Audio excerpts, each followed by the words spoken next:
I jolted awake, relieved it was just a dream, but the sudden appearance of a countdown before my eyes made me curse out loud. I immediately got up and rushed into the hallway to look for someone of the opposite sex, but it was after school, and there wasn't a single person of the opposite sex in sight. With only 3 seconds left on the countdown, a faint fragrance suddenly wafted from behind me. Without thinking, I turned around and kissed the person. Although I managed to kiss them, there was no way I could hold it for 30 seconds, as the other person had already realized what was happening and was struggling fiercely. I could only desperately hold her head in place to keep her from breaking free. Her warm breaths against my skin stirred something strange in me, but suddenly, a sharp pain shot through my lips. The girl, unable to free herself, had bitten me hard, yet I didn't dare let go, enduring the pain while silently praying for time to pass faster. To onlookers, the scene looked bizarre. It appeared to be a kiss, but in reality, the two were locked in a struggle, both unwilling yet refusing to separate. As soon as the task was completed, I immediately released the girl. Only then did everyone get a clear look at her face, and gasps erupted. It was actually Muyu,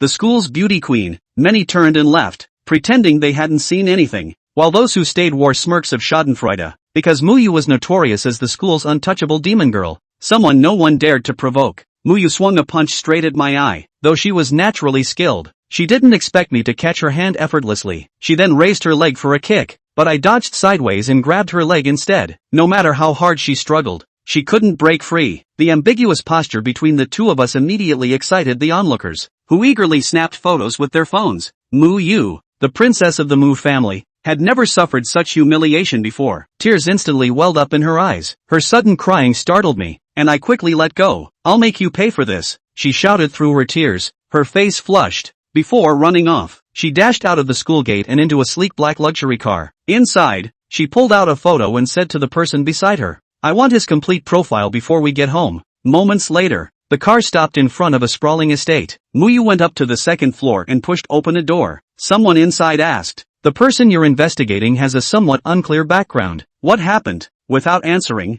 Muyu took the documents and returned to her room to review them. The record showed that my father was a researcher and my mother a martial arts champion. Beyond that, she found nothing particularly special about my background. After reading the documents, Muyu sneered, "In that case, you're dead." Just then, a subordinate approached and said, "Young mistress, I heard you were looking for me." Muyu ordered, "Help me kidnap someone." At this moment, I had just mastered Tongbei Fist through a mission reward. My roommate suddenly pushed open the dorm door, looking extremely nervous, and said to me, "Lao, hey, are you dating Muyu? Once you win her over, no one in Fengcheng would dare mess with you." I sighed and replied, "Don't even mention it." I had no choice. My roommate continued, "Then you better brace yourself. Muyu is already infamous as a demoness, and her brother is a full-blown siscon. Right now, the entire campus network is flooded with videos of you two kissing. If this spreads beyond the school and her brother finds out, you're in big trouble." Suddenly, Muyu's furious roar echoed from outside the dorm, "Hey, you bastard, get your ass out here." The dorm door was then kicked open. Muyu demanded, "Why didn't you answer when I called you?" As she spoke, she grabbed my arm and tried to drag me out, only to find she couldn't budge me an inch. Her face suddenly flushed, and she stared at me with a sultry gaze, saying, "You kissed me today, and even touched my leg. Now I just want you to take a walk with me, and you refuse?" Seeing her on the verge of tears, I had no choice but to let her pull me out of the dorm. My roommate stood there dumbfounded, exclaiming, "The demoness of Fengcheng is actually acting coquettish? This hey guy's got some skills." Once outside, she dragged me straight toward the school gates. Even when other students saw us, she clung tightly to my arm, pressing it against her chest as if afraid I'd run away. Puzzled, I asked where she was taking me. She replied, "The grove outside campus, that notorious lover's spot." I thought to myself, we've only known each other for half a day, and this girl's already going for something this wild. Muyu's face instantly turned crimson, walking in silence, lost in thought. Soon, we arrived at a pitch-black grove. She dragged me deep inside, then suddenly pushed me away and said, "It was exhausting tricking you into coming here. Today, I'm going to break your arms and legs, then throw you into the moat to feed the fish." I was puzzled by her sudden outburst when I sensed a punch coming from behind. I quickly sidestepped to create distance. Having just entered, my eyes hadn't adjusted to the darkness, making it impossible to see the attacker's position, but I was certain they were a trained fighter. The shadowy figure in the dark was equally shocked. Despite 20 years of martial arts training and launching a sneak attack, they never expected a college student to dodge it. Though equally surprised, Muyu didn't believe I could defeat her bodyguard. During the moment of their stunned silence, my eyes gradually adjusted to the darkness. I saw the bodyguard summon all his strength and launch a whip kick straight at my head. I swiftly leaned back, seized the opening when his kick missed, and with a forceful downward motion, smashed my arm onto his knee. The sound of bone cracking rang out instantly, followed by a scream from the bodyguard as he clutched his leg and rolled on the ground in agony. The power of this Tongbei punch also exceeded my expectations. I hadn't imagined it would break his leg in one strike. Muyu, standing nearby, was utterly dumbfounded. Ah-san was one of her family's top enforcers, yet he couldn't even withstand a single move from me. Since the intel hadn't mentioned my martial arts skills, she had only brought one person. It dawned on me then that this girl had lured me here for revenge, but I couldn't be bothered to dwell on it and turned to walk out of the woods. Just as I stepped out of the grove, I suddenly heard Muyu scream from within the trees. "Who are you?"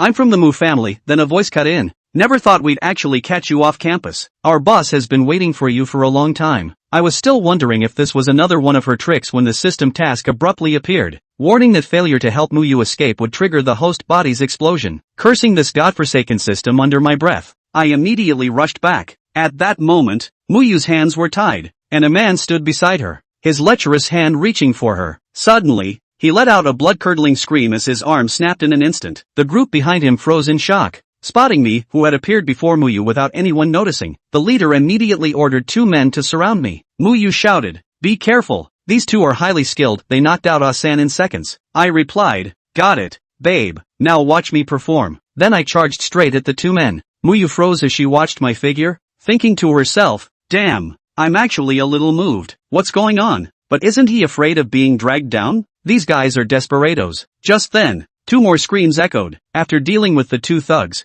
I was about to untie Muyu when the leader of the gang slowly walked toward us. I immediately warned him, "You'd better leave now. None of your remaining men stand a chance against me." Unexpectedly, the man didn't listen at all. My temper flared instantly. As I turned to kick him, I found the dark barrel of a gun pointed straight at my forehead. The man snarled, "Kid, I don't want to waste words. Tie your own hands, or I'll blow your brains out." He then ordered his men to drag us into a van, blindfolded us with black cloth, and drove away. At that moment, a handsome man from the Mu family was reviewing a project proposal in the city. A subordinate suddenly rushed in, panting, and reported, "Ah-san just called, the young miss has been kidnapped." The man's face instantly turned icy as he ordered his men to uncover the truth within 10 minutes or face the consequences. This man was none other than Muyu's brother, Mu Chang, outwardly refined and elegant. He was in fact ruthlessly efficient, controlling the majority of the family's business. Shortly after his subordinate left, Mu Chang received a call. The voice on the other end said, "Mr. Mu,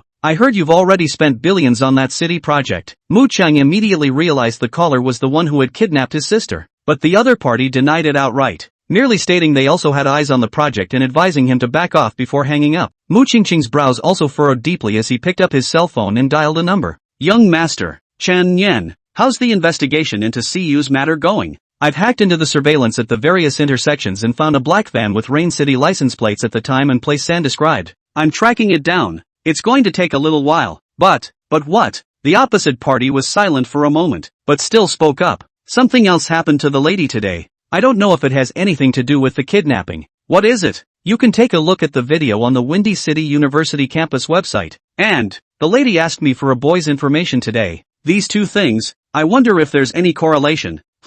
Mu Qingqing listened to the clouds. "I know. You send me that boy's information as well. Track down CU as soon as possible. I want to know where she is before dawn." "Yes." Chen Yan hung up the phone, and Mu Qingqing was still able to stay calm at this moment. Just now Zhou Yuming had already told himself the conditions of the kidnapping, so before the dust settled on that piece of land in the city center, it was impossible for the Zhou family to move CU. She was still safe for the time being. Rain City license plate. This Zhou family was really doing everything. Knowing that the mob forces in Windy City didn't dare to mess with them, they had specially gone to look for outside help. Unfortunately, his Zhou family connections were not even close to his own. Afterwards, Mu Qingqing took out his cell phone and searched the campus network of Windy City University. The popular videos seemed to be talking about one thing. After clicking on it, Mu Qingqing's eyes suddenly widened as if he had seen something unbelievable. "I'm going to chop this kid alive." On the other side, after some bumpy time, the van stopped at a place, and the 2 men who couldn't see the place were soon escorted to a place. When Su Hong and Mosher Yu's hoods were removed, he realized that they had arrived at an abandoned factory building,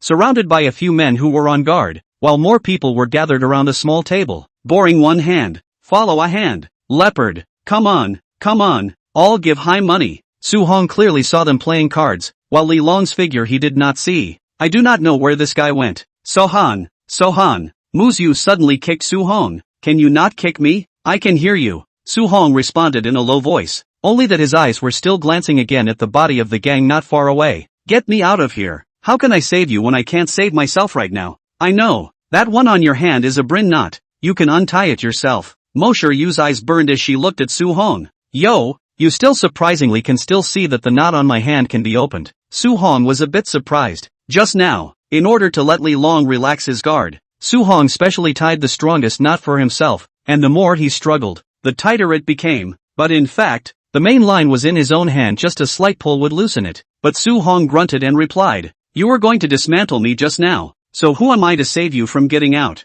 You kissed me and touched my leg. I can do it even if I spend $300 to go to the clubhouse." Su Hong had no waves, and even missed the 18th a little. Asshole, how dare you compare me to a club lady? Furious, Mo Yu opened her teeth and claws, and with her hands and feet tied, she took her head and hit Su Hong. However, Mo Yu did not grasp the balance of her body at once, and her face fell right into the middle of Su Hong's span. Asterisk asterisk asterisk asterisk. Big sister, you're a little too bold, aren't you? Luckily, Muyu's face is also soft, or else this crash. The one who gets hurt is still not little Su Hong? Mo Yu felt a wave of dissimilarity, so she hurriedly struggled to get up. Only when Su Hong saw her again, her face had already reddened into an evening sun. Since she was a child, it was the first time that she had done such an action. It's so humiliating. This Su Hong is a wrongdoer. Right, how can my mother fall on him every time? After a while, Mo Yu then slowed down and huffed. This matter is not allowed to be told to others.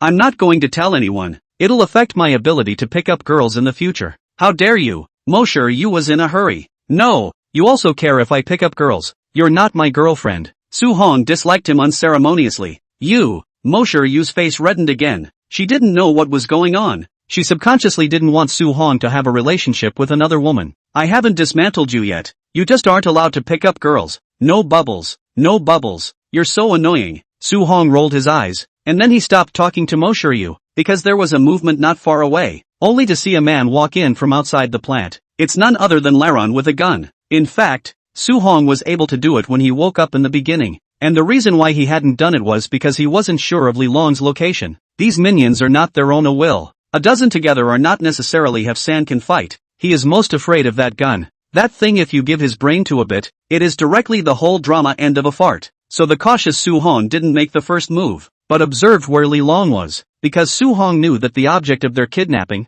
Mo Yu, was still here, and without those two capable fighters, Li Long definitely wouldn't leave this place easily. Boss, a couple? Boss, I haven't gotten revenge for losing you $5,000 last time. Asterisk asterisk asterisk asterisk off. They were answered by being kicked in the face, and a flash of viciousness appeared in Li Long's eyes. Take that kid upstairs and finish him off first. Oh, with their interest dampened, the minions bristled, but they hurriedly stood up and picked up Su Hong. Lighten up, big brother. Your legs are a bit numb from sitting for a long time just now. Sohan smiled and stood up. The minion kicked Su Hong. You're still laughing. Go down in a while and help me send a flower to Jackson. I've been fanning him for a long time. I know all the space steps. Chapter 7. Yes, we're in love. Because of the disappearance of Muyu, Mu Qingcheng stayed awake until 1 o'clock in the morning. That's when Chen Yan's call came through. Find someone? Not yet. The van knew what it was doing and went through the Crane Hill Tunnel. There's no surveillance there. The van stopped at a hotel in the town of Xianhao Mountain after coming out of the tunnel, but there was no sign of the lady in the van,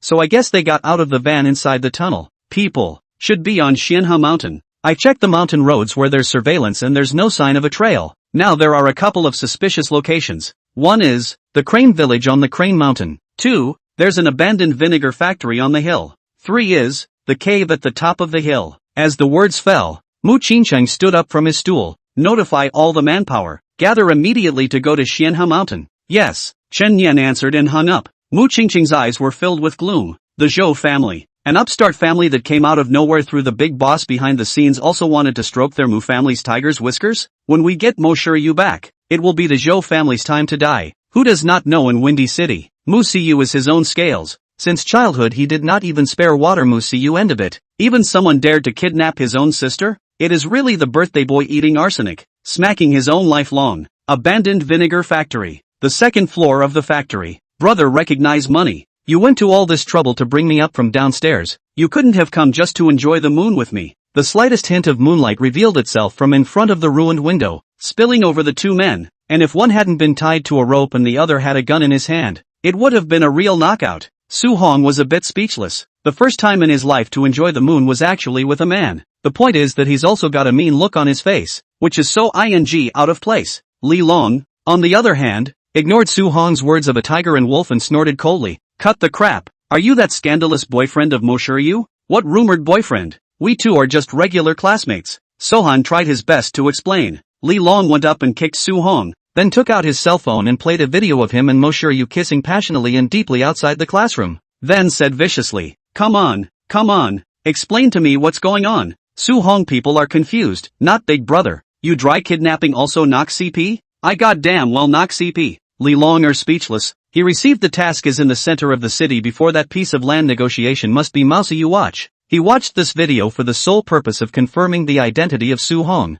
This kid is too good. If he really and Muyu have an indescribable relationship, that will not leave him. You admit it. You're boyfriend and girlfriend with Muyu, right? You guys aren't kidnappers? You're Mo Shiryu's brainwashed fans. I've said classmates. You guys really don't have CP hard to get together, right? Sohan was really in a hurry. Rumor mongering opens one's mouth, and dispelling rumors breaks one's legs. The point is, you're a kidnapper. Why do you care so much about my relationship with Muyu? Taking advantage of the fact that he and Muyu are on the hit list, forcing himself into prostitution, forcing himself to admit that he's in a relationship with Muyu, and then fiercely fire up a live band? What a great story. What a heart. Another way to make money. Looking at Su Hong's angry little eyes, Li Long cursed and pulled out a gun from his arms and held it to his head. Do you admit it or not? Yes, we have a child. Shucks, we love each other. Su Hong's eyes cleared instantly. Recognize brother Qian, put your gun away, in case it goes off. Don't move. Li Long pressed his gun a little closer, then pulled out his cell phone from his arms. Hear that? This kid is really Mo Shiryu's boyfriend. Do it. A gloomy voice came from the opposite side. Good. Dispose of the body cleanly. Don't let the police find it. Windy City University missing a student is troublesome. It will surely attract the attention of the top, but as long as I can't find the body I have a way to make him a missing person. Never kill with a gun or it's a pain in the ass too. The gun just carries this one. I still can't afford to use it. Hang up. Remember to wipe my ass. Li Long hung up the phone and gave Su Hong a stern look. Kid, don't blame me. Who let you have nothing to do to come out and intervene? Intervene? I even intervened. Recognize money. Do you really think you've got me? Su Hong cursed. His eyes were still clear. Only a smile appeared at the corner of his mouth. There's really only one gun. That would be nice. Just now. Su Hong just guessed that he did not dare to be sure, but he did not expect to recognize that brother Qian is a good person. Said it himself. It was assumed that they were afraid of being inspected on the way from the Rain City to the Windy City, so they just brought one gun for defense. As soon as Li Long heard this, he instantly became angry. His finger on the trigger as if he would shoot the next moment, but Su Hong was not nervous anymore, because he knew that Li Long would not shoot. At least he would not shoot when there was no absolute danger. So Su Hong hemmed and hawed and took a sudden step forward. Shoot or recognize money, brother. Shoot to attract all the people of the Mu family. I'm sure there are a lot of people out there right now looking for you guys. As soon as Li Long heard this, his brows furrowed. Su Hong is right. There are indeed many people outside looking for themselves. Just now went out also to find Zhou Yuming to confirm the situation in the outside world. The Mu family is not a piece of soft tofu. They are definitely trying to find someone. So there's actually a lot of pressure on yourself. So what? You're tied up now. I'll kick you to death. As the words fell, Su Hong suddenly untied the ropes and waved his hands in front of Li Long's face, smiling. Now, can you still kick me to death? Asterisk.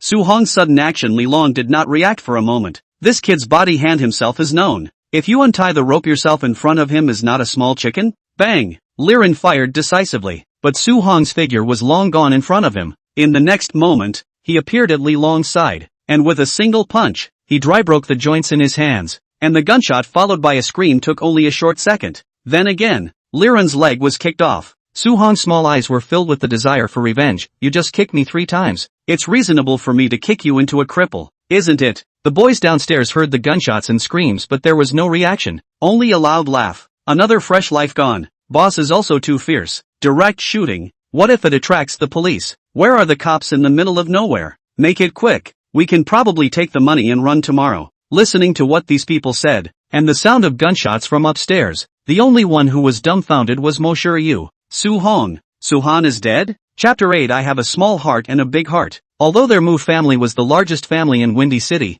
black and white, but since childhood, Muyu was actually well protected. She had never come into contact with these matters of the Jianghu. It was the first time someone I knew had died in front of my eyes. The key is still that big rascal. According to reason, Su-hong died. He should be clapping his hands and applauding, but I don't know why. Muyu has an indescribable hard feeling. Stinking rascal. I thought you said you'd get me out of here. How come you're dead? A tear suddenly sprang out of Museu's eye. Originally he wasn't supposed to die. All because of himself. If he hadn't saved himself, wouldn't he have had to die? I'm sorry. It's all my fault. I'll go up and avenge you now. With a burst of strength from nowhere, Muyu stood up against the wall and ran desperately upstairs. Only before he could run 2 steps, the kidnappers found him. This chick went upstairs. Go after them. If the men get away, the boss will have to chop you up one by one. The people patrolling around were frantically closing in on the staircase, and the ones closest to Muyu had already chased after her. But at this moment, Muyu was like a slippery mouse, and the others couldn't touch her at all. After going up the stairs, Museu saw a man lying on the ground in the darkness and another man frantically hammering his face with his fists. Museu became even more furious. Let go of Su-han. I'll fight you. Although her hands were tied, it didn't stop her from pouncing on the man above her and then biting him hard on the hand. Big sister, you belong to the dog. I'm on the verge of losing my life trying to save you, and you're still biting me? Hearing this familiar timbre, Muyu was instantly confused, and her mouth unconsciously loosened, lifting her dizzy little head to look at the man in front of her. A moment of excitement was hard to describe. Su-han? Ooh, I thought you were dead. I came up here to avenge you. Great. You're not dead. Su-hong man was dumbfounded. I'm really convinced. I've never seen such a tiger like you. Look at the bite you gave my hand. Muyu cried with joy. It's kinda pretty. A tooth mark in the shape of a love heart. And the other side of the little brothers have also arrived at the scene. Looking at the dyingly long lying on the ground, the eye is directly shocked. Boss, what's wrong with you? Forget about me for now. Finish this kid off. Li Long shouted as he was dying. He was regretting his own death. He thought he had a gun in his hand to casually take this guy down, but he didn't expect to be taken by surprise by him. What a failure. I am at least the second in command of the Green Dragon Gang, but I've been wasted by a college student. Spread the word and lose your own face. After the other juniors heard this,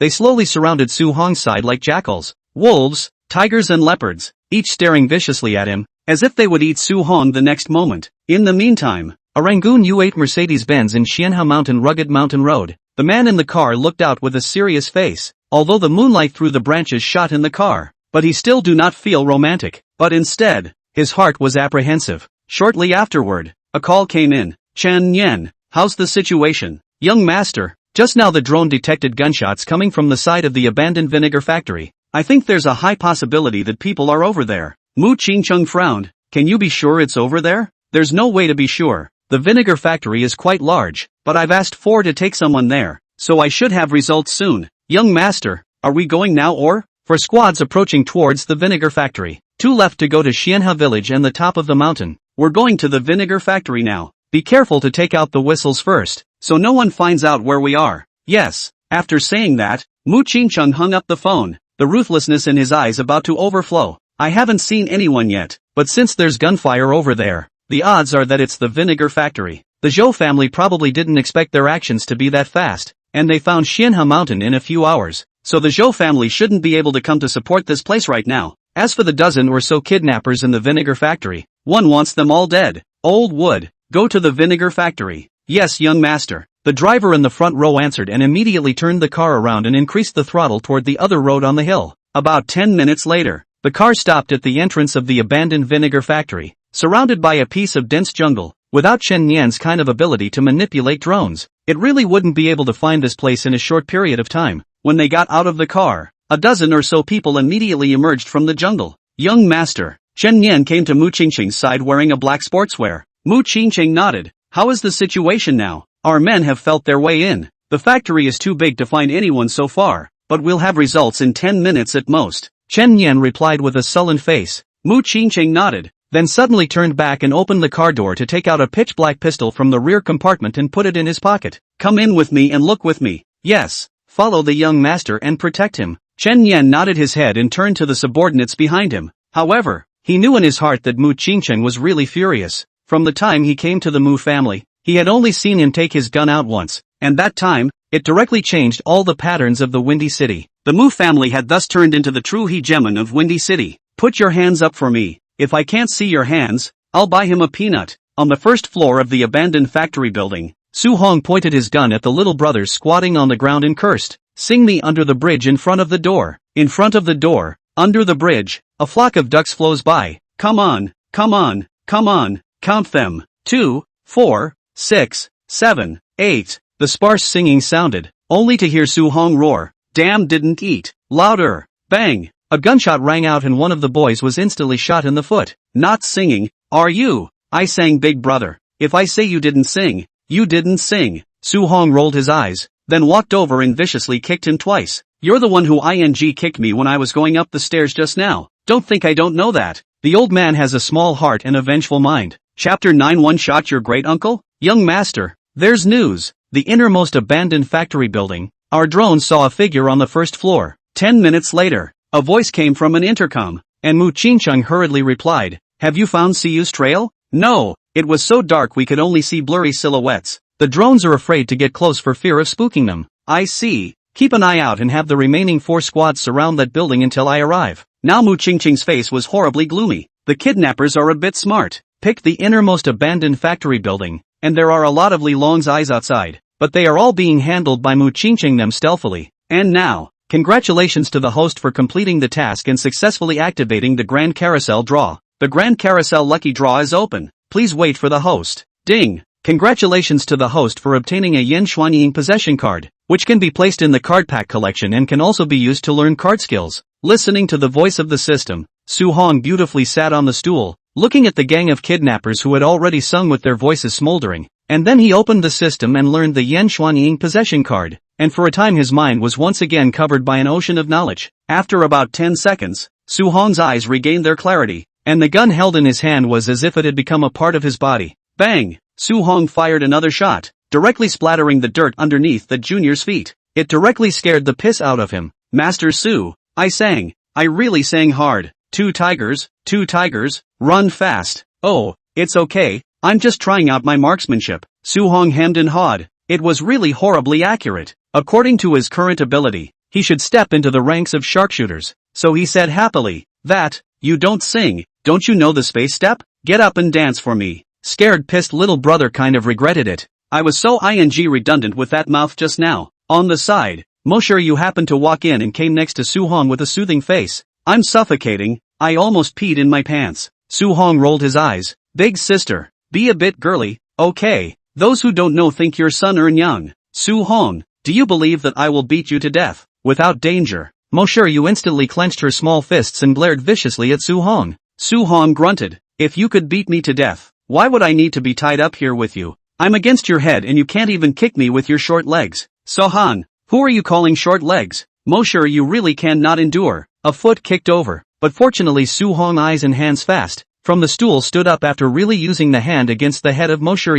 As expected, Mosher couldn't even touch Su Hong's clothes. You let go of me. I'm going to kill you, asshole. Big sister, don't move and fight. Isn't it good to be a lady? Lady your ass. Meanwhile, outside the plant, following the instructions on the walkie-talkie, the 4 squads soon surrounded the perimeter of the plant, and Mu Qingcheng came to the forefront as Chen Yan beside him handed over the tablet. Young master, the drone has basically detected the inside clearly. That is, it's just what? Stuttering. Mu Qingcheng took the tablet. Under the light of the newly deployed night vision drone, it was found that there were a dozen people on the first floor of the factory building. All of them were tied up and squatting on the ground, and the key was that one of them was still singing about 2 tigers, and there was also a man who was performing a space step inside. Mu Qingcheng, who was originally gloomy, was instantly confused. What kind of freaks are these people, being tied up and singing and dancing? What? Are they having a really novel kind of multi-person party? Did you find Siyu? I didn't realize it just now, but I did now.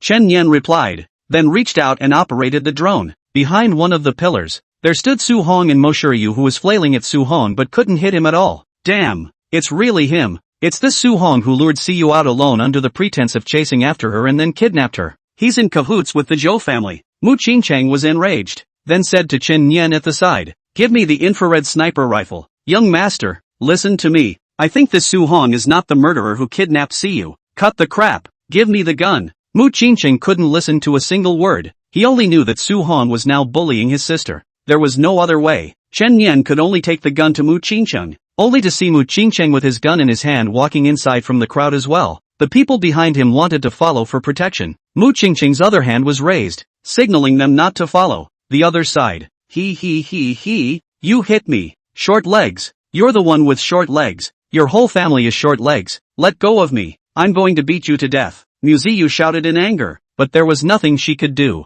And the next moment, an infrared ray suddenly appeared on Su Hong's forehead. Don't move! A cold cry appeared in the empty plant. Su Hong was dumbfounded for a split second. Sidestepping the pillar, he could clearly see a figure slowly walking in from outside with an infrared gun in his hand. Bad. Careless. This guy Dragon Lee has an accomplice out there with a gun? But before it was Su Hong's turn to think quickly in his big brain, he only saw that a figure in front of him had already pounced on him. Sohan! Only to see that Muyu had pounced on herself. Big sister, can't you see someone pointing at my head? Stop it. However, Mo Shiryu was unusually calm and shouted, I know that's an infrared gun. Run, I'll break your back this time. Mo Shiryu, who had just shown her teeth to hit herself, seemed to have become much more adorable at this moment. Damn, I'm touched too. What to do? I'm a man. You hide behind me. In the next moment, Su Hong decided not to run, dragging Mo Shiryu behind the pillar. Baby, this time it's better to watch me perform. After the evil laugh, not waiting for the people outside close to hear, Su Hong suddenly turned around, sideways out of the pillar, only to hear the bang sound. Into the plant directly into the person was hit flying lying on the ground. When he came back, Sohan even compared it to a lousy Yan Shuangying roll card. You and I against the gun. Not looking for death. Done and dusted. But the next moment, there was a sudden ruckus outside. Young master! Young master! Then dozens of people suddenly rushed into the plant from outside,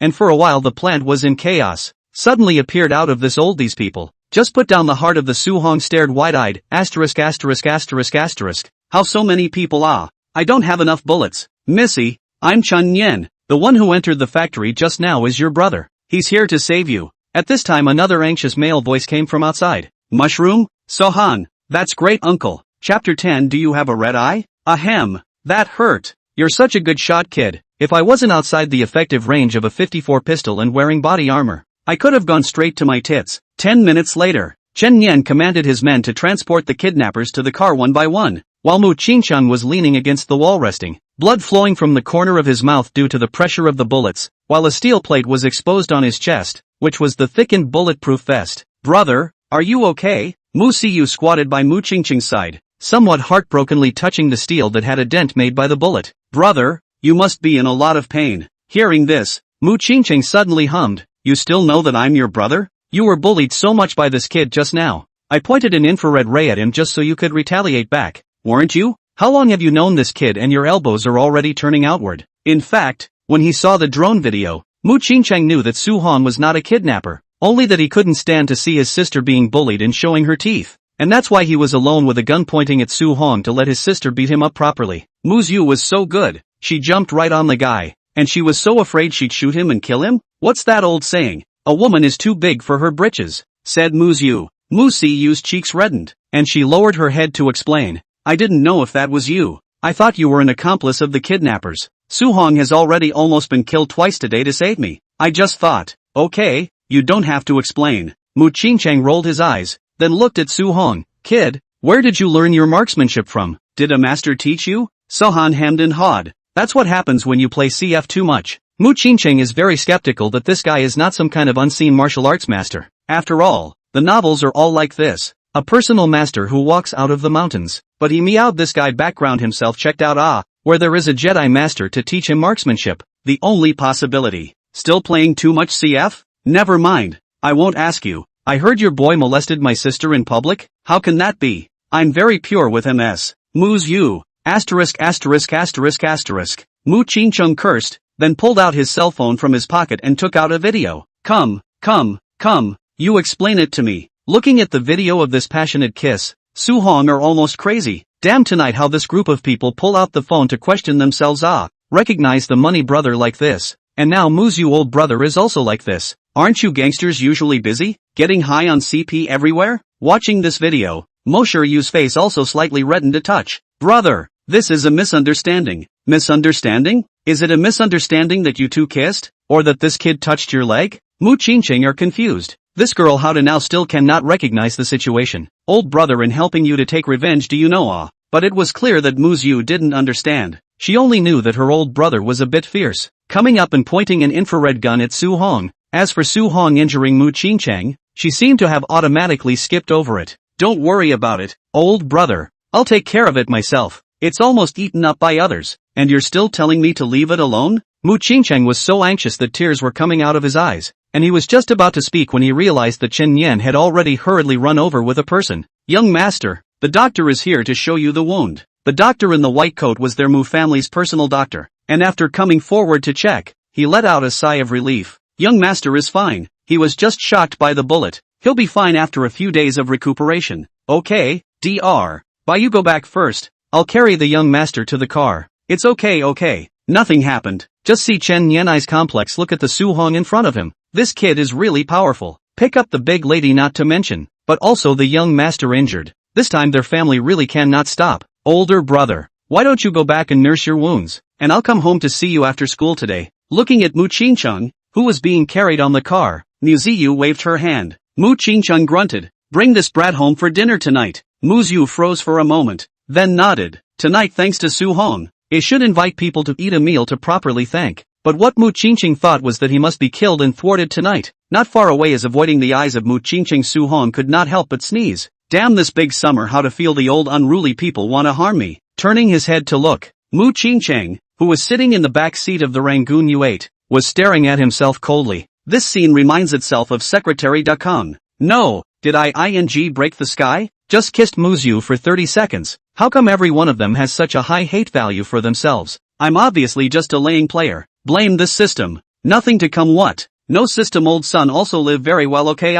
Hey, what are you thinking about? People are stupid. After a while, Su Hong felt pushed by someone, which brought him back to his senses. Looking up, Mu Qingqing and the others had already left. Asterisk, they're not taking us? Su Hong a spirit. This big dark day, the middle of nowhere. In case Mousy you do something beastly to himself, he will not be screaming every day. Screaming the ground should not be? Seemingly seeing Su Hong's thoughts, Moshiru instantly rolled her eyes. I've already called the driver to come. We're not on the way with them. And we don't look at what time it is. There's still early 8 in the morning. Su Hong pulled out his cell phone and looked at it. It's 5 o'clock in the morning. I didn't realize it had been all night. But the problem is not big. Su Hong is known as the little prince who stays up all night. Before often with the dormitory that if you go out to play the game all night, this night is so exciting. Surprisingly do not feel sleepy at all. When is the car coming? The RV won't make it up the hill. I've got him waiting for us at the bottom. Let's go now. Moshiru revealed a smile, and I do not know why. Su Hong felt that this girl is a little strange, as if her attitude towards herself is much better. Not so grumpy. Is it hard to like yourself? This girl has such a big temper that even if she really likes herself, she will not like her. Lay flat for a year. Next year to find a soft and cute schoolgirl, how good. Touch a bit, she will still wooing. If you touch Mousy you a bit, she can give you a punch. Skimming his lips, he walked down the mountain with Moshiru. The moonlight along the way could always shine through the branches onto Moshiru's face, and a hint of redness could be seen on her already fair face. After a while, Muyu suddenly turned around just in time to realize that Su Hong had also turned around. My brother wants you to come to our house for dinner tonight. Do you have red face disease? Why is your face like a monkey's ass? The originally shy Moshiru instantly turned into annoyance. Su Hong, my old lady will kill you. Chapter 11. Don't you ever call me fat again. 6:30 in the morning. John Lin in the boys' dormitory had woken up and glanced at the opposite bed. Old Su didn't come home last night? Where did this guy go? He knows Su Hong, this guy is a geek one. From the beginning of the freshman year, he never out of the dormitory. To go out to play is also with himself and Qin Ling together. To say that the dormitory is the most unlikely to stay overnight is he. So he hurriedly climbed out of bed and climbed directly into Qin Ling's bed next door. Old Qin. Feeling a sharp pain underneath his body, Qin Ling opened his eyes in shock, then realized that Jiang Lin was riding on top of him. You're crazy. I was having a wet dream. Almost gave my brother a bad ride. Hey. Jiang Lin moved his body forward in embarrassment, then said, do you know where old Su went? Why didn't he come back all night? didn't you watch the CampusNet video yesterday? He must have gone out on a date with Muyu. Troublesome or not, I just fell asleep. Obviously, he only heard half of Jiang Lin's words, and in the next second, Qin Ling's eyes suddenly widened. Sitting up with a face of horror, the two boys facing each other only a dozen centimeters away, their eyes all equally unbelievable. What time is it? It's 6:30 in the morning. Last night Muyu took old Su out for a walk, meaning they both stayed out all night? Might, if old Su doesn't know stealth, he really hasn't come back. *********. A lone man and a woman. The moon is dark and the wind is high. This is Mu Siua, not an ordinary little girl. Hurry up and make a call to old Su to see if he's still alive. Qin Ling grabbed his cell phone and called Su Hong over, his hands shaking a little. Jiang Lin didn't know much about Mo Shiryu. After all, he was from the north, but he was too familiar with himself. If Su Hong made her unhappy, she could really have someone throw him into the moat. Hello? Old Qin. Su Hong's voice came from the opposite side. Qin Ling was relieved. Where are you now? How come you didn't come back all night? Before Su Hong had time to speak, a light voice came from the side. Su Hong, have you seen that dress of mine? I put it here just now. You took it to the bathroom earlier. Oh, after saying that, Su Hong picked up the phone again. But before he could speak, an excited voice came from the opposite side. *********. You won't be with Muyu all night. Yeah, it's over.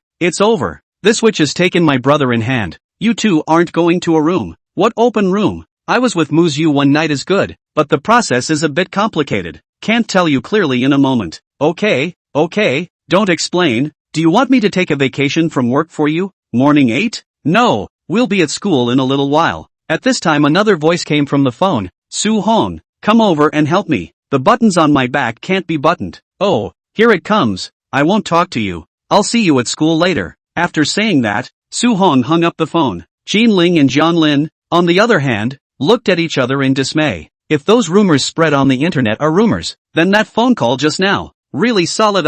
Old Su is so lucky, he's even got the schoolgirl. Did you hear that? Mo Shiryu asked him to help her put on her clothes. If they hadn't gotten a room, could they have been so close? Jiang Lin didn't have much of a problem stuffing an ostrich egg in his mouth right now. Other people do not understand Su Hong, but they understand a mess. All day long in addition to sleep is to play games. The class does not listen to the lecture. In addition to a gangster handsome face, there is not a little advantage. That's it. Picking up Muyu? Qin Ling on the side had another opinion, only to see him roll out of bed. Old Jiang, get up. There's still over an hour left in the early 8. Might as well go back to sleep. You really don't want to progress at all. In the future, you can't call old Su by his first name when you see him. You have to call him Master Su. Do you know what Mo Shiryu's status is? If we coax old Su into doing well, who would dare to mess with us in Windy City in the future? What kind of dog talk are you talking about? Old Su and us were originally good brothers. Jiang Lin didn't understand. Qin Ling said while wearing his clothes, it's too late to explain to you. Go, talk while walking on the road. Meanwhile, on the other side, a yellow caravan sped down the highway. While inside the caravan, Su Hong grimaced as he zipped up the back of Muyu's skirt. Did you buy this dress too small? Mo Shiryu rolled her eyes. How can that be? I just bought it last month. Hearing this, Su Hong immediately nodded knowingly. Oh, that means you ate fat this month. If it wasn't for the fact that Mo Shiryu knew she couldn't beat Su Hong, she would have torn his mouth apart. Su Hong, let me tell you, from now on, you are not allowed to say that I am fat. This lady has the best body in the world. By what right? I'm not your slave. Just by the fact that. If you want to say me, I'll cry. In the next moment, Mo Shiryu's eyes began to redden again. When Su Hong heard this, he immediately folded his hands. Student Mo Shiryu, your body is not the first in the world. It's simply the first in the universe. Please auntie, are you a squirt bottle? Move and cry. Humph, that's more like it. A hint of a smile appeared at the corner of Mo Shiryu's mouth, then suddenly pointed at Su Hong again. Also, in the future, you're not allowed to call me classmate Mo Shiryu. So what do I call you? Just call me Siyu like my brother. Oh, Su Hong skimmed his mouth. It felt like the current Mo Shiryu was not quite the same. Last night fierce, now it actually felt a little gentle. Su Hong then stood up from the sofa. There should still be a while before I get to school. Borrow your bathroom for a while. I'll take a shower too. Oh, then I'll go to bed for a while. Muyu did not refuse, but in fact this caravan is her private car. Before, not to mention the boys, even her girlfriends did not come up much, which is like her own secret base. Even if her home was in the Windy City, she sometimes went to sleep in the RV, always feeling like she had a little piece of the world to herself here. Only today. There seems to be one more person in this little piece of heaven. Time passed quickly, and about half an hour or so later, a yellow plate RV drove onto the campus, and the security guard at the gate let it go after glancing at the license plate. It was during the rush hour of the morning 8, and students passing by stopped to watch. This is Mercedes Arox? I've never seen this car in my life. Who in our school can afford to drive a car like this? I don't know. I heard the car cost 8 figures. Really? Envious. If I can have one, why buy a house? I can go wherever I want. Soon, the car drove to the parking lot in front of the bishop's building, taking up 2 spaces in a very domineering manner, and the driver spoke through the intercom. Miss, it's time for school. Good. Uncle Kim, go take a break and come back after school at noon. Yes, ma'am. Shaking her somewhat tired head, Muyu stood up and came to the living room and pulled Su-hong. Get up. It's time to go to school. Su-hong opened his eyes in a daze, a little distressed. I'm so good. Do I have to come to the morning 8 too? Not only do you have to take it, but you have to make up for it if you get your usual points deducted. Makes sense. If it affects my graduation, my aunt and uncle will chop myself alive. Never mind. It's okay to take 2 steps to class and sleep. I'm used to it anyway. Only just after opening the car door and the sunlight shining on their faces, Sohan was confused again. See you. Are we going the wrong way? Is this a monkey cage in a zoo? Why are so many people looking at us? Chapter 12. Someone wants to take you to dinner. It's Muyu. Who's this boy next to him? That he came out from inside the caravan with Muyu? Are you stupid? Didn't you watch the video yesterday? It's Su-hong from the first class of information.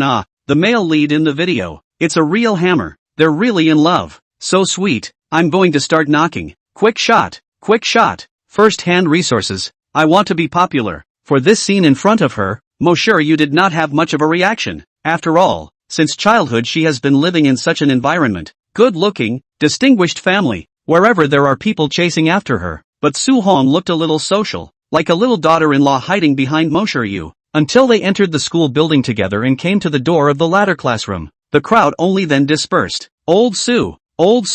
2 heads poked out of the doorway of the classroom, and when they saw Su-hong, their expressions immediately became excited, and they ran over with their bags. Old Chin. Old Jiang? Hey, you and Muyu haven't had breakfast yet, have you? I brought you breakfast. After saying that, Xinling picked up the buns and donuts in his hand, then looked at Muyu again with a hefty smile. Big sister, your favorite milky buns, and sweet tofu brain. Xinling, you know Sohan? Hey, old Su and I are roommates, and isn't it a coincidence that you've become my little sister-in-law again? Su-hong's eyes widened as soon as he heard this. Old Chin, don't talk nonsense. I'm only classmates with Siyu. Muyu's face reddened. Very rare did not refute anything, just took the breakfast, turned her head to look at Su-hong and said with a bit of disgust, after class go back and change your clothes? Your clothes stink to death. Don't be a slob when you come to my house for dinner tonight. What makes me? Su-hong just wanted to retort, but after noticing the corners of Muyu's mouth that started to twitch, he hurriedly nodded. Okay day.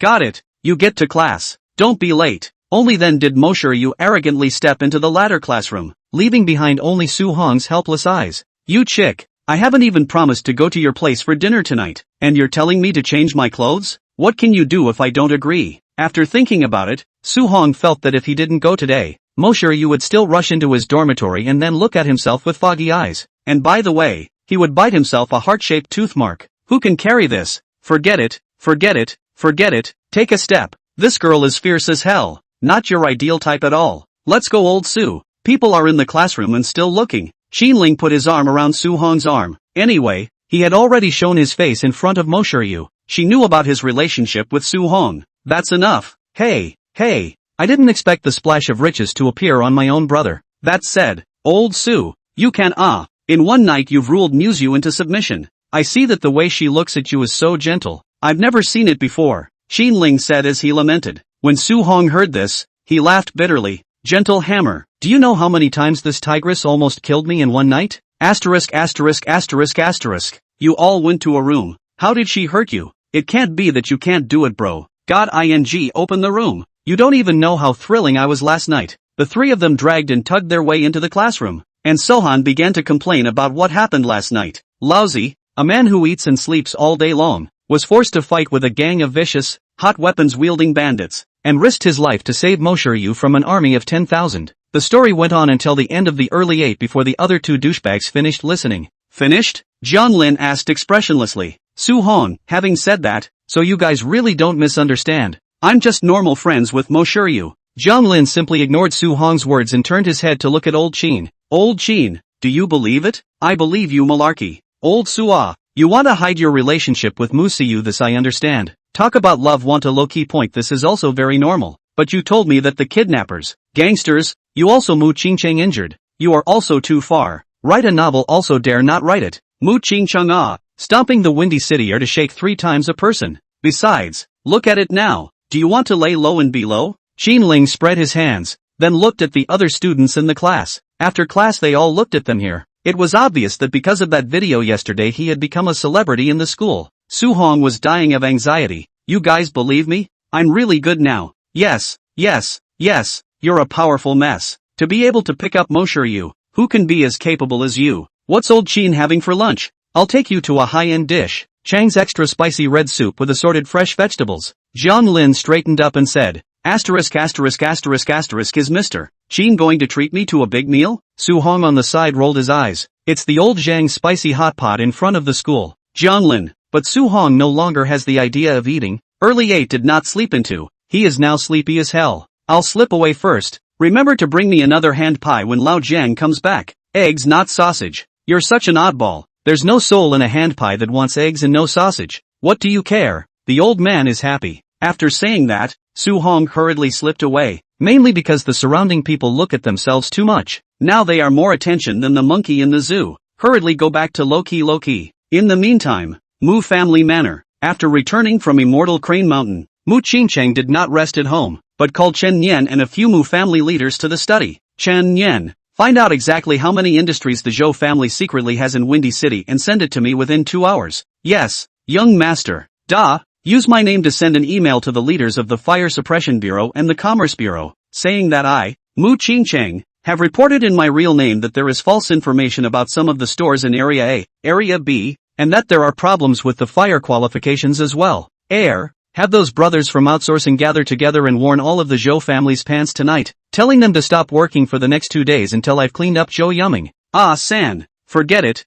See, you go, gather the brothers, come with me tonight, go to the Zhou family manor. Hearing Mu Qingcheng's order, the others nodded one by one, their bodies trembling uncontrollably. Young master is really angry this time. He's going to tear his face off with the Zhou family. If the Zhou family doesn't have any tough backstage, I'm afraid I won't live for 3 days. But it wasn't surprising. Since the old master left Windy City, Muyu was the princess of Windy City, and I didn't know who gave the Zhou family the guts to kidnap the eldest young lady. Thinking that they hadn't lived long enough, when Mu Qingcheng had set up all the tasks, he heard his personal cell phone ringing again. Anyone who can call this cell phone number is either rich or famous, except for their own people. I'm Mu Qingcheng, young master, there's someone who wants to invite you to dinner tonight. Who? The deputy chief of Windy City, Mr. Tan. Chapter 13. Marrying this tiger woman will be a joy. Ken Tam? Mu Qingcheng's mind was running frantically. The Zhou family had been operating in the cloudy mountainous area of Windy City since they came here. Bars, KTVs, and hotels had sprung up in just 1 year. Those who know what they're doing will know at a glance that the Zhou family has a big backer in Windy City, or else it wouldn't have been possible for them to expand wildly in such a short period of time. Mu Qingcheng originally thought that the Zhou family was at most a backer like the chief of the Cloud Mountainous region. Plus what they did was not worth mentioning in front of the Mu family, so he did not take it to heart. But I didn't realize that the person behind their family was the deputy chief of Windy City. Moreover, after the Zhou family kidnapped Mo-shiryu, Tan Tianjian still dared to come out and invite himself to dinner, clearly wanting to apologize for the Zhou family, and even going so far as to reveal his identity to protect the Zhou family. How could this old fox be so decisive this time? Doesn't he know he's Mu Qingcheng? To go against yourself so openly? Or did he think the Mu family was already a toothless tiger after father left Windy City? After thinking about it, Mu Qingcheng hummed and asked, where did Mr. Tan invite me to eat? Chuan Yu Lu. Got it. Then you notify Si. The matter of going to the Zhou family manor tonight will be forgotten, but the plate will go as usual, and the firefighting will be checked as usual. Yes. The other person hung up. Mu Qingcheng then held his cell phone and quietly pondered for a while before he picked up his cell phone and dialed another number. Within moments, a voice came from across the room. Hello? Who is it? Uncle Han.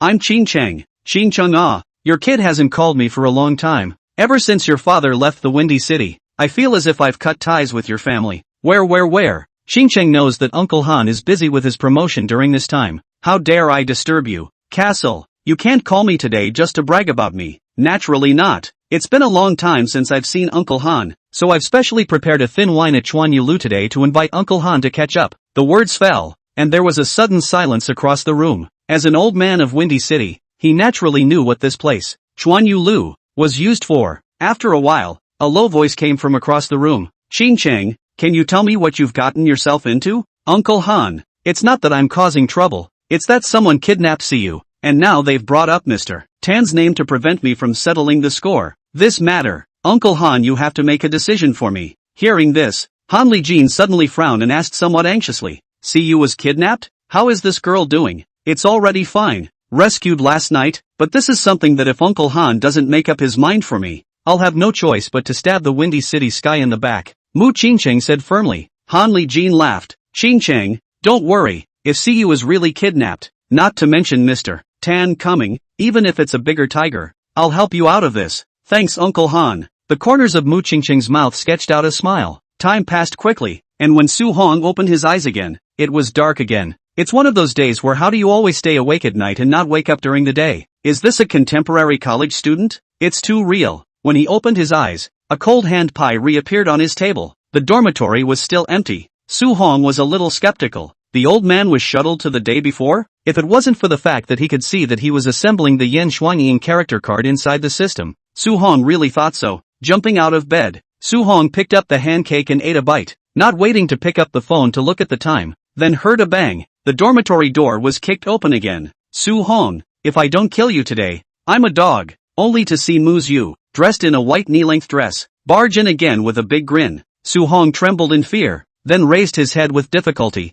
Big sister, can you stop breaking into the boys' dormitory? I almost had a heart attack from you. You think I want to come? Look at your cell phone. How many calls did you make that you didn't answer? Su Hong froze, then picked up his cell phone and took a look, then said helplessly, 65 missed calls. Sis, you're afraid that you're not using the paging you. I'm calling you sister. Get changed and come with me, Moshu said with a big grin, then stared at Su Hong. After the two were silent for a few seconds, Moshu said, change your clothes? What's the point of dawdling? Big sister, are you asking me to get naked in front of you? Su Hong stood up and took off the clothes on his body, and only then did Moshu realize that it seemed as if he had offended. Red-faced, he turned around in a hurry. I'll wait for you downstairs. Hurry down. Got it. Su Hong sighed. This tiger lady, if you marry back, certainly thief joy, can all day mess with your brain pain? On the other hand, Moshu ignored the other boy's eyes after she left the dormitory and quickly reached the downstairs. It was already 6:30. She decided to make a call to her old brother to say hello. Hey, old brother, is the family meal ready?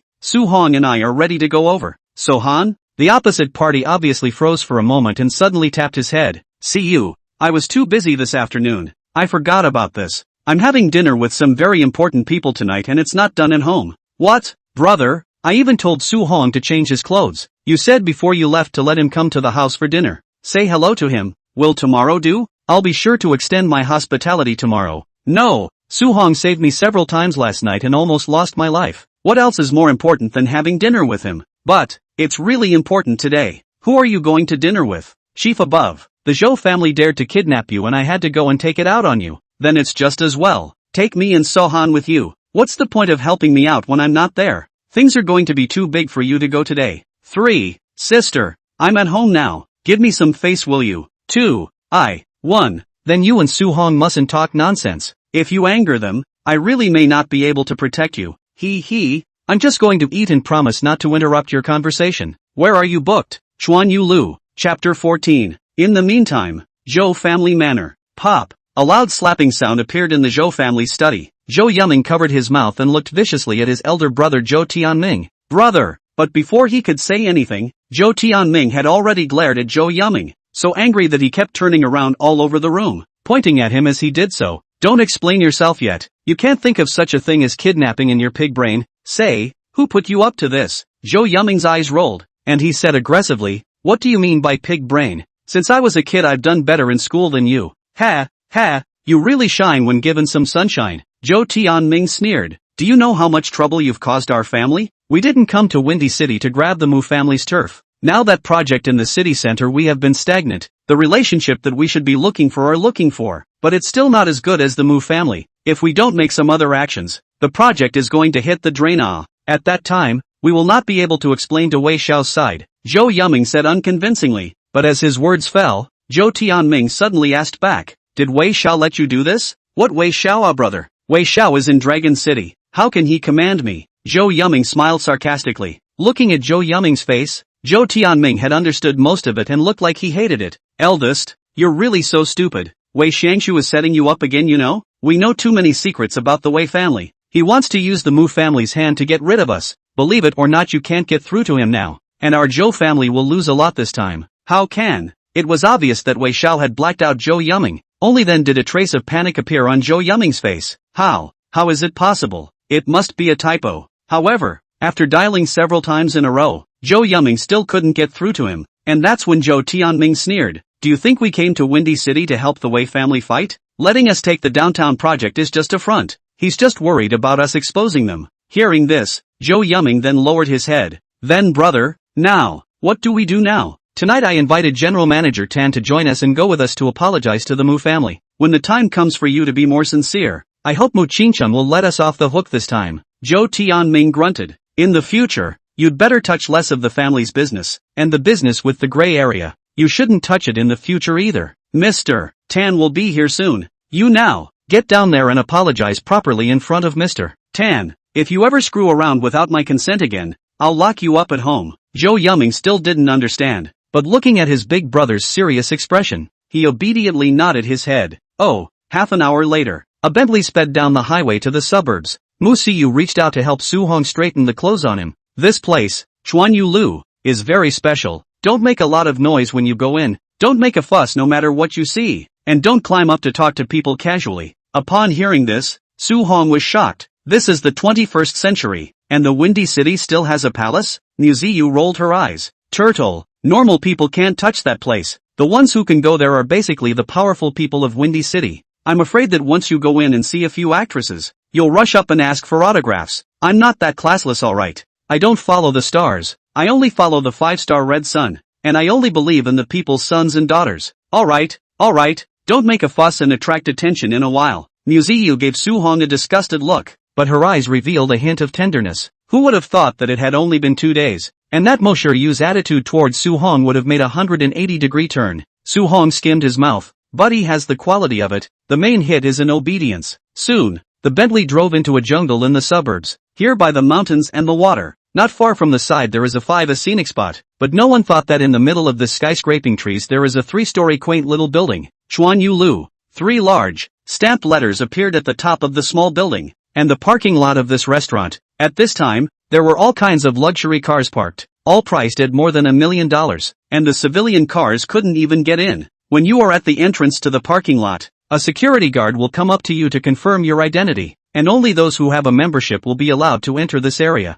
The name of the Mu family's first lady worked well, and the security guard let the car pass after taking a look at the license plate. Su Hong's state at this moment was like that of Lu who had entered the Grandview house, excited to no end. See you, look over there, is that a Bugatti? I've seen this car in Windy City. Asterisk, is this a loblolly pine? How a row here, and. Like a runaway wild horse, Su Hong was directly carried back by one of Mo Shiryu's ears. Can you be quiet, idiot? Che, talking doesn't give it away. Sohan bristled. Even the potted plants around them were all expensive varieties, and it was obvious from here that the owner of this place was definitely a handyman. This place definitely cost more than a couple $100 million to build. At this time, from another car walked down several people. A middle-aged man with his arms around several women. The few flamboyant women Su Hong looked familiar. Asterisk. That's not. Before she could speak, she was stopped by Mo Shiryu again. These people she knew. The man was a well-known big director. Next to them were all the actresses that she usually saw on the screen. Bringing them here for dinner was basically serving food to some big shots. You shut the up. Don't remember what I just told you. This one's like a monkey. You can't even press it. Just as he was about to teach this guy a hard lesson, he realized that the man had already stood in front of Musiyu's eyes. Miss Mu, long time no see. Muyu nodded slightly. Director Zhang, long time no see. This is, hey, isn't this the Windy City Cultural Bureau wanting to make a costume movie? I'll bring these little flower girls for them to cast. All called Miss Mu. The Mu family has invested in many of our company's TV dramas and movies. Those girls immediately smiled when they heard that. Hello MS. Mu, Mu, come to dinner today as well. Well, bring me a friend to meet my brother. Muyu smiled and said, with a look of a big girl, introduce me, this is my friend, Su Hong. Muyu didn't touch the person beside her, turned her head to look. He didn't know when he had already climbed up with the actress. I'm telling you, there's something wrong with this career line on your hand. Let me touch it to help you count. Su Hong, get your ass over here. Muyu broke in a second and immediately transformed into a female Tyrannosaurus Rex and carried Su Hong over. What's the matter? What's wrong? I'm just giving a palm reading to a pretty girl. This is my friend Su Hong. Muyu rolled her eyes and secretly pinched Su Hong, which made him honest. This is Director Zhang's very famous director. Hey, I know, Director Zhang Long Zhang. Su Hong smiled and went up to shake hands, and when Zhang Long saw Muyu introduce Su Hong so formally, in his heart, he also took a high look at this boy who looked a bit out of place and extended his hand. Mr. Su, looking at Mr. Su, he looks like a dragon and phoenix among men. Where do you work? I'm just an ordinary student at Windy City University. Director Zhang, remember to ask me to act in a movie. I'm cute enough to act.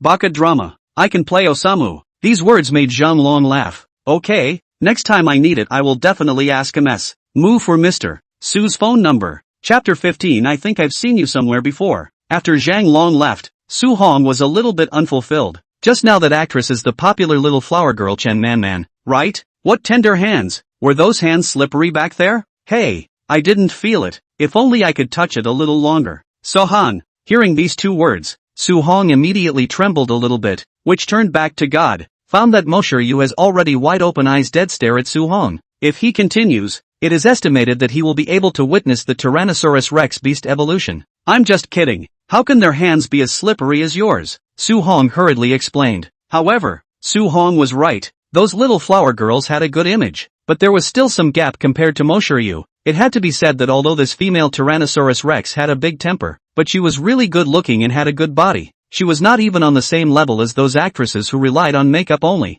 Hearing this, Muyu then hummed. It's good to know. Hurry up and go in. My brother and the others should have already arrived. Oh, Su Hong followed Muyu into this small building. There is also a security check instrument at the door. Looking at Su Hong are shocked. This is a hotel? This is not an airport? So strict. But Muyu was bashful. The security instruments here don't leave metal objects behind. They only look to see if you have a gun or a controlled substance on you. Within the Chuanyu building, no fighting or brawling as well as violent behavior was allowed, or else they would be thrown out by the owner of this building and blacklisted forever. Although he won't cause you any personal harm, you'll never have a place in the Windy City, because whoever it is will somehow get into trouble, and even the most hard-connected people will gradually disappear from people's sight. 3 years ago, the Mu family was not yet the #1 family in Windy City, and Mu Qingcheng used a handful of ploys at that time to make the then spirited #1 family, the Mo family, lose their minds and attack themselves using cutlery and knives and forks as weapons. Mu Qingcheng had managed to make the Mo family violate the rules by only paying the price of a minor injury.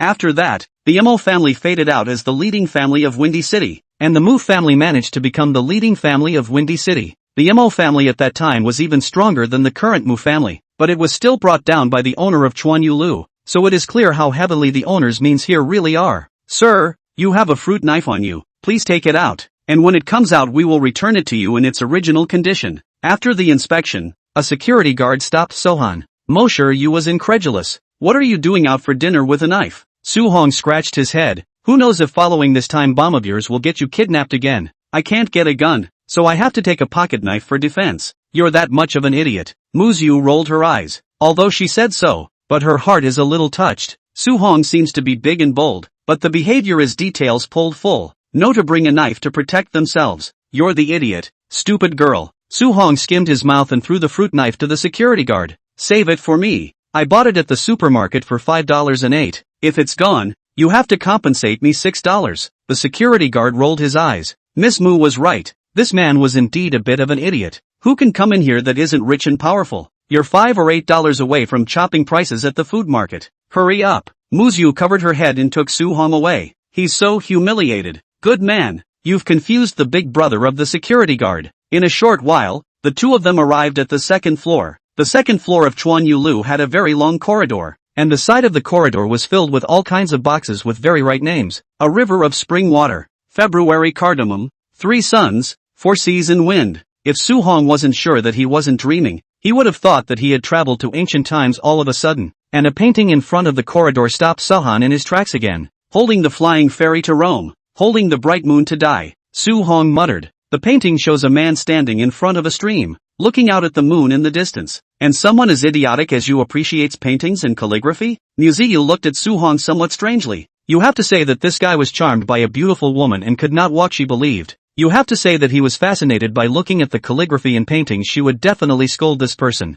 How can a person who was so concerned about $5.08 have such elegant feelings as appreciating paintings and calligraphy? No way. Absolutely no way. However, Su Hong frowned and suddenly said, actually, I don't quite appreciate it. I just feel that this character is very familiar. Seems, I've seen it in my family's study. Don't bull ***** me you. The calligraphy and paintings here at Chuanyu Lu are all from great masterpieces. What class is your house to have such words? Shay, believe it or not, our family is a big family in Jiangnan. Su Hong grunted in defense. Muyu rolled her eyes. I already know what's going on in your house. Can you stop pretending? Hurry up and go. My brother has been waiting for a long time. Oh, Su Hong scratched his head, but this brush writing was really familiar to himself. He just couldn't remember who wrote it. At that moment, a woman came down from upstairs and happened to meet them at the corner. The woman was wearing a white cheongsam and looked charming and attractive. Su Hong looked up and froze in place again. How did this figure look so familiar as well? Beauty, haven't we met somewhere before? When Song Jiaran heard this, she immediately covered her mouth and laughed a little. Handsome boy, this is a really old-fashioned way of hitting on you. And the nerve to talk like that in front of your girlfriend. Muyu originally hadn't paid attention. Hearing the opposite of the duo, this is when she turned around. Once she saw the woman, she immediately widened her eyes again. Su Hong, this is the general manager of Chuanyu Lu. Don't talk nonsense. MS. Mu. Song Jiaran greeted politely. Muyu also immediately nodded. Manager Song. Then as soon as he took Su Hong's hand, hurry up. Su Hong was a bit wooden. His eyes still fixed on this Song Jiaran's face. See you. I'm not joking. I really know her. Okay. You really know her. It's a pretty girl, you know. Okay. Muyu rolled her eyes, then secretly pinched Su Hong's waist again. Ouch. Su Hong grimaced. Serves you right. I can tell you, this manager Song is a real socialite in Windy City. The big shots behind Chuanyu Lu have an unspoken relationship with her, so don't just mess with her. I know. Mo sure you. Do you like me? Why do you keep minding me this and that? As soon as she heard this, Mo Sure Yu's face instantly blushed for a minute. Who likes you? Before I dismantle you, you are not allowed to have a relationship with another woman. Shame and child, Sohan muttered. On the other hand, after Su Hong and Muyu entered the corridor, Song Jiaran's eyes suddenly narrowed and gave Su Hong a look of deep interest. As she turned to go downstairs, she took out her cell phone and dialed a number. Master, something special happened just now. Chapter 16 System. You really want to screw me over? When Mu Qingcheng entered the box, Tan Tianjian was sitting in his seat talking cordially with Zhou Tianming, while Zhou Yuming on the side was bowing his head as if he was being reprimanded by these two people. Mr. Tan, long time no see. Mr. Mu. Mu Qingcheng and Tan Tianjian looked up for just an instant before turning into amiable smiles, as if there had never been a gap between the two. Mr. Mu. Zhou Tianming similarly greeted, but Mu Qingcheng pretended not to hear and continued to catch up with Tan Tianjian. Embarrassed, Zhou Tianming could only touch his nose, while Zhou Yuming on the side was a bit furious and was just about to slap the table and stand up, but he was pressed to death by Zhou Tianming. Brother, Zhou Yuming frowned and whispered. Zhou Tianming, on the other hand, shook his head and patiently listened to Mu Qingcheng. Mr. Tan, the project in the city center will be put up for bidding in the next 2 days. Our group has already made all the preparations, and I hope that Mr. Tan will give us a hand when the time comes. Ha ha ha, it's all just a small power granted from above. Mr. Mu is joking. Tan Tianjian smiled and shook his head. It's my honor to help Chief Mu. Mr. Mu, since you're here, I'll have the waiter serve the food? Tanin added. Mu Qingcheng, on the other hand, shook his head. Wait a little while, I have someone else here. Is Mr. Tan tired of waiting? If so, I do have a gift for you. Mu Qingcheng smiled faintly before taking out the gift box he had brought in earlier from the ground. After unwrapping it, it is a sandalwood fan. From the appearance it is not a mortal product. As expected, Mu Qingcheng took the fan and introduced. This is from the handwriting of Master Shanchengzi. Last year I used a high price of $8 million to recover it. I brought it specially for Mr. Tan today. How can this be a good thing? Tan Tianjian smiled sarcastically, but his hand still couldn't help but bring the fan over to savor it. Tianjian is a fan of collecting himself, and there's just no way to resist this kind of stuff. The faint sandalwood scent and the exquisite carvings on the wooden fan made Tianjian simply love it, and then he opened the fan, wanting to appreciate the contents of the fan. And the next moment, Tianjian's face suddenly changed, and he closed the fan again in a flash. His face also became cloudy, but after a moment, his expression returned to normal and he laughed lightly. Mr. Mu, what a wonderful collection! Then I'd like to thank Mr. Mu. Mu Qingcheng frowned slightly. You're welcome, we were already excellent friends. This old fox really isn't that easy to deal with. The throw the mouse away trick doesn't seem to be working very well. Just as Mu Qingcheng was about to continue talking, he heard the door of the box ringing, and in the next moment, Mu Siyu and Su Hong walked into the box. Sorry for being late. Reckless, not a bit of the appearance of a lady of the house. Mu Qingcheng scolded, but his tone was extremely doting. Let me introduce you. This is Windy City's Deputy Chief General Tan. Just call Uncle Tan. Those two. I don't need to introduce them. You should recognize them. It must be said that Mo Shiryu's usual behavior was big and bold, but when it came to formal occasions, she suddenly became restrained and shouted in a well-behaved manner. Uncle Tambor, this is Su Hong, my classmate. As for the Zhou family's brothers and sisters, not a single person spoke to him the entire time. Zhou Yuming was about to die of anger. Obviously their Zhou family was considered one of the big families in Windy City. How could they not even have a hitchhiker? If it wasn't for his brother tugging at him, he would have lifted the table. Tan Tianjian, on the other hand, smiled faintly. See you it's been a long time. The last time I saw you was probably your weekly feast. Your father was still in Windy City at that time, so we're old acquaintances. Have a seat, it's all in the family. For her part, Mo Shiryu replied with some aggravation. I can't afford this family member of Uncle Tan. The murderer who kidnapped me is right next to me. Where do I dare to sit? Ha ha. Tan Tianjian suddenly laughed sarcastically, and with these words, the atmosphere of the scene became slightly awkward. Today he was here to help the Zhou family apologize, but he didn't expect Mo Shiryu to be there, and she could only go straight to the point when she said this. After thinking about it, Tan Tianjian looked at Zhou Tianming, who immediately stood up. Miss Mu, it's all because of the stupid things my brother did. We've come here specifically to apologize today. I hope you'll forgive us. Uncle Tan, why don't I find someone to kidnap the Zhou family's entire family of a dozen or so for one night, and then I'll host a banquet to apologize as well, okay? Hearing this, Mo Shiryu was unmoved and just quietly looked at Tan Tianjian and said. As soon as Tan Tianjian heard this, his face also clouded for a few moments, and after a moment, he suddenly let out a laugh before looking at Zhou Yuming. Yuming, since the person in question is here, you will now kneel in front of Miss Mu and apologize, and kill her or die at her will. Me. Zhou Yuming was obviously reluctant, but the next moment, Zhou Tianming frowned and shouted angrily, be obedient, kowtow and confess. Only then did Zhou Yuming reluctantly look at Mu Siyu. Let him a man kneel to a girl, he really can not do it. However, looking at the determined eyes of his big brother in Tan Tianjian, he was forced to do so, because he knew that if he didn't kneel today, things would only get bigger. Ms. Mu, it's because I was momentarily obsessed, please forgive me. With a thud, Zhou Yuming knelt in front of Mo Shiryu. Mu Siyu had not yet had time to speak, but Su Hong, who was still standing on the side, was directly confused. Siyu, you said you came to eat? How come you are kneeling and cursing again? Is this a performance of a drama? Goddamn drama. Mo Shiryu couldn't bear it anymore and could only pull a Su Hong. He is the murderer who kidnapped me last night. Zhou Yuming of the Zhou family. What? Is this the same fine recognized money brother to kidnap you? Mo Shiryu nodded. Today's situation was complicated, and her meaning of saying this to Su Hong was also for him not to act rashly, but Su Hong obviously got the wrong idea. Yesterday found a bunch of people to kidnap Muyu, causing me to almost die. You now kneel down and apologize and that's it? Your mom. Su Hong was about to kick over in a fit of rage. Mu Qingcheng instantly became anxious. Su Hong, stop, sensing Su Hong's tendency to make a move. It also startled Mo Shiryu, who reached out and hugged Su Hong regardless. Su Hong, don't make a move. Something big will happen. Su Hong frowned, and finally held back the desire to make a move. On the way over, Mo Shiryu had popularized the knowledge of Chuanyu building to himself, and he naturally knew that he could not make a move within Chuanyu building. But the next moment, a sudden voice came from his head. Ding! The task system has been activated. Automatically picking up the task for the host. Cripple Zhou Yuming within 30 seconds. Success will be rewarded with the Grand Carousel. Failure will result in accepting the system's punishment. Holy, system, are you sick? I've been told not to do it. Not to do it, and you're not pushing me into the fire by releasing the mission now. You're really not happy until you've screwed the host over, are you? When Zhou Yuming, who was kneeling on the ground, saw this scene, he suddenly had a flash of inspiration and pointed at Su Hong and shouted, "Hit me, if you have the guts,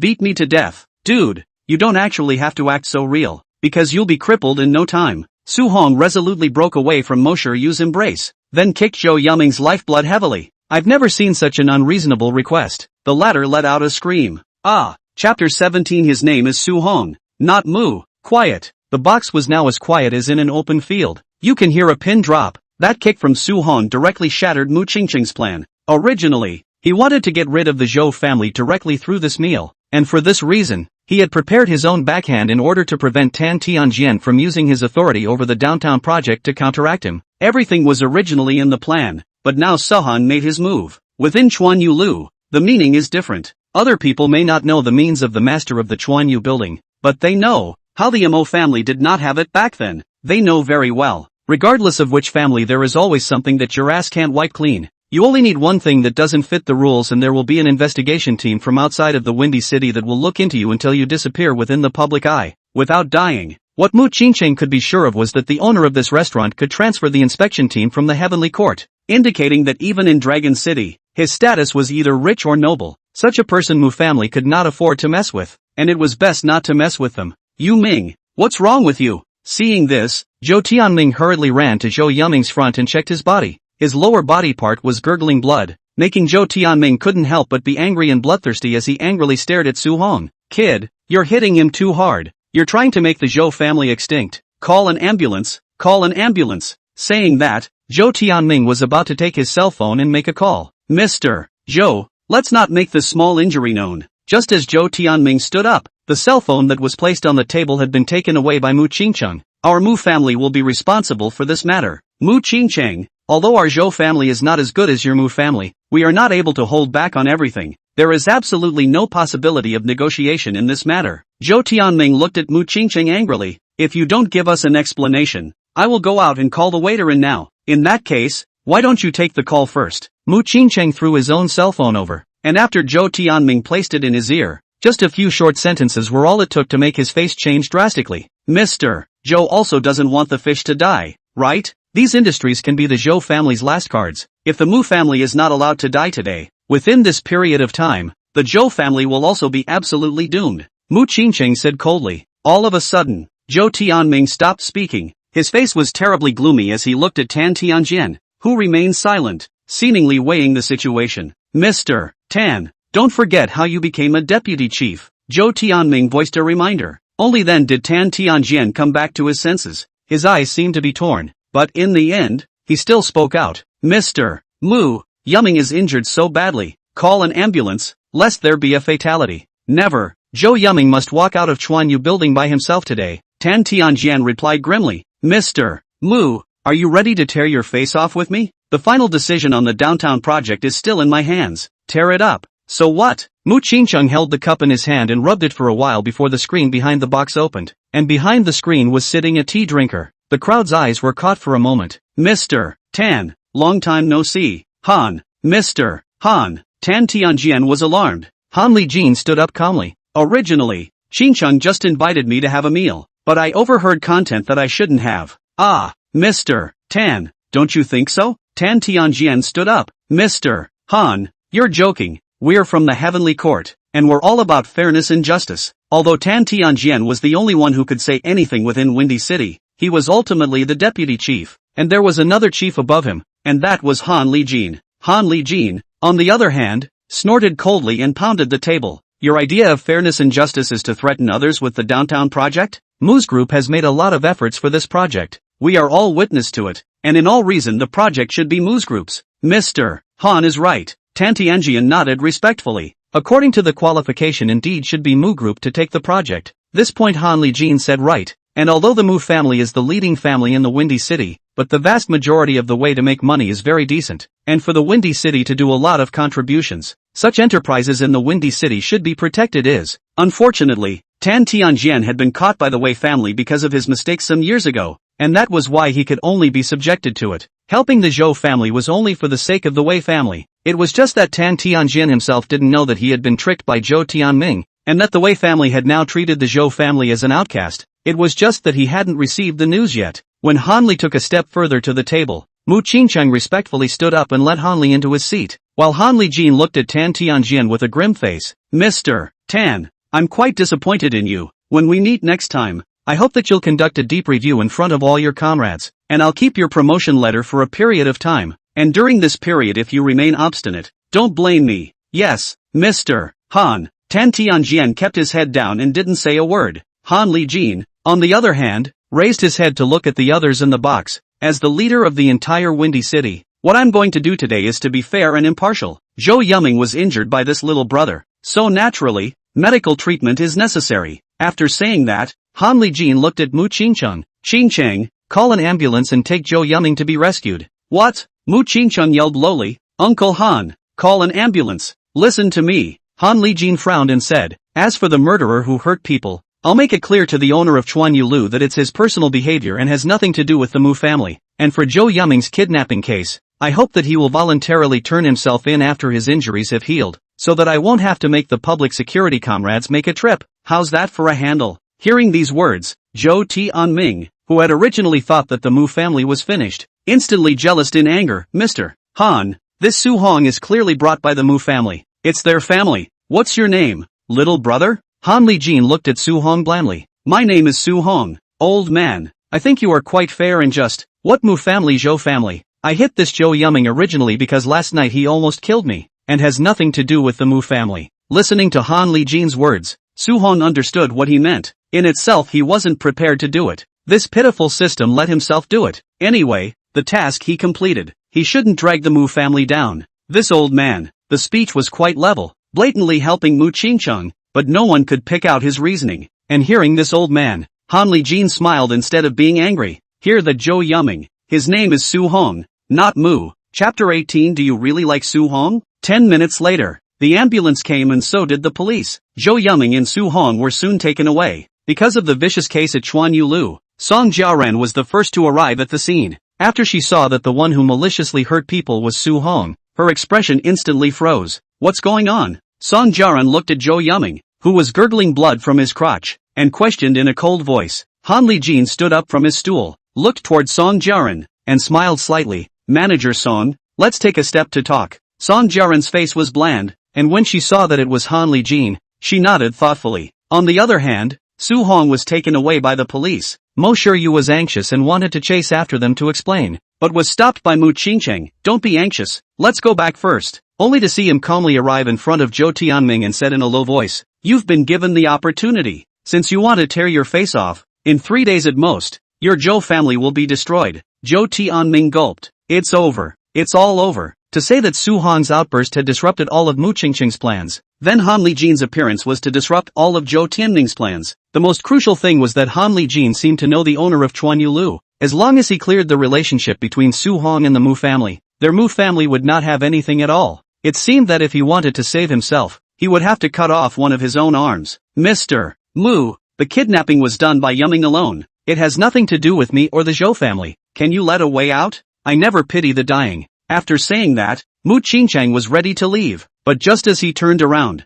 Zhou Tianming suddenly said, my Zhou family is originally a puppet. This point should be clear to Mr. Mu. I, Zhou Tianming, want to live. I don't want to die. As long as Mr. Mu can let me off the hook, I can provide you with information on the Wei family. Mu Qingcheng grunted. I'll chop off one of the hands of his Wei family's minions as soon as they reach over. I'm still afraid of him in Windy City? I heard that your father suddenly went to Dragon City 2 years ago. Don't you want to know why your father went where he did? Zhou Tianming said in a deep voice. Zhou Tianming was gambling that Mu Qingcheng's heart wished to know the whereabouts of the Mu family head. Sure enough, 1 step, 2 steps. On the 3rd step Mu Qingcheng stopped his pace, looked back at Zhou Tianming and said blandly, follow me. If I don't get what I want, your Zhou family will die. See you. You go back to. First, turning his head to look, Mu Siyu had already disappeared. Mu Qingcheng frowned. Where did Siyu go? The waiter on the side replied. I just saw MS. Mu run out. No good. Just now. Mo Shiyu was just in a hurry. She wouldn't run to find Su Hong at this moment. Thinking of this, Mu Qingcheng hurriedly called his bodyguard, and after letting him take Zhou Tianming to the car, he chased out alone. Came to the downstairs. Mu Qingcheng saw Mo Shiyu's car has been launched. Dust away. Mu Qingcheng do not care about the image of chasing after a long time did not stop the car down. He had no choice but to call Muyu. See you. Aha. What are you going to do? Sohan did it to take it out on me. I can't leave him behind like that. I'm going to find him. I'm going to explain it all to the police. A crying voice came from the opposite side. But Mu Qingcheng had no more comforting thoughts. You can't go now. If Chuan Yulu finds out that Su Hong is close to our family, the favor that Mr. Han has helped will be a lost cause. Brother, you've always told me since I was a child that one should not forget one's roots, let alone be ungrateful. And Su Hong has helped me many times since I was kidnapped. If we throw all the dirty water on Sohan alone this time, I can't do it. I must go to him. As the words fell, Mu Qingcheng suddenly fell silent. He had never seen his sister so nervous. 3 seconds later, he let out a sudden laugh. Do you really like this kid? What? What? I am. Brother, we are talking about business. Anyway, if you don't go, I will definitely go back and bring him out. Su Hong can't have an accident, Mu Siyu said in exasperation. Mu Qingcheng could feel how red her face was at this moment. Mu Qingcheng sneered. Alright, I know. I promise you that Su Hong will come out safely from the Public Security Bureau tonight. Guaranteed to have no effect on him. Really? If you don't feel at ease, go wait in front of the Public Security Bureau, and he will definitely come out no later than 12 o'clock. Okay, I'll have Uncle Jean bring the RV over now, and I'll stay in front of the Public Security Bureau. A woman is too big to be a woman. Mu Qingcheng glanced grudgingly at the direction the car left. Where exactly is this Su Hong good? Is it a specialty? Or is it a specialty? Sister cares about him so much. After skimming his lips, Mu Qingcheng turned away, and after returning to the car, the first thing he said to Zhou Tianming was, Zhou Tianming, I can let you live in the Windy City, but I'm going to add one more condition. The other side. Inside the Chuanyu building, a small, but restful compartment, as if all the noise outside had nothing to do with it. Mr. Han, do you mean to say that it was this Su Hong who injured someone? Song Jiaran looked at Han Lijin blandly. Han Lijin nodded. That's right, I was there the whole time. If I remember correctly, Su Hong is someone brought in by the Mu family to fight and brawl at Chuanyulu. Mr. Han should know what the consequences are. That's why I asked Manager Song to take a step to speak. Han Lijin said in a deep voice. 13 years ago, I met your boss in Dragon City, and he owes me a favor after I blocked a shot for him in that year's Heavenly Court operation. This time, let the Mu family go, and consider him returning a favor to me. Okay. As the words fell, Song Jiaran's eyes widened.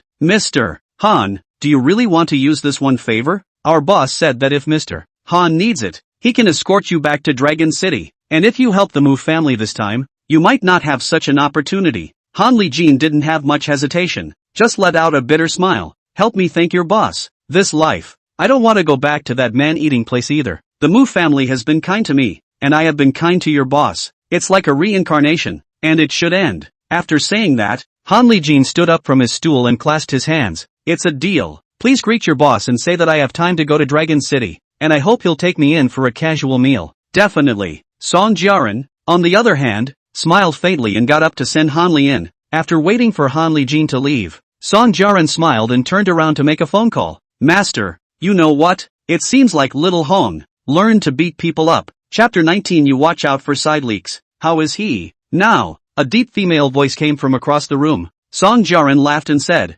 this kid, who is a bit of a jerk right now, helped the Mu family out and beat up Zhou Yuming of the Zhou family, kicking his lifeblood to pieces. You set the rule that fighting and brawling are not allowed within the Chuanyu building. So Mr. Han came to me just now, saying that, Song Jiaran talked about that incident just now, then added, I've checked the relationship between the Mu family and Xiao Hong. It seems like he's in a relationship with Mo Shiryu, and there are a lot of videos of them on the internet. Mu's Yu, the young lady of the Mu family? That's right, the Mu family is actually considered a prestigious family. Didn't I hear that Mu Ao Tian went to Dragon City? Do you think? The Mu family is considered good in Windy City, but when it comes to Dragon City, it ends up being considered second-rate. With this matter you can test the Mu family. You make a trip to the Public Security Bureau to see the Mu family's attitude. If they really don't care about Su Hong, I think that this little girl doesn't deserve little Hong. Yes, master. Hanging up the phone, Song Jiaran revealed a wry smile. It seems that the sky is about to change again in this Windy City.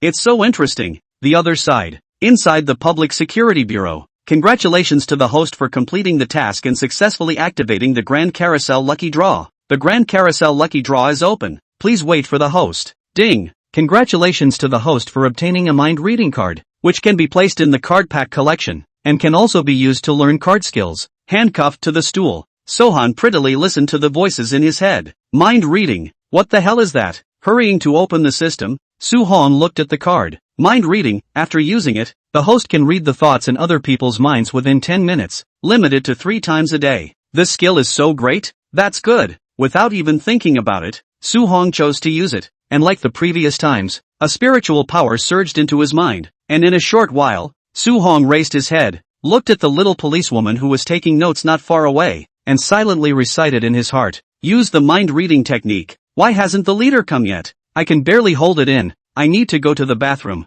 Oh-hoo. Save the baby. I'm going to pee out." Put. A sudden laugh made the whole atmosphere of the interrogation room very strange. The policewoman became very cold in a second and heavily slapped the table. "What are you laughing at? Be serious. This is the Public Security Bureau." Suhong waved his hand. "Didn't laugh what? Beautiful. You don't slap the table too much. 10,000 side leakage is not good." As the words fell, the little policewoman looked at Suhong as if she had seen a ghost. Asterisk asterisk asterisk asterisk. This guy can hear what's going on in my mind? Yeah, surprised or not, go use the restroom. Your leader probably won't be able to get through for a while. Suhong is clear that the outside world must be turned upside down right now. Chuan Yu Lu Boss, Mu Qingcheng, Zhou Tianming, Han Li Jin, all of these people are running around for tonight's matter. And what kind of final result? They don't know. The little policewoman looked at Su Hang's dangling appearance and instantly blushed. After weighing it, she stood up from the stool. "Then you're not allowed to run around. Sister, do you think I can pull the cuffs off with my bare hands?" Su Hong rolled his eyes. The little policewoman thought about it. This suspect leader would have greeted. Maybe taken away. He is not guilty of running away to add to his own charges. Soon, she walked out of the interrogation room, leaving Su Hong alone, paralyzed in his chair, his stomach rumbling with hunger. Su Hong has some regrets. "I knew that I would eat first tonight." A table of food they did not eat, 2 mouths to lift the table. Partake ah. I also do not know that nibbled 2 bites of hand-cooked cake. Lao Jiang, this dog will not give me to steal eat. Su Hong a little nostalgic in the school of lying flat life. Every day to eat and sleep and eat, how good. Since the system came, hungry meal full of not to mention, now also be handcuffed up. Time passed by the minute. Su Hong fell asleep with hunger, and that little policewoman didn't come back again, and in a daze, a figure suddenly walked in front of him and gently patted himself. Su Hong looked up, and a stunningly beautiful face appeared in front of his eyes. "See you? What are you doing running in here?" "I snuck in to see you. I know the leader's here." Musu smiled slightly, then took out a packet of cookies from inside her collar. Asterisk asterisk asterisk asterisk creamy cookies? Su Hong's eyes widened. "What milky flavor?" "It's strawberry flavored Oreo." Mosher Yu subconsciously replied, then saw the look on Su Hong's face, immediately blushed, reached out and fiercely slapped Su Hong. "Rascal, don't look around. I'm not good at carrying things in the dress I'm wearing. That's why I left it here." I know, but I'm handcuffed. There's no way to eat it." Su Hong pitifully looked at Mosher Yu. Although Mosher Yu's brain wanted to get this killed, her hand was still very real to unwrap the cookie and take it and put it in Su Hong's mouth. "Hey, thanks boss." Su Hong shivered prettily with a cookie in his mouth, and in a short while he shivered the fingertips of Muyu as well. "What are you doing?" Mosher Yu felt her fingers itch a little and rolled her eyes at Su Hong. Su Hong, on the other hand, hemmed and hawed. "Kind of hungry. Want to eat meat. Just bear with me a little longer. My brother said you'll be out by 12, so we'll go for a late night snack then."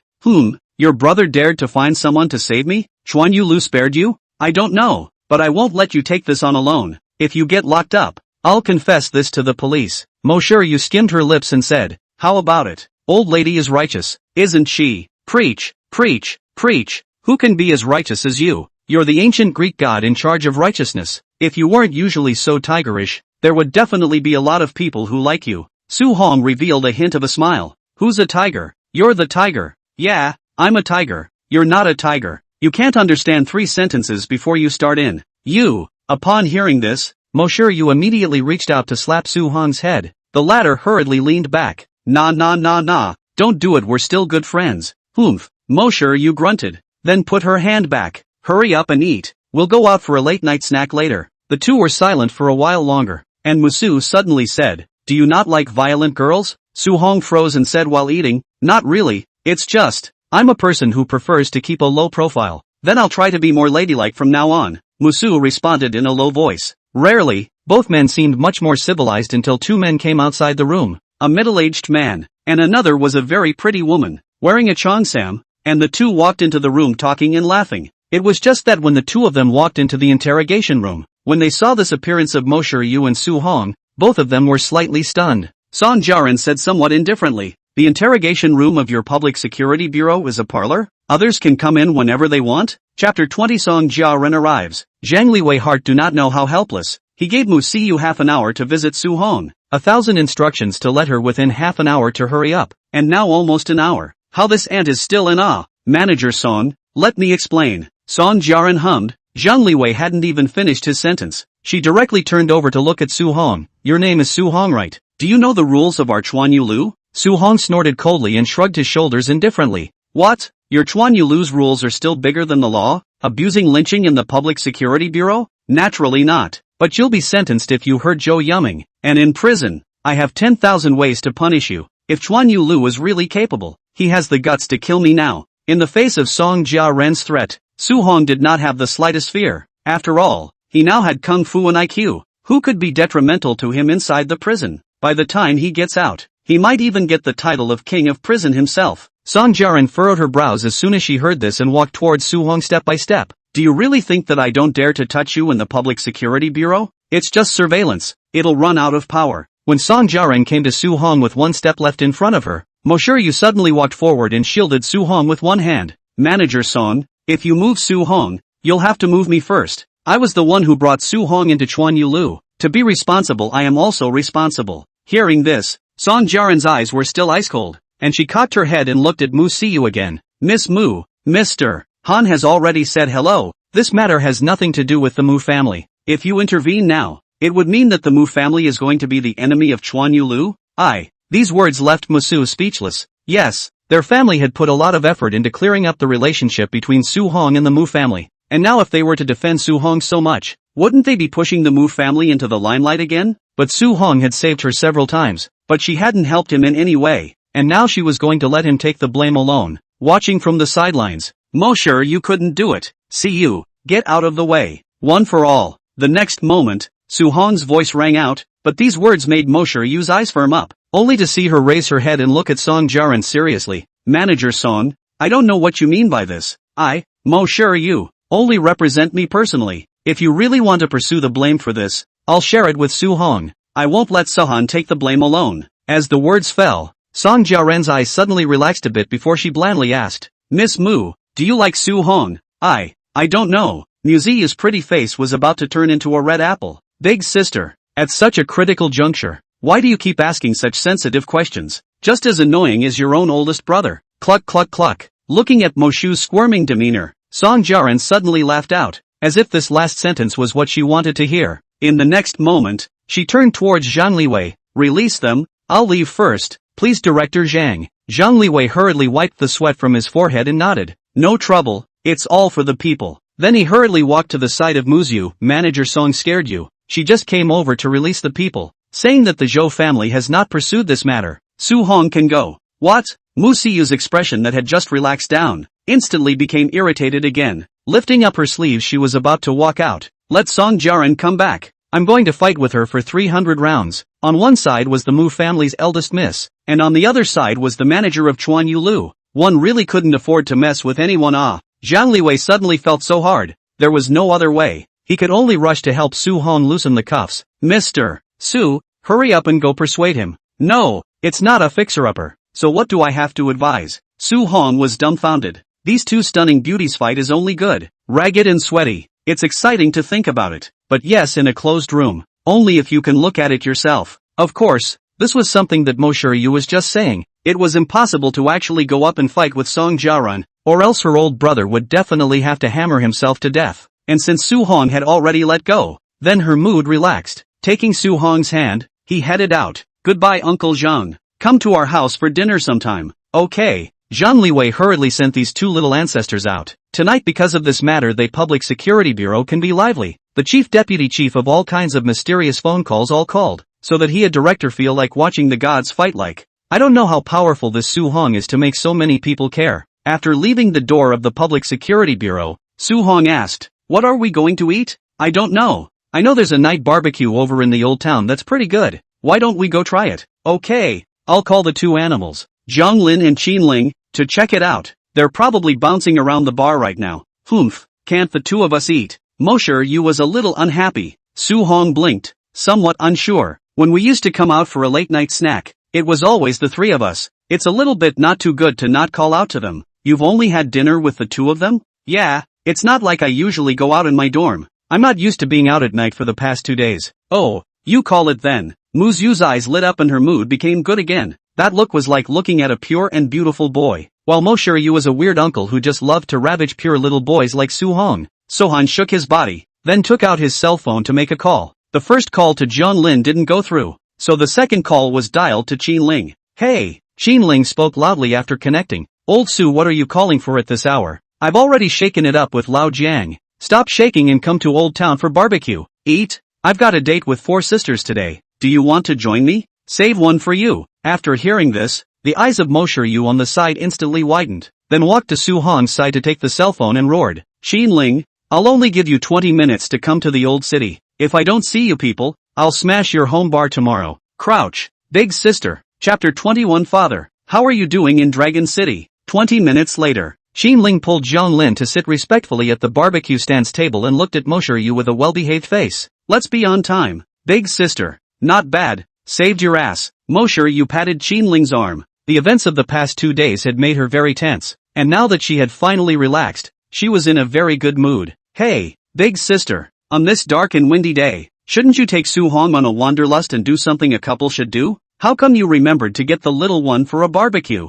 That how can it? Gongzi shall not take Su-hong to go bouncing. For girls it, Gongzi one person cannot eat, shall not let Su-hong help you share? The words fell. Qinling was on the verge of tears, thought it was alright, but it turned out that this appearance of Yu was a smiling tiger. Big sister, I swear to God, Su-hong has definitely not been to the bar with me, or you can lighten up and slap me twice. Yu grunted, her hand just raised, but suddenly thought of what happened in the interrogation room just now and lowered her hand. Why would I hit you? I'm a lady. After saying that, Yu handed over the menu. You order. Qinling's face was green, worse than eating. A lady? Big sister, do you want to see what you're talking about? Which word do you associate with the word lady? Which is more like it? What's the matter? Is there anything wrong with what I said? Yes, everything big sister said is right. Qinling trembled. Since the big sister was kissed by Su-hong forcibly, it seems to have changed a lot. Will be pampered, will be ladylike? Simply away from a big spectrum. If it had been before, he would have been beaten up at the very least. Still the old Su is powerful. You can take the pinch. Wait for 2 days to have to kowtow to the old Su. This has to make their Windy City small family second generation a lot easier. Old Su, drinking? After ordering the barbecue, Qinling looked up at Su-hong. Su-hong nodded. It's not easy to come out. Drink some. See you. Do you want some? Musu nodded. Then let's have some beer and a shallow drink. The corner of Qinling's mouth twitched. Old Su, you're not bad at drinking. You still don't know if I can drink or not? Su-hong rolled his eyes. I mean, you can stop big sister when she's drunk. Right. Muyu blared at Qinling. You kid wants to die again? When have I ever gotten drunk? Hey. Qinling giggled and didn't respond. Just a little pitifully looked at this barbecue stall. Later don't someone ungrateful to mess with this bogeyman is. Soon, good wine and good food came up. 2 boxes of beer was placed at the feet of several of them. Su-hong did not eat all night hungry enough to eat 2 skewers in a hurry. And then open the beer. Come on. Dry one. Then do it for real. Don't keep the fish. Qinling and Jianlin hadn't reacted yet, but Yu had already lifted the bottle, and after slightly showing off the bottle, she directly finished it in one gulp, the whole time silky smooth as if the beer was fake. Su-hong were shocked. Not big sister. You don't have a pharyngeal ejection reaction? Born without. Quick drink. Don't let me look down on you guys. Under the stimulation of alcohol, Moshu's face was flushed with the look of a buxom warrior woman. Jianlin meaningfully gave Su-hong a thumbs up. Old Su, I'm becoming more and more envious of you. Su-hong drank the wine in one gulp, then patted Jianglin's arm. Actually, see, you and I are really just friends now. Yes. Friends, who stay out every night and hang out all day, are really friends. Why didn't I realize you had such a hard mouth before? If you were cremated, I guess the incinerator couldn't even burn your mouth. Jianlin rolled his eyes. Su-hong did not say anything, just looked at the moon overhead, and the heart is very helpless. Hey, now people in the end how? They say a truth no one believe. In the meantime, Mu Qingqing's study. Mu Qingqing was gently fiddling with a string of Buddha beads in his hand, and when the sound of his cell phone rang, he immediately picked it up. Chan Nian, young master, something has happened. What's wrong? Mu Qingcheng replied calmly. Zhou Tianming is not willing to cooperate? No, Zhou Tianming's words were half-spoken, but he took poison hidden in his teeth and killed himself. What? Mu Qingcheng's originally calm face finally became serious. Call a doctor. Young master, the poison is very toxic. He is already dead, Chen Yan said indifferently, but there is still a part of the recording saved. Should I send it to you? Okay, send it to me. Dispose of Zhou Tianming's body, and remember to make it clean. Yes. What about the Zhou family's estate? Keep it for now. I'll find a family to take it over. By the way, how's it going at the Public Security Bureau? Su Hong was released. Mr. Han should have reached an agreement with Chuan Yulu. It should be fine. Mu Qingcheng breathed a sigh of relief. It seemed that he didn't have to deal with Chuan Yulu anymore, which was good for the current Mu family. So Siyu is with Sohan now? Miss and Su Hong are having a late-night snack in the old town.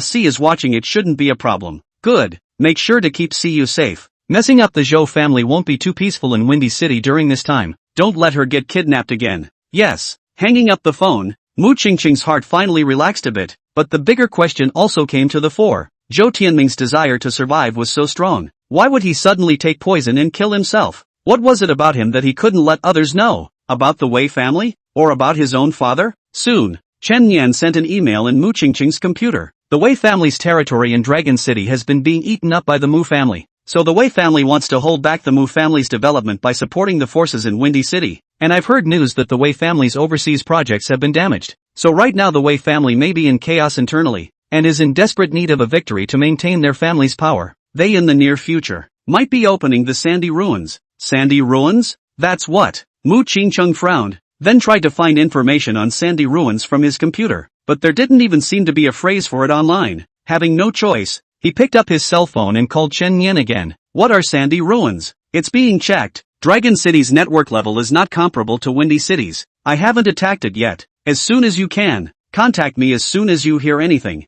Hang up the phone. Mu Qingcheng thought about it. There has been about half a year without contacting Mu Aotian. This half a year also do not know how he lived. So he picked up his cell phone and called Mu Aotian. Castle. Dad. Mu Qingcheng responded with some excitement. How are you doing in Dragon City? Only to hear a tired voice ring out from across the room. Responding calmly. I'm fine. Where are you and see you? Over in the Windy City. Okay. All is well. It's all under control. Don't worry, father. Ha ha ha ha ha. Thinking back then, I knew when you single-handedly plotted to bring down the Mo family that you were born to be the head of the family, and I'm relieved that you're in Windy City. Father, what exactly are you doing in Dragon City? Can you tell me? The words fell, and there was only silence across the room. A pin drop of sound was heard throughout the study, and I don't know how long it was before the opposite party responded. Qingcheng, I'm a man who can't go back. Remember, if I die one day, you must live well. And see you. Chapter 22. You're not going to plot against me while I'm drunk.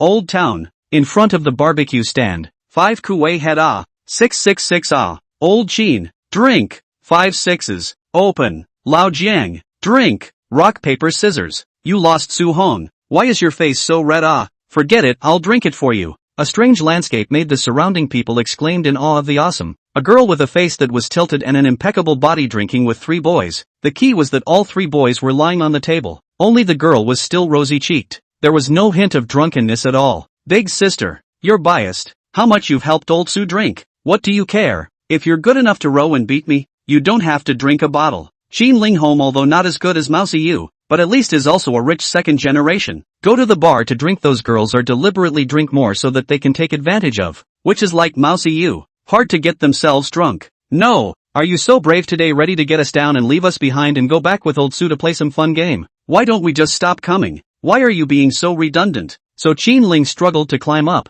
Big sister, it's almost time. You let Lao Jiang and I go. The 2 of us won't disturb your world of 2. Humph, little party girl. Seeing that there wasn't a single one who could fight, Mosher you could only wave his hand. Hurry up and get out. Su Hong stood up in a daze. Old Qin, take me away too. I also want to go back to the dormitory to sleep. You're not allowed to go. Stay. Muyu rolled her eyes. Qin Ling smiled sarcastically and said, Old Su, go for it, and try to set up a full moon wine for my godson next year. After saying that, under the pressure of Mosher Yu's authority, Qin Ling directly carried the unconscious Jiang Lin and ran away, leaving only a dumbfounded Su Hong in front of the table. No, I'm not going back. Where do I sleep? I have 2 beds in my RV. one for you and one for me. Su-hong red-faced, pitifully looked at Muyu. Then you won't plot against me while I'm asleep. Don't worry, it won't. Muyu revealed a devilish smile. With Su-hong fainted on the table, Muyu picked him up and slowly walked towards the caravan. At this moment, the grass in the bushes A4, a face of surprise, looked at the not far away Muyu, hurriedly picked up the intercom. Chen General Chen,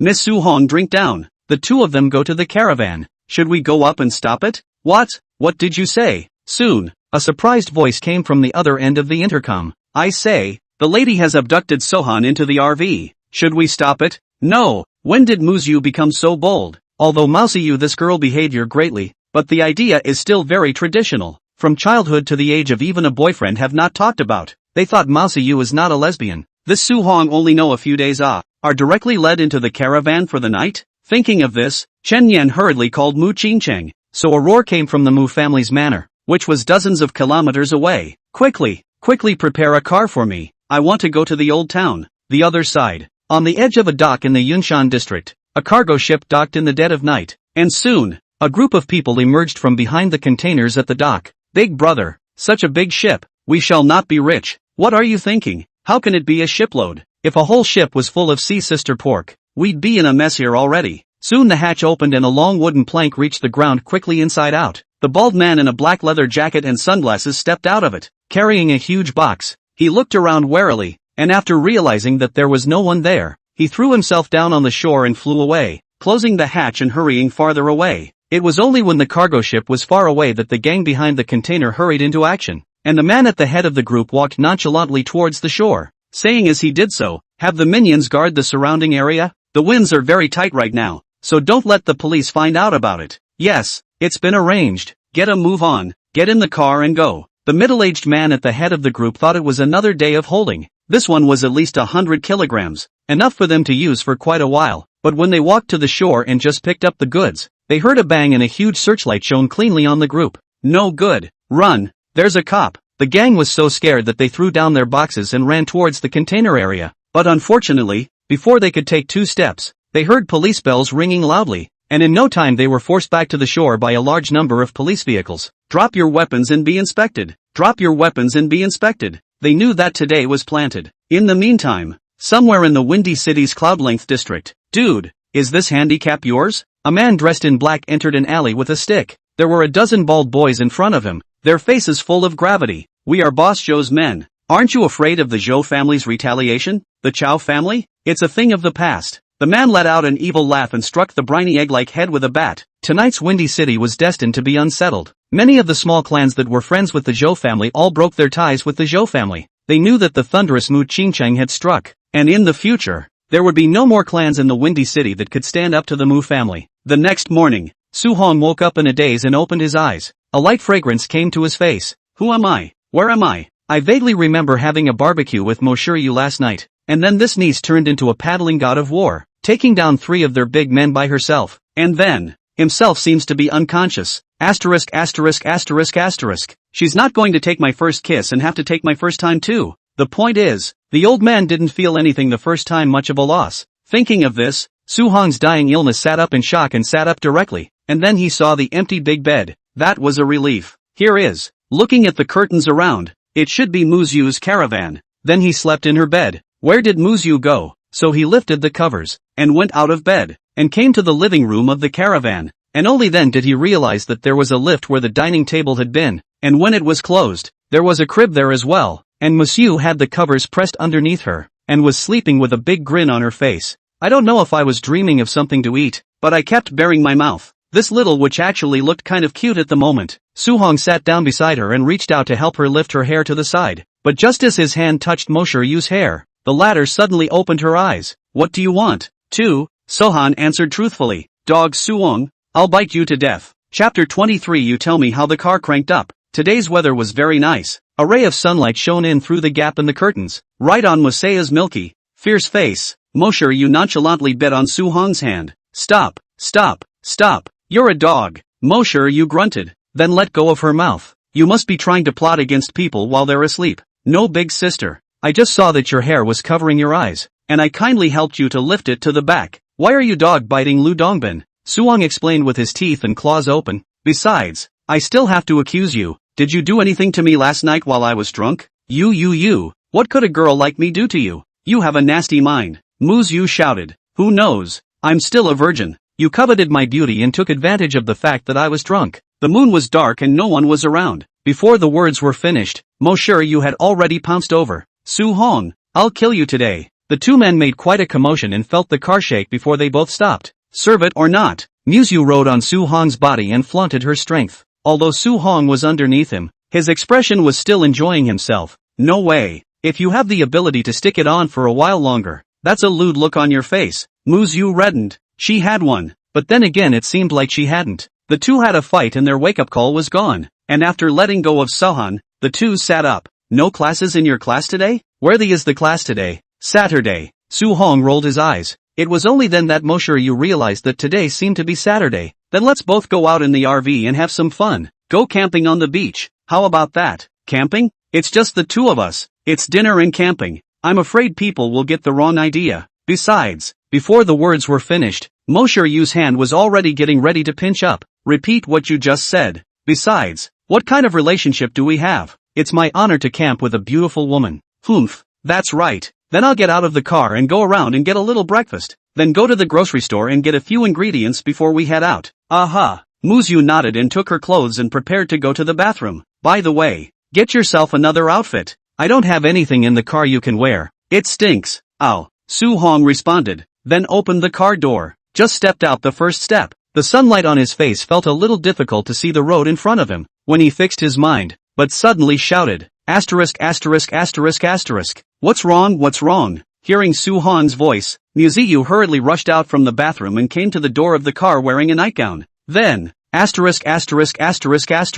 Who are you guys? Muyu also exclaimed, only to see that the outside of the caravan was surrounded by black-clothed men in 3 layers, each staring at the caravan without a second glance. I sent them here to keep you safe. With a green face, Mu Qingcheng pushed his way through the crowd and walked over to Muyu's side. Brother? What are you doing here? What? My sister spent the night in the car with a strange man and I can't come over and care about it? Su-hong was unconvinced. How is it a strange man? I'm very familiar with Siyu. We didn't do anything. You have a dirty mind. I have a dirty mind? I'm dirty? Just now the caravan was shaking. I have a dirty mind. Kid, if I don't kill you. My name is not Mu Qingcheng. Mu Qingcheng Gasa half dead. Did not sleep all night yesterday, for fear that his sister was bullied in the car. Originally a night of peace and quiet. You give me a car shock in the morning, this who cannot stand. That's my sister. My Mu Qingcheng's sister. It's not too much to call her the princess of Windy City. I've been spoiled since I was a child, and now all of a sudden I'm being taken away with a pot.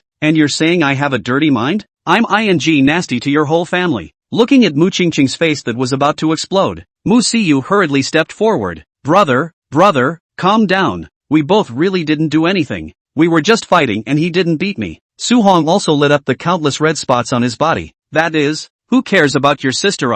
Look at my arm, waist, all her pinch. I'm not a good man, do not fight with women. I have to. Have to what? Mu Qingcheng snorted coldly, and the black-clothed men behind him all looked over coldly. Su-hong hurriedly hid behind Muyu. I have to go up and kiss her hard twice before I can do it. This girl just owes kisses. Virtue. Muyu rolled her eyes. This guy was really capable of giving and taking. Knowing it was his oldest brother, he didn't roll his eyes. If it were the Zhou family, I guess Su-hong would have started punching and kicking by now. So Muyu pulled Mu Qingcheng to the side. You should go back quickly. Haven't you been busy enough in the past 2 days? No matter how busy you are, it's not as important as my sister. Mu Qingcheng softly replied. The Zhou family has completely ended. I have to find a small family to take over their family's business. And I also have to thank the Zhou family for the big gift package they sent. A small family? Have you found someone yet? Nope. It's been a night here before I've had a chance to get back. Ow. Muyu responded thoughtfully, then said, give it to the Qin family. Qin Ling is a good guy. A good person.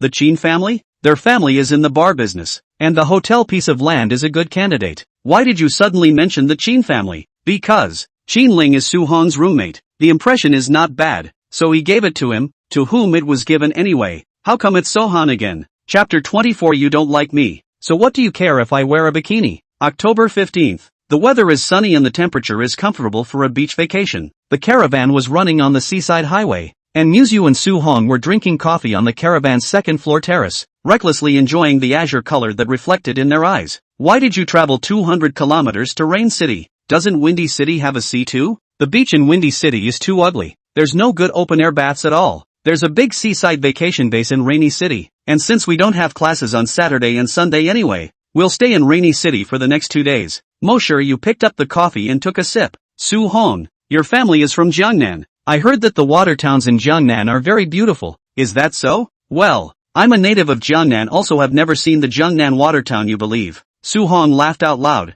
He was originally a complete homebody, and now the Jiangnan water town is basically occupied by the commercial area. Not very willing to go out to play. Su-hong is naturally unfamiliar. Yu rolled her eyes. You guys are still really boring. Who's boring? I have a rich spiritual world. Su-hong has been immersed in his previous academic research since he was a child. He was originally a person with a reticent nature. If he had not run into Yu, he would never come out to travel. Where's the richness? Kissing me forcibly? Or take advantage of me? You're quite proficient in that area. Damn. Then the system you give me out. Look at you, give me a reputation to be corrupted. And now when Muyu sees herself, she thinks she is a hooligan. It's all your fault. Behavior is all done by the host and has nothing to do with the system. The host can refuse to accept the mission.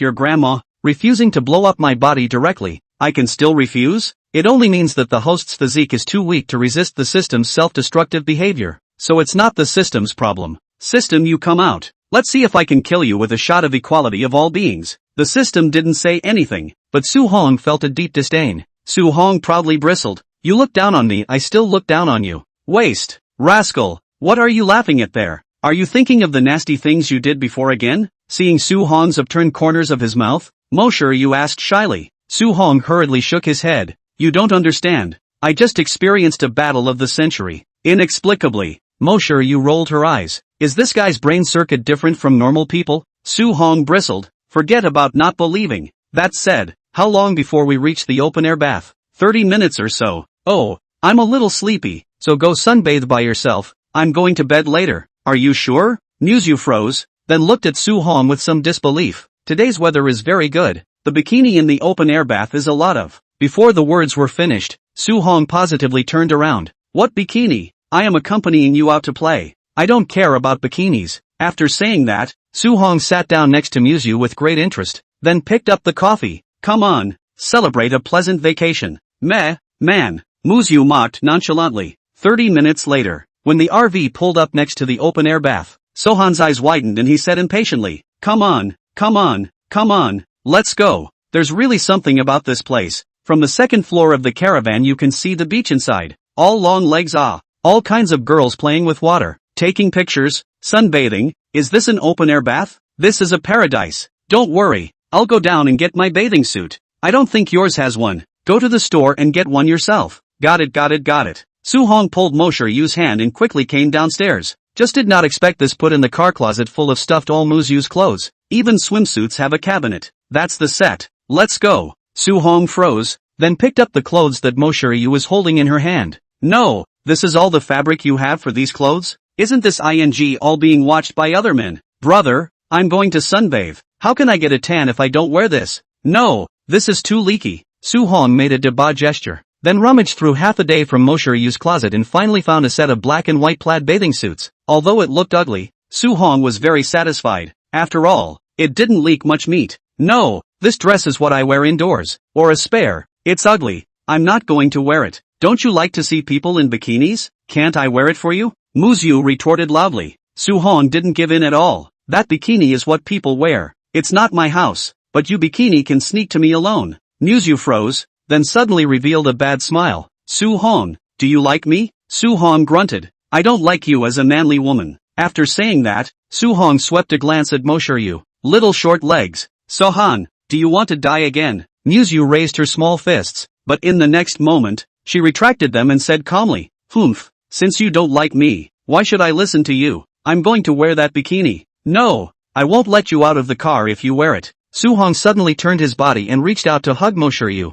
I didn't fight back after you punched me for half a day in the morning. I have to collect some interest now. Yu's face was red again, because now she was leaning on Su-hong's embrace, and that feeling was just like that day in front of the classroom, when he forcibly kissed himself. Rascal, let go of me. Then you're not allowed to wear it. Let go of me. I'm getting weak in the knees. Now this atmosphere is too ambiguous. If a moment they did not hold back what to do, there is no way. You can only yield to Su Hong's lustful authority. I know. I won't wear it. That's more like it. Only then was Su Hong satisfied and let go of Yu. Little like, still want to fight with me. If it wasn't for the fact that she couldn't beat Su Hong, Yu would have had to beat him to death today. So the two got out together and headed for the open-air baths. This caravan was a beautiful scenery line wherever it went. So after the two of them got off the car, they naturally attracted a lot of attention, and not long after, a figure suddenly sprang out of the crowd, and quickly walked up to the two of them. Miss Mu, Mr. Su, Director Zhang? Muyu was a bit surprised. Equally surprised was Su Hong. No, Director Zhang, what are you doing here if you don't go and subvert actresses? Looking for new goods? Asterisk. I'm here to be a talent scout. Zhang Long rolled his eyes. This guy really dares to say anything. Chapter 25. I think I can still salvage a little bit. 5 minutes later, Su Hong and Zhang Long walked out of the locker room together. Su Hong came to the beach side of the small store to buy 2 small bottles of soda with Zhang Long sat next to the umbrella. At this time the beach is full of bikini legs. Director Zhang, this job of yours is really good. You can look at beautiful women every day. Look at that beach playing volleyball one. Can you unearth it? This one is quite white for a racket. Yuck. It's quite good. 95 at the very least. No, not fit enough. 60 points max. Zhang Long shook his head. What about the sunbathing one? It's got long legs. It's gotta be a 90. Is it okay to have scars on your arms? This one is definitely 50 points at best. Not Director Zhang. Are you so picky? Zhang Long also shook his head, then looked at Su Hong strangely. I say, are you really hungry and have no taste at all? Miss Mu is at least 98 points. Why are you still staring at others? What a 98. She's a man-child.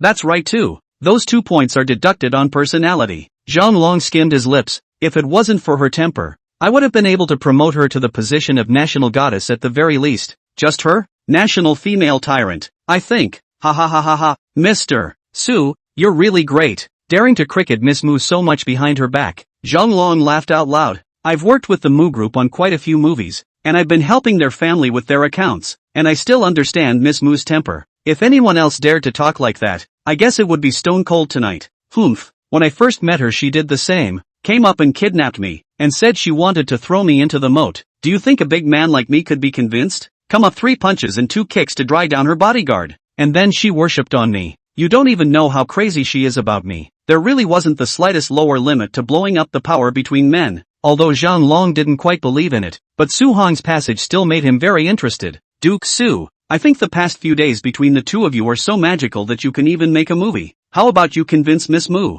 and I'll make a movie just for you too. Director Zhang, you have something. Su Hong revealed a hint of a gnomy smile. He had long wanted to integrate into the acting circle. It was a coiled cave. Thinking about it was very beautiful. The next moment, a slap on his head. Stinky Su Hong, look at what I've become. Ugly. Su Hong turned around and saw a black and white plaid Amma-style swimsuit beauty standing beside him. Ha ha ha, that's pretty. Sohan didn't hesitate to scoff, and what followed was a flying kick from a pair of long legs. Asterisk. You. Su Hong, old lady is not finished with you today. You chose me to be so ugly. Seeing Su Hong's merciless mockery, Yu had a stomach full of resentment, all of which she spread on Su Hong. Looking at the way the two people were fighting, Zhang Long was almost shocked. Who the hell is Muyu? Ah, the little witch of the Windy City, now dominated by a man? Although this swimsuit was ugly, it was very conservative. Almost no private parts could be seen. If someone had let Yu wear this kind of swimsuit in the past, I'm afraid he wouldn't live long enough. Now although Yu was reluctant on the surface, that is, she pressed Su Hong down and beat him hard, she still obeyed and put on this swimsuit. TSK.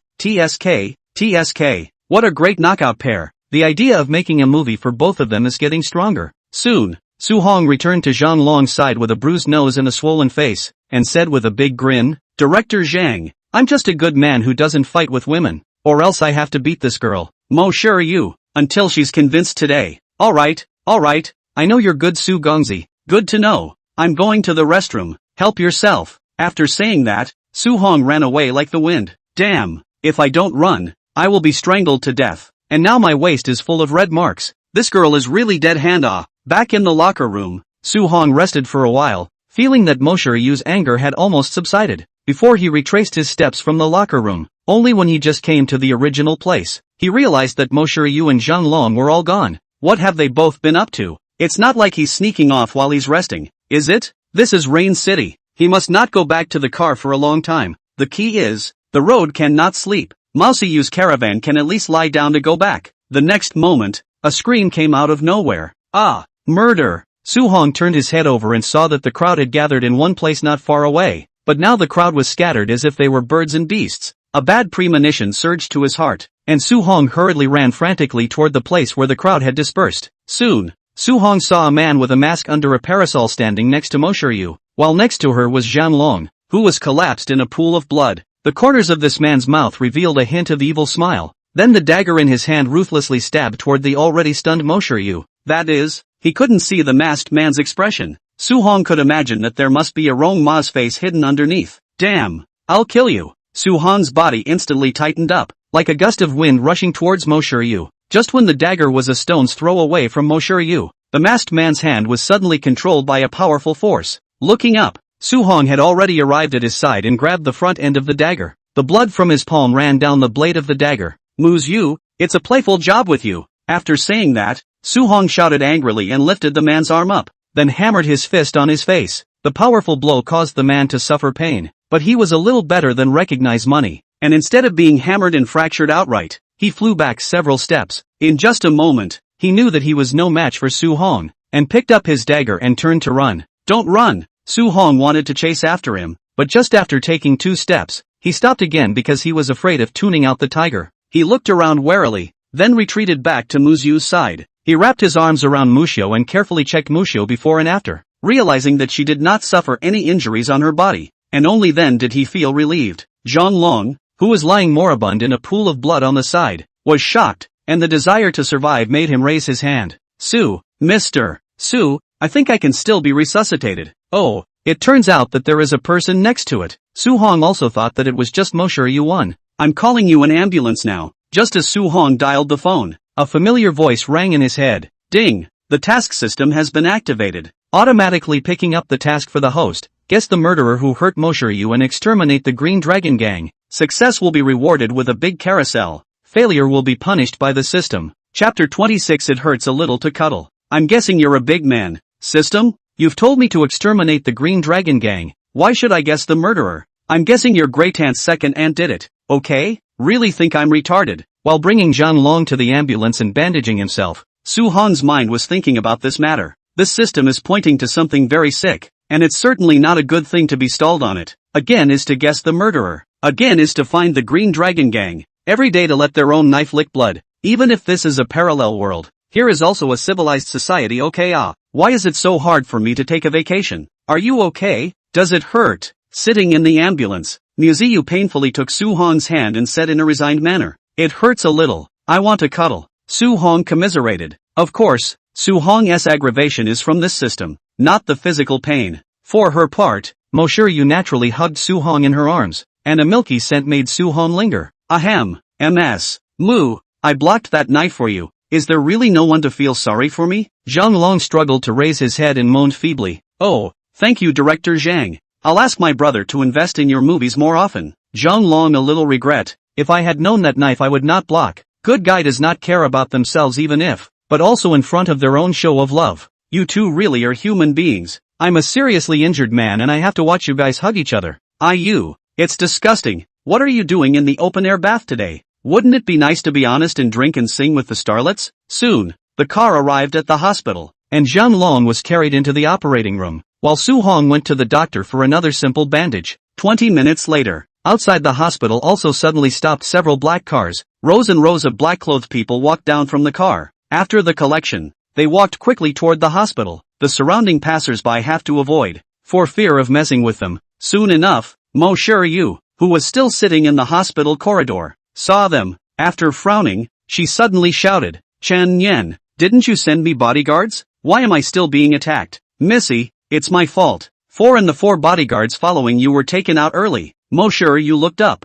Si was lowering his head in some embarrassment and explained, they weren't alone, and the sneak attack was so fast that I didn't react with a few of my brothers. Si, you're not even as good as your brother now. Muyu grunted, although San didn't protect himself either, but there was a reason for that. After all, he had been injured before he was kidnapped. Unlike this 4, who didn't do a thing and got killed straight away. However, Mosher you didn't blame too much. After all, the other party came prepared, and he himself wasn't in the Windy City, so the rescue definitely wouldn't be very timely. In the past, he came out to play and did not have so much to do. How is it now not moving is assassination, kidnapping it. How many times has this happened in just a few days? Who the hell is trying to turn on themselves? Lifting her head, Mosher you asked in an exasperated manner. Chen Yan, did you find out who did this? The other side is moving fast, and the surveillance at the various intersections can't trace these people. But there's a clue. When one of the brothers in the middle was knocked out by the gang, they noticed a crescent-like mark at the base of their necks. But what the mark represents is unclear to me at this point, and I need to keep checking. Then what are you doing over here? Mosher you said somewhat icily. Shouldn't you rush to investigate the murderer? Young master said for us to come and escort Miss home. Chen Yan lowered his head and said slowly, go home? Go back where? We're not done playing yet. Before Musu could say anything, she saw a figure pop out of the medical room with a whoosh. Chen Yan looked at Su Hong, whose hands were all bandaged, and said blandly, it's only by returning to Windy City now that we can protect your safety. The family forces in Rainy City are very complicated, and it's very difficult for our manpower to cross the city. Ha, you mean Siyu wasn't kidnapped in Windy City 2 days ago? If it weren't for me, your missy would be dead. Kid, how are you talking to Mr. Chun? Si from the team raised his head angrily with some defiance. Meh, Su Hong sneered and came to Si's side. Big brother, you're protecting Siyu, right? How come you didn't show up from the beginning to the end? You wouldn't have gotten mesmerized watching Ultraman. The humiliated Si was instantly enraged and was just about to speak when he heard Chen Yan coldly shout, Si shut up. After saying that, he looked at Su Hong. Sir Su, it is indeed not suitable for Missy to stay in Rain City right now. There is no way for me to control the forces here, and it would be easy for something to go wrong. Oh, then you guys take Siyu back. I'm alone in Rain City. These buggers scratched my hand. I had to destroy them all. After saying that, Su Hong skipped over their group of people and walked straight towards the hospital entrance alone. But before she could take 2 steps, Mosher you suddenly stood up and shouted, Su Hong, I want to go too. You're a stupid girl. The dagger is in front of your eyes and you don't even know how to move it. What's the point of bringing you along? Sending you to your death? Stinking Su Hong, you have to take my old lady away. Upon hearing this, Mosher you immediately became furious and ran after Su Hong.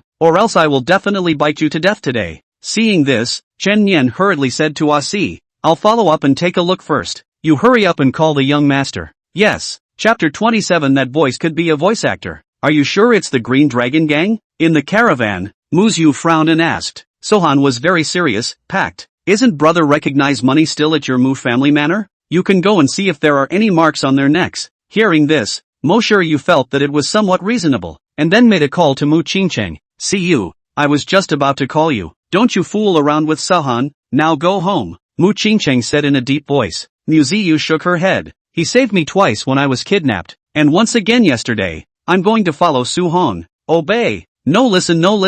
Muyu rolled her eyes. I'm going to be with Su Hong. I'll die if he dies. Until now Chen Yan hasn't found out who these people are. Lately your brother and I have been messing with a bit too many people. It's really not safe for you to stay in Rain City right now. Muyu bristled. What does Chen Yan do for a living? The brain is not as good as Su Hong. Now go and see if Laron's neck also has a crescent-shaped mark at the base of it. Hearing this, the opposite party immediately fell silent. After a while Mu Qingcheng seemed to have figured something out. I know. I'll go and look now. I'll send more manpower to protect you. Don't go out and cause trouble for a while, and stay honestly with Su Hong. Aha. Hanging up the phone, Su Hong immediately widened his eyes. Not Mosher you. What do you mean the brain is not as good as Su Hong? Chen Yan, this guy with a big brain and thick neck. What makes him smarter than me? Muyu, Chen Yan is our family's wise counselor. Dual PhDs from the world's top-ranked University of St. Lige. Proficient in the internet and psychology, has won first prize in hacking competitions around the world, and in the World Psychology competition.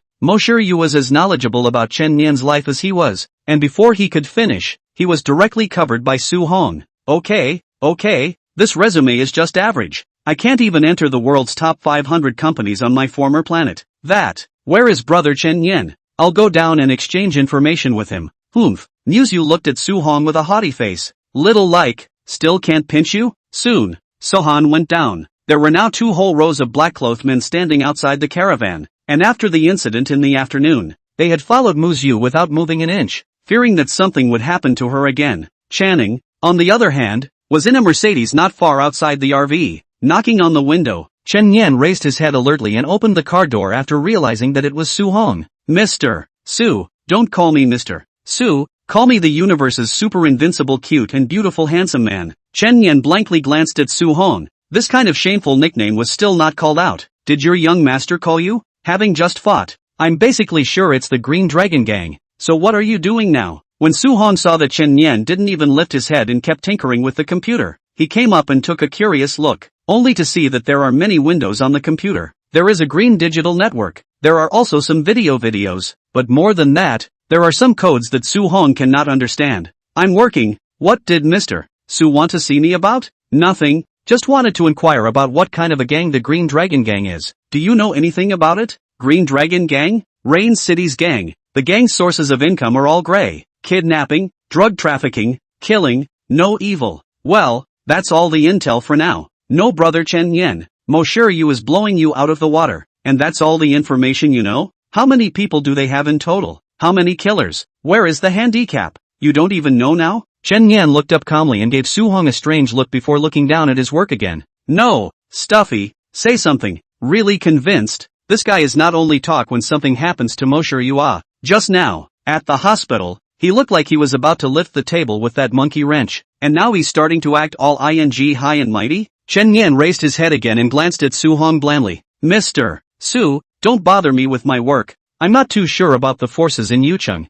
I need to investigate now. Give me an hour, will you? I'll let you know when I know better. Okay, I like you to be so reliable. Su Hong patted Chen Yan's shoulder. Worthy of being a double-degree doctor. How do you know? Muyu told me. Sohan hemmed and hawed. Chen Yan froze, then silently lowered his head. When Su Hong was about to turn around and leave, Chen Yan suddenly raised his head again and asked sullenly, Mr. Su, can I know why you are so eager for news about the Green Dragon Gang? The Green Dragon Gang is a hidden danger. Take them out and see you will be much safer. Sohan replied seriously and got out of the car. After closing the car door, Chen Yan looked at his deep back and suddenly revealed a trace of a satisfied smile. The hands that were looking down and operating the computer were much faster. And the other side, Su Hong beautifully walked in the direction of the caravan. Damn, it feels so good to pretend. If he said that, this guy Chen Yan wouldn't work his ass off to help him find out the information? Who knew that the old man was pressing on just to complete the system mission? If it is not this broken system all day to let themselves kill this kill that, they're on long ago back to the Windy City to go. Who the hell here to pretend to kill the Qinglong gang ah? Go back to lie down flat does not smell? As long as you're in Windy City University, it's basically hard for those evil forces to get in. After all, the school has always been the focus of each city to guard the place. If something really happened, it is estimated that the Windy City, large and small chiefs have to sit down, when not to mention a Qinglong gang, is God came, but also have to peel 2 layers of skin down. Never mind, who let himself get into such a systematic fodder? Your mom. You still take advantage of it. Right, system. It was a damn shame that he, a traveler himself, couldn't hold the system until now. Annoyed, Su Hong re-entered the caravan, and just as he got on the car, he saw that Muyu was lying on the bed on the phone. Hoshi, how did you know I was coming to Rain City? Humph, you were attacked today, such a big news. You don't even look at the TV? You came to Rain City without telling me. I'm going to be angry. Oh. A sweet voice came from the opposite side. A little lowly. Su Hong licked his lips and hurriedly ran to sit next to Muyu. This voice is so sweet that it can be a voice actor. Muyu glared at Su Hong, then responded with a smile. I just came to play for 2 days on the weekend. I'm afraid that if I look for you, school won't even let me go. Are you okay now? The news said it looked like a big handsome guy protected you. It's fine. It's just that the person who attacked me wasn't caught. Mosher you stared at Su Hong, and did not refute the 3 words big handsome boy, then suddenly was amused. Actually the videos were not recorded in full. Zhang Long you know, he also helped me block a knife, and now he is still in the hospital. Seriously, that's the same Zhang Long who even tried to subvert you and ended up getting beaten up by you? Upon hearing this, Su Hong suddenly widened his eyes. What? Zhang Long wants to subvert you? Don't talk nonsense. Musu blinked. Yo, why are there boys around you? You have a boyfriend. No la. Su Hong is my college classmate. That's the big guy that you just said protects me. Big handsome guy. Muyu could only helplessly introduce Su Hong's identity. Yo, still classmates, but a boy who can get into your RV is probably not far from a boyfriend. Don't talk nonsense about Hoshi, or I'll come over there and strangle you. If you don't come over to me tomorrow, I'll come over to you tomorrow. It's a deal. Good night, see you. I'm going to bed. After saying that, The opposite party hung up the phone before Mosher could say anything. Su-hong hurriedly sat over and asked, "No, Zhanglong wants to submerge you, what do you mean?" Mosher let out a laugh. "No la. The first time I was bumped into by Zhanglong was in school. He didn't know me at the time, so he tricked me into becoming an actress. I thought it was fun, so I went with him.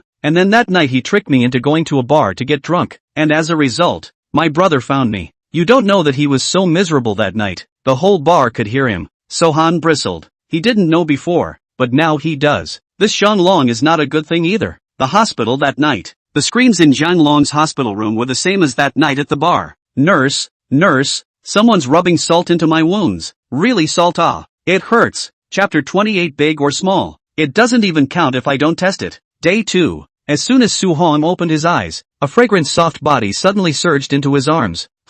What little goblin snuck into my bed last night? After a jolt, the lovely girl in his arms pushed herself gently and muttered, "Get to the side. You're crushing my hair. Is not a dream. What's this girl doing in her bed for nothing? So horny?" Su-hong was just about to speak when he heard a sound of an electronic lock appear inside the car. It's the sound of the RV's electronic lock. There's a third person who knows the code to this RV besides myself and Muyu? The next moment, just as Su-hong was about to sit up, he felt the curtains of the bedroom being pulled open, followed by a small loli in a JK dress pulling open the curtains, with a broken look, yelling at Mosher, "Fine, see you. Still saying you guys are classmates. You're all sleeping in the same bed. Let's see how you can weasel your way out of this." Just this sound made Su-hong, who originally had his eyes open, hurriedly close his eyes with the embarrassment of being caught in bed. "Damn it, mother asterisk Muyu, didn't you say no one could get into the RV? How did this little loli get in here?" Meh, women are liars. Mosher slept in a daze and didn't react at all until she ruthlessly touched Mosher's thigh again, and only then did she open her eyes. "Hoshi, you're really here," Muyu said in surprise, not realizing what she had done at all. She then grunted, then questioned, "Explain to me what this is about first. Why are you sharing a bed with a man?" I'm jealous." What man?" Muyu froze, then realized Su-hong lying beside her. "Dog Su-hong, how did you run to my bed?" When Su-hong heard this, he couldn't stand it anymore. "I slept well. You guys poured dirty water on me early in the morning. Is it really good?" The insufferable Su-hong sat up. "Big sister, will you look at it? This is my bed. You sleep on the crib outside. I haven't accused you in the morning? You're the one who's accusing me first." After finishing Muyu, Su-hong looked at Moshi again, "And you Lori sister, Siyu sleeps in a bed with a man, what makes you jealous? Is it possible that you are a lesbian? Crush on Siyu for years?" Mosher, you are confused. He just said a sentence. How this guy pickpocketing endless. Dog Su-hong, you've gotten fat with guts, believe it or not. I'll give you a tooth mark package? Su-hong put both hands out. Come on, the injury on your hand is still not healed anyway. You bear you bite it. Mosher, you suddenly had the feeling of looking at Su-hong but being unable to do anything about him. Moshi, who was on the side, couldn't help but look at the defeated Muyu.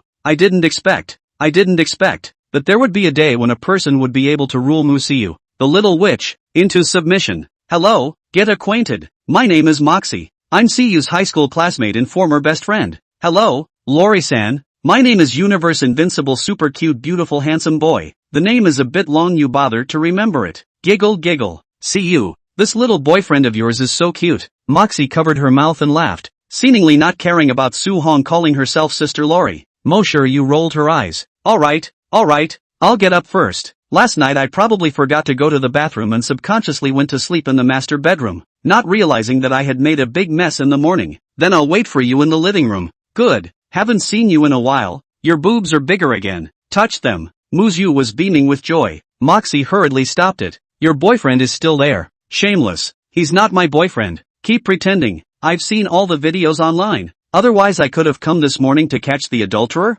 The two girls went outside to chat. Su-hong is not interested in these topics at all. The breasts are not big. They have not been tested, do not count. However, Su-hong did not go out, but took out his cell phone and sent a message to Chen Yan first. First, do the right thing is important. Do hurry back to school. Make up for the sleep. Study hard. Try to be a small waste of time who eats and sleeps and eats. And do not give the country trouble. Soon, a file package was sent to Su-hong's WeChat. In here is all the information on the Green Dragon Gang. Thanks brother Chen Yan. I'll buy you a hand pie when I get back. After a few ellipses, Chen Yan stopped responding and seemed to have directly rendered Chen Yan speechless. Hand pie? I'm missing your hand pie, aren't I? Open the file packet. Su-hong. One piece of information was organized by Chen Yan. It seems that this guy is also a compulsive. Must make the format of the file uniform. Zhang Qing, Su-hong said in a deep voice. The information showed that this Zhang Chang was the big brother of the Green Dragon Gang, and could be considered evil in Rain City. Rain City's several big families seem to have been blackmailed by him.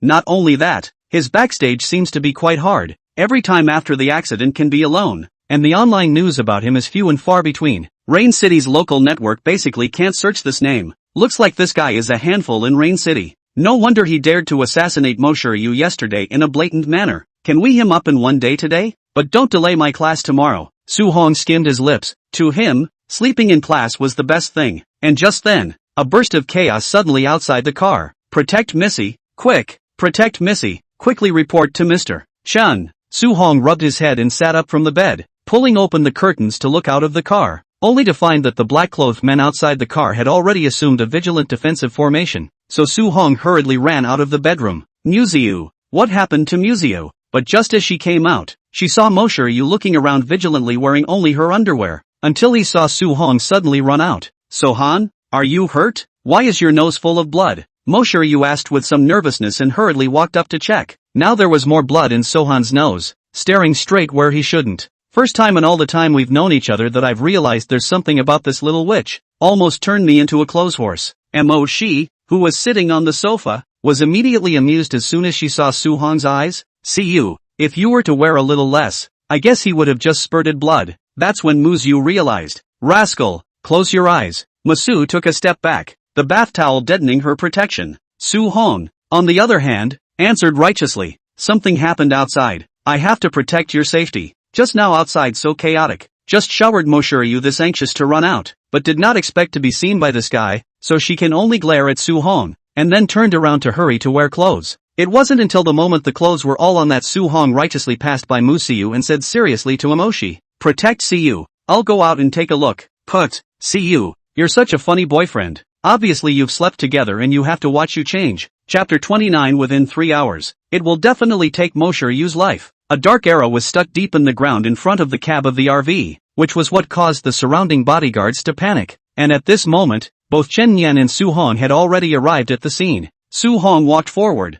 frowning as he examined the arrow on the ground, then raised his head to look around and inquired, did any of you see where this arrow came from? The people around them looked at each other, but they all shook their heads. All they heard was a whoosh, and then the arrow stuck in the ground, and they then clung together in panic. But last night, after coming out of the hospital, the caravan drove to a camping base, not in the city. There are no high-rise buildings around, not suitable for hiding people. If someone shoots an arrow over, it should be easy to be detected. Skimming his lips, Su-hong didn't know what was going on, but Chen Yan suddenly said, there seems to be something on the arrow. Su-hong took a closer look and there was a note on the front of the arrow, so he carefully accepted a pair of white gloves and then took the note down, and on it, there were several large, dark letters written, within 3 hours, Mushuyu's life will be taken. These words came out and instantly put the surrounding bodyguards on alert. 3 hours, you're coming to kill Muyu? But there's nothing suspicious around, and there were dozens of them protecting the RV. How well equipped do you have to be to do that in this modern age? You can't just fly a missile in. Impossible. No one within the land of the Dragon Kingdom is that capable. Brother Chen Yan, aren't you a wise man? Analyze what's going on here. Su-hong said with a big grin. Chen Yan, on the other hand, held up his glasses. I think, based on our current location and the manpower around us, it should be unlikely to kill Missy in 3 hours. Maybe this is just a scare note on his part, to consume our attention until the night or the next day. Hearing this, Su-hong shook his head. I don't think so. This Green Dragon Gang's killers are all quite powerful. The one I fought with yesterday is more powerful than anyone I've run into so far. One should know that San and Recognize Money's fighters were all resolved in a single move by themselves, while the man from yesterday only took a few steps back in the face of his own attack. If they really had to fight head-on, it would be impossible for Su-hong to finish him off in a short period of time. So Su-hong thought that such a killer naturally had his own arrogance. Since he had said that he would kill Muyu within 3 hours, he would definitely make a move within 3 hours. No matter if they could be killed or not, they would do it. Thinking of this, Su-hong stood up calmly, a hint of gravity in his eyes.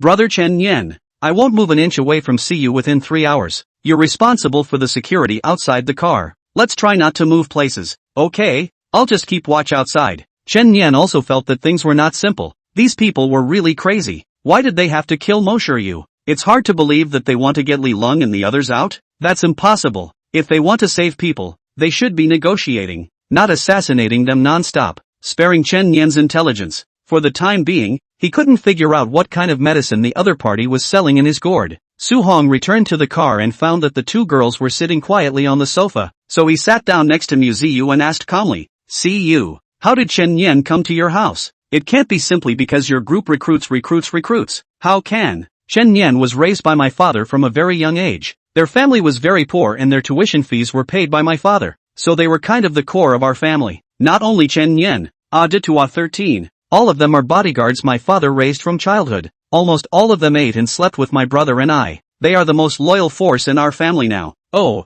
that means they're okay with it. What do you mean? Doubting Chen Yan? As soon as she heard Su Hong's words, Mo Shiryu was instantly displeased. He's been in our family for so many years. How could he possibly have a problem? Sohan nodded and said thoughtfully, "Then how are these people going to kill you in 3 hours? I don't get it. Just simply come over and play a game? Say, a teaser killing? Werewolf kills aren't as easy as you are, okay?" But since Chen Yan and the others had no problem, that meant their bodyguard team had a problem, right? The surrounding area was empty and deserted. Su Hong did not believe that this group of people could still know stealth to be able to shoot arrows to the front of the car. It must have been an archery play that someone had prepared in advance. Firstly, to cover their ears, and secondly, to make everyone feel panicked and facilitate their next killing action. Thinking of this, Su Hong suddenly changed his mind. "Sister Lori, I just heard you say that you want Siyu to go to your house to play?" Moxie nodded. "Right, it's not safe at all in the middle of nowhere. It's better to go to our house. My bodyguard can still help protect you. Makes sense, Siyu.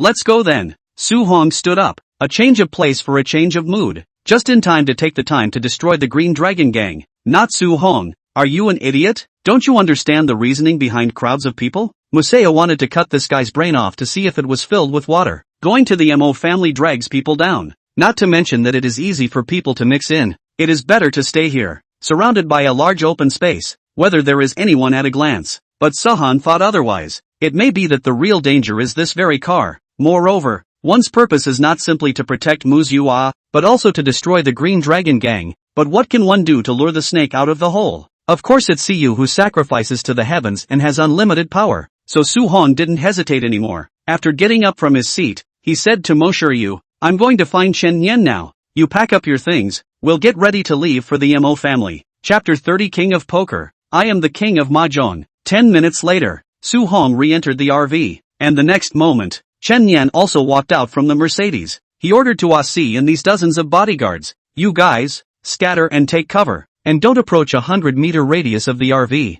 Mr. Chen, what do you mean by that? Missy doesn't want us to protect her?" "But that arrow just now," Chen Yan said loudly. "Missy will leave the caravan and head to the Mo family, so you don't need your protection here. Go watch from 100 meters away in a square circle and we'll catch a turtle in a jar." "Yes." Hearing this, Si had no doubts. So the platoon of bodyguards all spread out and hid in the bushes not far from the camping base. And from a distance the caravan looked like a huge fishing net that seemed to be attracting ignorant fish step by step towards the trap. One of the bodyguards hid alone behind the bushes and looked around warily before taking a Bluetooth headset out and placing it in his ear. "Can you hear me, Poker King?" Roger, the signal's a little bad. I've managed to blend in with the bodyguard team, and the time bomb has been installed in the RV, but they're on high alert and ready to move positions." Saying that, the Wolf King briefly repeated what had just happened. The opposite side of the room fell silent as they listened. After a moment he replied, "Quite a high IQ. I thought they'd be like normal people and die defending this RV. That would make our mission too easy." The Wolf King replied helplessly, "That's nonsense you're talking about. Now what do we do?" "I think that there are two possibilities.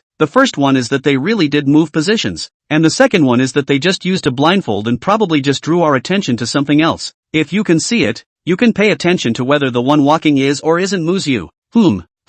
The Wolf King's eyes suddenly widened as he stared dead ahead at the clearing. The caravan side moved. A black Maybach parked in front of the door of the caravan. Not long after, a girl in a white dress stepped out of the car, followed by a man in a black suit, a 1.5 meter lowly. By the looks of it, it's the three of them. "But big brother, can't you use your disguise with care?" A 1.83 meter Shiryu is wearing a white dress just like wearing a super short skirt, and that 1.6 meter Su Hong is wearing a suit. "Are you afraid that people won't recognize that you've changed your clothes? Is up. You think we killers are retarded, don't you? Hello? Wolf King, are you still there? Hey, I'm at.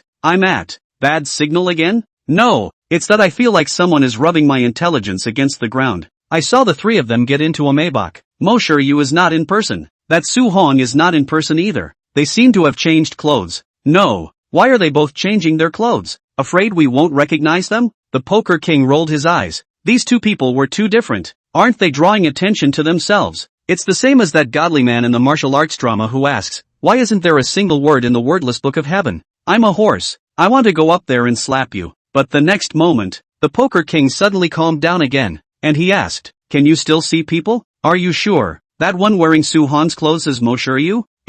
Just now, he focused on Su Hong, the conspicuous bag, and didn't pay attention to the other person, and when the Wolf King hurriedly looked over, he realized that they had already gotten on the car. Can't be sure. They're already in the car. I think that it's very likely that this is their blindfold. Maybe Yu didn't leave. A good hand at the empty city trick. So we're following the original plan? Neither can we. We have to make sure everything is safe. Here's the deal. You stay put. I'll have Bobcat work with you on the operation, and I'll follow that Maybach with King Bear. Good. The Wolf King nodded, not noticing in the slightest that from now on, they had been distracted from their power. On the other hand, after the Maybach came out of the camping base, it got onto the Ring Road Highway, but the car's route did not go directly to the Majia as Chen Yen ordered. Instead, it kept circling around on the Ring Road Highway, behind him in a Passat. A man with a mask frowned at the Maybach not far away and said gruffly, are we being walked? Anyway, there's no rush with the Wolf King on the RV side, so we'll just keep an eye on this one.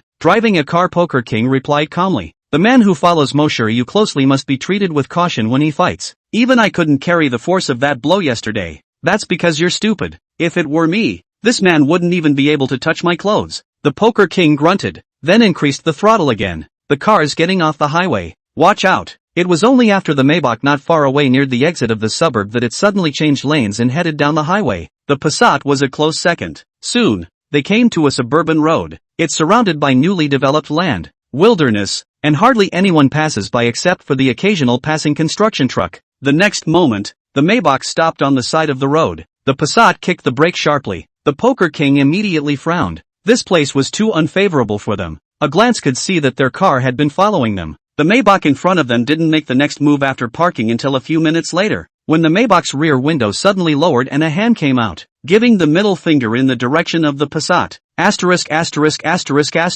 The opposite side found us. The Poker King hammered the steering wheel, then pulled out the guy he kept on his person. This Maybach all the way did not stop the car. The people in the car certainly did not have the opportunity to run. Would have liked to figure out the situation in the hands of the opposite side. Since the opposite side is so arrogant, there is no need to hold back themselves. An hour is also within 3 hours. Go go go. Them. Poker King cursed and opened the car door. But before he could do it himself, he found that the Maybach also suddenly opened the door, and 3 pugnacious men suddenly appeared inside. One 5 feet 3 inches, one 5 feet 6 inches, one 5 feet 5 inches. Bang bang bang. A few shots shattered the Passat's front windshield. Fortunately, the Poker King and the Bear King are agile, and hurriedly rolled down from the car, which is safe and sound. I tap. Been tricked? This car is not Su Hong and Yu at all? Not even one of them? Bear King, hold on. The Poker King let out an angry cry, then hurriedly ducked to the end of the car and put on his Bluetooth headset. Wolf King, calling Wolf King, we're screwed here, you do it now. Barely. A myriad of murmurs came through the headset, and in the next moment, the call signal seemed to return, only to be followed by shrill laughter. Hey,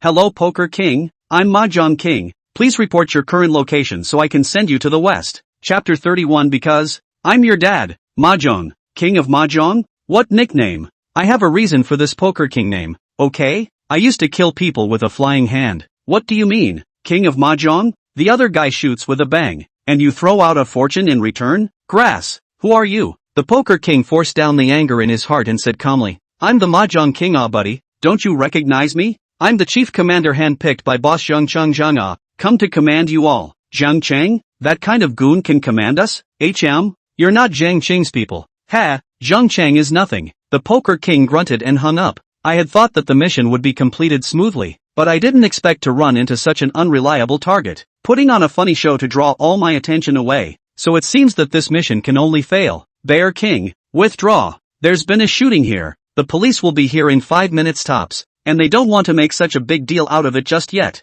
Wolf King, Bobcat there, probably already captured. They just go back and get kicked out by their masters. Pretty much what Poker King expected. Just as the Wolf King was still staring intently at the RV, a voice suddenly appeared next to him. Hey man, I'll sneak you something. There are two sides to the RV. You keep an eye on this side. What if Muyu goes through the window and runs away from the other side? As the words fell, the Wolf King's sweat exploded. Decide yourself. When did one pop up? Quietly, without even realizing it himself. Turning his head, Su Hong, dressed in casual clothes, just calmly squatted by his side. Asterisk asterisk asterisk asterisk. Don't scream. It's useless to scream through the sky. Su Hong rolled his eyes. A shock. Not even a killer look. In fact, you've been mixed into the bodyguard team since yesterday when Yu was discharged from the hospital, right? Let me guess which side of the car the bomb is on. It should be in the chassis in the front of the car. For Su Hong's words, the Wolf King opened his mouth and didn't say out words. He knew that today's plan had all been exposed. Why do you know it all? Because, hey, I'm your dad. You stepped on a horse. The Wolf King was just about to storm off when he realized that whoosh, whoosh, whoosh, a dozen bodyguards suddenly popped out of the bushes, and a dozen gun barrels were just pressed against his head. Chen Yan came over from the bushes and grunted coldly. Bring the people to the car. Not long after, C ran back from not far away. Mr. Chen, that bobcat ran away. We didn't catch it. It's okay, I've already caught one, and the other one ran away when he ran away. Su Hong stood up with a big grin, patted the leaves on his body, and said to Chen Yan, I'll go back first. Wait until we get to Majia and we'll interrogate together. Good. Chen Yan nodded with complicated eyes. This guy always has some whimsical ideas. If it wasn't for him today, they might have really fallen. If they chose to die defending the caravan, Yu would definitely die today. That amount of bomb was enough to kill the car and all the bodyguards in the surrounding 10 meters. Mr. Su, thank you, or we would have lost a lot of money today. It's fine. Who lets you be my good friend? Su Hong shrugged. If I didn't want to destroy the Green Dragon Gang, I wouldn't bother to play with your brain here. Which of those brainstorming novels Lao Tzu read in his last life was not more powerful than these people's plans? Playing with themselves, they were childishly like retards. However, these words fell, but caused Chen Yan to fall silent some more. He seemed to understand why Missy was attracted to such a particularly unreliable-looking boy. Soon, the caravan left the camping base, and the rows of Mercedes just followed the caravan. And 15 minutes later, the caravan stopped in a suburban manner. There were also two big black and gold letters at the entrance, the MO Mansion. I didn't realize, Sister Lori, that your family is so big. MO, she hummed. Our family is at least a first-class family in Rain City, right? Then how did you, a Rain City Missy, meet CU? It can't be a lesbian party with a strong family connection. What are you talking about? This young lady has a normal sexual orientation, and Morthy is normal too. Muyu slapped Su Hong's arm and said angrily, Xiaoxi went to high school in Windy City when she was in high school, but at that time, Xiaoxi was very low-key and didn't say that she was the daughter of the MO family in Rainy City, and our classmates bullied her all the time.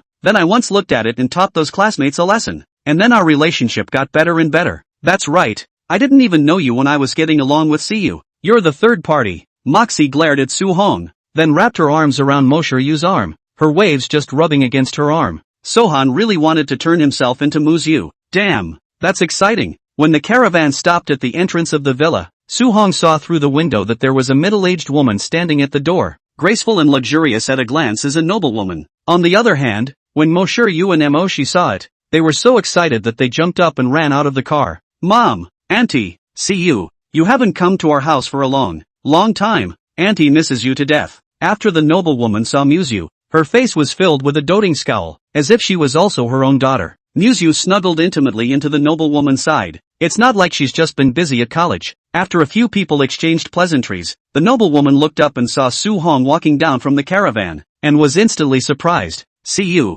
I haven't seen you for such a long time. You have a boyfriend. Yu's face blushed. No la, he is my college classmate, called Su Hong. Hello auntie. Sohan let out a laugh and said hello. The noblewoman, on the other hand, grunted and touched Yu's cheeks. Look at your little red face, but also university classmates. You cheat others on the line, even auntie?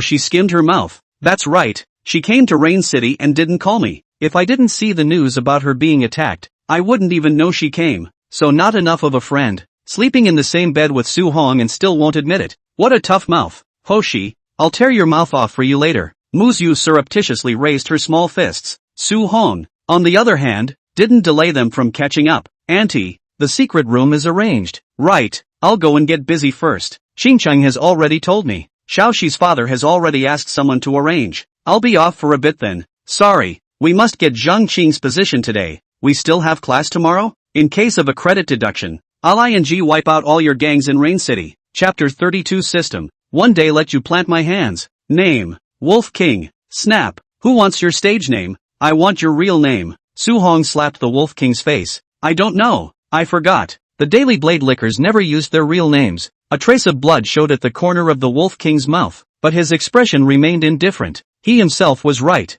They licked blood with their knives every day. It was impossible for them to admit defeat with a slap. Unfortunately, Su Hong wasn't a vegetarian either. Only to see him coldly grunt. The 10 great tortures of the Manchu Qing dynasty himself still know a little. So he took out a dagger from his aged toolkit, then came to the Wolf King's side, and without a word, directly poked him in the palm of his hand. The Wolf King stifled a grunt, and although cold sweat broke out all over his body, in the end, he did not scream out, "Tough enough, tough guy." Su Hong laughed, then took out another finger knife. The next, can't be that lucky. Looking at the thing in Su Hong's hand, the Wolf King naturally knew what it was. For them killers, if they chopped off their fingers one by one, it would mean the end of their career. Even if you go back alive, you'll be abandoned by the organization. I'll ask you again. Say, come on, you think I'm afraid of something like this? The Wolf King snorted coldly. If I betrayed the organization, I would be dead myself. I know from Poker King that you guys don't belong to the Green Dragon Gang,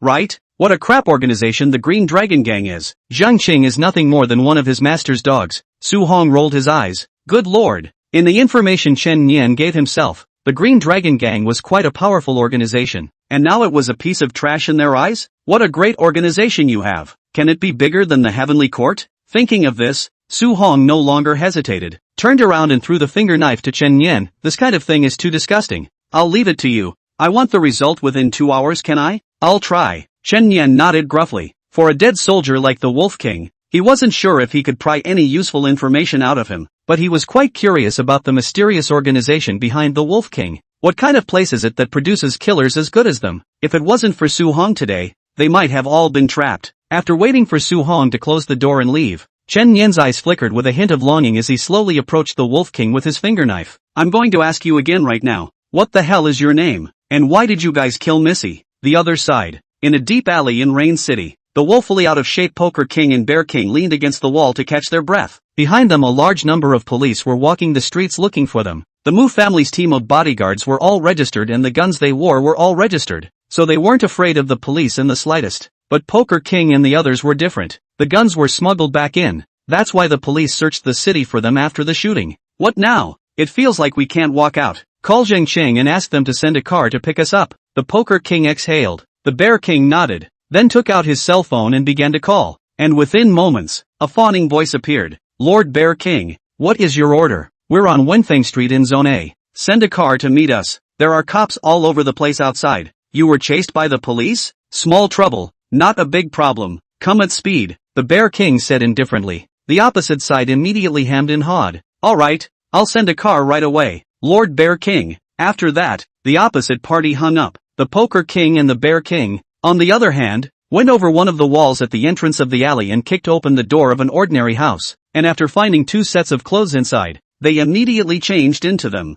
Seeing no one around, they immediately lowered their hats and walked out of the mouth of the alley. A short while later, a Mercedes-Benz came from the distance, and the Poker King and the Bear King ran all the way over to get in the car. The Mercedes, on the other hand, drove through the old town in a rampage. Even when the police set up roadblocks, they just kept going. Not a single cop dared to stop. Passers-by, seeing how powerful this car was, immediately shouted, "Why don't you check them?" The policeman shook his head helplessly. That's the chief's license plate number. We're not senior enough to stop them. In fact, they police know that by setting up roadblocks and checking residential neighborhoods, they're just pretending. And the 2 people with illegal guns are probably sitting in their cars already gone. But so what? As long as it didn't affect the common people, the city chiefs didn't care. As for family feuds, they would just turn a blind eye. And after that Mercedes left the old city center, it quickly went up to the elevated, and in no time at all, it was on the outskirts of the city. After passing the rows of villas, he eventually stopped at one of the last rows.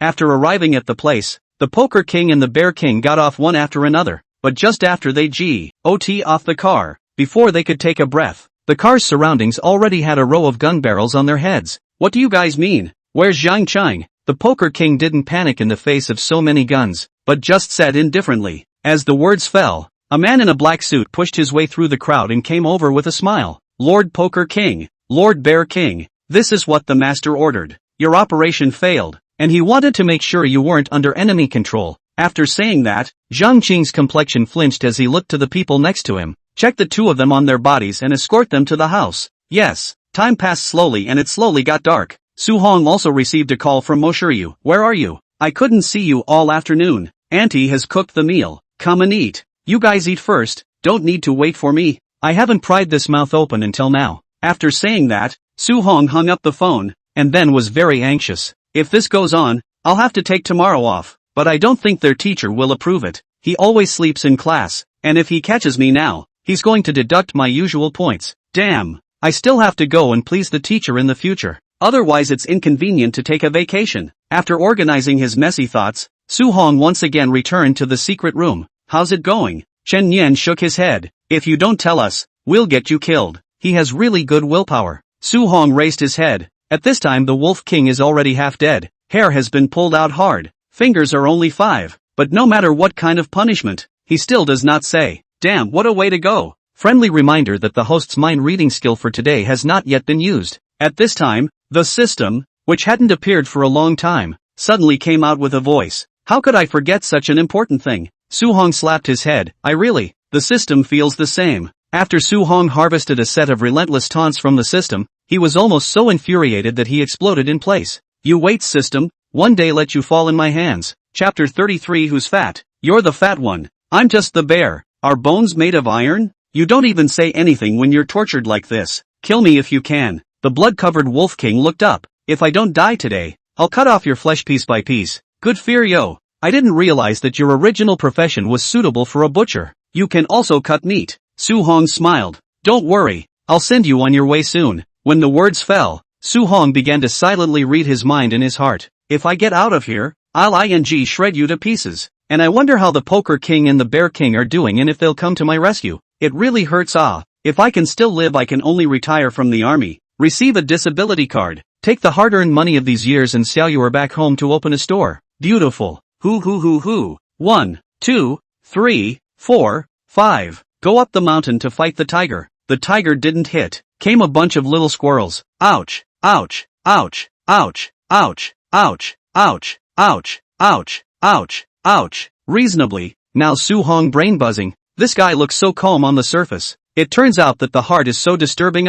Still want to get out of here alive? If you start to explain, he really did not intend to do anything to him. And now you are letting me use mind reading. Today, if you were not chopped up and thrown out to feed the dog, I stepped on the horse. Su Hong 2 words upside down to write. Well, here's the deal. Wolf King, let me ask you a different question. Where is the boss of the Green Dragon Gang? Zhang Cheng? Now, this kind of crap, how do I know where it is? Go out and find it yourself if you can. Mind, the Green Dragon Gang is the nest set up by the master in the rainy city. Huayun Villa. This place. I can't possibly say it. Say it with the master's means or not to get me killed? When Su Hong heard this, he was instantly happy. So it's in Huayun Villa. Thank you, brother Wolf King. How did you know about this place? The Wolf King looked at Su Hong in horror. I didn't say anything. Hey, I masked it. Can't I get it right? The Wolf King's eyes were glazed over. God damn you, monk. There are tens of thousands of neighborhood villages in Yucheng, and you can be blindsided as soon as you say it? Why don't you go buy a lottery ticket if you're so good at it? You want to be a lickspittle for the Mu family? Looking at the Wolf King's confused look, Su Hong continued to ask, then what is the name of your organization and where is your master? You stepped on a horse and killed me. The Wolf King was still as steady as an old dog. Mind, how could the old man say the name above the moon? And how could I know when the master's whereabouts have been so erratic? Oh, your organization is called Over the Moon. Not that I can tell you that your master couldn't come up with such a corny name without 2 years of square dancing experience. I didn't say anything. Listening to the words of Su Hong, the Wolf King's mentality instantly collapsed. The old man is obviously a tough guy. Cut my fingers or almost. Are not saying anything. Now how inexplicably Su Hong knows everything? In the next moment, the Wolf King cried in aggravation. I really didn't say anything. I know, but you know in your own heart that if I spread the word about these two things, will your master believe you're a tough guy? You won't have a reputation in the assassin world anymore. everyone will see you as, hey, Wolf King, that's the wimp? Everyone confesses when they hit you. You don't say. When Su Hong read the secret in the Wolf King's heart, his mental defense had collapsed, and the tears and snot flowing from his face soon covered his entire face. You killed me.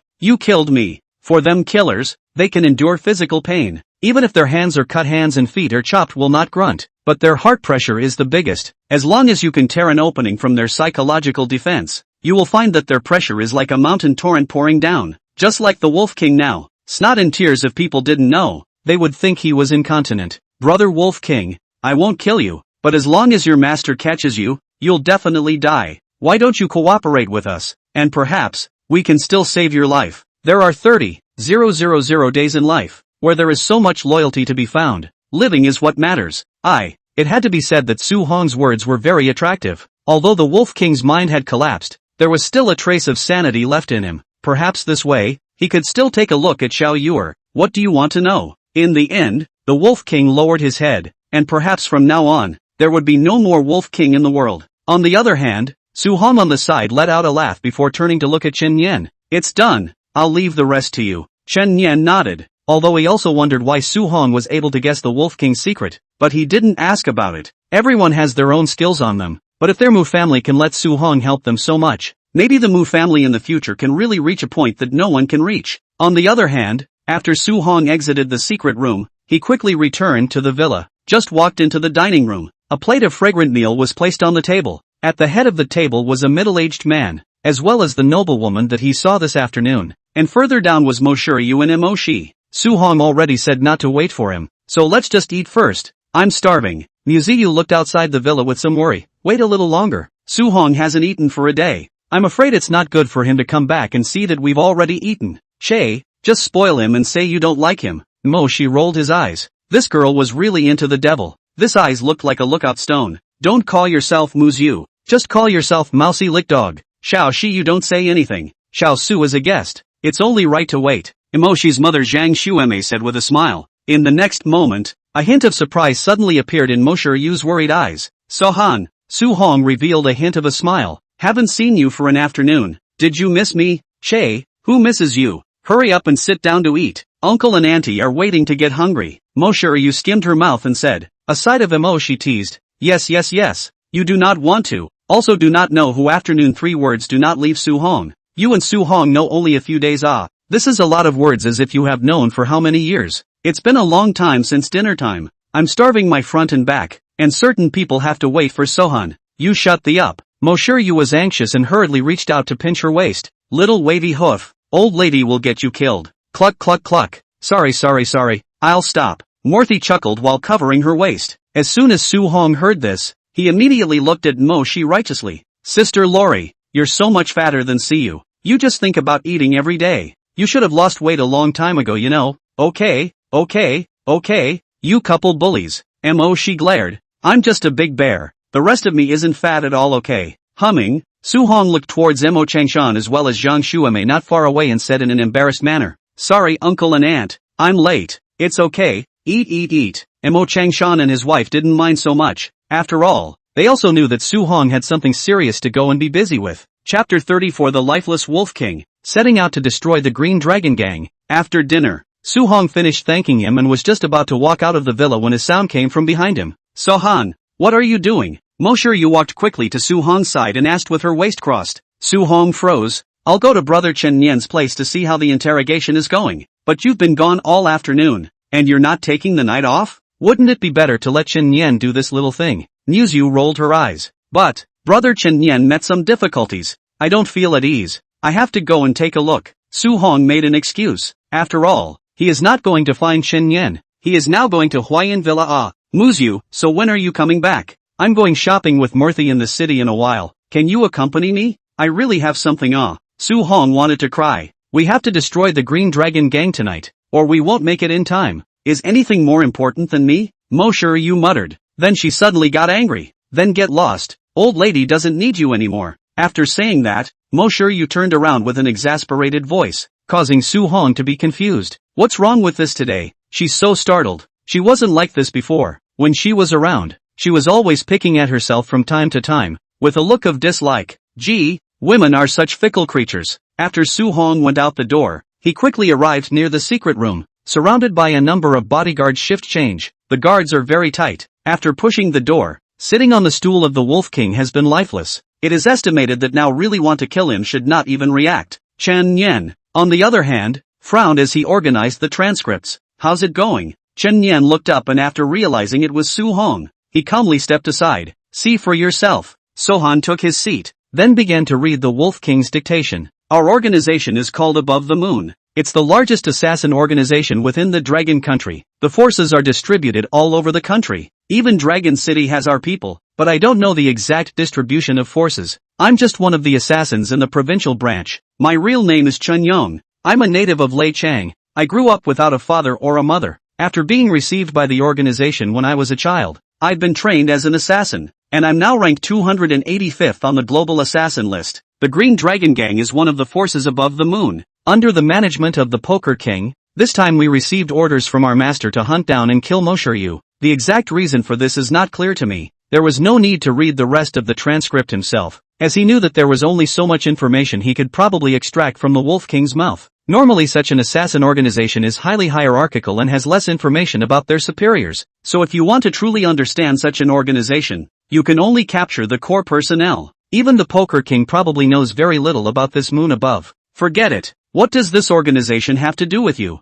What you have to do now is to go and exterminate the Green Dragon Gang yourself. As long as Zhang Cheng and some of the top people were killed, the gang automatically disappeared. Thinking about it, Su Hong tore down the information about the Green Dragon Gang on the transcript, then re-entered the secret room. Brother Chen Yen, give me 2 guns and bullets. I'll go out. You're going after the Green Dragon Gang? Right. Why don't I send you some more men? The assassin from today might be there too. You might not be able to handle it alone. That's enough. That loser 4 is a drag even if he comes over, Su Hong said with a big grin. On the side, Asi's fists were clenched to death. Damn, if you weren't really good, I would have broken my mouth. You're the one who broke San's bones, and now you're here to humiliate me? Shen Yin didn't care because he knew that Su Hong's hands were indeed better than Asi's. Then what gun do you want? I'll have it sent over now. A pistol and an assault rifle, preferably with body armor and high explosive grenades. Sohan shrugged. Chen Yen opened his mouth, but he ultimately didn't inquire, only arranging for someone to give Su Hong the best equipment. Soon,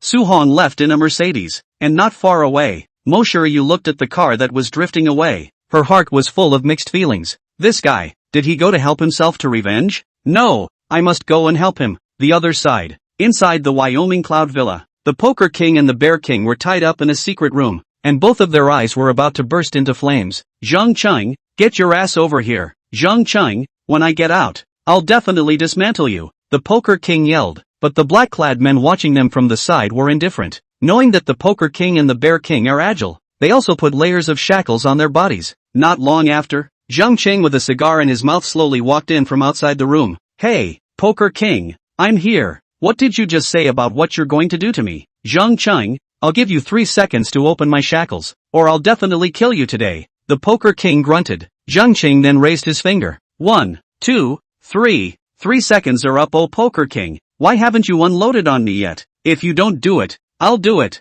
After saying that, Zhang Cheng let out a sneer, then slapped a big BB pocket on the Poker King's face. The Poker King looked at Zhang Cheng with icy eyes. Do you know what the consequences are of making a move against your superior? I know, but what if you weren't my boss? Zhang Cheng rummaged through his pockets and a gold-plated card suddenly fell to the ground as he flipped it out. Agu agu. The card fell. Sin sin sin. Afterwards, Zhang Cheng picked it up as if he had unintentionally placed it on the table. The master just sent it to me. Why don't you help me identify the authenticity? The Poker King frowned and looked at the cards, but in the next moment, his pupils shrank. Earth's purple license plate? How did you get the Earth's purple card? Chapter 35.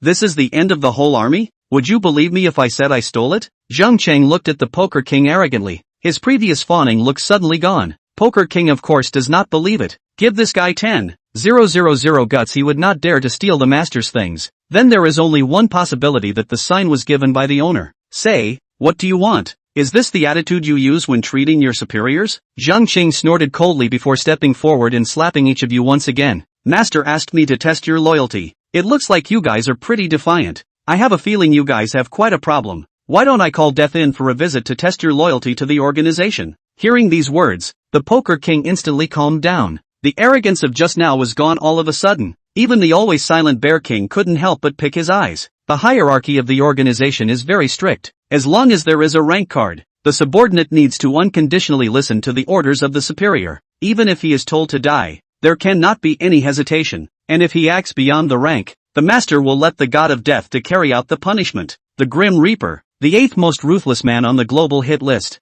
Hobbies are destructive. Once there was a traitor in the organization, after being caught by the god of death, was tortured for 998 days. When others saw this traitor again, but found that all the organs in his body are misplaced, the whole person looks like a monster. But he did not die, but like a dog general living, every day by the god of death to be further destroyed. After that, no one dared to challenge death's authority. I'm sorry, it was my fault. I'll review the failure of this mission to my master. But I didn't betray the organization, so feel free to inspect it however you like. Boss Zhang. Hey, Poker King, that's the right attitude for you. Seeing that the Poker King finally bowed his head, Zhang Cheng heatedly smiled, then stepped forward and grabbed the Poker King's hair, slamming it fiercely onto the table, his eyes becoming harsh with it. But you failed in your mission, and according to the rules that you set before, you should be punished fiercely. After saying that, Zhang Qing used a small knife to cut open the skin on the Poker King's arm, then took out a bag of salt and ruthlessly sprinkled it on it. Poker King,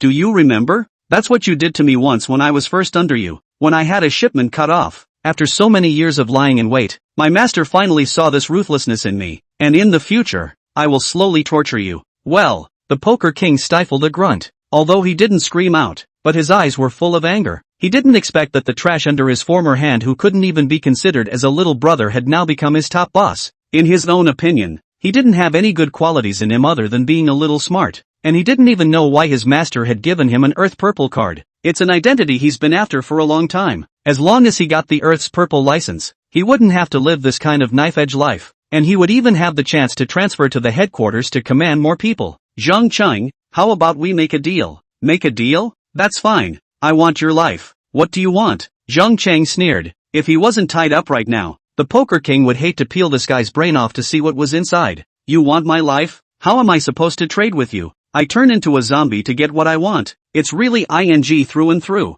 This guy, Zhang Cheng, on the other hand, looked at the Poker King with a look of utter contempt. He was now the Poker King's superior, so what need did he have to deal with him? In Zhang Cheng's opinion, Poker King is more. Just as Zhang Cheng was about to continue torturing the Poker King, he heard a loud bang outside. Boom! Even the walls of the basement were shaken to dust. What's going on out there? Zhang Cheng couldn't care less about torturing the Poker King, and after putting down the salt in his hands, he hurriedly walked outside. There are enemies. The men rushed to Zhang Cheng's side in panic. Boss, the courtyard outside has been bombed. Are we exposed? Hurry up and retreat. Zhang Cheng frowned. Can it be that the Wolf King was captured and sold us out? See how many people are on the other side? No. Light a grenade was thrown into the yard. 2 of the brothers were killed, and a few more were seriously injured. Hold your horses for a moment and put everyone on alert. If there are fewer people on the other side, take them out. Zhang Qing said sternly. He had been hanging out in Rain City for so many years and had done so many illegal things without getting caught, so naturally he wouldn't mess himself up at this time.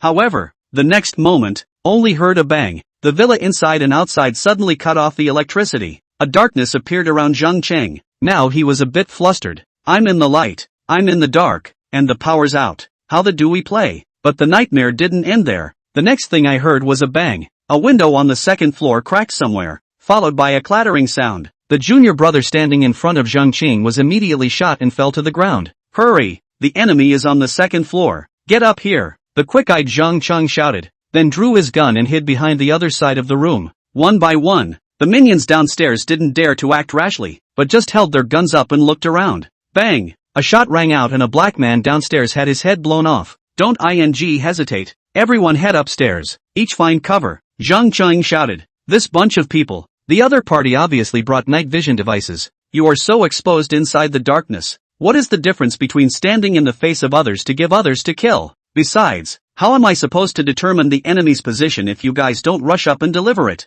And after hearing Zhang Qing's order, dozens of people hurriedly rushed towards the second floor with a brain, and the next moment, the gunfire on the second floor rang out once again. The men piled up just in time to strike, and a single pike took down several. Finally found you. Zhang Qing coldly grunted, and that flash of light in the darkness seemed particularly conspicuous. Bang! Bang! Bong Bong fired 2 shots through the doorway into the deepest part of the second-floor hallway. The next moment, the gunfire stopped abruptly. Apparently, the other guy ducked behind the door. This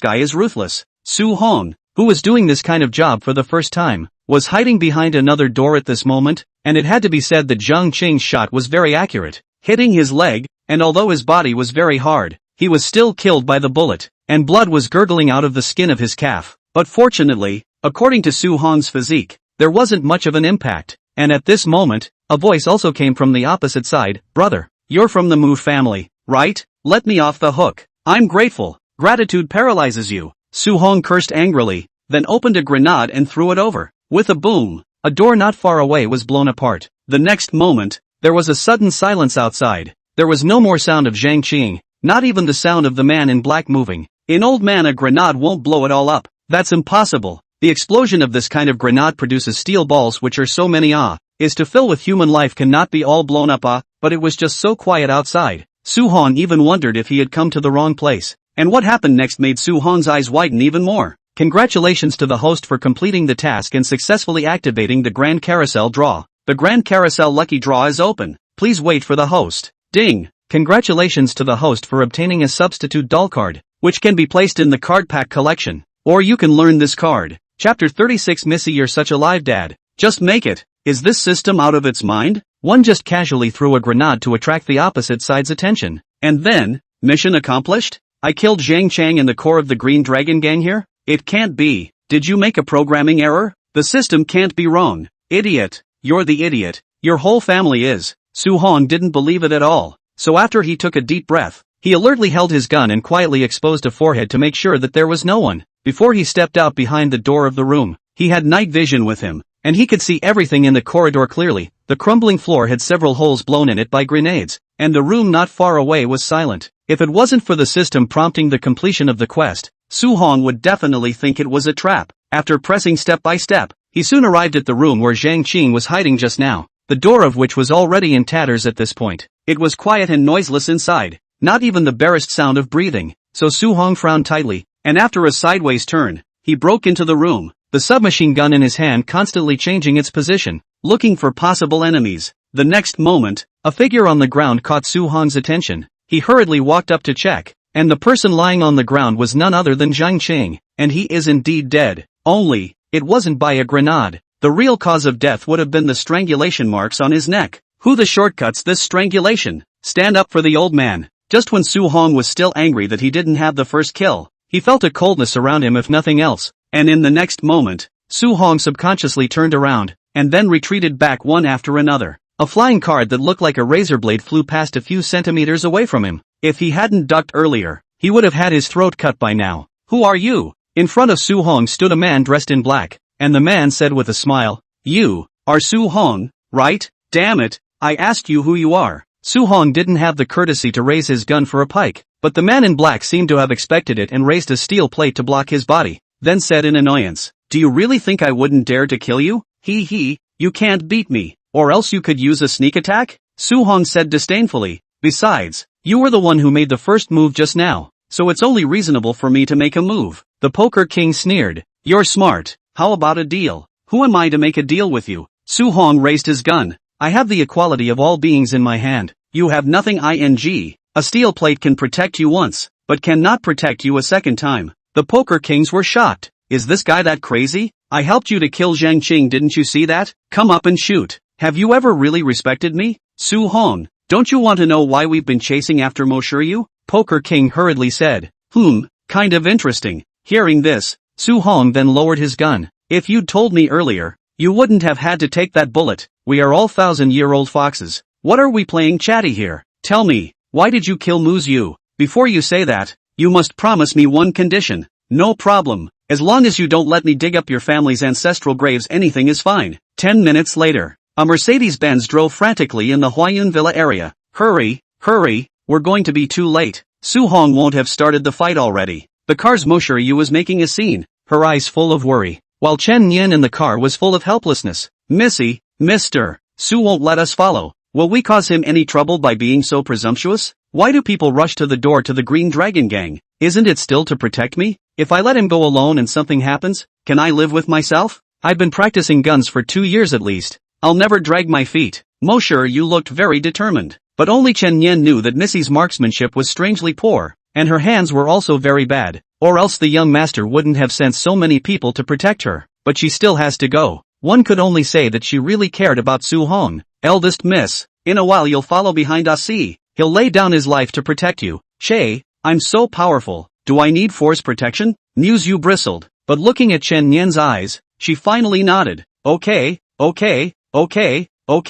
I'll just tag along and take a look. Promise not to mess around. Chen Yan then nodded in relief. Co-pilot A4, damn. I've really worked my ass off for this family. This isn't asking me to come in for support. It's using me as a human shield. Soon, the car came to the last row of the villa area, not far from the positioning of the Mercedes-Benz car. And the villa next to the Mercedes-Benz car is quiet. No trace of hands. Su Hong hasn't made a move yet? Great. Chen Yan frowned and pointed at the scorched black trail not far away. It should have already been done. Most likely the battle is over. As soon as Muyu heard this, her heart immediately rose to her throat. So now Su Hong hasn't come out yet. He wouldn't have already folded inside. Right. Stop the car. Stop the car. I'm going down. Muyu exclaimed. The old Jean who drove the car hurriedly stopped the car. And directly Muyu pushed open the door and rushed out of the car, opened the trunk and took out a submachine gun, and rushed to the villa in a hurry. Seeing this, Chen Yan immediately shouted, "Ah-si, quickly go protect Miss."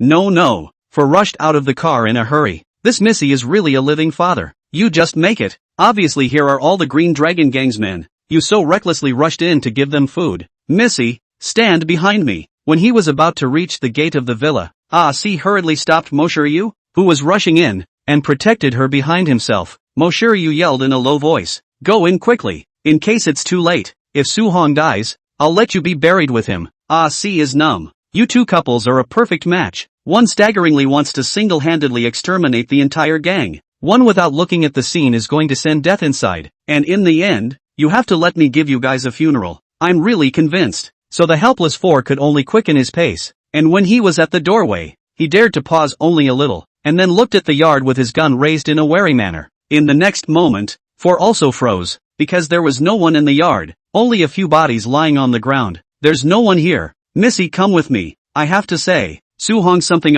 one person did so many people. Really executioner. And now that the entire villa was dark, Ah-si didn't dare to make any rash moves, and only dared to slowly move forward. Can you hurry up? It's so tragic here. Su Hong. Sohan might be dead already. Muyu's heart raced. Just as Ah-si was still making sure that there was no one in the house, Muyu had already rushed into the house alone. Missy, don't be impulsive. However, Muyu couldn't listen to any of Ah-si's words and rushed into the house and started looking for people everywhere. The first floor is full of corpses lying on the ground. Muyu looked over one by one, and there was no body of Su Hong. Slightly relieved. It's okay. 4, go upstairs, Mousy shouted, then sprinted up the stairs herself. The big grinning look makes the four very headache. This is a ing gang of others. You really do not know a little lower profile of it. However, this girl is a sneaky and fast runner, so I can't catch up with her. As expected, a scream came from the girl just as she walked upstairs. This was followed by the sound of a submachine gun going off. Chapter 37. Muyu is a pure and lovely girl under the sunlight. The following morning, an RV sped down the highway. Su Hong laid down on the bed lifelessly, his buttocks wrapped in bandages. In order not to touch the wound, he could only lie on his back. Auntie, I'm begging you, the next time I go out alone, will you stop messing around? Muyu lowered her head and used a towel to wipe Su Hong's body inch by inch. I'm just worried about you. I want to go over and help you. Who knew you'd come out of nowhere? I'm rushing out? The old man was cleaning up the mess. I was just moving the body down the hallway when you screamed and came up with a pike. What could I do? Su Hong people are stupid. Looking at the system bar, that has turned gray double dull. The heart does not know helpless geometry. What a talisman. Straight up used up once by this chick. Substitute doll card. When the host is fatally attacked, it can die in place of the host. Can be used a total of 3 times, 1/3. Cooldown time, 24 hours. This girl's attack is so high when she's in shock. Her submachine gun is accurate as hell, and she's a sieve to the old man in a second. If it wasn't for the stand-in doll, Su Hong would have been playing poker with the king of hell in hell by now. Finally full of fatal wounds into a small bullet hole in the buttocks. Fortunately at that time it was dark. Muyu only thought that he was only hit by a gun. otherwise see himself from the sieve to change back. I guess it will be scared to pass out. What's wrong with you? Say something. I'd rather you scolded me. Seeing that Su Hong froze, Mo Yu's voice suddenly got a little smaller again. Su Hong bristled. Hungry. Go get me something to eat. Oh, so can you move now? Mousy said carefully. Does your ass still hurt? Take it off and let me see. Saying that, Mo Yu wanted to peel off Su Hong's pants. Su Hong was shocked and hurriedly pulled Mo Yu's hand. I let you get me food. What are you doing picking off my pants? Am I hungry or are you hungry? Bah! Hooligans! I'm simply looking at the wound. I'm afraid you've inflamed it and changing your medicine. Mo Yu's face flushed. Don't pull back.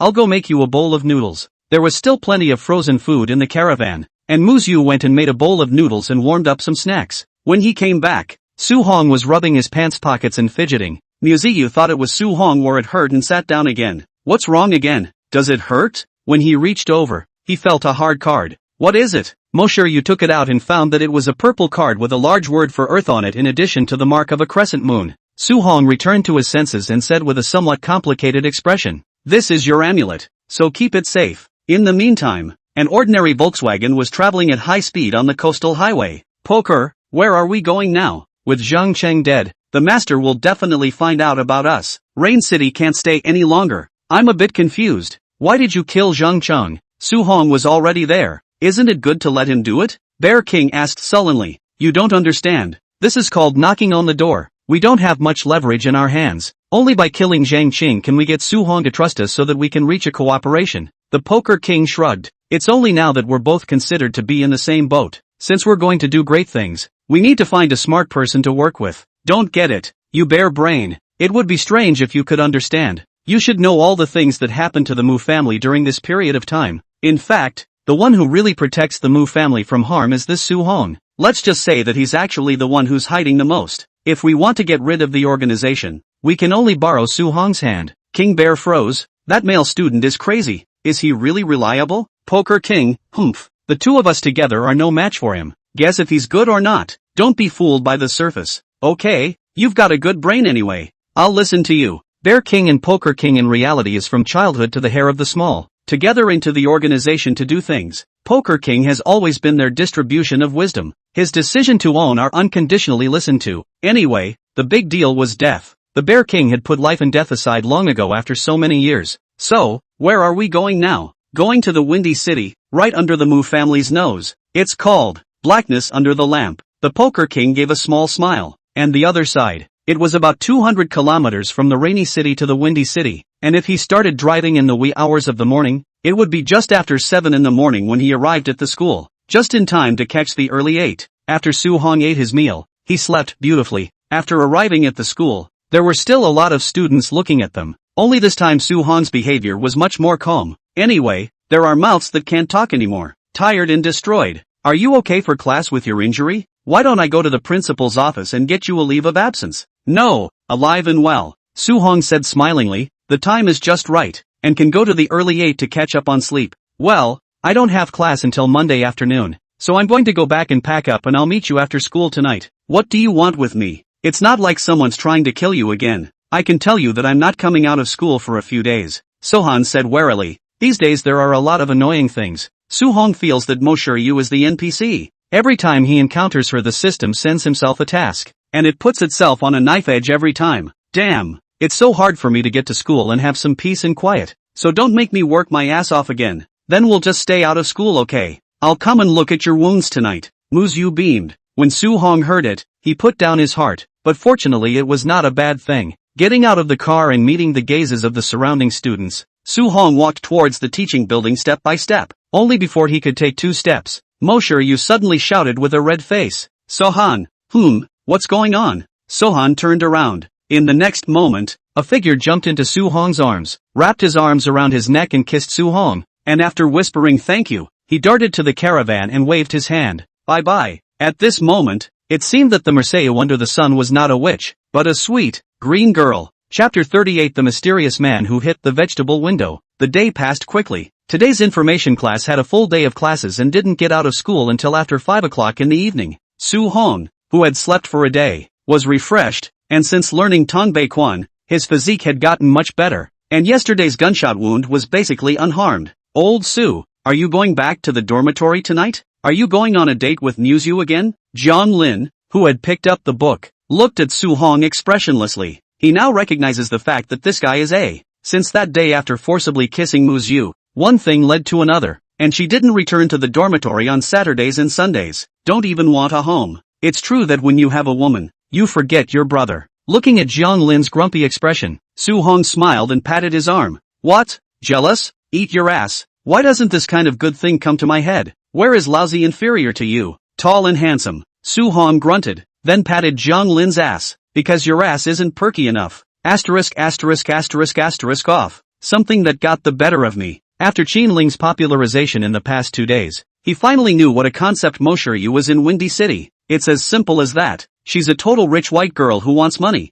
Money, money, face, and most importantly, no pharyngeal ejaculation reaction. And that's what's infuriating. It's like everything good is taken up by Sahan. Damn it. Where the hell is the old man worse than him? Watching Jiang Lin turn into a spiteful woman, Su Hong righteously replied, Fool, you only know that I gained Muyu, but do you know how much I lost? Lost what? Jiang Lin attempted to get a hint of comfort. Lost in trouble. Lost the poverty. Lost the chance to fight at the bottom. Really? I'm in too much pain. Old Qin, don't stop me. I'm going to kill him. Jiang Lin cried and didn't know what was going on. It felt like he was suddenly slapped. Qinling, who was on the side, let out a laugh. Alright. Today you will take you to 798 to find your sister. Well, it's still old Qin who treats me like a human being. Jiang Lin cried and cried. And when he walked to the door of the classroom, the two just happened to bump into Muyu walking over. Big sister. Qinling immediately revealed a fawning smile. I heard that the Zhou family estate was given to our family by your proposal to your brother. Thank you, big sister. Muyu grunted. Next time you dare to bring Su Hong to that kind of pandemonium, be careful, I'll hammer you to death. Hey, not anymore. This time Jiang Lin cried even more fiercely. One person got love. One person got money. Then what did I get? What's wrong with Lao Jian? Crying and wailing. Bullied by whom? Muyu asked curiously. Qinling patted Jiang Lin's arm. It's fine. It's probably just my period. Just go back and hammer it twice. Jiang Lin wanted to die. Who says he got nothing? He got taunts and abuse from his brothers, and the surrounding classmates watched Muyu walk in. All of them looked enviously at Su Hong in the back row. Today's Muyu wore a JK uniform, and underneath, she also wore black stockings and small leather shoes.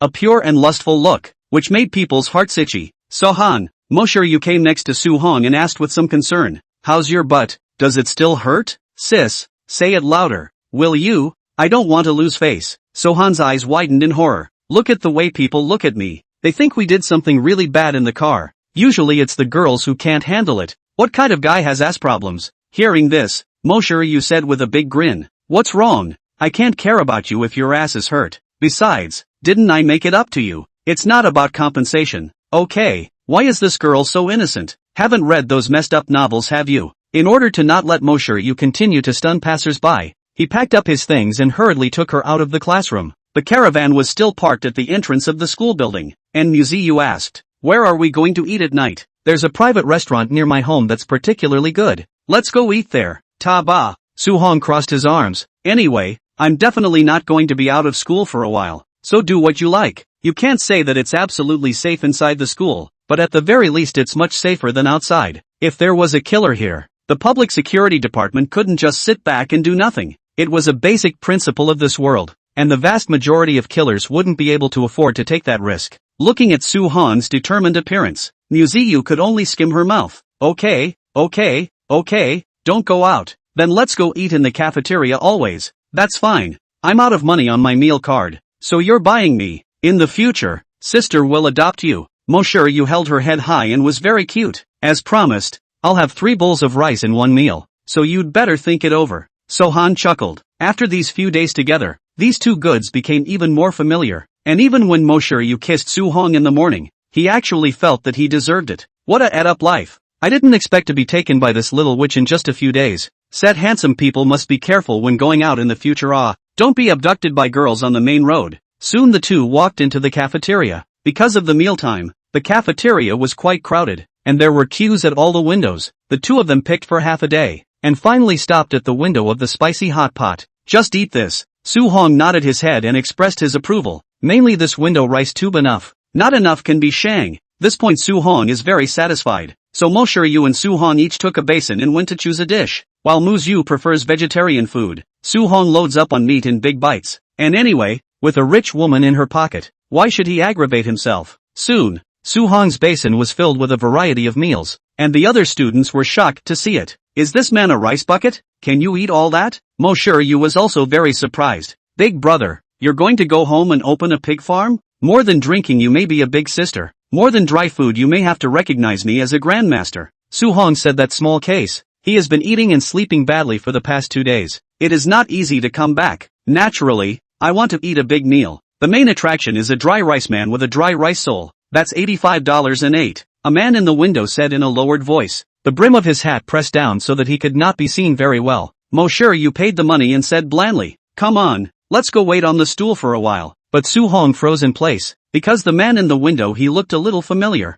although he could not see the face. But this temperament, how the is so familiar. Dude, lift your head so I can see it. The man kept his head down and didn't say anything. Su Hong immediately became alert at the sight. If you don't raise your head, I'll smash this window of yours. Having no choice but to raise his head, the man could only raise his head, and then hemmed and hawed. Old Su, you found out even though Lousy hid so stealthily. Poker King? Chapter 39. No, you're a gold medal assassin mixing so badly? 10 minutes later, a pot full of spicy hot pot was placed on the table, and the 3 big men took their bowls and started to dry their food. Only one of the 3 men was dressed in casual clothes. The other 2, one in cafeteria coveralls and the other in a security uniform, were so moved that tears were streaming down both of their faces. Gulping down a mouthful of rice, Su Hong asked, "No, you 2 are at least gold medal killers. Why are you mixed up so badly? Both King Bear and I have accounts overseas. If we withdraw money in the Windy City, won't the organization find out? We're both broke. We've been starving all day. We just got a day job at Windy City University this afternoon. One working the cafeteria and one working security. If we don't get any more food,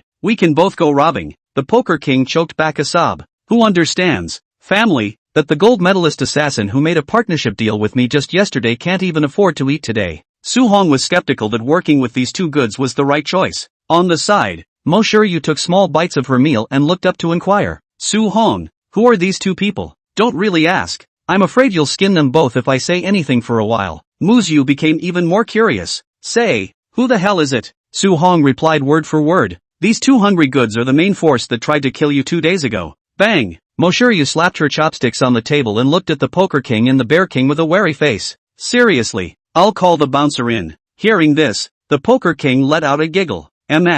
Moo, those bodyguards of yours are all losers. How can they be as safe as old Su beside you? That said, if the 2 of them had come to kill themselves, they would have done it just now, so they could have waited for the bodyguards to come. After skimming her mouth, Musea ate at ease. Anyway, with Sohan around, he'll protect me, so there's no need to worry at all. Soon, a large plate of spicy hot pot 4 people are all done. Su Hong wiped his mouth. Damn, with these 2 tampers I'm not even full. You 2 owe me $50. Pay me back tomorrow. Off. You're such a big boss and you still need me to pay back? The Poker King pursed his lips, a look of disdain on his face. We're off to work. Treat us to 2 more meals when you have the chance. Okay, it's fine if you don't return the money, then you have to do me a favor. Su Hong revealed a wry smile. What favor? Keep Siyu safe while she's at school this time. Old me, a wolf on the loose. You're asking me to do the work of being a dog? Pay back. Su Hong's eyes widened. Or else I'll practice with you too? It's funny, who am I to treat you guys to dinner? It's really a tiger falling down and being bullied by a dog. Anyway, King Bear works as a security guard, so it makes sense to protect the students on campus, right? Looking at the stifled 2 people, Mo Shiryu could not help but smile. Good guy. A few $dozen of spicy hot pot to find 2 top killers as bodyguards. This deal is also too cost-effective. Little puff, here's the check for the spicy hot pot. At this time the window over there shouted. Poker King rushed back to work, aside from the Bear King sullen, after a glance at Su Hong, then also rushed to patrol the school to go. Let's go then. Muyu smiled and took Su Hong's hand. Although this guy is usually, he still cares about himself in his heart, especially his safety. He seems to be particularly concerned. How can I put it? There's just something about being put in the palm of your hand. And in the next moment, Su Hong skimmed off Mo Shiryu's hand. What are you doing, big sister? This is a public place. I'm a 183 innocent male big. You hold this. How can I pick up girls in the future? Mu Siyu's small fists clenched as she roared. Su Hong, one of you and my mother must die today. The other side. Dragon City. In a bright and spacious office, a gangly-looking man was lying on a massage chair with his eyes slightly closed, and a sweet-looking girl was sitting on his lap and massaging him. I don't know if it made him comfortable or hurt, but as soon as he grabbed the woman he pulled her into his arms, and with a squeal the girl blushed and shyly patted the man's arm. Nasty. Wei Xiao. People haven't bathed yet. Wei Xiangshu did not stop the movements of his own hands, but gave an evil laugh. I just like the original flavor. Just as the battlefield was getting heated, a knock on the door appeared at an inopportune moment. Wei Xiangshu frowned, then shouted, "Who? It's me, Wei Xiao." Hearing this, Wei Xiangshu immediately sat up from the chair, and then straightened the clothes on her body, and while the girl was still straightening her body, Wei Xiangshu had already shouted, "Come in." Then a middle-aged man pushed the door in, and after seeing Wei Xiangshu's appearance, he couldn't help but frown. Wei Xiao, the family is very tense during this period of time. It's a bit inappropriate for you to do this. Be careful that Elder Wei will blame you when he finds out. Okay, don't keep holding the old man over me. Wei Xiangshu impatiently knocked on the table. What is it that you are looking for me for? Above the Moon gave us the news that the assassination of Muyu failed and the Green Dragon Gang was destroyed. Wei Xiangshu froze, then suddenly stood up and said angrily, "What do these losers above the Moon do? Isn't it known as the world's #1 assassin group? Can't even kill a Windy City native? They seem to have problems internally. I heard that the branch in Rain City was trashed. I feel that the Mu family is far from as simple as far imagined. Mueo Tian is very close to Shin Yu of the Shin family. Maybe he has the Shin family behind him." The middle-aged man mused. Hearing this, Wei Xiangshu's complexion also stared a bit. From the beginning he thought things were too simple, thinking that with the Zhou family gone, the Mu family would take things lightly. But he didn't expect that they would be so strong that even the killers on top of the Moon could manage to get it right. It seems that this Mu family that came out of nowhere really can't be underestimated. Shen family? Wei Xiangshu whispered, then looked at the man. "Uncle Zhong, do you think Mueo Tian suddenly killed his way from Windy City to Dragon City? Could it be that he has already spied on our family's business?" The man murmured in response. "It shouldn't be. We do it so stealthily every time. Mueo Tian shouldn't be able to find out. Forget it, don't think about that much. Anyway, Mueo Tian has already poked his bayonet into my nose. After the Sandy Ruins, I'll beat him back, not to mention the Mu family, even the Shin family. Don't even think about blocking our Wei family from entering the gate of the world family." Chapter 40 The Bear King Who Fell in Love. October 25th. Some time has passed quietly, and the weather is getting cooler and cooler, and the fall tigers are getting colder and colder as if they were having a serious illness. That, the little brother who makes the spicy hot pot. "Come over here, there's not enough chili. Add some chili sauce for me," Su Hong said while picking up his meal. The Poker King stood at the window looking at Su Hong with a grimace. This guy is not finished. He has only been working for less than half a month. He comes over to eat spicy hot pot every meal. You really do not get tired of eating? The key is that every time you come you still let yourself do this and that. Do you really think of yourself as a little brother? Still not coming? I'll file a complaint and have your paycheck docked. Coming. The Poker King grumbled and complained, but still brought the chili sauce over with a fawning face. "Eat well, boss." That's right. Sohan dipped into the chili sauce beautifully. "Let's go. I'll let you off this time and not complain about you." On the side, Moshiryu is almost laughing and giggling nonstop. This guy is really bad. Every day pulling themselves to eat spicy hot pot. They do not want to eat on the pull of Zhonglin or Qinling. From time to time to let the security guards to do the Bear King to their dormitory sweeping mopping. That is, the two of them honest. Change the individual has long been put down, the stalls do not do it. Who can carry this? The wool is staring at you every day. You're bullying the little human puffs to tears. Humph, you don't even know. That day in Huayun Villa, his flying card almost cut me to death. I'm a careful person. I have to retaliate back, Su Hong said arrogantly. That is, the Poker King did not hear this sentence. Otherwise he must have lifted the table. Ing gave me that shuttle at that time is not a word.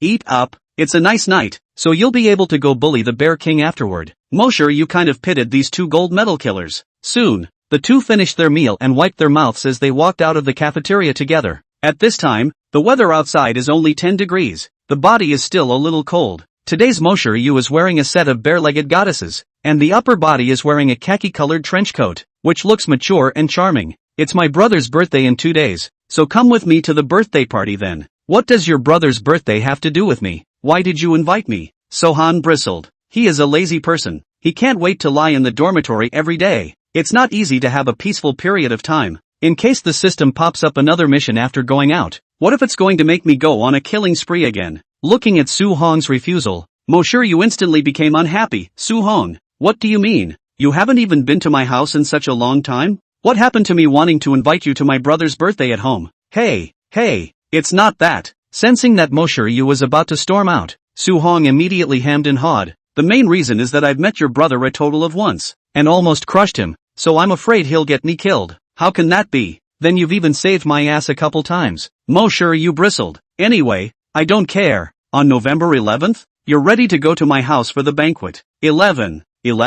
Has your brother never had a girlfriend in his life? That's a good choice for a birthday. Sohan was all shocked. Isn't that what it means to be a bachelor for life? Muyu skimmed her mouth. My brother is not in love. The people who pursue him are quite a lot, but he is too ice cold. All day long tense-faced to look at people. Those girls are afraid to confess to my brother. Their Mu family's face genes were already good. Mu Qingcheng was handsome, and there was no telling how many millennials liked her. But he had been running the Mu family all these years, so how could he have time to fall in love? In fact, Yu was also worried in her heart. It was time to manage her oldest brother's marriage. Otherwise, their Mu family couldn't let a foreigner be in charge. After all, you are going to marry someone yourself. Thinking of this, Muyu suddenly thought, in case he married Su-hong in the future. This guy's child is absolutely unreliable. Not to mention the Mu family. He can't not put the Mu family. Hoho's hair is not left even if it's good. No. I still have to let my oldest brother hurry up and get married and have a child so I can rest assured. Hiss. Why does it feel a little cold all of a sudden? Sohan shivered. Is someone cricketing me behind my back? Muyu came back to her senses. Her face immediately turned red, and she gave Su-hong a blank look. You have so many enemies. Isn't it normal for crickets to come your way? Maybe it's the Poker King Bear King who is bad-mouthing you behind your back. Makes sense. Hurry up. I feel like something is missing in my heart if I don't go and bully the Bear King. King Bear, sis is sorry. Help sis suffer. Achoo! A kilometer away, the Bear King, who was watching the gate, sneezed and looked at his body a bit strangely. I'm in such good health. Why do I suddenly feel so cold? Is there a dog coming? At this time, a yellow-robed electric car tried to break through the barrier, and with one hand, Bear King directly crossed the window of the guard post and landed precisely in front of the electric car. Takeout is not allowed in the school. Leave it at the door in the takeout closet. The delivery boy hemmed and hawed, pulling out a box of Diqianmen from his body. Hey, brother, smoking. People added money. Let me send it to the dormitory. Accommodating. No means no. I'll get my paycheck docked. The Bear King has a cold expression, and his figure is similar to that of Ma Dongxi, and this appearance of the takeaway boy does not dare to mess with him, so he can only say good things. Then I changed my clothes and walked into the line. Big brother, please, I earn a little money is not easy. On the 80-year-old mother, the next few years of age of the child, rely on me every day this takeaway money. Looking at the takeaway's pitiful appearance, the Bear King was silent for a moment, then turned around. Then change your clothes. I'll pretend I didn't see it. This is a one-time thing, and it won't happen again. Thank you, big brother. The delivery boy hurriedly made a bow, then took off his clothes and ran inside the school. When the Bear King was turning around, the takeaway boy had already disappeared, but two heads suddenly appeared, which directly startled the Bear King. Goo, how come Gold Medal Killer Bear King has such a soft heart? You've been caught in the act. The school has made it a rule that takeouts aren't allowed in the school, and you're breaking the rules.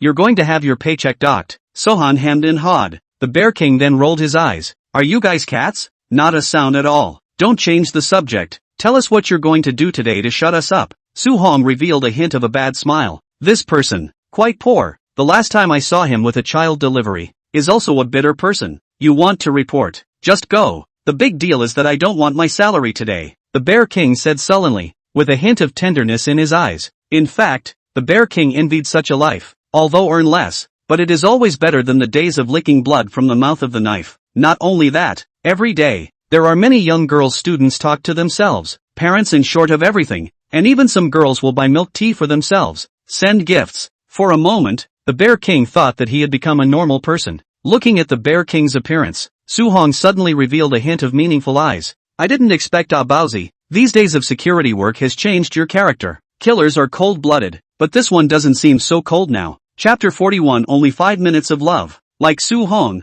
Yu also felt that this big dumb bear seemed to be different. At the beginning of the contact there was only an icy cold feeling. Now it was getting more and more shy. Being cold and being coy are two different concepts, though the latter is also averse to talking. His eyes, his temperament, become adorable. Like the Bear King now. It would never occur to you, if you were near him, that this man has 3-digit human lives on him. Just when Su Hong felt that it was not interesting to sanction the Bear King tonight, several girls came over from not far away. Su Hong turned his head to look. One of the girls was carrying milk tea in her hand, hesitantly trying to figure out whether to approach them or not, while the girl beside her was cheekily pushing her as if encouraging her. Before long, the girl seemed to gather her courage and trotted all the way to the side of the Bear King's land, holding up his hand. In it was a warm cup of milk tea. "Brother Bear, bought a cup of milk tea for you." The girl looked fresh, her cheeks were flushed, and she looked to be at the age of love. Su Hong's eyes dropped out on the side. "No, Xiong, what kind of operation are you doing? 10 or so days and you're attracting girls?" Being said so by Su Hong, the original Bear King also began to shy away, revealing a large amount of red color on his originally pitch-black skin. Thank you." The Bear King took the milk tea with somewhat shaky hands, which made him more nervous than if he had killed someone. This girl has been sending him milk tea for several days in a row. The Bear King had no love in his life before, and he didn't know what love was like. All he knew was that his heart was beating very fast at this moment, as if a seed had taken root in his heart. The girl smiled happily even after hearing that. King Bear could have sworn it was the best smile he had ever seen in his life. The atmosphere was silent for a few moments, and after a few moments, the girl gathered her courage again and asked, "Brother Xiong, can I know when you'll be off work tomorrow? I'd like to ask you to join me for dinner, okay?" "Who? Oh ho!" The atmosphere group next to them were giving it a good go, shouting conspiratorially, and the sisters not far behind them were heckling and cheering the girls on. Bear King got a little overwhelmed, simply did not know what to do in response, or Su Hong walked up and pushed a hand. "You are really a big stupid bear. People girls have said so. You do not hurry to say yes, and then attach a copy of your own work schedule." "Ha, oh." King Bear scratched his head and said, somewhat woodenly, "I get off work tomorrow night at 5 o'clock, and I get off work at 5 o'clock except on Wednesdays and Fridays, when I have to work the night shift." "Oh." The girl laughed. It was really what Sohan had said. The man was such a big dumb bear. Stupid. The girl then waved her hand. "I'm going out with my classmates, so I'll meet you here at 5 tomorrow." Good. The Bear King still scratched his head. It seemed to be all he knew how to do. When the girls left, Su Hong walked up with a wicked smile. "Ah Xiong, it's okay, you're a much better mixer than Poker King. This guy is still in the cafeteria Makabaka, and you're at the front door chicks are picking up." The Bear King's face was red and with a hint of shyness. He replied, I don't know what's going on. She comes and delivers me every day and it just feels weird. Between is love. Big dummy bear, Su Hong shouted. On the side of Moshiru sour, after seeing such a sweet scene in front of her, she walked up and pinched Su Hong. "Look at people know to send milk tea. You don't know anything to send me." Su Hong are shocked. "Big sister, people or girls send milk tea. You do not also did not send me?" "Oh, it seems so." Moshiru shook her head tigerishly. "That's fine. I'll give it to you every day from now on. Remember to drink it every day." "Okay, let's see if I can't drink you poorly." Watching Su Hong and Moshiru playfully fighting on the side, the Bear King had some envy in his eyes. He seemed to understand why obviously Su Hong and Moshiru often scolded each other in the end but still managed to make up. Maybe that's what's there between them. This, called love? At that thought, the Bear King's eyes rolled back to look at the girl who was looking at him imploringly 3 steps at a time. But in the next moment, a vision came out of nowhere. Bang! There was a flash of golden sparks in this dark night, and then the girl who was grinning back at the Bear King was suddenly frozen in place as an extra hole was made in her forehead. Then with a scream, the girl she was traveling with scattered and ran away. Murder! Murder! All the students at the school entrance were frantically escaping at one time, and the scene was chaotic to the extreme. The Bear King, on the other hand, froze in place, the one who just got shot in the forehead.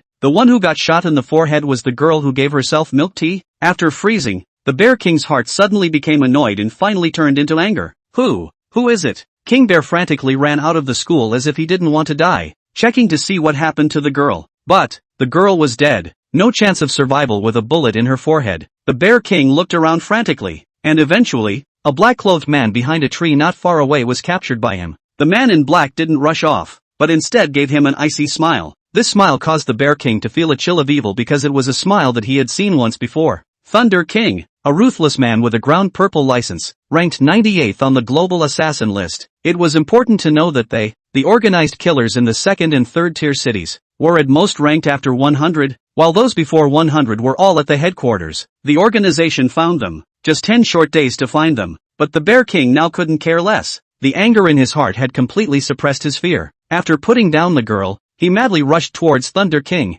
He had only one thought now. That's revenge. Bang! the Bear King didn't care that he didn't have any hot weapons on him, and rushed to the Thunder King with a powerful punch that went straight to the face. Thunder King, on the other hand, smiled contemptuously and dodged by lightly sidestepping his body. You're still so weak, Bear King. Why did you kill her? Jie, what's the fifth rule of the organization's code, have you forgotten? Until you get the land card, the organization killer is not allowed to have a woman. It's not just her. You have to die too. Chapter 42. Your brother is about to die, and you're sitting here eating melon? In the meantime, behind the post in the security room, Su-hong tightly protected Muyu behind him and looked around vigilantly. Are these guys crazy? You just did it right in front of the school? Aren't you afraid of the city chief's wrath? After these few times, Muyu also seemed to have become much calmer, and when the Bear King rushed up, she saw two people fighting not far away. Su-hong, this person doesn't seem to be coming for us. Look at the Bear King. Su-hong froze,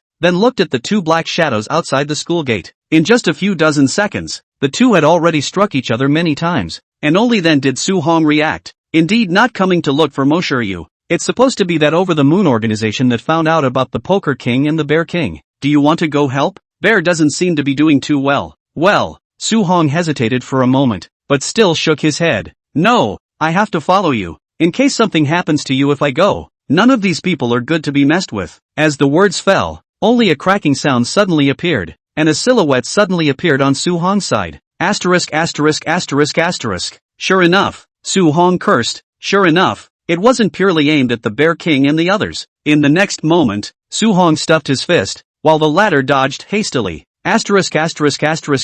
What are you doing? A familiar timbre rang out from the opposite side, and after stopping, he realized that the Poker King in cafeteria overalls had come to him at some point. Why are you in a state of shock? I almost killed you. Su-hong rolled his eyes. Poker King are shocked. I didn't do anything, big brother. It was you who came up to give me a punch. Say, what's going on? Why is Thunder King here? I don't know. There is a girl who sends milk tea to the Bear King. Su-hong roughly said what happened just now. After listening to it, Poker King's eyes widened. This dog's peach blossom luck is so good? How can I not touch a girl to send me milk tea? Not big brother. Your brother is dying and you're sitting here eating melon. Su-hong was all shocked. Didn't he see that the Bear King couldn't hold out immediately? Having said that, Poker King bristled. Not really in a hurry. Who let him faint in his own head and rush up to pretend with a top 100 killer like Thunder King? It's only right that he gets beaten up. Don't panic. The police will be here in a while and Thunder King will run away. I didn't expect the organization to be so bold as to dare to commit murder in front of the school. Do you think all the Heavenly Court are vegetarians? Their organization explicitly states that the acts of assassins cannot be mixed with ordinary people,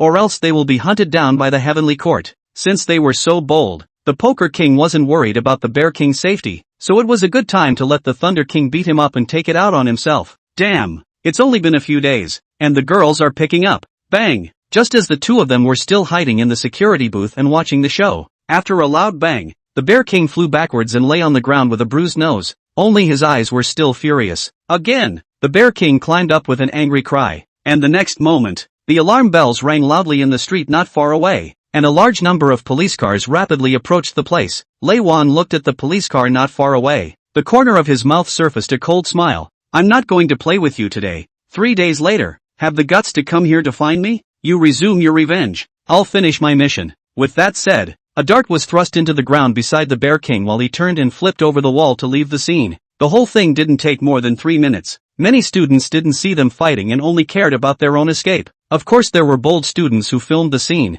not realizing that martial arts movies and TV dramas could be staged in reality. The videos were quickly suppressed by the community, though, and the incident didn't have much of an impact on the community, except for those at the school. These are, of course, afterthoughts. When the police car arrived, a large number of police officers soon blocked off the scene, and at this time it also quickly reached the ears of Zhang Liwei, the director of the Public Security Bureau. Looking at the photos of the scene, he knew that the vast majority of these shooting cases were related to these family feuds. But this girl was just an ordinary person. It is clearly stated that family fights are not allowed to harm the lives of ordinary people. Are these people really not afraid that the chief will come after them? Besides, who hasn't been born and raised by their parents? His parents would be heartbroken if such a young life disappeared. Meet urgently to escalate this matter to the Central District Chief. Zhang Liwei stood up from his desk. They dared to move their guns in public. This matter would not be simple. At his level, I'm afraid it's not enough. Later that night, the entrance to the Public Security Bureau. Mu Qingcheng walked out of the Public Security Bureau,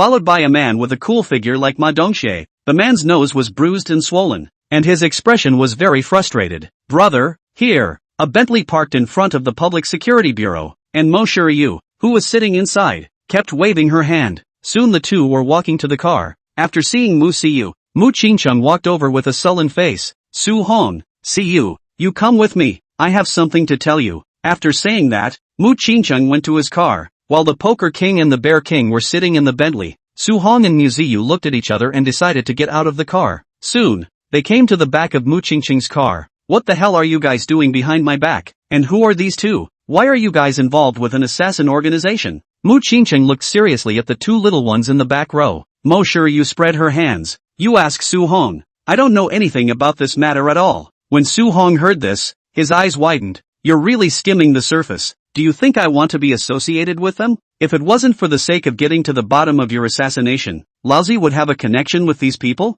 So tell me, who the hell are they? Just say it. Why are you so cold? Not just picking up your sister. Su Hong skimmed his lips. Mu Qingcheng on the side almost jumped up from the stool. You still have the ing face to say that? Laozi has worked so hard to raise the flowers for so many years. Now you want to take away even the pots. Can Laozi not be anxious? You say that, then I'll give Masaya back to you now, okay? No, you have to protect her. Su Hong white eyes are almost rolled up to the sky. This guy is really when in standoff. Alright, tell you just that. These two people are the Xianhong brand assassins of Above the Moon. It was the two of them who planned to kill Siyu in the Rainy City before, but they failed. I think Brother Chen Nian told you about all this. Get to the ing point. Of course Mu Qingcheng knows about Rain City. Now the Wolf King is still in the confinement of their home, but the Wolf King's authority is too low. Many things he does not know. The current clues are only the Green Dragon Gang, Above the Moon, and the rest is not clear about anything. That's why he was in a hurry to bring them both in for questioning after he bailed out the Bear King. Obviously, these two people must know much more information than the Wolf King, or else this moon above wouldn't have sent someone to kill them. I know, big brother-in-law. I'm a bit talkative. Don't be anxious. Su Hong hemmed and hawed. Poker King is the head of the Above the Moon's branch in Rainy City, and the organization has given him a mission to assassinate Mo Shiryu. The exact reason. With his rank he only knows one thing, and that is that this mission is coming from Dragon City. That is to say, a family in Dragon City asked them to carry out the assassination mission. Think about what family your family has pissed off. Also, the Poker King told me a piece of information about the Sandy Ruins. Do you want to know? Sandy Ruins? Mu Qingcheng's eyes widened once again. This was the second time he had heard these four words. Chapter 43. The system releases another mission. Half an hour later, Su Hong and Mu Siyu got out of the car and left with the Poker King Bear King, leaving Mu Qingcheng alone in the car alone. The Poker King is not sure of the specific purpose of the Sandy Ruins, but I heard that the family that sent them on the mission will be opening the Sandy Ruins in the near future, and the target, most likely, will be the Mu family in the capital. But according to the Poker King's guess, the Sandy Ruins should be a once-destroyed ruined battlefield to the northwest, and he doesn't know the rest. So then we struck up a partnership where I helped them get rid of the organization and they found a way to help me ask for information about it. This was what Su Hong said to Mu Qingcheng before he left. In fact, Mu Qingcheng had some touches, although this Su Hong looks particularly unreliable on the surface, but I didn't expect him to help himself do so many things behind his back. This period of time he was worried for his father there, but he didn't expect the clues to be delivered to his door. It should be a tough process to know these clues. It's really hard on this guy. Did I just yell at him? Damn it! After some chagrin, Mu Qingcheng calmed down again and waited until the next time they met to be nicer to this guy himself, although he picked up his own sister, but ultimately the sister is older to marry. Right, rather than give it to someone else, it is better to give it to this guy. Thinking of this, Mu Qingcheng took out his cell phone and made a call. A short while later, a tired voice once again came from across the room. Castle, Dad, tell me the truth. What's going on with you and the Wei family? And the other side, a late-night barbecue stand. The Poker King gulped down the meat and drank the wine, while the Bear King, who was gloomy, stayed silent. Seeing this, Su Hong comforted. Ah Xiong, don't be sad, eat more skewers. Her name is Xiao Yao.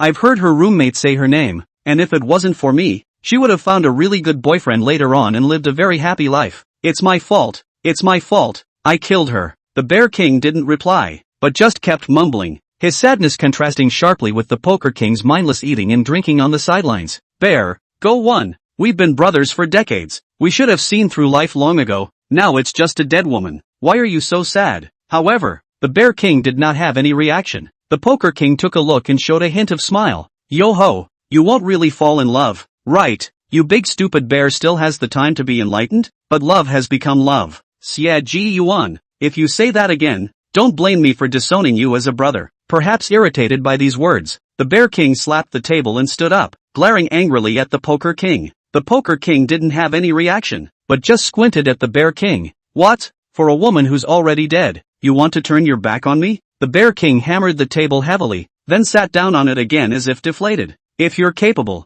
go and slaughter Thunder King. What's the point of talking to me about this? I will, King Bear said sullenly. He then threw out the card. He told me to meet him in 3 days and gave me the address. Hearing this, the Poker King then became serious from his lazy expression just now, and after sitting up straight, he took the card, which read, Xianhe Mountain, Abandoned Vinegar Factory. The curious Su Hong and Muyu on the side also came over, and after seeing the address, Su Hong was instantly speechless. Can't these killers find a good spot? Every time is a vinegar factory.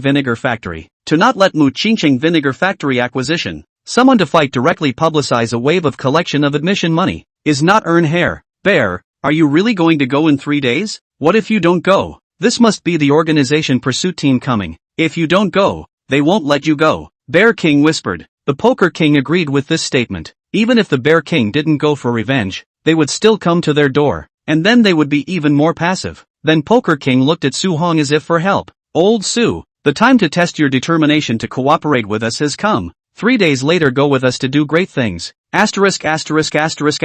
Off. You're bluffing the kids. The Bear King alone can't beat the Thunder King. You and the Bear King combined can't fail to win. It's impossible for the pursuit group to have only one Thunder King here. According to past experience, the assassin with the Earth license has come with at least 3. Wait, you're saying there are 3 Thunder Kings on the other side? Before the words were finished, Su Hong interrupted. The Poker King nodded gruffly. See you. Let's go. Who are these 2 people? I'm not too familiar. Su Hong stood up without any expression and pulled Muyu to leave this barbecue stall. It's a joke. Just now the Thunder King, how fierce he is, not unseen. Just 2 minutes to the Bear King dry crawl. To know that they cannot do can so short time to solve the Bear King. That is to say, the other party had 3 people like the bottom Thunder King, while here, only one of them was comparable to the Thunder King, and these 2 together were equal to 1 Thunder King. What about the remaining one? Let Muyu go shake her flower hand to fix it? You guys are so thoughtful. If you want to die, please die far away from me. Old Su. Seeing Su Hong leaving without looking back, the Poker King said angrily, Damn it, Old Su. Have you forgotten the bond between us? Asterisk. Off. Letting me die is impossible. He. How can I send myself to death? I've already thought of a good countermeasure. Poker King pulled Su Hong's arm. Good brother. Let's sit down first and listen to me give you a detailed explanation. Asterisk. Off. Min can. What's in it for me? Big brother. Look at the 2 of us. The Bear King and I. We want no money. Only life. How can I have any benefits for you? Anyway, I'll tell you all the news that I've poked around in the future, okay? Sexy poker, online humble, 1 life. Su Hong fell into deep contemplation, and just then, the voice in his head sounded again. Ding! The task system has been activated. Automatically pick up the task for the host, within 3 days to teach the Poker King, the Bear King Tongbei Quan, and convince them to become the Mu family bodyguards. Success will be rewarded with the Grand Carousel. Failure will accept the system punishment. It's fine to help you too, but you have to promise me one condition. Chapter 44 Big Sister. Are you crying here? An hour later. 2 little party favorites. Are you still going on? Musea touched the Poker King and the Bear King with the bottle, but unfortunately they had already collapsed on the table. The Bear King pushed the Poker King in a daze. Old Xie Ji Yuan. You drink with others. Can't you even drink with a girl? Xiong Jinghua. You called me Poker King out there. Who told you to call me by my real name? And, you're such a big body. You drink with others. I've already helped you drink 3 bottles. What more do you want? The Poker King people were going nuts. Mousy, you this girl how to drink so much beer in their own step box to blow. Lousy is not a widow, and will not rub the big brother, which can withstand such destruction.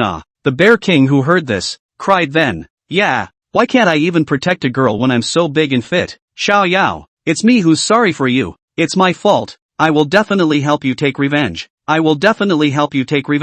Whoa, the 2 men were making such a fuss in front of the barbecue stand that everyone passing by around them turned their heads one by one to see them making a scene. Su Hong then hurriedly pulled Yu's hand that raised the bottle and whispered, Don't drink. These 2 tampers should be drunk. Let the bodyguard come. Oh, it's no fun at all. I haven't had my fun yet. Muyu bristled. However, she still obediently followed Suhong's orders. Just now when she was drinking he secretly told herself to bring these two guys to her house. Although she didn't know why, she didn't bother to ask. Anyway, Sohan certainly wouldn't harm himself as all. After a phone call, bodyguards soon came and picked up the two men who were spread out on the ground and left. So we keep drinking? Keep drinking? You're crazy about killing, aren't you? Even dunking your own people? Suhong is not with this little witch drink it. Their own mousy you body inside is not another organ is full of antidote enzyme. The 2 cases of beer didn't seem to have any effect on her at all, other than making her go to the bathroom. If I'm this good, I promise to go live and broadcast 100 beers a night. Tomorrow I'll be a blogger with tens of millions of followers. Looking at Suhong's refusal,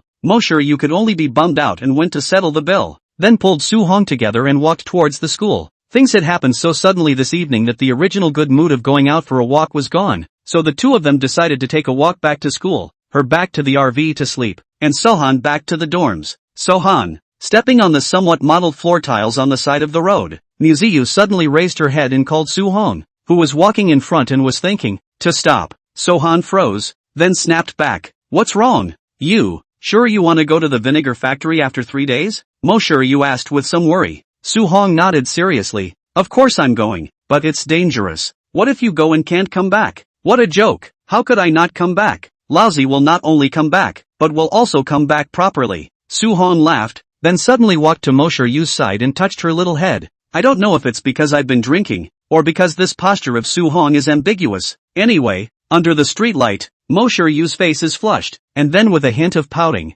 Suhong, can you not go I'm a little worried about you. And you're worried about me? Don't you want me to die the most? Day in and day out. You tell me that only one of us can live between me and you. And if I die just so, won't you live? Sohan replied hung back. Upon hearing this, Muyu instantly came to fire, pinching Suhong's waist and said, Old lady, that was a joke. You are not allowed to die. If I don't die, can you die? Suhong, I hate you to death. Can you stop putting the word death on your lips all the time? I'm not joking with you. Really, can you not go Let these two goods work it out on their own. Muyu shouted out loud. Only her eyes were red, as if she was about to cry. Looking at this appearance of Muyu, Suhong immediately softened his heart and hurriedly helped her wipe the tears from her eyes, and his tone was also much gentler. Siyu, listen to me. I have to go this time. The family behind the one above the moon is obviously coming for your Mu family. I have to go deeper into this organization in order to find out more information, or else you'll definitely be assassinated more and more often in the future. It's not like I'm going to be tied to you 24 hours a day, so it's better to go and maximize your safety. Get it? Silly girl. Muyu originally thought that Suhong promised the Poker King that they would go to the vinegar factory because of other purposes, but did not expect that in the end it was still for himself.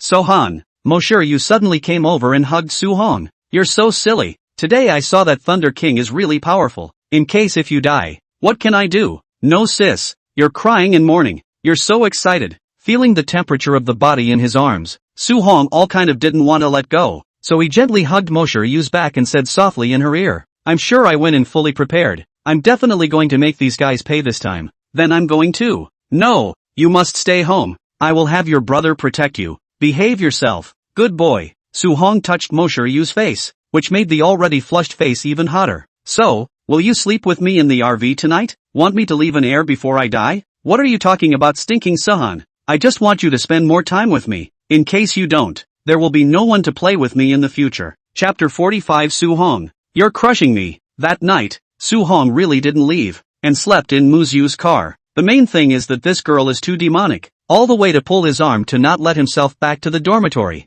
Feel drunk, and like not drunk. Early the next morning, a Maybach arrived at the school early and pulled up in front of the RV in no time. Baby, it's time to call. Baby, it's time to call. An extremely flirty sound came from Suhong's ears, and he opened his eyes in a daze, then took his cell phone from the edge of his pillow. It's only 6:30 in the morning. You better be calling me for something. Mu Qingqing's cool voice came from the opposite side. It wasn't you who asked me to pick you up in the morning. No, your morning is 6:30? You don't understand the biological clock of a college student? What do you mean? I won't sleep until the moon sleeps. I'm a bald little baby. I'll go home then. Call me when you wake up from your nap? Never mind. Wake up all you want. Wait outside. Suhong sighed, then turned around, followed by the sound of that familiar voice again. Hiss, you're going to die, Su Hong. It hurts me to be pressed again. The sound of Moshe complaining came from his side again, then smoothed his hair on the side. I was pressed once last night, now again? After saying that, the little girl rolled over and fell asleep again. The phone was silent for a moment, and Su Hong licked his lips and explained, brother-in-law, I said, this is a misunderstanding, do you believe it? My sister better be okay or I'll kill you. After that, the opposite party hung up. Su Hong wanted to cry. This chick was drunk last night and preferred to sleep with herself, although she tried her best to stop it, but as soon as she turned around, this girl fell asleep. There was nothing I could do about it. Now that Mu Qingcheng, the devil who favored his sister, heard this, he would not peel off his own skin? It's all your fault. Su Hong glared viciously at the sleeping Muyu, then raised his hand, but he still didn't have the patience to hit her, and only gently scraped her nose. Feeling a little itchy, Muyu subconsciously touched her nose, then subconsciously reached out and hooked Su Hong's neck, baring her mouth and talking in her sleep. Sohan, do you like me or not? I seem to have a bit of a crush on you. You must be good or this lady will get you killed. Humph, silly girl. Su Hong grunted, gently put her hand aside, and then got up from the bed, but thinking that she seemed to be asleep,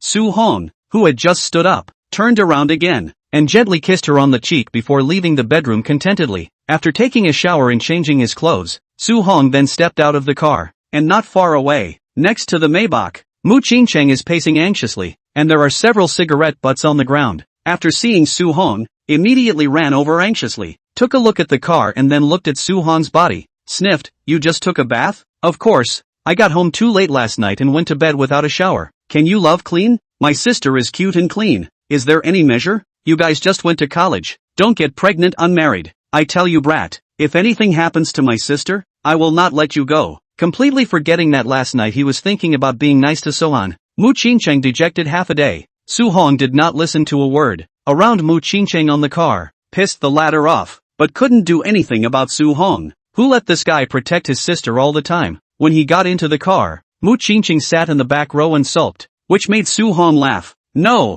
brother-in-law, are you so afraid that Siyu will be slagged off by me? If you dare to slag Siyu, I'll definitely find you and fight for my life. Mu Qingcheng said firmly, ha ha ha, you two are really siblings. One of you dislikes me every day and won't let me go when I say go, and one of you won't let me go near her every day and won't let me give it back when I say give it back. Which is this and that? Mu Qingcheng thought about it, as if Su Hong was right, so his attitude was a bit better again. My sister has been held in the palm of my hand since she was a child, and I'm afraid she'll be bullied. Su Hong, I know you're very good, and you're very good to see you, but you have to understand how I feel. I know.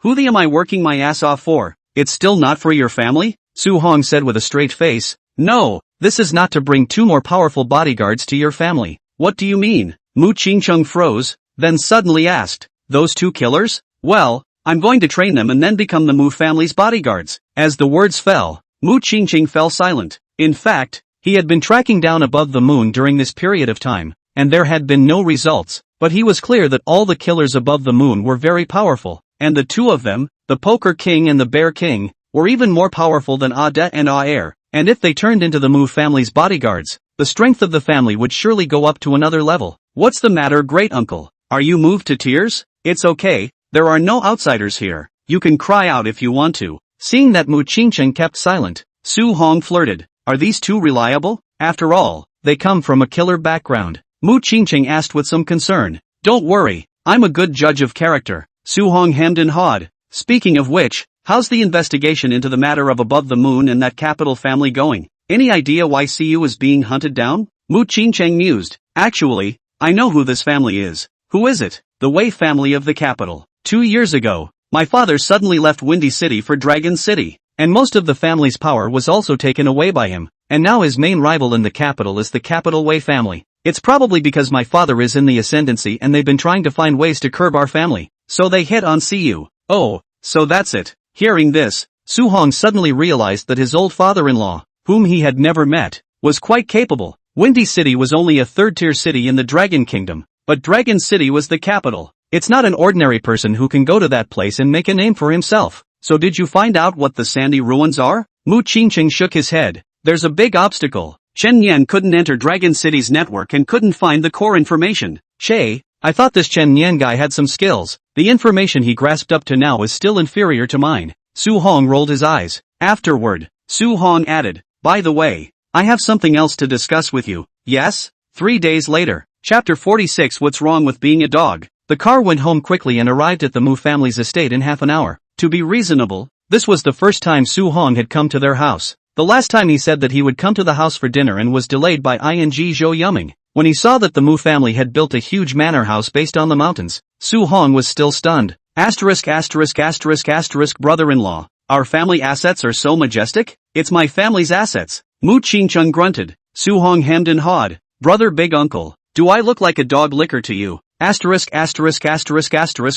Mu Qingcheng cursed without any good humor. This guy clearly did not have any greed in his eyes, and his mouth had to be flowery. If he were to marry Muyu in the future, wouldn't everything in this Mu family be his? Really speechless about this guy. The car followed the inner road of the lodge until it reached the end, where there was a small 2-story villa and the Mercedes was parked in front of it. Those two were here last night. There's a boxing gym in the basement, decorated with the toughest materials. Just build it, Mu Qingcheng said. Su Hong nodded and got out of the car after answering. There were still 2 bodyguards standing guard at the entrance of the villa, and when they saw Su Hong arrive, they immediately greeted him. Mr. Su, what floor is the bedroom on? 2nd floor. After nodding, Su Hong walked into the house. After walking up to the 2nd floor, the bedroom door not far away had been opened, and Su Hong frowned slightly. These 2 guys were so drunk last night, and they woke up so early today? After gently arriving at the door of the room, Su Hong's ears twitched before revealing a hint of a smile, and after stepping into the bedroom door with 1 foot,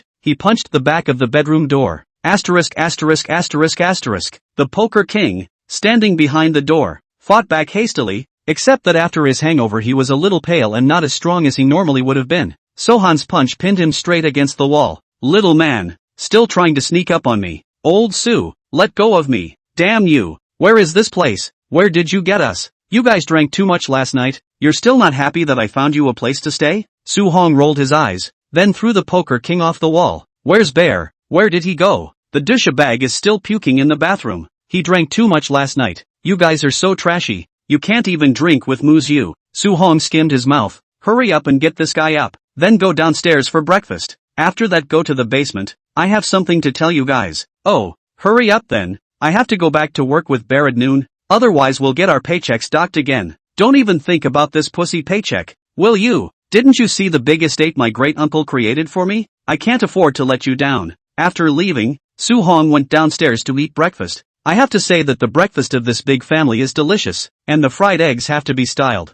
While eating breakfast, Su Hong asked the old man with the chef's hat, "Can you make a hand pie? Get me one. With eggs, not sausage." The chef's old man was shocked. "I'm a 3-star Michelin ing chef and you're asking me to make you hand pies? And you want eggs, not sausage? Do you have any taste at all? What's the matter, old man? Is it something you can't do? Will, you wait a moment. Eat up, live dad. I'm a big chef. I'll be able to go out and set up a stall in no time." Soon, the Poker King and the Bear King also came down from upstairs. Both of them changed into new clothes. It was the first time that they enjoyed being served. After they came back from drunkenness there would be a servant to prepare good clothes for them. Their bodies didn't stink at all. They even smelled good. And a personal chef? Old Su, where is this place? Your home? This is the Mu family estate. Idiot. Su Hong rolled his eyes. As soon as the Poker King heard this, he hurriedly fawned and came to Su Hong's side. "Aya, what Mu family manner? When you get married to Miss Mu, this is still not your home.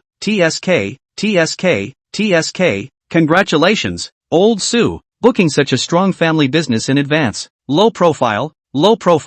Hey." Su Hong smiled prettily, causing the chef on the side of the heart to suddenly beat a drum. This unreliable guy is the aunt of their Mu family? No wonder the butler ran over to find himself in the early hours of yesterday morning. All of a sudden the chef immediately held his head high. The hand cake being made in his hand was also much more attentive. This is the boyfriend of the magical girl's little princess.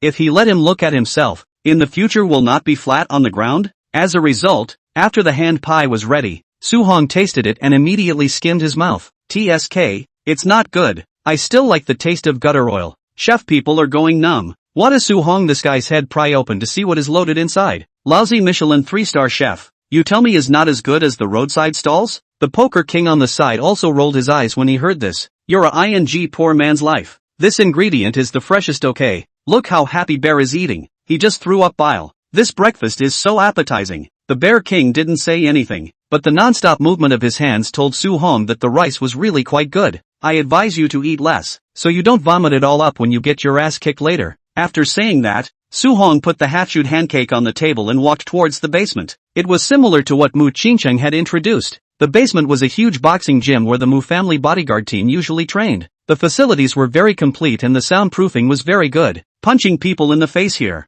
Just right. Not long after, the Poker King and the Bear King also appeared in the basement. Old Su, what's the point of calling us here so early in the morning? Poker King walked to Su Hong's side with a big grin. Isn't this a training center? I thought you were here to treat Ah Xiong's love injury. The Bear King was sullen and didn't say anything, but just went to a punching bag and punched it, seemingly venting about yesterday's outburst. After 3 days, I must slaughter King of Thunder. On the other hand, Su Hong on the side changed his cheeky character and looked at these two people seriously. You too, want to become stronger? I can give you the kung fu I have on me. What?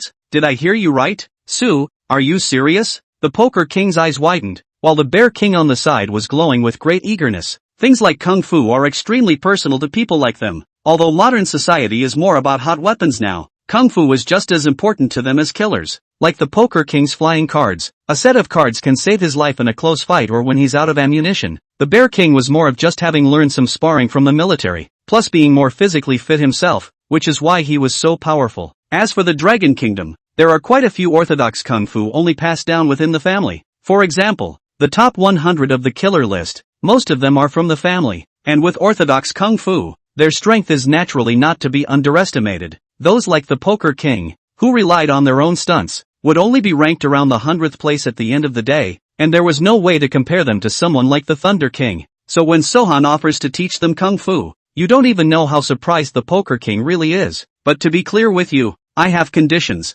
Hey, don't talk about conditions. If you ask us brothers to go up the mountain of swords and down the sea of fire, we definitely won't even frown a bit. You're going to be bodyguards in the Mu family. What? Old man, a man who was a wolf. Poker King immediately jumped up. The old man in the school to protect the safety of Muyu has been very to you face okay you want me to be a dog full time? Just before the words were finished, they were interrupted by Su Hong. Just say whether it's okay or not. I'll find someone else if it's not. After saying that, Su Hong was about to leave, but before he could take the first step, the Poker King stopped by Su Hong's side and looked at him with righteousness. I tell you old Su, I always used to be told I was one of your dogs. Today I'm going to tell people out loud. What's wrong with being a ing dog? Woof woof woof. Chapter 47 My Ratmaster is the rat class Robin Ing. The Poker King agreed very firmly. After all, after learning the Tongbei Fist, their own strength could definitely squeeze into the top 100 of the killer list. Knowing that the two of them were originally hovering around the 100th place, if they had learned the Tongbei Fist,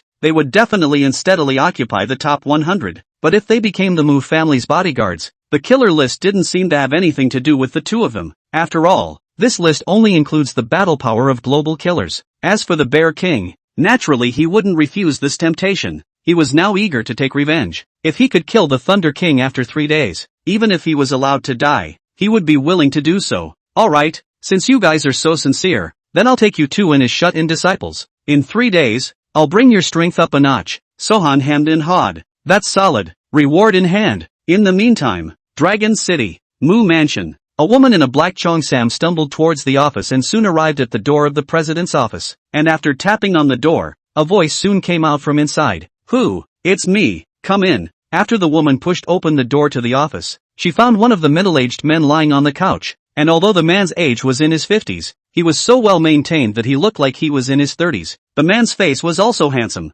and his eyebrows somewhat resembled those of the Mu family siblings. Chairman, it's been found out. It's the marshal's office that made the move. Mu Ao Tian frowned. Marshal House? Qin Yufeng or Yuan Guangtou? It should be Bald Head Yuan. He's greeted the big chief of the province. The attack on the Windy City University students should be suppressed. In that case, the Wei family has already used up Bald Head Yuan's favor? Then the Marshal House's experts won't be involved in the sandy ruins between us and the Wei family? It's not clear. Wei Shangshu has been staying at the Marshal's mansion for the past 2 days. I can't find out what exactly they're plotting. The woman lowered her head, looking at the woman's appearance. Mu Ao Tian suddenly revealed a hint of a smile. It's okay, fish. Since I came to Dragon City, you've suffered after me. I'll take care of the sandy ruins myself. But boss, if the Marshal's office makes a move, the sandy ruins we are afraid. Shinyu looked at Mu Ao Tian worriedly, then she suddenly said, why don't I go find my grandmother? I'll go find her. She will definitely help us. No need. I've already sent 10 and 11 away. When they come back,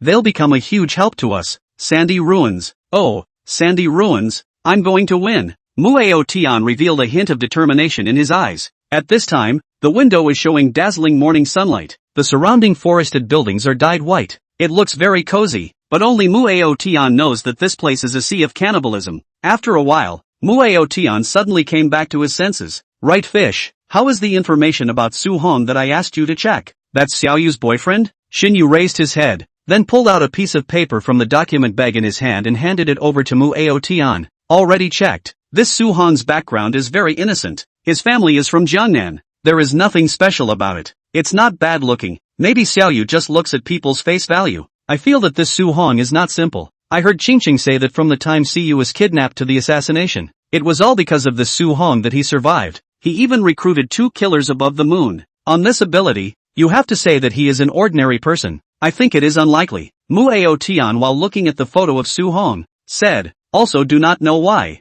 Su-hong's eyebrows and eyes themselves look somewhat familiar. A moment later, Muyu suddenly raised his head and pointed at Su-hong's photo with some surprise. Fish, come and see. Su-hong's eyes, do they look like a person? Xinyu walked over and stared at Su-hong's photo with some curiosity. After looking at it carefully for a while, she suddenly stared at her beautiful eyes and her body involuntarily trembled. You mean, check for me. Okay boss. Xinyu took the photo and left quickly, while Muyu showed a hint of surprise. If it's true, see you really found me a good son-in-law. Ha ha ha ha. 3 days passed quietly. The night of the 3rd day. Bang! As Poker King let out a scream, his body fell heavily against the wall, while Su-hong stood in the ring and shook his middle finger. No way, little Poker. You haven't improved as much as Xiong in the past 3 days. Big brother, this Tongbei Quan is so demanding on the body. Xiong is all tendon flesh. He must be fast to learn it. The Poker King coughed as he stood up and said, I'm a ING poker player. You can't make a shooter into a fighter. Still hard. The mystery of Tongbei Quan is to break the surface with a point and explode instantly. It has nothing to do with physical quality at all. Right, it's obvious that you're not practicing seriously enough. The Poker King bristled and whined in a small voice. It's not like I have a dead ING girlfriend. I don't work as hard as he does. As the words fell, the Bear King, who was still drinking and resting, directly stood up and looked at the Poker King with a gloomy face. I'll practice Tongbei Quan with you. Asterisk. Xiong, I'm really going to die if I keep hitting you. Give me a break, will you? I said practice. The Bear King coldly grunted, then directly punched the Poker King. The Poker King rolled his body in a hasty manner, dodging the blow, and looked at the Bear King with a horrified expression. You ING bear, you're for real. If I get hit by this punch, I'll have to lie down for 3 days tonight if I don't die. How can I go to the vinegar factory tomorrow? If you can't even practice the moves of Tongbei Quan, you're just going to die if you go there tomorrow. Seemingly knowing what was in the Poker King's mind, the Bear King said with a cold snort, tonight, if you can't learn, I'll cripple you, and sooner or later you'll die anyway. After saying that, the Bear King once again walked towards the Poker King and did the starting stance of Tongbei Quan with a serious face. As soon as he saw the Bear King's stance, the Poker King's eyes also instantly became serious. Are you serious? Seriously, I want revenge. Okay, bro, I'll keep you company. The Poker King no longer swung for the fences, but carefully recalled in his mind the details that Su-hong had taught him. A stony atmosphere instantly burned between the two men. Sohan on the sidelines. What's wrong with the Bear King? Taking away his right to beat people up straight away? But it is good. See the Bear King this posture to be serious with the Poker King.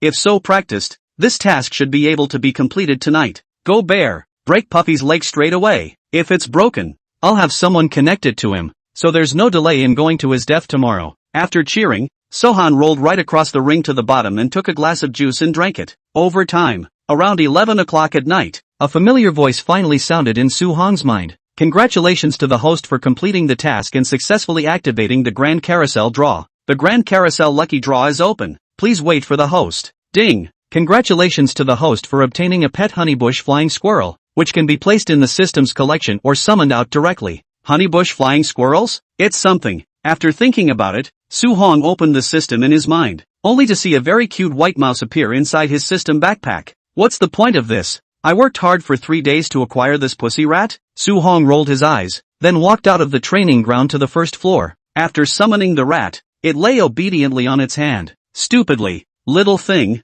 you male and female, squeak, your rat master is the rat class Daniel Wu. Who are you asking about the male and female? Hey, you little thing can still talk? Squeak. Asterisk asterisk asterisk asterisk I'm your pet, and we're both mentally connected. Holy, it's okay for me to be bullied by the system all day long, but you little flying squirrels are scolding me too? So Sahan suddenly covered the little flying squirrel in his hands with both of his hands, and then kept shaking it. Let you scold me. Let you scold me. Squeak. Asterisk asterisk asterisk asterisk. You let go of me. I want to fight you one-on-one. Still talking tough. Still talking tough. Squeak. Wrong wrong wrong. I'm your pet. Good lord. Oomph. That's more like it. Only then did Sohan let go of his hand in satisfaction. And just then, a voice suddenly rang out from the doorway. Wow. What a cute little mouse. Su-hong. Where did you get it? Chapter 48 Name of the Little Flying Squirrel. Flying Dance? Su-hong looked up, only to see Mu Qingcheng and Mu Siyu were standing at the door. Mu Siyu came to Su-hong's side with a face of surprise, looking curiously at the little flying mouse in his hand. What's cute? It's a flying squirrel. Squeak. Your whole family is the. After saying that, the little flying squirrel hurriedly jumped onto Moshe Yu's body, causing the latter to rejoice. Su-hong, look at this little flying squirrel, seems to like me quite a bit. Then Moshe Yu took the flying squirrel into her hands. The flying squirrel seemed to like Moshe Yu quite a lot, and kept rubbing her head with her head. Giggle. That's cute. Squeak. Smells so good. Love this girl. That's your mistress. I'm warning you, if you dare to mess around, I'll castrate you. Su-hong secretly warned. To Su-hong, Moshe Yu is his own. No one can touch him, even if he is a male rat. Squeak. Got it. Got it. I'm only interested in the little females. After humming, Su-hong looked at Mu Qingcheng. He must have something for himself if he came here at this hour. See you play with the little flying mouse for a while. I just adopted this little thing. You give it a name while I talk to your brother about something. Yes. Muyu was in love with the little flying mouse and happily went to the courtyard to play with it, while Mu Qingcheng on the side came to Su-hong's side. The city chiefs may not be out of the picture tomorrow.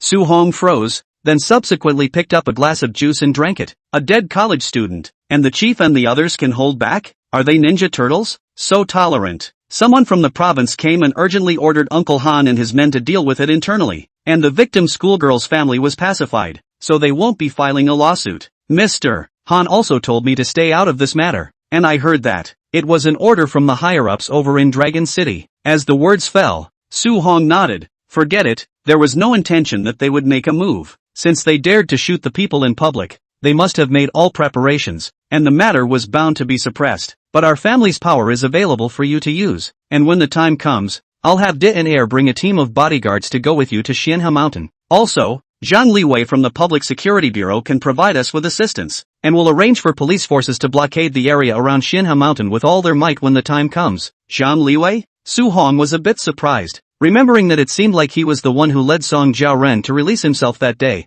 Is he so enthusiastic? Doesn't he know how to protect himself at this time? Actually, this Zhang Liwei fellow is still quite righteous. He doesn't want to be promoted anyway, so he might as well do something for the people. Mu Qingcheng said pertinently. Su-hong nodded, and in his heart, he had some good impression of Zhang Liwei, then stood up from the stool. Alright, then we'll leave early tomorrow morning. Big brother-in-law, go back and rest first. I'll go look for Siyu. Mu Qingcheng looked at Su-hong's back in silence. His heart was suddenly full of emotions. Just as Su-hong's front foot had just stepped out of the villa's gate, he suddenly said, Su-hong. Sohan paused his body. If you come back alive this time, I'll recognize you as my brother-in-law. Su-hong people are stupid. Originally thought it was a scene of much warmth, but the result is that you told me to recognize me as your brother-in-law? Do I need you to admit it? Besides, if Muyu doesn't confess, Laozi won't establish a relationship with her. I'm a 183 youthful male big. Where can't I find a girlfriend? Must Mu see you not? After walking out of the villa door, Museo was playing with the little flying mouse. Today's Moshe Yu was wearing a white shirt with tight jeans underneath.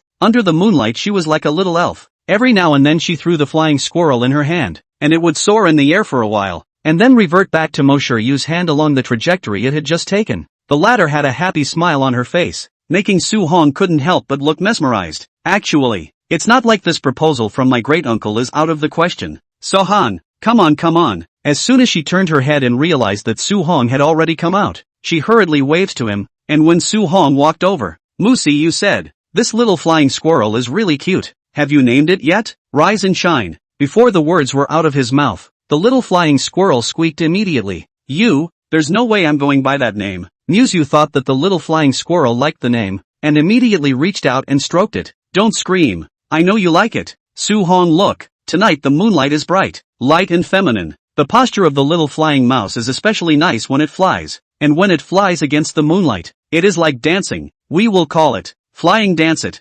Fly. Flying? The corner of Su-hong's mouth twitched. I have to say, Muyu is really a little naming genius. Good name, good name. From now on your name is Waste. Come here and let your master ravage you a little. Little punk. Su-hong grinned and took the little flying mouse, then rubbed it hard. Squeak. I'm warning you. Hurry up and get this to change my name or I'll bite her to death. Little punk. You want to die, don't you? This is your mistress. You can call whatever she tells you to call. Su-hong laughed out a pig squeal, then desperately rubbed the little flying mouse's body, almost pinching it to death. There was no way. A rat under the roof had to bow his head. Flying Dance could only accept the name. When Muyu saw Su-hong bullying Fei Dance so much, she immediately snatched it away. Su-hong, stop playing with it, don't get it killed. She then carried Fluttershy inside the villa. Come on, mommy will get you food. Squeak, bitch, don't try to take advantage of Master Rat. You're the mistress, not the mom. Unfortunately, Museo couldn't understand the little flying mouse and thought it was particularly happy.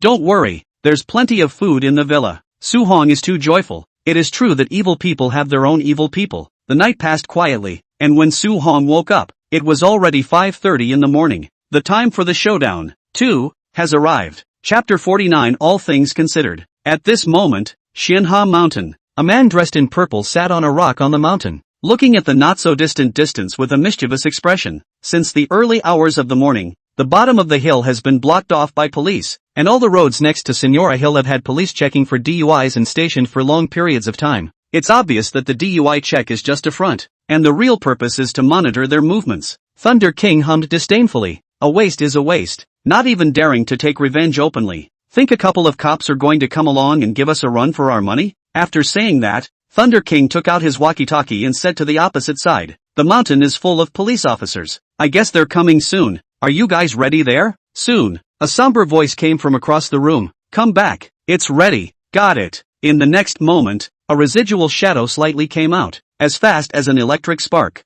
Beltway. I say, Puff. Aren't you a little too nervous? Why are your eyes swollen? On a medium chartered bus, Su-hong looked at the Poker King and scoffed. The Poker King, on the other hand, rolled his eyes and yelled, I'm in beat, damn. Last night, in order to learn the Tongbei Fist, was the Bear King tortured all night? Not to mention, 2 eyes were also all swollen. If not in their desperate situation learned how to use the power of the Tongbei Fist, now I should be lying in the hospital waiting for resuscitation. Oh, so an assassin doesn't necessarily have to be strong just because he's ranked high. It's not easy to get 105 by 109. The Poker King's eyes widened. You think this is ancient times? Who fights with brute force nowadays? If it's long-range sniping, it's 800 Bear Kings coming. I'll give him a sieve. The Bear King sulked and stared at the Poker King. If we survive this time, I'll play against the sniper and see who wins. Che, punk, who's afraid of you? Let us not talk about whether you can fight or not. Anyway, the Poker King's mouth is quite hard, and Su-hong has also felt it. If we're talking about blowing up awesome conferences,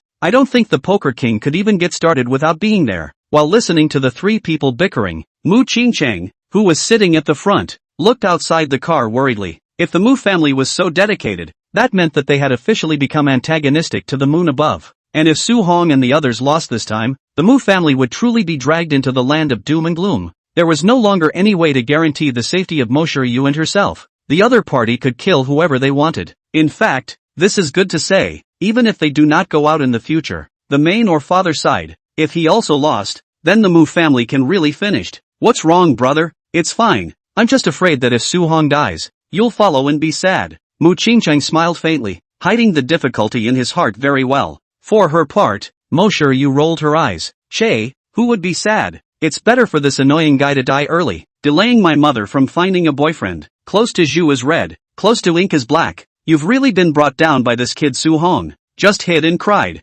Don't think I didn't know. Mu Qingcheng grunted. How come this girl has also learned to talk tough since she met Su-hong? When Moshiru, who was on the side, heard this, she opened her mouth and prepared to explain, but after thinking about it, she fell silent again, as if the word cry had blocked her throat. Brother, if Su-hong comes back alive this time, at your birthday party, I want to confess to him. If you really like him, you should have confessed long ago. Su-hong, to you quite good actually. Mu Qingcheng nodded. but there's one thing to tell you. You two are only freshmen now. The measures must be done properly. You don't want to get pregnant too early. Your brother's face won't be able to hang on. Brother, what are you talking about? Su-hong and I haven't. Not yet, Muyu retorted with a red face. When Mu Qingcheng heard this, his eyes instantly widened. I'm your brother. What can't you tell me the truth? I heard it all on the phone the other day. What did you hear? Mo Yu was similarly wide-eyed. Even though they both slept in the same bed, they didn't do anything. Mu Qingcheng was in a hurry and was just about to speak when he heard that someone had already spoken out from the side. Eldest brother-in-law. See you. What are you two discussing? You're blushing. Looking up, Su-hong had sat next to himself at some point. Nothing. The siblings simultaneously stalled with red faces. Squeak. The two of them are discussing whether or not the hostess should confess to you at his brother's birthday party. Squeak. Mistress's brother is warning mistress to take precautions and never get pregnant too soon. Flying Dance, who was lying on Musea's shoulder, suddenly squeaked a few times. There is a fear of an inside job and everything. Flying Dance may look like quite the loser, but he's a good one at being a spy. It's critical that others can't understand it. But then again, what's the deal with these two? I'm about to go to war, and now you're talking to me about measures or not? I haven't even met Muyu yet, okay? Don't say she's not her girlfriend yet, even if she is. It's not like the two of them have had anything to do with each other, so what measures do they need? It's not true what the internet says, is it? You can get pregnant just by holding hands? That, Su-hong, your equipment is all checked. Just when Su-hong was still dwelling on whether holding hands would get him pregnant or not, Mu Qingcheng suddenly spoke out. Su-hong returned to his senses and nodded woodenly. It was ready long ago. By the way, great uncle, just how many people from your place will be coming up the mountain together? There are a total of 35 bodyguards in our family, and I found a total of 150 people in the periphery. I didn't dare to look for more. I'm afraid that it would be too much of a commotion to go into the mountains. Su-hong was a bit surprised. There are quite a few people. Worthy of being a great uncle, so powerful. Don't get too happy yet. In a guerrilla war like this one, being outnumbered is sometimes not always an advantage. These people I sent out are nothing more than cannon fodder for you guys, slightly depleting the other side's ammunition. In the end, it's still up to you three, Mu Qingcheng said pertinently. Most importantly, the other side in the end there are a few people they do not know. In case too many killers come on top of the moon, they just transfer as many people in for nothing. Hearing this, Su-hong also nodded his head gravely. He then stood up. There's still a while to go before we reach Xianhe Mountain. I'll go squint for a while. Flying Dance, come to me. We'll leave later. Squeak. Although it was very reluctant, the little flying squirrel still jumped onto Su-hong's body in one go. After all, it was a system-bound pet, and if Su-hong died, it would automatically die as well. Time passed quickly too, and half an hour later the car was stopped by a cordon of police officers. Mu Qingcheng stood up blandly, then walked under the car. Zhang Liwei was standing at the entrance of Immortal Crane Mountain quietly looking at Mu Qingcheng who was walking over. Mr. Mu, Bureau Zhang, Mr. Mu, Yama ***** is all blocked off as you wanted. Thank you for your help today. As long as the Mu family is still in Windy City for one day, we will definitely protect you. After saying that, Mu Qingcheng indifferently looked towards Xianhe Mountain. If Su-hong wins, I am bound to buy Xianhe Mountain and bulldoze it. This place is simply a nightmare for their family. Chapter 50 Battle opens. Deaths and injuries. When Su-hong and the three of them got down from the car, they had already turned into adamantine warriors, covered in equipment, and carrying a small, lightweight bag on their backs. So many cops. It's the first time we've had to deal with people from heaven. A look around all the guarded police. Poker King said with some excitement. This is the first time he appeared so brightly in front of the police. The Bear King on the side was silent, only looking at the mountain with determined eyes. Thunder King, today I am going to drag you down even if I die. In fact,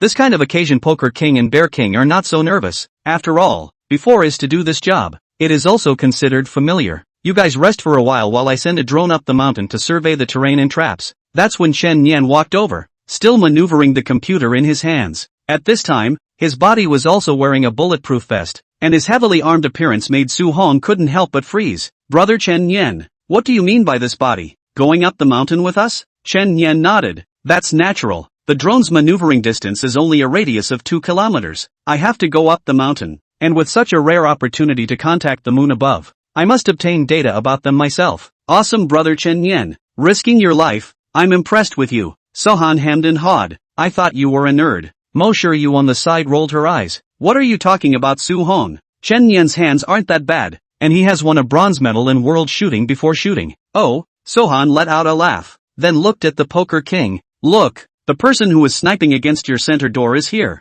Poker King, you're such a good brother to me. You always think of me for things like looking for abuse. According to Mu Qingqing's plan, the peripheral personnel of their team went up the mountain first to eliminate some traps for Su Hong and the others. Although Lei Wang said that day that he would come to the vinegar factory to look for them after 3 days. But who knows if he would ambush them on the mountain. What if these guys aren't martial arts minded and planted a few landmines when they first came up the hill? Wouldn't they be hiccuped before they even got to the gate of the vinegar factory? While there are limited thermal weapons on the market, it's anyone's guess as to whether or not the moon above will get a rare weapon from somewhere else. So it's fitting that these guys are the first ones on the mountain. So without waiting for a few minutes, Chen Yan organized his men to go up the mountain. He was also one of the first people to go up the mountain, mainly to map out the entire topography of Xianhe Mountain. And by the time this wave of people went up the mountain, the atmosphere below the mountain began to get tense. Do you suppose it won't be long before a crash is heard in the bushes on the hill and 2 people die? Sohan said ravenously. Not 5 minutes after the words fell, an explosion was heard on the hill, a piece of debris fell, and the police standing within the cordon rushed back. Old man guessed right? Su Hong's eyes widened, while Mu Qingqing frowned at Su Hong, then hurriedly picked up the intercom. Chen Yan, what's the situation now? The first squad hit a trip mine and died. 2 dead. The words fell, and everyone around them was shocked. Was Sohan the Grim Reaper in his past life? Is he always right? How long has it been since casualties started showing up? No brother-in-law. Let me explain. I think.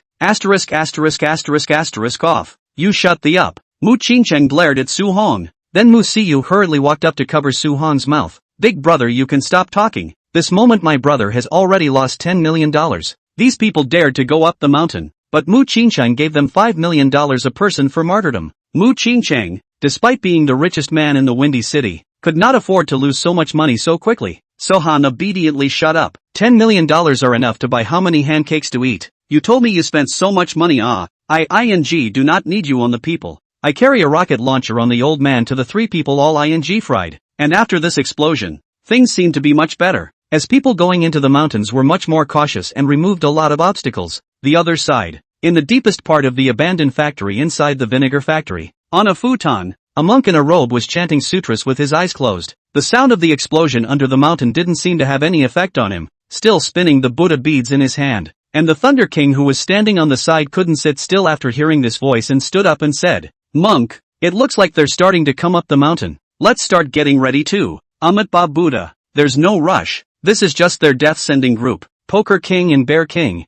in the back. Why don't I go ahead and finish these guys off? Amit Ba Buddha, be at ease. I have already arranged for someone to go, Vajrasaya said with his eyes closed. Since they dared to let the Poker King and the Bear King come 3 days later to die, they naturally made preparations. And if the other side had people, could it be that they didn't? This battle couldn't just be a power struggle between a few of them alone. It was a competition between the strength of both organizations. Listening to Vajrasaya's words, King Lei then sat down peacefully. Then I don't care. If they get inside the vinegar factory, I'll rush out and go on a killing spree. Vajrapani Satsuma did not say anything, but just continued to recite the scriptures silently. And at the bottom of the immortal Crane Mountain, seeing that there had been no movement for a long time, Mu Qingqing was pacing back and forth anxiously, but he didn't dare to easily disturb Chen Yan. Who knew if Chen Yan was at a critical moment right now? About 20 minutes later, a sudden panicked voice came over the intercom. Dang, Tada, requesting backup.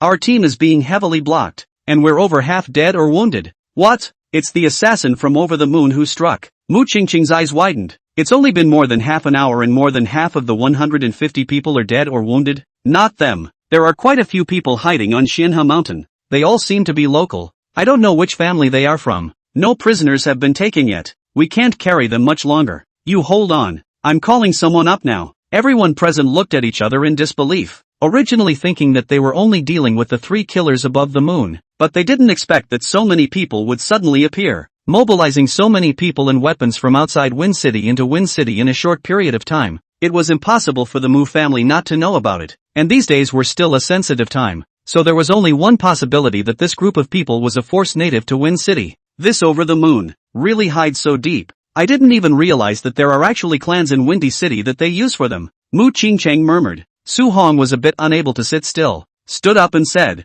I'll take Poker King and the others in, so as to save you some money. Dia 5 million, Dia 500. Su Hong's heart is dripping blood, to know that the money of the Mu family can also have his share later. Mu Qingcheng was silent for a moment, then shook his head. No, the assassin on top of the moon hasn't come out yet. You guys will only expose your target if you go now. He then shouted. Det and air. You guys lead our family team into the mountains. The shells are all gone. I'm not going to make it. After today, I will definitely liquidate the families of Windy City. Chapter 51. Give me a sniper rifle and I'll do all the opposite. Ding! The mission system has been activated. Automatically picking up the mission for the host, protect the Mu family bodyguard team from death until the entrance of the vinegar factory. Success will be rewarded with a big carousel. Failure will accept the system's punishment. System, you are really powerful. Why don't you say let me protect the safety and security of all mankind? The Su Hong people were dumbfounded. This system's missions are more outrageous than ever. You treat me like Iron Man. Do you want me to save all mankind at the end?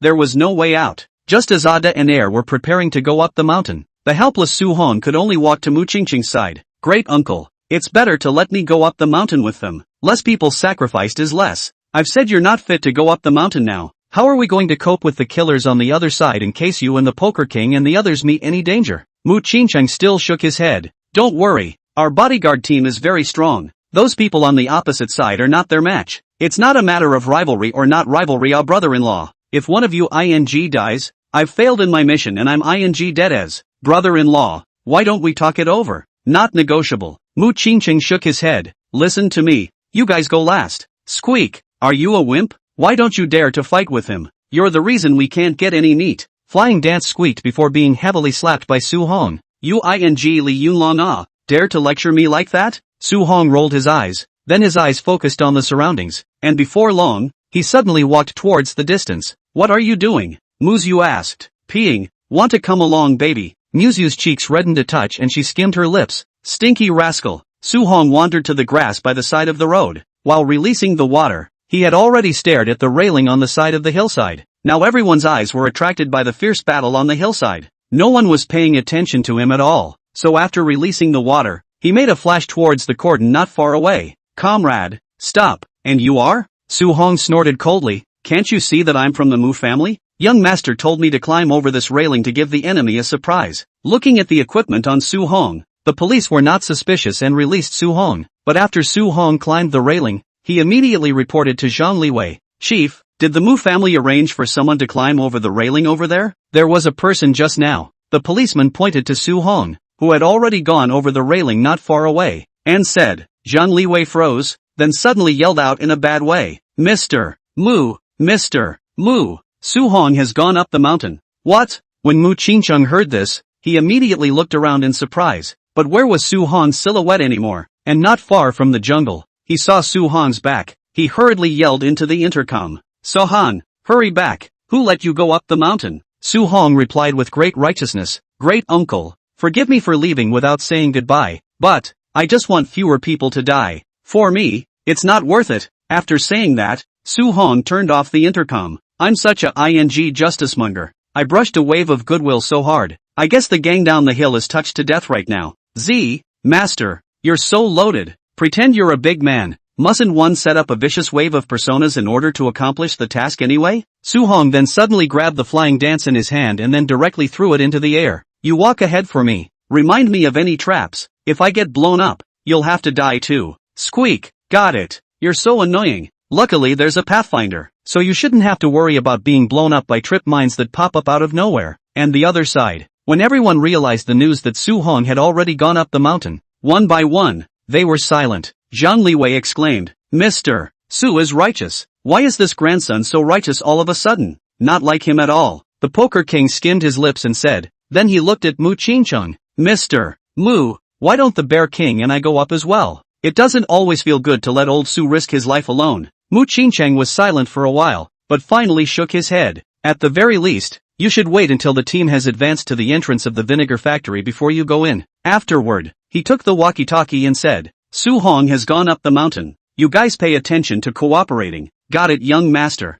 Do was a rough man. And after hearing that Su Hong had also gone up the mountain, he couldn't help but have a little bit of a bottom in his heart, and then used the walkie-talkie to change the channel. Mr. Su, where are you? A voice soon came from the opposite side. I'll be hiding behind you, so take care to stay hidden and don't go up there to die. Yes. Da's heart was happy. Su Hong was really with them. Su Hong's ability they all know. With him behind them, they are sure to be stable this time. With Su Hong's motivation, their group's speed was fast, and they arrived at the halfway point of the mountain in a short while. Bang bang bang! Not far away banging was all the sound of countershooting. It was evident that there was indeed a fierce battle going on. Mr. Chen, we've arrived at the designated location. What's next? The team of 36 bodyguards were heavily armed, while Day was confirming the information with Chen Yan. Soon enough, Chen Yan's voice came over the intercom. See that large open space up ahead? Go through there to that patch of grass back there, and we'll give these guys a back and forth. Yes, Mr. Chen.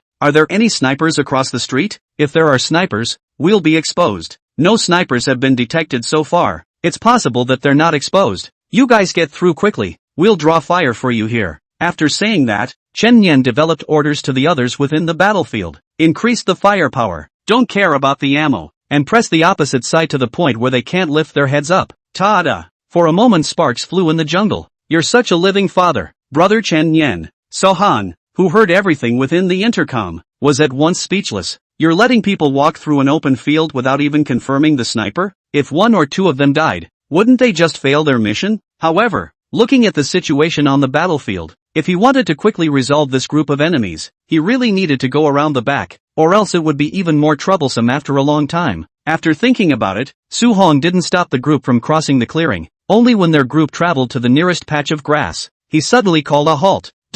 Stop. After saying that, Su Hong suddenly jumped out of the grass and came in front of them. As soon as Ada saw Su Hong coming, he was immediately overjoyed. Sir Su, what are your instructions? Give me that sniper rifle. I'll take the lead, Su Hong said blandly. When Ada heard this, he immediately frowned. No Sir Su, let us go first, in case there is any danger. Your life is more expensive than ours. These people were all the Mu family's elite bodyguard team. All of them were absolutely loyal to the Mu family. They knew that Su Hong was their Mu family's auntie, and one by one, they all nodded their heads in irritation. Yes auntie, we're not worth much. We're supposed to be here to protect you. How can we let you charge first? However, Su Hong's attitude was very tough. What aunt or not? We are now comrades in arms. I am the strongest and least likely to die. After saying that, without waiting for Da's order, he took a sniper rifle from one of the men. Then with a big grin, he turned. Wait for my order before you charge. Chapter 52 show you what Master Rat can do. Su Hong are almost moved to tears. On this spirit, not on a national moving figure first place are sorry for their own words just now, but the reality was that Sohan was about to whoop the little flying squirrel to death in his mind.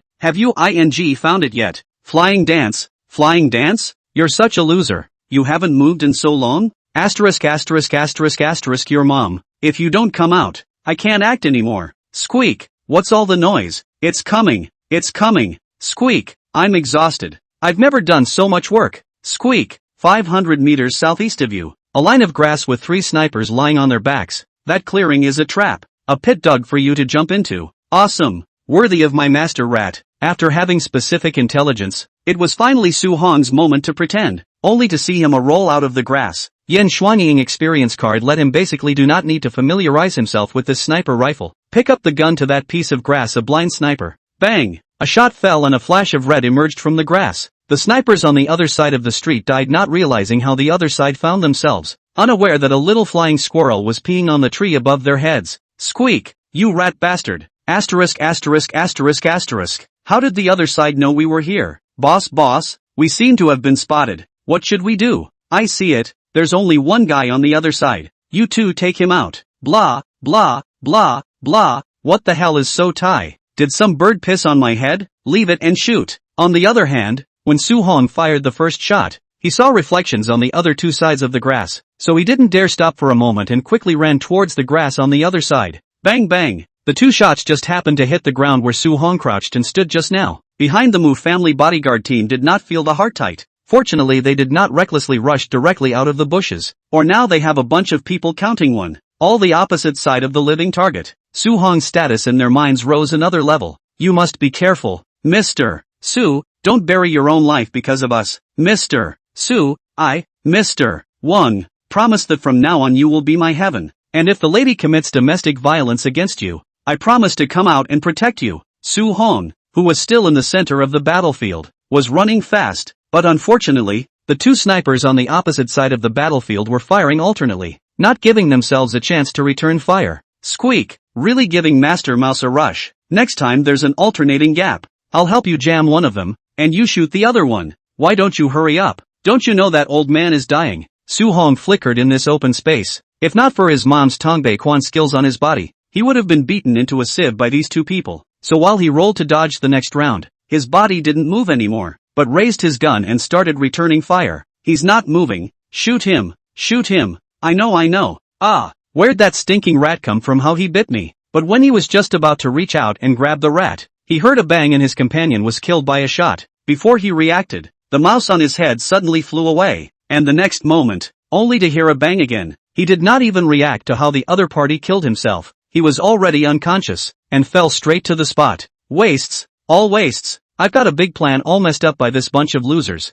What snipers? They are all losers. Not far away a man in a wheelchair held up binoculars and watched the scene with infinite hatred. Su Hong. Oh, the rumors from the outside world are really good. You are really powerful. Old me almost wiped out a third of the Mu family's elite force, but unfortunately, he knew that these people on the hill couldn't hold out much longer. So he quickly left from the hillside under the protection of his personal bodyguards, and after Su Hong finished off these three snipers, he looked towards the grass where Ada and the others were with a raised eyebrow. It's good to go. It's all been taken out. Yes, follow me. Previously, Ada had not seen Su Hong out of action. This is the first time to see Su Hong so cleanly take out three snipers. The excitement in his heart really cannot be expressed. Let's just say, awesome. It's awesome. Blind snipers directly take out three snipers hidden in the dark. This is the Heavenly Court's God of War does not necessarily have this kind of ability. Not only is Kung Fu great, but even the gunplay is so sick. Their Mu family had really made a fortune with this kind of ant. Soon, the Mu family's bodyguards passed through this open space, and with the Mu family's bodyguards attacking from the front and back, soon that group of enemies were all wiped out. The enemies on the mountainside were all finished off. We're packing up the enemies' bodies, thanks to Prince Su going up the mountain. It's only because of this that our casualties have been minimized. Chen Yan reported briefly over the intercom about the situation on Xianhe Mountain. Mu Qingcheng, who had heard the report, was energized. Su Hong, this little thing, really dry to my heart. Mu Qingcheng heart happy secretly, so screw their own at least save tens of millions of dollars. For her part, Muyu was looking proudly at the Xianhe Mountain, her eyes shining brightly, and her heart silently reciting, Dog Su Hong, don't always think of showing off your heroism, and make sure to go down the mountain safely. When you come down, I'll let you have a couple more kisses. Only the Poker King on the side staggered. Mu Qingcheng, I also want to go to the mountain. This kind of famous thing, how can all let the old Su this kid accounted for? I also want to be a hero. Bear King on the side of the demolition. You forget it. Blind sniping three snipers. Changju, you have now gone to see two milk. Bear, you guy, who are you with? When you taunted my dead Xiaoyao, you and I were ennobled. The Bear King's face was expressionless. Okay, don't make me save you later. Humph. The Bear King raised his head proudly, his eyes burning at the immortal Crane Mountain. After this battle is over, it's almost time for them to make their debut. Chapter 53, Killer List ranking 66. The Joker. Congratulations to the host for completing the task and successfully activating the Grand Carousel draw. The Grand Carousel lucky draw is open. Please wait for the host. Ding. Congratulations to the host for obtaining an S-rank martial arts stealth art card, which can be placed in the card pack collection. Or you can learn card skills. As the group pushed their way near the vinegar factory, the system's voice finally sounded. Invisibility? Such an awesome card? So Su Hong hurriedly opened his system to take a look at this stealth technique. Invisibility. You can make yourself transparent for 1 second. Immune to any attack. CD 1 hour. Click to learn or collect. It's not as great as you think it is either. I thought it was just like Hulkbuster, that it could be invisible all the time. Turns out it's only for a second and the CD time is still so long. But think about it. Crossing is not a fantasy world. The opponent is a sword to open the door of heaven's roll. If the other side of the sniper rifle almost hit their own body to a stealth, is not also a life? Study. Su Hong directly learned the stealth technique. When he raised his head to look at the vinegar factory again, Chen Yan had already come to his side. I'll let the drones and bodyguards go in to explore. You rest for a while. I'll talk to you when I have news. Aha. This time Su Hong didn't refuse. Anyway, the mission had already been completed, and he didn't want to go up directly to death. So Sahan waited silently in the shade. Within moments, the heavily armed Poker King and Bear King came to their side. Had enough of being a hero? Why don't you rush into the vinegar factory alone and them all to death? As soon as Poker King came up, he said sourly, why did you let the Mu family bodyguards go in to die? Su Hong rolled his eyes. Why does this air have a foul odor? I say puff. Did you get up in the morning without brushing your teeth?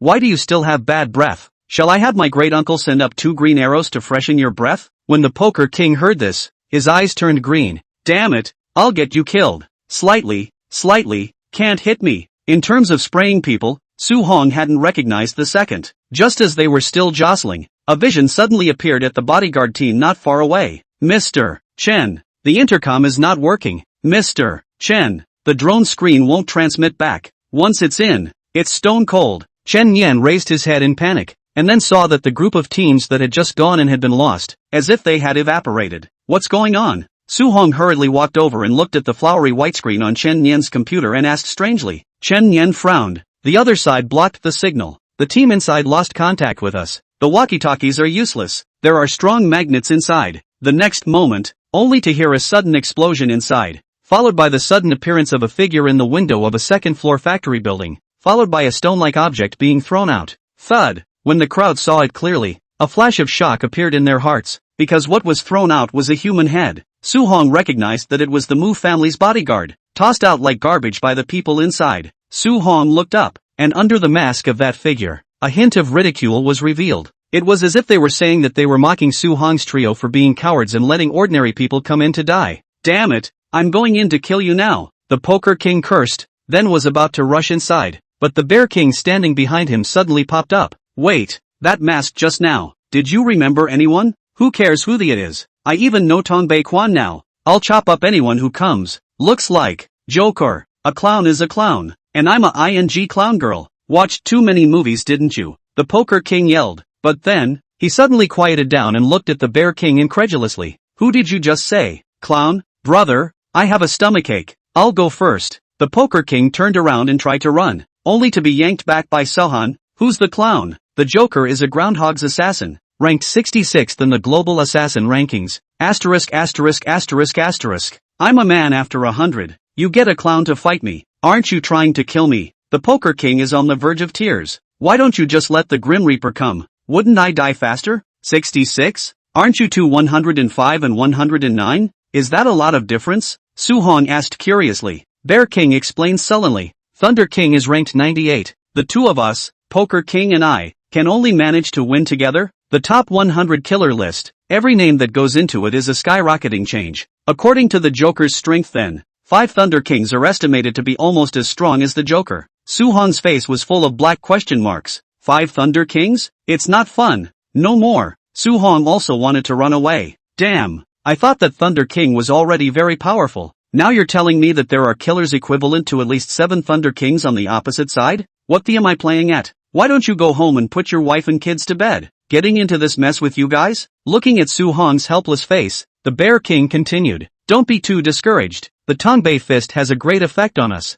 I can stop the Thunder King by myself now. The chase group can't be that strong. The Poker King can stop the other one. And ultimately it's up to you to fight the Joker. If you win, we win. I'm going to fight a clown and I still have to win? Su Hong suddenly felt like he was under a lot of pressure. You've introduced the clowns like that, and you're gonna let me win? I'm really impressed. Okay, can't you two compete? Why can't you crush King of Thunder and the other killer? Why don't the three of us have fun and kill this clown? Listening to the Bear King's introduction, Chen Yan frowned at the side and said, if I have everyone re-enter inside the vinegar factory, can it help you? Forget it, it's better for your people not to go in. The Poker King mocked nonchalantly. If it worked, it wouldn't have been thrown out like trash. Chen Yan frowned. What do you mean? Alright, stop it. Poker King is right. The killers inside are not the same way just now. How many people go in is just food. In that case, listen to me. I have an idea. Su Hong suddenly became serious. Chapter 54. Did he dig up your family's ancestral grave? You're scolding him like this. Inside the vinegar factory at this very moment, the man with the clown mask was staring outside with a disdainful expression. In fact, the gunfight on the mountainside just now didn't matter to him at all. Even if all of the Mu family's 200 or so people entered the vinegar factory, he could throw them out one by one as if they were garbage. Like that head just now. On this visit, he had been tasked by his organization to clean up the traitors, and any obstruction was just a small pleasure for him. The only two people in his eyes were the Poker King and the Bear King, and even the infamous Su Hong was just a plate of appetizers to him. How powerful could someone who couldn't even enter the killer list or the war god list be? While his gaze was still fixed on the Poker King's few people, he realized that they seemed to be ready, and 3 silhouettes rushed inside the vinegar factory like lightning. They weren't like ordinary people. A distance of over 100 meters was just a blink of an eye. Squeak! Just as the Joker was staring at where they were going, a blaring scream appeared in his ears. The clown looked up and realized that there was a little mouse on the eaves of the house that was screaming viciously towards him.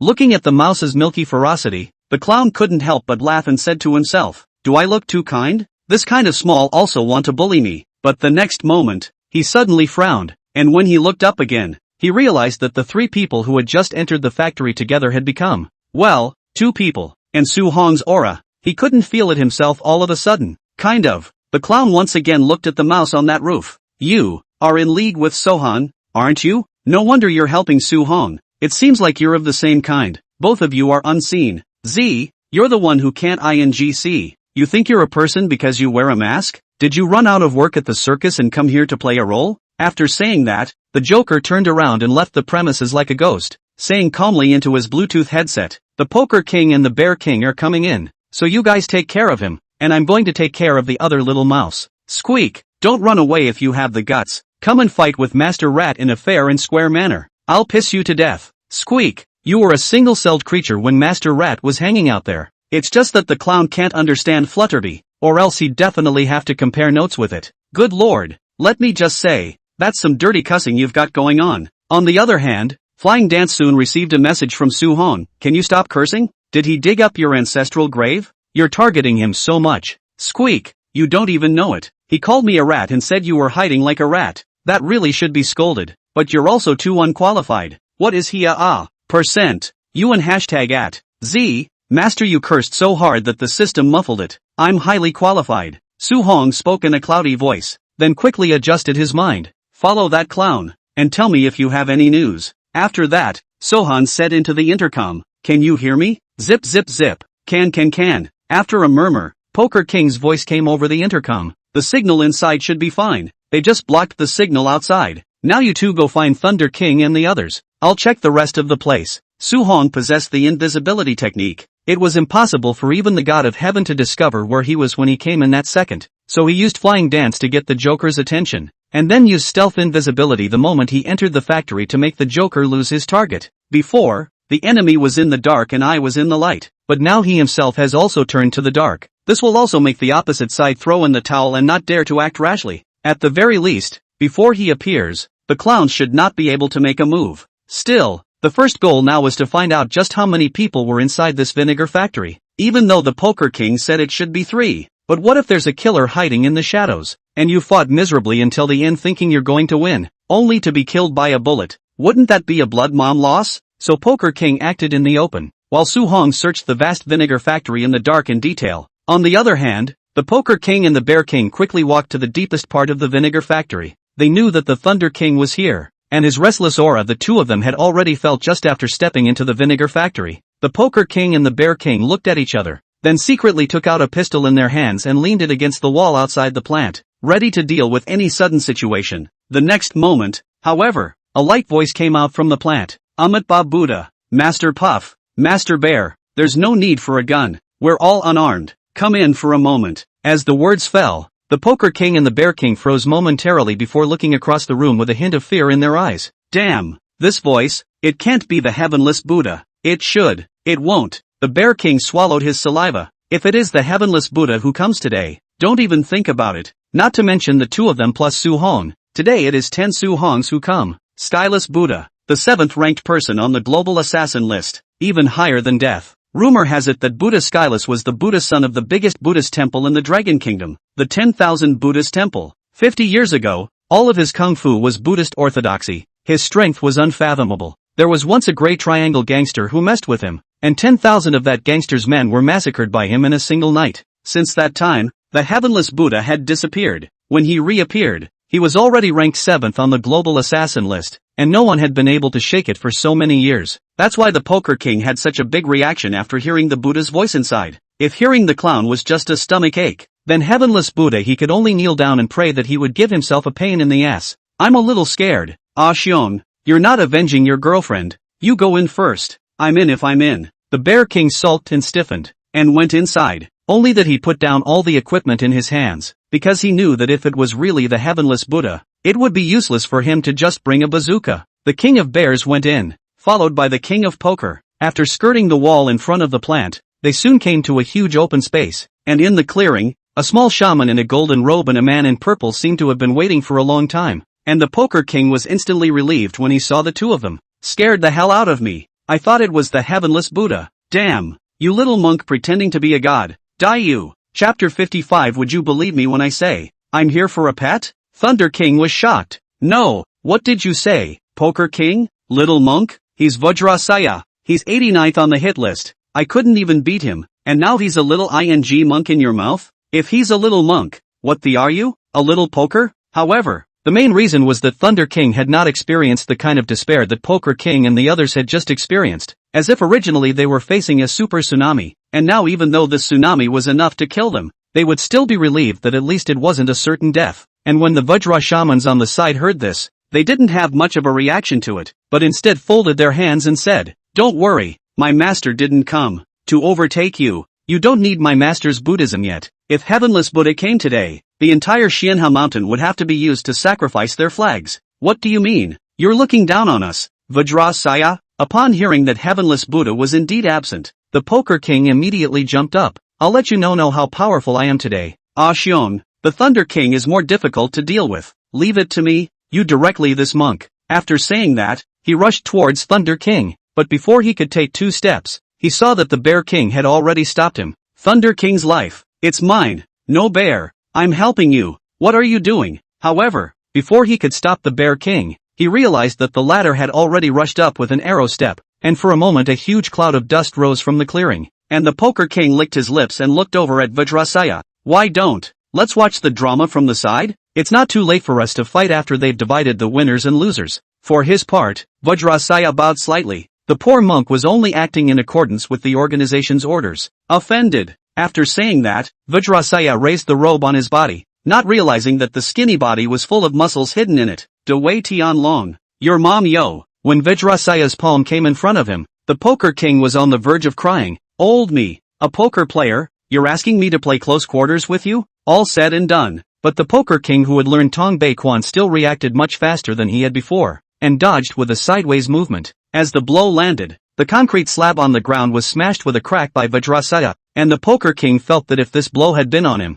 he was afraid that he would have turned into a piece. Vajrasaya raised his eyebrows slightly and looked at the Poker King with some surprise. Originally thought that he could not avoid him for a moment, but I did not expect to see in a short time. The Poker King has improved so much. Amit Ba Buddha. Then let the monk try my Buddhist Zen leg again. Asterisk asterisk asterisk asterisk get lost. I don't want to have contact with you. You're not a pretty girl. I don't want to be near you. The Poker King turned and ran, praying in his heart that Su Hong would hurry to help them. Vajra Sharma. I really can't carry it. And the other side. After Su Hong wandered through the entire factory and found that there was no one else, he was relieved to come to the deepest factory building. Call fly. Call fly. Where is the Joker now? Squeak. He's still smoking on the steps. I'm watching him upstairs. What do you think? How many layers of victory would I have if I were to sneak up on you? Z, odds of winning? You don't even see it. He's got the corpses of the Mu family bodyguards all over the soles of his feet right now. So disgusting it could kill you. So I go.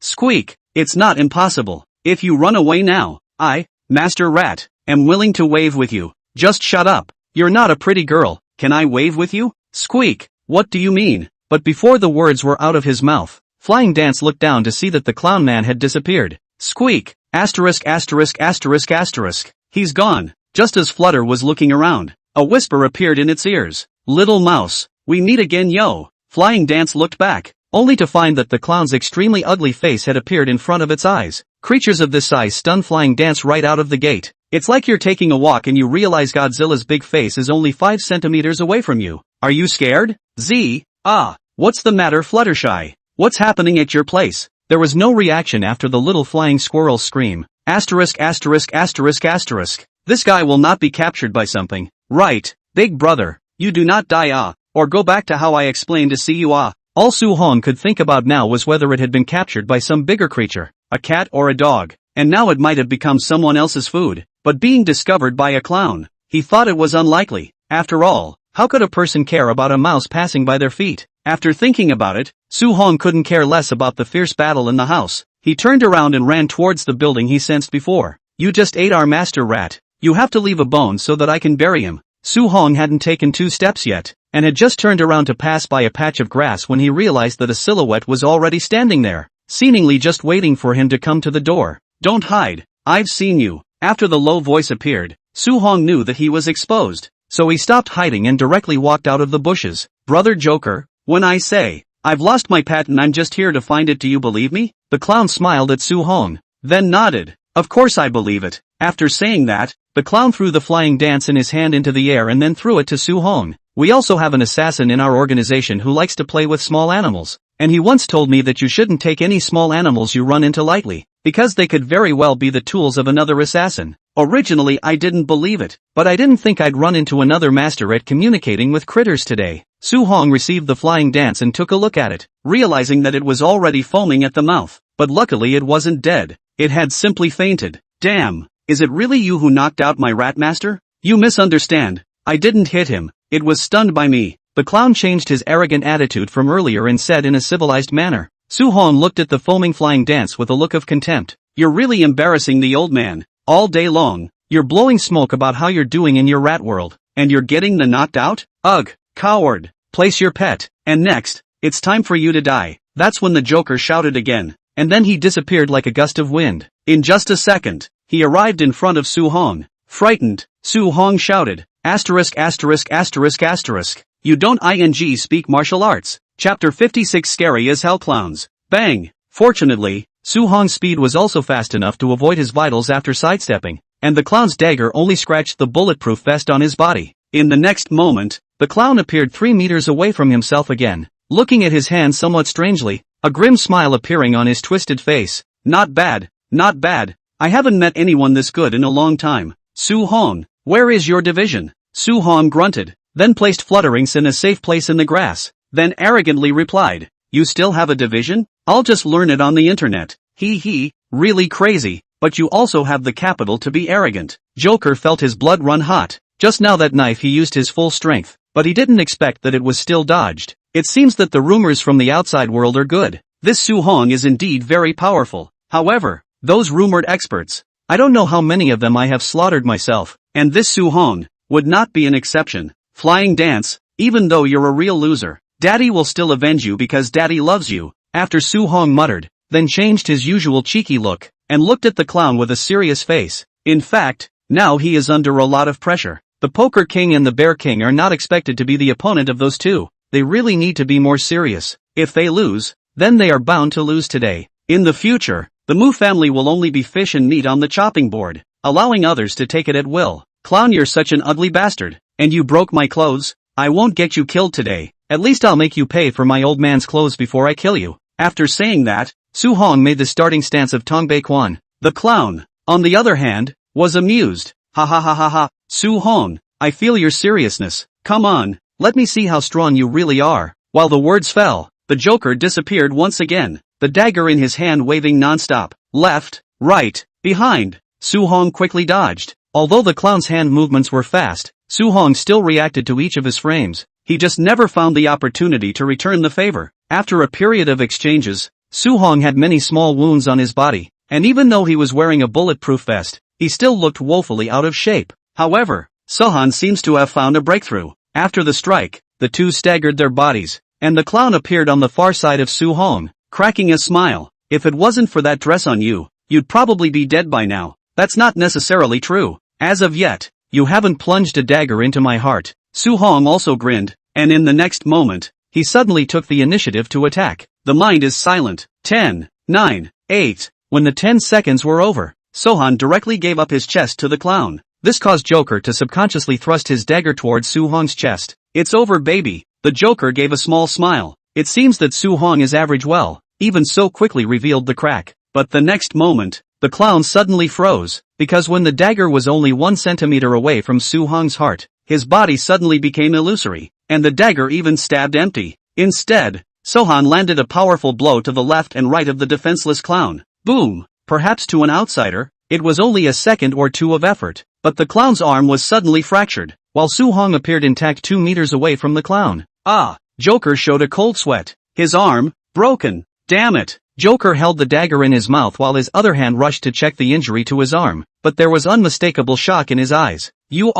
How did you do it?" Su Hong revealed a mysterious smile. I said, I'm an immortal in the sky, do you believe me? Bah! Garbage! Joker gasped for air. Then with a forceful wrench, he directly wrenched his arm upright. Cold sweat kept breaking out on his forehead. Su Hong, you've provoked me. I won't kill you all at once. I'll slowly cut the flesh off your body piece by piece until I divide you into 600 parts. Ha! You think Northeast Barbecue? I'm worth 998 at the very least for this Shake Shack group buy. Su Hong let out a cold snort. Then he rushed towards the clown once again. Take him while he's sick. Unfortunately, in the next moment, Joker suddenly growled low. Second block. The muscles all over his body then but suddenly skyrocketed, and his originally slim-looking face unexpectedly began to swell until the mask on his face shattered. And underneath the mask, a disfigured man appeared in front of Su Hong's eyes. His face was covered with scars, as if he had been put in a tank of sulfuric acid for 3 days and nights. Su Hong cursed angrily. So damn ugly. No wonder you're called a clown.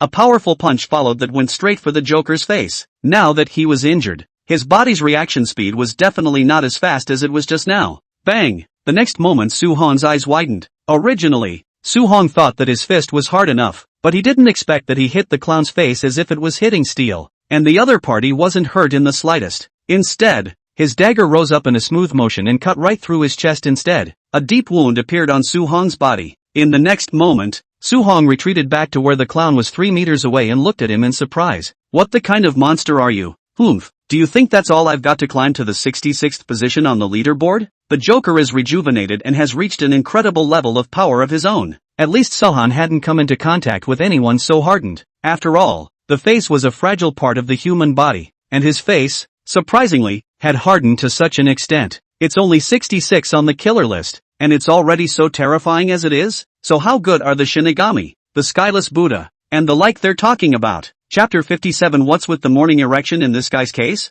If the clown from earlier just looked like a monster, then the current clown was a real monster. With his suddenly swollen body, coupled with his gradually distorted face, there was now no difference between him and a cyborg from a movie. Su Hong, you've provoked me. I'm gonna get you. The ugly clown once again turned into a stump. Su Hong was shocked in his heart. To be reasonable, after crossing over to this world he really hadn't met such an outrageous thing. Obviously this clown was crippled by himself, but the next second he suddenly slammed like a bull. What kind of netherworld tactics are these? You can pass poop and you can pass sunlight, but you're going a little overboard with hell. Don't look at his body swollen like this now, but his speed was even faster than at the beginning. Bang! Even Su Hong didn't react before he felt a heavenly spin as he was knocked out hard. This was the first time in his life that he had been so badly injured. Brother Joker, do you have any sense now? Why don't we have a chat? Su Hong viciously spat out blood, then looked at the clown. But the clown didn't react to this statement, and just looked at Su Hong icily. Jie, I'm going to eat your meat. Grass. This clown has absolutely resorted to some external power, strengthened his power and lost his mind at the same time. Su Hong frowned and looked seriously at the clown who was walking towards him step by step. What can we do about this? Can it be that you can only die once? It couldn't be helped. Su Hong didn't have any help right now, so he could only gamble. So as the Joker came to himself, he opened his hands. Come on brother Joker, let me die in pain. I can feel all the pain when I die. Jia, go to hell. I want you to die. The face, swollen to the point of distortion, was full of ugly cracks. The scars from his previous burns had burst and now a bloody gash crawled across the entire face. If it wasn't for the fact that Su Hong was staring intently at the clown's vulnerable parts, he probably would have been able to vomit in disgust. Go to hell. The dagger in Joker's hand was like a sheathed bullet. The speed and power of this was not much lower than the damage of a bullet. Just as the clown struck out, Su Hong however suddenly dodged to the side, utilizing the narrow space to dodge the dagger this time. But the important parts of his body were likewise exposed to the clown. Although it was only a short moment, it was still captured by Joker and subconsciously raised his dagger upwards, but he didn't realize that his neck had already become Su Hong's target. Bared. Sohan stabbed the clown's neck viciously, while the clown's dagger stabbed into Sohan's stomach. However, the next moment, Su Hong's eyes widened as a sharp stabbing pain appeared in his body while he stared at the clown's neck in death. Stab. It won't go in? A second later, Su Hong was stabbed through the heart and flew far into the ground not far away, and his consciousness began to blur. Ouch. It hurts. Why doesn't he just kill me? Sohan thought painfully, but what met his eyes was that ugly smile of the clown. Su Hong, I will slowly torture you. The low voice was like a devil's whisper, but Su Hong's consciousness was already blurred. I gave you my heart. You stabbed me in the stomach. You're such a human being. You're a ing clown. If you fall into my hands one day, I'll ing torture you to death. Grass. But Su-hong knew that it was just a powerless moan, because now he didn't even have the strength to get up, and he would pass out at any time. And before closing his eyes, Su-hong's blurry vision saw an extremely fast figure rushing out of the plant, and the clown was kicked out without even reacting. A punk who only relies on medicinal power to enhance his strength also wants to kill the young master? The next moment, Su-hong fainted. I don't know how long it took, but Su-hong seemed to have had a dream. He overcame the clown and slaughtered Vajra Sharma and Thunder King as well. He became the hero of the Mu family, and Muyu fell deeply in love with herself, and every time she saw her she shyly came over to hold her hand, chatting with her, taking a walk, confessing her love, getting married, and most importantly, she liked to take a bath with herself. That's exciting. Not only that, she also likes to use all kinds of props and have fun with herself every day. If not for Su-hong's youth, she almost died in bed. But so what? Su-hong just liked this tone. In the meantime, Windy City Mu Family Hospital. This is the best private hospital in the entire Windy City. Every doctor inside is Mu Qingqing's heavily paid poachers from abroad. This is the best in the Windy City,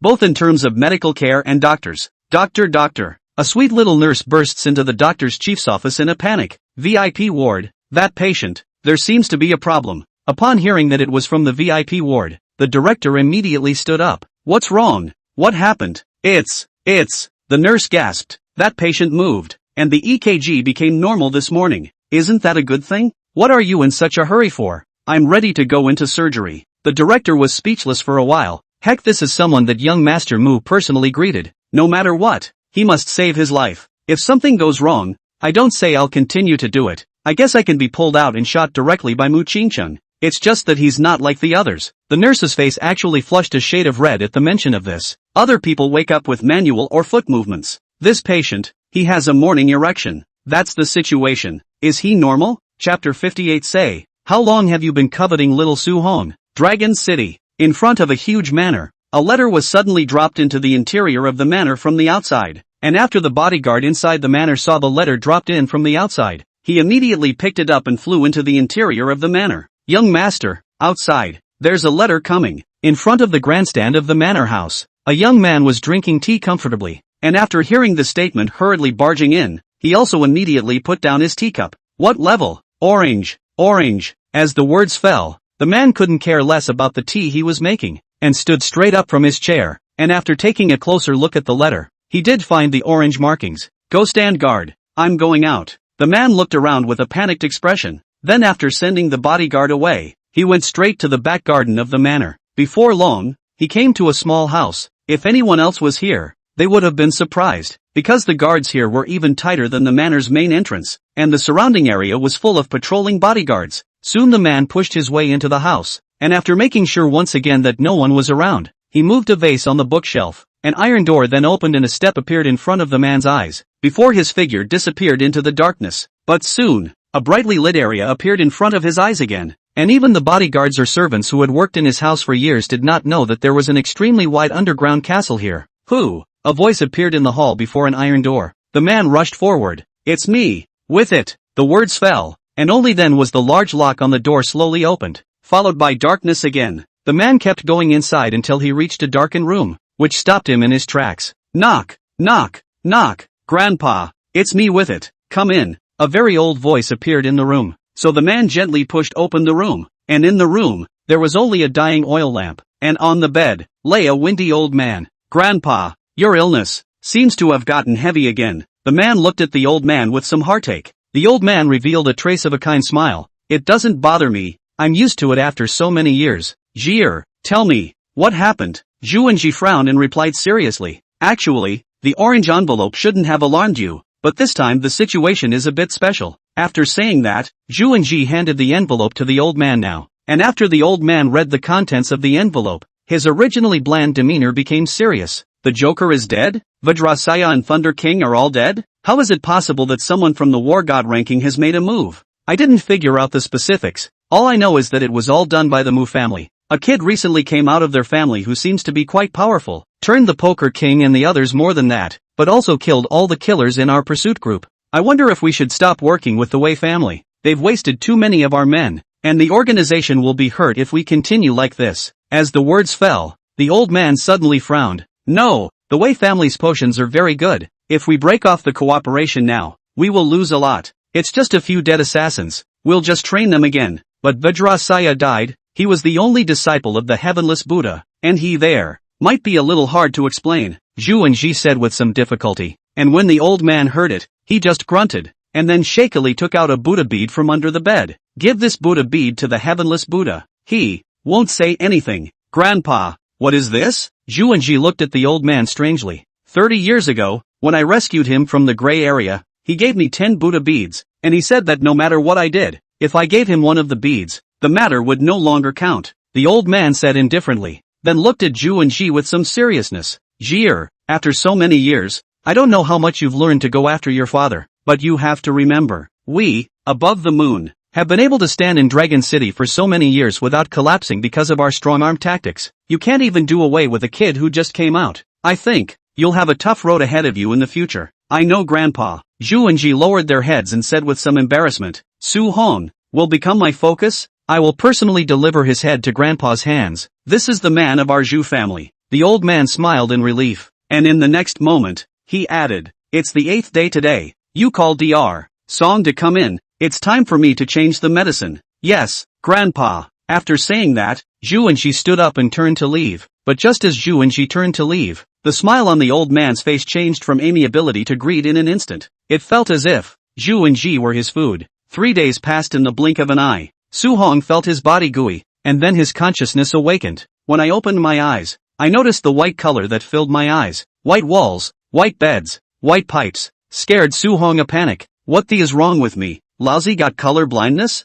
However, the next moment, Su Hong felt a sudden feeling of exhilaration down there. When she looked down, she found that Mo Shiryu was changing her sticky pants with her eyes closed, and while doing so, she chanted, Stinky Su Hong, Dog Su Hong. People detoxified by vomiting blood or vomiting. Why do you dream of losing your body every day? Say, are you dreaming of other little sisters? And if you dare to date other little sisters, do you believe I'll hammer you to death? I'll castrate you. The next moment, when Mo Shiryu was changing her pants, she seemed to have suddenly touched a place she shouldn't have, and her face immediately turned red. But she seemed to have gotten used to it over the past few days, and after sneaking a couple of touches, she immediately changed Su Hong's pants. This time, Su Hong's eyes widened. And Muthu, you don't speak of martial virtue. Why are you sneaking around? Say, how many times have you secretly touched little Su Hong these days? What a surprise! What a surprise! I was in a coma for a few days, but I almost lost my innocence. So when Mo Shiryu opened her eyes after changing her pants, she found that Su Hong had already sat up,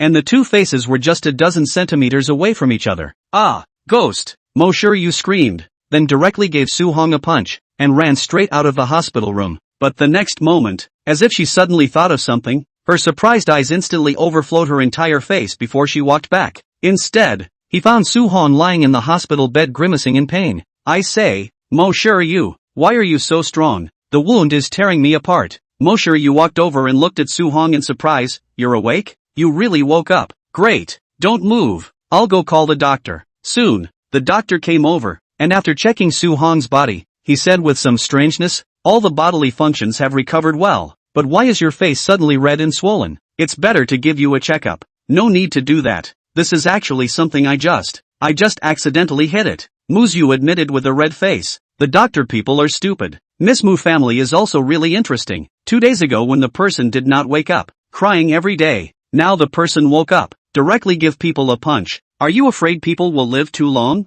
Chapter 59. Who exactly is the mysterious man? Now it's good. Originally Su Hong was just covered in bandages. Now his head is also full of bandages. Sorry. After bandaging, Mo Shiryu sat in front of Su Hong with a well-behaved face. Ugh. Su Hong could not cry. If it were not for the fact that your body was really great in the dream, I would not let you go today. Sis, let's just say that you can't be surprised later? Muyu revealed a trace of guilt, then nodded without hesitation. Su Hong, I will definitely be a lady in the future. Forget it, do you believe that yourself? Su Hong is quite speechless. He was born to die for her, and as a result, she came up to give me a punch. Alas, what kind of sins did he create? I can't believe I ran into such a girl. If I were to do it all over again, I'd rather give my first kiss to my good brother Jiang Lin, so that I can not only reap the rewards of the system, but also the love of my good brother. Knock knock. While Su Hong was still rambling, the door of the hospital room was knocked, and then Mu Qingcheng walked in. Su-hong, you're awake, I thought. Still think what? I'm dead? Su-hong rolled his eyes. He would rather be dead. You don't even know how much it hurts to have your stomach directly stabbed through. But thinking of this, Su-hong raised his head and asked, that day, what happened in the end? Why did I survive? What happened you don't know yourself? Mu Qingcheng had no big words. When we rushed in, you were seriously injured and unconscious. The Poker King and the Bear King were also seriously injured and unconscious. But the clowns and the three of them were all dead. That's it? No one else was found? Su-hong frowned and looked at Mu Qingcheng. Mu Qingcheng shook his head. Didn't find it. But Su-hong clearly remembers that after he fainted, it seems that a figure kicked the clown. But what he looked like, he did not see. It's hard to believe that someone is helping themselves. But I've been turning the vinegar factory upside down myself, and I haven't seen anyone else. How good is he that he can evade his own and fly surveillance? Even the Joker doesn't know anything about him. By the way, Flying Dance is still inside the vinegar factory. Did you bring it out? Although this guy is a little timid, but at least it is the system to their own small pets usually explore a road, chat a day or no problem. Then the Poker King is much more useful. This guy will only stagger. Even a police dog cannot be. Poker King? Squeak! I'm right here. When Su-hong looked up, he realized that Fade Dance had climbed onto Mosher Yu's shoulder, his face full of joy.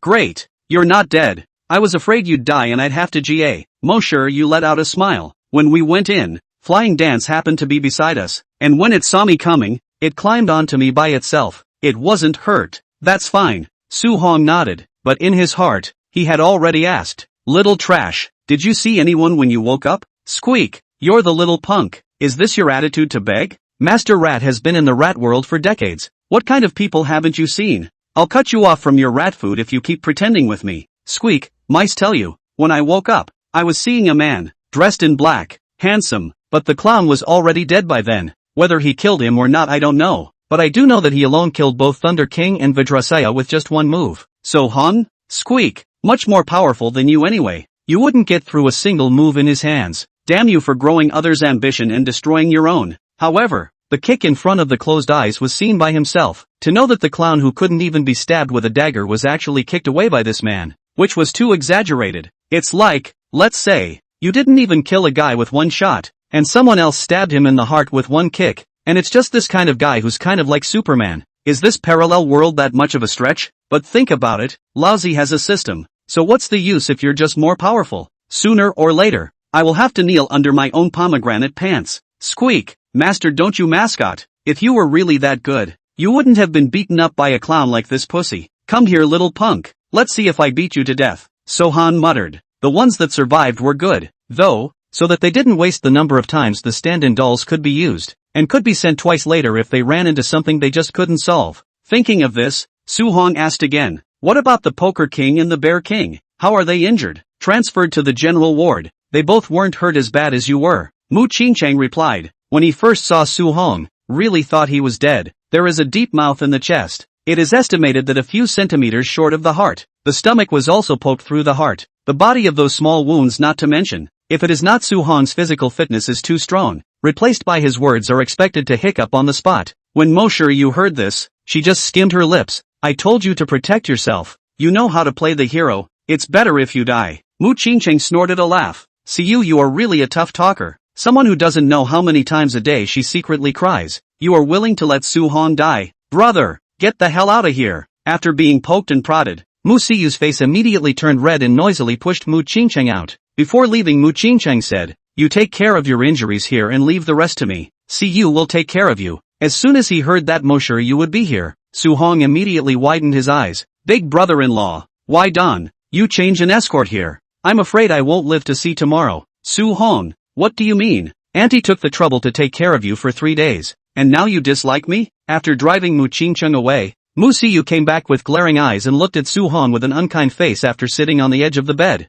Su-hong's gauze-wrapped head revealed large white teeth. That's not what I meant. I was afraid you were working too hard. Humph. Although her mouth was still pouting, but her eyes didn't have the slightest bit of avoidance in them, and she looked at Su-hong with some tenderness. Will you be able to protect yourself in the future? Do you know exactly how hard it was for me to see you at that time? Hey, no, don't be playful, I mean it. Hey, no, Stinky Sohan, what are you looking at? Want to kiss? Boo. Mosher Yu also did not hesitate, and kissed at Su-hong's mouth. Anyway, It's not like it's the first time. Not enough, Su Hong hemmed and hawed, then wrapped his arm around Muyu, and smoothly pinched the fluttering of her shoulder to prevent it from looking at his head. Squeak, you let go of Master Mouse. I'll learn the kissing position. Chapter 60 Sister dies. Comes sister? Twins? Another 10 days or so later, on November 10th, the weather was sunny and perfect for getting out and letting off steam. MU Hospital. Inside the VIP ward.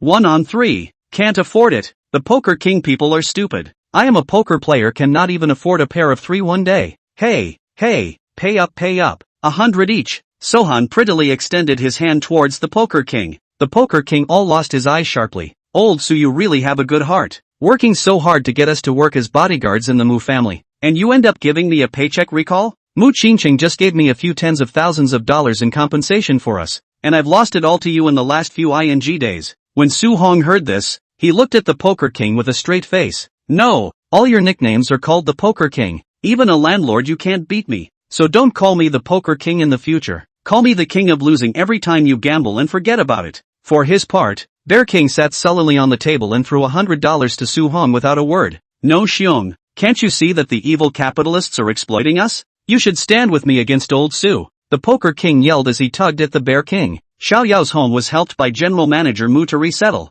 The funeral subsidized the cultivation, and General Manager Mu gave 2 million. The Bear King said in a low voice, not to mention the money. You can make the Bear King give his life to the Mu family right now. It's just a pity that I didn't kill the Thunder King.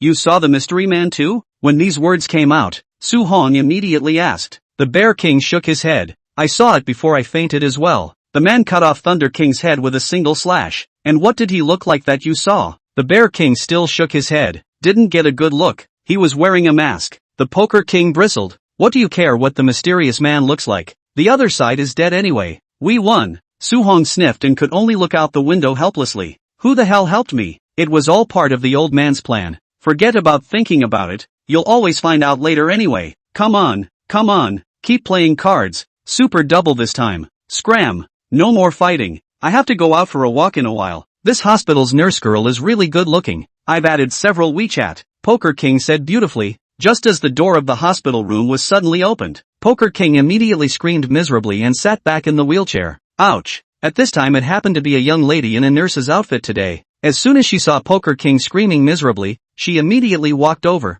Mr. Poker, what's wrong with you? I dropped a very important thing and I'm having a hard time. Can you help me find it? What is it? The nurse looked around with a puzzled expression. The Poker King looked at the nurse with deep affection. Missy, it's my heart that I love you. Don't you feel it?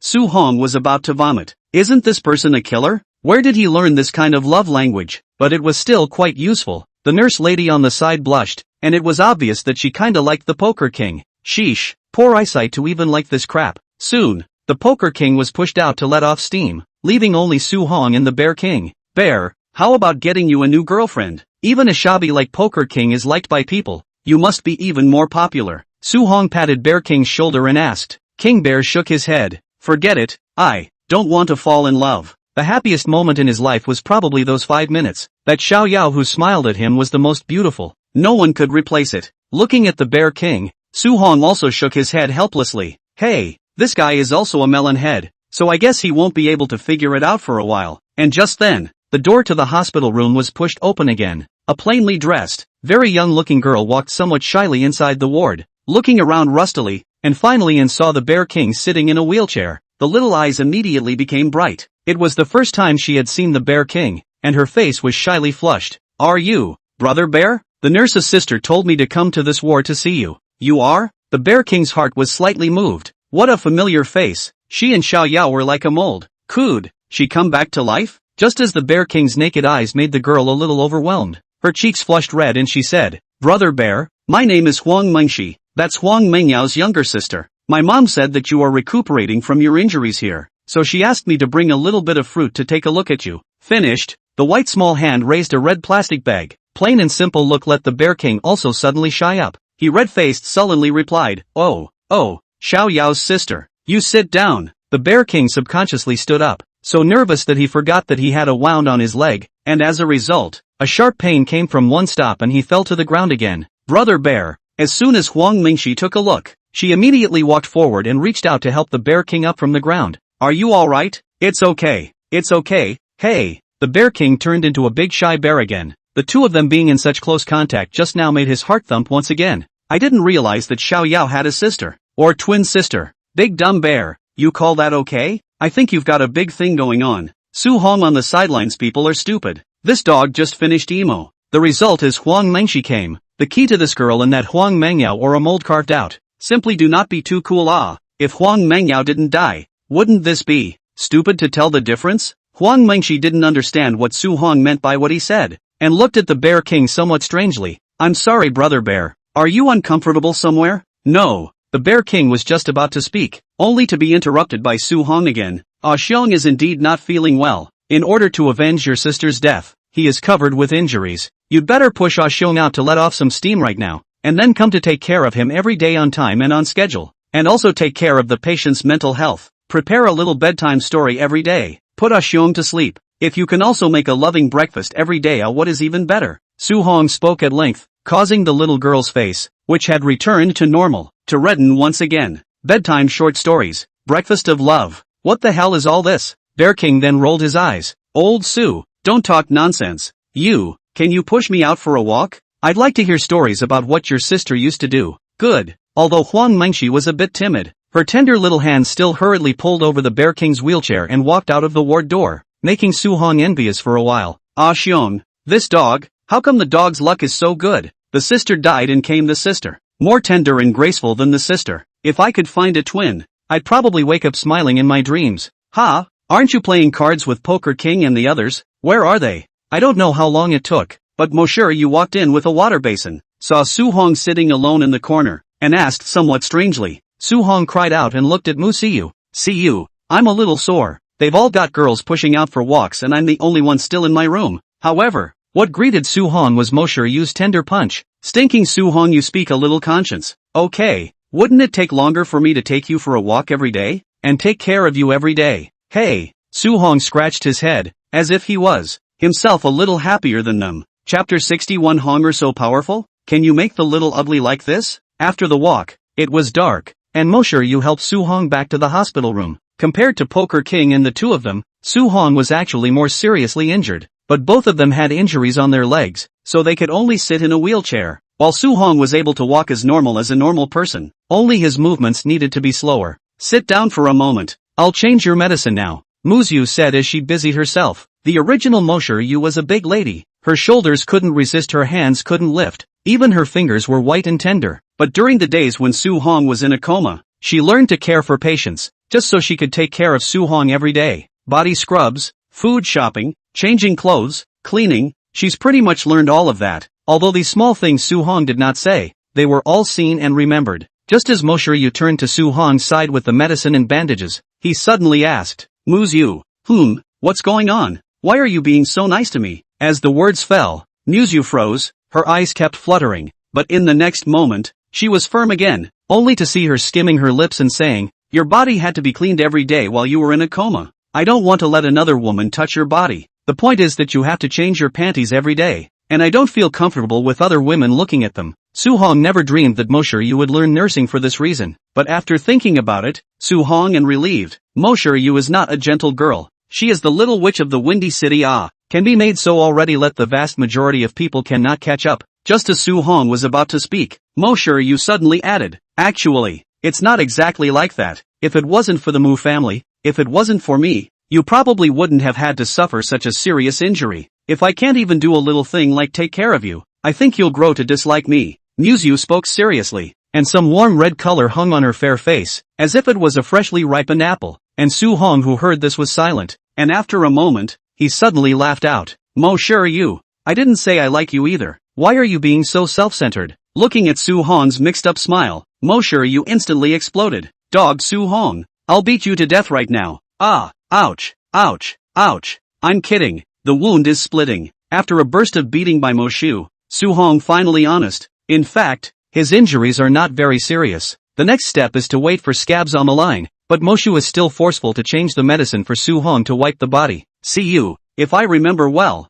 tomorrow is your brother's birthday, right? Sohan, who was lying on the bed naked, asked. Monsieur Yu nodded. Yeah, my brother's birthday tomorrow, but you cannot go if you are still recovering from your injuries. Speaking of here, Mo sure you some pity. Originally intended if Su-hong alive back. Want to give him confession at the birthday party? The result Su-hong injured so seriously. Then this matter can only be discussed later. But when Su-hong heard this, he said indignantly, my great uncle is having a birthday party with great difficulty. How can I not go? You want to go? But your injuries. Mo sure you raised her head with some slight surprise, and then said with some concern. Su-hong patted his chest. My injuries are almost healed. How good my physique is can you not know? I'm now able to stay up all night until dawn, you believe it or not. Looking at Su-hong's sturdy body, Muyu couldn't help but feel like a deer in the headlights, so she gently hammered Su-hong and pouted. Humph, I don't believe it. You lie back and I'll change your clothes. When Mo sure you took off the clothes for Su-hong, and then suddenly thought of the time Su-hong was unconscious, the hardness of the night to dawn.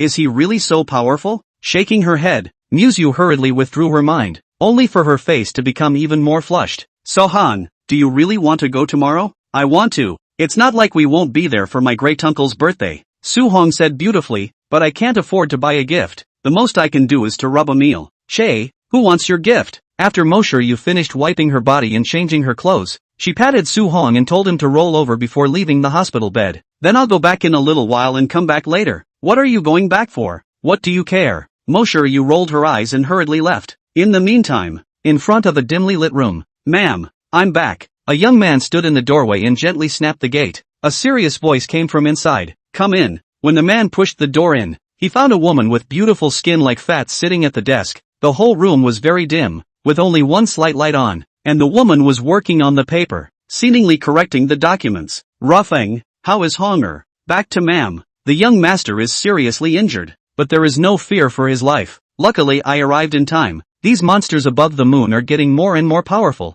Even I almost couldn't fight them off. Oh, did the god of death strike this time? You, Ruffing, who is rank 16 on the god of war list, couldn't even hold off these people? That's not true. The ones that went were the Joker, Vajrasaya and the Thunder King, all of which I did away with. It's just that Joker took the D3 potion and his physical strength suddenly went up a notch. D3 potion. This kind of thing has really appeared again. The woman frowned. How does drinking it work? Very strong. The clown's whole body's power speed has increased by at least 2 times. If it wasn't for me going, I'm afraid the young master would be in danger today. But the backlash of this biochemical potion is also very powerful. In just 10 minutes, the Joker's body has wasted away by at least half, and that's if he's already dead. If it's alive, it's probably half mutilated. If not dead, is that the clown who was ranked 66 on the killer list? Exactly. Hearing this, the woman who was originally frowning suddenly loosened up and was in a somewhat pleasant mood. Honger, to think that he can make the little ugly bastard like this?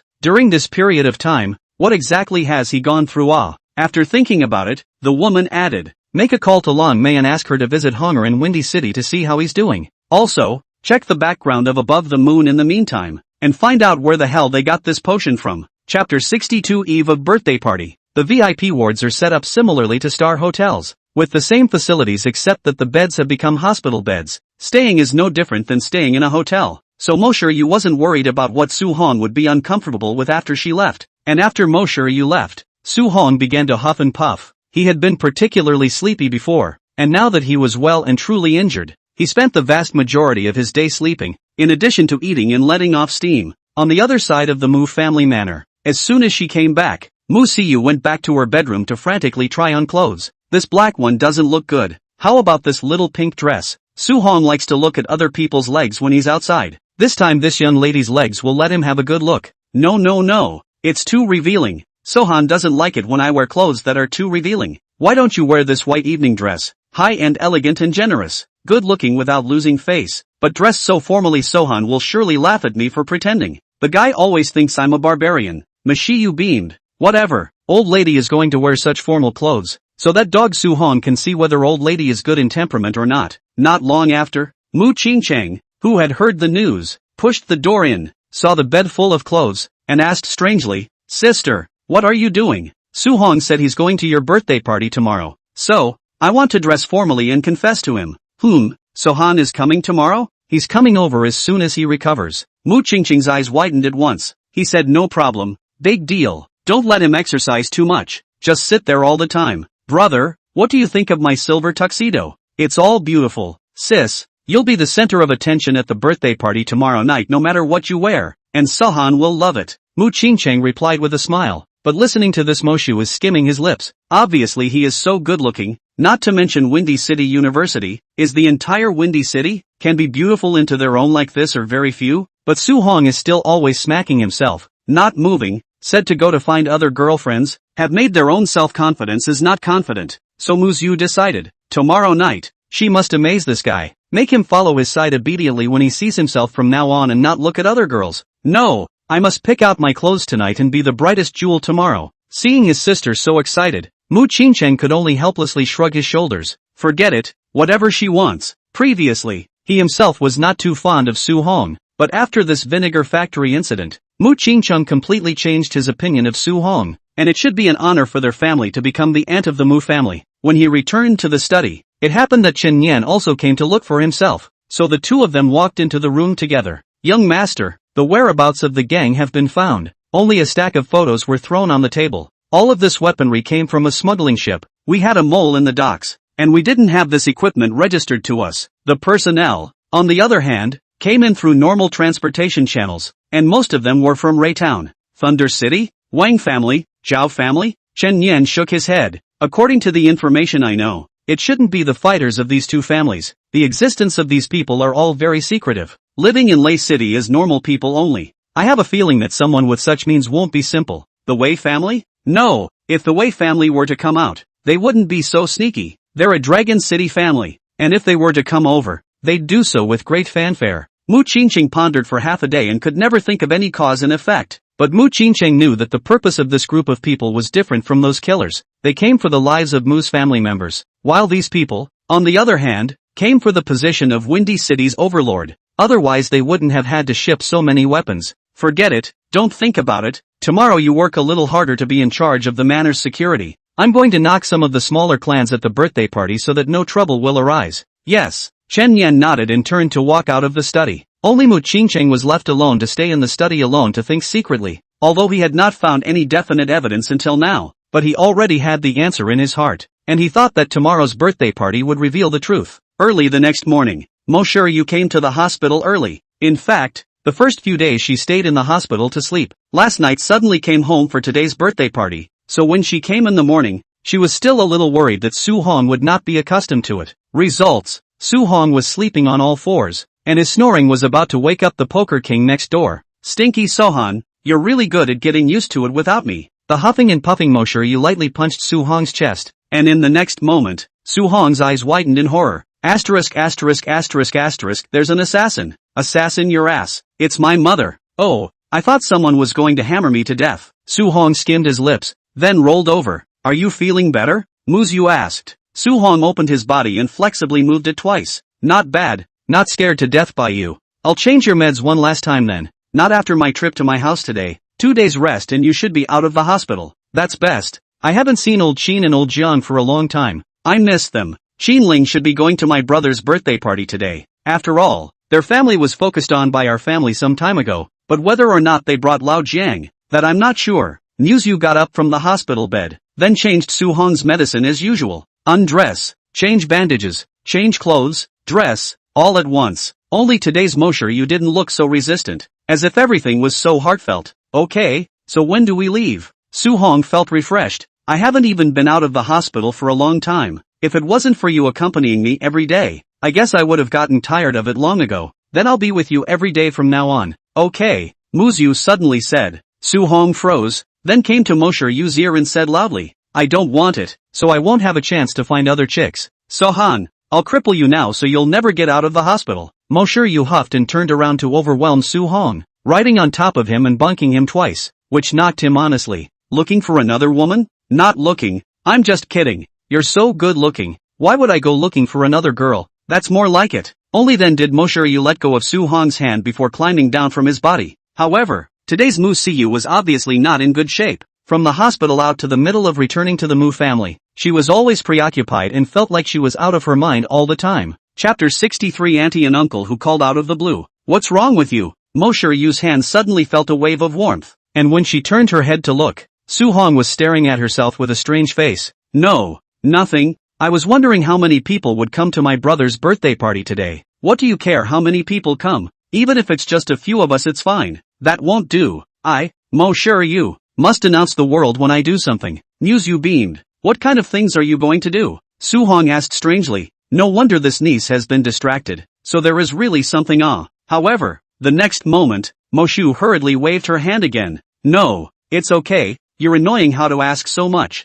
I ask a lot? It's obviously you who has a problem with your own state. Okay. Being said so by Muyu, Suhong was also too lazy to care, and the two of them soon arrived at the Mu family manor. Today's Mu family manor looks especially festive, because today is their young master's birthday. All the places are dressed up. Even the entrance of the villa is hung with red ribbons. It looks a bit like a wedding. In fact, my brother is a very low-key person. In the previous years when he had a birthday, he didn't want to make a noise, and I don't know what's going on this year, but he's throwing a special birthday party. As the car stopped in front of the villa, Muyu muttered, it's possible that too many things have happened in this period of time, and great uncle wants to change his mood. Suhong smiled. It was the first time he came to their family villa. It looks bigger than the last time I was at Murray's. Entering the house, Muyu took Suhong's hand and walked upstairs together. We're going to meet my brother first, then you can just go to my room and rest. Suhong nodded and didn't refuse. It was that being held by the hand in front of so many servants always felt a little strange. It wasn't the action that was weird. Mostly, it was the way the handlers and bodyguards were holding back their laughter that was a little weird. I was just holding hands with your ing missy. What's the matter with you guys? It's all knocked up, isn't it? Soon, the two came upstairs. At this time Mu Qingqing was looking at the company's documents in the study, and immediately put down the work in his hand after he found that Muyu and Suhong came in. Sohan, are you feeling better? It's already basically fine. Thanks to see you taking care of me every day. Suhong grinned, then sat opposite Mu Qingqing as if he had entered his own home, playing with the golden toad on Mu Qingqing's table. This thing is to attract wealth. Usually the golden toad does not allow people to touch, but today Suhong is almost to crush the mouth of the golden toad, and Mu Qingqing did not have the slightest reaction, just grudgingly. Yeah, my sister grew up pampered, and I'm sore from learning nursing for you. Growing up I couldn't let her do more. Great uncle, you're spoiling. Tell me you're almost 30. Hurry up and find a girlfriend so you won't have your mind on CU all day. Upon hearing this, Mu Qingqing immediately coldly lowered his face. Suhong, when is it your turn to meddle in my private life? Nah. Your sister learned this expression from you. Say you a sentence and then start throwing your face. I am concerned about you, okay? Suhong shouted, then stood up. See you. Hurry up and go. If you sit down again you're going to have a recurrence of an old injury. Pissed off. Not Suhong. What do you mean? Mu Qingqing was confused. Lao Zi is celebrating his birthday today. What the are you doing throwing your face at me in the morning? Just as he was about to stand up, he was glared back by Muyu. Brother, Suhong is still injured, so cut the crap. It's about time you found me a sister-in-law. No, what do you two mean? Grass. Mu Qingqing was so angry that he slapped the table. Looking back, the golden beads in the golden toad's mouth were all shunned away by Suhong. He was even more angry. Damn, together now the old man has become an outsider? On the other hand, after Suhong walked out of the study, he couldn't help but feel a slight frown. Mu Qingqing's reaction is normal. The Mu family should be fine to hide from themselves.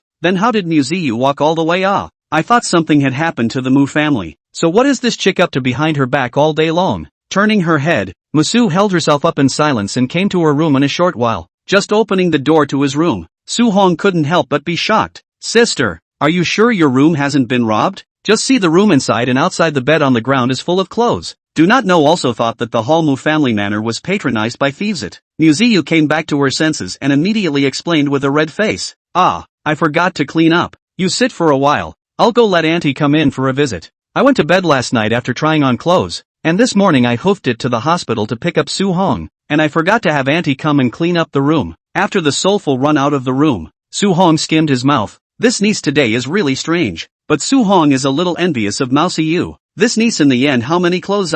Looks like a warehouse cannot be thrown. This is the girls' clothes storage? It's really scary. Unlike myself, I only have 2 pieces of clothing per season myself, and as long as they don't have holes in them I can keep on wearing them. Soon, Muyu led her aunt in to clean up the room, while Suhong was sitting on the sofa in the room calmly waiting. Mu Qingqing's birthday party was a dinner party, and he still had a day to waste. In the bed of Muyu beautiful sleep think about it is very good. He. Just at this moment, Suhong's cell phone suddenly rang. After freezing, Suhong took it out. Who called himself so early? When Suhong saw the word aunt and uncle in bright red on the other end of the phone, his nerves immediately tightened. Asterisk. Suhong was so scared that he almost threw his cell phone away. Why is Auntie calling herself at this hour? She's not checking in. Hello? My dear Lord Aunt. Good morning, lady. Don't give me the English drag. Brat went to college and forgot about your aunt and uncle, right? He. The main thing is that your monthly living expenses hit quite timely, so I forgot to shush you. Su-hong said honestly. Humph, where are you now? School, is studying hard every day. Okay, I'm going to Windy City with my colleagues on business tomorrow. I'll visit you at your school early tomorrow morning. Remember to take me to eat your Windy City University's special breakfast, yo. After saying that, Chu Lingmei hung up the phone, but Su-hong's mind collapsed. Every time Auntie spoke to herself in this tone, there must be some kind of handle that had fallen into her hands. What is it? It is not possible that the matter of my old son's serious injury has reached the ears of my aunt and uncle. It shouldn't be possible. This kind of thing must be unknown to the common people. Then it's only possible that video of forcibly kissing Muyu wouldn't have gotten out of the province already. Chapter 64. If you're molesting Creek, I'll rip your mouth off. Who are you talking to on the phone so excited? After half a day's work, Muyu came to Su-hong's side and saw him looking at his cell phone with a sad face, so she asked curiously. Su-hong sighed. You say, let's count ourselves as good friends. As soon as these words came out, Muyu immediately froze, then she rolled her eyes. Dog Su-hong, are you ready to pat your ass and deny it? Have you ever seen a good friend take such sweet care of you? Have you ever seen a good friend allowed to kiss each other? How many times have you kissed me? Su-hong touched his nose. Actually, it's not impossible between good friends. Pop. Then Suhan took a blow to the head. No, we're not good friends. It's either be haters or. Either do what? Do. Musu stammered a little embarrassed. But the next moment, Su-hong slapped his thigh. Oh, I know. You immediately looked at Su-hong with bright eyes. This guy finally got the hang of it. You're going to let me be your dad. A couple kisses between father and daughter shouldn't be too much of a problem. Su-hong thought he was smart as hell. But the next moment, you pounced on him like a dog that had gone mad. I'll get you killed. Dog Su-hong. Stop it. Stop it. Immediately the wound splits. Sohan hurriedly begged for mercy. I'm just kidding. If it's cracked, it's cracked. And if it's broken, it stays in the hospital. Muyu said with her teeth and claws open. Su-hong hurriedly grabbed her hand and begged. Really joking? I'm saying seriously now. Let's go back to school tonight and I'll buy you dinner tomorrow. Buy me dinner? Has the sun come out of the west? The iron rooster is plucking its feathers? Muyu didn't believe it at all. Anyway, from knowing him to now, go out to eat this guy has never paid. That is, I do not lack of money. Otherwise would have parted ways with this kind of people. How can you go out to eat and have a girl pay for it every day? Su-hong heatedly smiled. You are the little princess of the Windy City. This wool is not gripped for nothing. My monthly living expenses are only $2,000. You can't force people to do anything. But I'm serious this time. I'm really taking you to dinner tomorrow. Really? Where to eat? Windy City University's breakfast specialty, the hand pie combo. At this moment, Muyu didn't realize what would happen tomorrow at all. But she still felt good thinking that Su-hong was going to treat her to dinner. After all, from the time they met until now, it's really not easy to eat a meal invited by Su-hong. So Muyu stood up from the sofa. Then you can rest in my room. I'll go out for a little bit. Someone will come to call you during the banquet in the evening. Oh, I'll get some sleep then. You're such a big lazy pig. Muyu rolled her eyes. How long did she wake up in the morning? This guy is going to start falling asleep again. A girl herself is not as good a sleeper as he is. In the meantime, MU Hospital. Brother Bear, I'm coming. Dressed in a yellow dress, Huang Mengshi pushed open the door of the ward, placed the lunchbox in her hand at the entrance hall, and walked in to take a look. It was then realized that the Bear King had woken up, and at that moment he was staring at the ceiling with ridiculously empty eyes. Every morning at 6 o'clock Bear King would wake up, because in his dreams he would always dream of Huang Mengyao's innocent face, and the next moment that face full of blood. These two images would always keep flashing in his mind. The Bear King wasn't sure if this was a beautiful dream or a nightmare. Call it a nightmare. He sees his heart's desire. Huang Mengyao. Every day. You call it a beautiful dream. But Huang Mengyao could only stay in her dream for a few minutes before she died. The Bear King felt that he had lost the ability to love someone until Huang Mengyao patted himself on the back. Brother Bear, what's wrong with you? Dreaming again? When Bear King came back to his senses, he looked up and saw Huang Mengshi's face that was also pure and lovely. He froze instantly, as if the dream and the reality overlapped, and in the next moment, he suddenly stretched out his hand. Xiao Yao, is that you? I want to hug you, Brother Bear. Huang Mengshi pursed her lips. She was Huang Mengshi, not Huang Mengyao, but she obediently lay down on King Bear's body and gently soothed. Brother Bear, I'm here. I knew it. I knew you were alive. The Bear King's eyes reddened a touch at the corners of his eyes. The two people hugged like this. After a while, Huang Mengshi said softly, "Brother Xiong, let me give you the rice first." "Okay, eat first. After eating you can hug as much as you want." "Aha." Bear King nodded, but these words also snapped him back to reality, only to see him gently let go of Huang Mengshi and whispered, "I'm sorry Xiaoxi, I was careless just now." "It's okay. I'm sure my sister would be happy to be able to help her hug a boy she used to like." Huang Mengshi replied softly, then brought the lunchbox over from the foyer. After opening the meal, inside was a pot full of braised pork as well as pork rib soup. "Brother Xiong, you need to eat more lately so that you can get well faster." "Aha." The Bear King nodded, then took the lunchbox. Huang Mengshi cooks well and moves very gently. King Bear still has injuries on his arms, and when it is not too convenient, Huang Mengshi will also feed him carefully with a spoon. After about half an hour, Bear King relayed on the bed. Huang Mengshi stood up to pack the lunchbox, then added, "Brother Bear, you rest for a while. I'll help you change the medicine after I'm done packing." "Actually, don't have to go to all that trouble. Just let the nurse do things like changing the medication." Bear King blushed a little after hearing this. Because of the injury to his inner thighs, every time he changed the medicine, he had to strip naked for a long time. And Huang Mengshi had been at his naked self for a long time every time he changed the medicine. Obviously he liked his sister, and the Bear King always felt weird when his sister was like this to him. But Huang Mengshi was insistent. "No, it's better for me to help you. My dad has uremia, and if it wasn't for the compensation Brother Bear gave us, my dad might have been hopeless. My mom says that Brother Bear is a benefactor of our family, not an enemy. My sister's death was just an accident." The Bear King was silent for a long time, and finally did not refuse Huang Mengshi to change the medicine for himself. And after changing the medicine, he suddenly asked, "Xiaoxi, your sister, buried?" "Cremated yesterday and buried." Huang Mengshi's face was flushed, and holding the personal clothes that King Bear had just changed in her hand, she said, "Brother Bear, you rest for a while. I'll go wash your clothes." "Aha." The Bear King bowed his head, and some sadness returned to his heart. He would be better whenever he had Huang Mengshi by his side, but when he was alone, he would always think of Huang Mengyao's face. However, Huang Mengshi had just turned around and walked out of the door of the hospital room when a staggering man had already pushed the door open. "Egu, little sister Creek has come to wash Bear's clothes again. Ah, have you inherited your sister's will to serve our bear well?"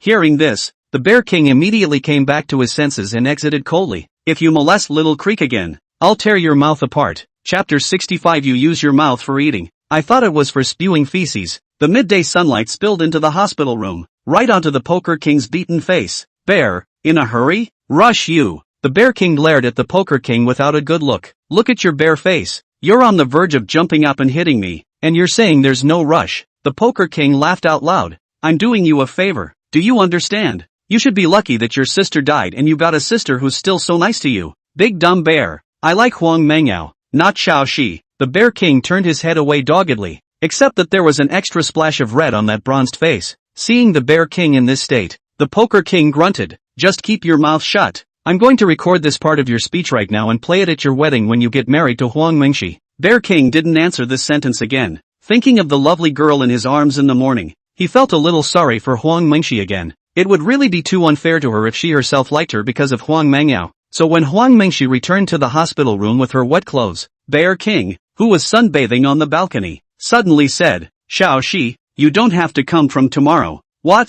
Huang Mengshi was straining to put the Bear King's underpants on the drying rack with the clothes rack and didn't hear what the Bear King said. But the Poker King heard it. He knew that his brother began to commit axes again, so he hurriedly said, Hey, nothing. Ah Xiong, thank you for so many days of dedication yet, isn't it Bear?" But the Bear King didn't have the slightest expression, and continued to say loudly and firmly, "Little Creek, I say, you don't have to come back tomorrow. Your sister's death was because of me. But, Mr. Mu also gave your family $2 million in compensation. You don't owe me and I don't owe you. Listen carefully this time." Also, as the words fell, Huang Mengshi's body suddenly stiffened, and the hand that had been struggling to hook onto the drying rack was also put down, and after a few moments of silence, Huang Mengshi suddenly stretched out her hand again in an effort to dry the clothes on the rack, and replied in a small voice, "I know Brother Bear, this time, trouble you, soon." Huang Mengshi finished drying her clothes and silently turned around and walked into the room. Only the Poker King was left alone and anxious. "No Ah Xiong, what are you doing? People's sister Xiaoxi came specially to take care of you. You don't thank them even if you don't, but also drive them away. What do you mean? Look at Xiaoxi's sister crying. Hurry up and apologize to them." Seeing that the Bear King was still silent or not moving, the Poker King, an acute person, dragged his wheelchair and headed inside the room, while the next moment, the Bear King stopped the Poker King. Old Shay. Bear King shook his head. I don't want to morally kidnap Huang Mengshi. You're ing. Aren't you sick in the head? What moral abduction? There is a moral abduction for something you love? Looking at Huang Mengshi's back as she left, Poker King sighed heavily. Xiong Jinghua, there's a ing time for you to regret it later. Grass. After saying that, the Poker King turned his wheelchair to go back. Lao Tse. Asterisk asterisk asterisk asterisk and said it. Call me the king of poker out there. Dog. Call a nurse for me. I want to visit Xiaoyao's grave. Asterisk asterisk asterisk asterisk off. Call yourself. Time flies. Su Hong eyes closed and opened in a daze to the night. The main Mousy Yu's bed is really too comfortable.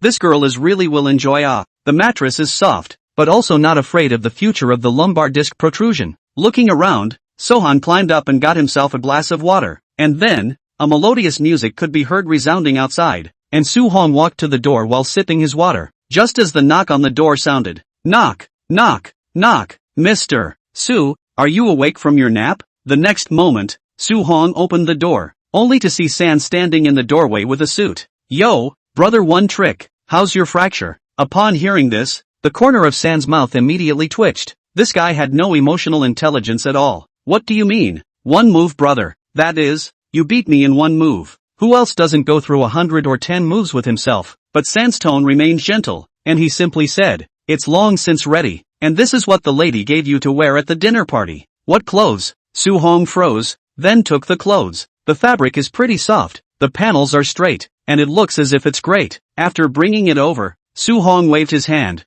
Alright, you go, I'll try on the clothes. When he finished, he closed the door to his room and turned on the light. Soon, Su Hong changed into this tuxedo suit, looked in the mirror, and immediately narcissized himself. Old me really doesn't deserve to die, Mosher Yua. It shouldn't be too much for me to call myself a Windy City Robin Hood. It's just that the collar is a little binding. Su Hong kept pulling on this high neck suit. His neck felt completely constricted. It was nice to look at, but it didn't seem practical at all. After thinking about it, Su Hong changed back into his normal casual clothes. That's comforting. Forget it, let's go out in casual clothes or our necks will be red all night. Patting the ground goods on his body, Su Hong felt that it was still very good, although it did not look so handsome as this suit, but it was better than being comfortable. I'm just an ordinary guy anyway, why get into all that family lineage stuff? Su Hong then pushed open the door of the room. From the upstairs corridor can clearly see the downstairs. Rows of long tables with exquisite pastries and red wine. Has been quite a number of people gathered in the downstairs.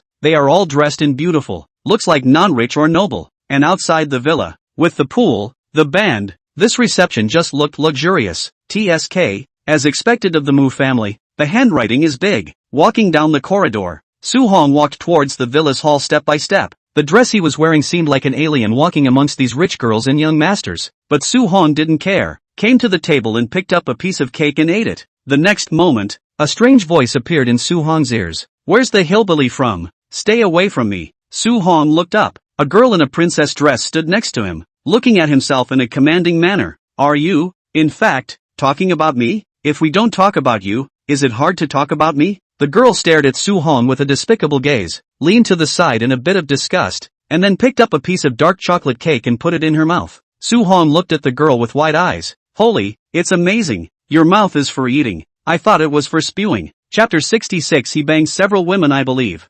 You. Who invited you here? The girl was furious when she heard this. Do you know who I am? I'm the little flower girl, Chu Yu Yun, who was just signed by Windy City Film and Television Limited. Hurry up and apologize to me, or I'll have my agent send a Weibo post to expose a shameless villain like you. Little flower girl? Little nymphomaniac, right? I see you are. See, little master handsome, use this old way to hit on me? Glancing at Chu Yu Yun, Su Hong instantly sprayed. But this girl Su Hong really have not seen, may have just been on TV. Right, posture is not bad, is a wave of foxy kind of look to seduce a lot of men? Wait a minute, Windy City Pictures? Isn't this Zhang Long's company? Then it is no wonder. Zhang Long, this guy is not a good person, but also want to submarine Mosher Yu. When you see others again, you must beat him again. Help Muyu to take a hard breath. You, if it wasn't for the fact that this was the Mu family, Chu Yuyun would have definitely gone ballistic. Su Hong, on the other hand, turned around and calmly picked up another piece of cake.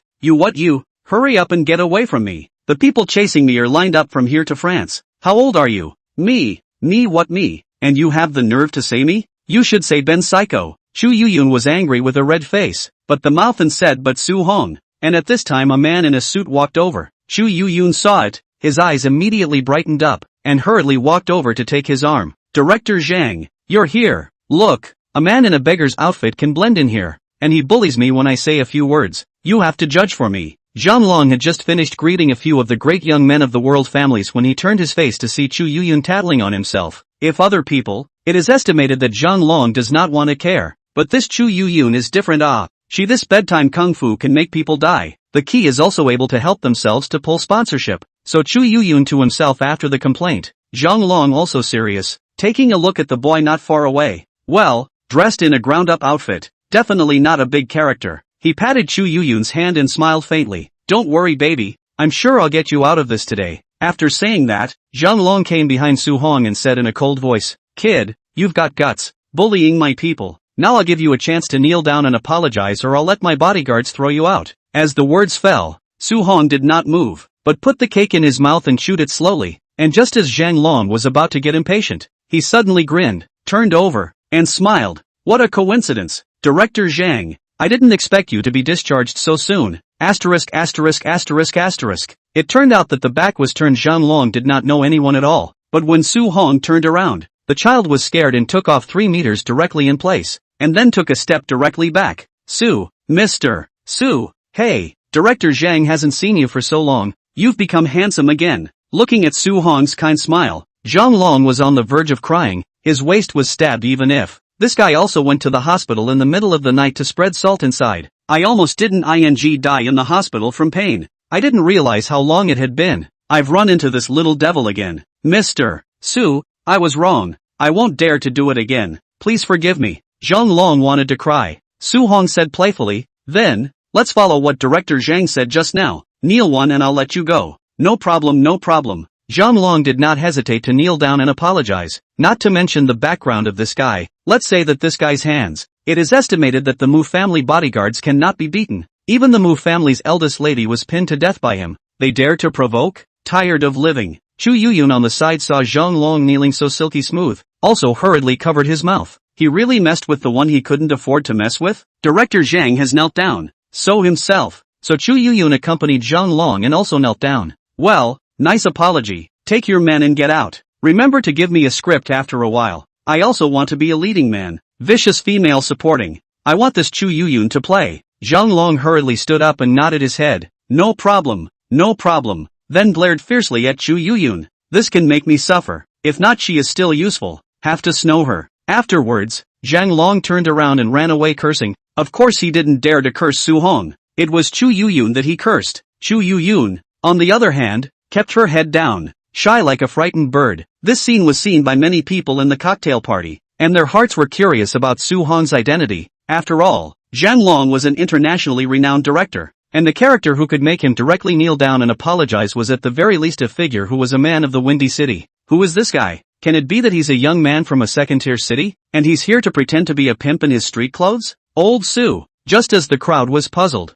another figure seemed to have discovered Su Hong and hurriedly beckoned. Su Hong looked up and was instantly happy. Two good big boys. You've missed your father to death. Just like what Mo Shiryu said. Qin Ling would definitely come to today's birthday party, but he didn't expect to really bring this John Lin guy to see the world as well. After Qin Ling approached, he directly gave Su Hong a punch. Old Su, recently mixed. Well, don't want the brothers is it? How long have I not seen you? Don't know, still think you dropped out of school. Hey, didn't Mo Shiryu take a vacation for me? It's been a bit busy lately. Su Hong scratched his head, a little embarrassed. Mainly injured so seriously, he could only be hospitalized, and could not claim to the public that he was injured. He could only rely on Mo Shiryu's connections to help him take a leave of absence. Luckily, their homeroom teacher bought into the bull that he had a bad cold, or else he would have had to retake 100% of his credits for the semester. But Qin Ling, who heard this, hummed, a little busy? You're busy accompanying Mo Shiryu on a trip to the mountains. She's also but not in school during this time.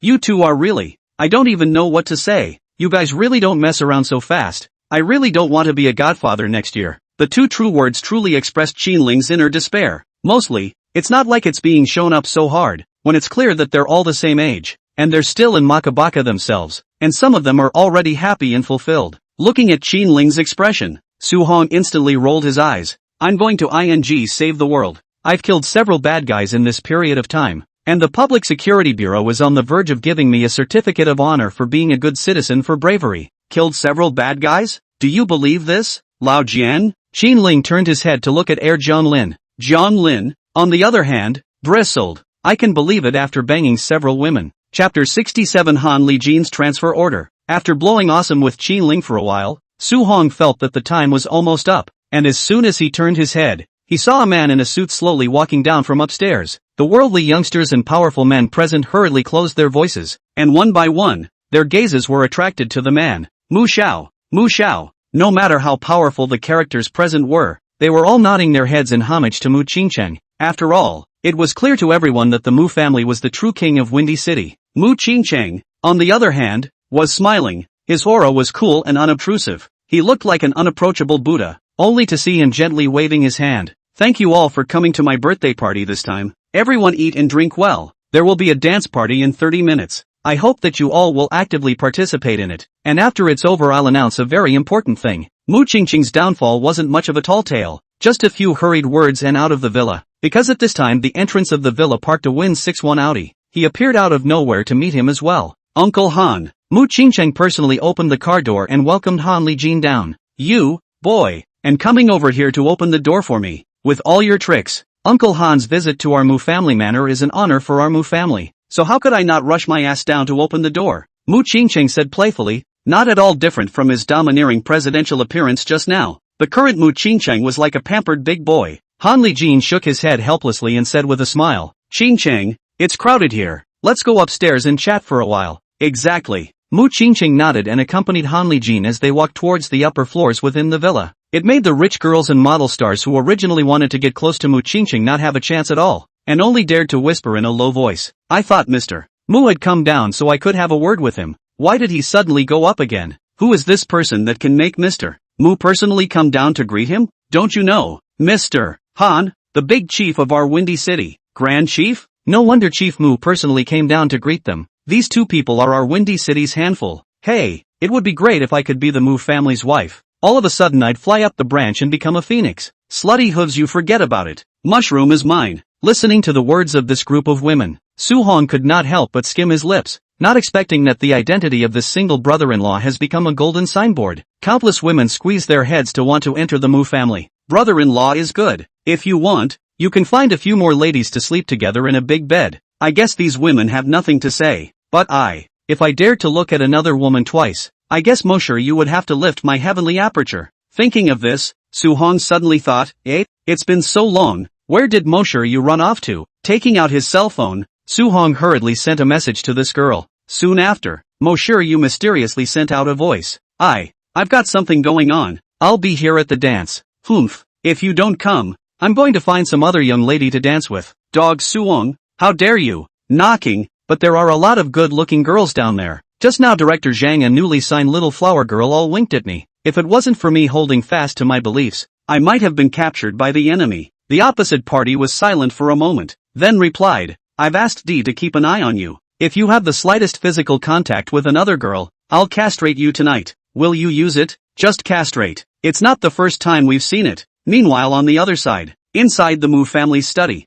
Han Lijin looked at Mu Qingcheng solemnly. I received a transfer order. A transfer order to where? The provincial capital, Golden, went to be deputy chief. The words fell. Mu Qingcheng immediately fell silent. So many years in the Windy City smooth sailing. One is to rely on the Mu family's own powerful strength. The second is to rely on Han Lijin's help. After all, in a place like Windy City, the chief was the sky. And as long as he didn't violate the rules of the heavenly court, Han Lijin plus the Mu family was simply the existence of an earth emperor. Now that Han Lijin has been transferred, Mu Qingcheng's biggest backer is gone. Don't transfer orders usually come with a month's notice? Why is it so sudden? Mu Qingcheng frowned and whispered. Han Lijin shook his head. He said it was because the deputy chief of Golden City had gone to Dragon City, so the position was vacant, and someone from above named me to go to Golden City. Could it still be the Wei family's handiwork? It shouldn't be. I'm not sure who exactly. Han Lijin sighed. The Wei family has been too high profile for a while now, sending assassins in batches to assassinate Ciyu. Coupled with the last time he shot up the school in front of the school,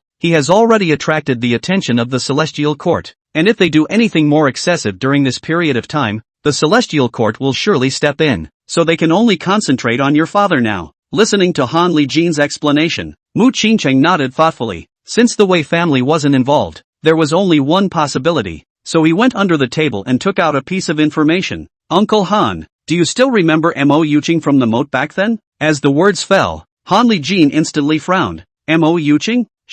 Didn't she go abroad? Uncle Han, take a look at this. This is what Chen Nian monitored. Han Lijin's hand trembled slightly before he took out the photo from the envelope. The photo shows a beautifully dressed woman with sunglasses walking in style through the airport. Seeing this scene, Han Lijin suddenly raised his head. Qingcheng, no wonder you suddenly organized a birthday party. You are trying to. Mu Qingcheng nodded gruffly, lure the snake out of the hole. 30 minutes passed quietly. The atmosphere of the birthday party gradually came to a climax. While one after another, the rich young men had found their respective dance partners and were ready to show off at the ball. Qin Ling had also found a modeling dance partner and had already left. Only two people, Su Hong and Jiang Lin, stayed in a corner of the ball, eating and drinking. Old Qin, this man, said to throw us away. Watching Qin Ling's dance on it, Jiang Lin took a hard bite of the bread in his hand. Su Hong laughed out loud. Then you're still not incapable of finding a beautiful woman to dance on your own. Che, it's not like I have the dog luck of old Qin. Being born as a Qin family's youngest.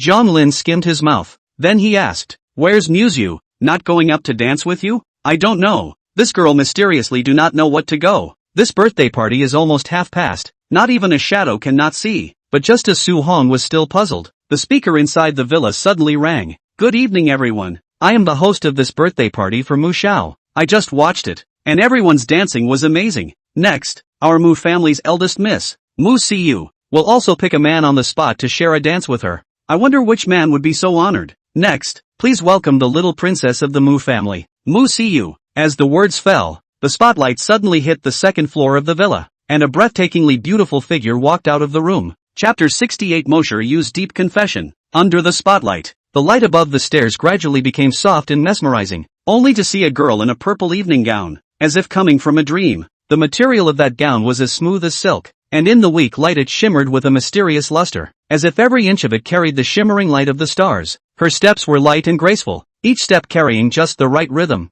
Her slender waist swayed slightly, showing off her graceful curves. A head of black hair like a waterfall gently fell on her fair and fragrant shoulders, swaying slightly as she moved, like black satin gently swaying in the night breeze. Beautiful, so beautiful. Almost all of the men present, even those who were dancing, could not help but stop their own steps and looked up at Mosher Yu as she walked down step by step. Today she looks like a goddess in a million, elegant and confident. Everyone knew that Mosher Yu was the little witch of Windy City, but this gentle gesture of hers today still made the eyes of quite a few of the great young men who had been bullied by her look straight. What's up with the little witch of the Windy City today? How did you become a super goddess? And a super gentle kind? Not only everyone present, even Su Hong, who was hiding in the corner, had his eyes fall out. He had never seen Mu Siyu like this before after knowing her for such a long time, although he knew that Mu Siyu was very good looking, and also knew that she had a very good figure, but her temper had always subtracted points from her own image. This contrast made Su Hong almost thought that walking down this is not Mosher Yu.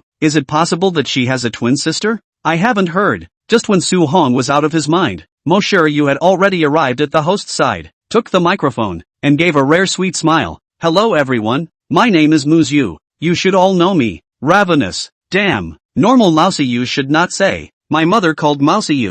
Today all give me a drink. Drink not die not allowed to go home. Is this the normal her? Muyu. What the hell is wrong with you? You give me back the real Mosu. The scene was as quiet as a pin drop, but Mosher Yu didn't really care and just continued. I know you people are all surprised, but don't worry, there's something else you'll be even more surprised about in a while. I actually dressed up like this today for someone. He's always calling me a manchild, a short-legged manchild, and a pig, and I really hate him. The first time I ran into him, I wanted to throw him in the moat, but then I realized that besides scolding me, he would also treat me well. When I was kidnapped, he was the one who put his life on the line to save me. When I was thirsty he would dutifully go and pour water while scolding me, and when I was hungry, he would take me out to eat while scolding me. What's funny is that he won't even let me wear a revealing swimsuit, so I have to dress like a big mama. But it's such a seemingly annoying boy that gradually fascinated me, so I decided to give him a big surprise today. After saying that, the host had the good sense to take a bouquet of roses and put it in Mosher Yu's hand, while her gaze, however, glanced to the corner of the ball, then scooted over to Jianlin in the corner. The Jianlin people are all stunned. Big sister, what are you doing walking toward me? I didn't scold you. Why do you look like you want to confess to me? If you really confess, my dog head will not be beaten by Su Hong? The others also looked at Jianlin very strangely, thinking that it was him that Mo Shiryu had publicly confessed to. The boy who could make the little witch suddenly become so gentle was not so ordinary. But the next moment, Mo Shu suddenly stopped and said to Jianlin, "Old Jiang, you go to the side. It's a bit crowded here." Jianlin had originally thought of the child's name, and now that his mom had suddenly fallen into the abyss, he only saw him awkwardly shake his head before hurrying to the other side. The dark corners that belong only to myself.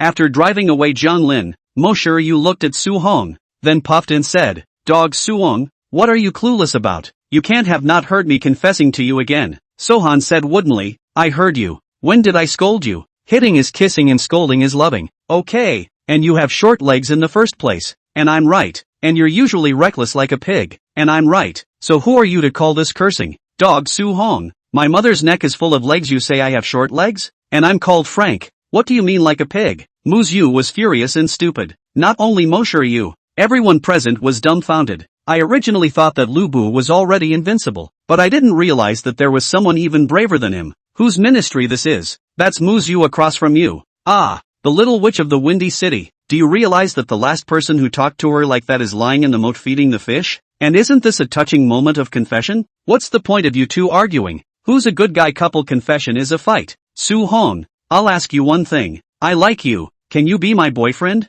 After recovering her mood for a bit, Masu beamed and asked. Su Hong opened his mouth, but for such a long time, Mo Shiryu knew Su Hong very well. The moment he opened his mouth he knew what he was going to say, so she hurriedly said, "There are so many people here, you're not allowed to say no." After saying that, she pushed the rose into Su Hong's arms. "Sohan, big sister, you didn't give me the option to decline either. Why are you still trying to turn me down?" Muyu glared at Su Hong, but the latter didn't say anything as he too suddenly became serious, and before Muyu could react, he had already torn the roses in his hand and threw them into the sky. "Why should I refuse you? I'm not stupid." After saying that, in the midst of the roiling flower petals, he wrapped his arms around Mo Shiryu, heavily embraced her into his arms, and kissed her deeply down. Just like the first day they met, Su Hong hugged Mo Shiryu tightly and kissed him down. Only this time, Mo Shiryu didn't struggle or bite through his lips. Chapter 69. The situation suddenly changed. The Mo family resurfaced. Now Su Hong finally understood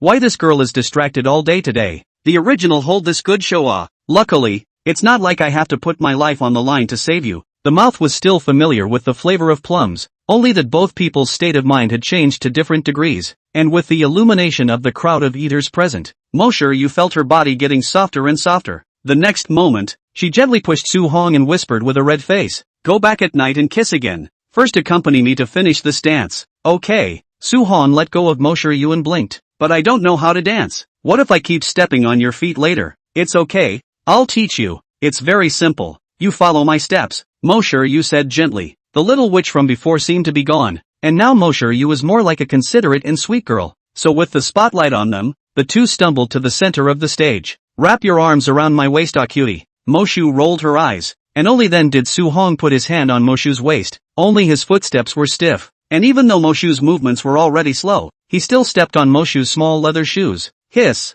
don't step on it. My shoes are black and they're almost white. Left, turn around. Why are you so stupid, Sohan? Dog Su Hong, if you step on my foot again, I'll kill you today." In just a few minutes, Mo Shiryu from a gentle and lovely goddess directly by Su Hong's clumsiness and angry into a female tyrannical dragon. He couldn't care less about being in public, and pinched at Su Hong's waist. "I'm sorry sis. Wrong. Be gentle. I'm still hurt." Humph. Hearing that Su Hong had injuries on his body, she then stopped her hand. All the people present are almost laughing silly. This pair is also too funny a little bit. This dance they are the finale. How jumping turned into a martial arts competition. Su Hong is also wanting to cry. "I grew up as a little bit of dancing cells do not have my milk square dance are too much for me. Come up you let me dance ballroom dancing." Which who carry As it turned out, the two didn't even finish a song and hurriedly left in disgrace. All that was left was the harumphing laughter of the melon eaters. This pair was so good at knocking, really too good at knocking. It's a better knock than the Dragon King and his wife. "It's all your fault. Shame on you." Monsieur Yu hammered Su Hong, but her hand was still holding Su Hong tightly. Su Hong rolled his eyes. You didn't give me time to prepare either. Which one comes up and grabs a strong man? I don't care. It's your fault. Okay, my bad. Can't I just leave? Not allowed to leave. Your identity is different now. You are my Monsieur Yu's boyfriend. Monsieur Yu beamed, not giving Su Hong the slightest chance to bolt at all. She knew that Su Hong this guy's brain circuit is very clear. If she let go, it is estimated that he really slipped back to his room to sleep. There was no way out. Under Monsieur Yu's lustful authority, Su Hong could only stay behind without tears. With the two of them woefully off the stage, the end of this ball in the Mu family came to an end. Seeing that Mu Qingchang had not yet come downstairs, the other great young men greeted Muyu and Su Hong one by one with their wineglasses. Unlike the mutual jealousy between the women chasing after Mu Qingchang, each of these great young men of the world's families couldn't hide the smiles in their mouths. Congratulations, Mr. Su, for holding a beautiful woman. I thought you were very handsome when Mr. Su was teaching Zhang Long a lesson just now, and sure enough, Mr. Su possesses the stature of a great emperor. Mr. Su, you must treat big sister well. We want to drink your wedding wine next year. Mr. Su, you mustn't break up, or else our Windy City's lineage will suffer again. This one said, whereas congratulations are a knife ruthlessly inserted in Su Hong's heart bar. So I took down the Tyrannosaurus Rex, and you guys think you're going to see the sky again, right? Does that mean that no one can control you anymore? See you, look at how enthusiastic these brothers are. Why don't you beat them all up, or else all this expression management will go to waste. Su Hong rolled his eyes and said, Monsieur Yu nodded. Okay, I'll arrange for Ada to break all their legs and throw them out later. The world's greatest young men. Damn, these two are just not a family. As time passed, after about 10 minutes, Mu Qingqing finally came out of the study, but Han Li Jin did not go out together. The next moment the silent, cold face glanced gravely at the crowd below. It's about time. So Mu Qingqing walked downstairs step by step. Unlike Monsieur Yu, his image was even cooler, and the way he looked at others was very cold, making people not dare to get close at all. Yet he still had an aura about him that kept a lot of women's eyes on him. Mrs. Mu, this status is enough for them to be rich and famous for the rest of their lives. Gentlemen, slacking off. Mu Qingcheng came to the front of the stairs and smiled faintly at everyone. I heard that my sister confessed her love to Su Hong at the dance just now. I hope the two of them are doing well. Su Hong, I'm leaving my sister in your hands. Don't let me down. Su Hong pursed his lips, then suddenly said, Great uncle, why don't I return your sister to you? Pop. Sohan, what did you just say? Muyu was on the verge of storming out again. Su Hong hurriedly changed his words. No more returns. No more returns. I like plum-flavored girls. Ha ha ha ha ha. The crowd immediately laughed and laughed. At this time someone suddenly asked, Mr. Mu, you just said that you want to announce a big news after the ball. What news is it? We are all waiting for it. As the words fell, the entire room quieted down again, and each and every one of them quietly looked at the Mu family. In fact, the Mu family hadn't had such a big party for a long time, and they knew that the Mu family must have his reasons for having a birthday party at this time. Mu Qingqing's message was also definitely not a simple courtesy like everyone eating and drinking well, and after Mu Qingqing heard this, he also smiled slightly and said, That's right, I have an announcement to make. As you all know, the Mu Group has taken a project in the city center. That project is worth more than $50 billion, and now the Mu Group is going to take half of it out and give it to everyone. Here, I will set up a Windy City Chamber of Commerce, and all clans that want to participate in the project will be able to enter the chamber, and the members of the chamber will all own shares in the project. The whole room was in an uproar when these words came out. Everyone looked at each other in disbelief. What did Mu Qingqing mean by this statement? A $50 billion project? And now you're going to take out $20 or $30 billion and give it to the big guys? To no want they these family total assets basically more than $1 billion to a few billion hold up. The kind on the tens of billions in the Windy City is certainly counted as a figurehead. In addition to the Mu family, there are only a handful of a few families. Now you can participate in this program just by joining the Chamber of Commerce in Mu Qingcheng, even if it is a bit of soup. Making $1 billion or $800 million is enough for many small families present to mix. This temptation was too much for anyone to resist. But would Mu Qingqing really be so kind? The hearts of everyone present were drumming. Could there be some kind of setup here? As the crowd fell silent, a hand was raised, only to see Qin Ling be the first to step forward. Mr. Mu, I can enter the Chamber of Commerce on behalf of the Qin family and become the most loyal partner of the Mu family. Qin Ling chickened out and ran to Mu Qingqing's face to show his face, then threw a wink at Su Hong in the corner, as if to say, Son, no matter what the situation is, Baba will definitely help you. Perhaps Qin Ling's behavior had infected the others, and one by one they jumped into action. And just as one of them was about to step forward as well, an ear-splitting sound of brakes was heard. Bear! The gazes of the crowd instantly looked back, only to see a Rolls-Royce and an Audi with a WIN license plate of 67s parked at the entrance. A woman then stepped out of the Rolls-Royce and said gently, "Mu Qingcheng, what makes you say you took the downtown project?" Chapter 70. If it wasn't for 3 years ago, Mo Yuqing might have been my sister-in-law. A woman in a black professional dress walked in style,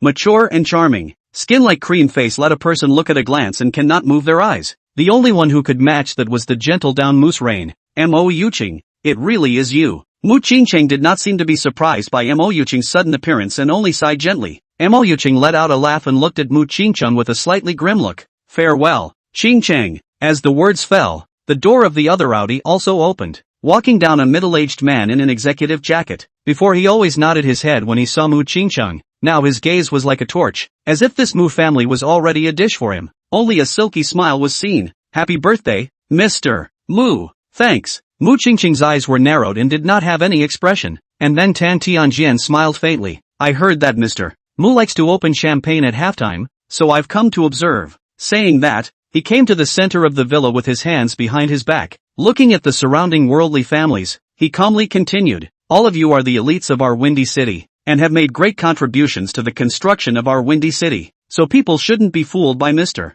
Mu. As our windy city's biggest facade project in recent years, the downtown project is the most important research project of our windy city's chief residence, and up to now our chief residence hasn't decided who to give this project to, and I don't know where Mr. Mu always got this information. After saying that, everyone in the Mu family villa looked at Mu Qingcheng again. Mu Qingcheng was silent, just staring at Tan Tianjian with a deadly stare, and the next moment, a loud voice suddenly appeared over the villa, only to see Han Lijin on the second floor standing in the corridor at an unknown time. Mr. Tan, it's not appropriate for you, a public official, to say such things in a public place, and hasn't the downtown project been finalized for the Mu family to do? Why do you still need to study it? The crowd looked upstairs, and the crowd couldn't help but whisper, Mr. Han has come out to speak. This occasion today is too powerful. What did Mr. Mu say just now? Mo Yuqing? Is it that big Miss Mo Yuqing who disappeared from the Mo family a few years ago? Wasn't the Mo family exterminated by the owner of Chuan Yulu?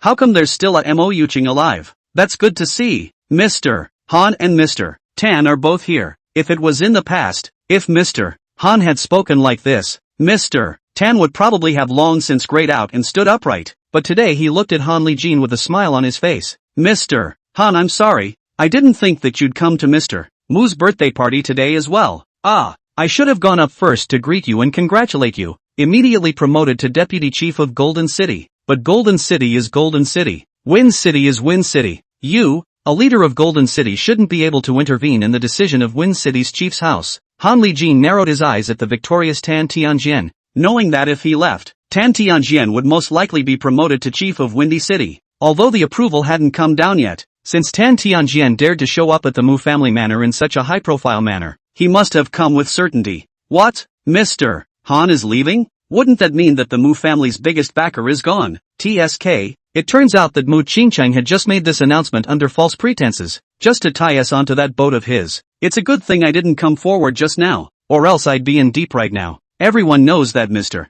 Tan and the Mu family don't deal with each other, and now that Mr. Han is gone, the Mu family might be in for a fall. Listening to the words of everyone present, Tan Tianjian knew that today's purpose had been achieved, only to see him slowly walk to the side of Mo Yuqing, directly introducing, but everyone can pay attention to Mo's group, which was just established by Yuqing. This time the downtown project, I see that the Mo family's qualifications are very good. Perhaps, it will be given to her. After saying that, Tan Tianjian cupped his fists to Mu Qingcheng. Mr. Mu, I came in a hurry today. I didn't bring you a gift. I'll be sure to make up for it next time I have a chance. Mu Qingcheng had a sullen face. From the time Tan Tianjian came in to the time he left, he didn't say a word. His gaze was always fixed on Mo Yuqing. Yuqing, are you sure you want to be my enemy? Mo Yuqing's face was expressionless. You let me off the hook by the moat. I've always remembered your kindness. Wait until after your Mu family is broken. I will definitely leave you alive. I will also make you feel what it's like to have all your family, all your friends, die in front of you. After saying that, Mo Yuqing turned around and left. Only a sad back figure remained. Just like 3 years ago, Mo Yuqing had watched her father, mother, and brother jump into the moat just to save her own life alone. Yu Qing, you won't get it. You'll really lose. Right at the moment Mo Yuqing sat down in the car, Mu Qingcheng did not suppress his emotions and shouted. Mo Yuqing froze slightly, then closed the car door. Peaceful departure. Mu Qingcheng stood still for a long time without moving, because he knew that there was no going back to the past. His mood sank with it, and he turned around without a single hitch and walked straight upstairs. And then, this birthday party made the crowd sigh because of Mo Yuqing and Tan Tianjian's appearance, and some of the wallflowers wavered and excused themselves to Mu Siyu, quickly leaving the Mu family's manor. The originally fiery Mu family manor had also lost a large portion of its population as a result, and those who were able to stay under Tan Tianjian's pressure had basically been fixed in the Mu family's boat. Ms. Mu, I still have things to do at the company, so I'll leave first. Ms. Mu, this is my gift for Mr. Mu, please convey that my father has some urgent matters for me to go home. Big sis, it's not that I don't want to stay. My milk said she's having a baby and I need to go back to see my little uncle. Muyu didn't know much about the Mu family, but one by one, she memorized the faces of these people who had left. Assholes, all of them. Muyu clenched her small fists. Only Su Hong appeared to be very calm. Such a big thing did not hinder his appetite at all. Taking a few donuts and putting them into his mouth. Dog Su Hong, you can still eat Did not see the guests all ran away. Su Hong rolled his eyes. This is the matter of your Mu family, what is the matter of me? Humph, you're my lady's boyfriend now. How is it none of your business? Alright, I advise you to calm down as well. You haven't eaten for a day. Eat something to pad your stomach first. Su Hong picked up a piece of donut and put it into Mo Shiyu's mouth. Can't you see that your brother did it on purpose? He's not even in a hurry. Why are you in such a hurry? I'm quite curious now. What's the relationship between this Mo Yuqing and your brother? The two of them look as if they're living and dying. Except for the time I shot your brother dead. I haven't seen when he's been so out of it. Hearing Musu's words, she slowly chewed the donut in her mouth, waiting for the night to go back and tell you. If it wasn't for the Mu family and the Mo family not dealing with each other back then, maybe Mo Yuqing would have already become my sister-in-law. Chapter 71 The Burning Soul of a Guacamole. In the meantime, inside a mausoleum on the outskirts of Windy City, King Bear had been staring at a tombstone in peace and quiet for 3 hours. In King Bear's spiritual world, he had fallen in love with Huang Mengyao, confessed his love, got married, and had children. It was as if they had done all the things they could do together in this life. But despite this, the Bear King was still sad because he knew that it was just a fantasy and he would never see Huang Mengyao again. Bear, are you sure you don't have autism? You've been in this hole all afternoon. Isn't it time to go back to the hospital? The Poker King on the side is dying of boredom. This place is not as comfortable as the hospital. There is no earthy love story, no flirting, and even less nurse lady to play with you.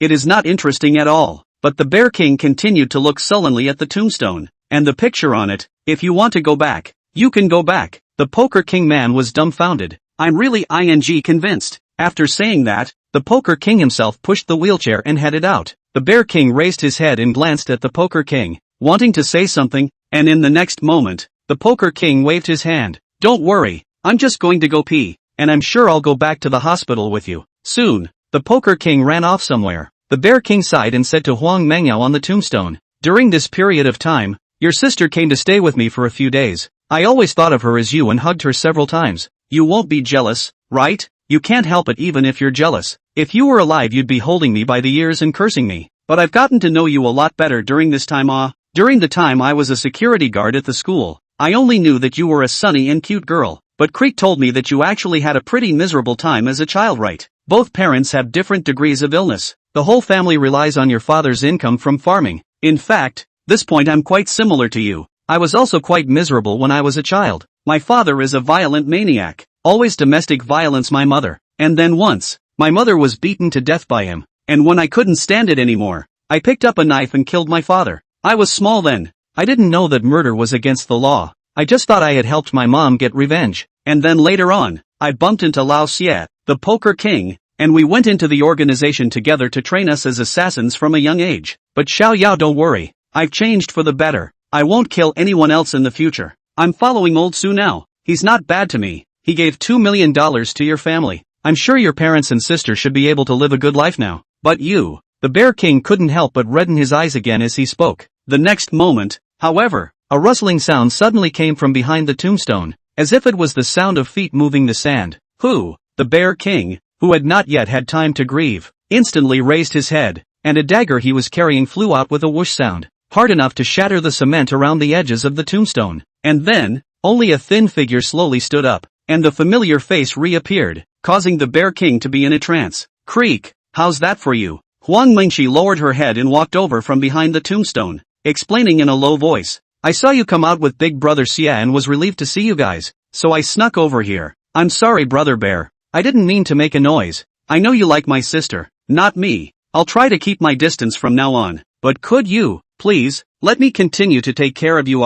You're still recuperating from your injuries and you need someone to be around. The Bear King raised his head, opened his mouth, and looking at Huang Mingxi's icy pity face, the originally icy words finally did not come out. On the other hand, not far away, behind a tree, a man with a hoodie saw this scene and nodded without realizing it, then quickly hid into the bushes next to him. Without realizing it, the birthday party at the Mu family manor came to an end. After those families that didn't leave gave their thanks to Muyu, they left the Mu family's villa, leaving only the servants to clean the entire hall. Big sister, don't be general with those people. My Qin family is definitely the most loyal partner of the Mu family. That Chamber of Commerce is confirmed to be established, right? My Qin family will definitely be the first to join. Qin Ling, who was standing on the side, greeted Mo Shiryu. Ever since Mo Yuqing had come, he had seen that Mo Shiryu was not in a very good mood. He wanted to comfort, but after thinking about it, after all, old Su was beside him, so he didn't have to do this himself. As for the aside Mo Shiryu,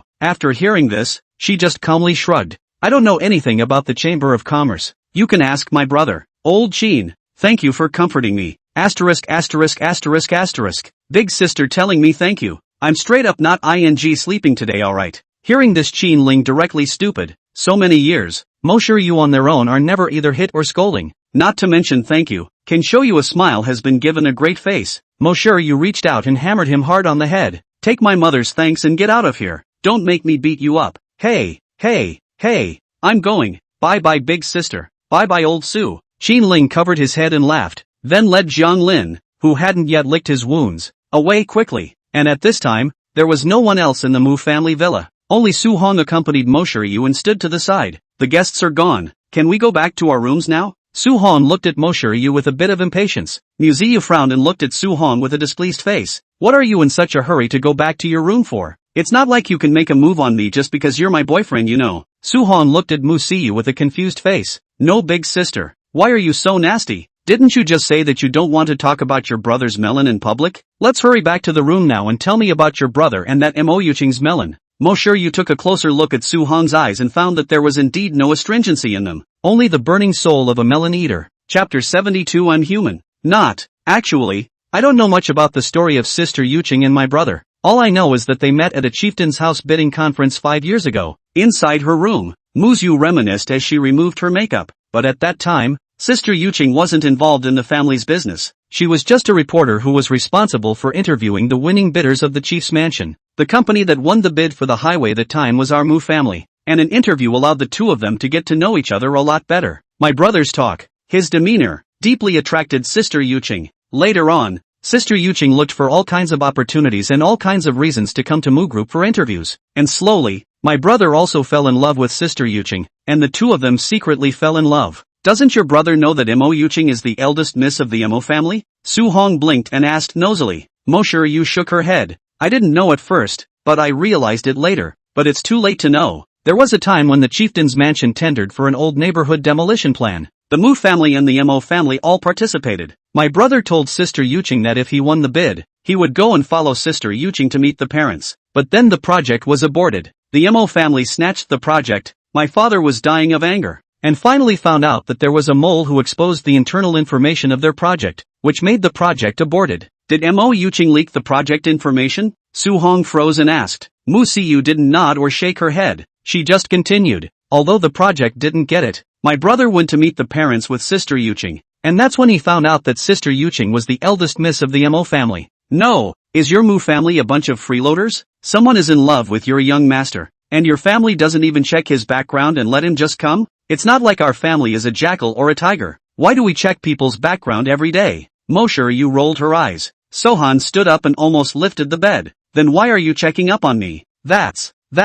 Mo Shiryu bristled. You care about me. Who let you forcefully kiss me the first time we met? I wanted to kill you then. Meaning family members don't need to be checked. Enemies have to be checked hard, right? So I'm your boyfriend now, right? You have to make it up to me, right? What do you want for compensation? Why don't we play a game of catch the favorite concubine? Muyu bristled, then continued, do you still want to listen to the melons or not? Listen. You go ahead. The game of catching your favorite concubine will be played later. Suhong hemmed and hawed. Do you know how desperate my brother was after realizing Sister Yuqing's identity? Because at first no trace could be found inside the Mu group. My brother thought that Sister Yuqing had revealed the company's secrets to the Mo family, which led to the aborted bid for this project. Although the Mo family was very powerful at that time, our Mu family came to the forefront later, and compared to financial power, our Mu family is even better. Alright, don't blow it off. Keep talking. Su Hong rolled his eyes. Is the Mu family's strength not clear to you? Such a large manner. The annual spending must be tens of millions of dollars. Shut up. Keep listening. Muyu glared at Su Hong and continued. Later on, my brother broke up with Sister Yuqing, and then later on, the conflict between us and the Mo family continued to escalate, and it had reached the point where one side had to die. The Mu family was still under my father's control at that time, so he had my brother pretend to get back together with Sister Yuqing, and then designed to introduce them to Chuan Yulu. So your brother said yes? Promised. Even such an obvious ruse Mo Yuqing can take the bait? Hooked because Sister Yuqing is pregnant. Su Hong's eyes were as big as a copper bell. No, can this plot be more bloody? This novel doesn't dare to write like this without 3 million words. In fact, my brother had his own hardships, with his own child on one side and the entirety of our Mu family on the other. He ultimately chose to guard us, and then you should have heard of what happened later. The Mo family was introduced to Chuan Yulu, and Sister Yuqing's brother was dissatisfied with my brother's provocation and made a move. After messing with the owner of Chuan Yulu, the Dragon City Heavenly Court came to inspect the team and found out all the things that the Mo family was not compliant with,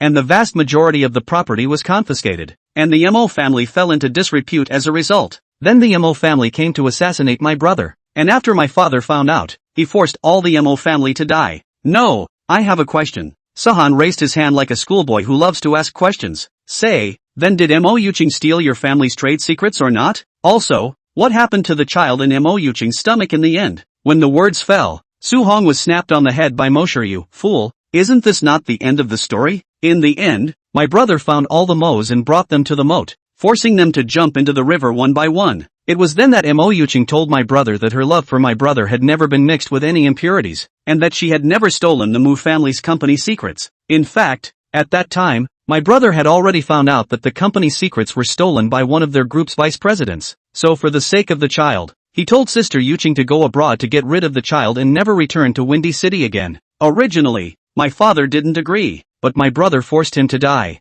which spared Sister Yuqing. Nope. What else do you want to hear? Muyu rolled her eyes. Then she went to the bathroom to change the evening gown she was wearing, while Su Hong sat on the bed in slight contemplation. That's when the bedroom door slammed. Knock. Who? Su Hong got up and opened the door, only to find Mu Qingqing standing in the doorway. I heard that you're going back to school with CU tonight? Asterisk scum. Su Hong gritted his teeth and cursed, then viciously closed the door. Mu Qingqing? At this time, Mo Shiryu also came out from the bathroom, changed into a casual denim suit, and casually asked, who is it? Why did you close the door? A piggish thing. The next moment, Mu Qingqing opened the door again and looked at Su Hong with a cold face. You better have a reason to scold me. Mo Yuqing such a good woman. You failed her even if it's not enough. You even made her abort the baby in her stomach. You are a human being, Mu Qingqing. Su Hong didn't even care about Mu Qingqing's face. Pointing at his nose, he cursed, if I got CU pregnant and then made her have an abortion, would you be happy in your heart? Don't you dare. If you dare to do that, I'll spell out all of the Mu family's financial resources to get you killed. Humph. That's all I'm saying. I'm a human being, unlike you, a person. After Mu Qingqing heard this, it seemed to have touched a certain heartstring, and he suddenly fell silent. After a long time, he turned around and left. This period of time is unsettled. Take care of CU. Chapter 73. I swore to just rub it in and not go in. The next morning, young master get up.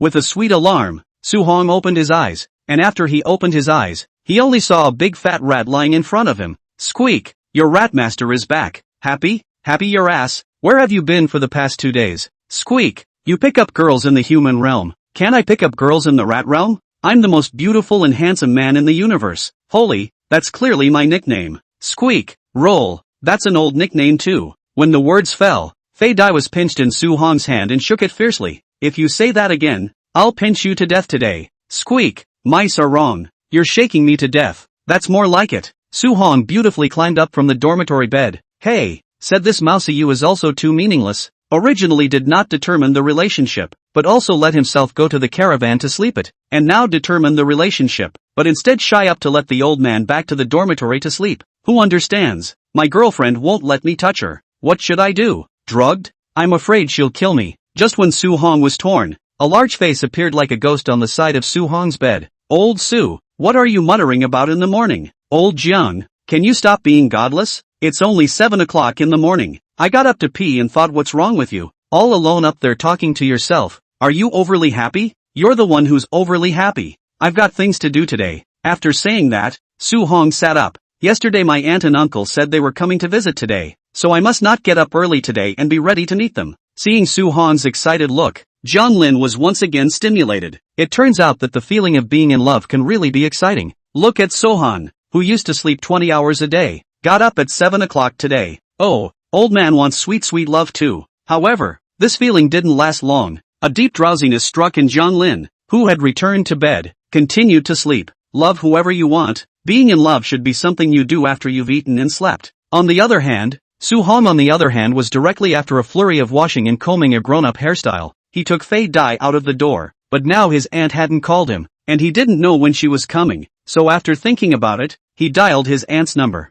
Do, pop. The opposite side hung straight up. Sohan bristled, then continued. Do, pop, do, pop, do, pop. After several consecutive rounds, Chu Lengmei's huffy voice finally came from the opposite side. Su-hong, you better be something. Hey, dear auntie, the youngest is ready at Windy City University. When are you arriving? Are you? It's only 7:15 a.m. At the very least, I'll get up again at 9 o'clock. No auntie, are you getting up so late now? Didn't you used to get up at 5 in the morning? You think I want to? Isn't that a daily pretense for you? Early to bed, early to rise in good health, so that you have the energy to study and live. This is not. Excellent, you got into Windy City University. Did not let down your aunt's expectations. Asterisk.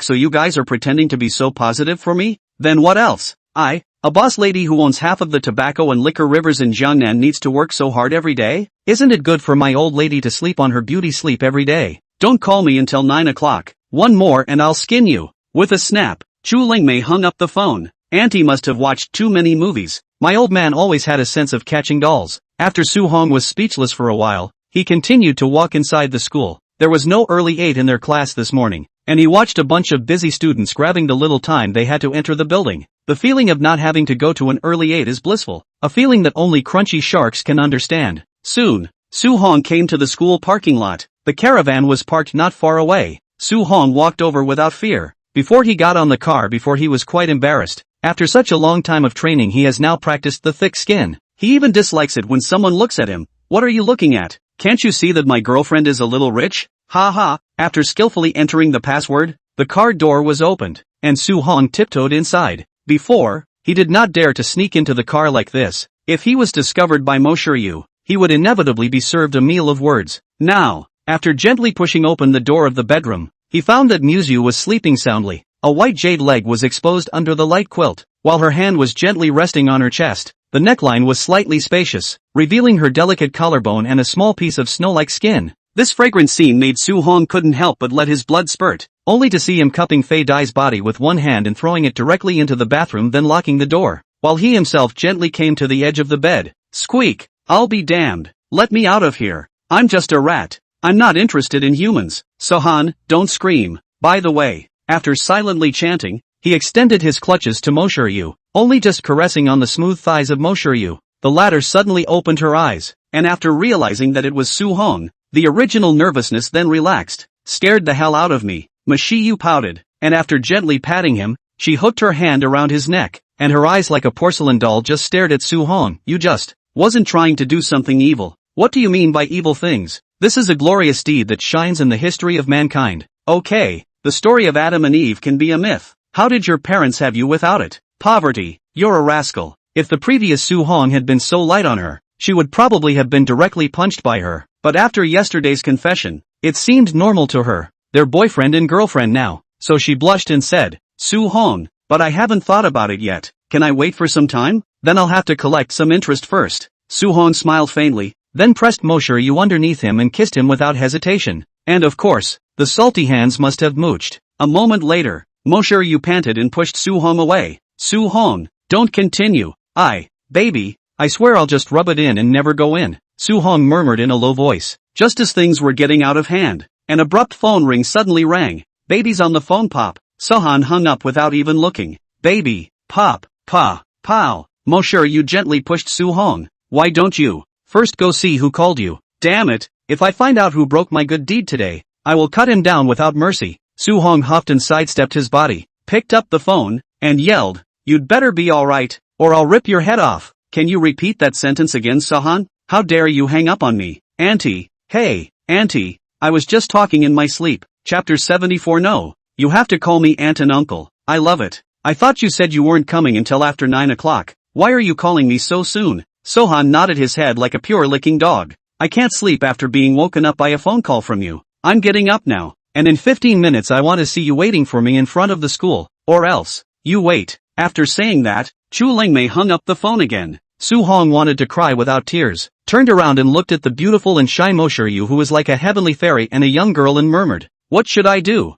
My aunt and uncle told me to be at the school gate in 15 minutes, but I'm too persistent. I can't make it in 15 minutes. As the words fell, Yu instantly rolled her eyes. Ugh, you're the legendary 3-second man. Get out of the way or you won't make it in 15 minutes. After saying that, Yu pushed Su-hong, straightened her nightgown, and walked into the bathroom in style. A few seconds later, Musu let out a scream as a stump swept by, fluttering and falling heavily against the bathroom door, and then Musu realized that it was Flying Dance. I'm sorry Fluttershy, I thought it was a stinky rat from somewhere. Flying Dance didn't say anything, just worked hard to stretch out his little paws and crawl in Su-hong's direction. Squeak, I really can't stand you people. Does no one really have a voice for mice? Su-hong, don't scream if you can't die. I'm really annoyed. What a beautiful morning being disturbed. Squeak, Su-hong, at %yuan, asterisk. 15 minutes later, 3 figures, one small and one small, stood obediently in front of the school. Flying Dance lay breathlessly on Su-hong's shoulder,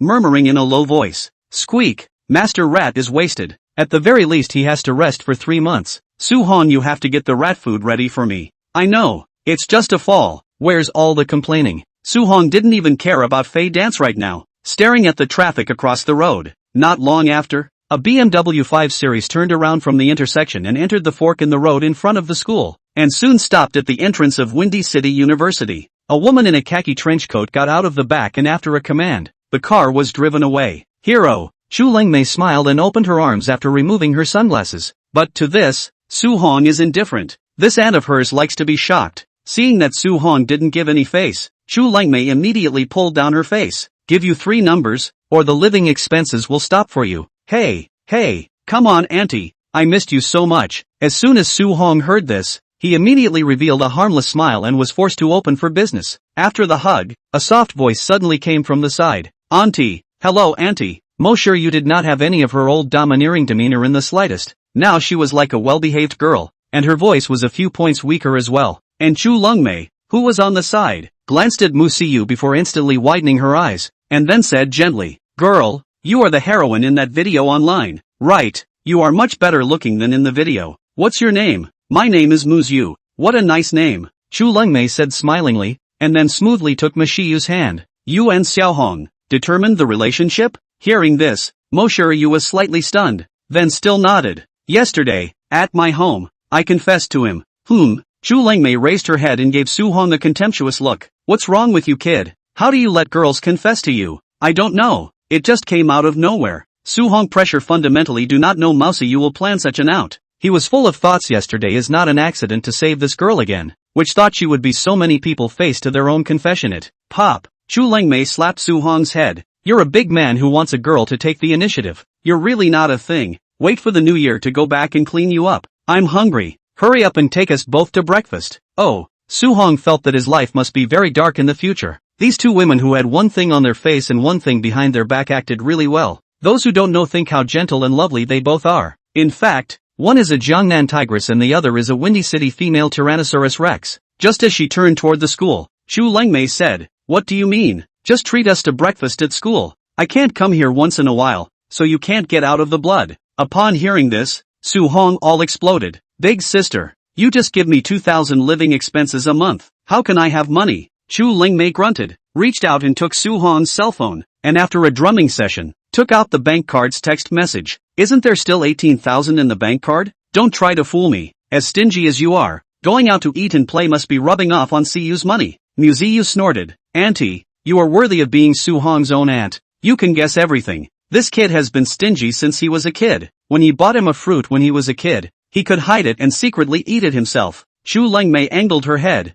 looking like she knew Su Hong very well. What do you mean stingy? I call it being frugal, okay? You have to spend your money on the right things. Su Hong dissatisfied shouted. Besides, the school how can not eat it? The school food can be good. There are donuts, there are hand-cooked pancakes, there are baked cold noodles what have. But Chu Lingmei didn't give Su Hong a chance at all, turning around and pulling Muyu along with her to walk outside the school. Cuyu, I know there's a very good morning tea restaurant next door. Let's go eat together, okay? Ruthlessly slaughters Sahan. Auntie, I actually wanted to do this a long time ago. Muyu clenched her small fists and said with dissatisfaction. Ha, you just called me aunt and uncle. I subconsciously. Sorry auntie. No, you have to call me aunt and uncle. I love it. The Su Hong people were dumbfounded. No, it was only for such a short while that the female Tyrannosaurus Rex had taken down the tigress? Squeak, mice are hungry too. Sahan, shut up. I'm annoyed. Don't make me slap you. Chapter 75 I'm going to enroll foot washing in Medicare.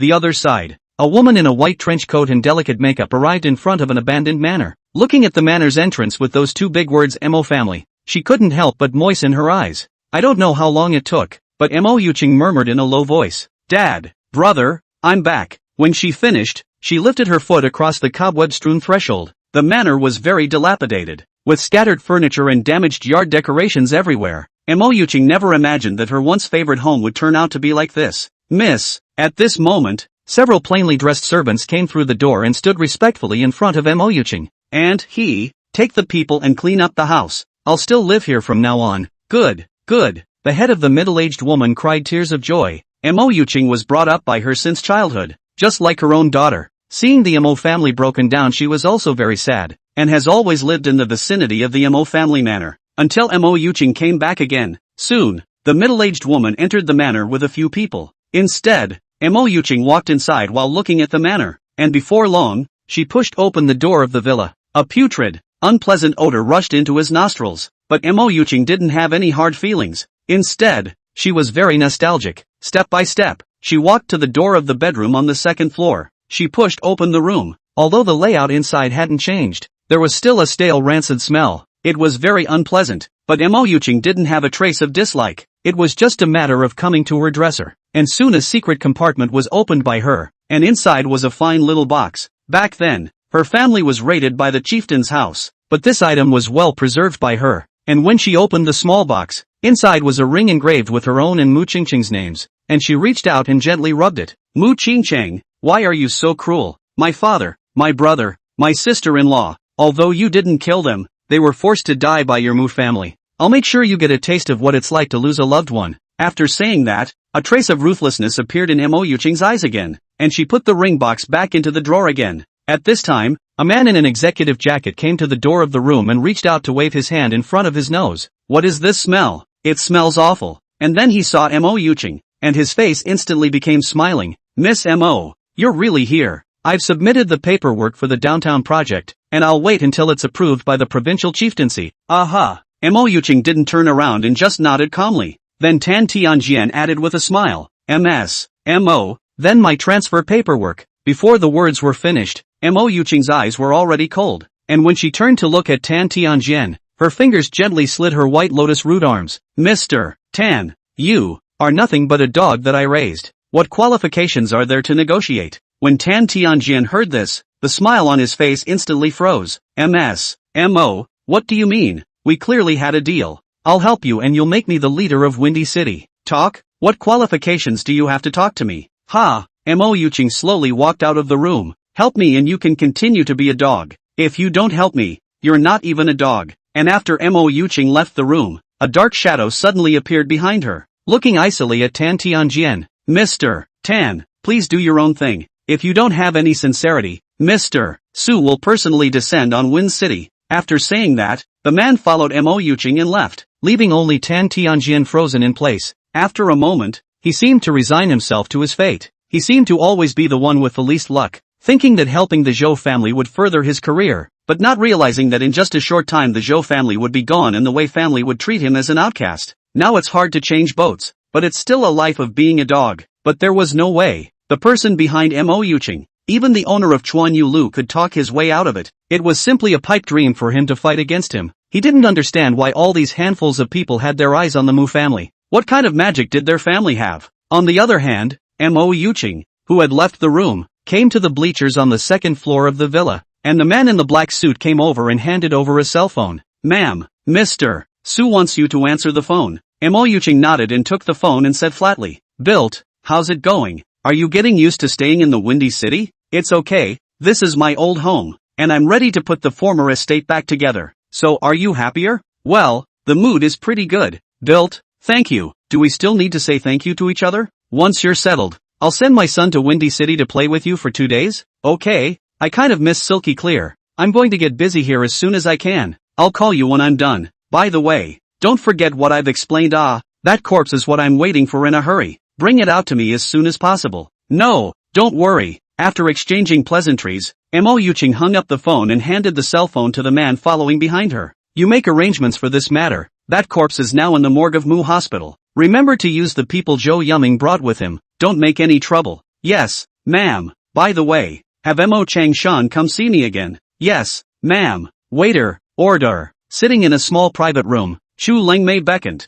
and soon a waiter came over. "What would you like?" "Ma'am, auntie, have mercy." Looking at Chu Lengmei's imposing appearance, Su Hong wanted to cry without tears. This is the only 18,000 he has on him. If this 18,000 is used to wash his feet, he definitely won't even frown. But if it's used to eat a breakfast, he can say that his heart is dripping blood. Chu Lengmei hummed and simply ignored Su Hong's dead fish face. This pineapple pastry, crystal steamed dumplings, and black bean chicken feet. Seeing Chu Lengmei ordering just 3 things on the menu, Su Hong immediately came to the spirit. "It is really aunt and uncle good people just order so much." Su Hong all doubt that the 2 of them eat enough, but the next moment, Chu Lengmei continued, "That one, just these 3 don't want it, and serve me one of everything else." After saying that, Chu Lengmei stretched her waist.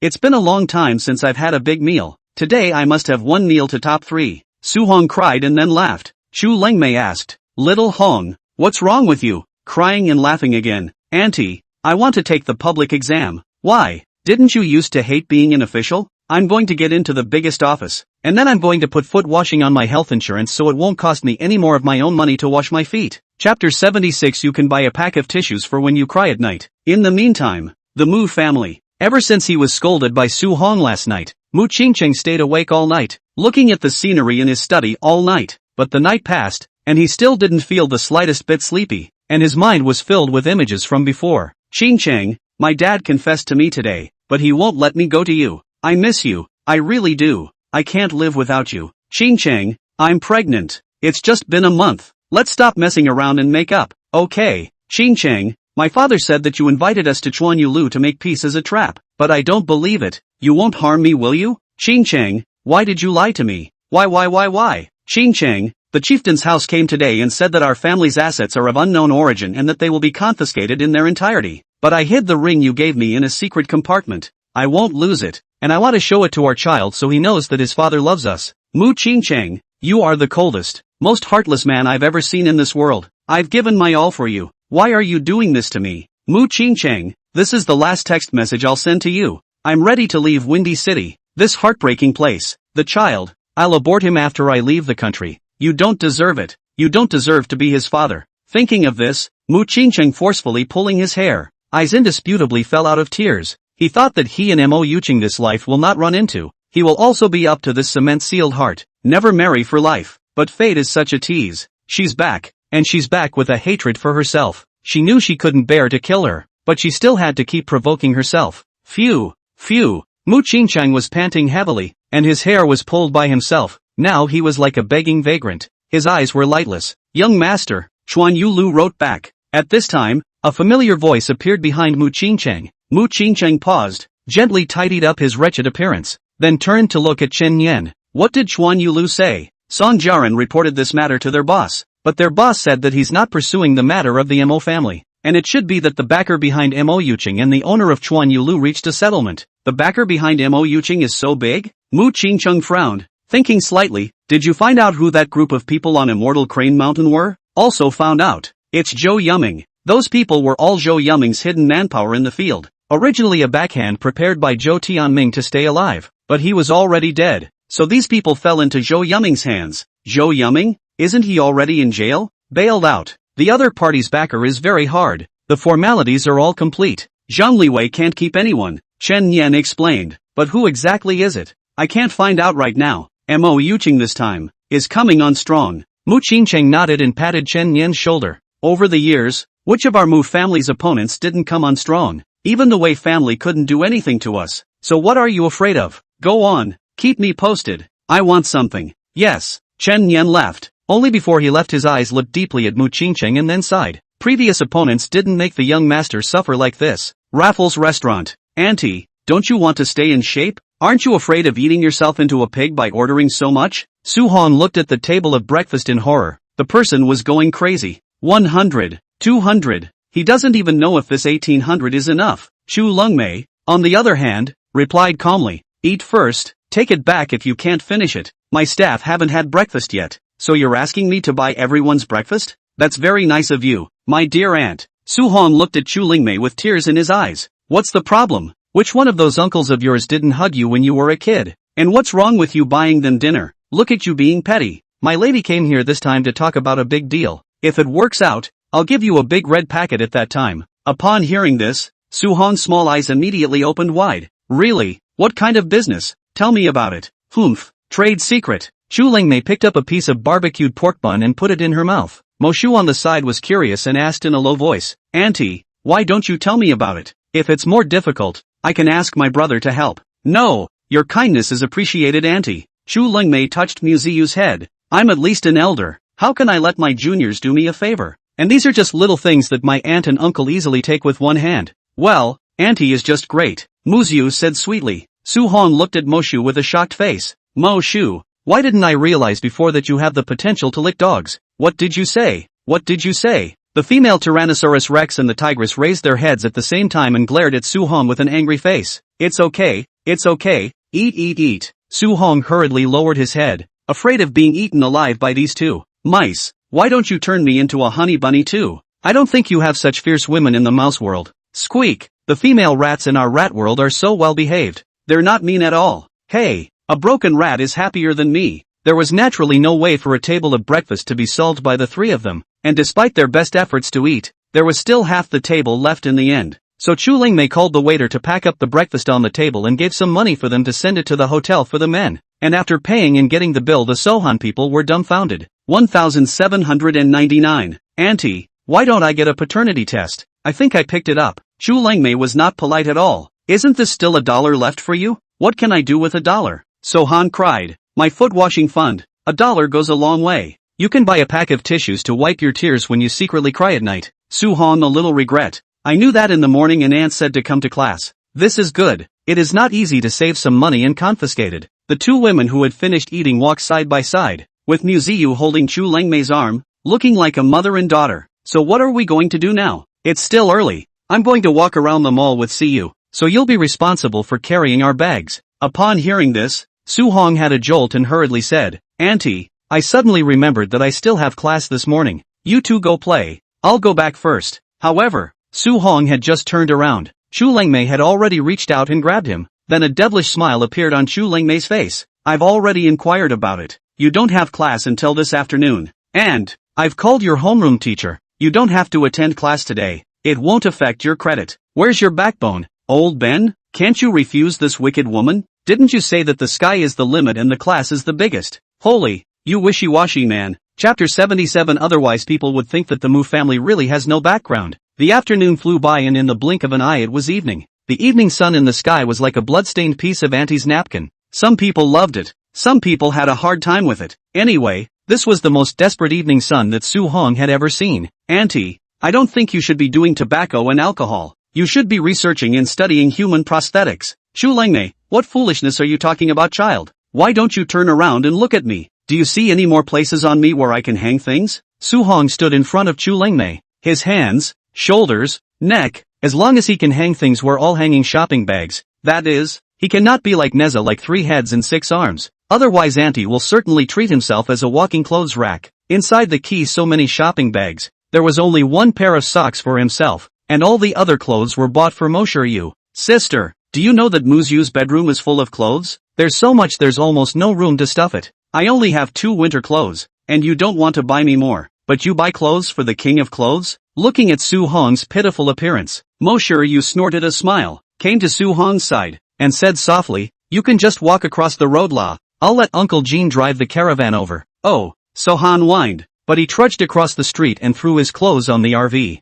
Luckily, his body had been strengthened, or else he would have to wander into a cripple today. I don't know who invented girls. If you let them run for 2 steps, they get tired, but if you let them go shopping for a whole day, they don't get tired at all. Are these strange creatures really carbon-based? Sohan, get your ass down here. Before he could rest for a while, Chu Lengmei's voice sounded outside. Sohan hurriedly farted out of the car. I just got out of the car but found Muyu coming up. Auntie said she has something to say to you. I'm going to go pack and clean up my new clothes. Ow. Su Hong nodded, and soon came to the side of Chu Lingmei's car. At this time, she has already put on the sunglasses, and seems to be ready to leave. Su Hong looked at it, and was immediately surprised. Auntie, you won't be leaving. Don't go away. Okay, I will miss you. Oh, Chu Lingmei took off her sunglasses, and Su Hong helped her put them on again without a trace. But Auntie's business is too busy. For the sake of this family, you're still working too hard. Ha, brat. Chu Lingmei was amused by Su Hong's poor acting,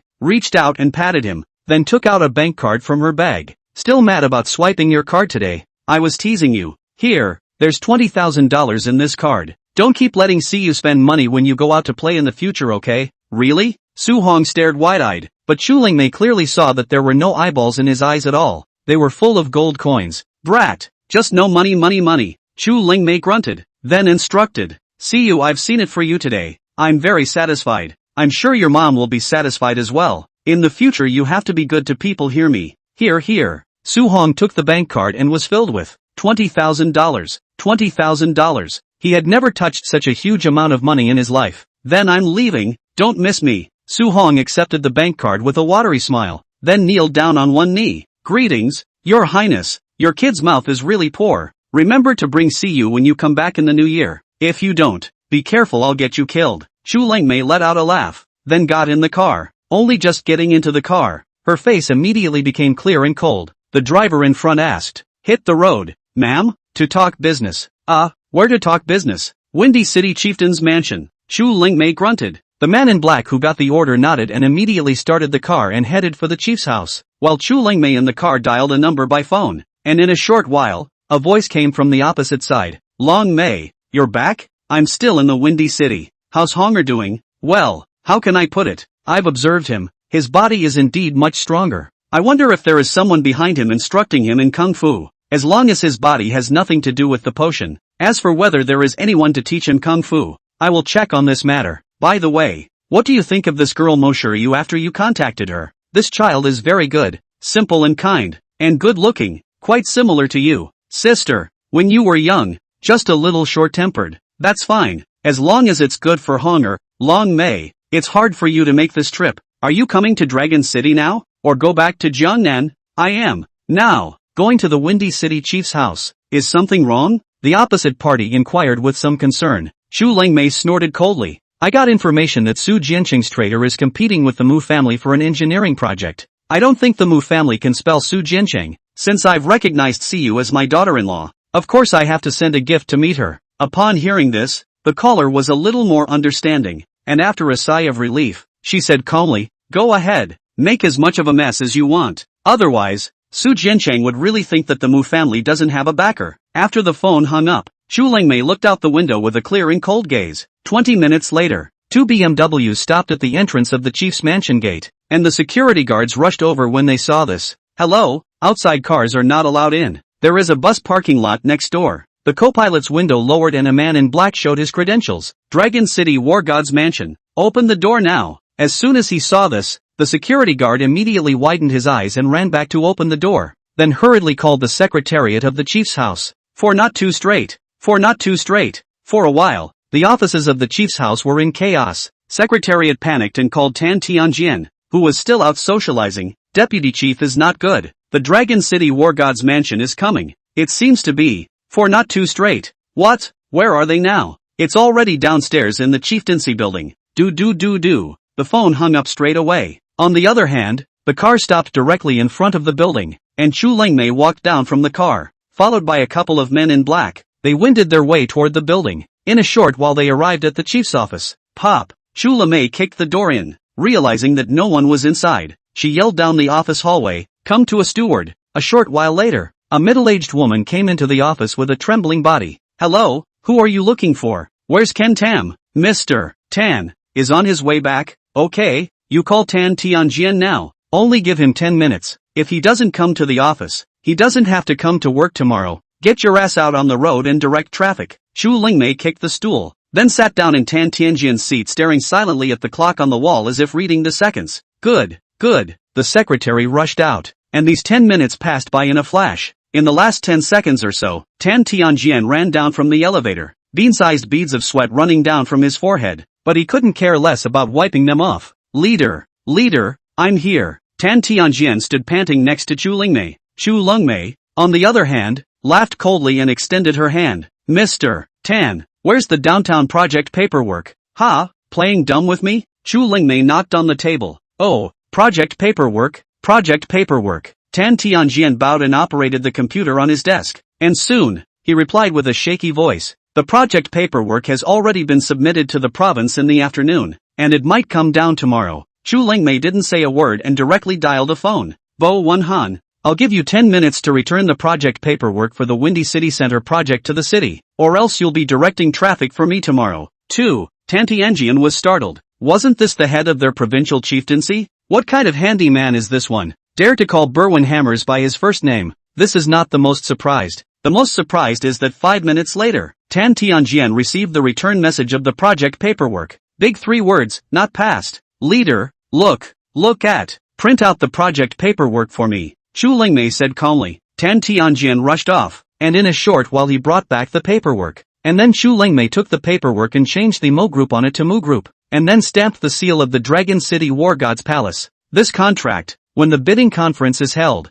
you personally hand it over to Mu Qingchang. If I find out that you dare to destroy the seal of the War God's mansion or falsify it, you know the consequences. Also, Mu Qingchang is not allowed to tell Mu Qingchang that this is the handiwork of the War God's mansion. Yes, it's. Tan Tianjian broke out in a cold sweat and said yes again and again. Chapter 78, the latest mission of the system. The other side. RV. Sohan, do you have a leg fetish? Can you put my legs down now? Mo Shiryu looked at Su Hong, who was playing with his legs and hopelessly held his forehead. Who in the family understands? This boyfriend is wasted. It's been an hour, and he hasn't let go of his hand. TSK, these legs are so slippery. It's a pity they don't go pedaling a tricycle. Su Hong shook his head and muttered. It feels like there's something missing. By the way, it would be better if I could wear a pair of Parisienne. Stinky rascal, get a grip. If you don't let go, I won't go home with you for the new year. Mo Shiryu glared. Hearing this, Su Hong then let go of his hand with fondness. Legs are good, but life is more important.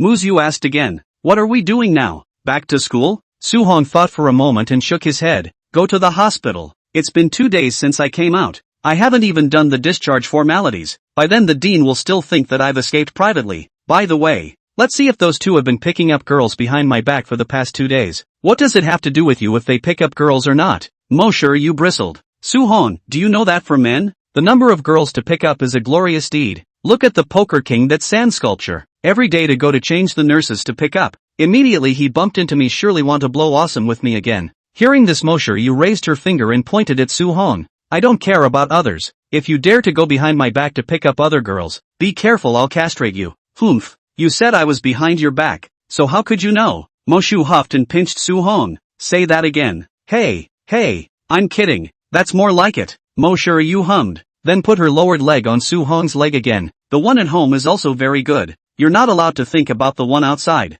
Looking at Mo Shiryu's compromised appearance, Su Hong couldn't help but laugh. This girl, not only is she violent, she's also cute. Squeak. Mice have been starving all day. When can we eat? Stop screaming. Close your eyes. Children watch less of what adults do. The crying flying dance ran to Mo Shiryu's shoulder begging for comfort. Mo Shiryu touched its head. Hungry is it? Wait until the hospital to get you something to eat. Z, it's better to be a mistress. Mice like mistress. You like to eat farts you like. Su Hong muttered. His hand continued to touch the smooth thigh. Soon, the caravan arrived at the hospital, and Yu went to help Su Hong with the discharge formalities, while Su Hong quietly came to the second floor. When he came to the Poker King's room, he kicked it straight up hard. Nobody move. Routine inspection. Ah, there was a scream from inside, followed by the sight of a wretched nurse getting dressed in the dimly lit room, and the Poker King, who was lying on the bed almost from the moment the door was kicked in, rolled over directly under the bed and looked warily at the door. Only after realizing that it was Su Hong did he wipe away the cold sweat on his forehead.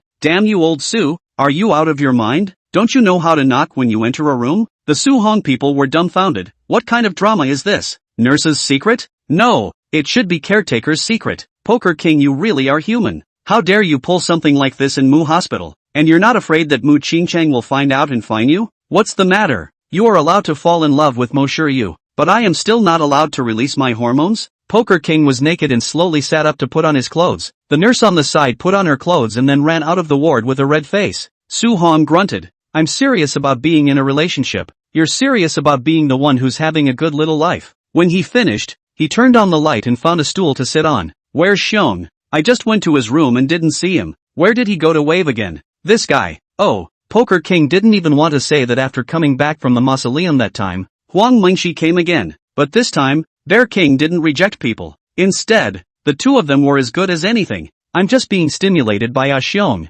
or else I could do this at night? Su Hong skimmed his mouth. The Poker King is typical, and afraid of the brother to live in a bitter, and afraid of the brother to drive a Land Rover man. What's there to envy and be jealous of? Xiong is also miserable. Okay, he died of a sister. Otherwise he could play twins. As the two spoke, two figures walked in from outside. Brother Bear, slow down. There's a handle here, don't hit it. After a childish voice appeared, it was found that the Bear King walked in on his crutches, and Huang Mengshi on the side carefully waited, afraid that the Bear King would bump into it. This made the Bear King a little embarrassed, and kept blushing. Xiao Shi, there's no need to be so careful. I can do it by myself. You're a patient. I'd be heartbroken if you accidentally touched a wound. Gigi, if my sister knows that you bought me a lollipop, will she beat you so that I will be heartbroken? Poker King imitated Huang Mengshi's voice while damn, it's too disgusting for these two. But just as he raised his head, a piece of iron suddenly flew to his face, and then the Poker King hurriedly skimmed his head over, and the piece of iron was deeply inserted into the wall. Asterisk asterisk asterisk asterisk Bear, you're really going to kill me? Next time don't talk nonsense. Creek is shy. The Bear King looked at Huang Mengshi, who had made a big red face, and said sullenly, Poker King, you wait Bear, until I'm better. What can you do when you're better? The Bear King grunted. Before he learned Tong Bei Quan, King Bear was a little bit lower than King Poker, but since learning Kung Fu, King Bear has been the person that King Poker looks up to. He was already a powerhouse, and this routine was tailor-made for him. Poker King screamed and yelled. His mouth is not stopped. Su Hong on the sidelines giggled. These two people are simply two different personalities. I really do not know how they become good friends. After staying for a while, Yu entered the room with the discharge slip. Discharge certificate is ready. Do you want to have dinner here or go back to school? Su Hong thought about it, then stood up. It's no fun to eat with these two cripples. Let's just go back to school, and call up old Qin and old Jiang for a drink and a jerk. Hearing this, the Poker King was in tears. I want to drink too. How long has it been since we've had a drink? Rubbish, wait until you're better. Su Hong turned around and pulled Yu outside. Bye-bye Bear, bye-bye Creek sister. But the two had just walked out of the door of the hospital room when they suddenly heard a scream coming from the corridor. Ah, ghost. Ding. The mission system has been activated. Automatically picking up the mission for the host, catch the corpse-stealing thief and protect the clown corpse. Success will be rewarded with a large carousel. Failure will be punished by the system. Chapter 79. The morgue is haunted? Let's see if I can't scare you ghosts to death. A young nurse lady came up the stairwell on her hands and knees, looking terrified. Then they saw all the doctors and nurses surrounding them. Ju, what's wrong? I just went to the morgue. The morgue to clean and I saw a corpse suddenly stand up in it. It even smiled at me. You guys go and take a look. Upon hearing this, the hairs on the surrounding people's backs stood up in sweat. Even if you swindled the corpse, you're still smiling at you? Are you trying to take yourself alone? That's scary. Not far away. When Su Hong heard this, his heart was enlightened for a minute. According to the task released by the system, he could probably understand what was going on, only to see him seriously push Mushu back into the room and shouted, Poker King, Bear King, see you safe. I'm going to take a look. Then Su Hong hurried out of the hospital room. When they came to the nurse, there were a few bold doctors who were ready to group together to check out the morgue. Wait, Sohan called out, then came to the front of the crowd. Su Xiao, Mr. Su. The people in the hospital basically knew Su Hong. After all, their Missy had confessed yesterday. Many people had already seen that video through the internet. Su Hong didn't dwell on it, and directly ordered, "You guys go call the police now, and tell the police to cordon off all around the hospital. I'll check it out." After saying that, before the crowd could react, Su Hong had already run into the stairwell. It's not that Su Hong won't let them go down together, but mainly because the body stealers are definitely not good people. If they have weapons in their hands, these people would be sending them to their deaths if they go. But just after taking 2 steps, Su Hong seriously backed up again. That morgue is on what floor again? Young Su, on the negative floor. The stunned nurse whispered, "Hey baby, I'll go help you catch the ghost." Su Hong ran out again like the wind. Soon, Su Hong arrived at the negative floor. The long corridor leads to a huge door. The lights on the corridor are bright and dim, as if they will go out at any time. On this scene, if it is not for the red sun in Su Hong's heart, it would have been scared to death. Meow. Damn, it's just like in a horror movie. Slightly cold air came. Su Hong quickly walked to the door of the morgue,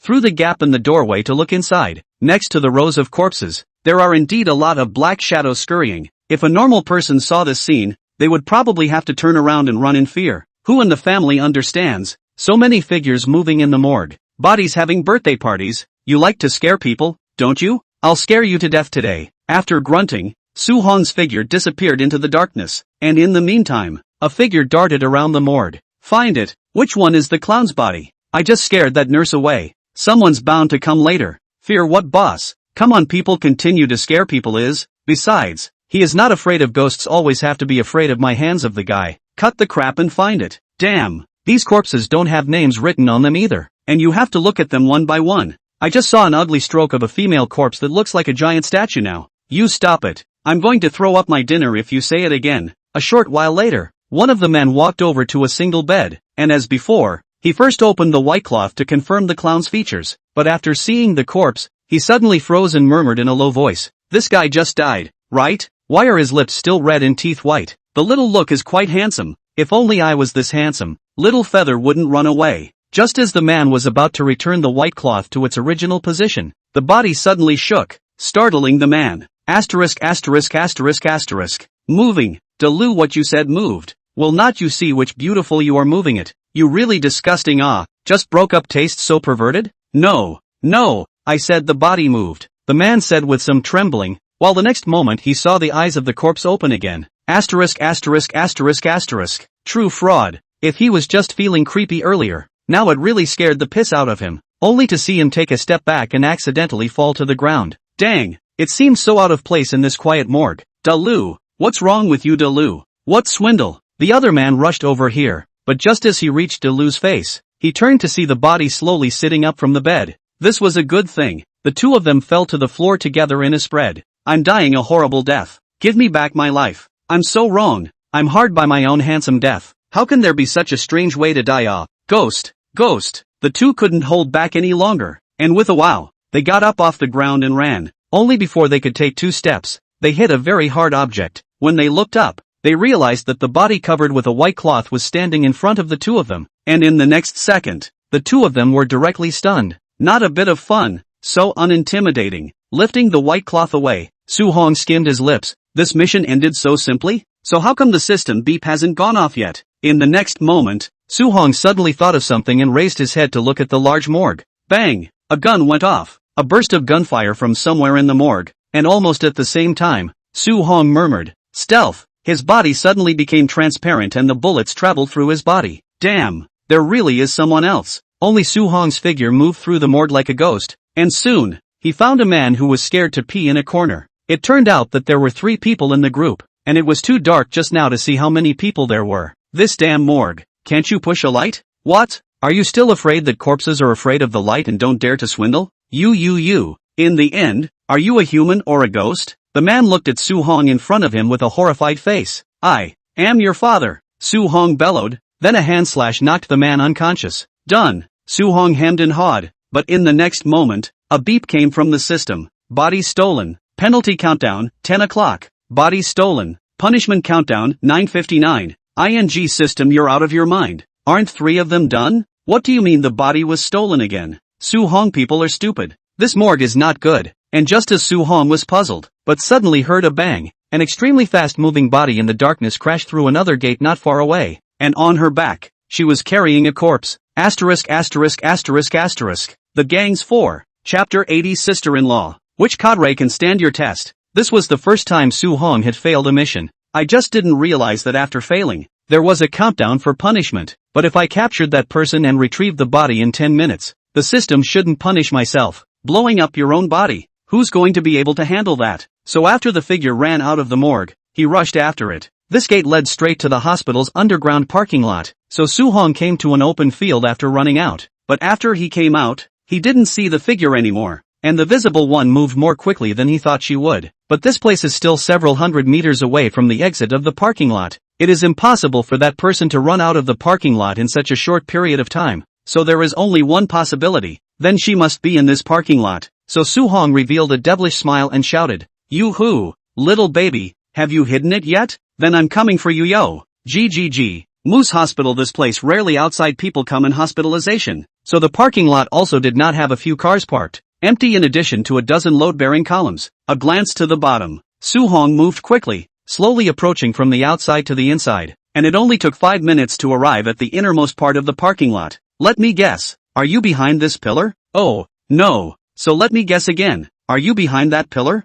Su Hong hemmed and hawed. After checking this, then only the last pillar remained. If there was nothing here, then there was only one possibility, that is, she also knew stealth and had already run out from the underground parking lot. Obviously, this is not possible. As expected, when Su Hong got closer, he heard a subtle gasp, and it was obvious that the other party was nervous. But the more nervous the other party was, the more excited Su Hong became. It was impossible for everyone to be that kind of perverted strength of the Joker. With his current strength, as long as the other party was not ranked in the top 50 of the killer list, he was able to easily take it. Hey, little baby, I found you. Yo, with Su Hong a demonic scream, only to hear swish sound. A sharp dagger across the corner of the wall came through the air. Su Hong slightly side of the body to avoid it, and then he saw a woman in black tights and a cat mask crouching on the other side of the wall. Behind her was the corpse of the Joker. I don't know why, although so many days had passed, the clown's body didn't decay a single bit, and it looked like it gave a dried up feeling, as if it had been made into a dry corpse.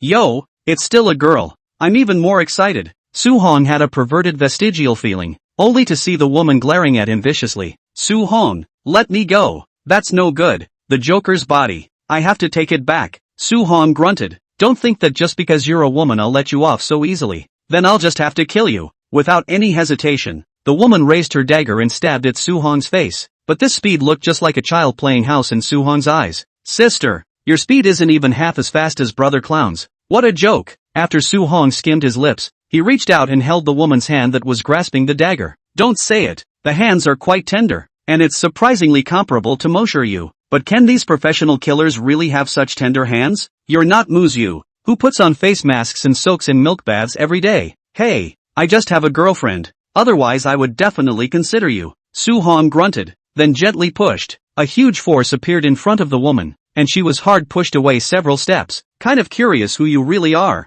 I can't believe you know my name. People over the moon? The Mo family? Or the Wei family of Dragon City? Su Hong stepped by step towards the woman. He did not want to understand why these people to come to steal the clown's body. It is difficult to not this gang of people have necrophilia? Impossible. General perverts love are very good looking, okay? Like their own, just like the corpse to meet the requirements of perverts. What's the point of this clown who just lives to pull down the average face value of quality males? It can't be the mascot of Scary Ben. That seems to be a bit of a market. Su Hong, you really don't have much use for the clown corpse, but it's useful to me. Let me take it away. Okay, I beg you. The woman on the opposite side saw that Su Hong's power was so great. She knew that she was not Su Hong's opponent, so she could only plead softly. If you want to go, fine. I'll let you go if you satisfy me. Su Hong raised his eyebrows and said jokingly, you. The woman's face was red with anger, but her body was trembling, and the dagger in her hand didn't seem to be holding it very steady. When Su Hong came to her front, the hopeless woman suddenly firmed up her eyes and knelt in front of Su Hong in a flash. I'll help you out, but you must let me go. I must take away the clown's body. Su Hong, people are stupid. Not. take this test, cadres? What cadre can stand such a test? Aren't you asking me to make a mistake? System, do you really blow up your body if you fail? There are many penalties for failure, but the minimum is blowing up your own body. I'm sorry, you and I don't have the destiny. Suhan tearfully gave the woman a hand cut and she fainted. Suhong then held the woman in his arms and opened her mask, and the next moment, Suhong's eyes widened. At this time the cell phone also rang. It was Muyu. Suhan, where are you? You come to the underground parking lot of the hospital. Almost played ex-sister-in-law. Chapter 81. Don't be obsessive. You can't fight the Mu family. Early the next morning, the Murray family manor. What? Yu Qing is missing. An explosive shout came from the other end of the phone. I'm going to Windy City right now. I'll see what kind of person dares to touch my Su Jianqing's woman. Mr. Su, don't be in a hurry. Wait for me to find out before I report you. Many people are now staring at you. If you move, the gang of curmudgeons in Dragon City will definitely not let you go. The man reported respectfully. How do you make me not anxious? Jing Tian, what are you doing? I asked you to protect Yu Qing closely. And you, a person in the top 100 of the battle god ranking, managed to let her disappear under your nose? Jing Tian was speechless for a while. It's nice of you to let me protect Mo Yu Qing, but she's gone to her room to rest, so I can't go in. If I do, you'll skin me? However, Jing Tian only dared to spit it out in his heart, and on the surface, he still respectfully said, Mr. Su, Madam has learned the kung fu of a night cat, and she is very good at concealing herself at night. I think that she should have run out by herself. Maybe I'll come back when I'm done with my errands. Su Jiancheng grunted and said undeniably, I don't care what happens. I want to know where Yu Qing is going within an hour, and if there's no news again, get your ass back here and take your punishment. Understood. Warp hung up the phone. The heart is a little aggravated. It's a day-to-day, and each one of them is not letting go. And just then, a Mercedes sped by and stopped at the entrance of the villa, only to see a man in a wheelchair get out of the car under the weight of the bodyguards, pushing the wheelchair in a hurry to Jingtian's face. Scripture Lord. Found it. Found. Jingtian looked at Zhou Yuming in surprise. Where is it? The exact news. Last night mess. Mo followed my people to secretly go to Mu's hospital to steal the corpse, but she was caught by the Mu family. What? Jingtian's eyes widened. Madam. Why did Madam go to Mu hospital? What's wrong with this person? Not letting his own people take action. Favoring Zhou Yuming's people. Said not to make trouble, but ended up running over there himself? Is there something seriously wrong with her? I don't know about that. I arranged for the elite to steal the body yesterday, and didn't see Mo, in between. This is what Jingtian believes. This dead eunuch has a deep hatred with the Mu family. Only if the Mo family is still around can he take revenge. Such a dangerous thing. If he knew about it, he would definitely stop it. After thinking about it, Jingtian asked again. Then where is the lady now? In the Mu family. The Mu family suppressed what happened last night and didn't make a sound. My people and Miss Mo should all be in the Mu family if nothing else. As the words fell, Jingtian sucked in a breath of cool air. Lady in the ex-boyfriend's house, but also imprisoned. In case Mu Qingcheng this guy is strong, in case playing with the two of them old love rekindled. That's Su always. Hiss. Prepare the car. Prepare the car. Where to go via the Lord? Go take off Mr. Su's hat. Scripture Sky yelled, then got right into the car. In the meantime, the Murray family manor, inside a small pavilion in a garden pond. Why did you steal the clown's body? Mu Qingcheng looked at Mo Yuqing expressionlessly. Mo Yuqing arrogantly held her head high and looked at Mu Qingcheng, who was only a meter away from her, and grunted, You care about me? I care about you? If I didn't care about you, you'd be just like those guys in the chamber. Mu Qingcheng frowned and his tone was much softer. Yu Qing, I don't care who is really behind you, but you should stop being obsessed. You are nothing more than a pawn for the backer behind you. You can't spell the Mu family. Mu Qingcheng, you are also a little too confident. Mo Yuqing stood up from the pavilion, her face filled with ruthlessness and indifference. Your Mu family is nothing more than a dish in my hands. Starting with this downtown project, I will dismantle the Mu family step by step, until the fate of the Mu family is the same as the former Mo family.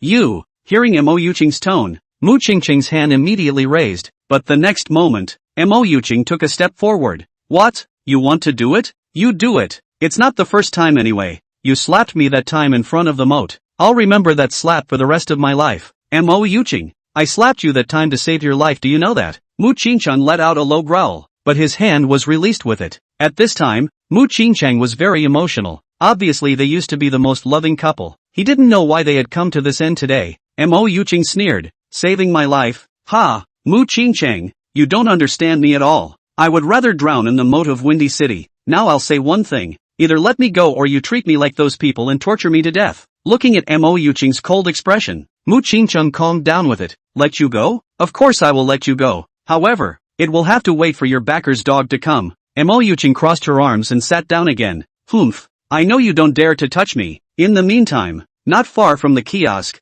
two men sitting on the steps were watching the big show. Melon you want? Su Hong was stoned on melon seeds while giving his other hand to Muyu. Muyu rolled her eyes. Su Hong, you really have some spare time. My brother is about to get mad and you still have time to get high. Big brother does not say to if you do not like to eat melon, can you sit here with me to watch the drama? Mo sure you bristled, but her hand still grabbed a handful of melons. Hey, my brother has never lost his temper like this before. He even tried to beat up Sister Yuqing. Hey, it would have been nice if that slap had gone down. Otherwise it wouldn't have been any fun to watch. What are you talking about? Dog Su Hong. Muyu slapped Su Hong's head. If my brother did it, Sister Yuqing will never forgive my brother in her life. No, you still expect Mo Yuqing to forgive your brother? Su Hong's eyes widened. Your Mu family forced the entire family of the Mo family to die. The two of them have long been immortalized. Okay? That was the Mo family's death wish. After the owner of Chuan Yulu exterminated the Mo family, our Mu family was ready to let people live.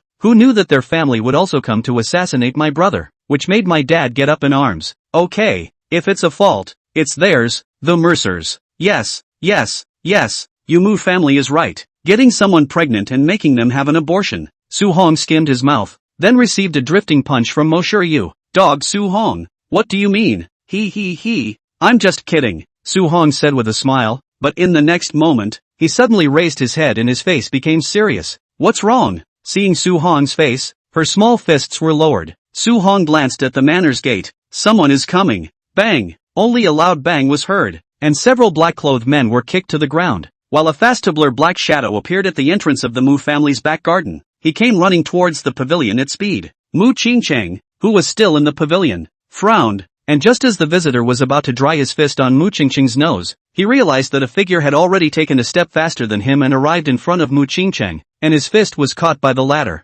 No buddy, you're crazy. Although my great-uncle is but it's not your dog's turn to do it. Chapter 82. Wouldn't it be better to get married? Mu Qingcheng's face turned green. I tolerated it when you said that I was behind my back, and now you say it in front of Mo Yuqing, right? If it wasn't for Mo Yuqing still being there, Mu Qingcheng guaranteed that he wouldn't be able to tense up. Stop. At this time, Mo Yuqing also hurriedly stood up and said. In fact, she was ready to stand up and say it just now, but Jingtian's speed was just too fast for her own good. On the other hand, Jing Tian grunted and glared grimly at Su Hong before withdrawing his fist. Ma'am, are you okay? It's fine. Mu Qingcheng didn't do anything to me. Mo Yuqing looked up at Mu Qingcheng and then at Su Hong and said faintly, that's good. Jing Tian breathed a sigh of relief. It was fortunate that Mu Qingcheng didn't make a move against Mo Yuqing, or else Su guaranteed that he would bring people to kill Windy City tomorrow. Mo Yuqing, Mu Qingcheng, my people are here. Can I go now? Could be. Mu Qingcheng nodded flatly and then turned around.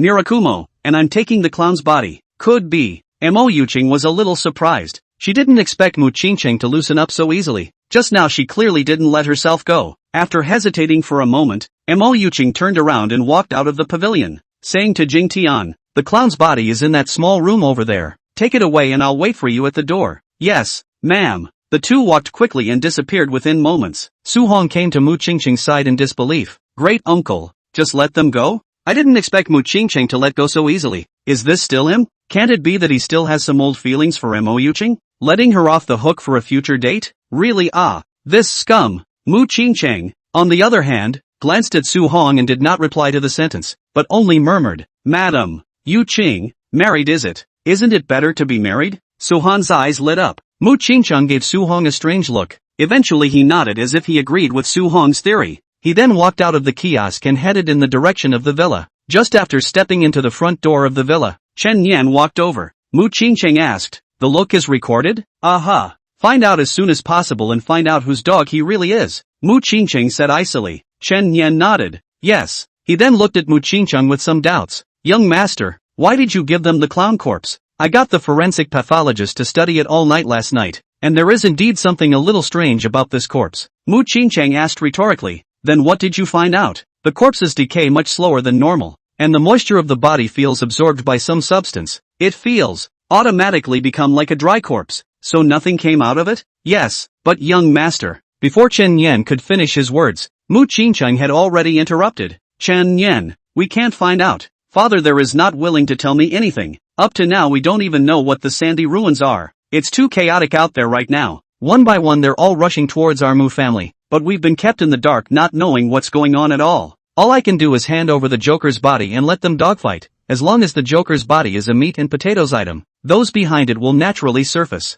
All we have to do now is wait. Understand? After saying that, Mu Qingcheng went upstairs. Chen Yan behind him looked up and after opening his mouth, he couldn't say anything. He knew that the young master was under a lot of pressure during this period of time, especially after Mo Yuqing came back. He appeared even more gloomy. Although the previous Mu Qingcheng was very cool, he had never been so silent, and it always felt like he was hiding something in his heart. After turning his head, the silent Chen Yan took out his cell phone and sent a message. Master, the young master seems a bit strange. Did he notice something? In the meantime, in the Mu family's training gym, whoosh, Su Hong's figure was so fast that it was like a stump, constantly running through the grounds. After half an hour had passed, he stopped and looked at his body with a slight gasp. That's really fast. I guess Bolt will just have to eat tail gas behind me. Sohan hemmed and hawed. This is the skill card drawn by the system lottery after completing the quest yesterday. Lingbo Weibu card, it can increase one's speed by 100%. After using it, his speed did increase a lot. Now let alone the clowns. Even the clowns who ate the golden duds couldn't catch up with his speed. Now let him run into this guy again. There was absolutely no way he was going to get stabbed through the heart again. You can even treat each other to a chili pepper stir fry. Really strong If the back and then give me to draw what a sword to open the door to the sky, this kind of skill is good. What this family and that family killer list god of war list. Lousy threw a sword to cut them to death. You're thinking about fart eating. System you know how to taunt. I will get you killed one day sooner or later. Feel free, the host is just a piece of trash now. I'll beat you to death. After saying that, the infuriated Su Hong directly threw punches towards the air nonstop. You come out you have the ability to come out Let's give you a taste of my old man's Tongbaequan. At this time the door of the training hall was opened. Mosher Yu walked in with a bottle of water, and after seeing this series of strange actions of Su Hong, the person was dumbfounded. Family members who understand the boyfriend likes to hit the air. We are talking about this situation. Really do not need to go to the hospital to look at the brain? Chapter 83 Big morning breakfast hasn't been eaten yet. First eat a pile of dog food. That night, the Murray family manor. Jing Tian quickly reported today's events to Su Jiancheng, and after hearing that he immediately called Mo Yuqing. Yu Qing, why are you going to do something so dangerous? Why don't you just let Jing Tian find someone to do it? Mo Yuqing stood on the bleachers on the second floor of the villa with a hint of a petulant tone. I'm sorry Bilt, I made you worry. I was just thinking that you said this corpse was important to you, so I took the liberty of going. I was afraid. Zhou Yuming's people are not reliable. Say what you will about me. I'll take the punishment. As the words fell, the opposite party was silent for a long time. Then he laughed. Why would I say anything about you? I'm just worried about your safety. I don't want you to be hurt like before when you return to Windy City. You know, even though the two of us haven't really. Before she could finish, Mo Yuqing interrupted the sentence and said softly, Jian Cheng, I've already cleaned up here. I kind of miss my son. Why don't you let my son come to me? Oh, then I'll have Divine Striker send Silky Clear to you and bring back the clown's body on the way. Good. Mo Yuqing nodded, then suddenly asked, Jian Cheng, can I ask you a question? What exactly is the use of the clown's corpse? Why did you go out of your way to send me to Windy City to get it? Remember what I told you about the biochemical potion? Su Jiancheng pondered for a moment, then said, Joker used the potion when he fought with Su Hong, and this is the first time that someone has used it in a real battle since the latest batch of potions came out, so it's very valuable to study. Biochemical potions? Mo Yuqing froze. Didn't you say that the biochemical potion was produced by the Wei family? The Wei family is only a dog at best. The real pharmacy producer is likely. Without finishing, Su Jiancheng suddenly fell silent, then said, Yuqing, I'm not telling you too much to protect you. There are too many interests involved, so it's better if you don't ask. I'm just curious. Mo Yuqing smiled. I only care about you, and Silky Clear. Rainy, Bilt, I'm a bit tired today, so I'll go to bed first. Good. Be safe in the Windy City and call me if you can't handle anything. Su Jiancheng hung up the phone with some fondness. Today's moonlight was very good. There were no clouds in the sky, and the miserable white moonlight shone on Mo Yuqing's body, making her look ridiculously beautiful. But of course the dark eyes couldn't help but send shivers down one's spine. December 15th. The cold air descended on the windy city yesterday, and the temperature went from above zero to below zero, and Su-hong, who opened his eyes early in the morning, couldn't help but tighten the covers. We're just saying that I have to go to the 8 a.m. on such a cold day. Is that what it means? I'm the son-in-law of the Mu family. Can't I make an exception? Old Su, get up. You're going to be late soon. The old class said they're going to take roll call today. Lao Jiang, I'll treat you to lunch at noon. Will you order two for me? Su-hong poked his head out and said, John Lin, people are stupid, big brother. You have a semester, just a few days of classes. The old class recognized you. If I help you point to estimate the old class, even my usual points have to be deducted. It's true that people are afraid of being famous. Dude has really become a celebrity since the video caught fire online, and now people are pointing at him everywhere he goes. People are saying, look, that guy is Muyu's boyfriend. Get yourself a little temper. I have a name, called Su-hong. What do you mean Muyu boyfriend? Thinking of this, Su-hong angrily sat up from his bed. After casually washing his face and changing into the black trench coat he had just bought, he came downstairs. However, just out of the dormitory door, they found not far away a girl wearing a white down jacket is to the hand of the gas, looked up and saw Su-hong out, then hurriedly smiled and waved. See you? What are you doing here? Don't you have classes in the morning? Muyu hurriedly ran over, and then a bag of buns and soybean milk was stuffed into Su-hong's hand.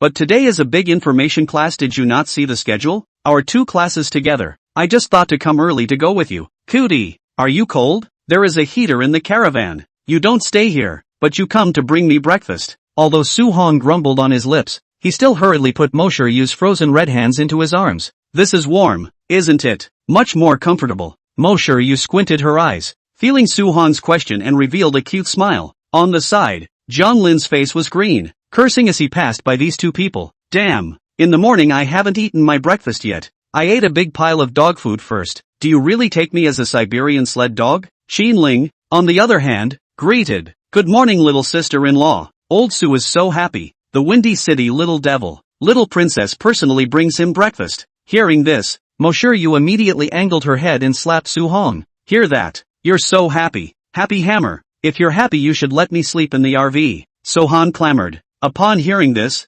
Muryu immediately reached out and hammered him. Dog Su-hong. If you're such a nasty person, I'll never let you on the caravan again. Humph. Su-hong hummed. Since that morning, this girl was obviously much more defensive, and he had never found another opportunity. No, next time I'll have to send Fly in as a spy and catch the girl off guard when she falls asleep, because the class was about to start. The four of them didn't dare to delay on the way, and soon arrived at the latter classroom where the big class was held. In order to keep a low profile, the four of them rushed to the back row once they entered the classroom. Lao Jiang, how come the two classes are together today? Looking at the crowds of students, Su-hong asked strangely, are you not reading the class groups at all? The old class has informed that a well-known math professor is coming to our school to give a lecture today, and for the sake of popularity, the school has arranged two classes into one big class. Oh, Sohan scratched his head. Class groups? Don't even seem to get into that stuff myself. If it were not for Muyu, oneself in the school is estimated to belong to the kind of small transparent role. Soon, before the professor even arrived, the old class walked in, and after taking a roll call to make sure the number of people was okay, he suddenly shouted, Su-hong, come to my office. After saying that, Ji Pengcheng turned around and left the classroom. Su-hong's eyes widened. I haven't committed any crimes lately. I clocked in and out of class on time every day. What's the old class looking for me for? John Lin stifled a laugh and pushed Su-hong. Hurry up and go. In case it's you who's been doing well lately, the old class is going to give you a reward. Asterisk. Q. Su-hong cursed. His own start of the school year until now, not to mention other activities. Even the class is 3 days to 2 days to take leave. The old class can still reward themselves? It's good that he didn't peel off his own skin. But since Ji Pengcheng called, Su-hong still hurriedly bumbled out of the classroom door. He arrived at Ji Pengcheng's office not long after. As soon as he entered, Su-hong heatedly scratched his head. Mr. Ji, I haven't made any mistakes lately. Are you looking for me? Ji Pengcheng hummed, then glanced at Su-hong. You also know that you often make mistakes. Not bad.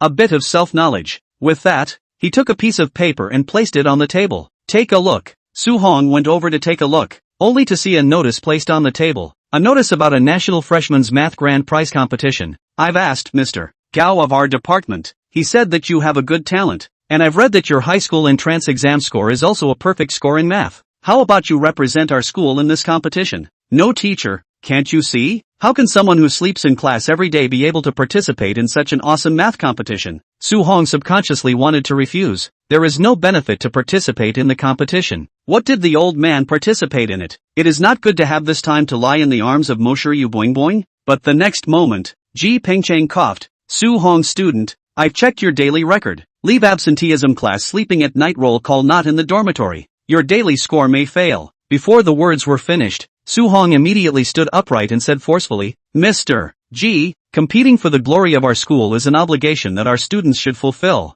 And for this competition, I will definitely bring you back a first. Well, it's very good. Su Hong student, I think highly of you yo. Ji Pengcheng revealed a trace of a satisfied smile. If you win the award, these usual demerits might just disappear from your file. Don't worry teacher. I've got my hands full with this kind of competition. By the way teacher, what about the time and place of the competition? After New Year's Day, at Dragon City, Chapter 84. Back then, it was you who tipped off the Mu family, right? The Murray family manor. Mo Yuching stood in front of the floor-to-ceiling window of the study, quietly staring at the cold wind outside, swaying the branches of the sycamore tree, her thoughts drifting to nowhere. A short while later, there was a knock on the study door. Come in, only to see a middle-aged man in a suit slowly walked into the study. His eyes averted and looked at Mo Yuching in front of him. Xiao Chang, the money. I've already hit your company's account. It's considered my subsidy to you. In the future, let's not interact. Ha! Mo Yuching suddenly revealed a hint of a smile, then turned to look grimly at the man not far away.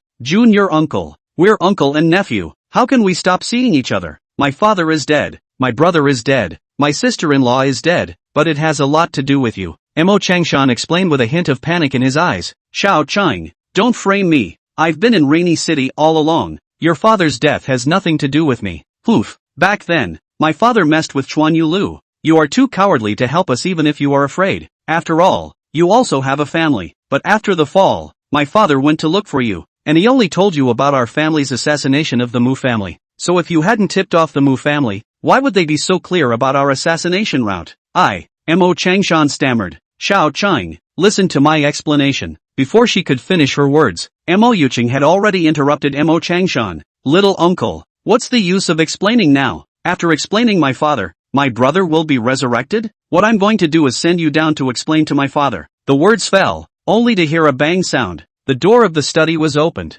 only to see a few black-clothed people walked in. Mo Changshan looked at Mo Yuching in horror. Xiao Chang, what are you doing? Invite my little uncle to the guest room and don't leave without my order. Mo Yuching, I am at least your younger uncle. Do you know that this is house arrest? I'm going to the police station to sue you. Mo Changshan struggled and said, but how could his strength be as strong as the bodyguard? Suit yourself. Mo Yuching waved her hand and had someone take Mo Changshan away. Then Jing Tian also walked in. Ma'am, do you want? Jing Tian made a neck-wiping gesture. Mo Yuching shook her head. No need. After our family fell from grace back then, many of our industries were quietly controlled by Mo Changshan. Keeping him will still be useful for now. After saying that, Mo Yuching lifted her feet and walked towards the outside of the study. I'm going to check on Silk Ching. You prepare the materials for the project paperwork in the afternoon. Today is the time to give Mu Qingcheng his first slap. Yes. Jing Tian walked out of the study while Mo Yuching returned to the study. When I opened the door, I saw that Aunt He was holding a little boy in her arms, and he was sleeping nicely on Aunt He's shoulder. Hard work Auntie He, let me do it. Mo Yuching came to Aunt He's side and reached out to catch Silk Clear in her arms. Silk Clear moved. The little head looked up and found that it was Mo Yuching, then immediately reached out and wrapped her arms around Mo Yuching's neck. Grandmother's murmur. Mom, mommy, good girl, go back to sleep. Mo Yuching patted Silk Clear's back and revealed a happy smile. I'm afraid this child is the only thing that has sustained her from the thought of dying all these years. And Aunt He, who was on the side, pinched the corner of her coat and said joyfully, Miss, the little young master is really too cute, well-behaved and good to bring up, unlike when you were a child, who was a little naughty boy. Hearing this, Mo Yuching didn't have any intention of getting angry. She just smiled and said, Aunt He, things at home during this time have been too much trouble for you. The hiring of servants, the lodging, the meals, you haven't had a good rest either.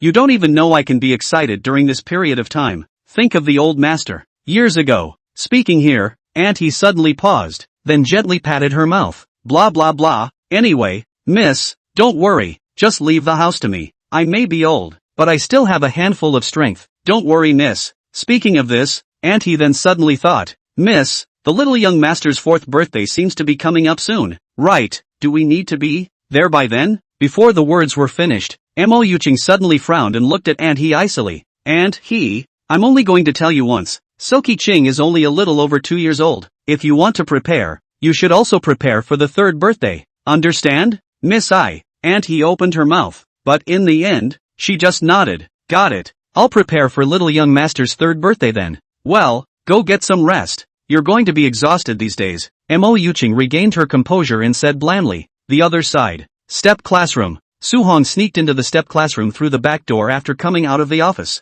How about it, old Su? Did old Ben go and reward you? Looking at Suhong with a look of having eaten, Zhonglin immediately covered his mouth and laughed. Suhong didn't say anything, just sighed and held his forehead. AI, old Ben is getting old. When he was drinking tea with me in the office, I felt that he had several more gray hairs on his head. I've been doing so well lately that my old class said he'd buy me lunch at noon, but I couldn't bear it. He's given so much to our education. Really? You're pretending so much, just because you're such a leave taker. Old class can still invite you to dinner? Zhonglin didn't believe this dog's mouth that couldn't spit out ivory at all. Suhong sighed and shook his head indifferently. Forget about not believing. Oh yeah, and old Ben asked you to come too. Said he'd ask you to join him for lunch. Hearing this, Zhonglin frowned. Really? Of course it's true. Go check it out, or you won't even make it to lunch. As the words fell, Zhonglin sneaked out of the classroom with his ass in the air. He definitely couldn't be left out of something like lunch. But not for long. The serious voice of the old class came from the office then.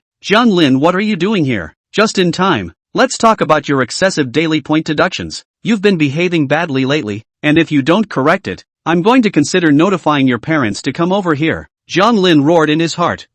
Old me originally had nothing going on. Chapter 85. Brother-in-law abuse is no better than monkeying around? Noon. Suhong woke up in a daze, just in time to bump into a grumpy-faced Zhonglin. Sleep? How do you sleep at your age? Your father brings you food every day and orders it for you, and you have the nerve to victimize me? Suhong immediately hemmed and hawed. Don't be angry. Don't be angry. When I win the math contest, old Ben won't be able to do anything to you. A math competition? Zhonglin asked curiously, and Monsieur you also came over and looked at the notice in Suhong's hand. After taking a look, Zhonglin's eyes widened. No, old Su, how can you still go to the math competition with this cargo that sleeps in class every day? What do you mean? I scored a perfect score in math in the college entrance exams. If it weren't for the 20-something points in foreign language, do you think you could be in the same class as the top student in the college entrance exams? Suhong rolled his eyes. I was a scientist in my last life. This kind of science is just a child's play for myself. Okay? After taking the notice, Monsieur you glanced at the time and place before saying,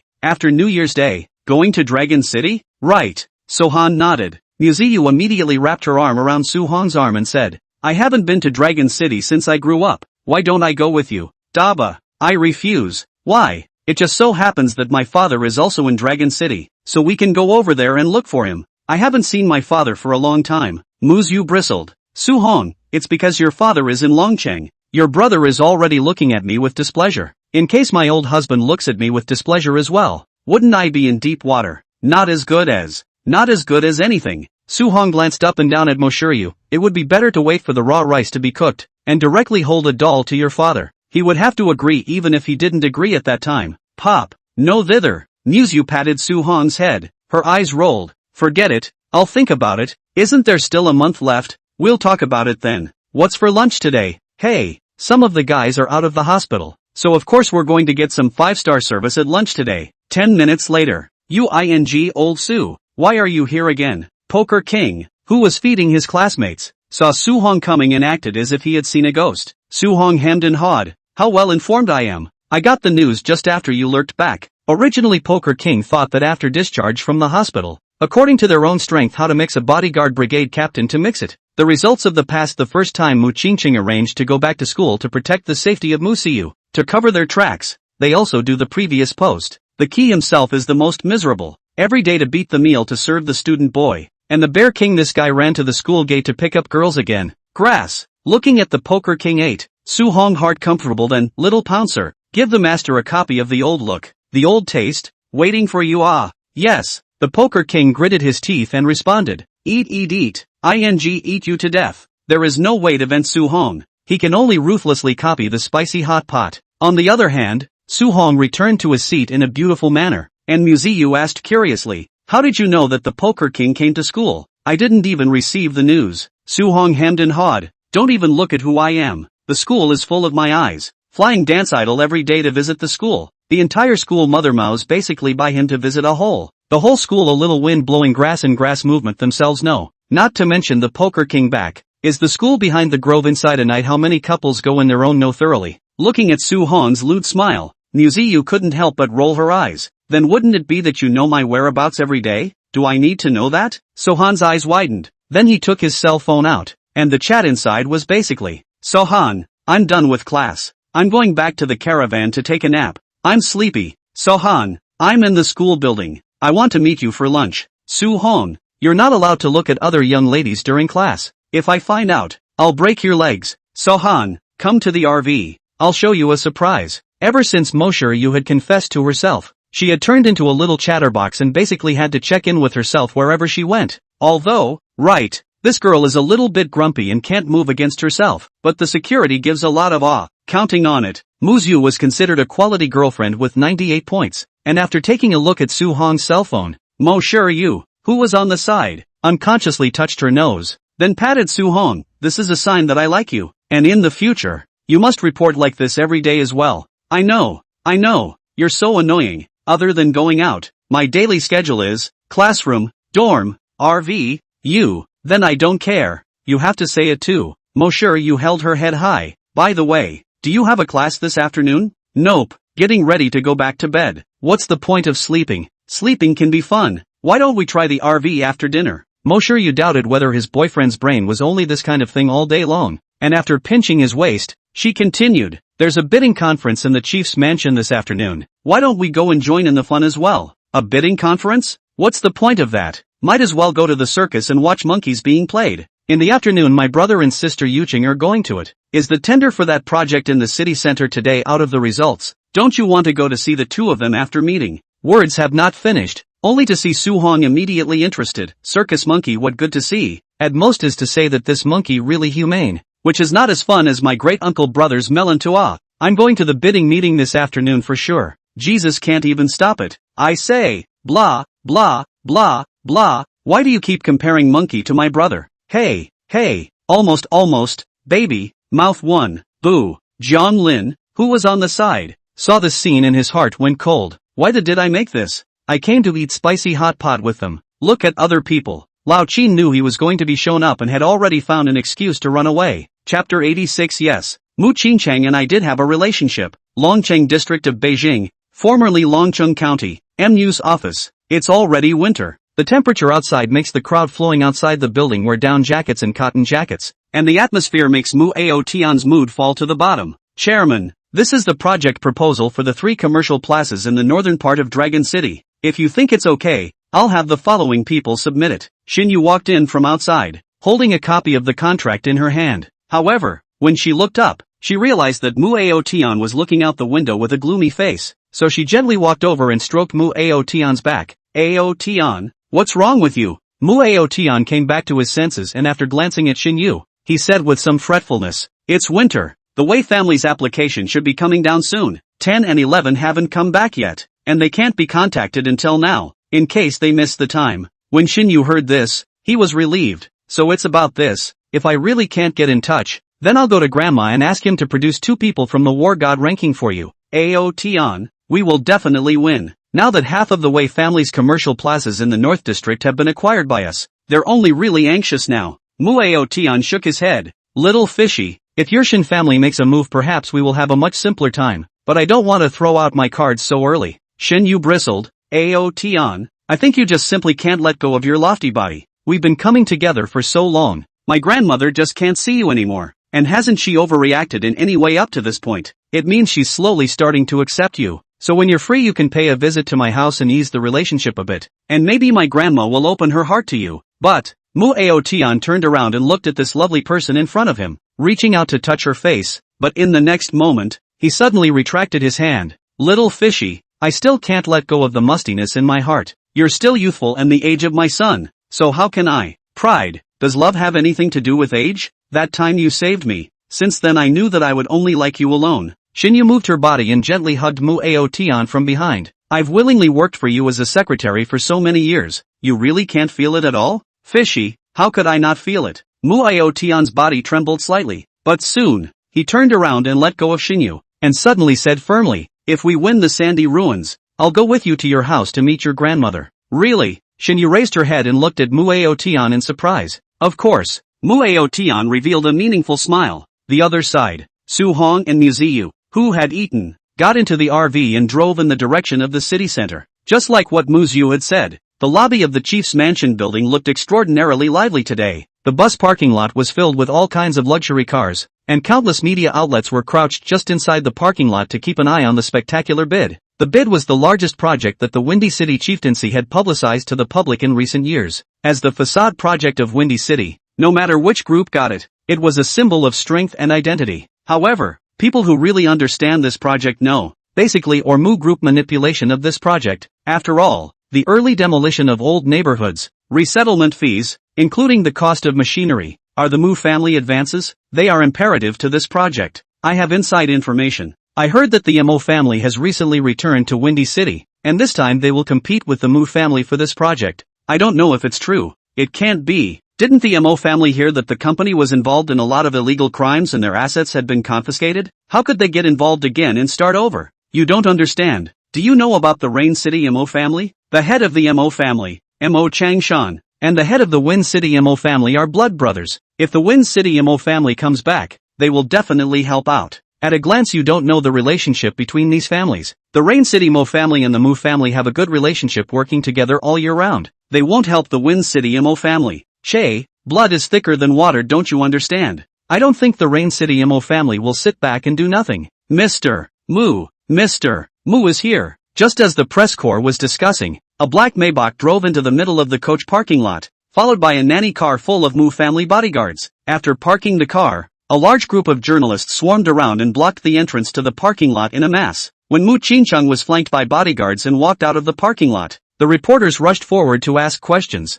Mr. Mu, I've heard that your company has already spent tens of billions of dollars on this project. If the project doesn't come to hand, will you feel that it's a loss? Mr. Mu, I heard that the Mo family has reappeared in Windy City. Do you have anything to say about that? Mr. Mu, I heard that you had an affair with the Mo family's eldest Miss Mo Yuching. Can you tell me more about it? Mr. Mu, I heard that you had a child with Mo Yuching. Is that true? In this regard, Mu Qingcheng did not respond to any of them, but only said, the downtown project our Mu family has already made the greatest sincerity, and the rest of everything will depend on the arrangements of the chief's house. Just finished the sentence, only to hear a drop sound. A Maserati also parked in the door of the bus parking lot. Through the front windshield of the car, Jing Tian was looking at Mu Qingcheng with a disdainful expression, and then, surrounded the parking lot entrance reporter rushed to get out of the way. The heart also has some doubts. Why does this car look so unfamiliar? And is it here for this bidding conference too? But when a woman in professional attire stepped out of the car with a child in her arms, they froze in place. This woman, why does she feel so familiar? Isn't this Mo Yuching, the eldest miss of the Mo family? Big news, the Mo clan has indeed reappeared in Windy City. The reporters went crazy and ran towards Mo Yuching. Mo, are you here for the bidding conference as well? Mo, I heard that your family was wiped out 3 years ago. Can we get the details? Mo, have all of your family's illegal assets been identified? Listening to the words of these reporters, Mo Yuching not only did not get angry, but instead revealed a silky smile. Under the protection of Jing Tian as well as her bodyguards, she spoke eloquently to the camera. Mo's group has been re-established, and this time, the project in the city center Mo's group, are bound to win. Mo, I heard that you and Mr. Mu had a romance. Is that true? As the words fell, Jing Tian immediately gently pushed that reporter. Get out of the way. Get out of the way. He didn't want Mo Yuching to talk about this topic. If this interview was seen by Mr.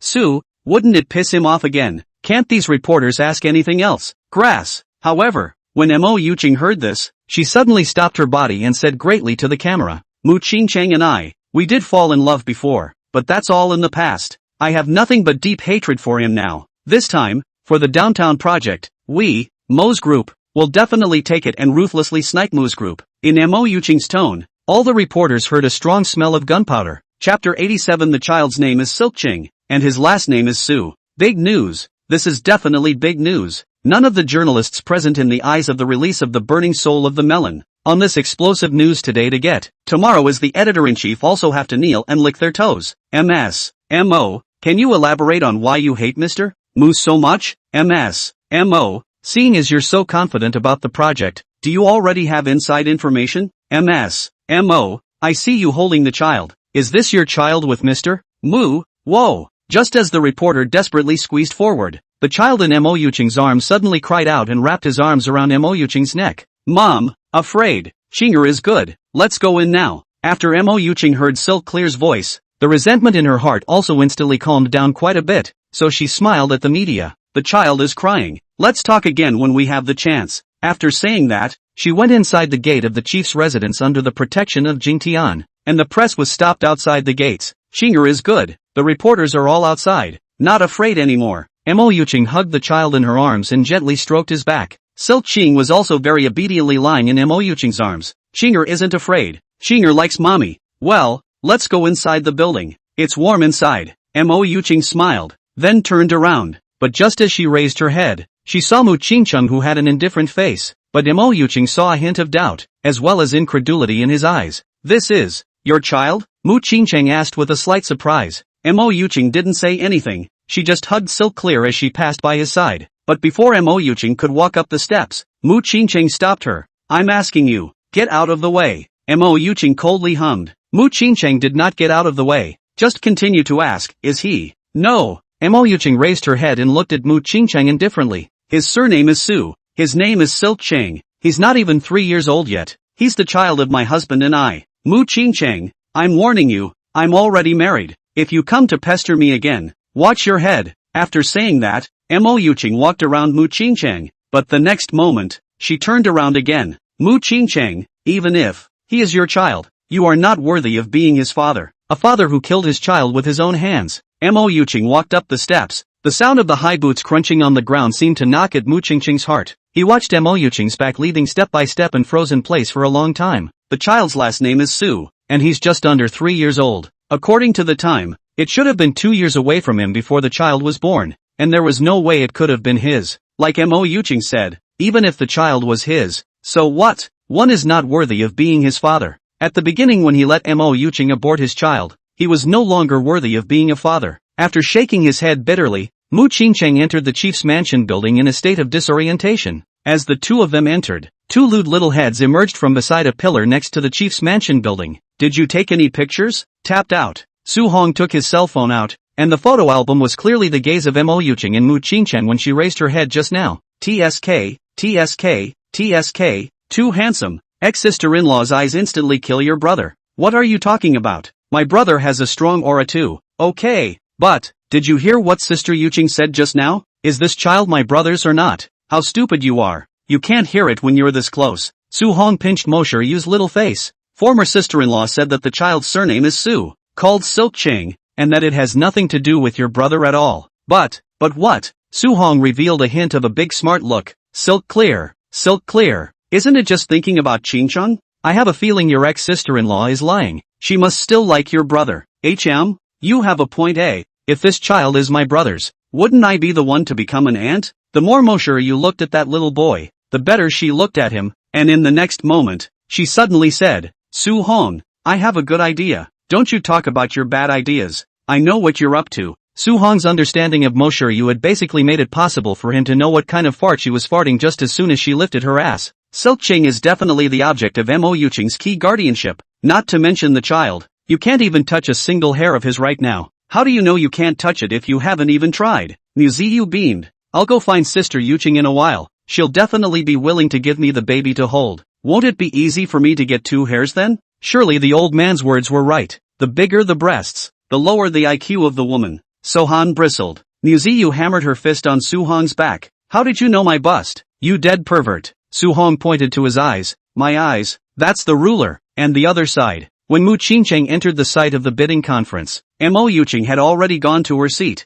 and around her, there were constantly some people from the minor lineages going up to greet her. However, Mu Qingcheng was not annoyed and quietly returned to his seat to sit. Instead of him looking at this project, right now he cared more about the child in Mo Yuching's hands. Silk Clear. Silk Cheng. Yu Qing, what the hell are you trying to do? You clearly clearly could have kept me from ever knowing about this. Mu Qingcheng murmured with some chagrin. Could it be that you just want to satirize me? For so many years, I left you and stayed single, unable to walk out, while you are happy with your family? Ha, Mr. Mu. Just as Mu Qingcheng was in a gloomy state, another voice appeared beside him, and when he lifted his head to look, a middle-aged man in a suit sat beside him. Mr. Qin, seeing that Mr. Mu is not in a good mood, I came to keep you company. Qin Yufeng smiled nervously. These people are all wallflowers. Don't worry too much about General Manager Mu. It's only in times of trouble that we can see people's hearts, and our Qin family is the Mu family's most loyal ally. Mu Qingcheng smiled. Since you can see that our Mu family is in trouble,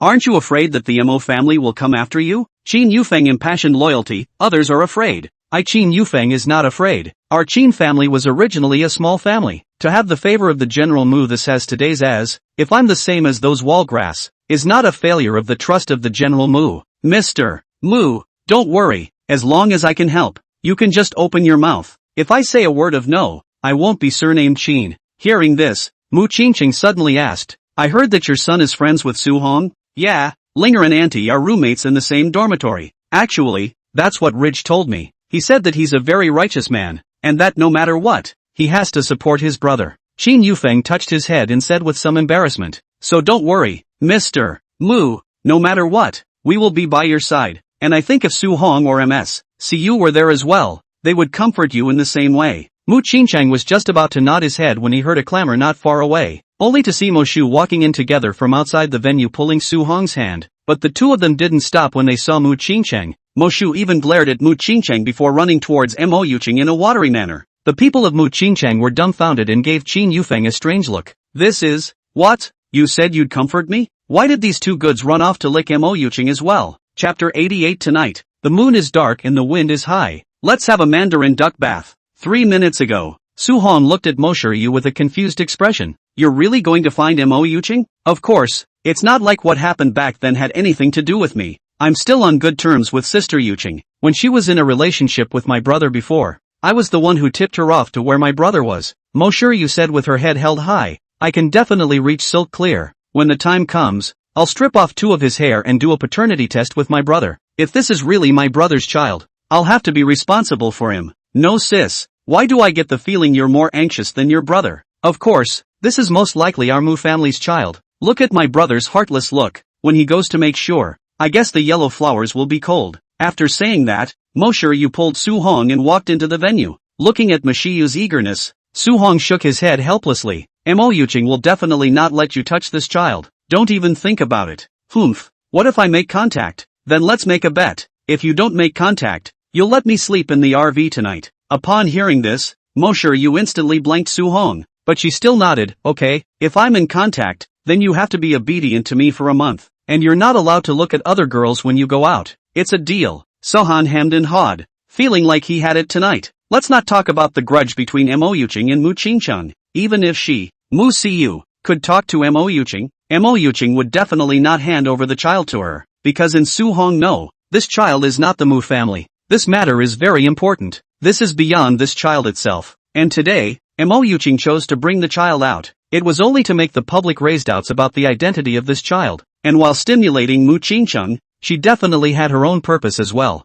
Otherwise, Mo Yucheng knew that Mu Qingcheng would definitely come to the bidding conference today, so why did she have to bring a child? Wouldn't it be nice to play quietly at home with the babysitter? Isn't it true that great uncle is sitting in the corner shutting himself up? Su Hong let out a light laugh. Sure enough, everything was under his control. He has already thought about it. Tonight, the moon is dark and the wind is high, and Mu Siyu take a good Mandarin duck's bath, and then go to a good life together. From today onwards, Laozi is not a virgin. I've been here before. In the future, when Lao Jiang and Lao Qin talk about their girlfriends, he will have the capital to blow awesome. I'm telling you, this kind of thing is just like playing CF. Aim and remember to always aim. The gorgeous Su Hong stood in the meeting hall and fantasized, and I don't know how long it took, but a milky voice woke him up. Auntie is so pretty. Auntie smells so good. Qinger likes Auntie. Silk Qing reached out to be hugged by Moshu. See you. I see that Qinger really likes you. Mo Yucheng laughed softly. Maybe it's because you're so pretty.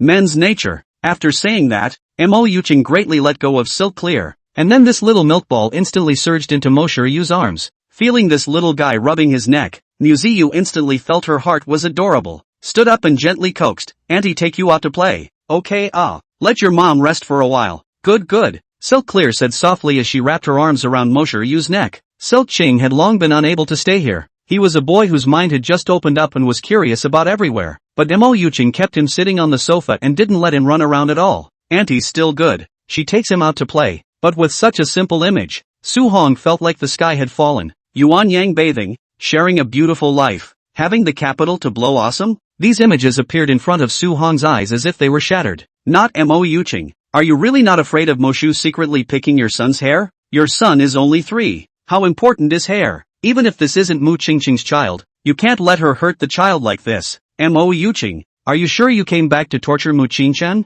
Not me? If I had known that day in the underground garage, I would have played your meow. Tired. Let the world end. Little Susie, why are you crying? Yu stifled her laughter and hugged Silk Clear to Su Hong's face. Su Hong wiped the tears from the corners of his eyes. "Because I envy Silky Clear, and that position I want to go to." Asterisk asterisk asterisk asterisk off. Yu rolled her eyes. Amused. Go out and buy a lollipop back for Silky Ching." "I'm buying a ing lollipop for a man who took my rations." "You're ing crazy." Su Hong widened his eyes. "Look at this Silk Clear more and more upset. Your mom did not have eyesight even if you a man also do not have some eyesight?" 3. What's wrong with 3? Didn't mom ever teach you that? "Strangers give me candy." Don't. "Strangers take me away." No. "Strangers knock on the door of the house." Don't open. "Young man, you're dangerous. It's easy to be abducted by traffickers in the future." "Little Susie, please remember the bet you just made." Muyu held her head high and said arrogantly. Su Hong wanted to cry. "If I had known that Yuching would release people so easily, I would not have gambled." This is good. The fantasy wonderful night is gone. I also became the slave of Muyu. "Go!" Yu gently kicked Su Hong, so Su Hong ran out upside down. After going to the nearby supermarket to buy a lollipop, he realized that the Muyu duo who were originally in the hall had disappeared. "Run off and play somewhere." Su Hong scratched his head and circled around the large administrative hall in search of the duo, but just as he arrived at the door of the bidding conference hall, he found that Yu walked out alone. "Where's Silky? Sent back by me." Muyu smiled like a little devil. "The hair is in my hands. What do I keep him for? I don't know how to bring up a child. It's really bad luck to have an aunt like you. Didn't you see how happy the little guy was just now?" Muyu replied rightfully. "I don't know if it's my own nephew yet. When it's confirmed that it's my nephew, I'll definitely double the compensation for him." Sohan Man was dumbfounded, then held up the lollipop again and asked, "So you let return me to buy lollipops?" Muyu took the lollipop in Su Hong's hand and put it in her mouth herself. "Can't I eat lollipop if I want to? Can you buy it for Silk Ching? Can't you buy it for your dear girlfriend?" Can buy. As long as I don't let that brat take up my rations." Sohan hemmed and hawed. As the words fell, the hall also quieted down, and the bidding conference began. Chapter 89. Help me. I know a lot of secrets. Welcome, bosses, to this bidding meeting. For the city's construction companies, this downtown renovation and demolition project has been in the spotlight. Today is the day the project paperwork will be made public, and I hope that everyone maintains the principle of fairness, justice and openness to the winning company of this project. On the stage, Tan Tianjian took the microphone and spoke eloquently. The project work in the city center is well known. It has gone through 3 months of intense bidding, and 5 companies were finally shortlisted. Mo's Group, Mu's Group, Fei Young Construction, Dragon Capital and Sheen's Group. The strength of these 5 companies is obvious to everyone, and they have contributed a lot to the rapid development of our Windy City over the years. 5 years ago our Windy City was only a small 4th-tier city with a population of just over 4 million,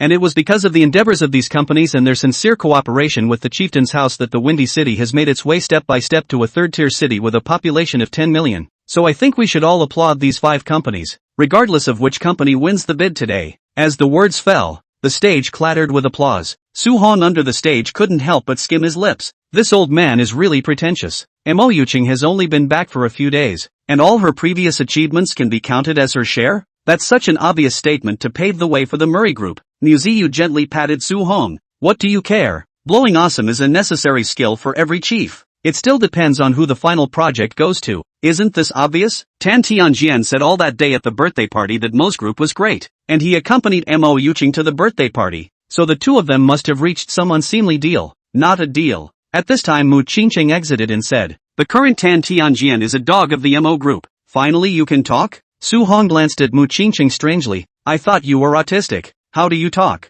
I'm just thinking about things, Mu Qingqing said in a clear and cold voice. The project this time should be the MO group, but it doesn't matter. It's good to give it to her. Yo, brother-in-law has a clear conscience? Su Hong, you've messed with me many times lately. Mu Qingqing huffed. Just tell me if I'm right. Mu Qingqing suddenly fell silent and turned his head to look at Mo Yuqing, who was not far away, right into her teasing eyes. After she realized that Mu Qingqing was also looking at her, she became even more arrogant and revealed a grim smile. As if mocking Mu Qingqing, he couldn't even snatch a project from her. On the other hand, Mo Qingqing did not have any expression. He just felt. The more Mo Yuqing was like this, the more guilty he felt in his heart, because he understood that Mo Yuqing could only survive in Windy City if she took over this project, and it is only by yourself that you can see things. On the stage, Tan Tianjian was still talking at a high level. These leaders of the chiefdom were really good at talking, and they could talk for half a day about issues that could obviously be summarized in a few words. For this project, we used a diverse, democratic election, and at the beginning of the project, we also had a democratic internal vote,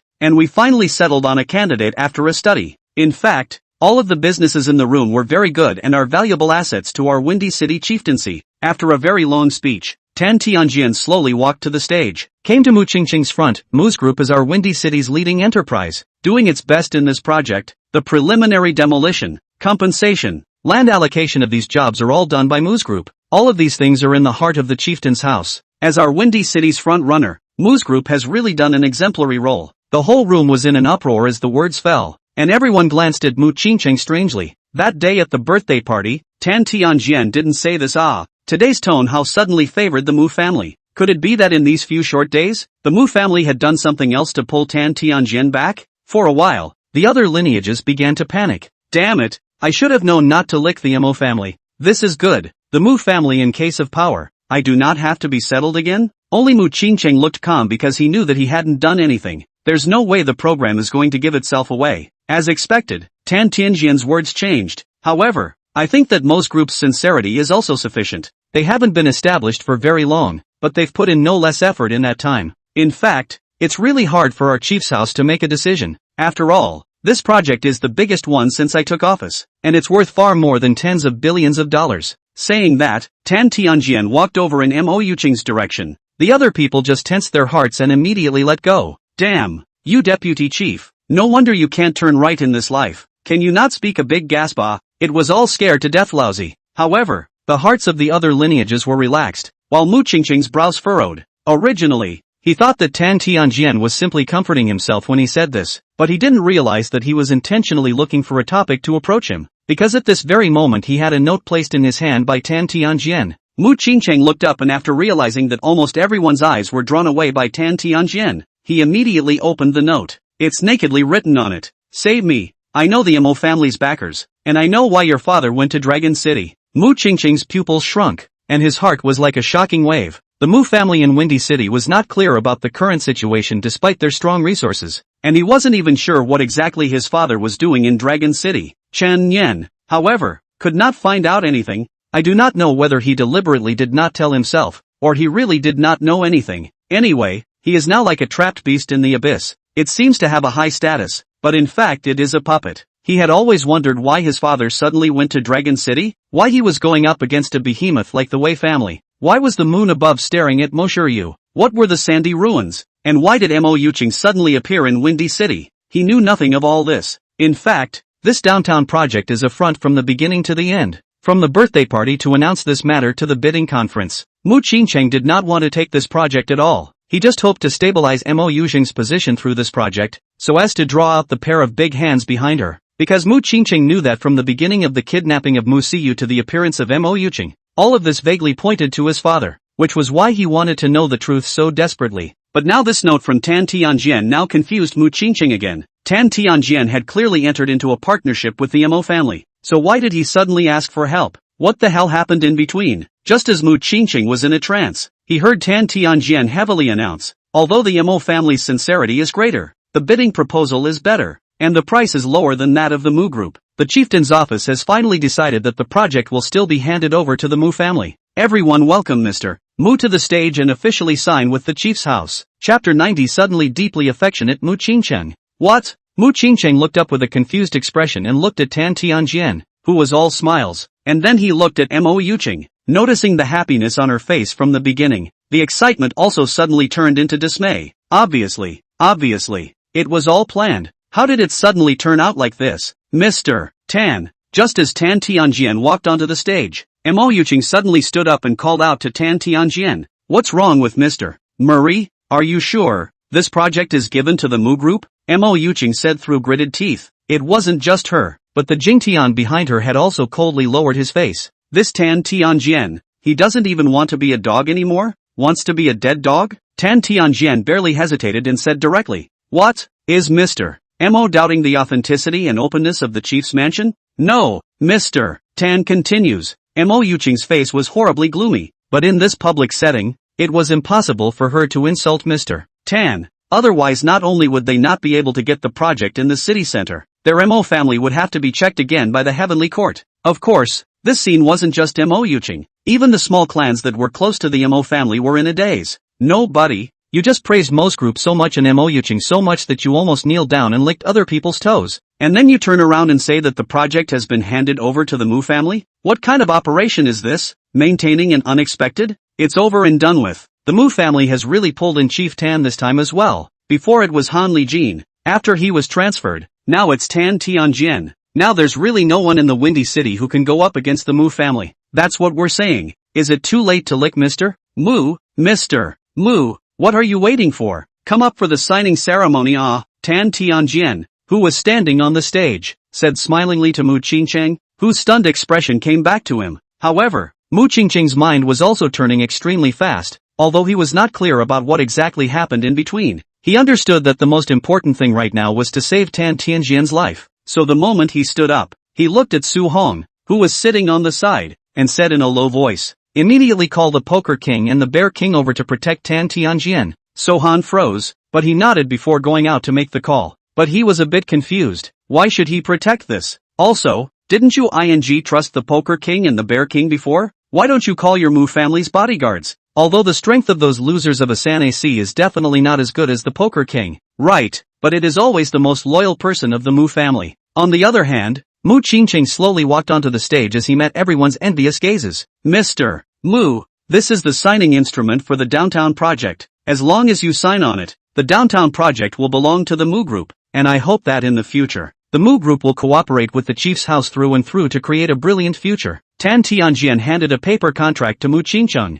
Mr. Mu, sign it. Mu Qingcheng smiled and did not rush to sign, but took Tan Tianjian's microphone and looked at Mo Yuching very affectionately. Yuching, I heard that you set up the Mo group just to snipe me. I know that you're hung up on what happened back then, but I had no choice but to do what I did. I also know that I'm sorry. Even if you kill me now, I have no regrets. But the Mu family is the Mu family. The Mo family is the Mo family. Do we really want to get into a fight over the so-called family feud? Mo Yuching under the stage looked at the affectionate Mu Qingcheng on the stage and suddenly froze. It was the first time she had ever seen this man so deeply in love with himself. Even during the sweet period of their relationship, he was always cold, as if there was nothing in the world that he was interested in. And now, why was he suddenly confessing to himself? Did he know all about it? Impossible. One hides so secretly. Just as Mo Yuching was rambling, she realized that Jing Tian had already come to her side. Ma'am, remember what Mr. Su said. Mo Yuching sniffed, and then she came back to her senses, but her heart was suddenly in turmoil,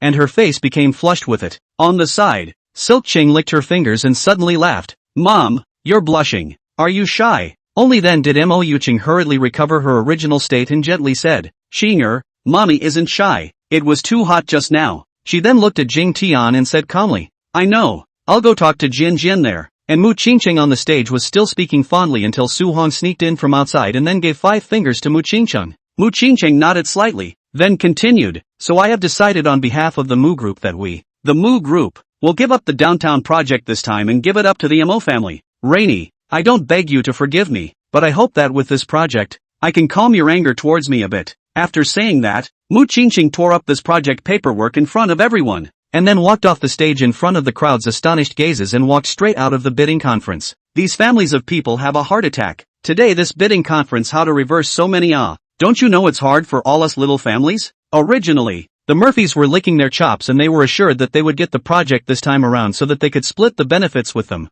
However, Tan Tianjian suddenly added that the Mu family had gotten the project, so that a bunch of small families were ready to turn against the water, taking advantage of the fact that the Mu family was now small to hurry up and lick the Mu family. My ass is not even warm yet, but it turns out Mu Qingchang is suddenly playing the deep love routine with me? Aren't you a ing pure and cool gentleman with 6 roots and no desires? What's with the love brain all of a sudden? And your ing apologizing for capitalizing on tens of billions of dollars of projects? Ha, Mu Qingchang, you're really that. The ancestor of the dog-licking world is a hit. I just don't know if your Mu family's ancestor will crawl out of the coffin in the middle of the night in anger. Throughout the entire bidding conference today, they people were just like ignorant young girls, being walked in and out. The key coming in was not a person, and going out was not a person either. I don't even know who to turn to when I'm pregnant myself. Families who understand originally thought it was a stand-up bureau, and now it has become a love bureau. Dare you two show love, playing us It wasn't just the gang under the stage. Even Tan Tianjian on the stage was dumbfounded. Gone?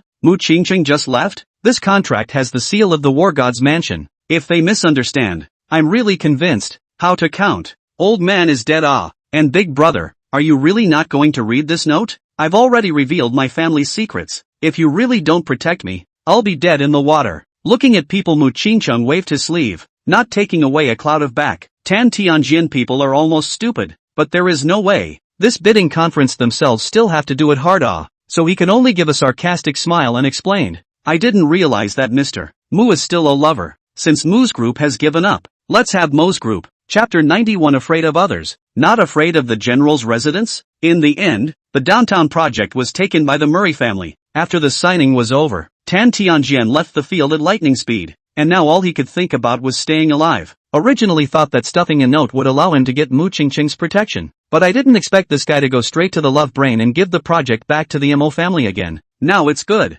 I guess not only does the Mo family want their own lives now, even the war god's house won't let me go. Damn, I've had a hard life. I'm not loved by my father or my mother. After returning to the office, Tan Tianjian hurriedly packed up a little something, deleted some files in the computer that couldn't be seen, and after that, flew out of the office. However, when Tan Tianjian had just reached the elevator door, he found that it was already open. Inside stood a bunch of people in great numbers, headed by Jing Tian. Tan Tianjian's pupils immediately shrunk and he took a step back, then said in horror, "You, what are you doing? This is the chief's residence. There are cameras everywhere. If you kill me now, the heavenly court will definitely track me down." Jing Tian smiled and didn't say anything, only flashing an ID. "Chief Tan, how could we kill someone in broad daylight? Not to mention the fact that you're a chief-level public official. Here are my credentials. General Longqing's house. Now we suspect that you're involved in an embezzlement case, and we hope you'll cooperate with our investigation." I didn't. I've been fair and honest all my life.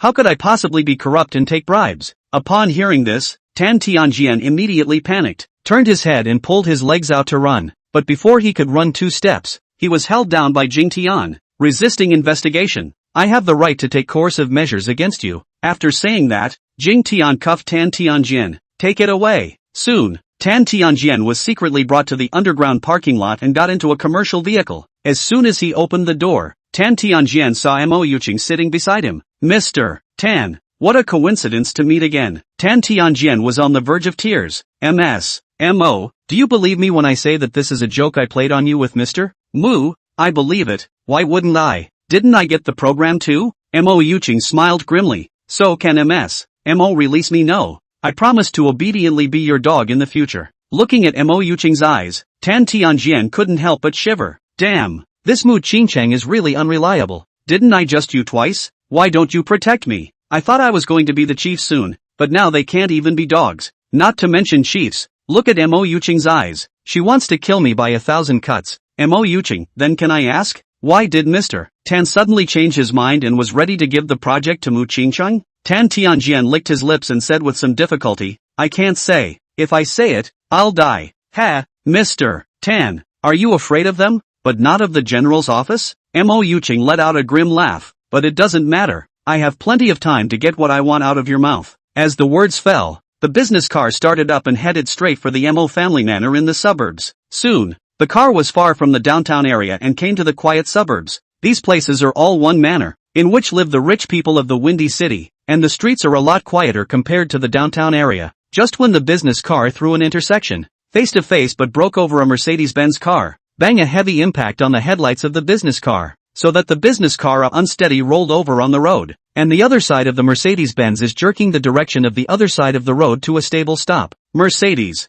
little puff, you are really powerful This car skills next time teach me The sedan toppled the business car. We are still nothing serious. Su-hong straight call big brother, originally crashed the car. He closed his eyes, but did not expect to be so easy to dry people over. The Poker King shrugged. It's all small potatoes. That's what the old man used to do. After saying that, Poker King Bear and King Bear got out of the car directly with their guns and masks, and in the business car. Protect ma'am, notify the bodyguard team and tell them to hurry. Although the car flipped, the impact was not that heavy, and the people in the car did not have any injuries except for some minor injuries on Tan Tianjian's forehead. Warp Heaven reacted the fastest, kicking in the passenger door straight away and then organizing a rescue. But just as he jumped out of the passenger door, he heard a bang and a gunshot at his feet. Put your hands up. The Poker King smoked a cigarette as he approached Scripture. Scripture Heaven frowned and slowly raised his hand up. Then he looked at the Poker King. Do you know who you are hijacking? All I know is I'm going to your mom.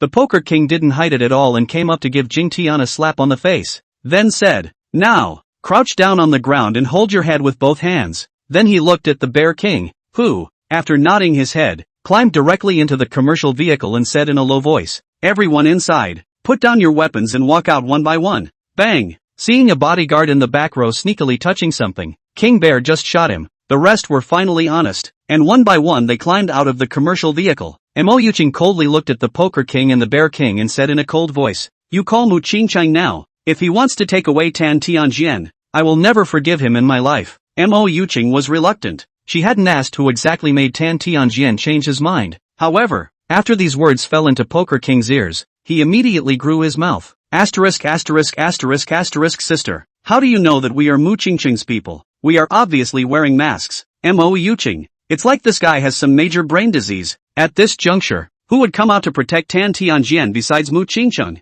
I'll say it again. Words have not finished. The Poker King directly interrupted. Do not talk nonsense to me. Mu Qingchang cannot order lousy. You are not without his phone. You directly call him to ask not on the line. Annoying. After saying that, Poker King carried Tan Tianjian's clothes towards the Mercedes. Just after putting the gun down, Mo Yuqing immediately gave a wink to Scripture. Scripture Heaven didn't ink, and almost the instant he lowered his gun, he immediately rushed over. A jab lands directly in Poker King's face. Dang! The punch was like hitting a brick wall. Poker King took his arm and blocked the attack easily. It made the latter directly freeze in place. Big brother, just don't sneak up on me. I'm taking the gun to protect your pride, don't you know? Poker King said disdainfully, then continued to lead Tan Tianjian forward. Jingtian, this strength Su-hong has long told him. The killer list of about 100, with himself and the Bear King is almost the same, but limited to the speed. Force should not be as powerful as the two who have learned the Tongbei Quan. The last time a punch in the hands of Su-hong, he felt soft. The scriptures were dumbfounded.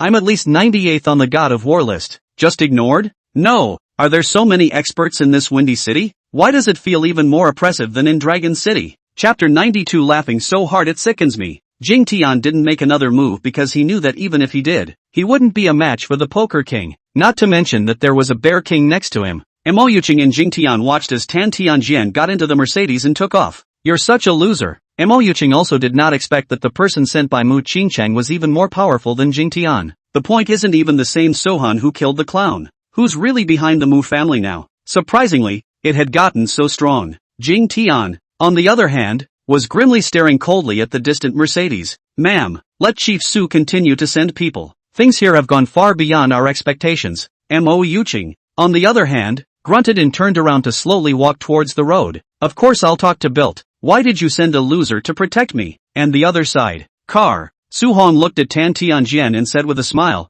Mr. Tan, long time no see. Mr. Su, what are you guys, taking me somewhere? Tan Tianjian asked with a cold sweat on his face. This gang of families is also too fierce. In broad daylight, they dared to directly knock over the car. Just now when the car overturned, they feel dead, but did not expect that the car overturned just the right scale. Ripoff does not hurt the brain. Su-hong, on the other hand, looked at Tan Tianjian in surprise. Mr. Tan, weren't you the one who asked my great-uncle for help? Shouldn't you smile now that I'm here to save you? Oh, Tan Tianjian gave a startled smile. Pop, Bing sincere. Sohan slapped Tan Tianjian directly in the face. That time in Chuan Yu house. You're the one who helped the Zhou family to scold me, right? The old man remembers. Oh, he. Tan Tianjian adjusted and gave a smile that was worse than a cry. The result was 2 more slaps, and Su Hong grunted coldly. What an ugly smile. It disgusts me. Tan Tianjian people are stupid.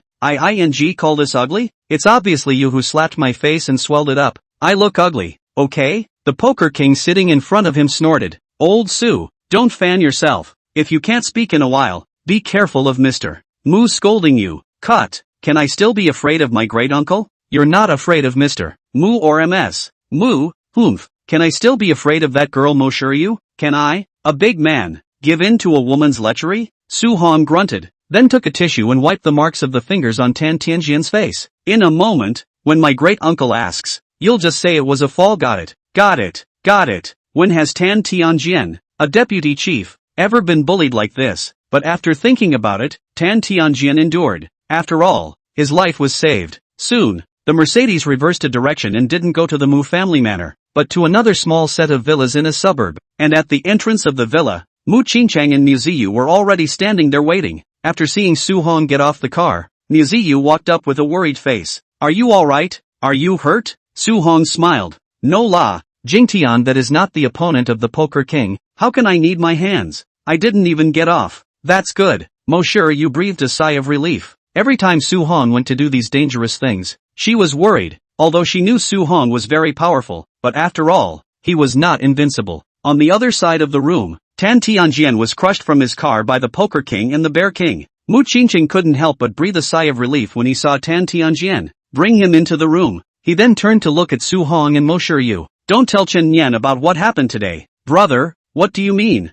You specifically picked a small villa just to hide it from brother Chen Yan? You suspect him. Mo Shiryu was a bit puzzled. Chen Yan was a friend who had grown up with them. How could he be a mole? And the next moment, Mu Qingcheng shook his head. See you don't understand. I'm not saying that Chen Yan has a problem, but rather, this matter can't be known to Chen Yan, including Ada and Air and the others. I won't explain the specifics to you, but remember what brother said. Don't tell Chen Yan about what happened today. After saying that, Mu Qingcheng turned around and entered the villa. Mo Shiryu blinked. Do you know that my brother? What that means? How do I know about your Mu family's matters? I'm not a god. Su Hong shrugged. But I have a hunch. Danger is also opportunity. Maybe your brother is going to grow up. Bah! What are you talking about? My brother was already older than you. I'm not convinced. Who are you to say that my great uncle is older than me? You haven't. And the other side. Tan Tianjian was quickly brought inside a small room while the Poker King and the Bear King were waiting at the door. Mu Qingcheng glanced at the two of them. Trouble? Don't let anyone in. Don't worry. As long as you pay my salary, I'll never run. The Poker King hemmed and hawed and touched the $50,000 in his pocket, which shall not be able to pick up a dozen student girls. The Bear King, on the other hand, nodded sullenly. That's 50,000 bucks. Another subsidy for Creek. And after Mu Qingcheng walked into the room, he found that Tan Tianjian was already sitting on the seat. His hands were handcuffed and unable to move. After seeing Mu Qingcheng, Tan Tianjian immediately cried. I thought that Mr. Mu wouldn't come to save me. I almost died. But the answer to Tan Tianjian was another shining slap. Stop crying. I'm sick of men crying. Tell me, who is the backer of the Mo family? And why did my father go to Dragon City? Tan Tianjian was stunned, and after a moment, under Mu Qingcheng's raised hand, he hurriedly said, I said, Mr. Mu, have you ever heard of? One day, 3 mansions and 9 families? Chapter 93. I had to learn embroidery to fit you, didn't I? I don't know. Mu Qingcheng shook his head. It was a completely unfamiliar term to him. Tan Tianjian coughed and said in a slightly deeper voice, Mr. Mu, the handcuffs are hurting me a bit. Can you let go of me? Otherwise it's affecting my memory. Pop. Another slap. I'll let you get down to business. Or shall I take you back and have you professionally stimulated by my professional interrogator? Tan Tianjian cried. Damn. Why do you like slapping people so much like that, Su Hong? Can't you see my face is swollen like a pig's head? How can I see people from now on? However, looking at Mu Qingcheng's face, Tan Tianjian could only hurriedly adjust his state. A day that refers to the heavenly court. That should be clear to you. The 3 mansions refers to the marshal's mansion, the war god's mansion, and the general's mansion. They control the economy, military, and people's livelihoods of the entire Dragon Kingdom. However, they are all managed by the celestial court. The 9 families refers to the 9 largest families in the Dragon Kingdom. A large number of positions in the 1-day-3 governments are controlled by them, restraining each other. Of course, there are some exceptions. They all rely on the strength of tough individuals to assume important positions in the 1-day-3 governments. Which 9 lineages are the 9 lineages? Mu Qingcheng asked. I've only come into contact with the Shin family, the Su family, the rest, I really don't know. Tan Tianjian honestly replied. And what Mo Yuqing is relying on, should be the general of the general's house, Su Jiancheng. He should belong to the rank of vice general within the general's house, equating to the deputy head of the general's house. Coupled with the fact that he has a background of the Su family himself, he can be said to have his hands in the air. Even the leaders of the Line province can only step aside when they meet him. Speaking of this, Mu Qingqing fell silent. Mo Yuqing had said that her child's last name was Su, so it didn't seem wrong. Her background is this Su Jiancheng. He just didn't know if she had come back to take revenge on himself or if there were other reasons, because the last clown corpse thing made him suspect that Mo Yuqing had other purposes. Mr. Tan, then tell me about my father. Why did he go to Dragon City? Shan Yu, do you remember this person? Shan Yu. Mu Qingcheng fell into deep contemplation. Then he suddenly looked up. My father's little secretary? Yes, she is your father's secretary. But likewise, she is also the Shin family's eldest granddaughter. She once approached me through the Shin family's connections to help the Mu group take the promotion paperwork to the province. Your father climbed step by step from Windy City to the province, and then went to the Dragon City. And there is absolutely no shortage of the Shin family's assistance behind him. As the words fell, Mu Qingcheng fell into deep contemplation. A sweet figure came to mind. Since his mother's death, his father had never been in contact with other women, except for this Shin Yu. She was a woman that her father had brought back later from one of his business trips to the sea, and seemed to be only 2 years older than herself, and she had stayed by his side since then. Is it hard to believe that father was plotting to go to Dragon City at that time? But even if he went to Dragon City, why did he have to mess with the Wei family? By the way, is the Wei family considered one of the 9 families? Does the Shin family have any conflicts with the Wei family? The Wei family naturally doesn't count as one of the 9 families, or else your father definitely wouldn't have the guts to provoke the Wei family even with the Shin family's help.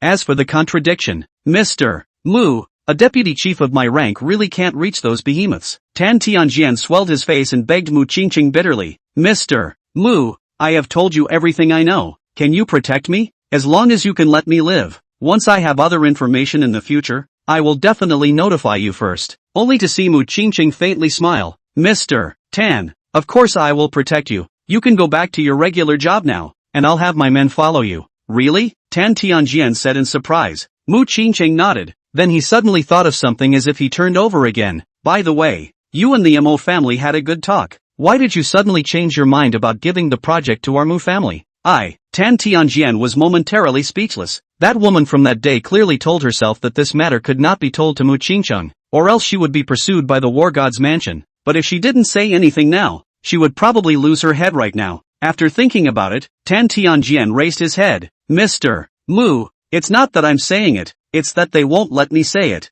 Otherwise I'll die a horrible death. Swish! Mu Qingcheng pulled out a gun and put it directly on Tan Tianjian's head. If you don't, you die now. That woman is from the Dragon City War God's mansion, and I think it's very likely that it's the Dragon City Shin family. Seeing the barrel of the gun, Tan Tianjian instantly trembled in fear, and his body was moist underneath. The house of the god of war. Woman. Mu Qingcheng pursed his lips and thought for a moment. Damn, it feels like it has nothing to do with lousy. Is it hard to believe that it's really someone from my father's place? Thinking of this, it seemed like Mu Qingcheng had nothing more he wanted to ask, so he slowly walked out of the small room and said to the Bear King, Xiong, you will be responsible for protecting Tan Tianjian from now on. The Bear King didn't say anything, just nodded calmly. Poker King, on the other hand, opened his eyes wide. Boss, does this count as a business trip? Is there extra money to be had? Mu Qingcheng froze. No, are all of you above the Moonslayers so short of money? Hey, it's not being poor and scared. Poker King sighed. You don't even know that when Xiong and I first came to Windy City, we were penniless.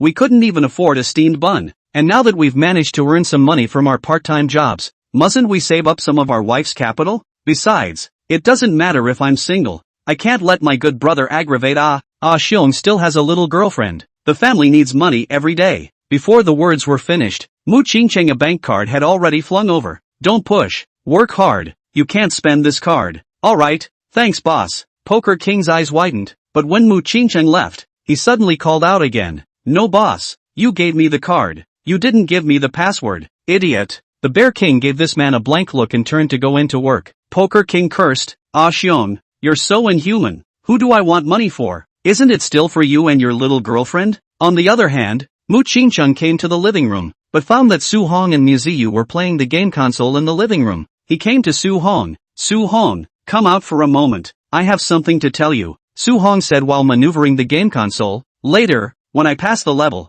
I'm going to win Mosher you today. What game is this? Mu Qingcheng asked curiously. Just came out. Black Myth Goku. Mushu skimmed her mouth. If you wait for him to pass, I guess you can't say this thing in this life. Mu Qingcheng was indifferent. It's fine. How long can a game wait? It's just time for me to think about things. Originally thought that Mu Siyu this is just a joke, but I did not expect Mu Qingcheng directly from the afternoon until the evening. People are fast asleep, dazed and confused. Listening to Su Hong cried and cried. Siyu, the security guards at the door said not to let in. Mushu snorted. I'm really getting through here. Oh, you're still in Tiger Vanguard? No more. It's not fun. Su Hong threw the gamepad. The mind is collapsed. Theoretically the boy should be more good at the game, drinking and so on, but Mosher you how this girl seems to be all good at Is it hard to believe that in order to fit the point of male talent, one would have to learn embroidery in order to do so? Chapter 94 Siyu you save me. My great uncle wants to confess to me. Dragon City, Wei family manor. A Porsche drove into the manor at a high speed, and after arriving at the entrance of the villa, Wei Xiangshu opened the door and walked down, and in a short while, he came to the study on the second floor of the villa. Knock, knock, knock. The urgent voice made the old man in the study stop the calligraphy he was working on. Come in. The calm voice fell, and with Wei Xiangshu's voice rang out. Almost 30 years old. How can you do things in such a hurry? Sure, is this how your father taught you? I'm sorry Grandpa, I got the application for the Sandy Ruins, and it'll be open after New Year's Day, so I'm in a bit of a hurry. Oh, just turn it on, Wei Guoshang said calmly, then continued to pick up the pen to write calligraphy. Immortal style looks like an old immortal. On the other hand, Wei Xiangshu on the side was frowning. Grandpa, Above the Moon has been very low-key for a while now. It seems like it's not too willing to lend us people anymore. If Sandy Ruins loses, our assets will have to be frozen.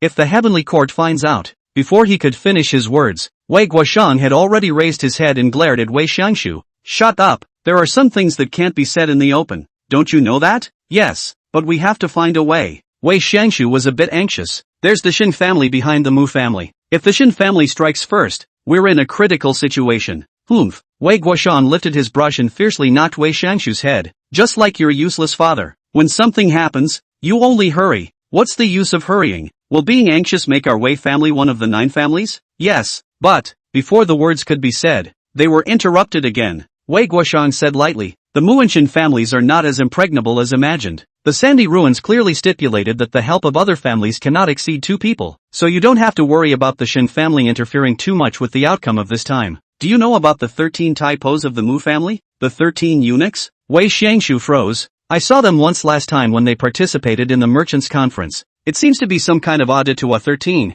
but aren't these people just ordinary people? It can't be compared to those on the war god list and killer list. Ordinary people, huh? 2 of them were sent to the gray area by Mueo Tian, you know? If they managed to come back, their battle power is no less than 100 on the killer list. Wei Guoshang sneered. You didn't even know your opponent's movements for such a long time. Of course you're anxious. Wei Xiangshu lowered his head. Grandpa, so what now? The grandchildren are a little confused. Wei Guoshang grunted, then pulled out a jade pendant from his body and placed it on the table. Take it and go to Baldur Yuan. He'll know what to do. Also, don't tell Bald Head Yuan about the lab. It's our bottom card. Yes. Wei Xiangshu nodded. Then the Mu family's 13 taijou. Do you want me to? No need. I've already sent people to the gray area. Wei Guoshang grunted. Grandson, this is the last time I'll teach you how to win with 1 strike. Got it. I see. Sun Air excuses himself and goes to do it now. Wei Xiangshu wiped the sweat on his face and walked straight out of the study with a bottom in his heart. I didn't expect that after so many years of retirement, Grandpa would still be able to grasp so much information. As long as they kept the old man alive, their Wei family wouldn't be able to fall. What?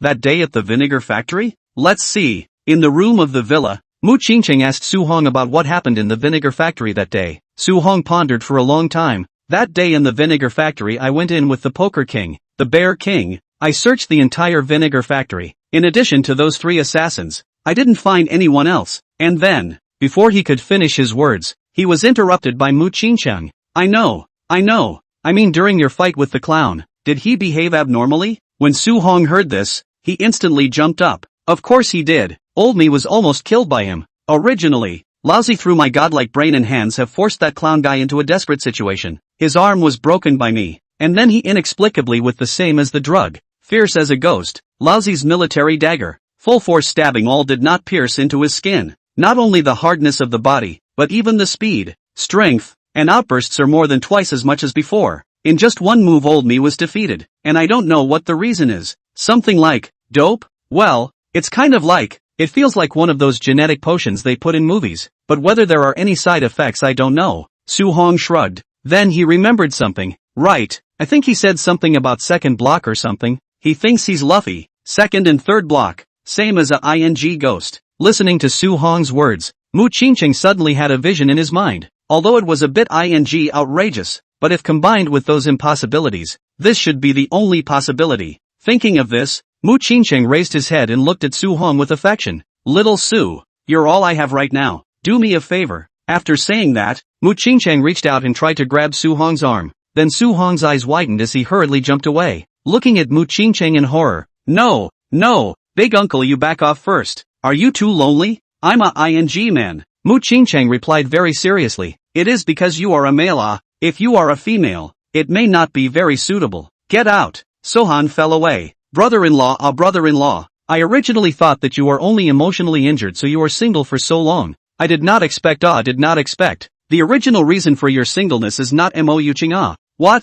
Mo Yuqing doesn't love you anymore. Your honey has become me, right? I'm ING sexually normal. Okay, little Su. Don't run away first. Can you listen to my sincere words first? Mu Qingqing chased after him, and then they saw Su Hong crying while hiding into the arms of Muyu. You quickly save me. Your brother is going to confess to me too. Muyu people were dumbfounded, glancing at Su Hong in horror, and then glancing at Mu Qingqing who chased out with affection. I always thought the love interest was a woman, and now you're telling me that the love interest is my brother? Chapter 95 Graceful dogs be damned. Late night, fondue restaurant. Sohan decided to turn his grief into an appetite, taking a big bite to show off the fatty beef roll. Muyu on the side kept giggling. See you have to help me. Your brother wants to confess to me. Ha ha ha ha ha, really laugh me down. Su Hong, you're really funny. Su Hong commiserated and ate his food. Who knew that was asking me to go on an errand? I see that look in his eyes that he wants to stay with me for the rest of his life. You know what?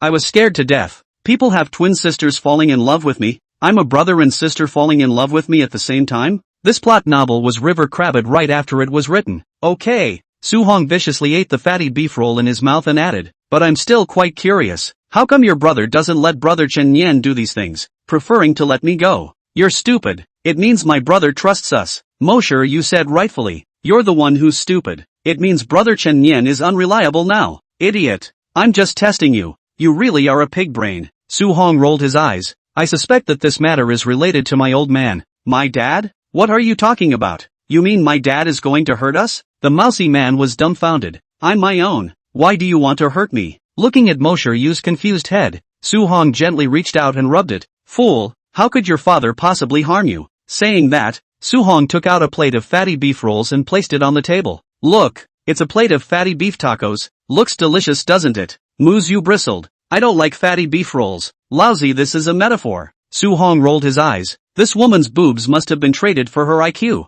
The plate of fajitas looks delicious and tastes delicious, but all you have on your plate is the fajitas. And it's like a quagmire where you realize that you're forever eating the fajitas and nothing else. But when you accidentally catch a glimpse of the other dishes in the fondue, you have other ideas, and whether it's the right idea or not, you're tired of fatty beef tacos anyway, and you definitely want to try to experiment with new dishes. Your dad's probably trying to figure out a new dish right now, but he knows hot pot is hot and it's easy to get pulverized. So he drew a circle and lied to your brother as well as you. Oh, Muyu nodded thoughtfully. That sounds impressive. But are you saying we shouldn't be picky about what we eat in the future? Goddamn picky eaters. Su Hong scratched his head in chagrin. It was true that he shouldn't have lectured this woman so much. Never mind not talking to you. Anyway, tomorrow and the day after tomorrow is Saturday and Sunday. I'm going out for a run. And hey, I'm kinda curious about your family right now. So I'll just go play a scripted kill. I'm going too. As soon as she heard that Su Hong wanted to go out to play, Muyu immediately called out. I'm going on a business trip,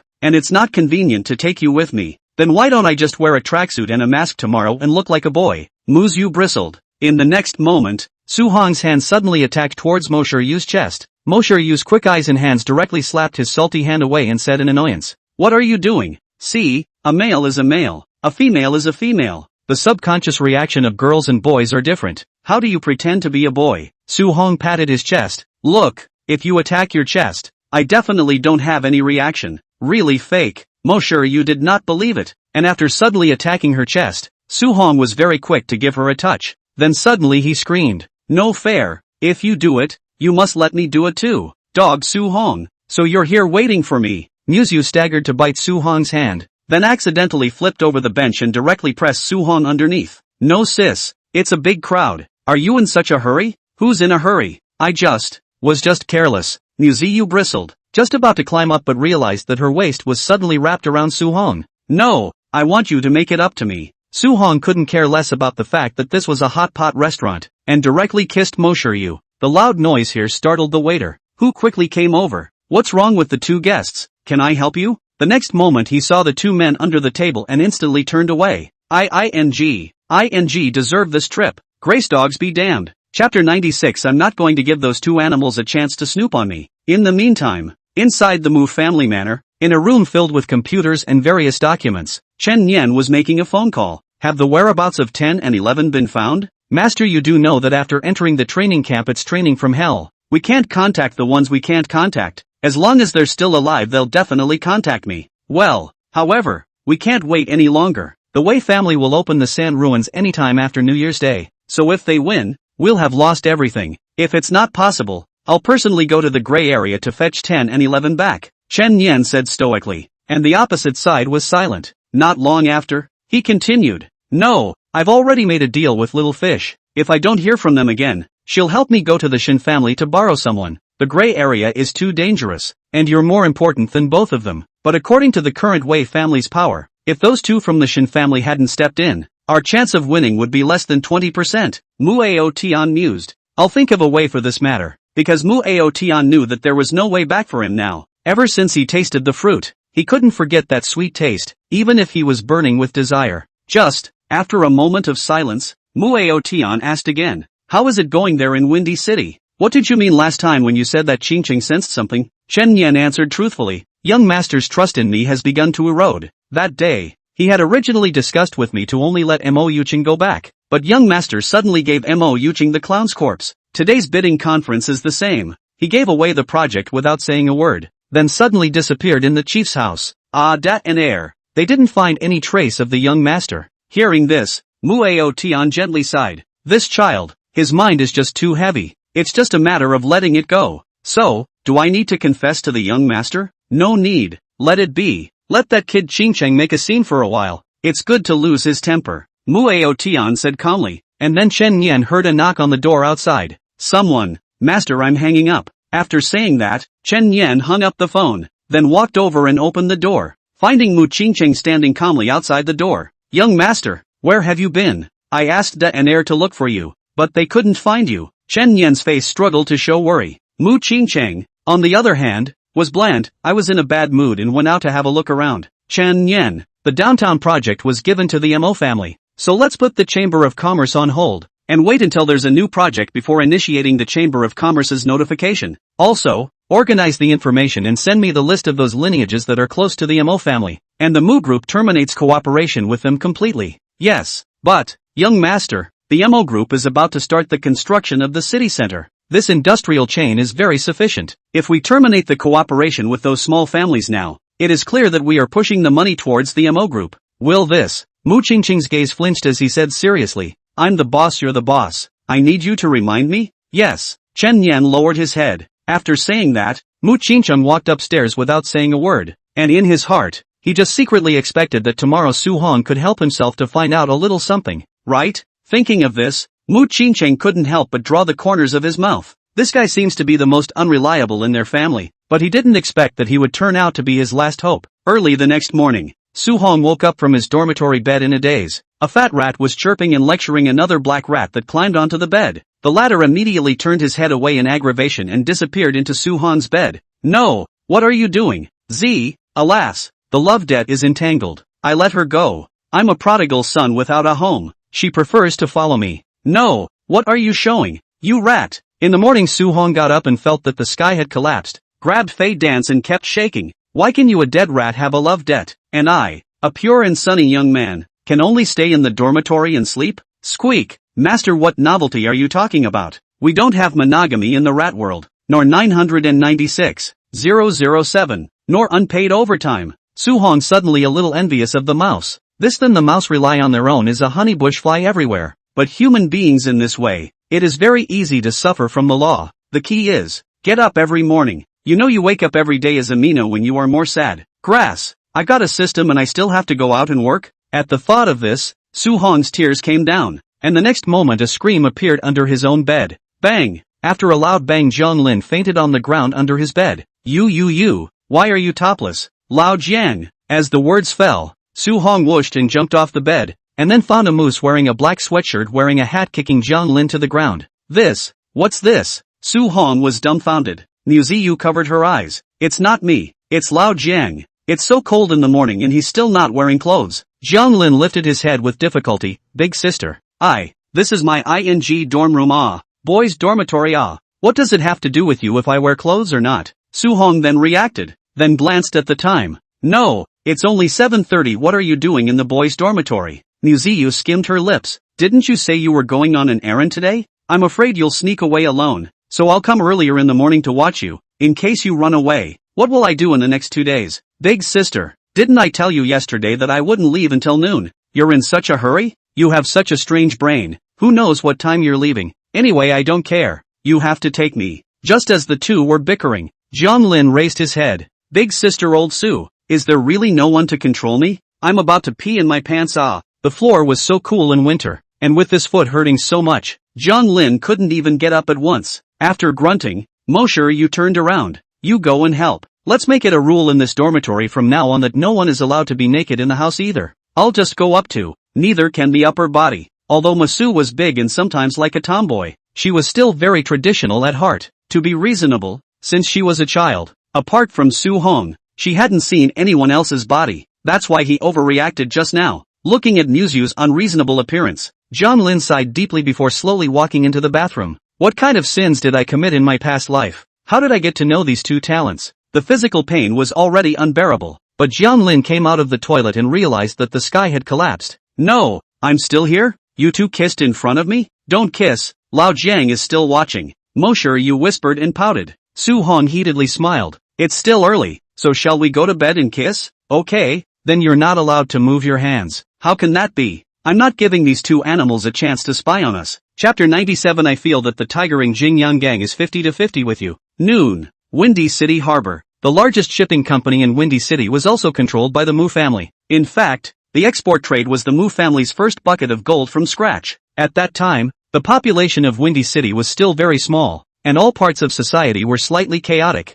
and the chief's office did not have strong measures to suppress the various clans. So at that time the Mu family caught wind of the situation and made a lot of money working with various gangs. Only later did the chief of the chief's mansion change to Hanli Jin, and the heavenly court gradually emphasized the security of the Windy City, which made such a phenomenon much better. The Mu family has also successfully cleaned up their act, doing business in real estate, retail and the like, and now the port is much more formal than before. Although there are also gangs desperate, but compared to the past, has been much more normal. After all, in the peaceful world will also eventually have darkness. Say, does this whole harbor belong to your Mu family? Looking towards the various commercial fishing boats parked on the pier, Su Hong was once again surprised by the financial power displayed by the Mu family. Mosher, you held her head high, touched the strawberry mark on her neck, and hummed, now you know how rich our family is, little Susie. If you were in ancient times, you would be the little girl who married into the king's family, no? Su Hong looked at Moshu very seriously. What do you mean marry? Well, my family is not bad. Several houses in Jiangnan. The house. Mosher, you bristled. Do you know that in the rich people's conception, a house is the most worthless thing? Forget it, you won't understand even if you say it. Follow sis in the future. You'll have everything sis has. No problem, no problem. Su Hong hemmed and hawed. Sister, I will definitely serve you to death tonight. I don't believe it. Mashiyu rolled her eyes and glanced at Su Hong. Black myth, you can't even pass the first level of the person. The big stick is not working. I guess the small stick is not working. Holy, Su Hong, people are numb. How does this girl specialize in rubbing salt into people's wounds? No, we'll fight all night tonight. Must make this little completely convinced. As the two men spoke, they came to a small building by the harbor. Muyu Ship Transportation Ltd. The signboard was very low-key, but after walking in, the interior was luxuriously decorated, and the two had just walked in when a receptionist came over with a very disdainful look. Delivery or tour? Mainly Su-hong and Mo-shur-yu also looked too young, and the clothes they wore were relatively low-key, without that big money feeling. Usually such young couples come over to ask about the price of a cruise ship excursion. However, their company's cruises are the most luxurious, and the price of a trip isn't something normal people can afford. So basically these people come over to ask and leave. So the receptionist wasn't much interested. After all, it wasn't profitable. For her part, Muyu frowned and hummed. I want to find your general manager Chen Shua. Call him out. Looking for the general manager? He's in his office. He doesn't have time. Tell me what's going on. The words fell. Su-hong immediately stared wide-eyed. The mood is a little excited. No Mo-shur-yu 2 months' time. They have always been on the edge of life and death. Have not yet pretended. Now it is not easy to come out of an ungrateful. He immediately jumped up. See you. Quick. Call their old boss directly and then punch this guy's face hard. I've seen this plot so many times in the movies. It's so cool. Mo-shur-yu looked at Su-hong like he was an idiot. What the hell is this guy doing with his brain circuits? Was he hurt as a child? But she still stared at this receptionist. Tell you what, please go and bring all the company's financial information and ship customer information within 5 years. I want to see it. The receptionist was confused. This little girl isn't here for a delivery or a pleasure trip? What does it mean to come up and ask for their company accounts? After glancing at Mo-shur-yu once again, the receptionist's voice weakened a bit. May I ask the girl who you are? My name is Mo-shur-yu. If you don't recognize me, let your general manager come out. You're Muyu? The receptionist person was dumbfounded. Then a cold sweat broke out behind her back. Wait, missy, I'm going to call the general manager now. Looking at the receptionist's horrified appearance, Su-hong walked out with satisfaction. It's this reaction. It's a bit cool. Can you give me next time? When he asked me who I was, I told him I was Mo-shur-yu's boyfriend, the Mu family's aunt. Idiot. Musu rolled her eyes, then sat down on a seat in the reception hall. A short while later, a Mediterranean man was hurrying out the door, followed by the receptionist from earlier. When Shenjua saw Mo-shur-yu, his eyes became even more terrified. What's this little witch doing here all of a sudden? What does she want? Missy, what brings you here? The receptionist people on the sidelines were dumbfounded. Really, big miss? Did I just offend the big miss? Who does not know that Mu Siyu is the little witch of the Mu group?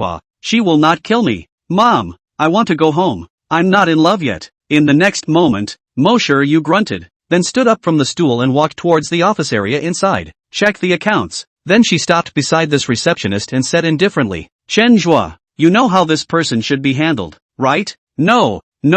Shenjua broke out in a cold sweat and stared at the receptionist with a gloomy expression, then hurriedly followed. Only Su-hong, who was on the side, hemmed and hawed, then patted the receptionist's shoulder. I still like the unruly look you had just now. You recover. Receptionist. Soon, Mo-shur-yu came to the general manager's office, while Shenjua went to the archive room, and after a while, he walked back holding a pile of information. Missy, this is information on the company's incoming and outgoing shipments and the cruise ship's visitors for the last 5 years. That Missy, if you want to check the accounts, should you bring the company's accounts as well? It was Mr. Mu who asked you to come, right? Shenjua stood at the side and said with trepidation. Muyu skimmed her mouth. Why do you care so much? Now, get out of here. Don't tell anyone about this matter, or my old lady will kill you. Yes, it's. Without the slightest hesitation, Shenjua laid down on the ground and rolled out. Soon, the office was left with Su-hong and Mo-shur-yu. Yo, your prestige in your Mu group is still very high. The men are so afraid of you. Seeing Shenjua's skillful posture, Su-hong was a bit surprised. Originally, my great-uncle also gave himself a stamp. I did not expect to be used. Mo-shur-yu came over a sentence. What is all fixed? For her part, Mo-shur-yu replied helplessly. Actually, I'm not that bad. It's just that I burned down 2 offices when I was a kid, and then the people in the company said that I'm a little witch, and the more the rumors spread, the more God, and now they all think that I'm a devil who kills people without blinking an eye. Say, little Susie, is there a demon as cute as me? Su-hong skimmed his lips. It's not clear if it's demonic or not, but it's better to forget about cute. I feel that the tiger in Jing Yang Gang is estimated to be 50-50 with you. Chapter 98. Going through the information and understanding the situation. Half an hour later, Muyu suddenly took a file and patted Su-hong on the side. Look, is it this cruise ship? Su-hong raised his head and took the document in Mo-shur-yu's hand. In the list of tourists on a cruise ship 5 years ago, there was clearly Mu Aotion. The cruise ship of that class was traveling from Windy City to the Gray Zone. There were a total of 600 passengers on the cruise ship, and not far below Muyu, there was the name of this person, Shen Yu. This should be it. What does great uncle want with this Shen Yu? Su Hong skimmed his lips, then used his cell phone to take a picture of the list. But the next moment, Su Hong suddenly froze again, because he saw another name on the list. See you. Take a look. Is the elder brother of that Zhou Yuming that I kicked into a eunuch named Zhou Tianming? Mo sure you recalled. It seems to be Zhou Tianming. What's wrong? This list, Zhou Tianming was also on the ship that day. And look, your old man's room number is 805, while Shen Yu's is 406, and this Zhou Tianming's is 405. Do you think there's something wrong with this? Upon hearing this, Mo sure you instantly froze, then suddenly shouted, you mean, Zhou Tianming and sister Shen Yu had an affair? And then my father seduced sister Shen Yu with the beautiful man trick? I have to say, Mushio, you really are a little genius. Your brainchild can totally go and sell ideas. You're guaranteed to make $1 million a year. Su Hong didn't even understand why Mosher you had this idea. The web novel brainchild of this parallel world is clearly not that big. Mousy, who heard this, bristled. Then tell me what's going on. Great uncle said that Shen Yu was your father's personal secretary, and the time to become your father's secretary was after this cruise. So I think that originally this Shen Yu was going to the gray area with Zhou Tianming for some kind of deal, but your father found out the secret of the two of them during his business trip, and after that, through what means, Shen Yu got together with your father. But what kind of deal did they make? Suhan was a bit puzzled. Mosher, you eyes a sheet, you do not ask me. I do not publish speech. If published again you will certainly have to spit me again. Didn't let you think things through? You pig brain. Su Hong reached out and rubbed Muyu's small head, then continued to check the information. Not long after, Sohan found out more. After that cruise, Mueo Tian and Shen Yu seemed to go on this cruise every other month, and every time they went to the gray area, all of a sudden, Su Hong seemed to be so much more permeable, just as if he had been cured of his years of constipation. I seem to understand. What do you understand? Tell me about it. Muyu asked as she took Su Hong's hand. Sahan, I seem to be in place. I'll go to the restroom first. After saying that, Su Hong directly leaving a face of disgust. Mousy, you really lazy donkey on the mill. More. Night is coming. In a private house in the windy countryside, Zhou Yuming lifted the covers and called out, Yar, come in. A beautifully dressed woman was then seen walking in from outside. Zhou Xiao, take it easy. I'll help you down. Zhou Yuming didn't say anything, but just said calmly, it's fine. My legs are now able to move a bit, and I estimate that I'll be able to walk in another month. After saying that, Zhou Yuming glanced at the ceiling, then viciously cursed, son of a Su Hong. Sooner or later I'll get you killed one day. Lousy. Originally in the Chuan Yu building a little thing. You come up to the old man, life root kicked away. The leg of the nerve also waved to the leg, and now the leg a little bit of sensation is not, and now they can not even do a man. The old man also want to make you into a man, not a ghost appearance. The woman on the side peacefully lifted Zhou Yuming's body. Only when she exerted herself, she lifted her skirt accidentally, and her white thighs appeared in Zhou Yuming's eyes, only to see Zhou Yuming's mind move. While sitting on the wheelchair, he embraced the woman in his arms. Don't move. Let me touch it. Hate. I still have to help you wipe your body, Zhou Xiao. Can you do it later? No. Zhou Yuming's hand slowly reached into the woman's clothes, and his mouth kissed the woman's delicate neck. The woman mentally spat while enjoying herself. This dog man, he won't stop even if his lifeblood is gone. What are you gonna do besides get me spit in the face? If you didn't have the money, I'd have run away. Just as the fierce battle was in full swing, a scream suddenly came from outside, a sound that seemed extremely abrupt in this countryside night. The woman also opened her eyes in panic, then hurriedly covered her body with her clothes. Zhou Xiao, what's wrong? Take it easy and push me out. Saying that, Zhou Yuming took out the gun hidden next to his pillow, and the next moment, the door of the private house was kicked open, and a ghost-like figure darted in, then whispered in Zhou Yuming's ear, I heard that you scolded me just now. I'm here now. Do you want to get back at me hard? Chapter 99. Your fist is so soft, like cotton. Sohan. Zhou Yuming pissed himself in fear for just an instant, and the gun in his hand fell to the ground. You, how did you find me? Is it hard to find you? Su Hong froze. It was also your people on Xianhua Mountain last time, wasn't it? I didn't expect that. You dead eunuch, little tricks are quite a lot. Zhou Yuming swallowed hard. What are you talking about? I don't understand. Alright, I'm not going to bull asterisk with you, and I'm not the one looking for you today, so I'll count the things you scolded me for just now later. After saying that, Su Hong looked up and glanced at the woman on the side. Suddenly a moment of joy. Not big brother. You have become a eunuch. There is still a woman on the side of it. Sohan, Zhou Yuming gritted his teeth and said, I'm going to kill you. Kill or not kill first. Let's go. My great uncle is looking for you. Su Hong hemmed and hawed, also ignoring the woman on the side, pushed Zhou Yuming's wheelchair and went outside. A dark figure at the door had been waiting for a long time. Zhou Yuming. Mu Qingchun looked at him grimly, and in the next moment, Zhou Yuming's body trembled slightly. Mu Qingcheng, it is you who is looking for me? The matter between you and the Zhou family is over. I haven't been looking for trouble from you lately. After saying that, Zhou Yuming looked around with his afterglow. He had obviously set up a lot of manpower outside. So how did these three people come in silently? Mu Qingcheng, on the other hand, said grimly, don't look. Your men have all been killed. As long as you cooperate, I'll have you back in the morning. After saying that, Mu Qingcheng turned around and walked towards the road, and when they came to the car, they found a man in bell-bottom pants skimming his way over to the place, a cucumber nibbling in his hand. Gee, the security here is so bad. I didn't even push it hard enough. Old Su, such a simple job, you're letting me do it. You're really looking down on me too much, aren't you? Luckily I found an acre of cucumber fields, and this one was pretty good, so I picked a little. Mu Qingcheng, don't talk nonsense, drive. After saying that, he sat alone in the passenger side of the Mercedes, while Su Hong threw Zhou Yuming into the back. After getting into the car, which was traveling quickly down a country lane, Poker King chewed on a cucumber and asked, where are we going now? The last villa. Afterwards, Mu Qingcheng looked at Zhou Yuming. Are you going to say it yourself or are you going to let use my own methods to make you talk? Zhou Yuming froze. What did I say? Your elder brother, Zhou Tianming, would go to the gray zone every month when he was alive. And since the return of the Mo family, you have been to the gray zone a total of 2 times. What kind of deal is there between you? Mu Qingcheng asked directly. The fighters around you now basically came out of nowhere. What are you hiding?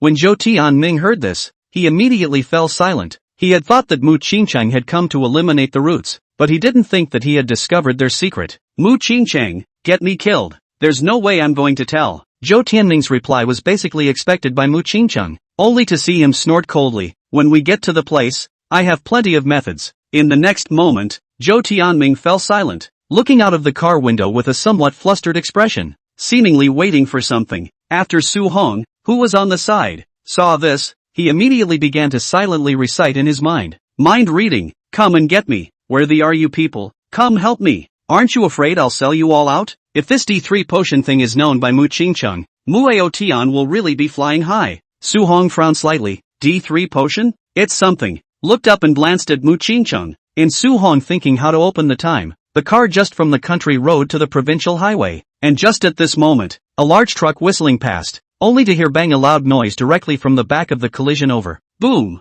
Bear it! With the sound of the vehicle scraping the ground, the Mercedes flipped heavily at the roadside railing. In just a few seconds, Su Hong almost made a subconscious reaction. After releasing the seatbelt, the vehicle flipped out with it. He pushed the door open in a smooth manner, but his body also flew out with the inertia. The impact of the vehicle didn't affect him much, except that the inertia of his body sent him flying for dozens of meters before he fell heavily to the ground, and the others in the car couldn't say the same. Su Hong endured the dizziness in his head and stood up holding onto the railing on the side of the road, but he couldn't care less about the dizziness and hurriedly walked towards the Mercedes. The car is leaking oil and will probably catch fire. Got to get people out of there fast. But before Su Hong could take 2 steps, he realized that the large truck not far away had already walked down a person. The whole body was black. Even the mask was black. It was like a ghost in this night, and in a short while, he walked to the front of the Mercedes-Benz. The man in black glanced at Su Hong, and after determining that it was not the person he was looking for, he directly jumped onto the Mercedes,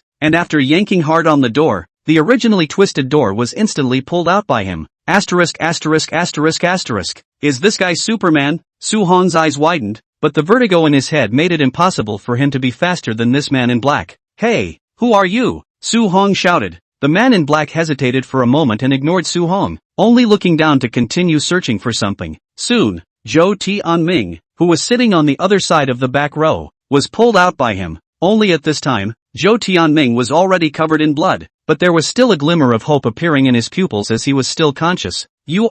Are you here to save me? Zhou Tianming muttered. Su Hong immediately became anxious when he saw it and forced himself to run towards the black-clothed man. It must be one of Zhou Tianming's men, coming to save him. Let go of the person. Su Hong shouted. Laozi had managed to find out the clues of the Zhou family. You saved the person. Will not Laozi run for nothing in the past 2 days? However, in the next moment, The man in black ignored Su Hong's intention and looked at Zhou Tianming and said coldly, "The master has ordered to kill you." After saying that, the man in black reached out and pinched Zhou Tianming's neck, directly crushing his neck hard in the latter's unbelieving eyes. Even before Su Hong came to the car, he had already killed Zhou Tianming. "Drafting?" Su Hong shouted, then suddenly jumped on the car and punched the black man directly, but he did not have the slightest reaction. The next moment, only to hear bang sound, Su Hong felt his fist hit the steel. Su Hong froze. This feeling is too familiar, because the clown with the second gear on was also like this. The hardness of the skin was like an alloy. "What? No more fighting?" The man in black suddenly revealed a cold smile. "Your fist is so soft, just like cotton." He didn't mean to fight back, though, and turned around and jumped right out of the car, slowly making his way to the large van not far away. Chapter 100. No, this time you might actually have to lick dogs. 2 hours later, MU Hospital. Mu Qingcheng and Poker King were covered in bandages. Damn bad luck. How long did I just leave from the hospital? I'm back again. Disgruntled. The Poker King kicked at the shelf next to sickbay. Su Hong, who was sitting next to the hospital bed, bristled. "You're at least 100 ranked killer on the killer list. You don't even have this reaction speed, and you can still blame others?" "Grass," Poker King explained. "I was thinking about what to eat for a late night snack. A distraction was bumped into an inattentive well. I'm a poker player's reaction speed can be slower than you? Waiting to go back to school to fight the landlord?" The Poker King stopped talking and just looked out the window in self-imposed isolation. Su Hong grunted, then looked at Mu Qingcheng, only to see that although the latter had a bandaged face, it was evident from his eyes that he was now somewhat chagrined. "Brother-in-law, don't regret it. It's no use regretting things that have already happened. Zhou Tianming is dead. Our clues are broken. Who should we look for below?" Mu Qingcheng did not answer Su Hong's words, but only whispered. As the words fell, Su Hong mused. "Zhou Yuming has cooperation with the Mo family. Mo Yuqing might know about this matter. Brother-in-law, why don't you be a licking dog? I see that Mo Yuqing still likes you in her heart. As long as you put down your stature and go and lick Mo Yuqing properly, she might just re-enter your gentle trap, and by then knowing a little bit of secret isn't a piece of cake." Mu Qingcheng didn't say anything, pursed his lips and looked at Su Hong indifferently. Obviously, he couldn't do such a thing. As soon as he saw how difficult his great-uncle looked, Su Hong could only reluctantly say, "Then there's no way out. Why don't you make a game out of it? I'll dump you, and then I'll seduce Mo Yuqing with the beautiful man trick, and with my face value then, I should be able to get her to take the bait. She's having a baby, then I like it even more." Su Hong's eyes lit up. Obviously, this joke did not make Mu Qingcheng's mood lighten up. Originally thought that escaping Chen Yan and their surveillance would make things easier, but did not expect that there would still be people watching them. It was hard to find Zhou Yuming, but before his ass was warm, he was killed. "Su Hong, do you think we'll get something if we make a trip to the gray area?" As soon as the Poker King heard this, he immediately turned his body and asked in surprise, "Crazy, do you know what the gray area is? And you guys are just going to go?" Su Hong shook his head, and Mu Qingcheng also shook his head. The two of them looked at the Poker King as if they were curious babies. The Poker King, on the other hand, rolled his eyes and then recalled, "That place, if you don't have any forces would only be a hell on earth. There are many countries on our planet, but the only place that doesn't belong to any country is the gray zone, where there are no laws, no rules, no high ground, just ugly humanity and endless war. Let me tell you, I'm pretty strong with the Bear King, aren't I? I don't think either of us would have survived the night if we hadn't paid our dues to the local powers." Su Hong looked at Poker King suspiciously. "Aren't you guys the top 100 players on the killer list? Can't even survive a day?" "Yeah, you've only been told one thing. Half of the top 50 on the Slayer list are in the gray area, and that's just the ones on the list. There are some forces hidden by these powers that haven't been counted yet, and in the gray area, there are only 5 forces," the Poker King said soberly. "Except for those ruthless people in the top 50 on the list, no one dares to go to that place easily." Hearing this, Su Hong was silent for a moment. "That man in black tonight, it can't be from the gray area." "Quite possibly." At this time, Mu Qingcheng asked, "Didn't you say you have to pay a fee? How much does a person have to pay to get protection from these forces?" "Meh, Mr. Mu, just forget about it. I was there with the Bear King to complete an organizational mission. 100 million a night if I remember well." After hearing this, Mu Qingcheng hurriedly said, "It's only 100 million. I can afford it. What are you thinking about, Mr. Mu? The Bear King and I are only worth a few dollars. If you, Mu Qingcheng, people want 10 billion a night, will you give it? You have to know that the intelligence in the gray zone is the most comprehensive in the world, and before you even set foot in the gray zone, people are already checking you out. If you want to come out of it, You basically have to put your body and soul on the line, and it depends on whether or not they're in the mood to let you go. So there's no other way? There is, as long as your fist is hard enough. If the heavenless Buddha goes, I guess people's forces will treat him as a guest. Or, you're just like that Zhou Yuming, entering into cooperation with the forces in the gray area. Mu Qingcheng was silent. With his current strength, not to mention the heavenless Buddha, it is the top 100 of the killer list war god list cannot be invited. That is, Su Hong is his brother-in-law, otherwise he does not even know what a list is. As for reaching cooperation, how am I supposed to reach a partnership when I can't even get to the ING gray area? Since going to the gray area won't work, we'll have to figure it out elsewhere. Su Hong, we are saying that, only have the path of being a licking dog? Mu Qingcheng asked weakly. Su Hong nodded. I think this is the quickest way. As the words fell, Su Hong seemed to have suddenly thought of something, then suddenly looked up at Poker King. Little Poker, do you know what is called D3 potion? D3 potion? The Poker King froze, then said, I know, the organization I used to work for can exchange it, but it's too expensive for normal people to exchange it. Looking at Su Hong's strange eyes, Poker King continued, don't look at me. I don't know what that thing can do. My Xiong is the local Shin card killer, and that thing is at the very least exchanged for the Joker's kind of rank. What's a D3 potion? Mu Qingcheng also asked curiously. Su Hong found an excuse. That black-clothed man who killed Zhou Yuming said something about not exposing the D3 potion. I didn't hear him at the time and he ran away. Although Poker King didn't know what the D3 potion was, it always meant one thing. That is that there is this potion over the moon, and it looks like it's a powerful potion. Thinking of this, Su Hong suddenly said, Big Uncle Brother look let us make a hypothesis. If the Joker took this D3 potion to become so strong, doesn't that mean this potion is precious? And if someone wants to research this potion, then the Joker's corpse becomes the meat and potatoes. Wouldn't it be easier to start with that? You mean, bring back the Joker's body? No, this time you might actually have to go and be a lickspittle. Chapter 101 What's wrong with the size? Try again. Late night, Su Hong returned to Windy City University in a beautiful way. Because he had to wait for the brain CT, he waited until the film came out before returning to school. As for those two loads, who cares how long they have to stay in the hospital? Now that the dormitory was closed, Muyu was always going to put herself to bed in the RV. As soon as he got into the RV, there was no ing way for Muyu to control what happened. After all, it's late at night and there's no one else inside the school, so it's normal for a little bit of something with color to appear, right? Dodo, calling Muyu's phone once. Su Hong realized that no one answered. This girl can't be asleep. After thinking about it, Su Hong could only walk in the direction of the parking lot alone. The moon was not very visible tonight, and had been hiding behind dark clouds, so it couldn't illuminate this lewd figure. And before long, Su Hong sneaked up to the caravan. After entering the code, the door opened on cue and the inside of the RV was dark. Su Hong skimmed his mouth.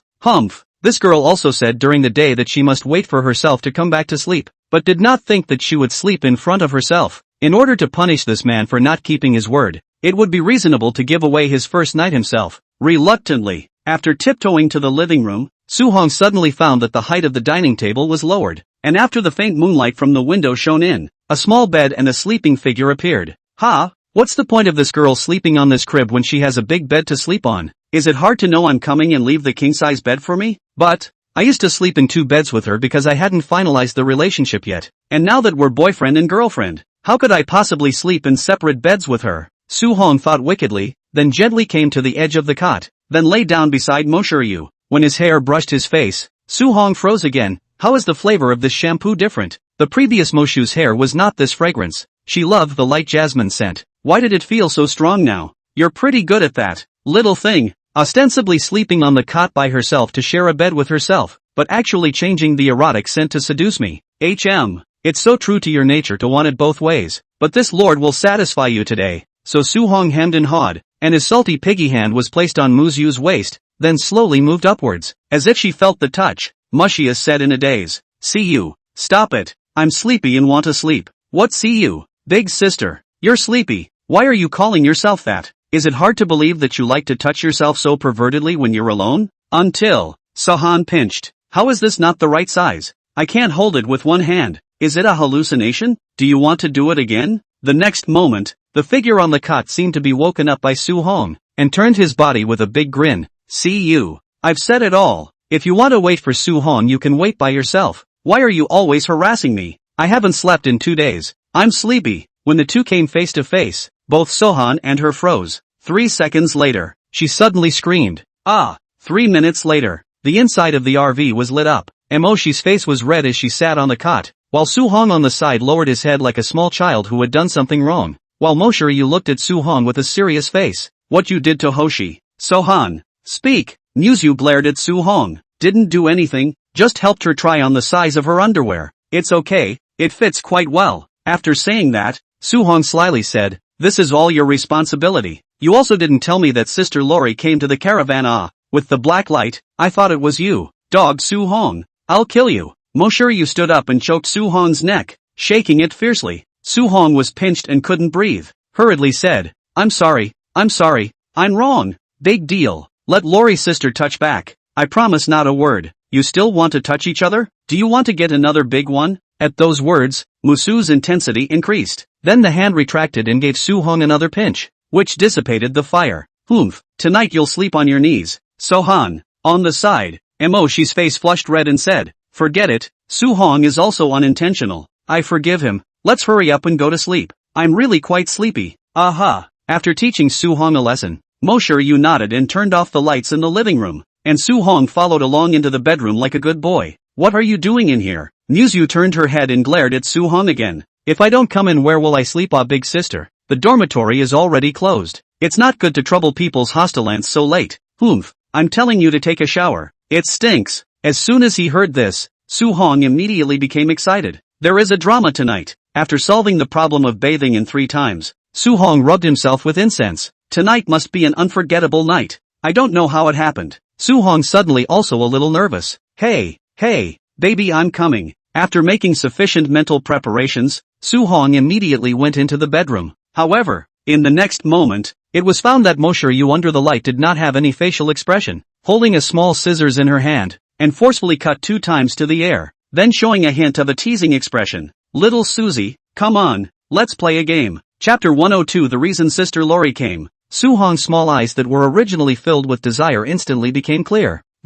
Shall we put the scissors down and talk about it? Don't think I don't know what's in your mind. I'll sleep with the scissors in my arms tonight, and if you try anything, I'll click. Muyu grunted. Su-hong licked his lips, and then gently sat on the edge of the bed. Sister, let's be reasonable, okay? We are male and female friends. You are always like a thief to prevent me, really not good. Who's defending you? You just did that to someone. This lady is already angry. The kind that can't be coaxed. The more Moshiryu spoke, the more shy she became, but her little head stayed high. Su-hong froze. Not big sister. I really do not know, it is not you. I thought you were asleep. The lights in the car are so dark. Stupid to distinguish. Besides, I just touched the underwear. Nothing else. That's all an excuse. This lady is unhappy. I hate you 100% now. Su-hong heard, and then he smiled and sat down next to Moshiryu. Can I treat you to hot pot tomorrow? Plus a cup of milk tea. Well, then I only hate you 50% now. Musu dwelled on it for a moment, then said. As soon as he heard this, Su-hong hurriedly refueled.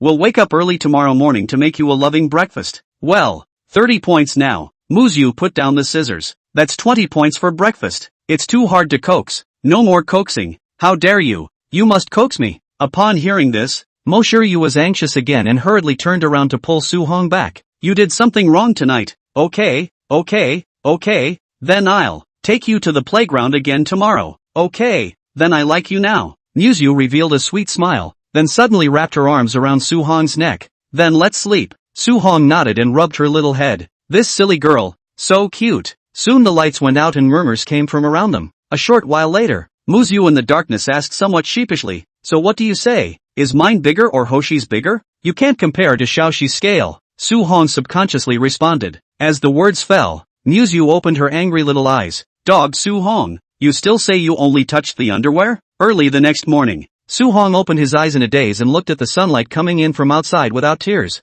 I didn't expect to finally sleep in the caravan for so long, and also with Muyu, but the result was that my own eyes turned into panda eyes. I'm really convinced. I didn't just sneakily touch Lori. Why are you so angry? Sohan, are you awake? Just when Su-hong was still torn, Moshiryu had already walked in from outside the bedroom. Didn't wake up. It hurts too much. Sohan rolled over and covered his face, crying.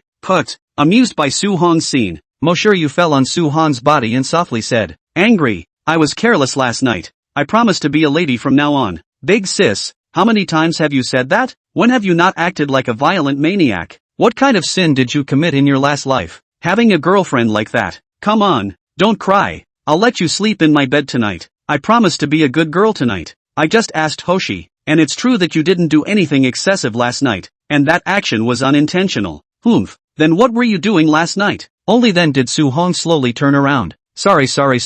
Apologize to you. Muyu kissed Su-hong. Su-hong's haughty little eyes then got a little better. That's more like it. Then you can't refuse me tonight. No problem. It's only a matter of time anyway. Muyu heatedly smiled. Get up. I have a favor to ask you. Su-hong looked at Muyu warily. It's not that you're asking me to be a cow. Of course not. Muyu took Su-hong's hand and walked out of the bedroom. Outside she had already gotten up and was looking at his cell phone with an anxious face. Hoshi, why don't you tell Sahan about it and see if he can help you? Su-hong, my dad. Not anymore. Su-hong froze. Big sister, your dad is missing and you slept so well last night? Are you sure that's your real dad? Moxie blushed and said, I haven't contacted my dad in the past few days. He wasn't at home. I thought he was out on a business trip. And it was only after my mom called just now that she said my dad was missing. Not on a business trip. Oh, I thought you were in a hurry to inherit the family business. Being so relaxed. Be serious. Muyu glared at Su-hong. Su-hong stood up from his seat. Big sister, it's not that I'm immodest. Shouldn't you look for the police to find someone? What's the use of you looking for me? I'm not Lori's sister's licking dog. Why am I in such a hurry?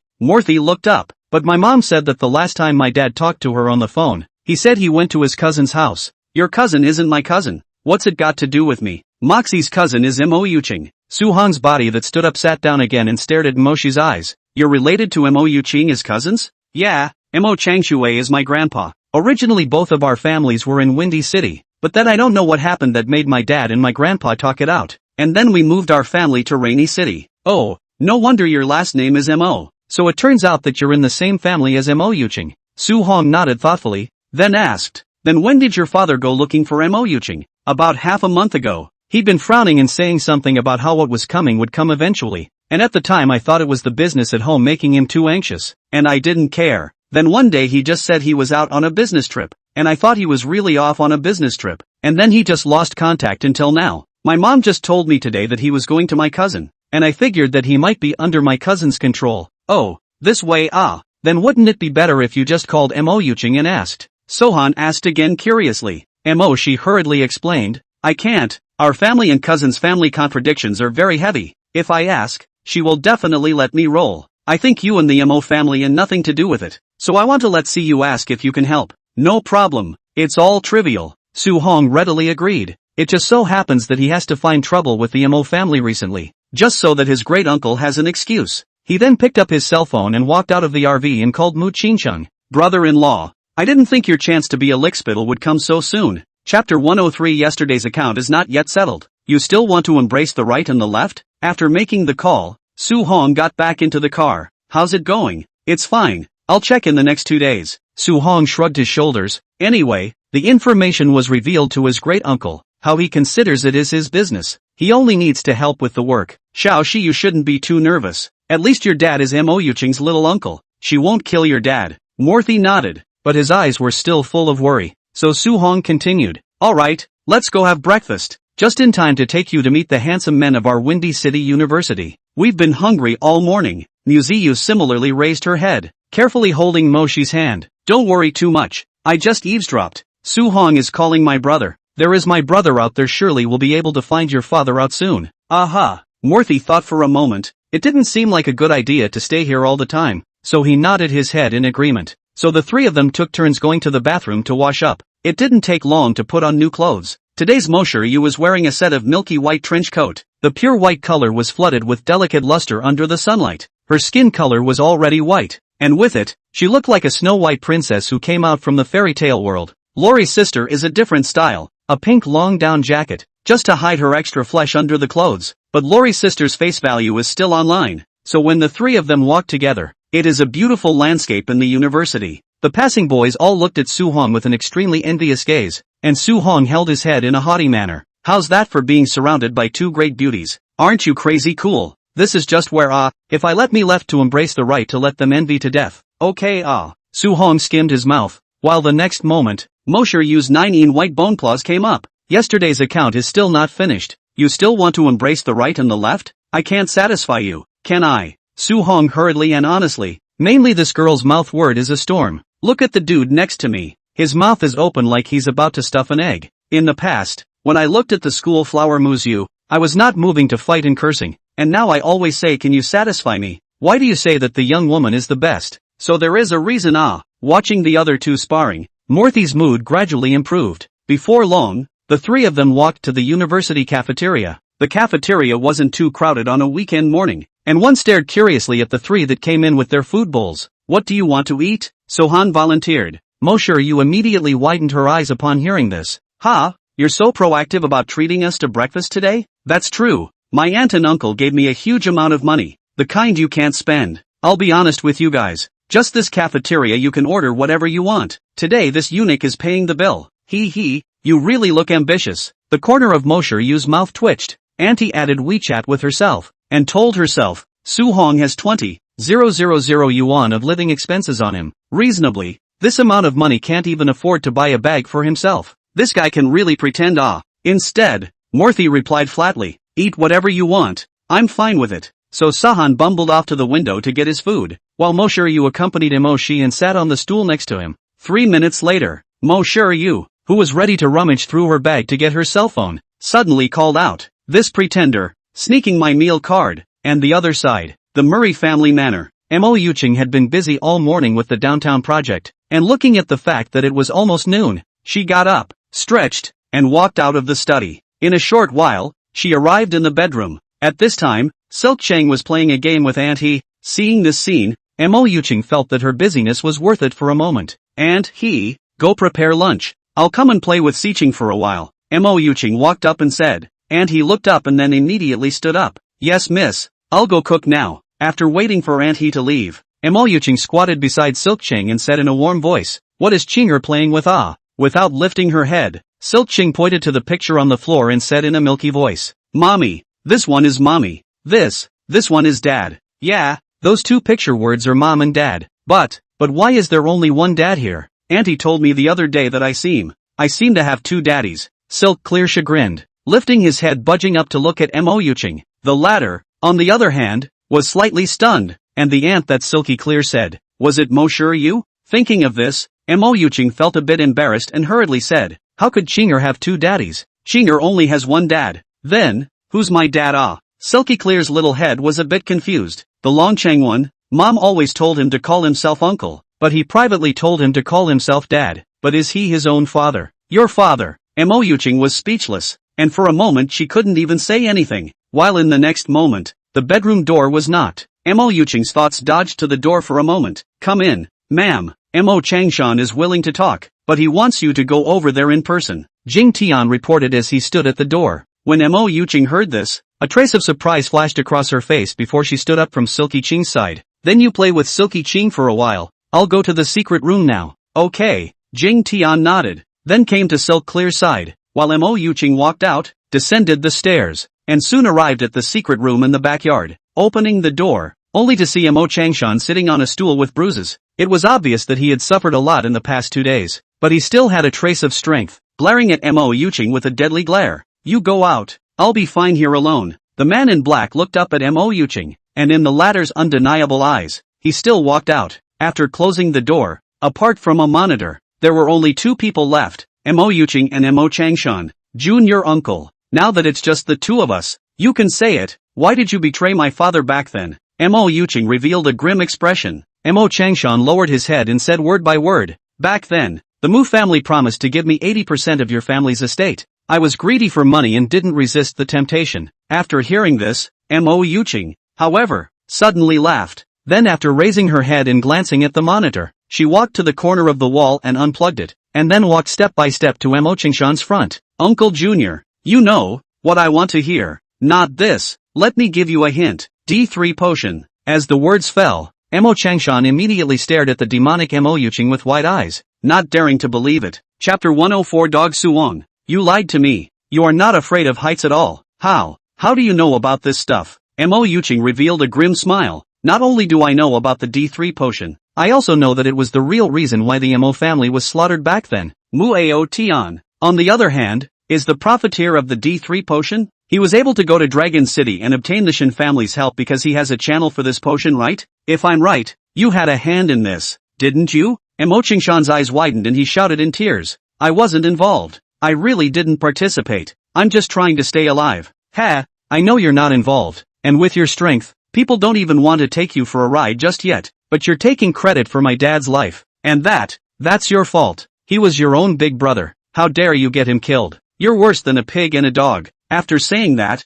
Mo Yuqing slapped him in the face, then picked up the knife on the table and stabbed it into his arm. Ah, Yuqing, you let me go, okay? I really know I'm wrong. I shouldn't betray your father for the sake of profit. Give me a way out. Give me a way out, okay? Mo Yuqing revealed a hint of a harmless smile. Uncle Junior, actually don't know that I'm also looking for clues to the D3 potion. If you live, you'll expose me. So, you must die. 10 minutes later, the people outside saw that there was still no movement inside the secret room, fearing that Mo Yuqing had met an untimely end inside, so they hurriedly went to report to Jing Tian. Soon, Jing Tian arrived at the entrance of the secret room, and after listening carefully to the movement inside, he instantly panicked before kicking the door open. Ma'am, you're okay. In the next moment, Jing Tian suddenly quieted down, because not far from him, Mo Yuqing was frantically waving the knife in her hand to keep stabbing into Mo Qingshan's body. Even though he was already a bloody mess, Mo Yuqing was still full of anger. Mo Qingshan,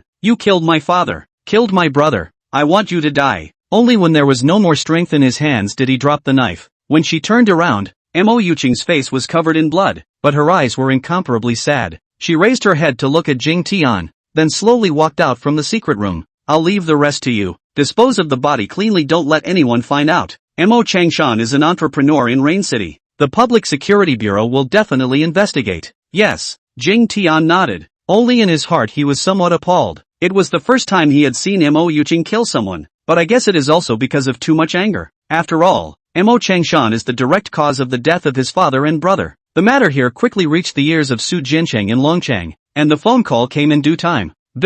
Yuqing, I heard from Jing Tian that you killed someone today, right? How could you do such a thing yourself? Were you scared? Mo Yuqing said with a hint of sadness in her tone. It's okay, the main thing was too angry at that time. You know, my own uncle sold our family, just for 80% of our family's estate. Hearing this, the opposite party sighed. The weak and the strong are normal in this world. Yuqing, you can't be so capricious next time. Turn off all the surveillance. In case if something happens, I won't even be able to save you. It's my fault. I just didn't want you to see me kill someone. Hearing this, the opposite party nodded slightly, as this scene had also been described to him by Jing Tian, and immediately he dispelled his doubts. By the way, I heard that 2 people stronger than Jing Tian appeared in the last car accident. Do you want me to enhance some guards for you? No need. No one really dares to touch me in Windy City. Mo Yuqing said with certainty. It would be bad if you sent someone and startled the other forces in Dragon City into thinking that you were plotting something here. The other man was silent for some time before finally nodding. Then you must tell Jing Tian whatever you do from now on. Otherwise, I don't feel at ease with you. Good. After saying that, Mo Yuqing hung up the phone. Fortunately, Su Jincheng didn't get suspicious. And then, she slowly looked out the window, and her complexion began to be grave. Qingcheng, I hope that you, in the future, won't blame me. See you. Can we not go on that one? After breakfast, the 3 of them went to the amusement park, but when they saw the towering roller coaster, Su Han instantly peed in fear. As soon as she saw that Su Han was so scared, she immediately became interested. No, if you love me, you should accompany me. Then I don't love you anymore. Let's break up. Hearing this, Su Han turned around decisively. Moral kidnapping? How can you kidnap me when I don't have any morals? And when Mo Yu on the side heard this, she immediately chased after him, then wrapped her hands around Su Han's neck. No way. I want you to accompany me to do the roller coaster, but I'm afraid of heights. I'll hold your hand from the side, and you sure won't be scared with this lady. No, that would be too much of a loss for me. What do you want then? Muyu beamed. Looking at Mo Shu's lovely appearance, Su Hong suddenly said, See you, I heard that you don't have a pharyngeal ejection reaction? Looking at Su Hong's evil expression, Mo Yu instantly thought of something and immediately whitened her eyes. Dog Su Hong, what are you thinking? Alright then, have fun with Lori-san. Su Hong calmly walked away, and then after Muyu pondered for a while, she suddenly put her heart across. Okay, I promise, but you must accompany me to ride all the rides today. No problem. Sohan gladly came forward again, smiling as if nothing had happened. The three then got on the roller coaster together. 3 minutes later, a scream came from Muyu, while Suhong on the side was very excited. Oh ho, it's too exciting. See you, take a picture of you. Dog Suhong, you lied to me. You're not afraid of heights at all. Chapter 105. That is fishy. Mu family study. Mu Qingcheng was so anxious that he kept pacing in the study. Even the documents on the table that needed to be signed were set aside. It was late in the evening when the cell phone this rang. After glancing at the number, he immediately picked it up. Mr. Tan, how's it going? The warrant came down, and as you instructed, I've notified the police in Rainy City, and they're already headed here, but it'll take about 2 or 3 hours, and with the work handover, I'm guessing it'll be late into the night. Should we do it tomorrow or late at night? Can't wait. 1 more minute. Mo Changshan may die. You'll notify me as soon as Yu Cheng arrives. Okay, then wait for my message. After saying that, Tan Tianjian hung up the phone. Mu Qingcheng glanced out the window, as if he had thought of the events of that year again. At the edge of the moat, Mo Changshui stared at his father Mu Aotian with bloodshot eyes. I admit that I lost. My means are inferior to yours, but don't be complacent. There are still mountains behind the mountains. If you can beat me, can you still beat those people in Dragon City? Mu Aotian, I'm waiting for you in hell. At that time, Mu Qingcheng only thought that it was an ordinary business competition, but through the understanding of the past few days, he realized that things were not that simple. What exactly was the D3 potion, and why would it make them all fight for their heads? Even if you die, you won't give up? Even the 9 great families of Dragon City had gone down, but the Dragon Kingdom was so big. Why was it the turn of a third-tier city like their Windy City to get involved in these disputes? Mu Qingcheng only looked cold-blooded, but his heart was the most gentle. If he was given a choice, he would rather have the serenity of life than touch such maddening things. After a long day of playing, the 3 little ones sat down on a roadside seat. Yu took the ice cream and looked at Su Hong with a serious face. Su Hong, you lied to me. You obviously aren't afraid of heights. That agreement just now doesn't count. Not big sister. This red mouth. You can't deny it. When Su Hong heard this, he immediately became anxious. Actually, I'm very afraid. I'm just pretending not to be afraid in order to cooperate with you. Shut up. You're so excited you're almost flying. I'm afraid you'll pass out from being high in this state of mind. Muyu scowled. I don't care. If I say it doesn't count, it doesn't count. You didn't challenge yourself at all. Holy, we had a gentleman's agreement. Su Hong was so anxious that he was on the verge of jumping up. I'm a woman, not a gentleman, and I don't have to abide by it. Just now when the agreement was made, she heard the words of the 2 people, and now when she saw that Yu was going to renege, she immediately giggled and laughed. See you, I think you did the right thing. It was Su Hong who lied to you first, so you don't have to keep the agreement either. Dig in. You guys are really a nest of snakes and rats. Su Hong jumped up and looked at Moshi, incredulously saying, Big sister, are you a trainee with 2.5 years of practice hours? So much like giggling. I came to the amusement park to make you happy. Cluck cluck cluck. Moxie looked a bit like a goose when she smiled, but she stood firmly by Muyu's side. I hear that stuff can be fishy. I still have to help my good sister. Muyu held her head high and looked at Su Hong with a smile. See, 2-1. The agreement doesn't count. Su Hong really convinced. This day really yin and yang decline is not it. Just when Su Hong was depressed, a voice appeared next to the 3 people. Old Su, what are you doing here? Su Hong turned around and saw that he was standing beside 2 fools and a pretty-looking girl. No, what kind of operation are you guys running? I'm double-dipping and you're double-dipping too? Su Hong stood up in a mixed manner. Then Moshu pinched at Su Hong's waist. Dog Su Hong, let you talk nonsense again. Zhang Lin on the side rolled his eyes. Big brother, can't you see that I'm a light bulb? This is old Qin's new girlfriend. Su Hong looked at the girl next to Qin Ling, who looked like she had red lips and white teeth. She looked at herself a little shyly and lowered her head without saying anything. As soon as Qin Ling saw such a naked look from Su Hong, he immediately shielded his sister behind him. Old Su, you have a big sister. Can you stop looking at my girlfriend? No, I'm not a man-eating tiger. Why are you so scared? Qin Ling's face was expressionless, and he directly said, you even attacked someone so difficult to attack as big sister. This kind of you is still not a handful. I don't believe you. I don't know why, but you always felt that Qin Ling was cursing, but there was no evidence. Su Hong, on the other hand, said calmly, Che, I'm not a lover. You make a girlfriend and don't introduce it to your buddy? Qin Ling looked at Su Hong's sincere eyes before he bristled. Zhang Shueme from our school's foreign language college. People are also freshmen. Oh, it's possible. The flirtatious Duke Qin can even talk about his girlfriend. It looks like the girl is very much to your liking. Zhang Shueme looked up at Qin Ling with some confusion. and the latter immediately exploded. Old Suyu, shut up. When did I have a fling? Shueme is my first love. First love. Ha ha ha ha ha, ha ha ha ha ha. When these words came out, not only Su Hong, but even Mosher Yu on the side laughed out. The guy who goes to the bar every night and sings night after night, telling me his mom was his first love? Seeing the reaction of these people, Zhang Shueme immediately furrowed her brows and glanced at Qin Ling. What is the reaction of your friends? Are you a former? No, absolutely not. Qin Ling punched the bag, then hurriedly covered Su Hong's mouth. My friend is just happy for me because I finally got a girlfriend. Then he hurriedly whispered to Su Hong, choose whatever you want for dinner tonight. And don't laugh. Old me is about to show my face. Hearing that there was dinner, Su Hong then returned to normal. That's right.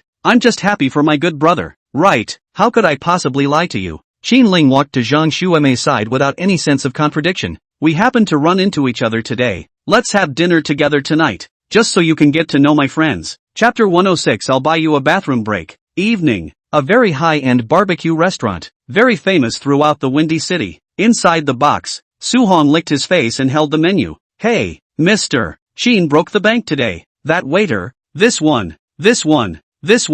Don't take these three. Serve me one of everything else. Qin Ling was shocked. No, big brother, can you order so much to eat? Su Hong said with a straight face. You manage to eat me, eat or not feed the dog. After saying that, Su Hong glanced at Jiang Lin who was sitting beside him. Old Jiang, if you can't finish it, you can take it back tomorrow morning as breakfast. Jiang Lin felt strange, always feeling scolded, but it seemed like there was no evidence. Qin Ling sat beside Zhang Shueme and introduced them one by one. Old Jiang, you know, this one who looks like a thief is another roommate in our dormitory, Su Hong, and next to him is his girlfriend. Before the words were finished, Zhang Shueme suddenly opened her eyes wide. Oh, I remember. It's those two people who were particularly hot on the internet a while ago. Right. It's the two of them. Qin Ling hemmed and hawed. Old Su's guts can be said to be the biggest in our Windy City University. Even if he forcibly kissed his big sister, he actually picked up a girl. On the side, Mosher Yu glared at Qin Ling. Old Qin, you put your tone in a more respectful way. It's obviously me who picked him up. Yes.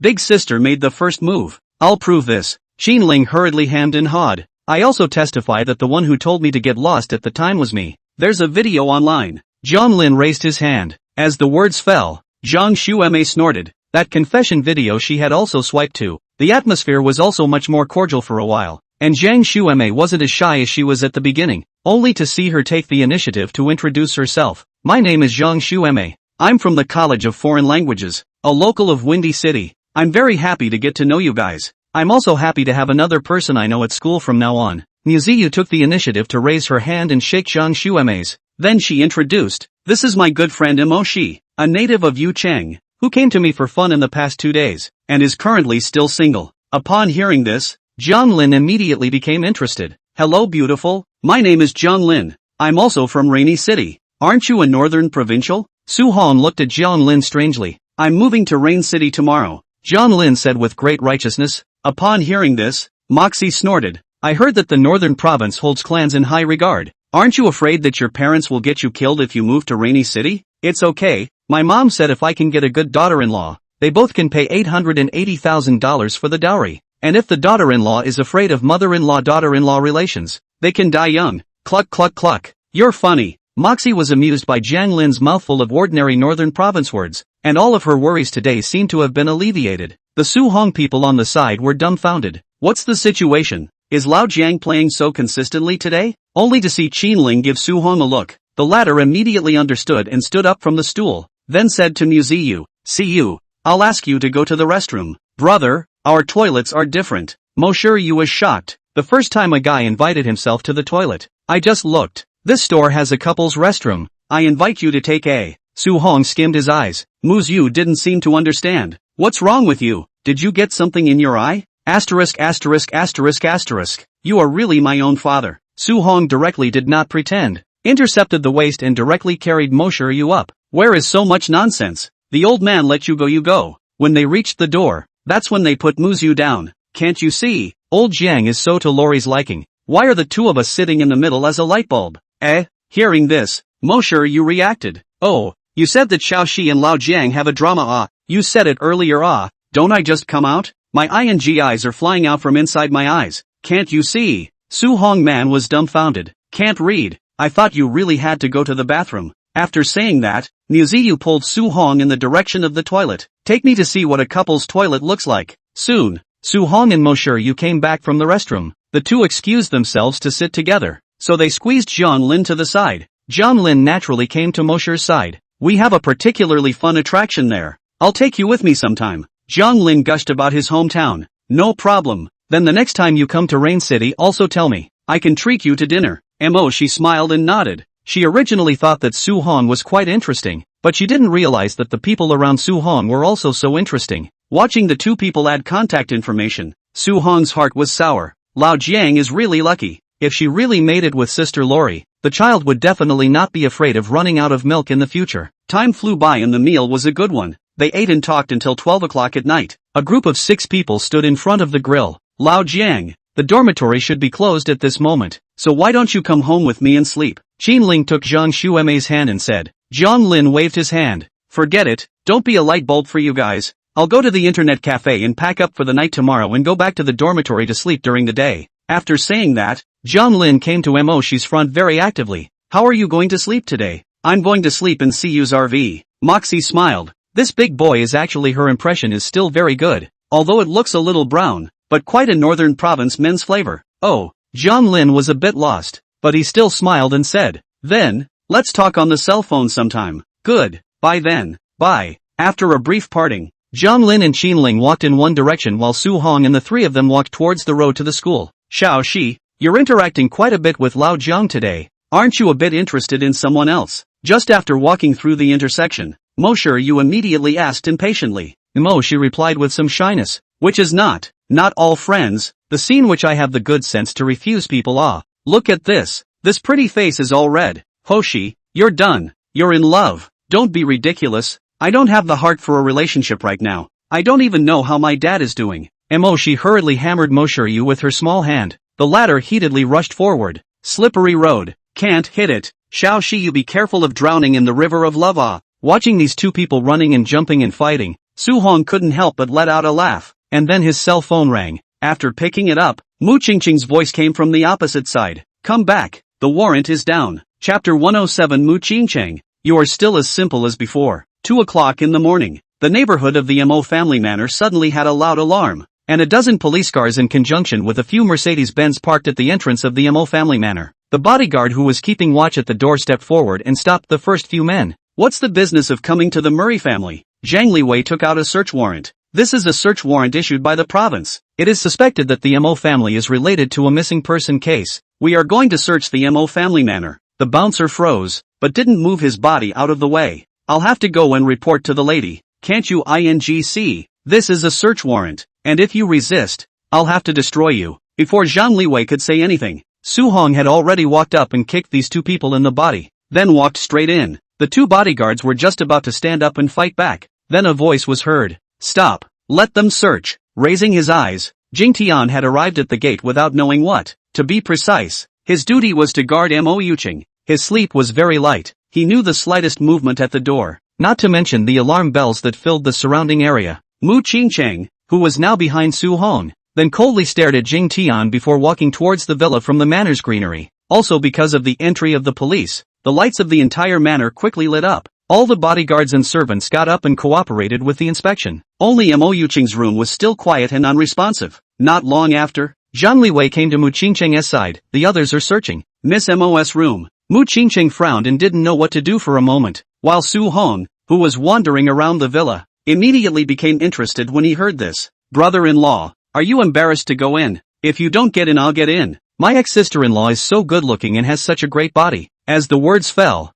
Mu Qingqing's face immediately sank, and after pressing Su Hong's arm, he gently knocked on the door of Mo Yuqing's room. There was no sound coming from inside, so he gently opened the door and stepped inside. The house was dark. The room was laid out in a way he remembered vividly, as it hadn't changed a bit from a few years ago. Mr. Mu, in the middle of the night, you ran into a woman's room without saying a word. I'm afraid it's not right. I'm married, not the little yellow girl I used to be who only liked you. Before Mu Qingqing had time to fall into his previous memories, he heard a voice coming from the bed not far away. Facing the moonlight, Mu Qingqing clearly saw a woman sitting up from the bed. Her soft nightgown slipped slightly, revealing her charming collarbone. and her shoulder-length hair was like a dark elf teasing Mu Qingcheng. Mu Qingcheng gulped. I knocked on the door and no one was there. I thought I wasn't? My son is still sleeping. Where can I run? Mo Yuqing indifferently stared at Mu Qingcheng, then turned on the table lamp in front of the bed. Her absolutely beautiful face looked unusually calm under the light.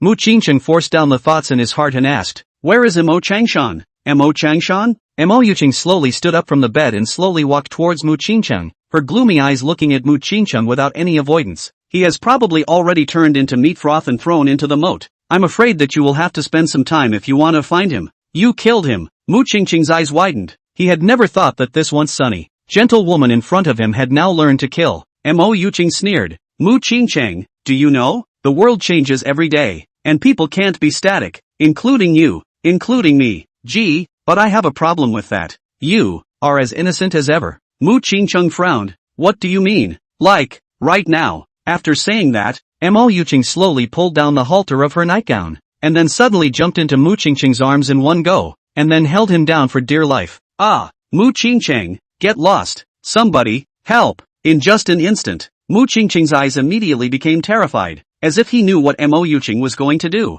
only to see him struggling desperately. But unfortunately, he suddenly realized that Mo Yuqing's strength was even greater than his own, and he was unable to move in her arms. Mo Yuqing, you're crazy. However, Mo Yuqing did not pay any attention to Mu Qingcheng, but yelled frantically, and after just 10 seconds or so, a group of people broke into the bedroom. Ma'am, what's wrong with you? Ma'am? Jing Tian was the first to enter the room, and then he saw Mo Yuqing crying in Mu Qingcheng's arms. Half of the clothes on her body had been ripped off, and her crystal clear and delicate body was hidden. In the next moment, Mo Yuqing hurriedly broke away from Mu Qingcheng's arms, then desperately crawled backward and got a blanket wrapped around herself. Mu Qingcheng is going to rape me. Mu Qingcheng. Jing Tian was enraged, and then he punched Mu Qingcheng's stomach. Ah! Mu Qingcheng stifled a grunt and blood immediately flowed from the corner of his mouth as he looked at Mo Yuqing incredulously. You, why are you? Before the words were finished, Mu Qingcheng's collar was grabbed by Jing Tian. Mu Qingcheng, you went through a lot of trouble to get a warrant just to come to the Mo family and violate madam, didn't you? You. Before the next punch could be thrown, it was caught by another. Get out of here. Su Hong frowned and pushed Jing Tian to the side, then looked at Mu Qingcheng. Great uncle, are you alright? It's okay. Mu Qingcheng was still in a daze. He didn't understand why Mo Yuqing was doing this. Or is this a bureau in itself? She just used Mo Changshan to seduce herself to her door and then did a rape scene in front of everyone. Su Hong on the side. I say brother big uncle, aren't you messing with things? Isn't it good to investigate things properly? You have to engage in this kind of drama in someone's home. What? Is it a bit more exciting? Mu Qingcheng shook his head. I didn't do anything. However, he can no longer explain it. There is no surveillance in here, and there is no one else. If it is an ordinary person, it would be fine if he looked for a relationship, but the other party is Mo Yuqing. Even Tan Tianjian couldn't handle it. With Su Jiancheng's strength, it is estimated that a provincial task force will come tomorrow, and as long as the facts of Mu Qingcheng's rape are made true, he will immediately go to jail. A deep sense of powerlessness appeared in Mu Qingcheng's body, not knowing why. Every time this layer of fog himself just uncovered a little bit, he would be blocked and hindered in all sorts of extreme ways. From the beginning when Muyu was assassinated to the present when she was vilified and raped, it was as if she was a puppet at the mercy of others, being counted all the time.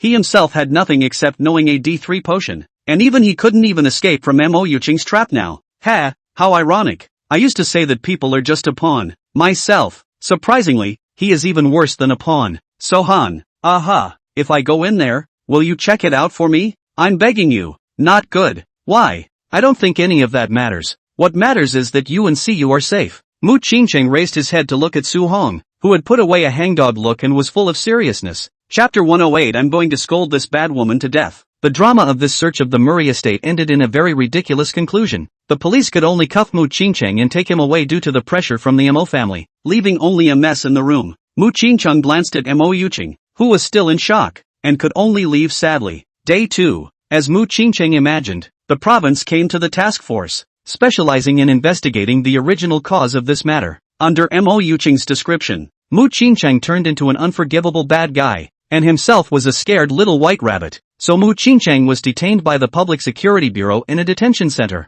And the other side, waking up in the morning, Mo Yu heard the news and was shocked that she couldn't even hold the cup of water she was drinking. What? My brother went in? or attempted rape of my ex-sister-in-law? Aha. Su Hong nodded. In fact, from last night to now, he was the one who was most shocked, and Mu Qingqing felt pretty much the same way, and felt that the water in this matter was also too deep. So after Mu Qingqing went in, he decided to hold off on the investigation of this matter. He had a premonition that if he continued, the next one to suffer might be himself or Mo Shiryu. That pair of large invisible hands only warned Mu Qingqing and did not do any substantial harm to him, which was already a blessing amongst misfortunes. However, after hearing this, Muyu was instantly enraged. Sister Yuqing is too much. No matter how big the grudge is, she can't put my brother in jail. If my brother goes to jail, how will he be able to face Silky in the future? His father is a rapist? Or his mom? That's kind of messy to think about. The words fell, only to hear ding sound. Mao Ziyu's cell phone rang. Then she picked up and subconsciously looked at the text messages in the phone. Then Musu froze. What's wrong? Su Hong came forward to look at it, and then he saw the message on Mo Shiryu's cell phone. Missy, the DNA identification results came out. The possibility of the two people having a blood relationship is only 3.5%, so the identification results are not unexpected. Mr. Mu is not paternally related to this child. The Su Hong people were dumbfounded. Silk Ching was not the child of his great-uncle? This woman has a good heart. Ran to the great-uncle's face, said to revenge. Originally thought it was the two families of the grudge, and now messed up. The child is not even the great-uncle's? On the side, Mo Shiryu was silent, and after a while, she suddenly jumped up from the bed. What are you doing there? Old me is going to scold this bad woman Mo Yuqing to death today. After saying that, she went to change her clothes, and on the other side, Mo she also came over. See you. Don't go to the Mo family. My cousin now has 6 relatives, and my father hasn't been found. She may have already put Hoshi. That's exactly why we have to fight even more. Mo Yuqing isn't a man-eating monster. I walked into the Mo family in broad daylight. Can I still not walk out? Morthy kept his head down and didn't say anything else. However, the Mo family police did search last night as well, and did not find Mo Changshan.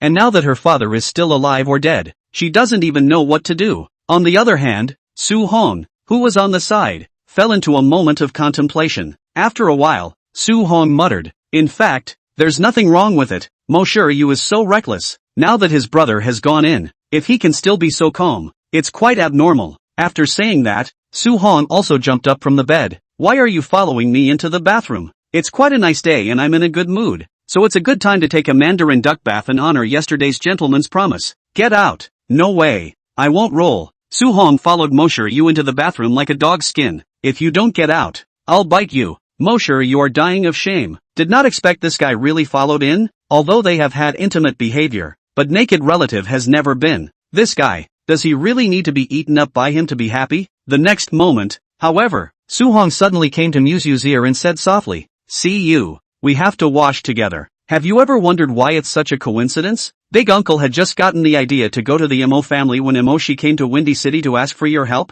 In the meantime, the news of Mu Qingqing going in quickly reached the Mu family manor, and Chen Yan called Mu Ao Tian's phone at the first opportunity. Master, the young master has gone in. Going in? What do you mean? Last night, Chen Yan told Mu Ao Tian what he knew. The province has come to the task force. Maybe the young master is going to be convicted in the next 2 days. Do we need to find someone to fish for it? Mu Ao Tian, who heard this, was really silent for a few seconds. Then he suddenly laughed. The Mo family's daughter is too powerful. Why didn't I think of that point? Your lordship, Chen Yan, don't worry about this matter. The things on the Windy City Mu family's company will be taken over by you for the time being. Qingcheng is the safest when he's inside. Mu Ao Tian laughed loudly. Wei Shangshu, this guy is going to be in a hurry. Still taking Qingcheng a little bit of nothing. What do you mean? Just leave it alone. It doesn't conflict with our plans anyway. And Castle's transformation in there helps us too. Yes, the Murray family manor. After this happened last night, Mo Yuqing had stayed in her room without going out except for a trip to the Public Security Bureau to make a statement. I stared listlessly at the floor-to-ceiling windows not far away. At around noon, Mo Yuqing's phone finally rang. Built. It's done. This kid Mu Qingcheng. I haven't even bothered him yet. He dared to slight you. Su Jianqing's angry voice came from the opposite side. Yu Qing, I think Windy City is too dangerous. Why don't you come back? I don't want you to get hurt again. I'm not going back. I haven't finished my business yet. Not to mention, how long have you been bringing back the Joker's body? And you're not going to do the next thing? But, Su Chengcheng was at a loss for words. I think it's still more important for you to be safe. Isn't Silky clear at your place too? In case. Don't worry. The biggest time bomb has already gone in. No one is left to cause me any more harm. Mo Yuching said calmly. Su Jiancheng was just about to speak, only to hear a wow cry from the other end of the phone. And then Mo Yuching continued. Let's not talk about it. Silk is awake. After saying that, Mo Yuching hung up the phone, then gently caressing the Silk Clear, Mommy's in. Mommy's in. Upon hearing Mo Yuching's voice, Silk Clear then stopped crying, then opened those big eyes. Mom, itchy. After saying that, Silk Clear scratched his scalp. Mo Yuching touched Silk Qing's hair then gently tore a corner, then said with a smile, Qinger has grown her hair. Mommy shaved it off for you. Okay? Okay. Qinger likes mommy. Chapter 109. So boys are good at this. Dragon City. Wei Group. Pop. Snap. Wastes. All of them. Wei Shangshu smashed all the things on the desk, including the stool, the chair and the expensive paintings on the wall. Not long after, a middle-aged man came in from outside in a panic. Young master. What's wrong? What's going on? Laozi just slaughtered Zhou Yuming, only to backhand Mo Changshan and die. You tell me what's wrong. Mo Changshan is dead? Mueo Tian found out? Wei Shangshu angrily smashed the cup on the ground. The key is not Mueo Tian's handiwork. Uncle Chung, what the do you think I'm carrying? The Zhou family was destroyed by me with great difficulty. I originally wanted to kill Muyu to thwart Mueo Tian's sharpness, but the result was unsuccessful, not to mention that the curated Qinglong gang was destroyed instead, which I won't say anything about. The Su Hong who came out of nowhere was too fierce, and I couldn't do anything with him for the time being. Now that it's so hard to turn back Mo Changshan again, he's been killed by this Mo Yuching who appeared out of nowhere. I can't even get in touch with the pharmaceutical company there now. We've been out of stock for 2 months. Mo Yuching? Who's that? Uncle Chung froze, never having heard that name before. Wei Shangshu directly threw a handful of the documents sent to Uncle Zhong. Read it yourself. This Mo Yuching and Mu Qingcheng were originally lovers, but now they've turned against each other because the Mo family was destroyed. And this Mo Changshan used to help the Mu family. Then Mo Yuching killed him. I'm really convinced, now that Mu Qingcheng has gone in, and Mu Siyu has Su Hong by her side to protect her, the Mu family is now an iron plate. I can't do anything at all. Looking at the documents that came back from the Windy City, Uncle Zhong took a look at one without squeaking. Then he suddenly looked up. You sent the experiment out? Otherwise, our Wei family is now at the tip of the storm. Who will we send if not the experimental body? Our family's bodyguards. Who is Su Hong's opponent? If Zhou Yuming really knows something, won't we all be exposed? Uncle Zhong mused. But the experimental body isn't stable enough yet. In case he loses his mind, aren't we exposed all the same? Keep following him in the background. If he goes crazy, we'll just eliminate him and there won't be any problems. Wei Shangshu calmed his violent anger and sat back in his seat. Uncle Zhong, on the other hand, was frowning at this information, and then he suddenly said, why do I feel like there's something wrong with this Mo Yuching? She seems to be targeting the Mu family, but I always feel like she's helping the Mu family. Does she know how she popped up? Who's behind it? Isn't it obvious? Su family Su Jiancheng. She is Su Jiancheng's current wife. If we beat the Mu family, the next step is to challenge the 9 great families. The Su family is the weakest of the 9 great families, so she is explicitly avenging the Mu family, but in fact she is secretly giving to help. As long as we, the Wei family, fall down, they, the Su family, will be safe for the time being. Hearing this, Uncle Zhong frowned. Young master, you're too young. I don't think that it's that simple. No, I'll have to make a trip back to find his lordship. After saying that, Uncle Zhong was just about to turn around, but Wei Shangshu hurriedly stood up. Uncle Zhong, don't be impulsive. My grandfather just scolded me, and now you're going back to him. Shut up. This is an important matter, and you can't control it alone. Uncle Zhong didn't stop his steps, leaving Wei Shangshu standing grimly alone. The other side, Musea walked out of the bathroom with her rosy face showing, wearing a bath towel. Disgusting. That's disgusting. Why is Sohan so perverted? I'm never going to shower with him again. The exasperated Mosher came to the bedroom to change clothes, and soon Su Hong also came out from the bathroom refreshed. What a beautiful day. See you and Master Mouth 1. After simply putting on her clothes, Muyu immediately glared at Su Hong. Dog Su Hong, I'll bite you to death. More bites? Go back again. No problem. Su Hong hemmed and hawed, wrapped his arm around Muyu's arm to go back. Scared Muyu hurriedly backed up. Don't. Humph. Be careful when you see me in the future. Don't say I'm a 3-second man. After saying that, Su Hong took the clothes and walked out. I'm going out to change. Sister Lori, don't come out to peek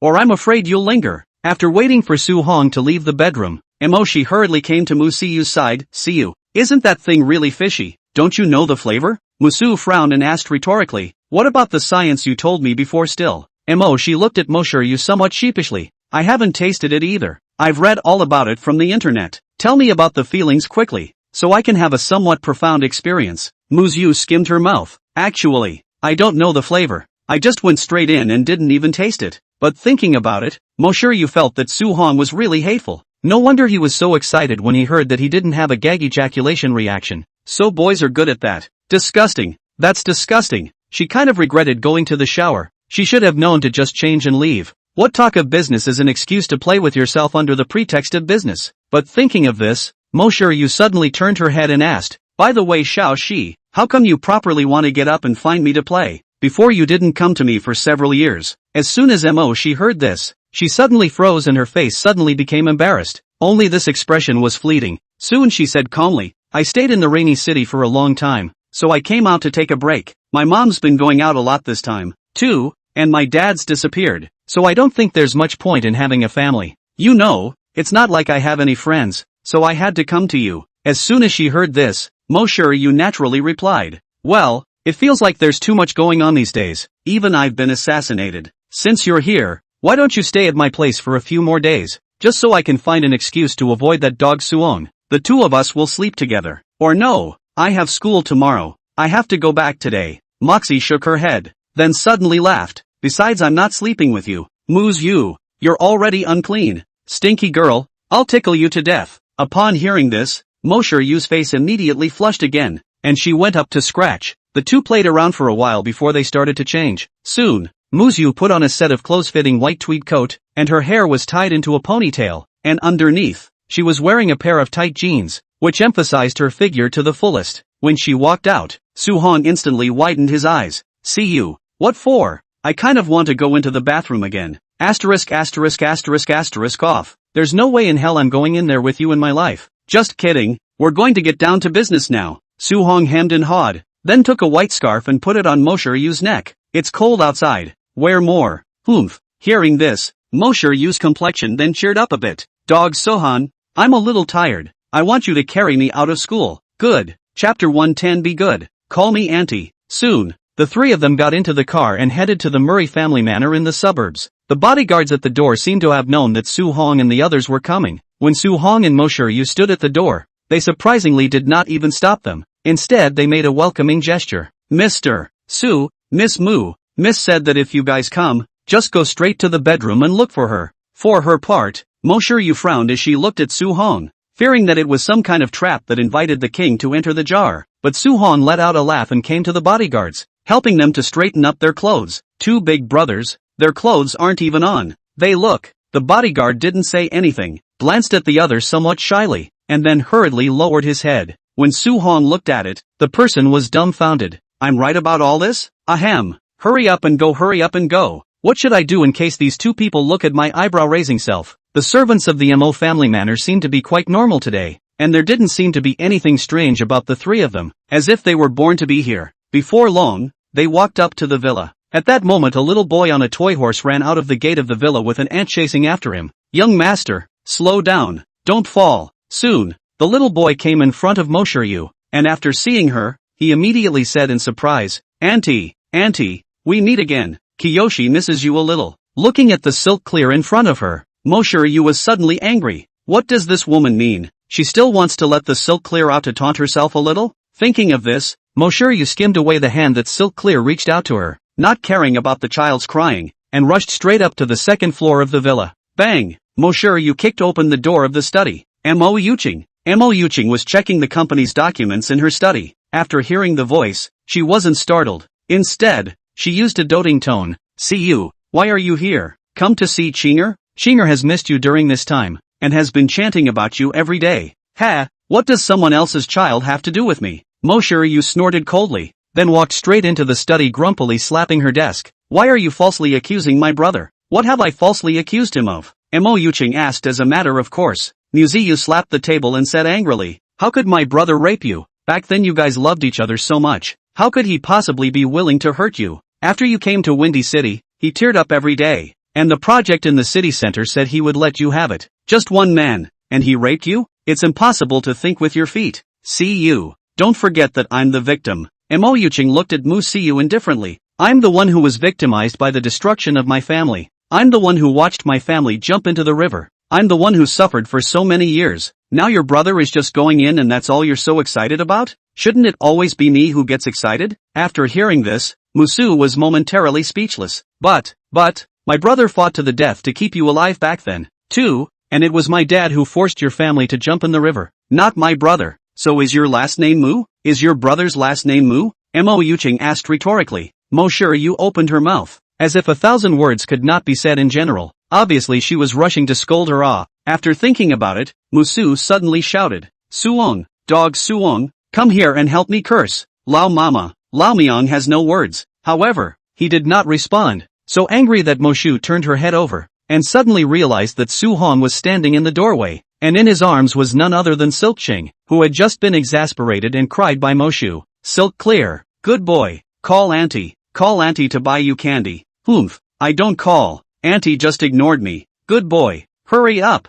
Muyu frowned and walked over to Su Hong. Dog Su Hong, what are you doing? Old mother asked you to come and help me curse. Why are you teasing the child? What do you know? I call it currying favor with the relationship. Have you ever heard the passage that a new son-in-law has to say hello when he arrives at his mother's house? That is, the mother's dog. But Silk Clear isn't. Before he could finish his words, Su Hong directly interrupted Muyu. Don't you care if it's true or not? Anyway, it's better to lick 1,000 wrongly than to let one go. Isn't it good, Chinger? Call auntie. Humph, I won't scream. At this time, Muyu also walked over, and Silk Clear immediately reached out for her mom to hug her. Muyu smoothly carried Silk Ching over, but she curiously glanced at Su Hong. Su Hong, this is my child, and has nothing to do with the Mu family. Don't let him call people names. Hey, good talk. I say ex-sister-in-law. You know my strength. You are so close to me. Aren't you afraid that I will suddenly tie you up? Muyu took another step closer and looked at him with a seductive face.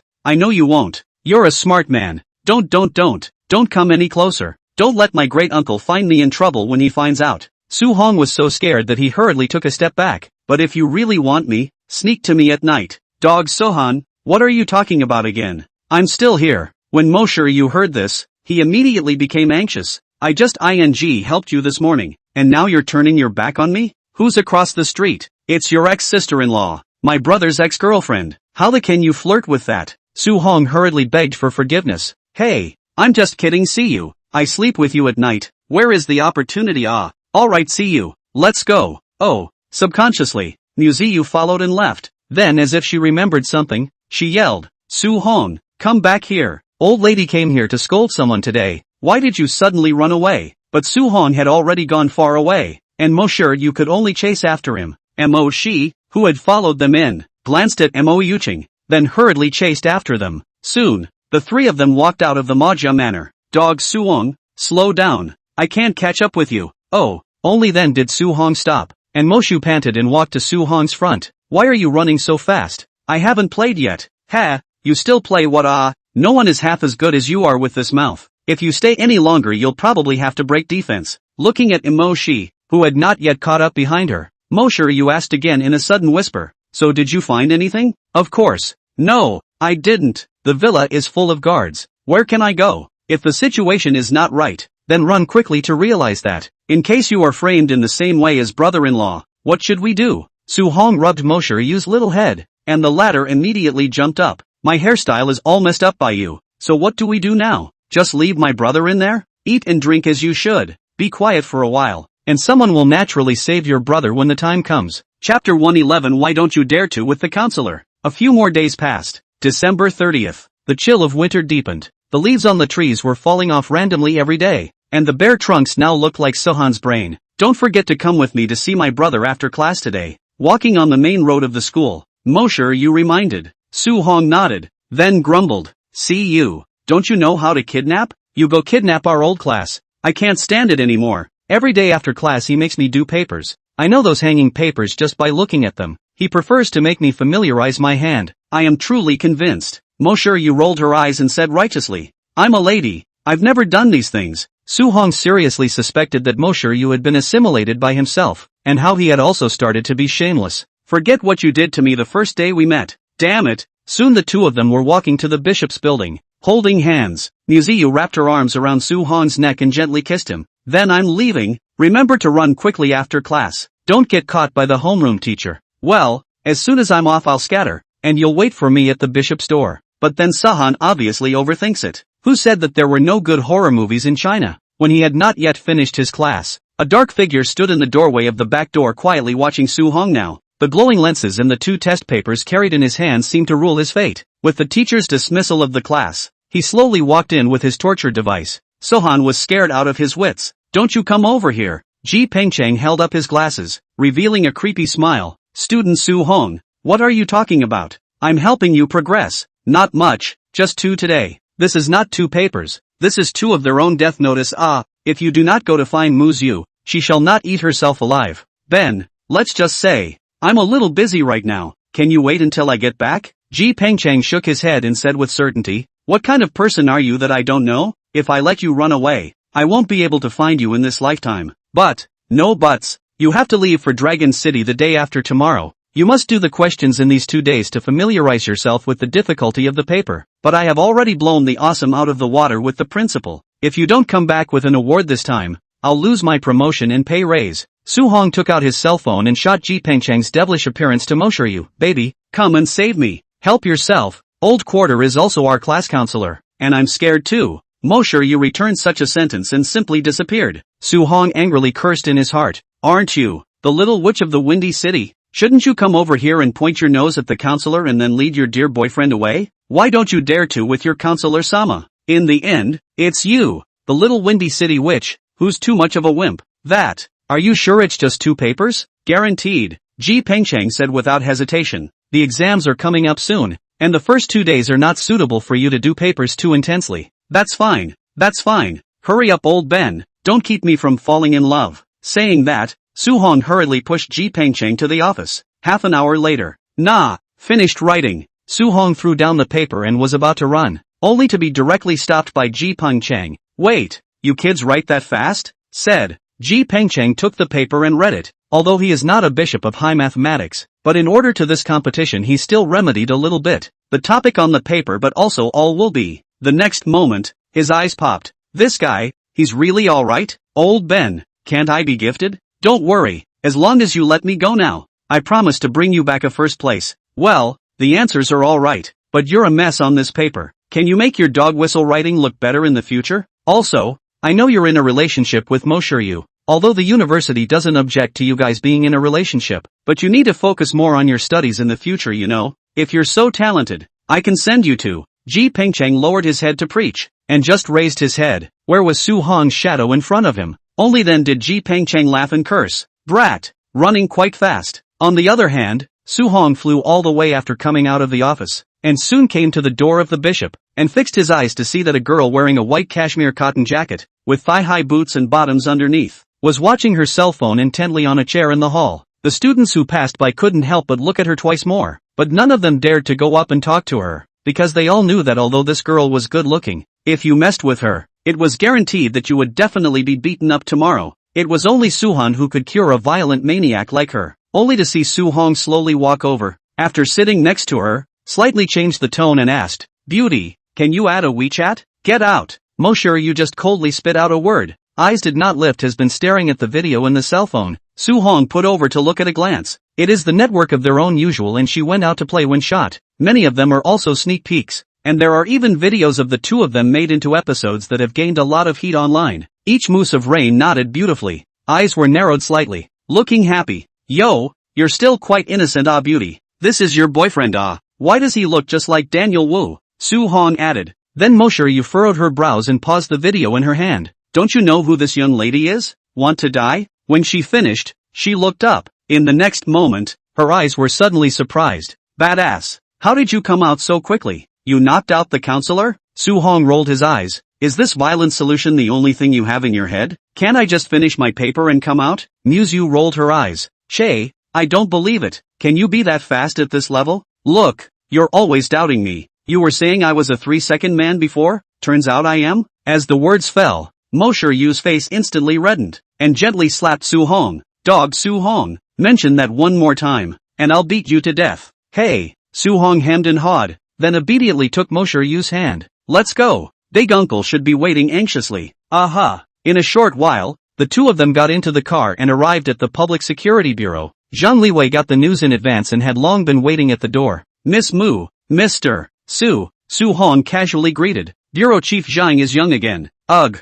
No, the bureau has been so busy lately, and so many things have come up, that it's almost understaffed. I can't tell you how many more gray hairs there are. I just went and colored my hair. Looking at Zhang Liwei's haggard face, Su Hong also nodded with approval. Recently he read a lot of news on the internet, because of the big development of the Mo family, is that there are a lot of places where there are conflicts, the police department are almost unable to manage over. On the contrary, it was the Mu family. Since Mu Qingcheng went in he had lowered his profile quite a bit, and now there were rumors everywhere in the Windy City's lineage that the Mu family was broken. Mu Siyu also hurriedly agreed when she heard, that smelly woman Mo Yuqing snatches our disc every day, and I don't know how many projects have been snatched away, causing Chen Yan to call me every day. I'm sick of it. Forget it, let's not talk so much. MS. Mu, come with me. I'm ready. Zhang Liwei sighed and turned to walk into the Public Security Bureau's building. Chapter 112. I'm Mo Changshan. I'm back. Normally people must visit the prison through a layer of glass, but Monsieur Yu and the others brought Mu Qingqing back from the detention center through their connections and met directly at the Public Security Bureau building. Following Zhang Liwei's footsteps, they soon stopped in front of a room's door. Mr. Mu is inside. You guys go in. I'll arrange for someone to be at the door. Just talk to him directly if there's anything. Okay, thank you Director Zhang. Monsieur Yu was satisfied with Zhang Liwei and patted his shoulder and said. Zhang Liwei was a bit uncomfortable, scratching his head. Miss Mu, you'd better scold me twice. I'm already guilty of not being able to help with this matter. When Mr. Mu went in, Yu rolled her eyes. What's wrong with these people? Do they have to be kicked twice before they can do anything? But I guess they got used to it. After all, they always used to be very capricious. Pushing open the door, Su Hong and Yu walked in. The room's arrangement was simple. There was nothing but a table in the center, while Mu Qingqing sat in front of the table with his head lowered. Asterisk. Are you cosplaying Baldy, brother, big brother? Where's your dominatrix hairstyle? As soon as he saw Mu Qingqing, Su Hong was instantly happy, because at this time, Mu Qingqing no longer had the vigor of that year. His hair was all cut off, leaving only a bald head, and after Mu Qingqing heard Su Hong's voice, he slowly raised his head. The face wasn't haggard, but a little more refreshed from the days he'd been in there, and his eyes were deeper. See you, Sohan, brother. When Mu Siyu saw Mu Qingqing's somewhat hoarse voice, her tears sprang up and she walked over to hug Mu Qingqing. How are you doing in there? Are you suffering? Don't worry, I'm fine. Mu Qingqing gently soothed Mu Siyu calmly said. Actually they arranged a single room for me. Except for the lack of freedom there's no difference with the usual, except that I asked for physical labor before I cut my hair. When Su Hong heard this, he put down his heart. I thought you watched the bear inside the prison every day. So much love for the bald head. What did you guys want to see me about today? Mu Qingqing didn't answer Su Hong's teasing, but looked at Mushiu and asked. For her part, Yu beamed. I miss you. I haven't come to see you since you went in. By the way brother, when will this judgment of yours come down? I've asked Chen Yan to find a lawyer to help you fight the lawsuit, trying to get you out earlier.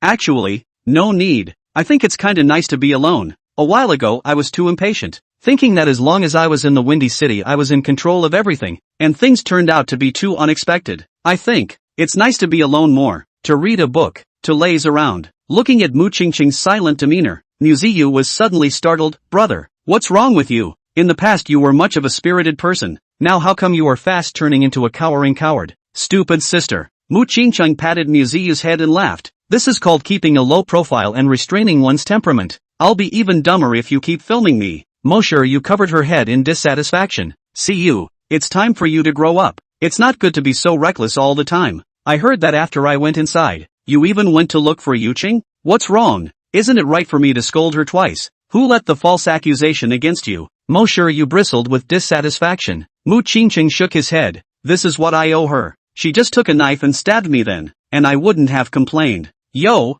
how many days has big brother-in-law been in there? Obvious progress.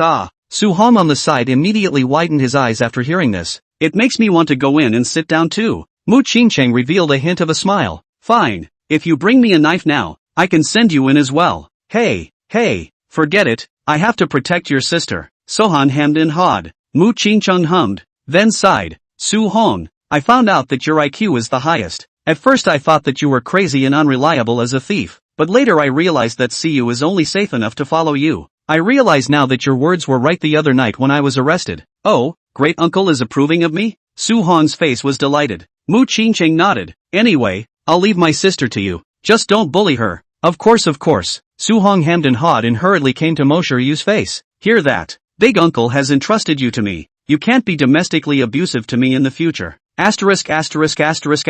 off. Who domesticated you? Muyu reached out and hammered Su Hong. Su Hong hurriedly jumped back. Nah, big brother-in-law. Look, this is not violent enough? Can I give it back to you? I don't want to serve. No. The two people, Mu Qingcheng and Muyu, turned around at the same time and said, in the meantime, the Mo family in Rain City. A man with a duck-tongued hat and fully dressed in black sportswear stood on the side of the road. He walked towards the gate of the Mo family manor with his handbag in hand, and the bodyguard at the gate immediately reached out to stop the man when he saw him in suspicious shape. Who are you? This is a private estate not to be entered. The man frowned. Then he stopped and slowly removed the ducktail cap from his head, looking icily at the two bodyguards. It's me, old master. After the two bodyguards were briefly surprised, their complexion was suddenly pleasantly surprised. You, why are you back all of a sudden? Mo Changshan grunted. What? I can't come back? Keep quiet and let me in. Yes.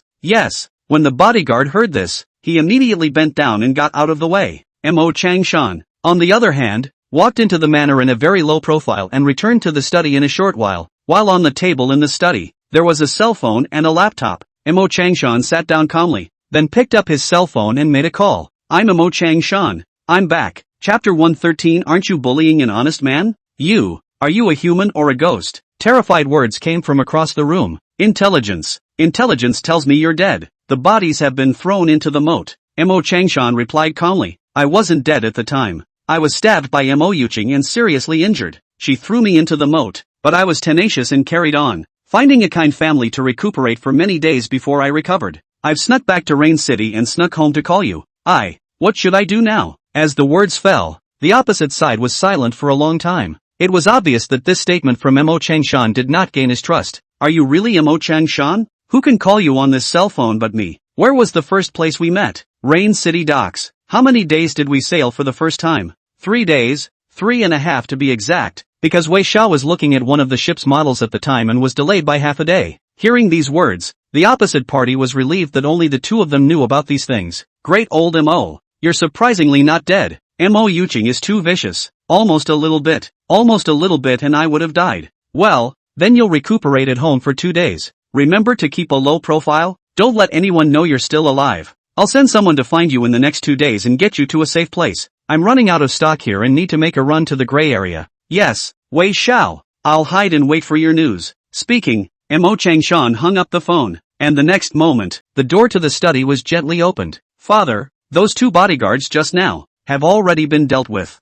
Well, help me find a place to settle down. After coming out of the Public Security Bureau, Mo Shiryu suddenly became silent. All the way with Su Hong did not have a word, until she entered the school gate. She pulled Su Hong's hand, said with some emotion, Su Hong, what do you think is wrong with my brother? It feels like he's gotten weird now. Where's the weirdness? Isn't he just fine? Baldy great uncle. Unlocking another new characterization. Looking at Su Hong's expression of stifled laughter, Muyu instantly had rolled her eyes. My brother is actually a face control. He never allows himself to become unkempt. I saw some dirty clothes on him, and his hair was shaved, but he seems to be used to this kind of life. Prison is not on the outside, where there are so many preoccupations. Great uncle, although the physical requirements are not so strict, but the mind's sublimated. Mo Shiryu didn't understand. What do you mean by spiritual elevation?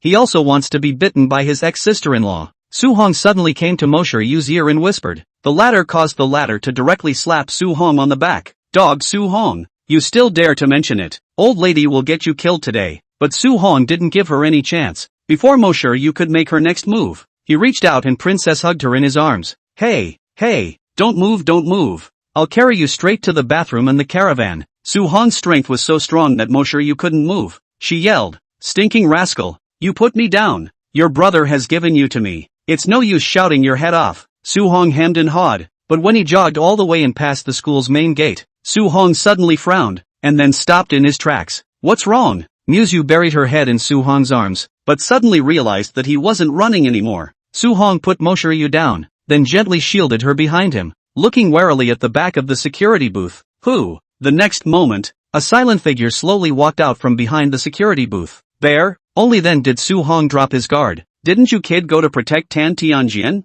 Why did you suddenly run back to school? Bear King replied sullenly. Today, Chen Yan came to me and said that I don't need to protect Tan Tianjian. He said that you're going to Dragon City right away and asked me to protect Missy. Oh, this guy Chen Yan didn't say hello in advance either. Scared me. Su Hong rolled his eyes, but this guy Chen Yan is too careful. Little Puff is still in the cafeteria to fight for food. It's not a big problem. After saying that, Su Hong suddenly realized that Bear King was still carrying a bag in his hand, and upon closer inspection, there were 4 cups of milk tea inside. Su Hong raised his head and looked at this Bear King who was usually dumber than a bear. Oh ho, you still know how to buy milk tea? Do you have your eyes on any girl in this school? Tell me about it. I'll help you chase it. A flash of red suddenly appeared on Bear King's dark face. It's Xiao Shi, transferred to Windy City University as well. I was afraid she wouldn't get along with her new housemates, so I bought a few cups of milk tea to check on her. Originally, the Bear King is not going to hide Su Hong. It is because of the thought of a few cups of milk tea in the hand. He knew that if Su Hong saw,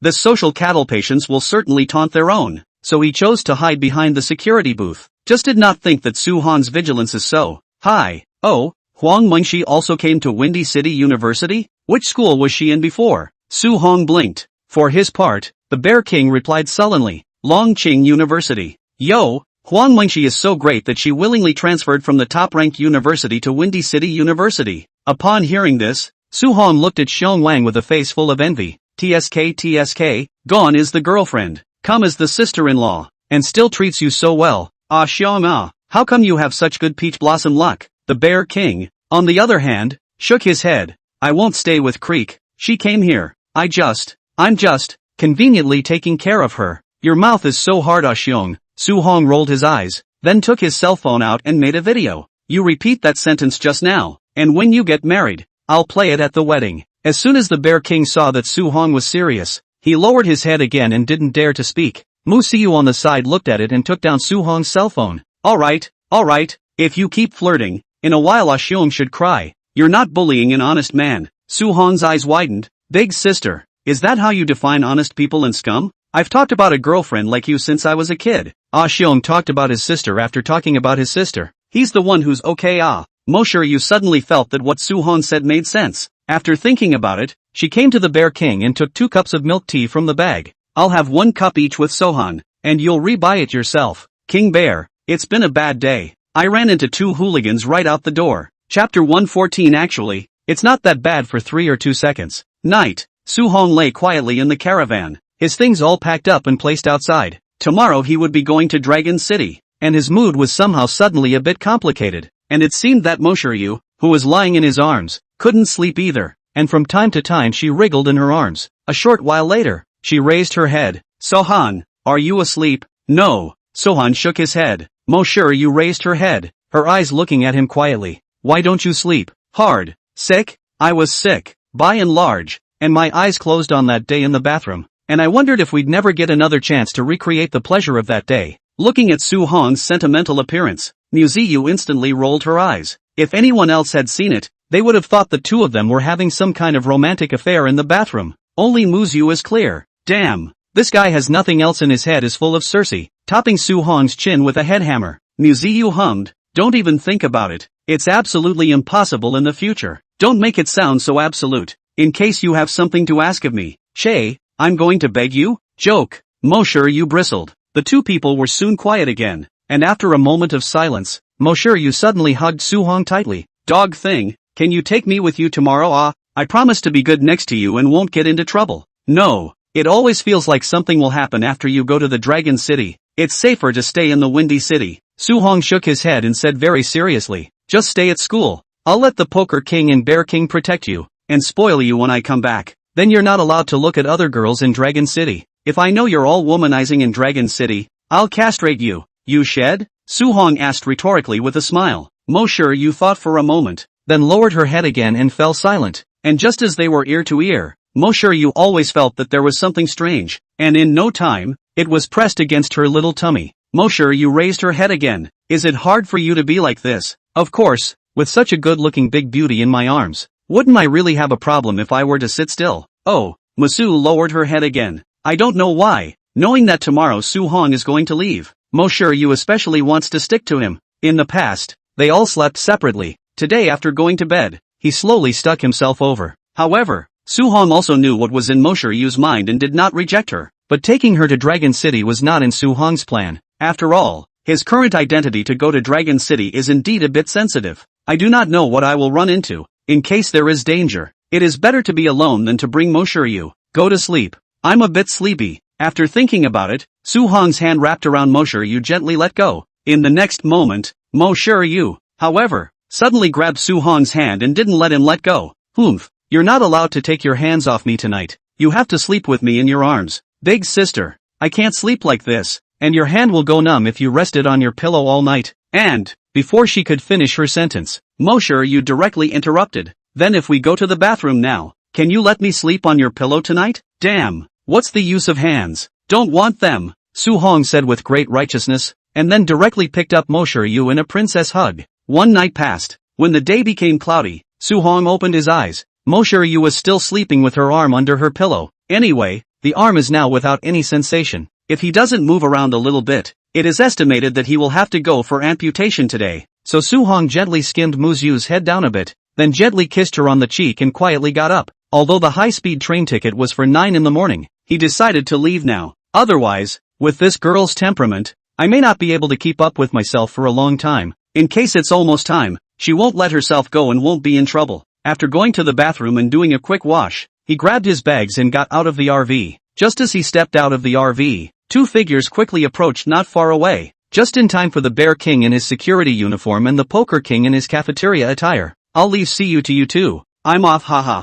Su-hong waved his sleeve without taking away a single cloud. Since he had known Mo Yu, this was the first time he had left Mo Yu to go somewhere else. And to be reasonable, there was still a little bit of small sadness in his heart. I thought that he should not like anyone else in his heart except his family when he traveled to this world. But he didn't realize that there was a girl who would leave such a deep imprint on his heart in the past few months. I don't know how. Obviously haven't gone far yet, but I actually miss this female Tyrannosaurus in my own heart a little bit. Although she's usually a bit sassy and violent, she's generally very sweet, mostly because they had a great night last night before they left. After walking out from the school, Su-hong took a taxi to the high-speed train station.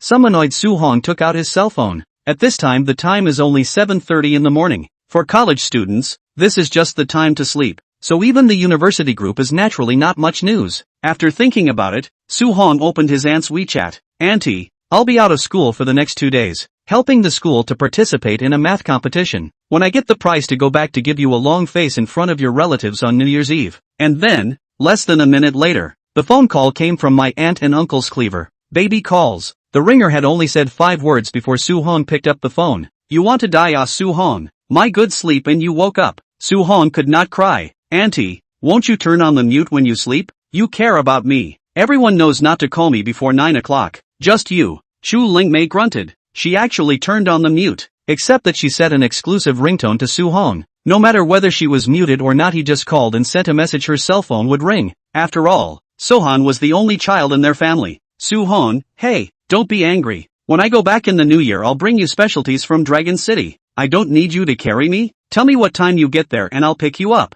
No auntie, you're in Dragon City too? Shu Lingmei grunted. My old lady came to Longqing to talk about business in the past 2 days. And it's really coincidental that your kid bumped into me on the first day of New Year's Day. Is CU coming? I'm going to the competition. Of course she's not coming. I'm going over there with 2 of our homeroom teachers. Oh, okay. I'll book you 2 rooms then. Call me when you're almost there. After saying that, Shu Lingmei Windy hung up the phone. Su-hong also do not know what this aunt is busy all day. Feel what to do or very anxious look. With a relative in Dragon City, Su-hong's mood felt much better and less boring. Otherwise, if you stay with the old class for 3 days, you won't be able to shred yourself to death every day. Soon, Su-hong arrived at the high-speed train station. Because of arriving more than an hour early, Ji Pengcheng had not yet arrived when Su-hong arrived at the station. It wasn't until the high-speed train was about to start that Ji Pengcheng came in a hurry. Sorry, there was a traffic jam on the road. Let's get into the station. Su-hong hemmed and hawed. There's no rush. There's still half an hour left. In fact, you can make it in time for you and the master's maiden to come and leave the cannon alone. Upon hearing this, Ji Pengcheng immediately rolled his eyes. What is the brat talking nonsense? How can this catch up? It's really not that bad for 3 seconds or 2. Chapter 115. If you don't have a valid reason, I'm going to open your ass up. 10 minutes later, Su-hong and Ji Pengcheng walked into the high-speed train carriage. Because of the long distance, they both bought first-class seats, 2 seats side by side. and there were fewer people in the carriage. After arriving at his seat, Su-hong took the initiative to help Ji Pengcheng put his luggage on the shelves. "Ben, you sit down, I'm going to the restroom." After putting his luggage away, Su-hong said calmly, then turned around and headed for the restroom. Got up too early in the morning to unload today's load. After about 10 minutes, it was time for the departure, but the high-speed train was late to start, so much so that when Su-hong came out of the toilet in a beautiful way, he heard a lot of complaints. "Where's the conductor? Why hasn't the train departed when it's on point?" "Yeah, I'm still in a hurry waiting to go on a business trip." "Who's to blame for the delay? Call your leaders out. I'll make your leader pay for my tens of millions of dollars in contracts." It was now more than 5 minutes before the start time and some people couldn't wait any longer. The shouting and yelling was annoying. After returning to his seat, Ji Pengcheng was very calm. After all, there are still 2 days before the exam time. He quietly looked at the information in his hand and dealt with school matters. Instead, Su-hong commented with interest, "Didn't you say that high-speed trains are never late? What's going on today? If I'm late, do I have to get my money back for this ticket?" "Old Ben, if the ticket money is refunded, let's squint ourselves. The school doesn't know about it anyway." Ji Pengcheng didn't say anything. He just raised his head and glanced at Su-hong with a look as if he was looking at an idiot. Su-hong rolled his eyes. "What do you see in the old class? I kindly let you get some gray income. Look at you really." Just as the two men were talking, the train's announcement suddenly went off. "Dear travelers, I'm really sorry, because of a passenger, the high-speed train will be late by 20 minutes. To show his apology to everyone, that traveler will reimburse everyone's tickets. And when we wait for the Longcheng high-speed train station, everyone can get double the fare compensation with their tickets." After hearing this, Su-hong instantly raised his head. "Which big shot is it? So powerful? This train has a minimum of 600 people, from Windy City directly to Dragon City. This fare will average out to $800, right, or double the fare, which means that someone spent $1 million just to take a high-speed train? Who's so bad in the head, so rich to go directly to the private jet is not on the line? Why come over to take the high-speed rail?" It wasn't just Su-hong. All the complaints on the train disappeared the moment the broadcast ended. It wasn't that they weren't in a hurry for their matters, but someone who could spend such a large sum of money to take a train must not be an ordinary person. At the very least, it was one of those big families. If it's a family, they don't dare to mess with it. In case the complaining voice is heard, even if your business is tens of millions of dollars, it will have to bankrupt you. Instead, they are now a little curious. Those who have never been private planes of the children of the world as families. How do you want to get up and take a high-speed train today? In the end, this is not nothing to do. On the side, Ji Pengcheng seemed to be surprised by the broadcast as well, and raised his head to look at Su-hong. "See who it is? Are you so concerned that you're going to go up and kowtow to someone? Double gray income." After all, Ji Pengcheng's one-time curiosity traded for a lifetime of introversion. Su-hong hemmed and hawed. His eyes stayed glued to the glass. He was actually very curious as to who it was. After about 10 minutes, the VIP channel of the high-speed train station was seen to be opened, and then two silhouettes ran out from it, a man and a woman. Because of the distance, Su-hong did not see who it was. Immediately, Su-hong poo-pooed it. "Dog, man and woman, you guys must be looking for excitement. You fall in love and have a bus full of people waiting for you? Isn't this delaying others? Rich is great." After these two people got on the train, the high-speed train started to start, and the radio also sounded out tips such as pay attention to safety. Soon, the surrounding scenery appeared in front of Su-hong's eyes like a defocused image. From the Windy City, even the high-speed train might take 7 hours to get to the Dragon City, so Su-hong quickly went to sleep. In a daze, he was pushed awake. "It's noon.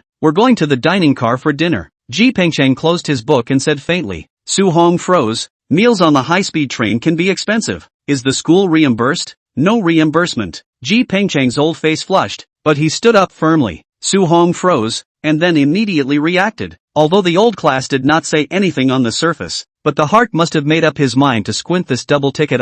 No wonder to invite himself to dinner. That old class. You can't blame me. Su-hong stood up beautifully, and together they headed in the direction of the dining car under the guidance of the conductor. One of the doors was also open as we passed a sleeping compartment that seemed to be going to dinner as well. However, when a silhouette just walked out of the sleeping compartment, his afterglow instantly glanced at Su-hong in the corridor, and in the next moment, he dashed into the compartment just like the light, and closed the door of the compartment in the process. Su-hong on the side did not know why, but subconsciously became alert, and after carefully recalling the figure just now in his mind, he suddenly widened his eyes.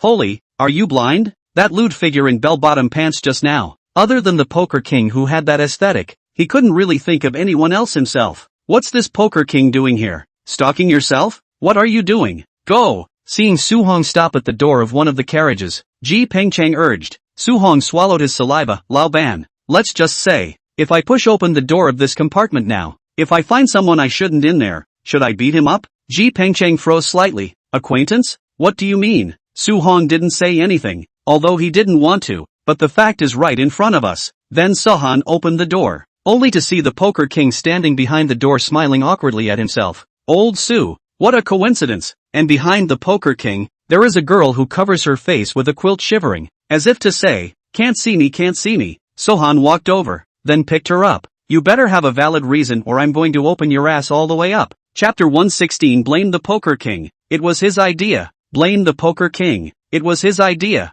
In the dining car, a girl in a duffel coat with an innocent face called out and picked herself clean. The poker king man was dumbfounded. Missy, don't slander me. How can I have the strength to make the high-speed train stop and wait for us for such a long time? But Muyu's face was full of seriousness and earnestness. Did we go to breakfast together after Sohan left? Yeah, did I just say, I miss Sohan? Then you laughed at me for being a love brain and said that the high-speed train would be leaving soon, and that you could make it stop and wait for you if you could. And then I called Chennai. The poker king heard it so, and instantly froze, as if, was so. No Missy, I'm just saying, who knew you could really make a high-speed train stop and wait for you? You looked at the poker king arrogantly. Then tell me if it was your idea. Poker king. I'm surprised I can't find a ing reason to argue against it. Looking at poker king's face like eating, Su-hong nodded. Solved the case. It's the pot of the little pouncer. I'll turn around and tell my great uncle. Deducting the salary. Taking you not properly in school. Running out to play. I'm ing.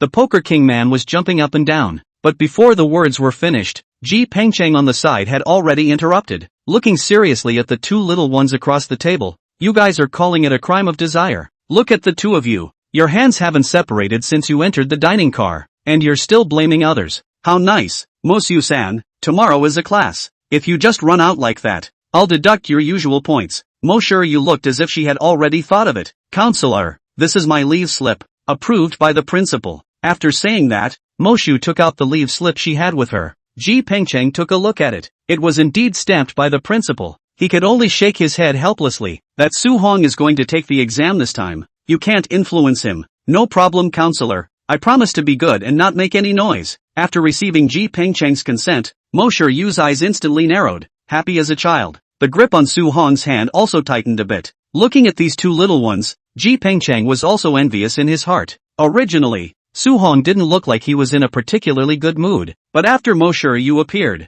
his face was also much happier. Is this the hot young couple? That's a long time ago when you think about it. Then order your food. This meal is on the teacher today. Okay, thank you teacher. Su-hong happily took the menu. 3 minutes later, Ji Pengcheng's face turned green. No, I'm your homeroom teacher. Other students follow the homeroom teacher out to eat. Are only dare to order a little bit. Where there are you like this? Want to eat the dining car also directly?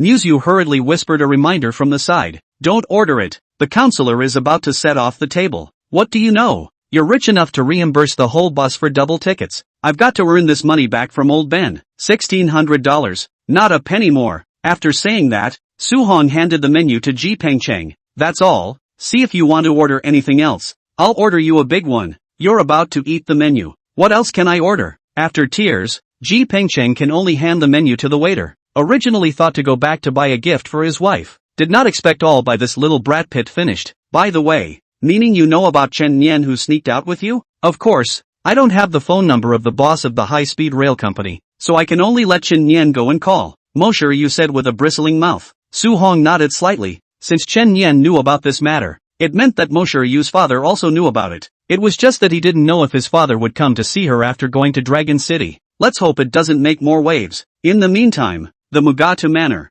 Ever since Mu Qingcheng had gone in, the entire Mu Group's affairs had been placed on Chen Nian alone, and every day he seemed very busy, although he called Yu every day to let her help sign some documents, wanting to let her get more exposure to the company. But nay, this little girl is not at all under his control. Basically come over for a while and then find an excuse to run away, leaving the rest of the work to be wiped off his own ass. Now it is even more remarkable, and ran to the Dragon City to wave. Thinking about it, Chen Nian would like to take the Windy City's Mu family for himself. Too bad. Who understands our family people? Outside are known to be the Mu Group, The result is that the company is now inside a surname Mu are not. Just as he was about to finish the mountain of paperwork, his cell phone rang. Chen Nian looked down and saw that it was Long Cheng's number. Hey, master, no word from 10 and 11 yet, is there? Yeah, I think. They probably didn't finish the camp and got erased in the gray area. I still didn't win the bet. Muyu Tian sighed deeply. This has disrupted my plans. It seems that there is only one way out for the Shin family. Chen Nian was also slightly silent after hearing this. If the Wei family had the marshal's office behind them, their chances of winning would be very low if the Shin family's pin hadn't made a move. Obviously the layout of this game was very nice, but the chess was poorly executed in the end. Then, Chen Nian seemed to suddenly remember something. Master, I suddenly remembered something. See you just now. Went to Dragon City. What? Muyu Tian was shocked. Don't you know that the Wei family's eyes are on us right now? See, you will be in a very dangerous situation if she comes to Dragon City. Why don't you stop her? Hey, it's a long story. Chen Nian sighed, then said the thing that Mu Siyu called herself. Su Hong is going to participate in some laborious math competition. Missy can't bear to part with it, and then suddenly hit me on the phone to force me to stop the high-speed train for her. I can't do anything about it. After hearing this, Muyu Tian sighed in relief. Being with Su Hong can also ensure safety. As long as it's not those top 50 striking out, he should be able to handle it. I'm only worried about one thing right now. That is whether or not the Shin family will meddle in my plans if they help us win the Sand Ruins. According to the information, the probability that Mrs. Shin will intervene is at 60%.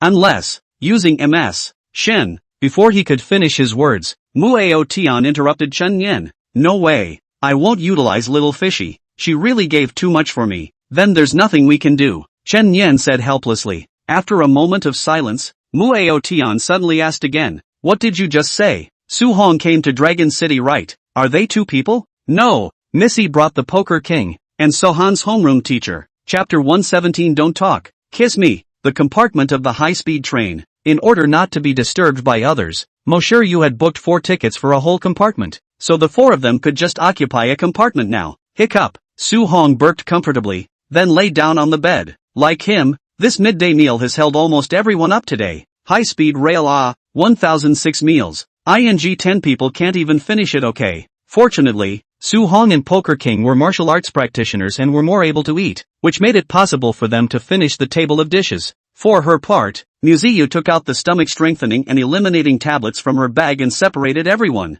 Then came to Su Hong's side. Eat one. You'll be comfortable in a while. The two had obviously only been separated for a few hours, but it was as if they had been separated for a long time, and Sohan shook his head and pouted. No, I want you to feed me. Behave yourself. Your homeroom teacher is still here. As soon as she saw Su Hong trying to put his arm around her, Muyu hurriedly reached out to knock the salty hand away. When Su Hong heard this, he immediately said indifferently, It's fine, now old G is one of our own. He has something on me. Originally do not eat that meal. Ji Pengcheng still have a way back, and now after eating a meal of 16,000, if he does not go to reimburse the money for this ticket, it can simply be a loss. Ahem. Ji Pengcheng coughed, then jumped down from the second floor of the sleeper and said without changing his face, You guys continue. I've eaten too much. I'll go out and take a walk to kill my appetite. See, it's been said that we're on our own. Su Hong hemmed and hawed. Since old Ji is gone, I want you to feed me with your mouth. After saying that, Su Hong directly turned around with one turn and pressed Moshiru underneath him.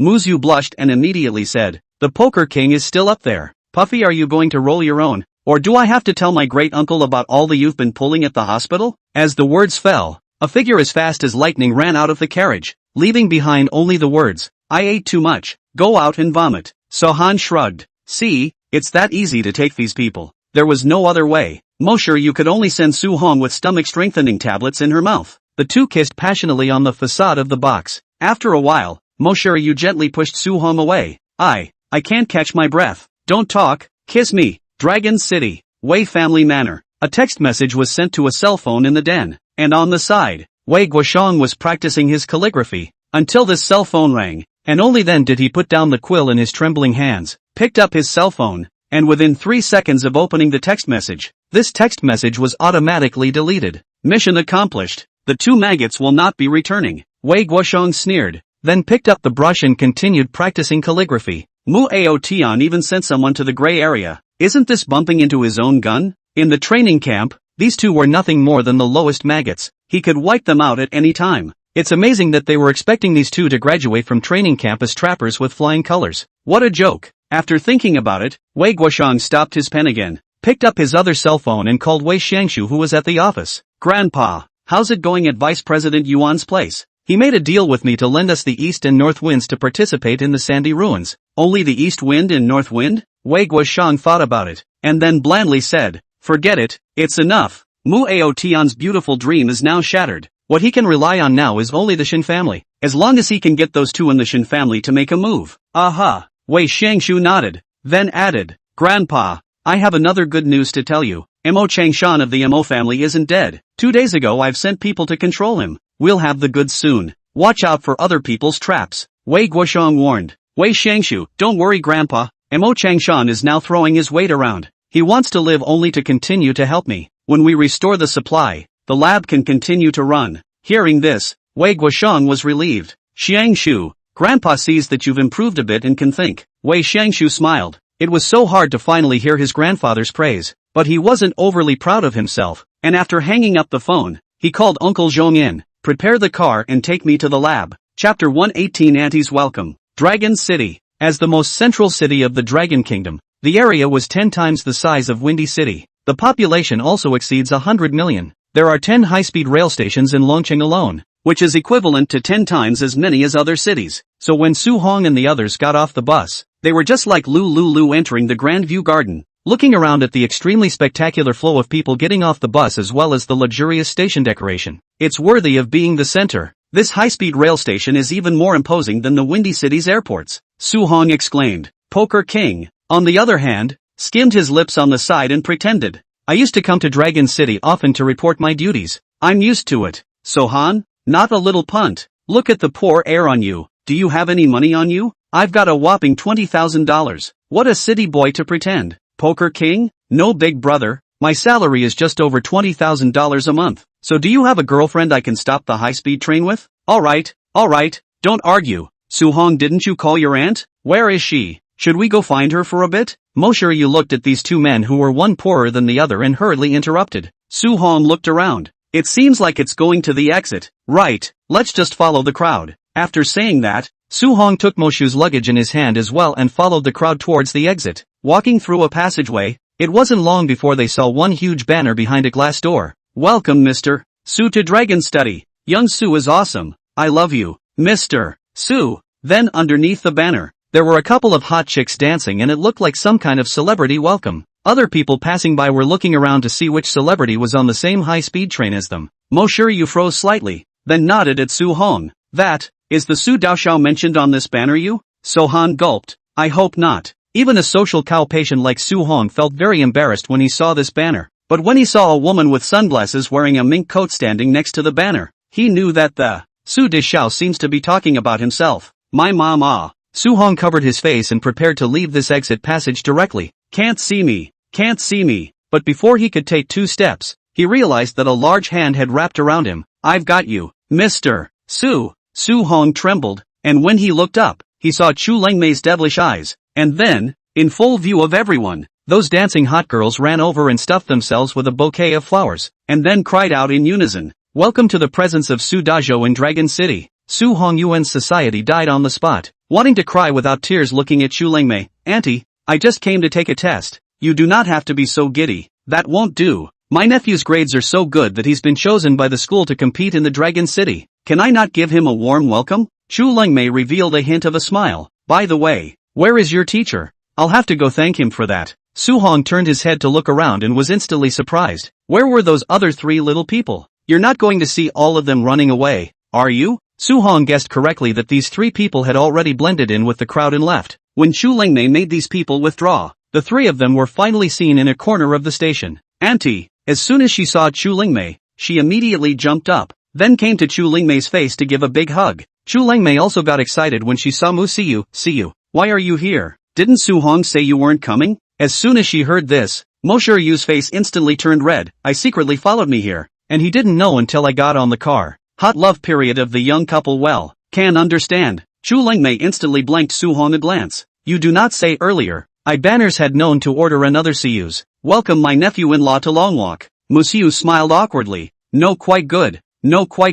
After exchanging greetings, Ji Pengcheng also came to Chu Lengmei's front. Hello, you are Su Han's aunt, right? We spoke on the phone some time ago. As soon as Chu Lengmei saw that it was Su Han's class teacher, she immediately extended her hand. Yes, you're Mr. Ji, aren't you? Welcome to Longcheng. Ah, I've already booked a hotel for you. Let's go together. Ji Pengcheng nodded. Then I'll trouble Mrs. Chu. It's fine, all our family. Chu Lingmei smiled. Then let her men take their luggage over. The car is already waiting at the exit gate. First go to the hotel to rest for a while. I'll make the arrangements for the night. After saying that, Chu Lingmei and Ji Pengcheng walked side by side in the direction of the exit. The Poker King standing next to Mosher Yu didn't have anyone to take care of him from the beginning to the end, but he was used to it, and just as he was about to leave, he was pressed on the shoulder by a middle-aged man brought by Chu Lingmei. Dirt-covered guy, walk the bodyguard team with us, I'm ING. But before the words were finished, the Poker King instantly froze, because his own power was unexpectedly not as great as that middle-aged man's. He only saw him looking at this middle-aged man in surprise, while the latter was on cloud nine and said calmly, bodyguards have a team of bodyguards. You have to be able to distinguish between the primary and secondary. Poker King has no words to know that his current strength is definitely in the top 100 of the killer list, but did not expect that even one of Chu Lingmei's bodyguards is inferior. It's hard to believe that old Su.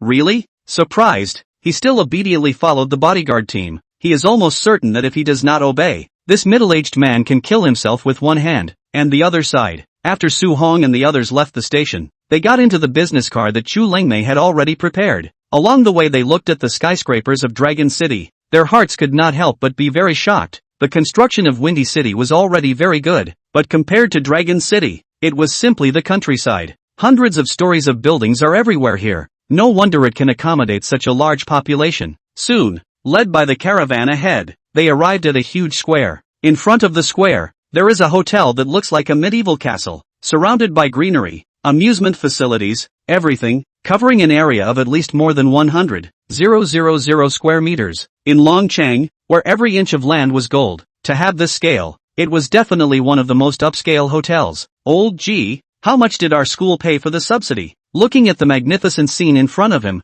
Su Hong asked. Ji Pengcheng blinked. $1,000 a day. We have to take the test for 3 days. That's $3,000. You can squint $3,000 again. Su Hong hemmed and hawed. You don't have to pay here. I guess your point is not enough to buy anything. Go back and ask me to jerk off. No problem. Ji Pengcheng agreed readily, and to be reasonable, he had never lived in such a nice place in his life. Don't talk about inviting Su Hong to jerk the skewers. Even handing over the meal card to him would be fine. Mosher Yu on the side rolled her eyes. These two poor people started counting those 3 melons and 2 jujubes again. I really don't know how a woman as classy as Auntie could have such a redneck nephew. Soon, a few of them got off the bus, and with a special person to carry their luggage, a few of them looked extremely relaxed. Chu Lingmei and Ji Pengcheng walked at the front. Teacher Ji, this is the closest hotel to Longqing University, so I'll be indebted to you for these few days, and I'll arrange a better place for you when the exams are over. No. This is good enough. Ji Pengcheng people are stupid.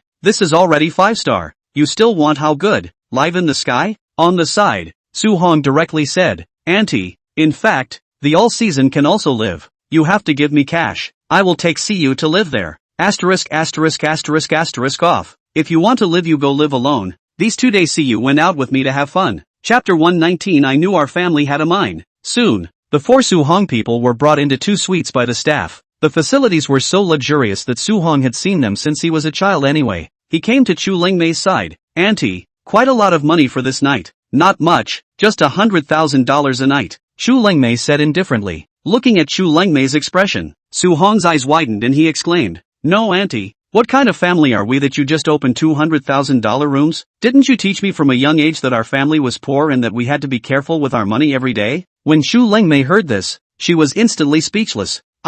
You're still young. Of course we have to give you good habits. No more pretending. Showdown. Your aunt I'm the first sister of Jiangnan Tobacco and Wine. This kind of room is just a drop in the bucket for me. Su Hong cried. I knew. I'm ing rich. Let's just say, does our family have any mines for me to inherit? So that I can go back and pretend to be a good man. Chu Lingmei hummed. Wait until you graduate from college. After saying that, she cheerfully helped Mosher Yu pack her bags. Only Su Hong is left with a solid heart. Our family really have a mine. In the meantime, the other side of Dragon City, in a very quiet little building in the center of the lake, A smartly dressed woman was quietly sipping tea, revealing some Englishness between her eyebrows, and a man standing beside her was serving her. Ruffing, Honger has already arrived in Dragon City? That's right, Mrs. Chu has gone to pick them up and is now resting at Castle Black. The woman nodded, with some emotion in her heart. Unconsciously, the border war has already passed for more than 10 years. Back then it was because the war came too quickly that I let Leng Mei help me bring up my child.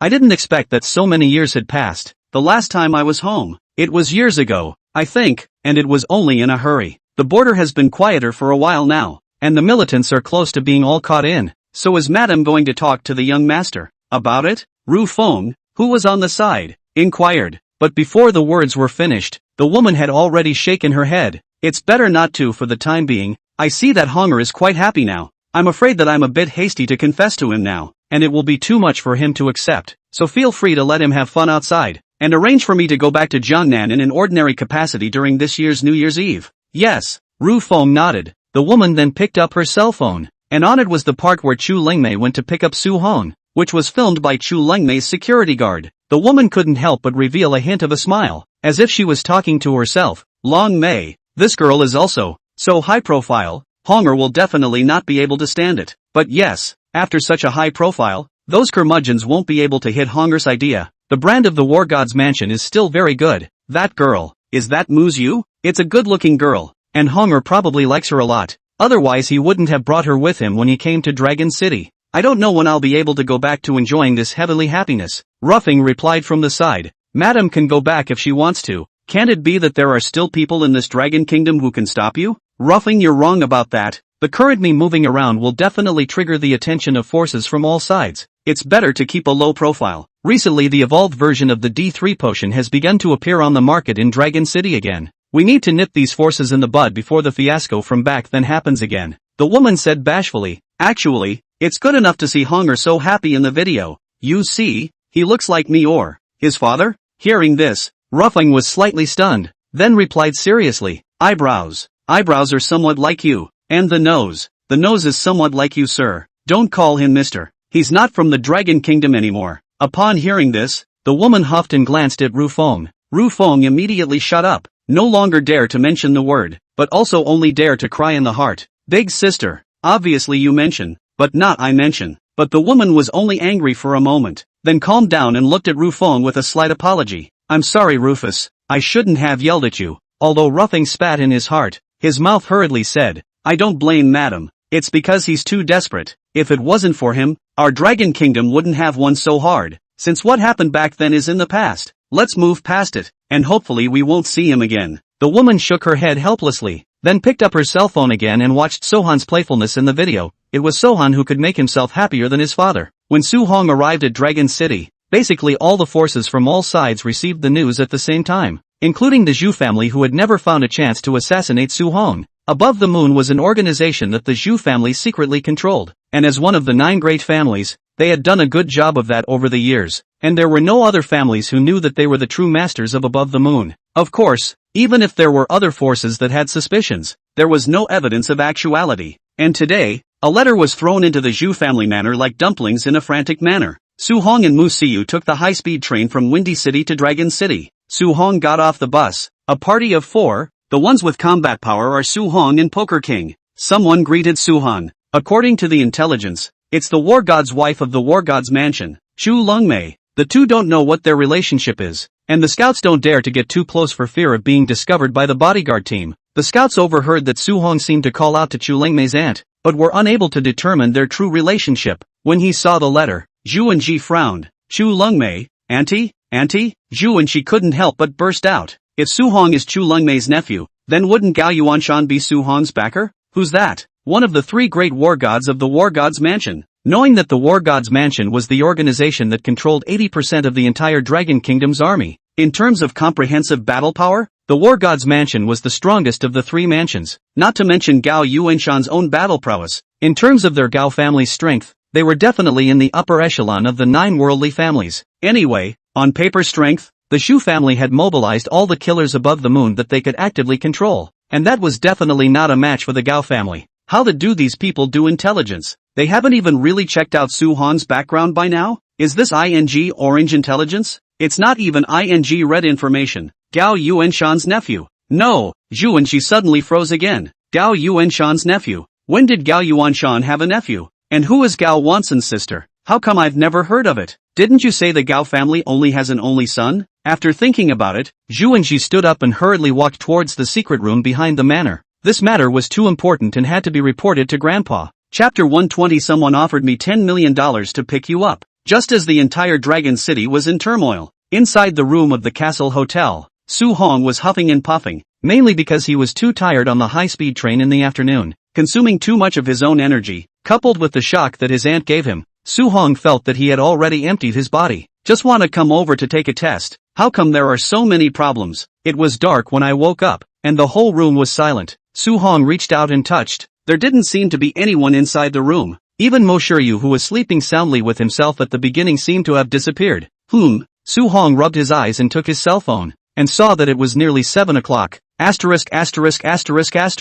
These guys aren't going behind my back to get some good food. Su Hong Tang stood up, and then walked towards the room, and as expected, he did not see a single shadow outside. He then made a call to Muyu. Hello? You awake? Where have you been? We went out to have fun. There's a bonfire party at the hotel today. It's a lot of fun. Well, don't call me that, do you? But just as Su Hong finished his words, he heard Chu Lengmei yell over the phone. When my old lady told you to get up, you pushed yourself and said you wanted to sleep, and now you blame me? Do you believe I'll hammer your head in? You have 5 minutes to get your ass to the grassy area behind the hotel. Okay, auntie. Before the phone was hung up, Su Hong's body had unconsciously stood upright. It's really one thing led to another. In the Windy City, it was the unrivaled great uncle who didn't dare to talk to himself like that. Okay. But spit to spit, Su Hong hand movement is not slow at all. Wearing a set of casual clothes, he immediately rushed out of the room. After circling around the entire large castle, his eyes opened up to a large lawn at the back of the castle with tables full of food, and at the far end there were a couple of huge bonfires along with music stands with famous bands playing on them. And inside, the people coming and going are wearing high-grade suits. That is, Ji Pengcheng also put on a suit, although the appearance is a little formal, but the whole gesture is still decent. Su Hong was dressed in a normal outfit that was slightly alien in this slightly high-end party. After walking in, Su Hong quickly saw Chu Lengmei, who was chatting with someone else, while Muyu had no idea where she had gone. The entire venue was large, and after Su Hong wandered inside for a while, he found that Mo Shiryu was wearing a pink dress, standing alone in front of the stage quietly enjoying the music. It looked like a lonely Snow White, her pink features glowing in the firelight, her pale skin seeming to reflect. Su Hong's heart moved. I didn't expect the quiet Mo Shiryu to be really good looking. Su Hong waved his hand and was just about to walk over, but he realized that a man in a suit had already walked over with a wine glass. But just as he said, he opened his mouth to say a word, he realized that Mo Shu had already furrowed her brows. The man had the good sense not to continue. After leaving unhappily, Su Hong went up and patted the man's arm. What's wrong? Is this beauty mute, not communicating with you? The man took a look at what Su Hong was wearing and frowned slightly, but he still explained. I don't know. She simply ignores others. Hey, forget it. Wei Xiao didn't even take it just now. It's normal for people to ignore me. Wei Xiao? Who is it? Don't you know about the Wei family? The initiator of this bonfire party. Saying that, the man pointed to a man not far away who was staring at Mo Shiryu. That's Wei Xiao. Just now Wei Xiao also said that whoever can pick up this girl tonight, he will directly give $10 million. If Mo Shiryu heard this sentence, she would probably scoff. It's only $10 million. I'll dump it on you in a minute. But Su Hong, who only had 20,000 yuan on him, was instantly interested after hearing this, and then moved forward. Dude, don't go if you look like this. You won't be able to hold it. Someone just asked for contact information and got beat up by this girl. This girl is very powerful. Be careful not to get beat up. Su Hong paused, then gave this brother a thumbs up. Brother, you're a good person. When I get $10 million, I'll treat you to a drink. He then turned his body firmly and exclaimed, tell Wei Xiao that I'm not a coward. After saying that, Su Hong came to Mo Shiryu's side, purposely separating a little distance from her. Beauty, do you know that someone paid a high price of $10 million for me to come and pick you up? Can you behave yourself and let me pick you up a little bit? Mo Shiryu frowned slightly. She still heard the first time that someone accosted and said this kind of words. This way of speaking is quite like that boyfriend of hers. After lifting his head, Muthu realized that it was really his boyfriend. Dog Su Hong, do you believe that I'll go to my aunt and uncle's place to tell on you now? And you're still so far away that you're afraid I'll beat you up? Su Hong hemmed and hawed. Don't get so close. I'm talking business with you. Someone really just said $10 million and whoever picks you up will get the money. Why don't we try it? Looking at Su Hong's face, Muyu said helplessly, "How to try? Look at me." Su Hong ran to the other side of the stage and picked 2 flowers from the bush, then jogged all the way to Mushuyu's face again and shouted, "Beauty, I like you, will you be my girlfriend?" Although the voices present were loud, Su Hong's voice still attracted many of the young people present, including that wayward Shay. "Someone tried it just now. I guess this chick is going to punch someone the next moment." The people next to him responded frantically, "Yes, if it's so easy to pick up, Wei Xiao would have gotten on just now, and waited for this turd to go over? These clothes look like groundlings, and you want to pick up a girl of this stature? Dream on." Just when the crowd was ready to watch a big scene of getting beaten up, they realized that Mushyu, who was standing in front of Su Hong, suddenly blushed and then made a very cute face and pulled him up from the ground. "Dog Su Hong, does this count as you confessing to me?" Hey, it can count. Humph, you're obviously doing this for someone else's $10 million.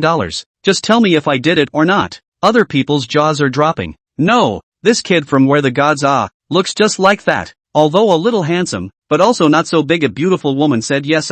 You didn't even see it just now. That little girl came up and almost hammered someone to death. Why are you holding hands like a scared kitten now? But before Wei Xiao finished being shocked, he realized that Su Hong holding Mushuyu's hand had already come to his front. Su Hong arrogantly stretched out his hand. "Wei Xiao, is it 10 million? Wei Xiao came back to his senses and froze as he looked at Su Hong's eyes. Then a look of unwillingness appeared. "I'm talking about picking up people. You guys holding hands doesn't count." Boo. The next moment, Su Hong cupped Mushuyu's face and kissed her. "Does it count? Do you want me to kiss it again before I show you?" Su Hong revealed a smile, but looking at Su Hong a victorious posture, Wei Xiao do not know why. The heart suddenly appeared a touch of fire. "Obviously I am the most beautiful boy in this.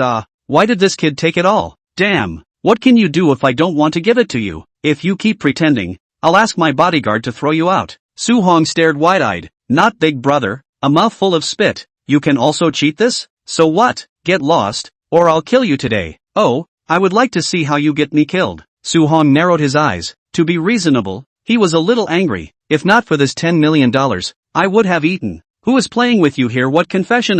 Now you're telling me you're going to cheat? I've been working for nothing." Looking at Su Hong's displeased face, Wei Xiao raised his hand and was about to hit him, but before this slap was put down, his hand was grabbed by a person. "Dog, is my Mu family's auntie something you can touch?" Chapter 121. The old man is here. Pop. In the next moment, everyone present froze, because not only did Wayward's slap not go down, but he also got an extra slap mark on his face. Everyone raised their heads to look, only to see a middle-aged man with a serious face and a powerful aura standing behind Wei Xiao, and his eyebrows were surprisingly somewhat similar to this beautiful woman who had blown up the whole venue. "Mu, Mr. Mu," Wei Xiao said shakily. Although their family was rich, compared to the Mu family, which had been in the ascendancy in Dragon City recently, it was only a small thing. What's more, the Wei family is also a subordinate group of the Mu family, which is why Wei Xiao was able to recognize Mu Aotian at first glance. Mu Aotian coldly snorted. "Get lost." "Yes, it's." Wei Xiao ran away with his ass in the air. If Pops finds out about this today, he'll probably have his legs broken. When the others saw Mu Aotian with such an aura, one by one, they also left resentfully, afraid of provoking this furious god. And the next moment, Mu Aotian put away his aura from earlier. Now he was like an amiable middle-aged man. "See you, why didn't you tell Dad when you came to Dragon City?" Mu Aotian looked at Mu Siyu, who had frozen not far away, and said with some favor. In the next moment, Mushyu broke away from Su Hong's hand and directly rushed into Mu Aotian's arms. "Dad, good daughter, you seem to have grown a little bit taller again." Mu Aotian excitedly took Muyu into his arms. "Dad, you haven't been back to Windy City in years. I hardly recognize you." "How can you not recognize me? The two of us stand so much alike in the crowd. People can tell at a glance that we are father and daughter." Mu Aotian laughed, then brushed over Muziyu's soft hair. Then he looked at Su Hong. "Daughter, I heard your brother say that you talked about your boyfriend. This is your little boyfriend, right?" Muyu wiped the tears from the corner of her eyes, then got up from Mu Aotian's embrace and took Su Hong by the hand and pulled him to Mu Aotian's face. "Yes, this is my boyfriend, called Su Hong. We are university classmates." In fact, Su Hong didn't plan to meet his old husband this time. After all, he wasn't ready. "But I didn't realize that it was only half a day before the old man came to the door." Su Hong thought about it. He can't be to raise the offense. After all, we have done everything except the last step. "Big brother, I was wrong. I shouldn't have dragged Siyu into the bathroom. Don't hit me." Su Hong was so nervous that he directly gave Mu Aotian almost kneel down, while the latter had a surprised expression. Yu's face was also red and hurriedly pulled Su-hong. What are you doing? What have you got? This is my dad. What are you calling big brother? Also, what nonsense to say. After Muyu was surprised, he then burst out laughing. Brat, making me want to beat you up. Oh, uncle good. Su-hong scratched his head and stood up again. A silence followed. Muyu looked at Su-hong with interest, wanting to see his face clearly, whether it was really the same as in the photo, while Su-hong was full of discomfort. To be honest, he wanted to ask Yu if his dad also had any special fetish. Why are you looking at my face? Does he have his eye on me too? For her part, Yu was full of pride, as if she wanted to show her father how good her boyfriend really was. And just as Muyu was about to continue speaking, he heard a voice suddenly appear not far from him. Mr. Mu. A few people turned their heads to see that Chu Lingmei had already arrived next to them at some point. Chu, lady. Muyu expression was austere. Then he said faintly. Chu Lingmei smiled. What a coincidence, to run into Mr. Mu here, coming to see his daughter? Muyu nodded. The girl was unintelligent and arrived in Dragon City without my consent. I naturally came to take a look. I heard that it was Mrs. Chu who arranged for her daughter's lodging. I really appreciate it. You're welcome. See, you as a child I like as much as my own. Chu Lingmei fell to the front of Muyu and touched her face. For her part, Yu asked strangely. Auntie, you know my dad? Not too well. Just a little business dealings. Chu Lingmei glanced at Muyu before explaining. Mr.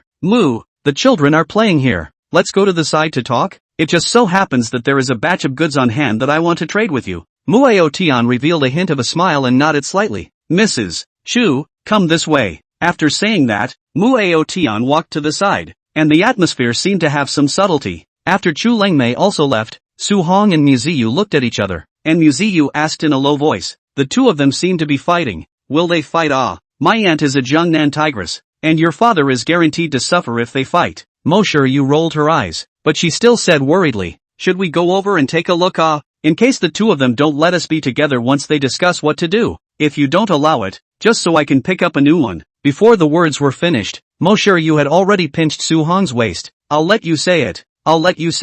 I'm not finished yet. I mean, I could make a cup of tea and give it to my old man and plead nicely with him to marry his daughter to me. Humph, that's more like it. Yu rolled her eyes. Dog Su-hong, if I hear you trying to pick up other girls in the future I'll beat you to death. Then what if the two of them really won't let us be together? Su-hong started teasing Yu again. Then we will elope and go to a mountain where no one knows. Muyu clenched her small fists and said very seriously. Chapter 122 Muyu purpose. By the large pool in the middle of the garden, the people around them were very relaxed with laughter. But the atmosphere between Muyu and Chu Lingmei seemed a bit gloomy. Of course, this kind of gravity was only found in Chu Lingmei's body, and Muyu kept his warm expression. Muyu, I heard that in 5 days, you will be opening the Sandy Earth ruins? You came to see your daughter at this point in time. Aren't you afraid that the Wei family will target her? Muyu smiled. With Mrs. Chu here, naturally nothing will happen to my daughter. Humph, Siyu isn't Su-hong's wife yet. The two of them are just boyfriend and girlfriend. I'm not obligated to protect her. Muyu didn't say anything, just quietly looked at the sky. Seeing this, Chu Lingmei coldly hummed again. What do you want to do by suddenly appearing at the castle hotel today? To let the Wei family know about my relationship with your Mu family? I'm telling you, you're overthinking it. There's no way the War God's mansion can get involved in family fights. You've misunderstood. Mrs. Chu, I'm not trying to drag the War God's mansion down. Muyu shrugged indifferently. I simply miss the child. But with these words, Chu Lingmei didn't believe them and looked at Muyu indifferently. Suddenly appearing here at this juncture, a person would know with his feet what his purpose was. Seeing this, Muyu could only say helplessly, whether Mrs. Chu believes or doesn't believe, it's just the way it is. Siyu's mother died not long after she gave birth to her, and she never had the love of a mother, so I love her extraordinarily. But this girl has been spoiled by me since she was a child. In the eyes of the other families in Windy City, she is a little witch, a bad guy who does nothing wrong, but only I know that she is actually particularly sensitive. Since she was a child, apart from me and his brother,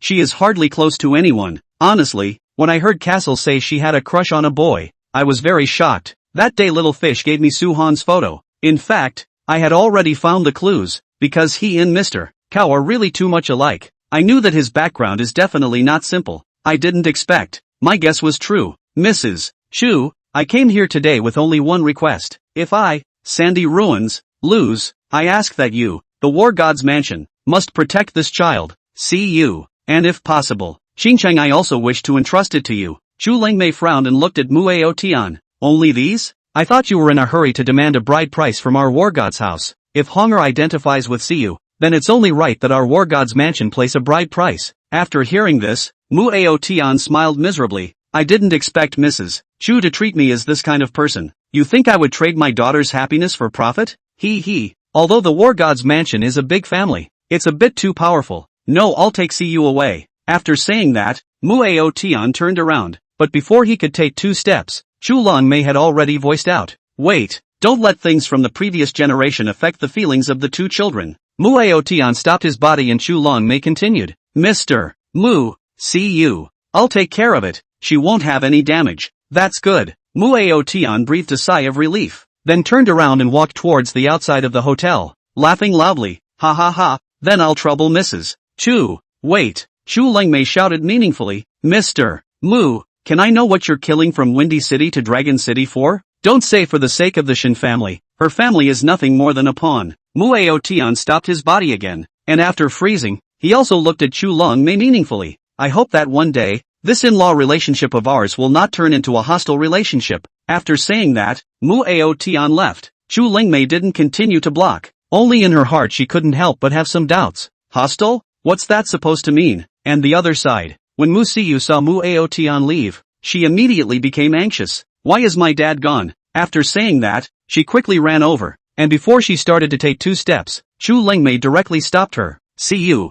your father just had a little bit of an important matter to leave. I'll take you to see your dad in a while. Auntie, what did you 2 chat about? Looking at Mueo Tian's back as he left, Muziyu asked with some sadness. It was so hard to see my father, but I didn't expect him to leave so soon, not even knowing to stay with him for a while longer. And when Chu Lingmei on the side saw this expression on Moshu, she also walked up and gently hugged Moshu. I'm with your father. We were just talking about the bride price. Your dad said no. Just let the brat treat you right. I said if Honger bullied you, I'd whack him to death without him having to step in. Mousiyu sniffed face instantly red through, angrily looked at Chu Lingmei. Auntie, what are you talking nonsense? I and Su Hong only know a few months only, which is so fast. Talk about these things so soon. We've known each other for a long time. At our age, we were married without ever having met. Chu Lingmei was all smiles. In fact, Mueo Tian's arrival today was within her expectations, but Mueo Tian simply coming to take a look at Moshu was something she didn't expect. After all, Chu Lingmei including Su Hong's mother also recognized Moshu,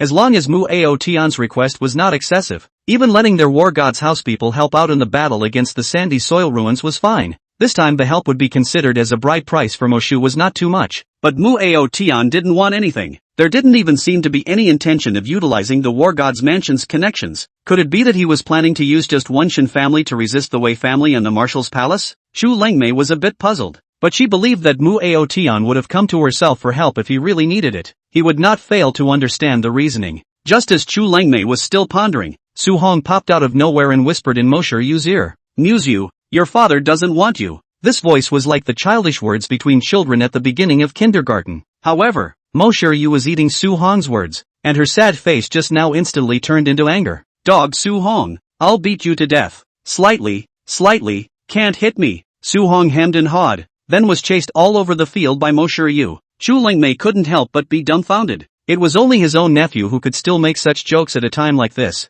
but she also understands that this guy will always have a flowery mouth. If something happens to Moshu Yu, he is afraid that he will be the first one to be anxious. Chapter 123 This Mo Changshan. There's something strange about him. Buzz. In the middle of the night on the ocean, a merchant ship shooting high beams makes a humming sound, and those on the shore know that the ship is coming alongside. In a short time the huge hull threw out the ropes, and the ship docked in response. In front of a room in the merchant ship, a middle-aged man knocked on the door of the room. Mr. M.O., we've arrived at the place. The ship will wait in the port for 3 hours, and will return on time after 3 hours. As soon as the words fell, the door to the room was opened, only to see a black-clothed Mo Changshan walk out from the cabin with a black briefcase in his hand. Got it. Mo Changshan took out a stack of bills from his pocket. I'll be back on time. After saying that, he walked out. Not long after, Mo Changshan came to the shore. After searching carefully in his mind, he walked towards the container channel on the right. Soon he walked out of the dock and came to the door, and just as he was about to make the call, he suddenly felt 2 figures approaching him quickly. There, after a metallic scuffling sound,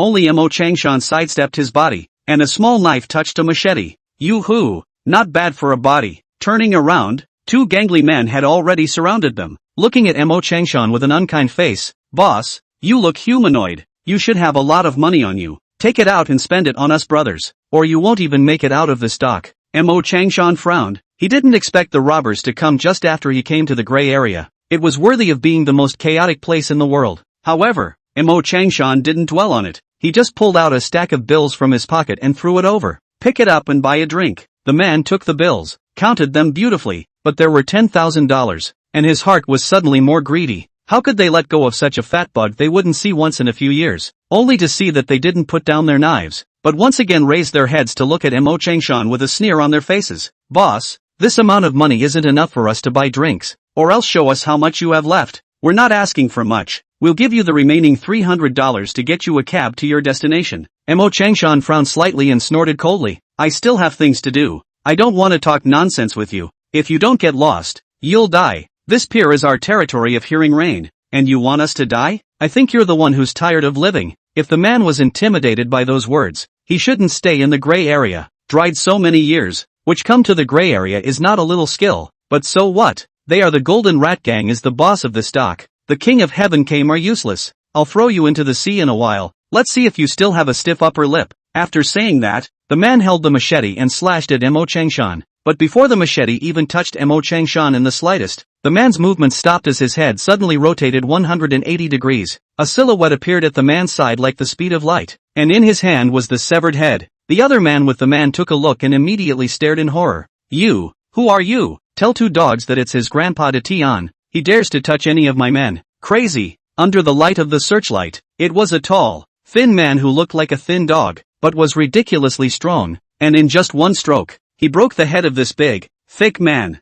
The other man took one look at him and was appalled. Your lead ducked in? Good to know. Get out. When the words fell, without saying anything more, the other man immediately ran away with his tail between his legs. Li Dedian was one of the protectors of the Hearing Rain Society, and his strength was unfathomable. Soon there was silence all around. Mo Changshan looked at Li Dedian quietly. General Long sent you? That's right. You come with me. Redian bared his big teeth and smiled, then turned toward the road. In a short while, led by Li Dedian, they came to a small cabin not far from the dockside. The sky in the gray zone looks a little more gloomy than other places, and at night there is only the sound of silent insects around, and even the lights are only a little. But here, it is the place with the highest crime rate in the world, and criminals from some countries want to come here by squeezing their heads, because there is no law in this place, no humanity, only the weak and the strong. Those who can survive here are almost dehumanized, and fists and scheming are their mainstay. Standing in front of the wooden house, Mo Changshan let out a soft breath in his heart and glanced at Li Dedian.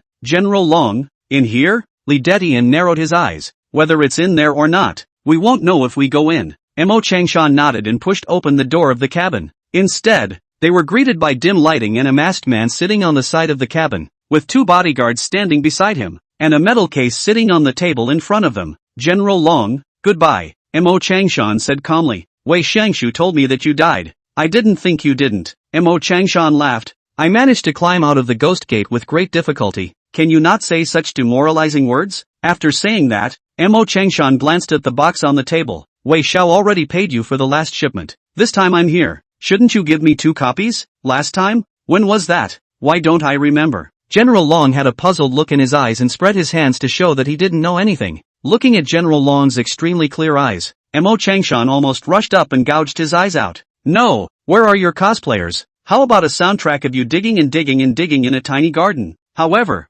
Mo Changshan was only thinking about it, and if he dared to touch him in the boundaries of the gray area, it was estimated that he wouldn't survive for more than a minute. But you clearly promised Wei Xiao to give 2 copies this time. Mo Changshan gritted his teeth and said somewhat unwillingly. General Long shrugged his shoulders. TSK, I really forgot. Maybe I forgot in my old age. Anyway, this time your money has been paid. You can take the goods. The rest of the time, I don't know anything about it. Or, see if you can hold me hostage? You can get as much of the goods as you want when the time comes. General Long is joking. Mo Changshan sighed. It seems that this money can only be swallowed by him. Throw the box over. I'll inspect the goods. General Long didn't ink the case and threw it over. It was then opened by Mo Changshan. The next moment, a jar of blue potion appeared in front of Mo Changshan's eyes. a total of 12 tubes. The D2 potions aren't stable enough. You must be careful with the ones you take back. Collisions can cause them to react violently. D2 potion? Mo Changshan looked up and froze. General Long, on the other hand, frowned and looked at him with a skeptical expression. Didn't Wei Xiangshu tell you? Looking at General Long's face, Mo Changshan immediately laughed out. I know. I'm just thinking that the D3 potion is already good enough to use, so why take it a step further? Ha, who doesn't want to get stronger? Only then did General Long's face ease a bit. Hurry up, I'm going back to rest. Tell Wei Xiangshu not to pick the night for the next deal. I'm prone to insomnia. Okay. Mo Changshan let out a sigh of relief, then closed the box and hurriedly walked out from the cabin. But before leaving, Mo Changshan suddenly stopped his body and turned to look at General Long. By the way, Wei Xiao asked me to ask you about this. Have you ever given the channel to the Mu family? General Long shrugged. Of course not. Cooperating with Wei Xiangshu is already risky enough, so why should I ask for more trouble? In case the Dragon Kingdom's god of war comes, I can't do anything about him. As the words fell, Mo Changshan nodded, then turned to leave. Soon, the cabin once again fell into silence, and General Long looked at Mo Changshan's departing back and suddenly called out, Takuda. The next moment, the slender figure appeared in the cabin. Have you ever felt that this Mo Changshan seems a bit strange? Where is it strange? Li Detian froze. They all look the same, and their behavior is similar. But that Mo Changshan used to be left-handed, and when I threw the box over just now, he caught it with his right hand. Chapter 124. If AOD succeeds, we'll have a chance to rush up to the upper 3. Wei Xiao, the potion has been obtained, and I'm already on my way back to the ship. In the cabin's small room, Mo Changshan took the satellite phone and was talking to Wei Xiangshu. But that stupid bastard, Longjin, didn't give a double portion, only one portion, and I don't think I can get the money back from last time. Forget it, take it or leave it. At least we have the goods back now. The labs have stopped recently and some of the goods are not available. By the way, when do you expect to arrive? I'll send someone to meet you. Mo Changshan was silent. Laboratory. What's that? However, he quickly came back to his senses and hurriedly replied. It's estimated to be 5 or 6 hours. When the time comes, you can just go directly to the pier in Rain City to pick me up. The owner of this boat is an old acquaintance of mine and is a very good pilot. Aha! Wei Xiangshu nodded. Don't expose yourself for the time being. I'll have someone find a body similar to yours and hand it over to the Mo family so they can make a memorial service for you. Just as Wei Xiangshu was about to continue talking, he suddenly heard a burst of panic from Mo Changshan on the other end of the phone. Who are you? How did you get in? Hey, I finally found you. Mo Changshan, do you know why I didn't kill you last time? It was so that you could get the potion, and this time, you can die in peace. Wei Xiangshu heard these conversations on the phone, followed by Mo Changshan's screams and the sound of another man's maniacal laughter. Mo Changshan, what happened to you? Can you still talk? Until the phone was hung up, Wei Xiangshu still didn't get any response. In the office, Wei Xiangshu was so angry that he smashed the phone. Damn, who is it? Who the hell is it? Old man's potion. In 2 days is the sandy soil ruins. These 2 days Wei Xiangshu and cannot leave the Dragon City. Otherwise just now he has to prepare the car to go to the Rain City. After thinking about it Wei Xiangshu speed dialed a phone. Take a speedboat and look along the route from the Rain City pier to the Gray Zone. Even if you die, you must find Mo Changshan and the potion. Yes. Soon after, the opposite party hung up. Wei Xiangshu took a deep breath and sat down sullenly in his office chair. A short while later, a middle-aged man walked in through the door. Seeing the mess all over the floor, he asked again strangely, Young master, what's wrong? Wei Xiangshu, Mo Changshan lost contact after getting the potion. What? Who did this? How should I know? I talked to Mo Changshan properly. Suddenly I lost contact. I have already sent people to check. Wei Xiangshu hummed. Then he asked, do you think it could be Muyu Tian who did it? Hearing this, Uncle Zhong shook his head. It shouldn't be. Muyu Tian hasn't even gotten his people together in the past few days, so how could he have the heart to care about the potions? Well, it makes sense. Wei Xiangshu nodded. Then he looked up at Uncle Zhong again. By the way, how's the thing that I asked you to do? It's gone. I think we should have the results tonight. That's good. Ha, the Mu family is just that. The sandy ruins make it so that he can't even take one out. Wei Xiangshu sneered. To him, the Mu family was a dish. It looked as if they were evenly matched, but he was nothing more than a small family without any heritage. If he didn't have the name of the Shin family, he wouldn't even be qualified to enter Dragon City. Uncle Zhong, take me to East Wind and North Wind, and I'll go see what I've accomplished in the past 2 days. Late night, a small hill with an elevation of only a few dozen meters. There was a huge complex of buildings. One by one, The small houses were built similar to a village in the mountains, but normal people knew that this place was not an ordinary small village. It was called Shin Family Village, the village where the 9 great families, the Shin family, lived. In the middle of the village, there was a very luxurious 4-story villa, and this was where the core staff of the Shin family lived. And just as a shooting star crossed in the dead of night, a stretched Bentley sped toward the 4-story villa at the center. Soon the car pulled up to the door. Shinyu, wearing a professional outfit, flew out of the car. After entering the password, soon the door of the villa opened. She looked around, then immediately walked into the villa, disappeared under the color of this night. Entering the house, a plainly dressed aunt came over. "Missy is back. I'll change your shoes." "No need, Mom Chen. I'll do it myself." Shinyu had a warm smile on her face, but her tone seemed very anxious. After that, she changed her shoes and rushed up the elevator to the 4th floor. At this time, the door of a room was not yet closed, and a light yellow light came out from inside the room. So Shinyu knew that his grandmother had not yet slept, so she hurriedly walked over, and standing in the doorway, she found an old woman with gray hair sitting at her desk, wearing a pair of old-fashioned glasses, and was tirelessly looking at the documents on the desk. Only Shinyu knocked on the door of the study. "Old Mrs. Shin" stopped her hand movements, her gaze lifted slightly, and after realizing that it was Shinyu, she immediately hummed, "Fishy, you still know how to come home?" Shinyu's face was a little guilty, but she still hurriedly smiled ingratiatingly. "Grandma, when I heard that something happened at home, I wasn't busy with the company, and I didn't dare to stop for a moment before I came." "You came because you heard that your cousin was injured." Mrs. Shen grunted, her face full of displeasure. "If your cousin can't participate in the sandy ruins anymore, isn't your Muyu Tian going to die of anxiety?" "Which is?" Shenyu blushed, then hurriedly came next to old Mrs. Shen to explain, "Cousin is the pinnacle of our family. He is injured. I definitely need to be concerned." "Ah, you said it wasn't Grandma. And the Mu group itself is a meat and potatoes. If our Shin family doesn't help, there will definitely be other families to help. Why should we let go of this piece of fat meat? If Aotian succeeds, won't our Shin family have a chance to impact the upper 3 families?" Hearing this, Mrs. Shin's face was a little better, and after humming, she faintly said, "Your brother is now at He Chang's house, so go and take a look." "Yes, Grandma, I'll be with you in a little while after I see my cousin." After saying that, Shinyu hurriedly left again. Looking at Shinyu's back, old Mrs. Shin suddenly sighed and muttered, "Little fish, Muyu Tian is not so simple. His ambition has never been to be an affiliate of our Shin family. Let's hope you don't get in too deep." Chapter 125 Sudden Appearance of the Sotu. After Shinyu hurriedly walked out of the villa, she directly got into the car. "Go to He Chang's house, quick." The driver nodded. He was familiar with all the locations of Shinjia village. After rounding 2 intersections, he soon stopped in front of a small cottage. At this time, the entrance of the villa had already been filled with people. Basically all of them were villagers of their Shin family village. Their Shin family had a large number of heirs, and since entering the 9 great families, almost the entire village had moved to Dragon City, and they had almost made a good living in the huge Dragon City. "Sister Shinyu is here."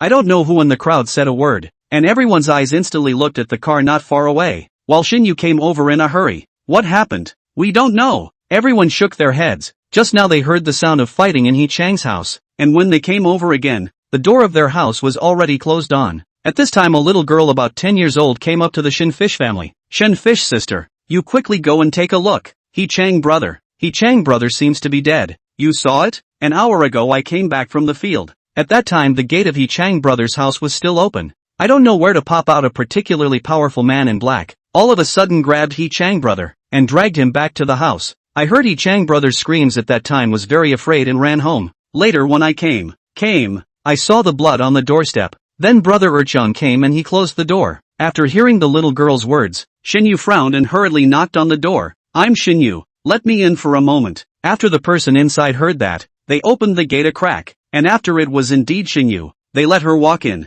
Shinyu then saw the bloodstains all over the ground inside the courtyard, as well as the courtyard that was in a mess, and beside him was his first cousin, Shen Daqiang, 26th on the warlord list. Even in the huge Dragon City, his strength was at the top of the list, and the Shin family relied on the 2 door gods, Da Chang and Air Chang, which made them enter the ranks of the 9 great families. "First cousin, what happened?" Seeing this shocking scene, Shinyu asked in surprise. Shen Daqiang, on the other hand, shook his head. "I don't know what's going on. I just arrived not a few minutes ago. Air Chang is inside the villa, seriously injured and fainted. There is a body next to him. It looks very strange." After saying that, Shinyu frowned and walked into the villa. The inside of the villa is pretty much the same as the outside. Shin Erqiang's body was covered in blood and had already passed out, while beside him, there was the body of a strange man dressed in black, as well as Shin Huqiang, who had also died long ago, lying on the stairs from the first floor to the second floor. Shin Yu quickly walked to Shin Erqiang's side, felt the nasal breath, it was still stable. She immediately told Shin Daqiang, "First cousin, did you call a doctor?" "Called, but Erqiang shouldn't be in any danger. Just knocked out." Shin Daqiang let out a breath and said in a deep voice, "I don't know where this man came from, but he was able to force Erqiang into such a state. Thinking about it makes me feel scared." Although Shin Erqiang's ranking is behind his own, but he practiced hard qigong. The skin was thick. "I didn't realize that this man who was already dead could knock Erqiang out. I'm afraid that if he were himself, he would be more dangerous than Erqiang." Shin Yu opened her eyes and her heart sank. At this juncture when Shin Erqiang had an accident, she always felt that it was the handiwork of the Wei family. If Shin Erqiang was injured, he would not be able to participate in the sandy ruins, and in such a dangerous situation, Grandma might not even let Shin Daqiang participate. Now the Mu family will have no one at all. But then again, if this man was a member of the Wei family, he could obviously enter the sandy ruins openly. Wouldn't that be more useful? Why would he trade a life for an injury? Shin Yu was somewhat unable to figure out what kind of mesmerizing operation this was, but the next moment,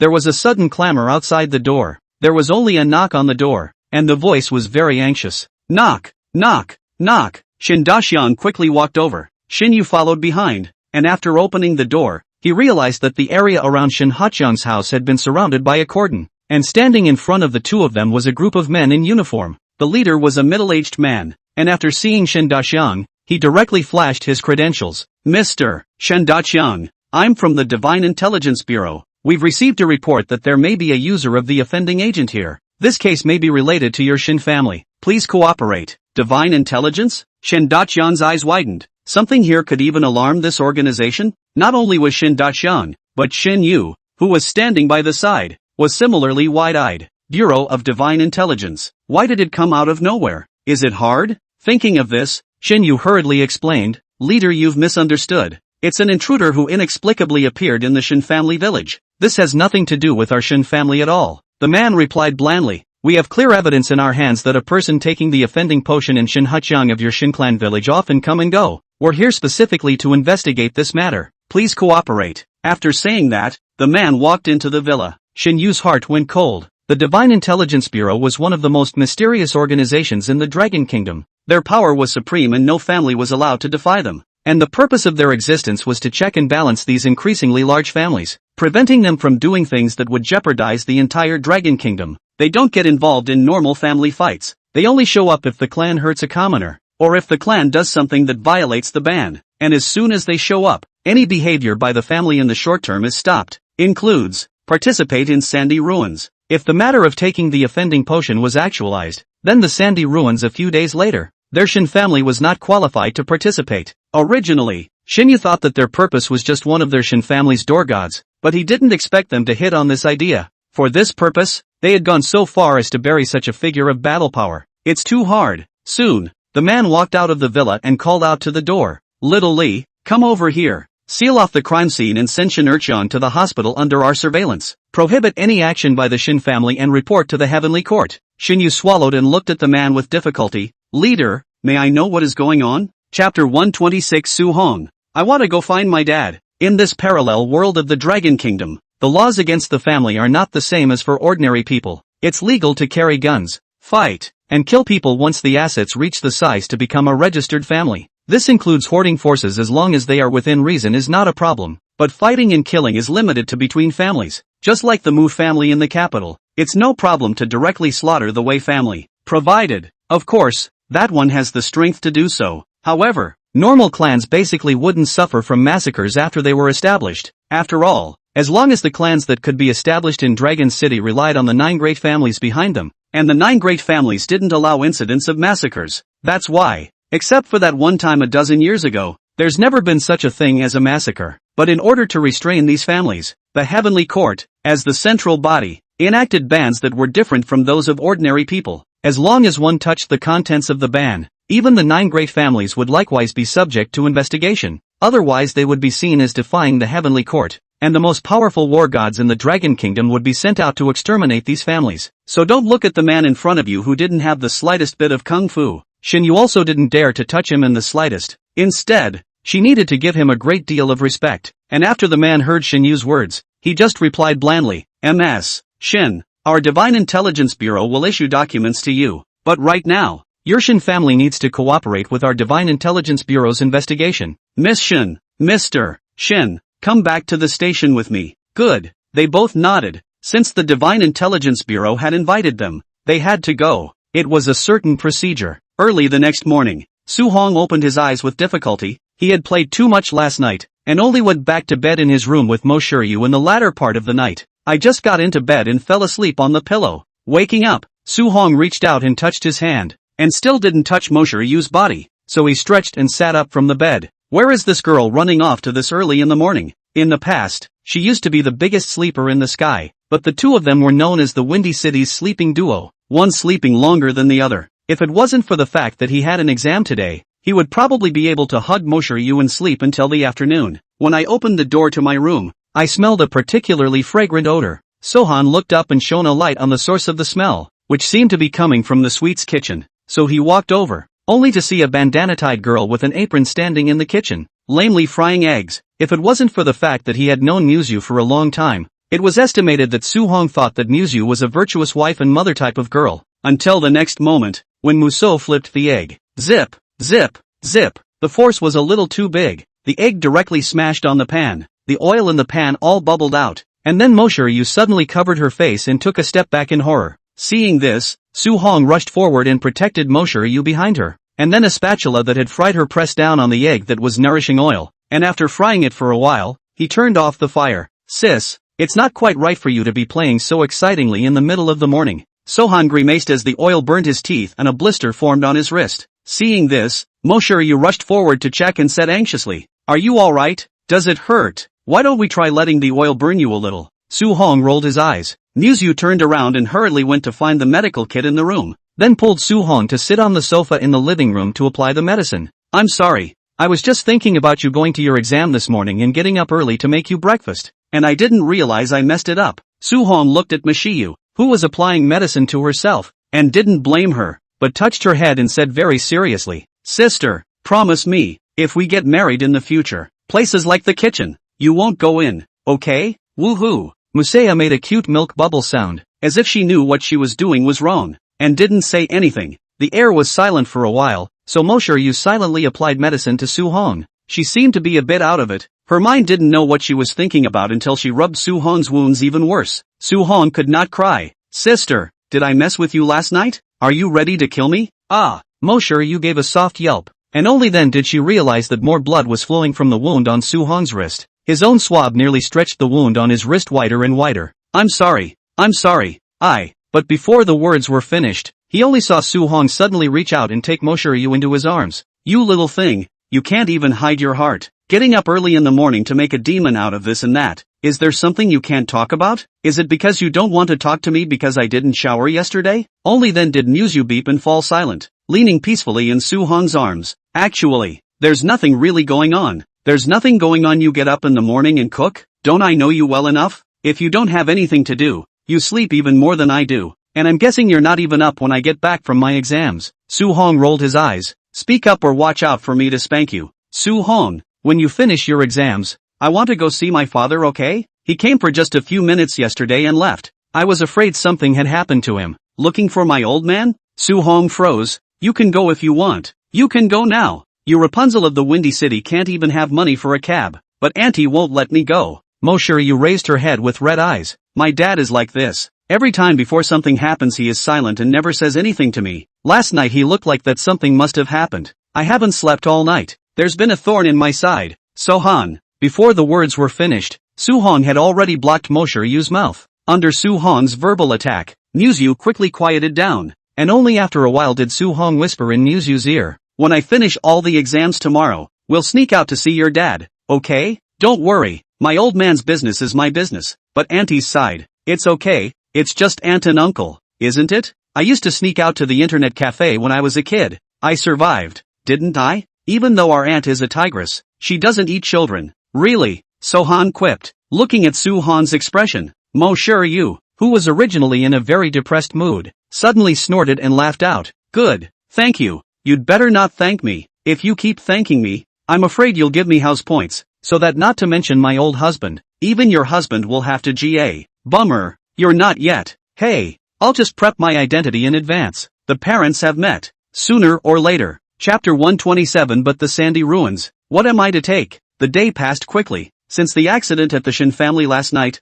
Muyu Tian had not returned home and had stayed in the office because Shin Yu's phone was off. But the Sandy Ruins start in 3 days. It's not a good thing that Shin Fish disappeared at this juncture. And when the group's employees saw that the chairman had been in the office all night long, they couldn't help but worry. I've heard that our group's business is declining during this period of time. Could it be that the chairman of the board has caused something to happen? Yeah, I heard that Secretary Shin went out last night and hasn't come back until now. I feel, do not guess, we a bunch of cattle and horses wage earners every day to worry about this emperor's heart. Why? Anyway, the wages to you is not finished. Listening to the employees talking outside, Muyu Tian didn't have much of a reaction, just calmly looking out the window. A short while later, a man in black darted into the office. Master, Chen Yan checked it out. MS. Shin was taken away by the Divine Intelligence Bureau, and the entire Shin family village is on lockdown. Divine Intelligence Bureau? Muyu Tian froze, then frowned and asked, can't anyone in the Shin family be contacted now? Yes. However, Chen Yan discovered something through the surveillance of the Shin family village. This is one of his predictions on this matter. You can take a look at it. After saying that, the man in black walked forward and handed a document to Muyu Tian. After giving it, the man in black left the office, and Muyu Tian opened the document. Last night's surveillance showed that there were no outsiders coming in or out of Shin's village, and in the surveillance on one of the main roads at 8:30 a violent explosion could be detected suddenly from villager Shin Huchong's house. I hacked into the surveillance of Shin Huchong's house. The explosion happened because a man forced his way through the basement of Shin Huchong's house. This man's power is very strong, stronger than someone I've run into who was around the 100th place on the God of War list. But this man seems to have lost his mind and smashes everything he sees. The sound startled Shin Huchong, who was at home, and after he ran out and discovered the monster, he desperately ran towards his home and died there. Sensing the fight here, Shin Erqiang quickly arrived at the scene and fought this man. Shen Erqiang, ranked 41 on the God of War list, was knocked out by this man in 3 or 2 blows, but then I don't know what happened. But the man suddenly lost his mobility and then collapsed in Shin Huchong's house.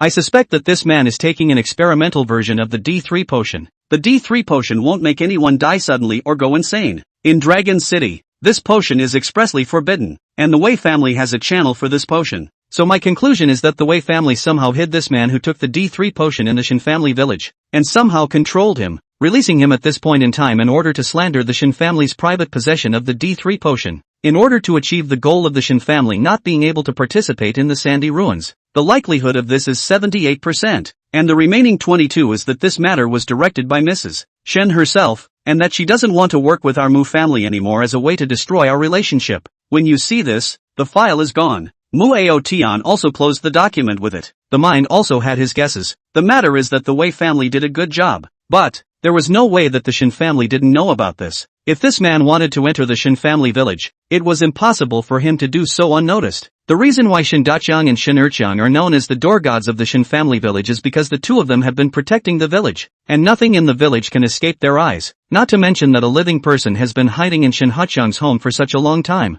Old Mrs. Shen, when I return from the Sandy Ruins, I'll settle the score with you. Muyu Tian looked at the scenery outside with some reluctance. But the Sandy Ruins, what was he going to take? The Wei family has found the Marshal's house, and their external help is at least 2 people in the top 50 of the War God list, and here on their own, without the help of Shin Daqiang and Shin Erqiang, where would they find such strong people? On paper, his own strength was far inferior to the Wei family. After thinking about it, Muyu Tian took out his phone. Before he left yesterday, Chu Lingmei gave her number to himself. If he used Cuyu's matter as a condition, they would definitely help him. The War God's house was far above the Marshal's house, and the Sandy Ruins could win. But Cuyu, there will be no dignity in front of Chu Lingmei in the future. This matter was not allowed by himself. Even if he had nothing left, at least he could still return to Windy City. But his daughter was different. She would not be able to raise her head in the War God's mansion. Looking at the time on the cell phone screen, Muyu Tian finally put down the phone.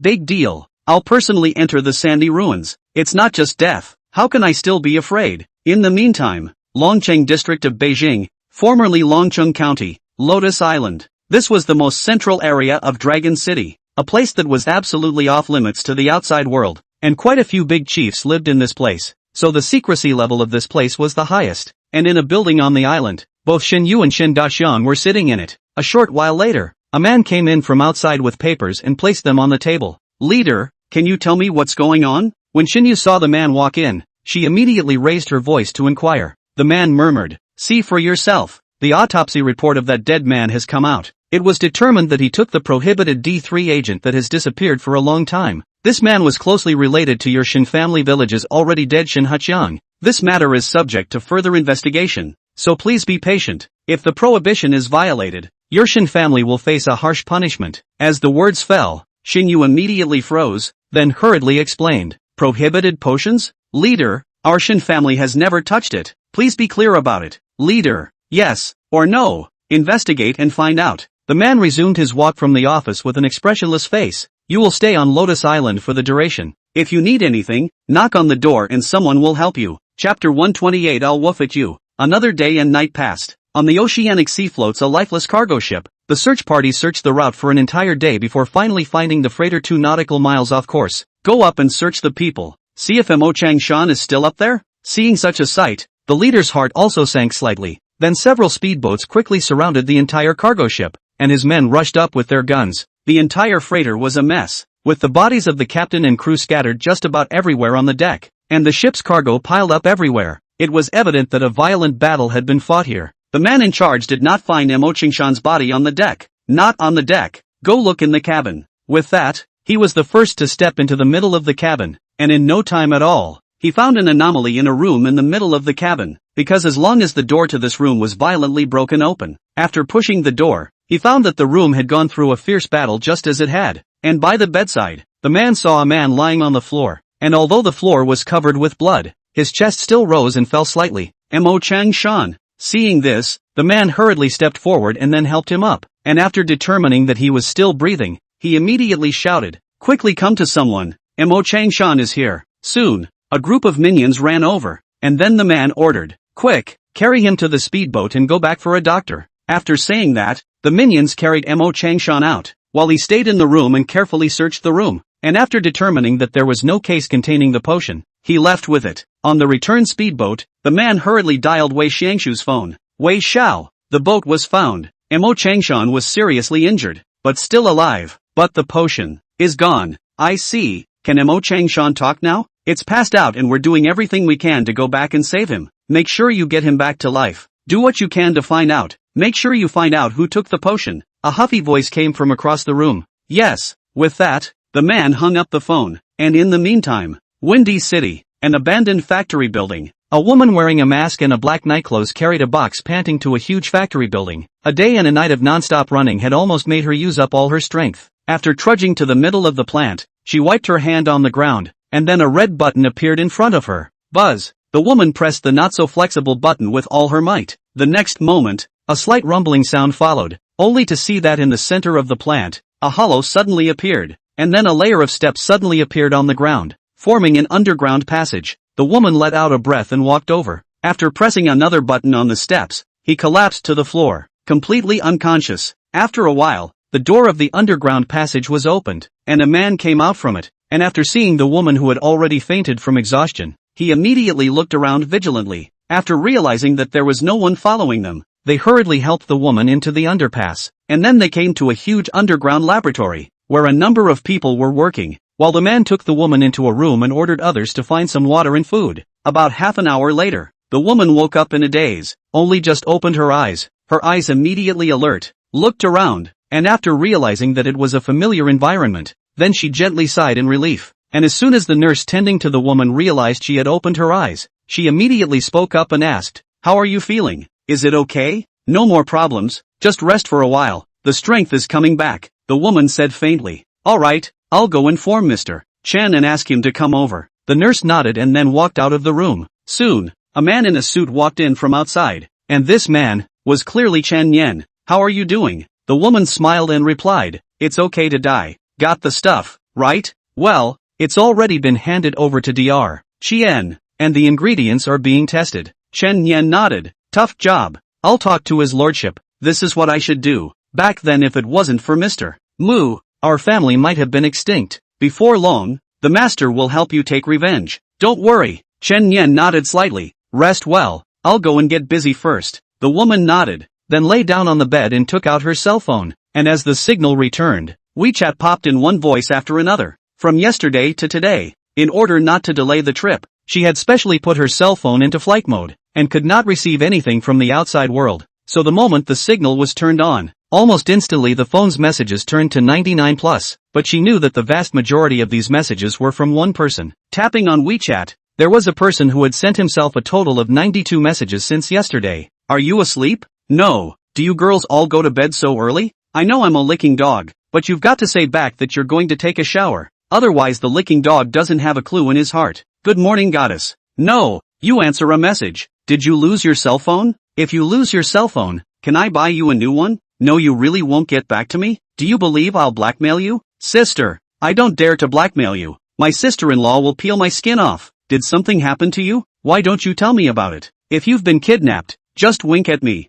Voice call, cancelled. Voice call, cancelled. Pick up the phone, please. I can't eat or sleep well right now. Just give me one back. I promise to give you a woof woof. The woman couldn't help but snort with laughter as she listened to the one voice with a hint of a northern provincial accent. Then long, slender fingers kept running across the phone screen. I'm fine. My cell phone was broken and I just got it fixed today. I'm in the Windy City right now, so I'll come and hang out with you tomorrow, okay? Chapter 129. Hello Suhong student. My name is Long Yanyan. I like you. Lanqing University. As the most prestigious school in the country, the students who can attend here are almost always the future of the entire Dragon Kingdom. And today the quadrennial math competition is taking place at Lanqing University, where the best of the best in science from all over the country are converging. While looking at the beautiful women walking through the school, Su Hong couldn't get excited. What's wrong with you? Why do you look preoccupied? Walking on the main road of the school, Ji Pengcheng saw that Su Hong was not too excited and hurriedly asked, "They're taking this math competition very seriously at the academy.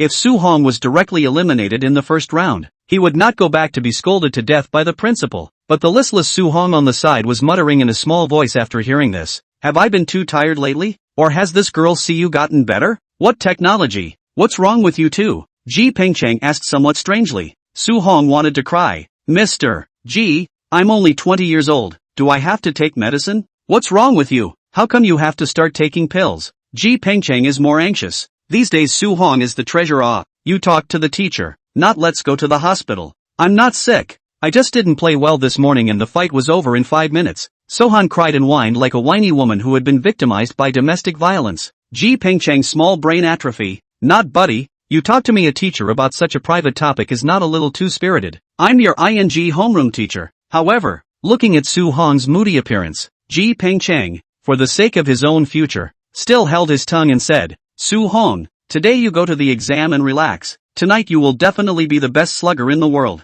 Really? Really? Ji Pengcheng's lenses glistened in the sunlight, and he looked very knowledgeable. Su Hong nodded firmly. Okay, I believe you teacher. Battle the bathroom again tonight. Soon, Su Hong entered the examination room, surrounded by reporters. When Su Hong walked through the passage, a bunch of reporters held up microphones. Hello class, what school are you from? Hello class, are you confident in this exam? Classmate, looking at you you don't look like a Lanqing native. Do you have the confidence to spar over the students of Lanqing University? Looking at the group of reporters, Su Hong shouted, asterisk asterisk asterisk asterisk. You guys dislike the microphone on my mouth. Do you take me for Mosher Yu? Classmate, who is Muyu? Is it your teacher? That's a bit of an ambiguous statement. Are you guys in a teacher-student relationship? Wow. It's true that reporters are the most gossipy people, but these questions, Su Hong easily associated with his own failure to play well in the morning. Indignation. He did not answer, but only glared fiercely at them. Then they hurried into the exam room.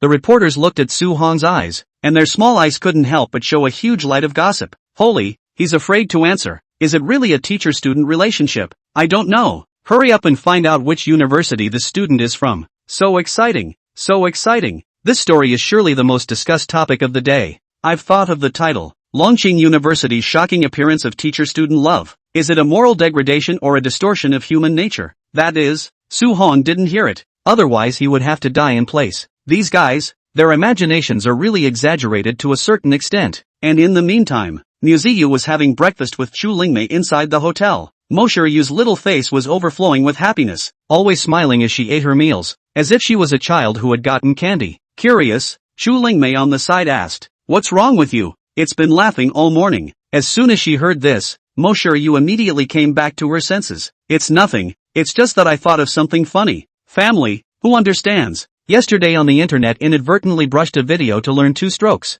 I did not expect that it really works. Su-hong, this hard-mouthed king of the rule of obedience. Looking at Muyu's expression, Chu-Lingmei seemed to have thought that it might be some private matter between their young couple, so she stopped talking too much and just said, "Then eat quickly. I'll take you to a place after eating." "Ha? Going somewhere? A place you'll surely love when you go there." Chu-Lingmei smiled. "Do you want to know where Honger was born?" Muyu drank the white porridge in her mouth, then gently asked, "Su-hong was born in Dragon City? To be precise, Honger is actually considered a Dragon City native." The morning of exams passed in a flash. Originally, Su-hong thought that this was just an ordinary exam, but did not expect that the paper was so retarded. Reasonably, he finished in half an hour, but Ji Pengcheng did not allow himself to hand in the paper early, so there was no way. After writing it, he just huffed and puffed. Wake up and the rolls are collected. Candidates are pretty much gone too. The Su-hong people were dumbfounded. Do you know what it's like to have your papers sitting next to you, and then wake up and your classmates and examiners are all gone? If I hadn't been able to see the seat number next to me, I would have thought I was having a dream myself. Su-hong feels that this group of people is intentional. See yourself sleeping, even the sound of leaving is unconsciously much lighter. So Su-hong cursed and stood up, then took his exam gear and walked out of the exam room. I thought the candidates were unfriendly enough to themselves, but I didn't expect them to blow up even more once they came out. It was supposed to be the end of the exam. The ING reporter should have gone away, right? But I didn't realize that there were 2 whole rows of reporters standing at the front door. One seems to be waiting for himself with a video camera. Have I crossed over again? Ah, into a big star? Su-hong stared wide-eyed at the group of wailing reporter friends. "Class, you're finally out. Can we interview you?" "Classmate, I heard that you admitted this morning that you were in a teacher-student relationship with your mentor. Muyu, is this true?" "Classmate, I heard that teacher-student relationships tend to produce deformities. Do you agree with this?" Looking at this gossip reporter in front of him, Su-hong realized that this morning, they seemed to misunderstand. Doesn't the internet have a memory of it? Muyu is the school beauty of our school. A while ago I kissed her in front of the classroom door. Have you guys forgotten? Su-hong rolled his eyes and looked at the countless microphones and explained. As the words fell, the crowd suddenly looked at each other, and after glancing at each other, they took a closer look at Su-hong's appearance. It seems to be that Windy City University boy. Che, it's no fun, letting my mom wait so long for nothing. Let's go, get off work. Shu-sin, are you still there? Will you still love me when the promotion is gone? Sohan people are stupid. No, man, say I'm a big star? Why did you just leave? Just as Su-hong looked at this group of realities in shock, a figure slowly walked over not far away. As he approached, it was a young girl in a Lolita dress with the regal air of a true princess. She slowly walked to Su-hong's front and stretched out her hand. "Hello Su-hong student, my name is Long Yanyan. I like you, can we get along and see?" Chapter 130. I know him, his name is Su-hong. The girl was very pretty, with a pair of large, gleaming eyes on her goose egg-like face, and the pale skin at her neck emphasized her whiteness. She was like a snow-white princess walking out of the Middle Ages, causing the people passing by around her to stop in their tracks, expecting to look at her more. But despite the fact that she already looked so charming, Su-hong, who was standing next to her, still looked at her with a look of looking at a foolish lack. "Not pretty, didn't I just say I have a girlfriend? Do you have some major brain disease? Or is it a mistress addiction?" As the words fell, Lang Yanyan's originally haughty expression instantly condensed. To be honest, she didn't expect Su-hong to say such words. She is the first school flower of Longqing University. Not only that, her grades in the school are also second to none. On her kind of talent and appearance of the girl, which boys see the eyes can move away. Now he's taking the initiative to confess to a boy and he's calling himself sick? For a moment, Lang Yanyan unexpectedly did not know what to say. Su-hong skimmed his mouth, then without the slightest lingering in his eyes, he bypassed Lang Yanyan, then walked towards the school entrance. The time at this moment was the end of class, and the surrounding students were all looking at Su-hong, who was floating away, with astonished faces. Did Lang Yanyan confess to this guy just now? Seems like it. What's that guy's origin? So powerful? And can make Lang Yanyan take the initiative to confess? The point is, also refused? If Lang Yanyan confessed to me, I could kneel down and lick her toes. Come on, people don't want you to lick their toes. Che, a bunch of lickspittles. Just when the crowd was whispering, Lang Yanyan also finally came back to her senses, somewhat exasperatedly glanced at Su-hong, and secretly said in her heart, the man's I want hasn't been unable to get his hands on him. Then, Lang Yanyan chased after him again. On the other hand, Su Hong was on the phone. Hey, old Ben, where have you been? There's a former mentor of mine at Longqing University. I sat in his office for a while. And you guys are done already? Asterisk asterisk asterisk asterisk. I'm the first prize winner of this math competition. So you don't come over to serve me in a slick manner? Run out to play? Beware of me swinging ah, Su Hong said miserably. When Ji Pengcheng heard this, he immediately rolled his eyes, and then said, Brat, I am now amplified. Director Chang heard it, you less brag to me. In case it's not the first prize, my face is disgraced by you. Che, so what if I win first prize? Ji Pengcheng didn't say anything. Instead, another person in the office laughed and cracked up. Old Ji, this disciple of yours is really interesting. Why don't we have a meal together at noon today? Oh, let's not bother senior. We'll just go back to the hotel for lunch. No, I have to see the first prize for a bit, or else I'll feel uneasy in my heart. My disciples can come for the first prize this time as well. The man laughed out loud. This conversation was naturally also heard by Su Hong. Looked at the time is still early, so he said, Old G send me a location. I now kill over. All have lunch dawdling, you still refuse. You really are not a person ah. Social terrorist Lao Ji was so overwhelmed by social cow Su Hong that he didn't know what to say. I only heard the smirk on Director Chang's face on the other side of the room grow even wider. We're in the learning and walking building. You can just ask a random student in the math department office and you'll know. Okay, I eat a lot. More money for lunch today ha. After saying that, Su Hong hung up the phone beautifully. Another day with a meal to dabble in. But when he had just put his cell phone back in his pocket and looked up, he found a gorgeous face already staring back at him. I only saw Lang Yanyan's beautiful eyes move slightly before she smiled and said, Going to the math department office right? I can take you there. It just so happens that I'm going to meet my mentor. Su Hong strangely glanced at Lang Yanyan, then said somewhat breathlessly, Big sister, what do you like about me? So entangled in me? Liking is liking. Is there any reason? Lang Yanyan's expression moved slightly, and she said very bashfully, I think I'm better than your girlfriend, and as long as you guys aren't married, I can compete. Awesome. Su Hong has never seen a girl with such a thick skin, and it is estimated that she is about to be half a catty with herself. My girlfriend likes to play with her temper sometimes, but I still love her very much, so I think the probability that you can win is at. Sohan paused for a moment, then said contemptuously, 0%. After saying that, Su Hong once again bypassed Lang Yanyan. Although he often talks about picking up chicks and girls, but from the bottom of his heart, he is a loyal person, and he will never relax his bottom line even before Moshu has wronged herself. Even if the opposite side is a great beauty in a million. Su Hong didn't let Lang Yanyan lead him to the office of the math department, but instead re-stopped a passerby. After inquiring, he walked alone in the direction of the office, and a few meters behind him,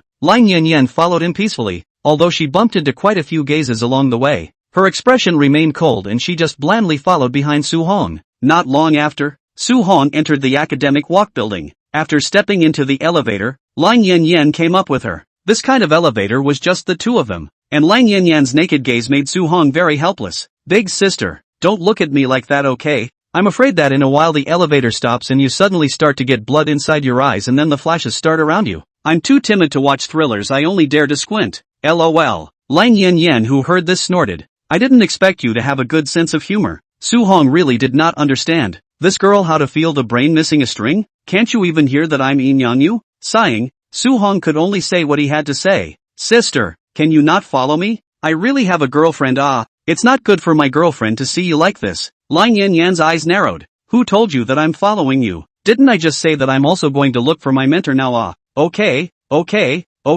count me as a narcissist okay. Su Hong was speechless. It always felt like this girl was deliberately trying to get on his own bad side. It was already depressing enough that he didn't play well this morning, but now that it's hard to finish the test, this girl is giving me a hard time. Lang Yanyan stared at Su Hong, then looked at the floor very bashfully. Not long after, the 8th floor arrived, and after the elevator opened, Su Hong hurriedly left, while Lang Yanyan was right behind him. Soon they found the 805 office. After pushing the door, Su Hong saw the two teachers who were talking and laughing inside. Old Ben, what are you guys talking about that you're so happy? Did you discuss where to take me after I won the first prize? As soon as Ji Pengcheng saw Su Hong come in, he hurriedly glared at him before standing up. Senior, this is my rebellious disciple, Su Hong. Ha ha ha ha, what a handsome little man. Su Hong right, I'm a professor of the mathematics department of Longqing University. Chang Pingji. Hello, Director Chang. Old Ji often told me that he has a target to catch up with. So it's you. Su Hong smiled and extended his hand for a handshake. But before Chang Pingji could continue to speak, he heard a sweet voice outside the room already. Sensei.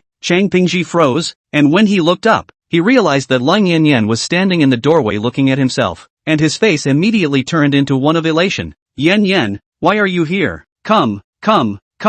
I'll introduce you to the talents of the Windy City. But before the words were finished, she heard Lang Yanyan had already beeped and complained. I know, he's Su Hong. He just rejected my confession in the examination hall. Chapter 131. It's not the system. You're really making me a scumbag. Originally, Chang Pingji had cheerfully wanted to introduce his most favored disciple to Su Hong, because Lang Yanyan's mathematical talent is the highest he has ever seen, much higher than her senior brothers and sisters, coupled with the fact that she looks cold-eyed and noble. Even if it is the talented Longqing University, she is a figure of the wind. This math competition was an even stronger contender for first place. Now you're telling me that you, a schoolgirl of Longqing University, confessed to Su Hong and got rejected? You're exaggerating. 2. What kind of golden meat and potatoes is this Su Hong? Can he make the little princess of Longqing University suffer so much? In just an instant, Chang Pingji's face turned bad, ready to ruthlessly take it out on his beloved disciple. Su Hong, you'd better give me an explanation, or else, teacher.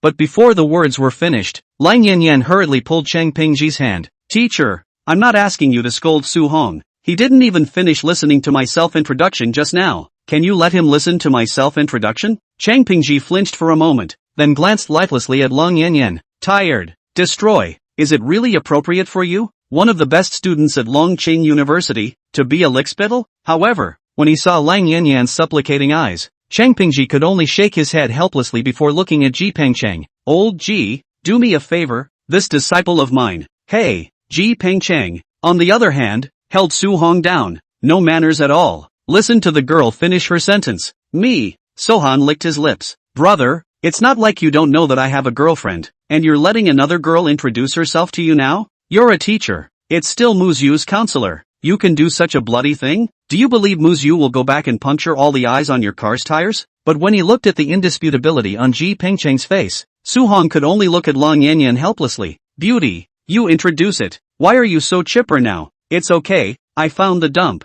Anyway, it wasn't me who went back to Muyu to kill Ji Pengcheng. After the words fell, Lang Yanyan smiled and said, Hello Su Hong, my name is Lang Yanyan. I'm a freshman student of the mathematics department of Longqing University. I'm the same age as you, 2 months older than you. I'm your older sister, but I'm a little bit younger than you mentally, and I like to call you my brother. And, Su Hong directly interrupted. Shocked, no big sister. Are you my personal rice? You even know my birthday? Doesn't anyone care? Lang Yanyan hummed. Of course I know your birthday. I talked to Gao. The words were not finished. Su Hong interrupted again. Okay, you're done with the introduction. Hurry up and go. Director, I'm hungry. Go eat. Chang Pingji nodded. Okay, let's go eat outside for lunch today. I'm going too. Lang Yanyan raised her hand. Su Hong's eyes widened. Then I'm not going. I can't be sorry. But before Su Hong could finish his words, a voice that had been silent for a long time suddenly appeared in his head. Ding! The task system has been activated. Automatically picking up the task for the host, must not refuse to eat with Lang Yanyan. Success will be rewarded with a large carousel. Failure will be punished by the system. It's not the system. You're really watching what's going on, aren't you? You want me to be the scum of the earth? The host can also refuse and just accept the punishment. Ha, do you really think I'm made of clay? Forget it, just pinch it. It's still life that counts. I can't apologize. Mr. G's diligent teaching. Let's go. I want to eat braised fish today. Su Hong skimmed his lips, then spread away from Ji Pengcheng's hand and walked towards the door. In the meantime, a small, dilapidated building on the edge of a pond with a clear breeze and Buddha's willows. Not far from this small building, there were quite a few construction sites, and it was like a peaceful place in a steel city, revealing a hint of antiquity and nostalgia. Auntie, is this where Su Hong grew up as a child? Looking at the scene in front of her, Mo Sure you asked with some curiosity. Chu Lengmei nodded slightly, then took Mo Shu's hand. Sohan lived here when he was between 1 and 5 years old, when the surrounding area was still a wasteland, and it's only in recent years that it's developed. Then when Su Hong was 5 years old, he suddenly had a serious illness. How could he not be cured in Longcheng? Then we heard that there was a miracle doctor in Jiangnan. His uncle took him over there. Although the miracle doctor cured Su Hong, but he forgot the memories of the age of 1 to 5 years old. That place in Jiangnan is very nice, the land of fish and rice. Feeling that place is a bit more peaceful, we made our home in Jiangnan. but this land we bought as a memory, Chu Lengmei said as she led Moshu towards that small building, and after listening to it, Moshu nodded slightly. Then she asked with some curiosity, no wonder Su Hong never talks about things from his childhood. By the way, Auntie, I have another question. What about Su Hong's mom and dad? I once looked up Su Hong's information and it said that his aunt was a boxing champion and his uncle was a scientific researcher. But I've known Su Hong for so long, and it seems like he almost never mentions his parents, and mentions you more often. That's for sure. This brat is the one I brought up from childhood. Chu Lengmei hummed, still counting on this guy having a bit of a conscience. But soon, Chu Lengmei's expression was silent again. In fact, Su Hong's parents are a bit complicated. His father is really a scientific researcher, not too convenient to show up, but the mother, well, it is also correct to say that she is a boxing champion. See you. Do you know why I must bring you here today by mistake from Su Hong? Muyu shook her head. Chu Lengmei smiled. I'm here to take you to meet someone. As the words fell, the door of the small two-story building was suddenly opened, and a woman dressed in formal attire with a slightly majestic brow walked out from inside. Chapter 132 Su Hong, I'm soaking it. It's useless for anyone to come, I said. Because of her work, the woman's overall demeanor still had an air of nonchalance about it, even though she had shown enough gentleness to do so. Chu Lengmei couldn't help but let out a laugh when she saw this. Sister, the class smell on you is too heavy. This is your daughter-in-law. Do you think it's a leadership meeting? The woman opened her mouth, her eyes slowly becoming gentler as she smiled softly and explained. I probably did it because I was so nervous. Son, come here and let me look at you. Muyu froze, but she walked over in Chu Lengmei's encouraging eyes. From the conversation just now, Muyu naturally heard who this woman was. For a while, Musu also became nervous. She had thought about the scene of meeting Su Hong's parents many times, but this was too sudden. Looking at Moshu-yu's formal appearance, Jiangli calmed herself, then reached out and pulled Moshu-yu's small white hand. This hand is really good, white and tender. Men surely like it. Unlike me, I have calluses all over my hands. Moshu-yu also clearly felt that Jiangli's hands were rough, as if she had been holding tools for years. Of course, she knew that Jiangli practiced boxing and needed to work out all year round, so it was only right for her hands to be a bit rough. Auntie, you flatter me. It's your hands that deserve to be honored. This child speaks so well. Although Jiangli knew that Muyu was just complimenting herself, her heart was still happy. Gingerly, son, I don't have much time, so let me take you into the house for a while, just so I can talk to you about something. Muyu glanced back at Chu Lengmei, then nodded. Good. And the other side, a restaurant next to Longqing University, surrounded by students who came over to eat. In order to be quieter, Chang Pingji asked for a private room. After the four of them entered the box, Su Hong saw Ji Pengcheng sitting down and hurriedly sat next to him. Anyway, it was just a matter of completing the system mission, and Su Hong did not want to communicate too much with this Lang Yanyan. However, I didn't expect that Su Hong had just sat on a bench with Ji Pengcheng, and Lang Yanyan was like a fox that smelled the scent and directly came to Su Hong's side. 3 people squeezed on a bench is a little strange. A side of the Su Hong people are silly. Big sister, don't you mind the squeeze? Not too much. I just need a little tiny place. Lang Yanyan said with a smile. Line. You do not go, I go line it. Su Hong helpless. This girl is really persistent, ah. But before he stood up, Ji Pengcheng had already walked to the side of Chang Pingji. Forget it. It's better for me to go. If you go, the 3 of you don't still have to squeeze Director Cheng's stool. Like, there's so much truth to it. Looking at the determination in Lang Yanyan's eyes, it was estimated that she was determined to sit with herself. Forget it, it's just a meal, and completing the system mission will liberate you. Then bring me the menu. I'm going to turn my grief into an appetite. Su Hong said tearlessly. Lang Yanyan swayed her feet, her 2 white hands resting on her chin, and just quietly looked at Su Hong, as if she only had his shadow left in her world. After Chang Pingji, who was on the side, saw this scene, he couldn't help but cover his head. Old Ji, in the past, you and I have always been rivals. After a lifetime of spelling out math, I won over you in the math competition in our session. I thought that in this life you could not compete with me. Didn't expect.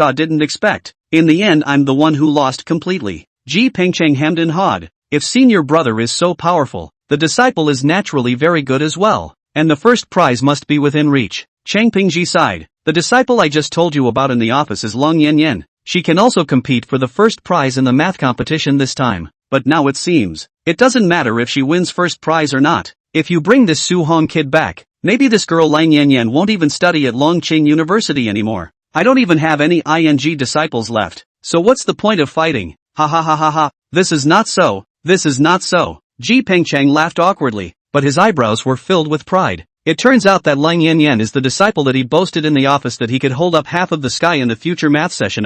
Now it's good that your disciple likes my disciple. Doesn't that mean that your disciple is going to become my disciple soon? Thank you, my good master. Anyway, the meal was beautifully eaten by everyone. But of course there were also those who were not beautiful. Chang Pingji and Su Hong. Soon the four of them finished their meal. When he walked out of the restaurant, Su Hong fled as if he had pulled Ji Pengchang and ran away. Ji Pengchang waved his hand. Senior, we'll see you tomorrow. Get the hell out of here. Chang Pingji cried and laughed. Today is the preliminary exam of the math competition. Today the teachers will correct all the papers. This evening we'll notify the teachers and students who passed the preliminary exam. If you can still come to Longqing University tomorrow, it means that you passed the preliminary exam. Tomorrow is the final exam. The final rating is based on each player's performance. After Lang Yan heard this, she hurriedly waved her hand. Su Hong, we'll see you tomorrow. See your sister. Chang Pingji gently knocked Lang Yan's head. You girl is only a freshman, how can you think of falling in love?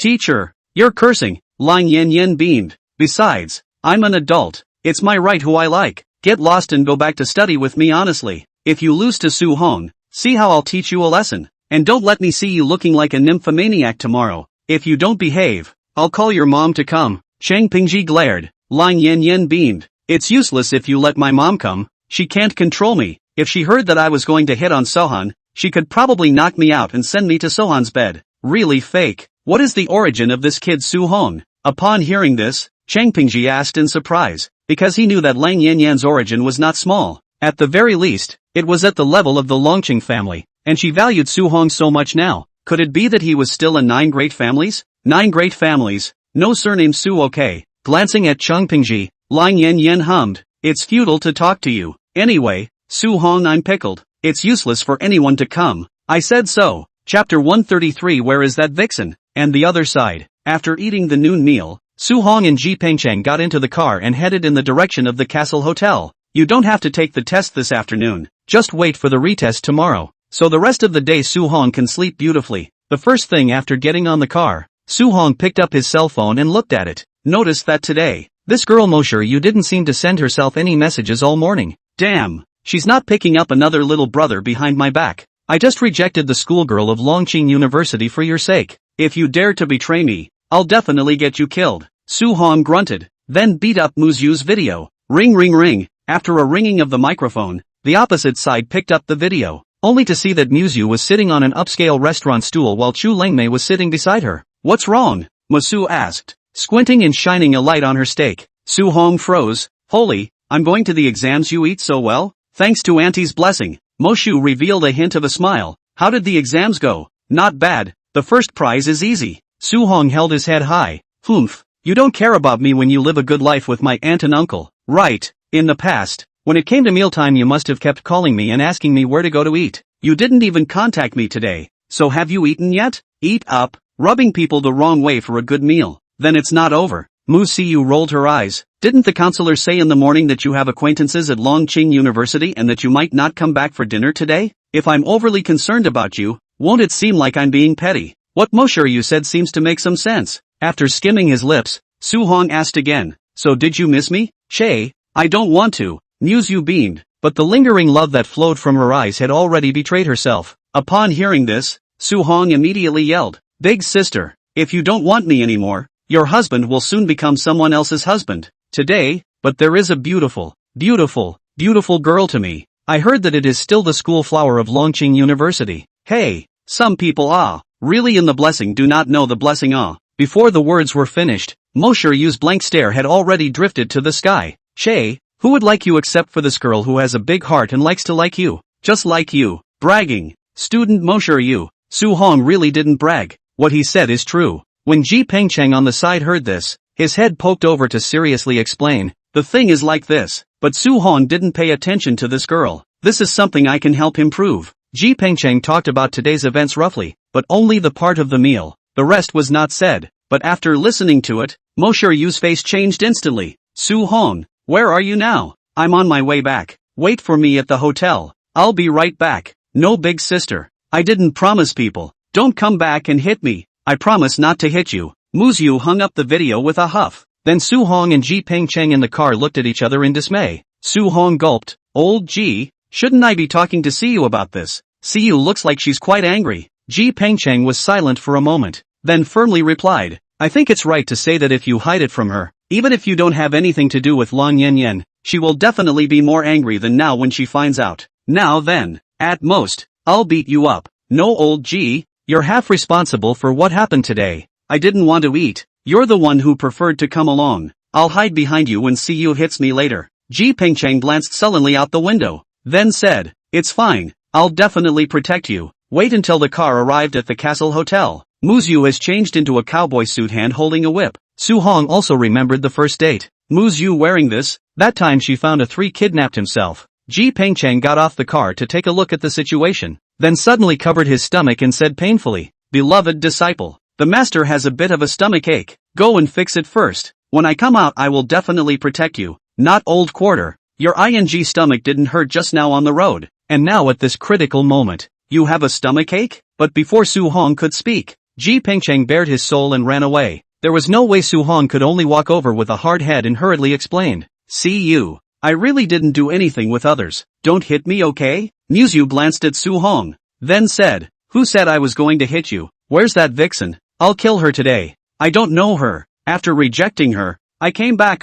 Big sister, don't be so shocked, okay? I just saw your posture and thought. Before the words were finished, Moshe Yu's blank eyes glanced over. Why do you think I'm going to hit you? Are you kidding me? It's their problem if they confess to you, but if you tell me, then you're still my boyfriend. If you dare to hide it, I'll be in the bathroom. After saying that, Muyu made a clicking motion with her hand. It made Su Hong couldn't help but tighten his lower body. According to this Missy's temper, she can really do it. How can it be? I pack honestly. Looking at Muyu did not have the precursor of anger. Su Hong then put down his heart, then holding up Muyu's hand, walked upstairs. Tell me, where did you go to play with your aunt and uncle today? Muyu's eyes fluttered a bit. Make sure you don't tell Hong'er about today's incident, or he'll definitely get angry. Thinking of the last words Jianli said to herself today, she was suddenly a bit torn. As soon as Su Hong saw that Moshe didn't say anything, he immediately asked, you're still talking about me? Say, are you dating another boy? Muyu came back to her senses and rolled her eyes. You think I'm like you to go behind my back to pick up girls? You can ask my aunt and uncle about my trip today. Heaven and earth. I didn't even talk to anyone at dinner. If it wasn't for the 2 mentors there, I probably would have come straight back. How could I possibly pick up a girl? Of course, it was impossible for Su Hong to say anything about the system mission. But Su Hong suddenly thought again. Didn't I finish the mission at noon today? Where's the reward? Where's the old man's sword to open the heaven's gate? The system task is, you must not refuse to eat with Lang Yen Yen, and the time limit is today and tomorrow. Wait until the host completes the task, and the system will naturally issue the reward. My ass, you mean I still have to eat with this Lang Yen Yen tomorrow? Brother, don't you know that this woman is crazy? She's like a cowhide every day. You want me to eat with Lang Yen Yen for 2 days in a row? If Moshe Yu goes over there tomorrow, won't I explode on the spot? Looking at Su Hong's outburst, Moshe Yu reached out and pinched Su Hong's waist. What's the matter? You still miss you two at lunch? Sohan came back from the pain and snorted out a laugh. No, I was missing us coming in the bathroom this morning. It's a little dirty. Let's go take a shower together. Chapter 134. So will you still love me when you wake up? In the meantime, Windy City's Mu family manor. After Chen Yan made sure that no one was around, he took out the phone he usually kept in his drawer and called Mu Aotian. Master, how's it going there in Windy City? The potions are already in hand, but according to the Night Cat, they are not the D3 potions that the Wei family has sold before, but the more advanced D2 potions. I've already given the stuff to Dr. Chien, and I guess it'll be a while before we know the exact ingredients. Just as soon as possible. The Wei family is progressing too much faster than us. We have to catch up with them. Yes, Chen Yan nodded, then added, there's another piece of information I'll tell you about. I got in touch with a foreign private organization. They said that if the Sandy Ruins needed manpower, they could provide it, and they were all people with a battle power value of no less than 100 on the Battle God ranking. Is the news accurate? We'll be leaving the day after tomorrow. Accurate. You give me a little time. I'll finalize the numbers today. They're all regular householders and won't be restricted at all. Good. Have it confirmed for me by tomorrow morning? If so, we have most of the odds in our favor. Mu Ao Tian's apprehensive heart seemed to have calmed down a bit. The Shin family's matter had caused him to lose half of his battle force, and with his current strength and the mercenaries he could hire to go to the sandy ruins, it was estimated that it would be a 9 deaths. If he could bring along a few people who were at the top or bottom of the 100th rank of the battle power ranking, his own odds of winning would be greatly improved. Chen Yan nodded. Yes, I'll go make contact now. After roughly exchanging information, Chen Yan hung up the phone. He then picked up his other cell phone and dialed, only to hear a seductive female voice appear. Hey, Mr. Chun, how are you thinking about what I talked to you about last time? Beautiful? I agree. 3 billion is quite a lot, but I have a bolder idea now. What an idea. I would like to go too, but I have one extra condition.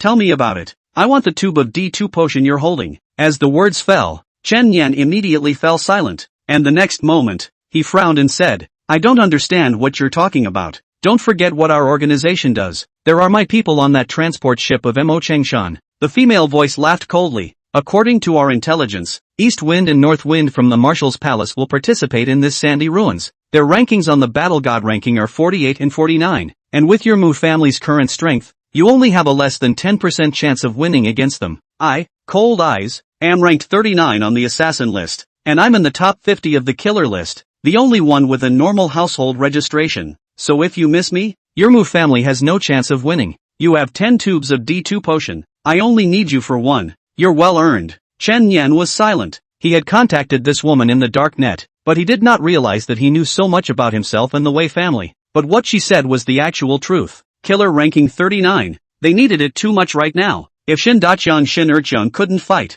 they simply didn't have the peak fighting power. Although anything can happen in the sandy ruins, if they only rely on luck, their Mu family won't go far at all. After thinking for half a day, Chen Yan finally said, I have to discuss this with Mr. Mu. You have 1 hour. If there is no reply, the deal is automatically cancelled. Good. Chen Yan frowned and hung up the phone. This woman definitely belonged to one of the forces in the gray area, and if it was an organization in the Dragon Kingdom, it was absolutely impossible to achieve such clear intelligence. It's also only the gray area kind of place that doesn't have to abide by laws and morals that embed spies in every country in such a way. Compared to them, Above the Moon, the largest assassin organization in the Dragon Kingdom, was Child's Play, but it was too late for him to check the power behind this woman. The most important thing now was whether or not to agree to this woman's request. After thinking about it, he recalled Mu Aotian and told him about the woman's request. Promise her. Mu Aotian barely thought and answered directly. In fact, before Mu Aotian did not answer, Chen Yan's heart already knew Mu Aotian's decision. At that moment he also nodded. I don't know what this woman wants D2 to do. Obviously the gray zone produces such a potion. Mu Aotian mused. We know too little about the gray areas, and we can only understand them better through potion channels. This time also happens to be an opportunity to reach out to these forces. Yes. After hanging up the phone, Chen Yan finalized the information with the women and told them to arrange for all their men to enter Dragon City within a day, and the Mu group would prepare identities for them. Do you love me or that vixen? This was the 65th time Mo Shiryu questioned Su Hong after returning to the room. Su Hong, who had just fallen asleep in a daze, turned around tearlessly, then desperately took Mo Shiryu into his arms. Baby, I love you. I only love you in this life. I don't even know who the vixen you're talking about is. I've forgotten what she looks like. That's more like it. Muyu shook her head and arched into Su Hong's embrace. Thanks to the fact that my mother worked so hard in the bathroom just now. If you dare to answer indiscriminately, I will definitely castrate you. You're not the one who's going to lose out if you castrate me. Sohan hemmed and hawed. Mo Shiryu's face instantly turned red. Scram. I don't want it. By the way, we've both met our parents. Have you done your thinking well? Why don't we? No, I haven't thought about it yet. Before the words were finished, Muyu hurriedly reached out her hand to cover Su Hong's mouth.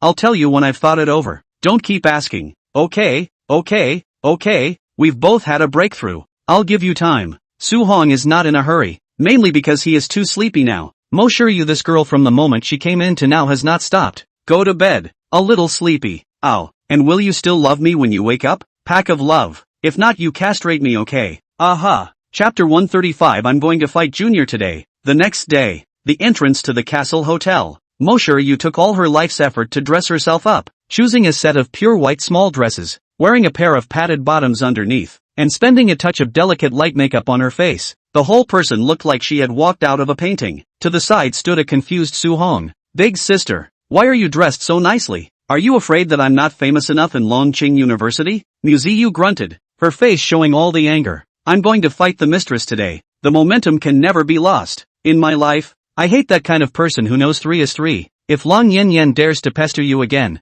I'll tear her mouth apart. Sohan's double strands were already trembling. Actually, I'm just going to take a test. You don't have to be like this. Muyu glared at Su-hong. What? Are you heartbroken? How can? I don't know Long Yen Yen well at all. Su-hong hurriedly picked himself clean. I just don't think it's necessary. After all, I'm going to take the exams. It's not like I'm going to pick up girls. At this time, Su-hong's brain was working frantically. The key is that he still has to have a meal with Lang Yen Yen at noon today. If these two women had just fought inside the school, the system mission wouldn't have gone down the drain. The point is, I'll be punished. Blow up your own body uppa. Boom. Who can carry this? What to do? Looking at Su-hong's somewhat squirming expression, Muyu pointed her finger at Su-hong's face. Say, are you soft-hearted, looking at someone's good-looking face and wanting to have your feet in two boats? I'm ing. Su-hong did his best to calm himself down, only to squeeze out a warm smile. See you. Look Teacher Ji and Director Chang are very good friends.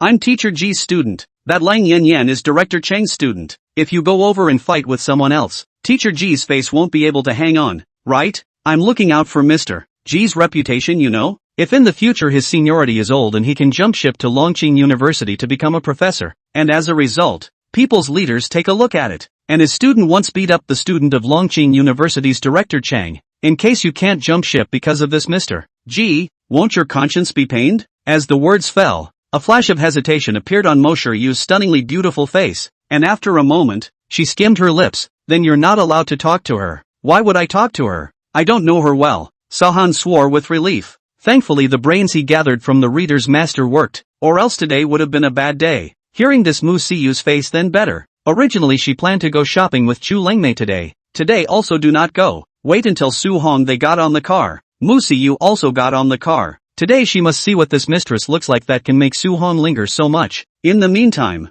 in the on-campus dormitory of Longqing University, Yun, that Du Qing is here again. A girl lying on the balcony looked down, only to see a boy wearing a suit holding a bouquet of flowers in his hand looking upward with affection. And as far as his eyes went, it was the girl's dormitory. And in the dormitory, Lang Yen Yen took off all the outer clothes on her body and changed into a white casual outfit. Compared with yesterday's noble and cold, today seems more pure and sunny. Obviously two very different temperaments, but in her body can be seamlessly switched. After changing her clothes, Lang Yen Yen unhurriedly came to the balcony, and after glancing at Du Qing, she didn't react in any way and simply said, "Idiot, what a cowpoke." The girl said with a smile, "Yen Yen, I see Du Qing is good sunny and handsome or captain of our school basketball team, to you or perseverance, or you from it. I think you're pretty good too. Why don't you get along with Du Qing?" Lang Yen Yen rolled her eyes, then took the book and walked out of the dormitory. When she came downstairs, Du Qing hurriedly greeted her. "Yen Yen, you're coming down. Good luck on winning the first prize in this exam."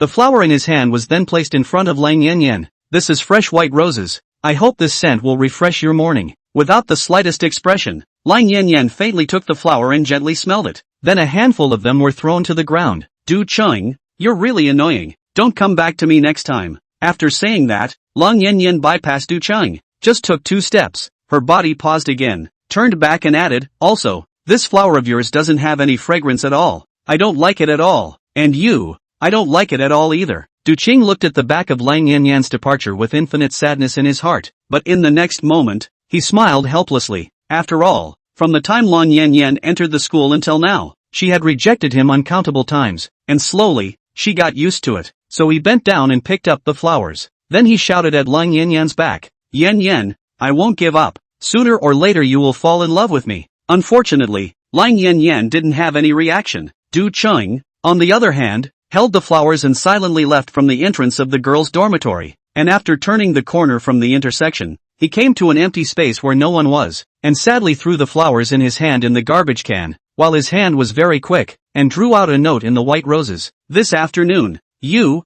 Black Tiger, and White Elephant, meet me at the usual place." And the other side, the Mercedes stopped at the entrance of Longqing University, so the 3 of them got out of the car. Ji Pengcheng originally wanted to instruct Su-hong something, but looking at the eyes of Muyu on the side, he instantly didn't dare to speak for fear that the aftermath of the battle would spread to him, so he could only pat Su-hong's shoulder. "I wish you good luck in your exams. I'll go to Director Cheng's office first." "No, buddy, how can you be a teacher if you're such a wimp?" People's teachers are desperate to protect their students, and you're desperate to bugger off, aren't you? Isn't it just a life? Is that how you love it? On the side, Muyu was good-naturedly shaking her hand at Ji Pengcheng. Don't worry, Mr. Ji, I'll help you send Su Hong to his place. Then master is relieved. Ji Pengcheng took 3 steps, and in 3 seconds his figure disappeared. Muyu revealed a hint of a smile, then thoughtfully took Su Hong's bag in her hand. Dear boyfriend, let me walk you to the exam center. Can I refuse? Su Hong asked weakly. No. Moshu instantly turned into a female Tyrannosaurus Rex from her good behavior just now, and after kicking Su Hong, she pulled him along and walked into Longqing University. Chapter 136. I've prepared my mind. I'll wait for you in my room tonight. See you. You promised me on the way just now that you wouldn't do anything. Feeling Moshiryu's huffing breath, Su Hong weakly reminded. Moshiryu, I didn't say I'm going to do it. I'm just going to see what this vixen looks like, daring to pick up my man. As soon as he heard this, Su Hong hurriedly made a divine 18 licks. I think you are overreacting. Look at how high your turnaround rate is. Much higher than Lang Yanyan. You definitely crushed her in terms of face value. Today's Muyu address cannot be described as not exquisite. Even hair early in the morning to ask the hotel's hairstylist to get over. In order to today to Lang Yanyan then down. So when the two of them walked down the main street of Longqing University, almost everyone passing by was whispering, isn't this the boy who was confessed to by Lang Yanyan yesterday? Who is the girl next to him? They're holding hands. They must be his girlfriend, don't you know? The internet was on fire a while ago. Windy City University's Su Hong and Muyu. Ah, that girl is Muyu, the school flower of Windy City University. It's so pretty. It feels like Moshiryu is a bit better looking than Lang Yanyan. What is this Su Hong in the end? How come all the girls surrounding him are so good looking? When will it be my turn to have this kind of lustful fortune? Ah, look at the pockmarks on your face. Don't say ravishing, or fishing for women you can't even take a turn. Okay. Listening to the others' discussion, Musu angled her head and couldn't help but pull her hand a little tighter. Soon, the two of them arrived at the examination building. The building was fenced off at this point and each candidate was registered one by one with their passes. I'm here, so I'm going in? Su Hong took the bag in his hand and glanced inquiringly at Moshiryu, and Musu looked around at the crowd. Wait, is that vixen coming? Su Hong said weakly, I don't know. Maybe people have gone in. Didn't Ms. G say yesterday that she was also a contestant in this math competition? No way. She must be out there waiting for you. Muyu bristled. Women's intuition is always so accurate. Just when the two people are still talking, but found that not far away from the crowd appeared some surges, only to see from the middle of another pathway next to the main road, a girl dressed in innocence, and also holding 2 books walked over from that side, and there are a lot of people around were attracted by the girl's appearance. Today, how did Lang Yanyan change her appearance? Who knows? When things go wrong, there must be a demon. It's definitely here to attract certain people's attention. Asterisk won't be. Just when the crowd was still surprised, Lang Yanyan had come to Su Hong's front with a big smile. After revealing a hint of a smile, she placed the bag in her hand in front of Su Hong. This is Longqing University's special breakfast bean juice, and I heard that you like to eat pancakes. I also specially made one. Do you want to taste it? Su Hong's double strands tightened, and the most damaging thing had indeed happened. Only to see Su Hong licked his lips, and he smiled. Lang Yanyan student, in fact, I have eaten. Before Su Hong could finish, he realized that a hand beside him had already reached out, only to see Moshiryu smilingly reply, you are Lang Yanyan, right? My husband told me about you yesterday. I didn't expect you to be so thoughtful and bring him breakfast. After saying that, Muyu took out the bean juice and pancakes in the bag and gave Su Hong a sweet look. You have to taste it. Don't waste the good intentions of classmate Lang Yanyan. Sohan gulped. Actually, I'm not hungry. Have some. I'll feed you. Moshiryu fell in line and inserted the straw into the bean juice, then took a taste herself first. Not bad. Then she took another hard bite of the bean juice, wrapped her arms around Su Hong's neck and kissed him. The white liquid that leaked out stained the corners of Moshiryu's mouth, but she didn't care at all. Hiss. The surrounding onlookers couldn't help but suck in a breath of cold air. Muyu played with an imported bean juice in front of Lang Yanyan. Isn't this a hard slap in Lang Yanyan's face? This is Lang Yanyan's carefully prepared breakfast. Ah, the two of them even used Lang Yanyan's heart as a medium to show their love? Can you guys play a little harder? As expected, the next moment Lang Yanyan's face had become clear and cold, not saying a word as she watched the two of them kiss in front of her. Soon,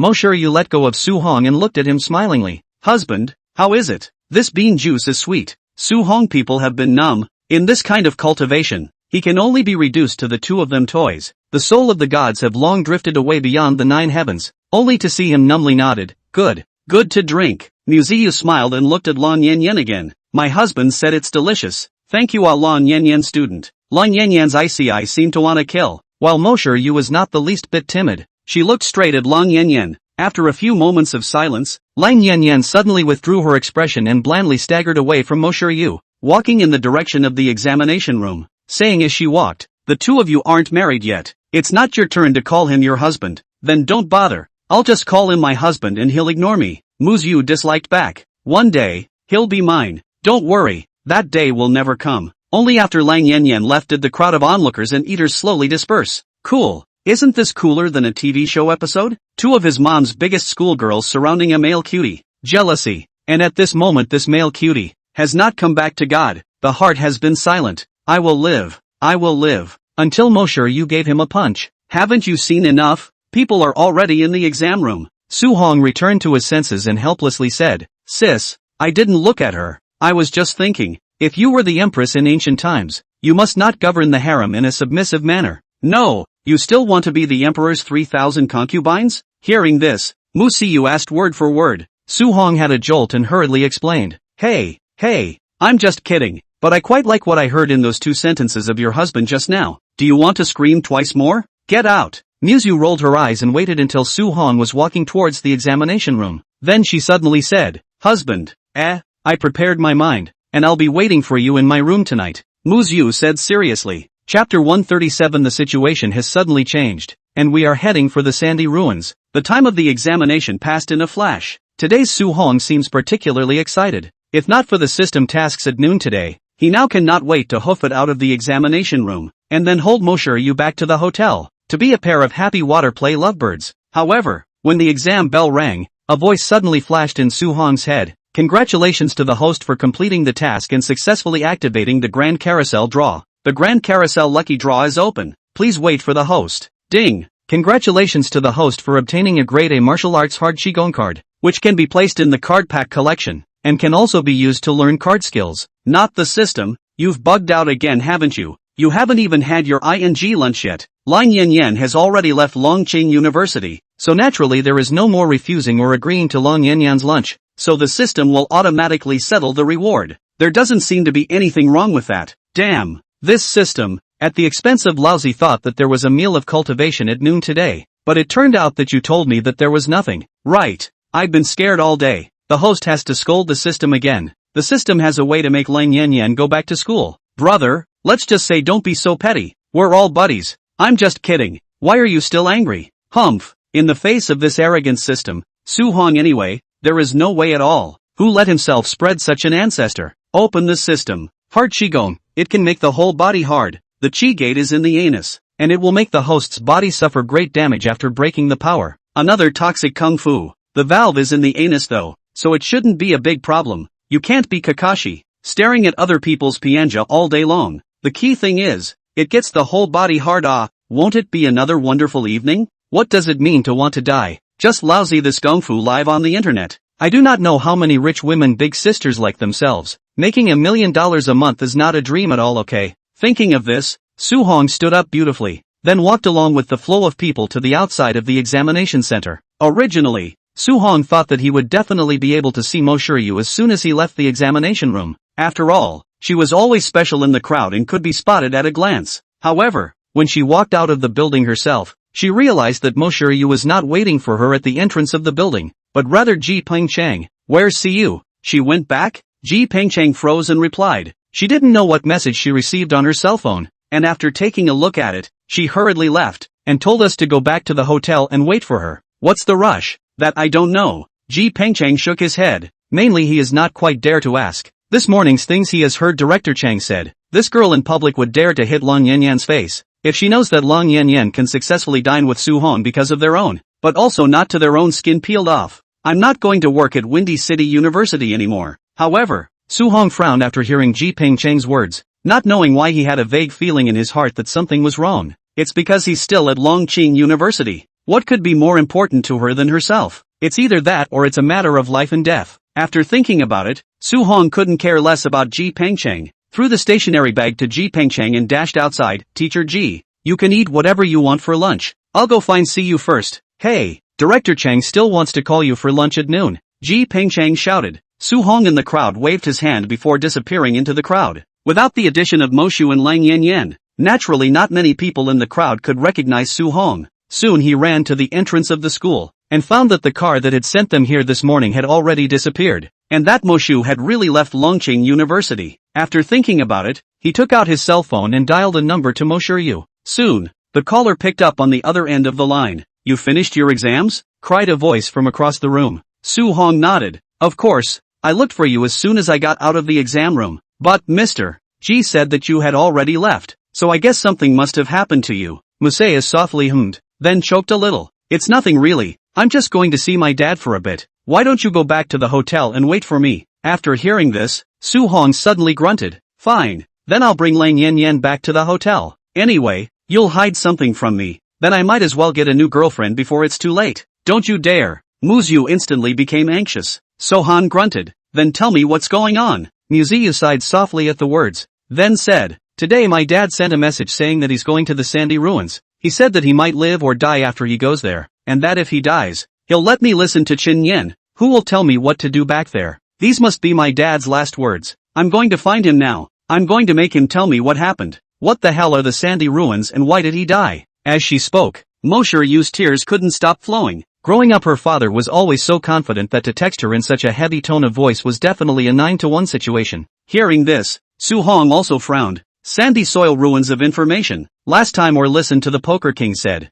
I heard that it is the northwest of a ruined battlefield, but the specific role is what? He really do not know. Poker King this waste since the follow their own has become lazy. Said good to give yourself to inquire about the sandy soil ruins of the thing, the results of people this is going to start. He did not even listen to a fart. And just as Su Hong was struggling with what he should do, another voice appeared in his mind. Ding! The task system has been activated, automatically picking up the task for the host. Help Mu Ao Tian gain victory over the sandy ruins. Success will be rewarded with a large carousel. Failure will be punished by the system. Well, it's now or never. Su Hong rolled his eyes, then stopped a cab on the spot. You send me your dad's location now and I'll go with you now. Chapter 138. What does it mean to be a sandy ruin? Mu. When he was in the cab, Su Hong received Mosher Yu's localization, and he didn't dwell on it, following the address and asking the cabmaster to arrive as soon as possible. He then sent the locator to the Poker King and then called. Sent you the locator? Come now and don't make me spray you.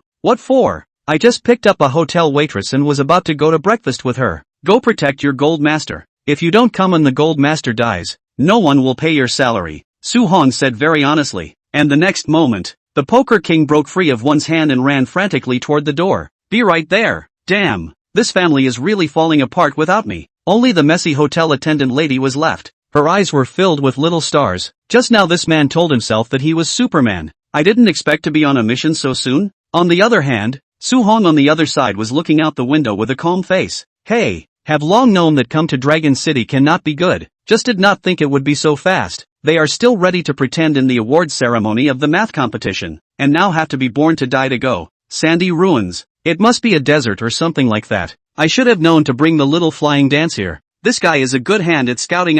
Just as Su Hong was still thinking about something, a familiar voice suddenly appeared at his feet. Squeak. Sohan. I'll ing bite you to death. Asterisk asterisk asterisk asterisk rats. Where are the rats? The master driver cried out, and the car almost lost control and crashed into a nearby street tooth. Su Hong fixed his eyes, only to see a fat white mouse appear on the passenger side, unkindly yelling at himself. Squeak. In order not to let the driver master excited, he hurriedly took the mouse in his hand. Master, you do not nervous. Drive your car. This is my pet. Honeybush flying squirrels, not a mouse. Oh, that's good. Scared me. I said why is this little thing so spiritual? It still knows to look at you. The master driver breathed a sigh of relief and continued to step on the gas. On the other hand, Flying Dance on the other side was furious and kept squeaking. How the are you a human Sohan? Windy City is more than 1,000 kilometers from Dragon City. You just ing left? Do you know I'm your pet? Do you know that the system to you to release the task lousy also know I ing all the way to hide in the wheels of the plane over how dangerous The wheels were spinning so hard when I landed that my lungs were almost spitting out. I really don't get it. What's wrong with you taking me on the high-speed train? Am I in your way? These words could only be understood by Sohan, but to the driver's master it sounded like the rat just kept squeaking. Your little mouse. He's quite lively. The driver's master laughed awkwardly. Su Hong covered Flying's mouth and smiled heatedly. Actually, he's a chatterbox. I'll keep him quiet. Su Hong, you dog, let go of me. I'll fight you. If you keep pushing, I'm going to throw you out of the car and run to the sandy ruins myself. Forget it. Just bear with it for a while and take a step back. This host is more than a system. Soon, the car got on the highway from the direction of Longqing University. Longcheng is very big and has a long ring highway. It was about 100 kilometers from Longqing University to Muklan. Half an hour later, the cab arrived in the middle of another business district, surrounded by skyscrapers. Little brother, we're at the place. This is the Mu Group. Su Hong looked through the car window and after making sure that it was the right location, he paid the money and got out of the car. And at the gate of the Mu Group, it seemed that Mo Shiryu had arrived a long time ago, with the Poker King standing beside her. Sohan, after seeing Su Hong, Muyu hurriedly waved her hand and then jogged all the way over. We went to the wrong place. My dad is no longer in the group now. What's the point? Su Hong looked at Mo Shiryu with a dumbfounded expression. We've worked so hard for such a long time, and now you're telling me that people aren't here. Somewhat aggrieved, Muyu took her cell phone and showed it to Su Hong. Just now, Sister Xinyu called me and said that they people have already gone to the airport. About how long? 10 minutes ago, I think. Then what are we waiting for? Let's go straight to the airport, Su Hong shouted, then took Mo Shiryu's hand. Mo Shiryu, however, didn't move and said sullenly, I've already called Chen Yen. He's already sent a car. He'll probably be here in 5 minutes. I hope we can still make it. Hearing this, Su Hong heart also cannot help but drum. He has a system mission. If it is too late to cause the Mu Group to lose words, he is not hiccups. Just when Su Hong was anxious, Mo Shiryu's phone rang again. Mo Shiryu picked it up and saw that it was Xinyu again. See you. How's it going? I've asked Chen Yen to send a car over. We'll be leaving soon. Sister Xinyu, where are you? Why don't you come over? Muyu asked with some anxiety. Xinyu helplessly replied, originally, I was going to go with your father, but I'm currently under house arrest and can't go. No one in our family can help your father anymore. So grab your ass and go to the airport now to stop your father from going to the sandy ruins. As long as he refuses, even if he breaks the ban, I have a way to keep him alive. If he goes to the sandy ruins, he'll die 99% of the time. The words fell. Mo Shiryu's looked more anxious. Shinfish sister, you do not scare me. Before the words were finished, Su Hong took the cell phone away and asked with a frown. Sister Xinyu, right? I'm Su Hong, Mo Shiryu's boyfriend. We're already waiting for the car now. Can you tell me what the sandy ruins really are? Su Hong? Xinyu's voice was half silent. You're here too? My old man is dying. Can I not come? Su Hong bristled. Hurry up and get down to business. If you trust me, I will help him achieve victory over the sandy ruins. Really? Sure. As the words fell, a Mercedes-Benz on the side of the road had stopped at the intersection, and Mo Shiryu greeted them as they boarded the car together. And listening to Su Hong's words on the other end of the phone, Xinyu's mood was also much more uplifted, only to see her slowly. Sandy Ruins, as the name suggests, is a huge battlefield of ruins. In the Dragon Kingdom 100 years ago there was once an invasion. On the northwest battlefield there was a huge war ruin. After the war was over, because there were few people there, so it was always just deserted there. There was no one to live there, and there was no one to build it. Over time, it became a sandy ruin. Later, the Dragon Kingdom grew stronger and stronger and wasn't afraid of being invaded by foreign countries anymore. But with that came a plethora of internal problems. Basically it's all about constant fighting between the big families, all kinds of assassinations, armed fights, and even once there was a village where the whole village took out their guns just to grab the land on the hill where the sheep were grazing. Later, in order to restrain the great clans, the Heavenly Court enacted a ban, and those whose clans violated the ban would be investigated by the Heavenly Court or even sent out troops to exterminate them. Gradually, there is much less explicit conflict between families, though there are still many that have reached the point of incompatibility. Later, the Heavenly Court came up with a program of sandy ruins in order to prevent these families from jeopardizing the entire society. That means if the two clans really reach a situation where one side must die, they can apply to the Heavenly Court to open the sand ruins. Both sides seek out the 20 strongest experts within their families and fight within the sandy ruins until one side is all dead. And the losing side, the Heavenly Court will hand over 80% of their family's funds to the other side, and the losing side will keep the family's name for 2 years. During the 2-year period, the other party is only required to comply with the injunction and not with the laws of the common people. Chapter 139, Flying to the Military Airport. Hearing this, Su Hong said, I have a question. If one party initiates a sandy ruin, can the other party refuse? No. The Heavenly Court will scrutinize the strength of both families as well as their conflicts, and as long as the reasons are valid, the other party cannot refuse, or else the ban will be violated. The lesser case is the confiscation of 50% of all family assets, and the greater case is the destruction of the entire family. So serious? Su Hong bristled. Then when you said just now that you wouldn't let Muyu Tian go to the sand ruins, wouldn't you be harming him? I'll find connections to minimize his losses. If it's only 50% of his assets, then we'll still have a chance to make a comeback. But if Ao Tian goes to the sandy ruins, there's a good chance he'll die. Why? Muyu Tian must go in? Su Hong froze. Xinyu, the sandy ruins explicitly states that those who enter the sandy ruins must be directly related to the family, and anyone with the surname Mu is allowed. Oh, so, wouldn't that be simple? I'll spend money from the outside to find 19 masters is not on the line. Anyway, the win can collect 80% of the other party's assets. Steady profit. Su Hong's words were well spoken, but Xinyu on the other end of the phone rolled his eyes helplessly. If there can be so many loopholes to drill, does Ao Tian need to be in such a hurry? The selected person must have a normal domicile of a Dragon Nation person and hold a position in the Mu group. People like those on the killer list can't help the Mu family in the war if they don't have a normal domicile, and up to 2 people from other clans can come out as outside help for the inviting party. As far as I know, the Wei family possesses the martial houses East Wind and North Wind, both of whom are high-end warriors ranked in the top 50 on the war god list, and if they run into each other in the sandy earth ruins, Ao Tian's people will surely die. Unless they can happen to find the organs of the sandy soil ruins and can use them to round up these 2 people. But the sandy soil ruins have been opened 5 times since its founding, so I don't know if there are any more organs inside. Hey, Xin Yu's words were filled with worry, and after listening to Xin Yu's explanation, Su Hong seemed to roughly understand what was meant by sandy ruins. It's just a real-life game of chicken. For S sake, you can also pick your own weaponry.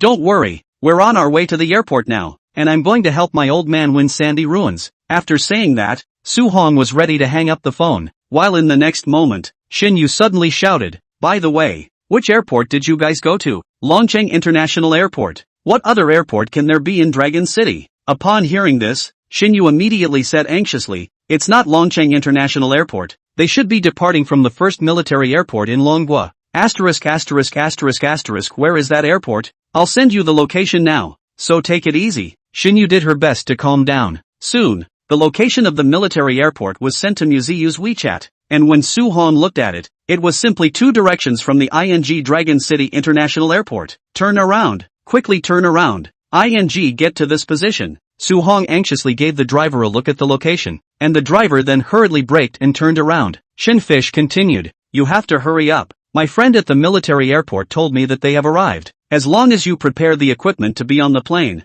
you only have half an hour at most." "Half an hour? It's 50 ING kilometers." Su Hong's eyes widened and his heart raced. If they ran off to the sandy ruins, and then the sandy ruins lost, wouldn't they themselves be hiccuped, detonating the body again? "Ah man, how come I'm like a ticking time bomb every day with a ING system? Damn, this then the system, before not to give themselves a stunt driving and so on the skills, or now I do not with the head of the text D like directly to the car to fly out? Dude, can you hurry up? It's about to be too late," Su Hong said anxiously, and the driver in front of him broke out in cold sweat. I've been fast. And just then, the poker king on the side suddenly turned his head. "Old Su, I just heard you say on the phone, 50 kilometers in half an hour? Right, why don't you let me try? You drive fast?" Su Hong looked at the poker king suspiciously, and with the latter's phrase Versailles, Su Hong hurriedly told the driver to stop. 50 kilometers, I'm up to 20 minutes, the poker king swore, and after the driver parked the car, the poker king then hurriedly climbed into the driver's seat, and hemmed and hawed. "Before all of them drove my old Passat. I've long been tired of driving it, and the power of this car has to be twice as much as that of my car." After fastening the seatbelt, Poker King turned his head to look at the driver. "This car, if the violation of the rules and regulations and so on can deal with it, you hurry up and drive. I'll let my old man deal with the violations and stuff when the time comes," Sohan said anxiously. "Okay, just waiting for your words. Grab the handle." Poker King heatedly smiled, and then deeply stepped on the gas. With the linkage with the handbrake, he directly let the car drift 180 degrees, and then drove into a small road beside the main road. Chapter 140. There are 30,000 days in life, and a day lived is a day broken. The first military airport in Longcheng. This was one of the largest military airports in Dragon City, where all sorts of advanced equipment from the Dragon Kingdom were located, so the level of secrecy here was also the highest. Normal people can't come in unless they are relevant staff. Even the 9 great families weren't sure how much was hidden here. And in a small building at the airport, Muyu Tian gathered the 4 people he brought from Abachi to A13. as well as some highly capable Mu group fighters, and prepared to board the plane to the sandy ruins. Buster, is all the gear ready? All ready to be loaded onto the airplane. Abachi nodded and looked at Muyu with a serious face. While the latter was looking at the not too far away through the glass of the lounge, it's almost time to board the airplane. Is it hard to believe that these people don't want to come? Or did they backtrack? Just when Muyu was still torn, a phone call had already come in. I'm sorry, Mr. Mu, there was something going on this morning and we were late. I'm at the gate of the military airport, but they won't let us in, so please send someone to prove our identity. When he heard these words, Muyu let out a sigh of relief and then hurriedly asked Dajio to go and fetch the person in. A short while later, there was a rush of footsteps from the direction of the waiting room. Along with them, there was Gio and 4 people with masks. The leader was a woman with a slim figure who looked very feminine. Although she couldn't see her face with the mask, she could feel that she should be a very pretty girl. Mr. Mu, you are Cold Eyes? Muyu said with some skepticism as he wrapped his hands around his chest. Cold Eyes grunted. Of course, who else would take the risk of certain loss to join you? Who told you that I will definitely lose? The sandy ruins are not as simple as you think. Muyu said blandly. I will find the organs inside. No matter how strong the Wei family is, they can't escape the extermination of the organs. Upon hearing this, Cold Eyes hummed again. Mr. Mu, in terms of experience with sandy ruins, you don't have as much as I do. I entered the sandy ruins once. The organs of the sandy ruins aren't as simple as you make them out to be. That last clan didn't find out where the organs were for a whole week, and ended up being dragged to their deaths alive. Muyu smiled. Then you don't have to bother. I naturally have my ways. Now you're my mercenary. Just go into the ruins and follow directions. Cold Eyes sniffed and didn't feel angry, but just said, fine, but only if it's something beneficial. If you want to use us as a shield, we'll ensure our own lives first.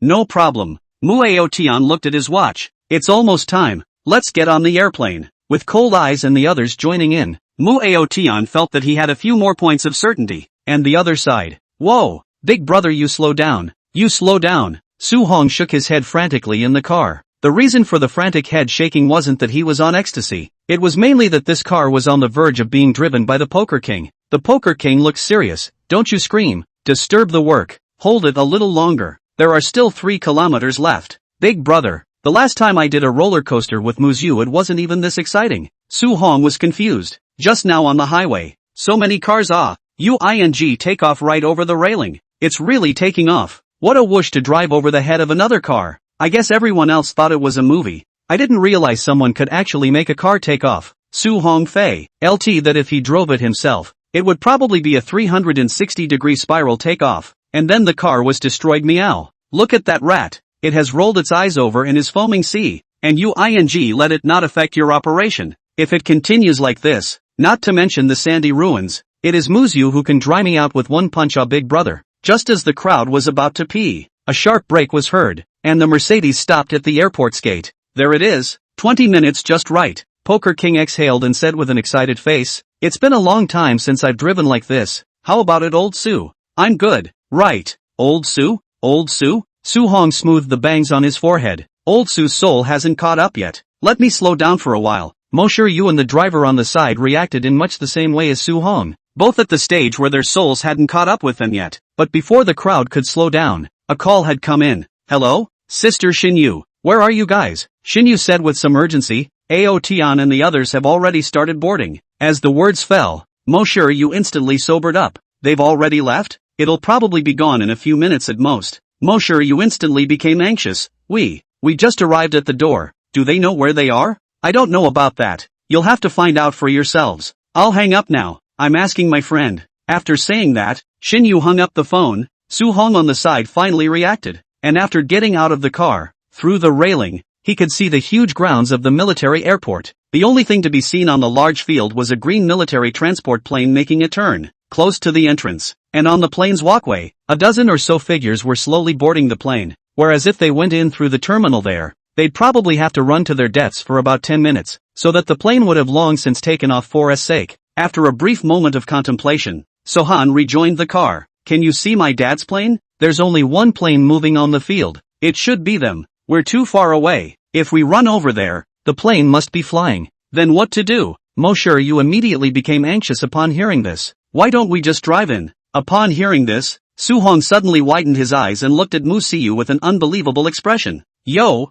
I didn't expect you to have a day to use your brain." He then tapped the Poker King on the shoulder. "See that railing? Crashed through." Poker King turned his head to look at Su Hong. "No, old Su, you're crazy. This is a military airport. Crashing through it? Do you believe we'll be beaten to a sieve in 3 seconds? What are you afraid of? There are 30,000 days in life, and a day lived is a day lived. Then I'm driving. I'm not responsible if I die. Open up." The next moment, Poker King started the car, and after a drift and turn, he slammed the gas directly into the doorway railing, and the sentry on the sidelines took one look and his heart tightened. There is a hostile attack. At the same time as the alarm was sounded, there was a loud bang and the railing was knocked away. A Mercedes-Benz with a dragon license plate drove towards the venue like the wind. Chapter 141. Your 2 Milk is a terrorist. He can't even be a terrorist. Dragon A34567. Please stop your dangerous behavior immediately or the airport police will open fire immediately. Dragon A34567. Please stop your dangerous behavior immediately or the airport police will open fire immediately. Loud sirens appeared around the entire airport in just 10 seconds or so, while countless troops were running quickly towards the Mercedes. Almost all the crews, the police officers were alarmed.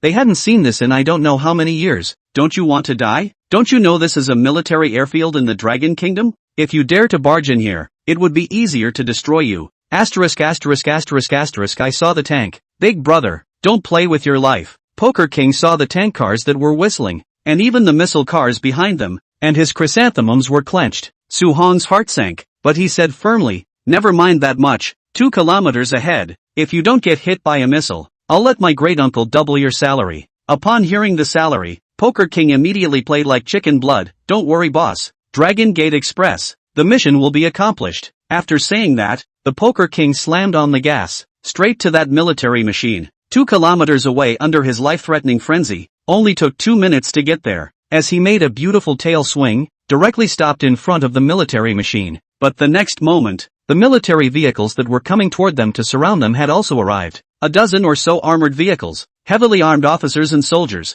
followed by a series of tanks, missile vehicles and other high-level equipment, surrounded them, and the officers and soldiers each showed a wary look, fearing that they had stumbled upon some terrorists. The Poker King spread his hands. "I've done it the boss's way, so you don't have to look at me next." Su Hong looked around and gulped. "Actually, I'm quite panicked. Why don't you go down first and see if you'll be beaten to a sieve?" "Throw your mother, old Su. I do not go down. I have not left a queen." The Poker King busted out. "You ing made me do all these things, and now that I'm about to get a bullet, you're ing making me go down there too?" Just when the situation was at a standstill, Muyu suddenly spoke out. "I'll go down. I'm going to save my dad." After saying that, she opened the car door and after raising her hands above her head, she said to the surrounding troops, "My name is Muyu. I'm Muyu Tian's daughter. I'm afraid that I won't be able to catch my dad's plane. That's why I broke the card. If there's any responsibility, I'll take it alone." After hearing Mushuyu's words, the surrounding officers and soldiers still didn't put down their guns, and at that moment, an officer-like soldier walked out from inside. "You go call Muyu Tian down to verify the situation." Then he added to Muyu, "Have everyone in the car get out and be inspected." Muyu nodded, then turned to look at Su Hong and the other two. "Get off." They didn't shoot. Su Hong sighed in relief and then got out of the car together. However, this matter directly affected Muyu Tian and their takeoff, and the military plane was also directly called off. And then, a dozen of officers and soldiers came up and took control of the 4 of them, and soon, Muyu Tian walked in from outside the crowd. After seeing Muyu and Su Hong, he immediately widened his eyes. "You guys, why are you guys here?" Muyu said angrily. "Dad, why didn't you tell me when you went to do something so dangerous? What do you still mean you sent me that message? Last words? Do you know how worried my brother and I were about you in the Windy City?" But after the anger, tears flowed from Mushuyu's eyes again. While Muyu Tian saw this, he was heartbroken, walked up and gently hugged Muyu. "Little girl, this kind of thing is done by adults. What are you following to make a fuss? Dad didn't tell you. Just don't want you to worry." Su Hong hemmed and hawed on the side. "I say, old husband, you are also too insufficient. Don't tell Siyu even if it's not true. You should tell me. I'm quite good. I can definitely help you." Muyu Tian didn't say anything, turned his head to look at Su Hong and said lightly, "Your aunt knows you're here?" "Of course. I don't know law. My aunt and uncle would definitely break my legs if she knew that I made such a big mess outside." Su Hong scratched his head. "Humph, then you still dare to talk like that? You brought my daughter to break into the military airport card. Do you know what the consequences are?" Su Hong skimmed his mouth. Still, before he could say anything, Muyu had already explained it for him. "Dad, don't blame Su Hong. this matter is what I told him. Originally I wanted to come by myself, but he must help me, so it became like this. Muyu looked at Muyu favorably. Silly girl, it's already this moment. You're still protecting him. Just as a few people were talking, the officer who was at the head just now had walked over. Muyu, are these your people? Muyu nodded his head. Captain Yong, that's right, this is my daughter. This is my daughter's boyfriend.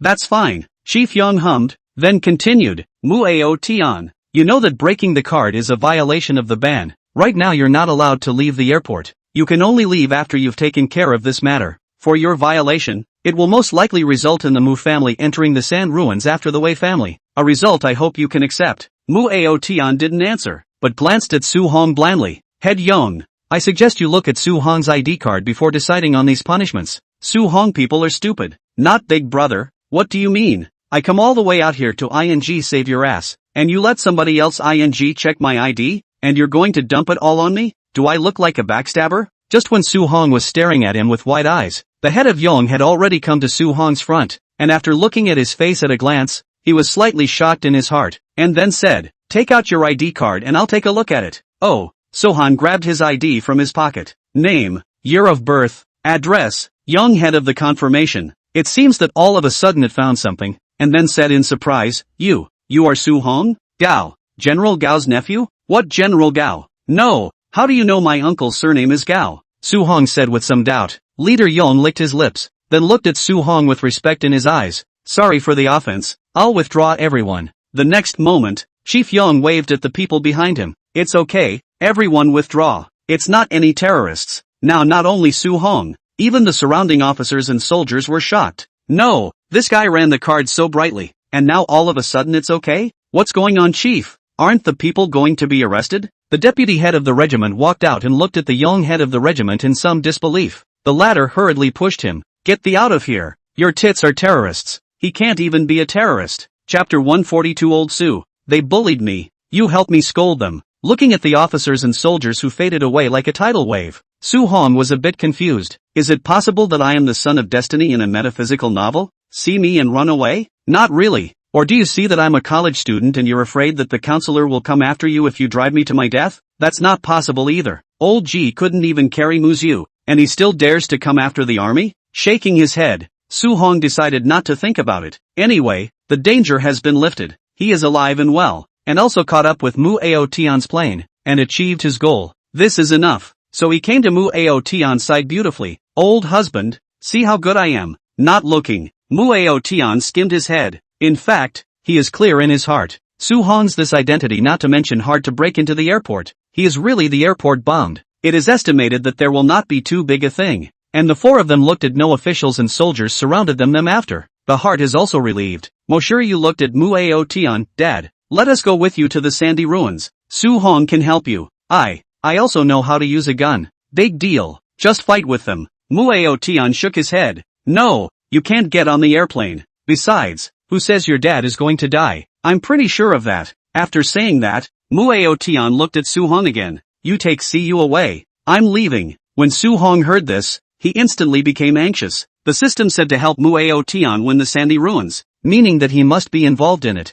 Otherwise, even if the sandy ruins win, I do not know whether the system will be judged to lose. After thinking about it, Su Hong said, why don't I arrange for Moshiryu to leave and I'll go with you? When Moshiryu heard this, she became even more anxious. No way. You guys can't leave me alone. Su Hong, I tell you, if you today or I go. Before he could finish his sentence, he heard a pop. Su Hong made a hand slash, and Moshiryu directly fainted. Old father-in-law, no one is arguing with you now. Su Hong bristled. Let me go. You know my strength. This clown guy is not as fierce as me when he's stoned. Although there was a bit of bragging in this statement, Muyu knew Su Hong's battle record, and his identity was there. Even if he just lost, the military would not let him die. You, sure you want to go? Sohan nodded firmly. Good, but you must keep yourself safe. Muyu nodded. Su Hong hemmed and hawed. Don't worry, I've got Poker King with me. If I can't carry on, I'll throw him in front to help me block the bullets. Poker King? No, Missy fainted. I send her back.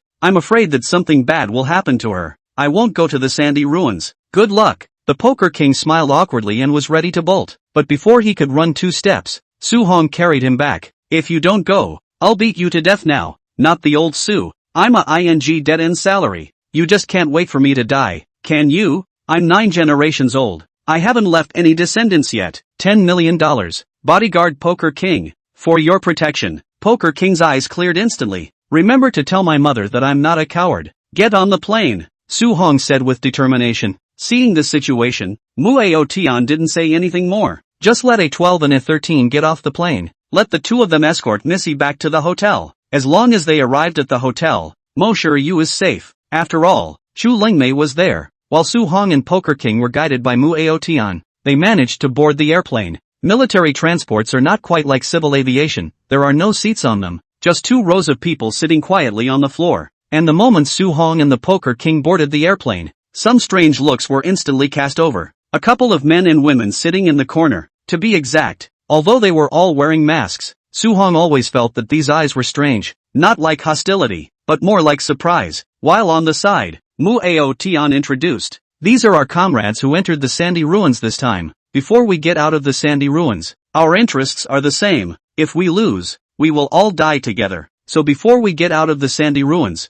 I'd like us all to be a little more united and let's get through this together." The words fell, and the atmosphere was relatively silent, with hardly anything other than the sound of breathing audible. One reason is because the plane is about to take off and everyone is more or less nervous. The second is that in fact, we really don't know each other that well, and outside of the airplane, they're all the elite of the elite, and there's some arrogance in the back of their minds, so it seems like everyone is more haughty. Once he saw everyone in this state, Muyu Tian also sighed softly. He then came to Su Hong's front and whispered, "These dozen of people, all of them were carefully selected by me from Mu's group. There are doctors, technological talents, and some bodyguards. They are all talents in various industries, and the 4 people there at the tail are mercenaries I hired. The woman is Cold Eyes, who is ranked 39th on the killer list, and the rest have strengths in the upper and lower hundreds of the killer list. Those mercenaries are strong. If you run into any difficulties when you get to the place, you can ask them for help and they will help you." Su Hong nodded, probably understanding.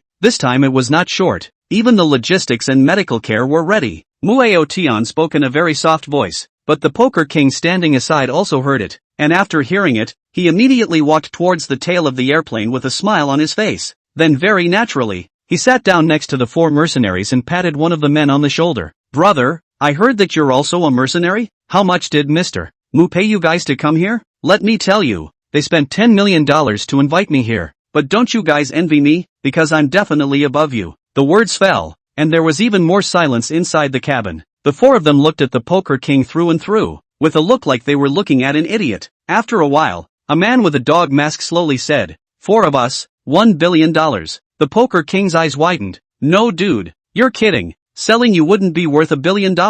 Then another man with an elephant mask added, "You're the Poker King, right? I saw you once when I was on a mission. I heard that your strength can now squeeze into the top 80 of the killer list, but it seems that your brain isn't very good." The Poker King's eyes widened again. Cold Eyes, who heard them talking, didn't know why, but suddenly snorted out a laugh. "Anyone who can be with Su Hong isn't very good in the head," the Poker King cried, stood up and went back to Su Hong. Old Su, they bullied me. Go scold them. I can't scold them alone." Chapter 143. Arriving at the sandy ruins. 5 minutes later, with a loud roar, the plane took off, looking a little bumpy because of the air currents. However, these people were all veterans of hundreds of battles, and they didn't panic in this situation but simply closed their eyes and rested their minds, except for Cold Eyes, who was sitting at the tail end of the plane, and the Poker King, who was crying silently. From the moment she got on the airplane, Cold Eyes' eyes had been staring at Su Hong, and at this moment, Su Hong was seated across from her, so she looked at him even more recklessly, as if there was only Su Hong left in her entire world. After a while, the Tengu on the side suddenly opened his eyes, and after glancing at Cold Eyes, his eyes, for some reason, suddenly clouded over as he gently touched Cold Eyes. "Don't look, don't forget who we are now." Cold Eyes turned his head to Tengu and grunted, "You know the status. I'm your superior and you talk to me in that tone?" Tengu was momentarily speechless, but he still warned in a low voice, "I'm just reminding you not to let personal grudges affect our mission." "Need you to remind me?" Cold Eyes grunted, but she closed her eyes and didn't even look at Tengu. Only when Cold Eyes had just closed his eyes, Su Hongjiu suddenly opened his eyes and glanced at Poker King very helplessly. "Little Poker, can you stop crying? Everyone is a dignified character. If you keep crying like this, people will still think that your first time has been taken away by me." "Poker King, I regret it. You let me down. I quit. It's fine. It's now over 6,000 meters high. How about I throw you down? Su Hong rolled his eyes. Poker King, you liar. $1 billion for 4 people. I'm just 10 million ING dollars? Old Su, I've known for a long time that you're unreliable, but you can't make so much difference as a middleman. What difference has Lousy made? The money saved is all Mosher used dowry money. You mean you two get married and I'll throw in $100 million? Wrong. Su Hong looked at the Poker King in a very serious manner. With your strength, you should at least accompany the gift with $300 million. Old Su, I'll fight with you. Old man's wife Ben. Poker King frantically shook Su Hong's body. I don't care. You have to compensate me when you go back. No problem. Take your pick of the girls at Windy City University. I'll help you chase them. Su Hong heatedly laughed. But you a cafeteria cook. There is no sister to look on I do not know. Poker King cried again. I don't care. When we go back you get me a decent job. I want to pick up girls. During the time I've been out with you, that guy Xiong might have had a baby with Huang Mingxi. Then you'll have to go along with the gift again little poker. Su Hong gave the Poker King another stab in the back. The Poker King cried even more fiercely. Had wanted to stimulate the few mercenaries. He now realized that the original clown is only himself. As Su Hong and the Poker King tossed and turned, the airplane finally dropped in altitude after more than 3 hours of flying. The plane will be descending soon, and bumps in the airflow are perfectly normal, so please don't make a fuss. The plane will be descending soon, and bumps in the airflow are perfectly normal, so please don't make a fuss. Unlike civil aviation, the reminders on military aircraft are very tame. After all, the people who get to sit on these are of a certain psychological caliber and don't make a fuss. But all of them opened their eyes and turned to look at the world outside the glass window. As the airplane dropped in altitude, through the clouds, a view of roiling yellow sand appeared. All that could be seen in front of them was a stretch of towering mountains, and the hills were filled with patches of yellow that told everyone on the plane that they had arrived in a true no man's land. Although this was considered the territory of the Dragon Kingdom, it had been deserted since the War of Aggression, and hundreds of thousands of square kilometers of land were left in the Great Northwest like children abandoned by their mothers. And after the airplane went over a piece of mountains, the people finally saw the basin between the mountains, where was originally a city in the mountains. Before the war, there were still a lot of people living here, but the war destroyed everything here, and now here, except for the yellow sand in the sky, only a piece of the wreckage of the war was left. This city of ruins was roughly half the size of Windy City. It is surrounded by walls that are dozens of meters high. Wow, is that really spectacular? We're fighting 20 people from the other side right here? The originally weeping Poker King was instantly set ablaze at the sight of this scene, looking out the glass window with a face full of excitement. Muyu Tian, who was on the side, nodded. That's right, this is a long-lasting war for us. It may last for 10 days or even a month or two. This was why Muyu Tian had prepared an airplane full of supplies. Excitement appeared faintly on everyone else's faces. Only Cold Eyes and the others who had been here once appeared calm, because they knew that this place was more like the Devil's Castle, and that it would wear away all their confidence over a long period of time. It takes more than strength to be victorious. It takes tough patience and perseverance. As the hum of the airplane appeared, they landed without incident on the small airfield here. After a while, only to hear a boom, the aircraft cabin door was opened, and then caused a large amount of sand into the cabin. After everyone squinted their eyes and waved the sand in front of them, Muyu Tian stood up first. We're at the place. All of you go down. The crowd nodded, and after climbing up from the cabin, they walked in step towards the outside of the airplane cabin. The oncoming sweltering heat and dry conditions made them take their jackets off. It's clearly winter. It's amazing how hot it can get here. From the environment, Su Hong could deeply feel the cruelty that was about to come. And in front of them, stood a row of soldiers, at the head of which was a sergeant with the rank of lieutenant, saluting slightly at Muyu Tian, and after saluting, he said calmly, "Are you the Mu family that participated in this sandy ruins?" Muyu Tian nodded. "I am Muyu Tian, a direct member of the Mu family." After saying that, Muyu Tian handed his ID card to the sergeant. After confirming that there was no mistake, he looked up again and counted the number of people. After making sure that there were 20 people, he said calmly, "You can take a break here. After an hour, you must enter the sandy ruins. If you don't enter the sandy ruins by that time, you will be automatically awarded a loss." For the rules of the sandy ruins, Muyu Tian had already done his homework before he came. After nodding his head, he frowned and looked back at the crowd. "Gather round. We'll confer on strategy." Chapter 144. I'll help you shave your beard. That has a look of being a head of state. In the meantime, Dragon City, Castle Hotel. Muyu opened her eyes in a daze, but what came into her eyes was not Su Hong or Muyu Tian, but Chu Lungmei, who was full of sadness, as well as the two bodyguards, Ah 12 and Ah 13. "What's wrong with me?" still feeling a bit of a headache. Masu shook her head and asked. Chu Lengmei didn't say anything, but instead looked to the side at A12 and A13. A12 stepped forward and said faintly, Miss, the Auntie knocked you out. They went to the sandy ruins and asked the two of us to escort you back. What? Muyu covered his head. Swoosh sat up, eyebrows full of anger. Dog Su Hong, this guy. How can this guy knock me out? I want to go with them. A12, you call now to arrange a plane. I also want to go to the sandy ruins. A12 lowered his head and didn't say anything, and only then did Chu Lengmei speak up. The number of people going to the sandy ruins is fixed, and you won't be able to get in even if you go. In fact, they went to find Muyu. Chu Lengmei himself is not known. Originally thought that they just go to take a test, but did not expect that this is only in the afternoon on the Muyu a person back. Escorting Musiyu's bodyguard also said that Su Han went to the sandy ruins, which makes Chu Lengmei cannot help but be angry too. The sandy ruins were such a dangerous place. If something bad happened to Su Hong, how could he explain to his sister? See you. You rest well in your room. I'm going out to make a phone call. After saying that, Chu Lengmei stood up and walked out. Then she took A12 and A13 out as well, and replaced them with a female bodyguard who came in to quietly accompany Muyu to rest. And out of the room Chu Lengmei dialed a number. What are you doing? An excited male voice came from the opposite side. Lengmei, you're finally willing to answer my call. I'm having a meeting at the military department. What's wrong? Hearing this sweet and greasy voice, Chu Lengmei instantly rolled her eyes. I'll give you half an hour to get your ass over to the castle hotel. It's about your nephew. After saying that, Chu Lengmei directly hung up the phone. After hanging up the phone, she took the elevator to the hotel's lobby and sat quietly on a couch in the lounge area, waiting. About 20 minutes later, a military vehicle winded up with a sharp brake and stopped at the entrance of the hotel lobby, followed by a man dressed in a general's uniform walking into the hotel in style, followed by two heavily armed soldiers. The surrounding people couldn't help but stare, their eyes filled with respect. General Star, even the entire Dragon City is not rare. The key is still such a young General Star. Either there is a heavenly background behind it, or it is an outstanding military achievement. The fact that such a talent can be seen in Dragon City just once is enough to brag for a lifetime. Okay, but what was he doing in the hotel? On a mission? Just when the crowd was wondering, they realized that the originally serious expression on the man's face instantly turned into surprise, and then on the fierce man's face, they actually found a hint of cat-like good behavior. He was seen jogging along and soon arrived at a woman's side and sat down next to her with a smile on his face. Honey, you're finally willing to see me. After saying that, Gao Yuanshan sat down beside Chu Lengmei, then reached out and hugged her arm, the 8-foot man rubbing against her arm like a child. While facing this scene, Chu Lengmei helplessly reached out and touched Gao Yuanshan's head. Come on, it's been so many years, why are you still so sticky to me? Upon hearing this,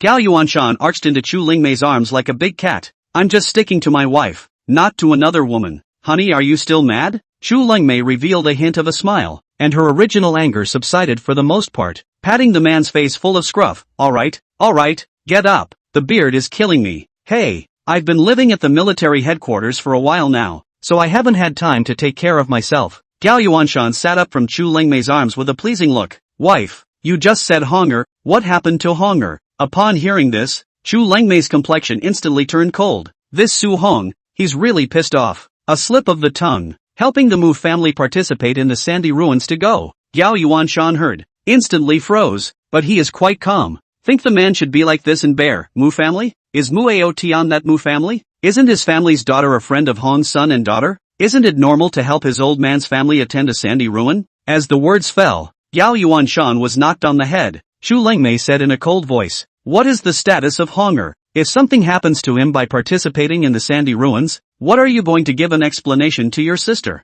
What are you going to give your sister-in-law an explanation? Gao Yuanshan waved his hand. It's fine. I've been keeping an eye on hunger. Even the killer list's Joker couldn't beat him. He should be able to survive going into the sandy ruins. I'm worried about your nephew. And you're still alright? Okay, I'll call your sister right now. You tell her, and you'll see if she beats you up. Chu Lengmei made a gesture to call Jiangli. As soon as he heard that Chu Lengmei was going to call Jiangli, he immediately held Chu Lengmei's hand in horror. Don't fight.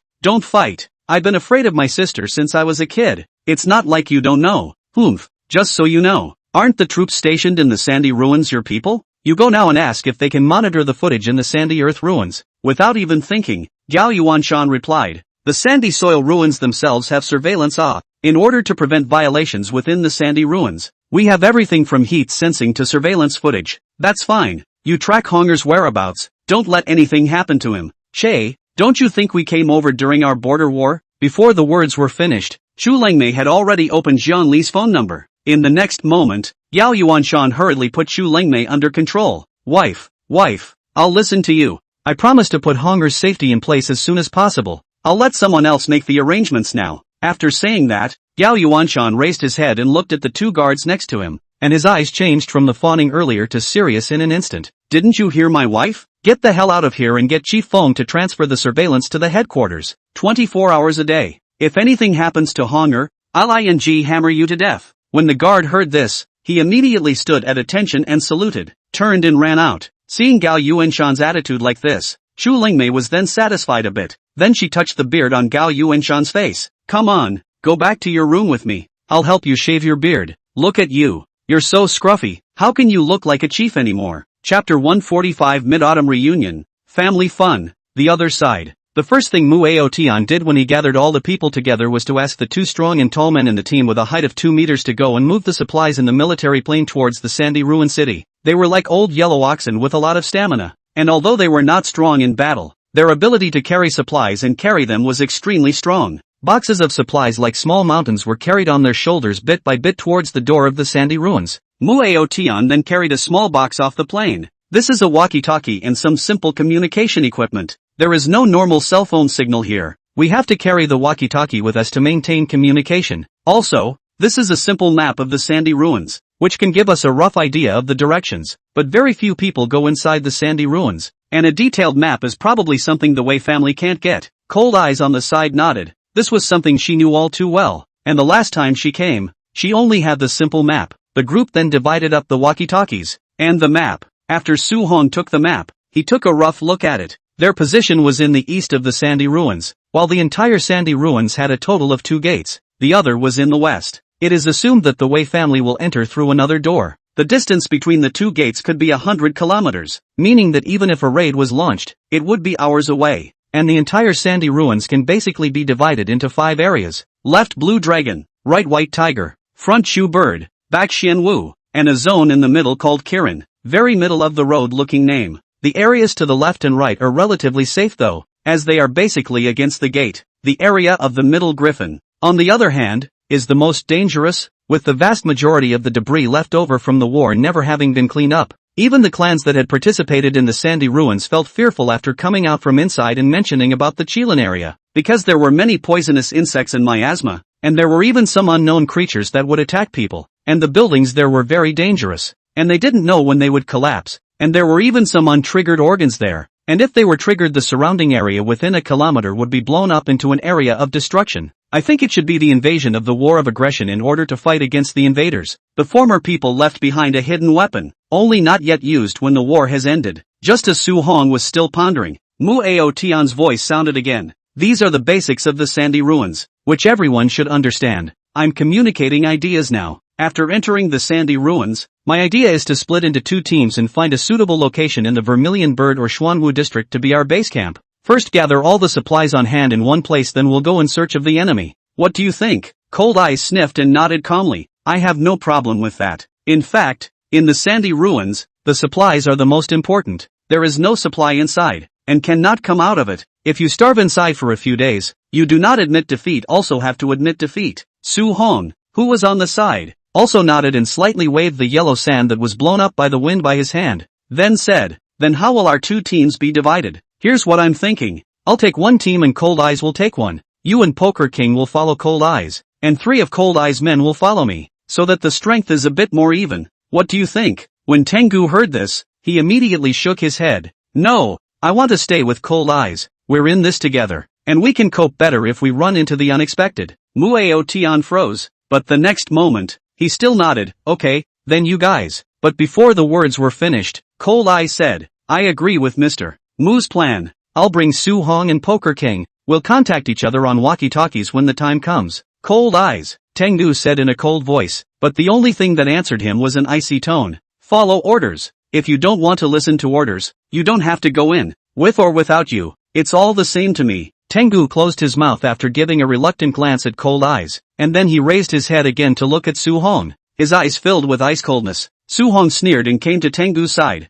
Man, I don't think you should be called Tengu, I think you're a licking dog instead. You, why don't we fight now and see who is powerful? Su Hong hummed. In fact, just now on the airplane he realized that Tengu had little goodwill towards himself, always looking at himself with a hostile look, and if it wasn't for the fact that they were now on the same side, he would have done it already. Su Hong never felt that he was a generous person. Whoever messed with him, of course he had to return it, and he had to return it fiercely. Tengu glanced angrily at Su Hong and was just about to make his move when he heard Cold Eyes already speaking out. I'll say it one last time. If you continue to disobey orders, I'll execute you on the spot. Feeling the coldness from Cold Eyes, Tengu finally lowered his fist. Just wait, after coming out of the sandy ruins, I'll look for you for a single practice. Rubbish. Hey, 2A. Su Hong rolled his eyes, then walked behind Cold Eyes, and the Poker King walked over as well. The rest of the people were evenly divided into two teams by Muyu. One team with a doctor and a big guy who could carry supplies. After a few trips to move supplies, their group of 20 men finally arrived at the main gate of the sandy ruins. Open the door. As the soldier bellowed, only a heavy sound of chains appeared, followed by a large door slowly opening,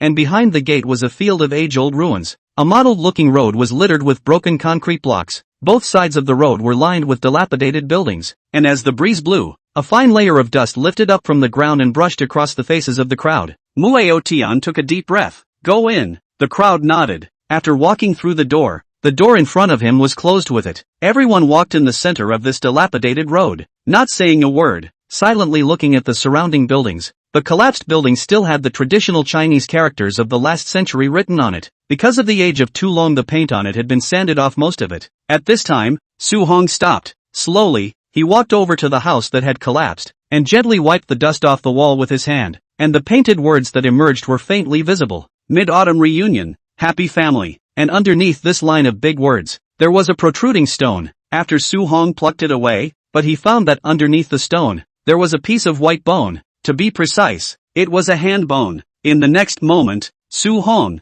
who had always been cheeky, suddenly became serious. This is, left behind by those who came before us for peace during the War of Aggression. Happy Mid-Autumn Festival. Chapter 146. Yes, I do like you. Seeing Su Hong stop, the crowd also stopped. Muyu walked over. What's wrong? Su Hong looked at everything in front of him faintly, and for some reason, he felt a little heartbroken. Are there a lot of corpses here that haven't been dug up yet? After a while, Su Hong asked. Muyu nodded his head and said with some heaviness, that's right. Although many years have passed since the war in the last century, these seniors gave their lives and blood for the peaceful life we are living now. This hand bone should not be here. Su Hong and Muyu's emotions seemed to have infected everyone present, and their expressions became just as serious, looking solemnly at the wall. Afterwards, Su Hong took this hand bone out of the gap in the wall and carefully placed it on a towel. Not far from the main road, there was a vacant lot. Su Hong took out a military shovel and dug a small pit in the ground and buried it. Su Hong felt that the hero should not be buried under the rubble. At the very least, his soul should be given a chance to rest in peace. Once buried, he stood up and then bowed deeply to it. Thanks to you, we have the peace and prosperity we have today. Go! After doing this, Su Hong turned around and returned to the large group. At this moment, the others all glanced at Su Hong with a gaze tinged with a smile, and the atmosphere of the entire team seemed to have lightened up a lot, and the cohesion was a bit stronger as a result. Even the eyes of the Tengu, who was originally full of resentment towards himself, were much more respectful. Soon, they continued to walk from the main road. There were still a lot of dilapidated scenery along the way. Not long after, the main road turned into a fork in the road. Muyu took out his map and looked at it. This happened to be the fork in the road between the Vermilion Bird District and the Xuanwu District. Then, let's split up here and use the walkie-talkie if we have a situation. Good. All of them nodded in unison, and then separated from each other together according to the previous grouping. Su Hong glanced at Cold Eyes, and then walked to her. I think there's a textile factory there in the Xuanwu District. Why don't we go there and take a look? Cold Eyes looked at Su Hong with light in her brows. Although she was wearing a mask, Su Hong could feel the tenderness in her eyes. Listening to Su Hong's words, Cold Eyes nodded her head and responded with a hint of petulance. Well, I'll listen to everything you say. When Poker King heard this, he immediately walked over and wrapped his arm around Su Hong. Cold Eyes, look at your eyes, they're almost stretched. Old Su is not as handsome as me. If you don't take a look at me, I'm the kind of man who has a special flavor. The more you taste, the more flavor you have. Before waiting for Cold Eyes to speak, Su Hong hurriedly rolled his eyes. People are talking politely. Where did you see people pulling the strings? Lewd man. I'm telling you, Poker King, Watch out for the cold eyes girl to get angry and punch you into a pig's head later. In fact, Su-hong also saw it. He always felt that this cold eyes have seen somewhere. But even if people like themselves, they can't talk nonsense. The key next to the poker king, this big mouth. If he goes out after he told Muyu yesterday just feel the Shura field will not have to feel again? You don't even know. At that time, Su-hong all felt that the sight of himself was too milky, and he didn't dare to move a muscle. However, just as Su-hong was still defending cold eyes, he realized that cold eyes, however, did not deny it, but said it in a big way. "So-han, I just love you." The Su-hong people were dumbfounded. "Big sister, you're afraid you're even more insane than I am. I've worked so hard to defend you here, and you just admit it? Can't you see there's a couple of guys behind you? If you get out, you'll be happy, and I'll be screwed." Originally, everyone was not too comfortable with the new environment, and once they heard Cold Eye's words, they immediately perked up their ears. Lifelong melon lovers of the Dragon Kingdom, even the elite of them are not examples. Now let's see how else you can explain. I'll wait for me to run into Mr. Mu later. I'll definitely sue you for coming to help him sand the ruins under false pretenses, but actually coming to meet your little lover. Good mind, good story. No wonder you preferred to participate in the sandy ruins and pitted me. So that's what you had in mind. You knew Ms. Mu couldn't make it, so you two agreed to go into the sandy ruins together for a date, right? Okay. I had thought you were a dedicated man. I didn't think. The poker king covered his heart. You beastly thing, can you do this to Miss Mu? Say what you want to do about it. 1 million. Damn, I knew it. This poker king guy is a ghost. However, for the sake of his personal safety, he himself could only endure the pain and agree. Then he turned around and looked helplessly at Cold Eyes. "Miss Cold Eyes, can you stop taking my pleasure? See, it's costing me an extra million again. I didn't take you happy. How about $1 million I gave? How about you as my boyfriend?" Cold Eyes said rightfully. "Su-hong, big sister, this is the first time we've met, right? Why are you so brave? For a girl as brave as you, I met one before I went into the sandy ruins. Not to mention, you two talk in a similar tone." Cold Eyes looked at Su-hong with a smile, not a laugh. "Do you think it's possible?" However, before the words were finished, the earth suddenly shook, and then only heard a bang. The surrounding ruins instantly began to shake. "Everybody, get down." In just a split second, Cold Eyes reacted and had the men in her group crouch. Then she brought out the shields from her supplies and had everyone gather together, having the stronger men hold their shields above their heads, all of them crouching in the center of the road in such a way. "This is an earthquake?" Su-hong was a bit surprised by the shaking outside, and every now and then a flying rock would hit the shield. If it was someone like himself or Poker King, he could dodge, but there were doctors and bodyguards who were just ordinary people in the team. Their reflexes were too poor, and in case they were injured, the medical equipment here wasn't as advanced as outside, and there was a risk of infection at any time. Thinking of this, Su-hong looked at Cold Eyes with some gratitude. Cold Eyes, on the other hand, calmly replied, "The weather of the sandy ruins is very harsh. Earthquakes, heavy rain, thunder and lightning and other extreme weather are all very easy to occur. In fact, earthquakes are already considered the easiest test. If we're unlucky enough to run into a rainstorm, we'll probably lose a small half of the 20 of us outright." Although he didn't understand why the rainstorm in Cold Eye's mouth was so serious, Su-hong still nodded seriously. It seemed that this sandy ruin would be even more severe than imagined. Chapter 147. I'm not that lowly. After about 10 minutes, the earthquake outside disappeared. The crowd breathed a sigh of relief as Big Guy and Buster, Poker King, and the others put their shields down, only to see a thick stream of sand and dirt billow into the air, causing visibility to instantly drop to within 5 meters. "Let's all wear masks. The sandy soil here might be toxic," Cold Eyes said, then pulled the mask out of his marching bag. After opening a slit in the mask, Cold Eyes stuffed the mask in, and only one of the team, Cold Eyes, had experience with sandy ruins, so the crowd rushed to follow suit and put on their masks. Then Cold Eyes continued, "Everyone follow me." After saying that, Cold Eyes walked into the wind and sand alone, and then Su-hong and the others followed together. Only because of the reason of lower visibility, everyone walked more slowly. Su-hong took the time to shout into the intercom, "There was an earthquake just now. How is it going there?" Soon, Muyu Tian's somewhat tired voice came over. "We reacted relatively quickly.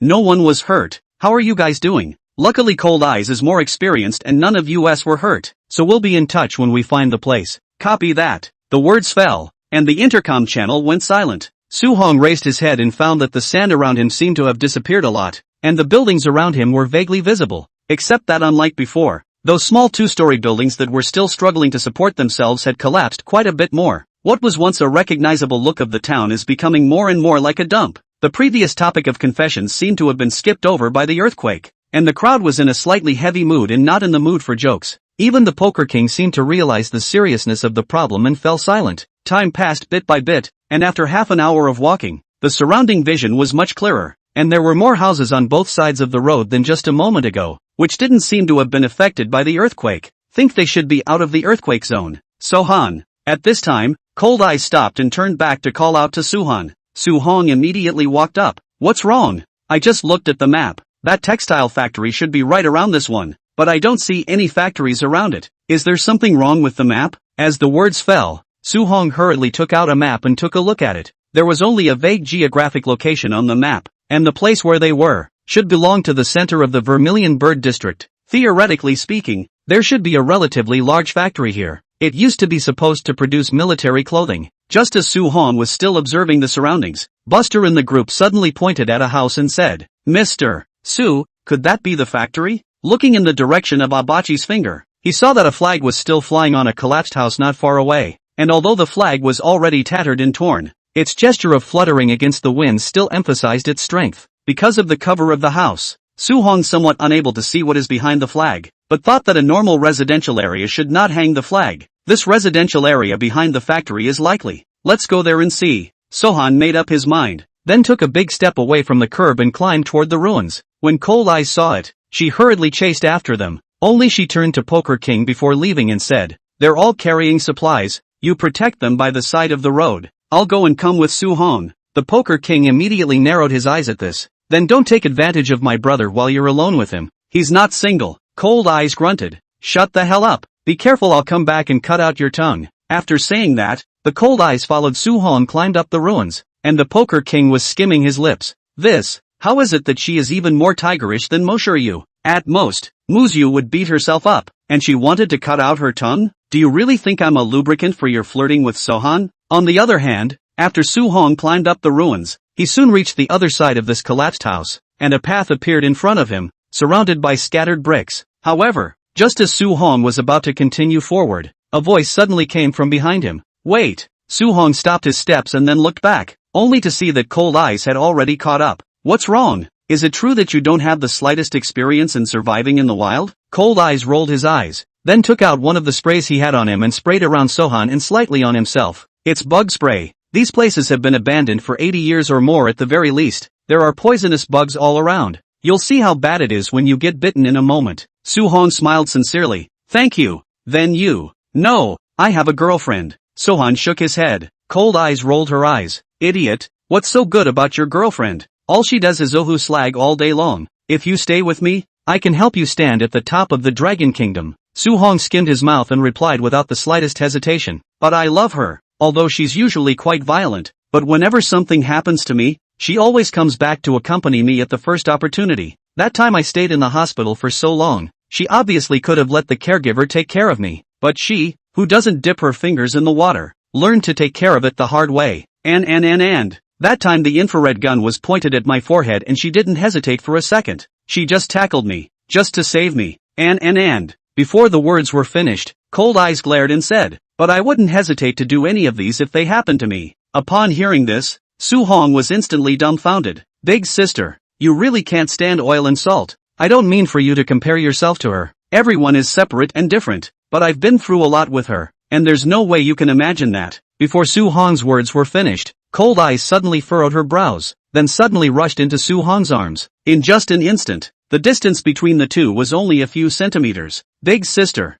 don't do this. I won't be able to help it. Suhong pouted and closed his eyes and shouted. However, the next moment, Suhong heard a bared sound, only to see the sharp dagger in Cold Eyes' hand bypassing Suhong's body, cutting off a small green snake, and then rolled his eyes. Idiot, I'm not that lowly. Chapter 148 Kidnapping Silky. In the meantime, Windy City Public Security Bureau. Today's Mu Qingqing opened his eyes in the morning and was ready to get up and read as usual when footsteps came from not far from the prison. Mu Qingqing frowned and raised his head to look at the doorway. Shortly afterward, a policeman came to the door. Young Master Mu, come with me for a moment. Mu Qingqing's expression was bland. What is it? I don't know. Director Zhang wants to see you. The prison guard said politely. To be reasonable, This is the first time he has stumbled upon this kind of VIP cell. Mu Qingqing's treatment inside is similar to that outside, except for not being able to go out. The facilities in the room are just like a 5-star hotel. So every time someone wanted to see Mu Qingqing, he never dared to slack off because he knew that Mu Qingqing was not a small person.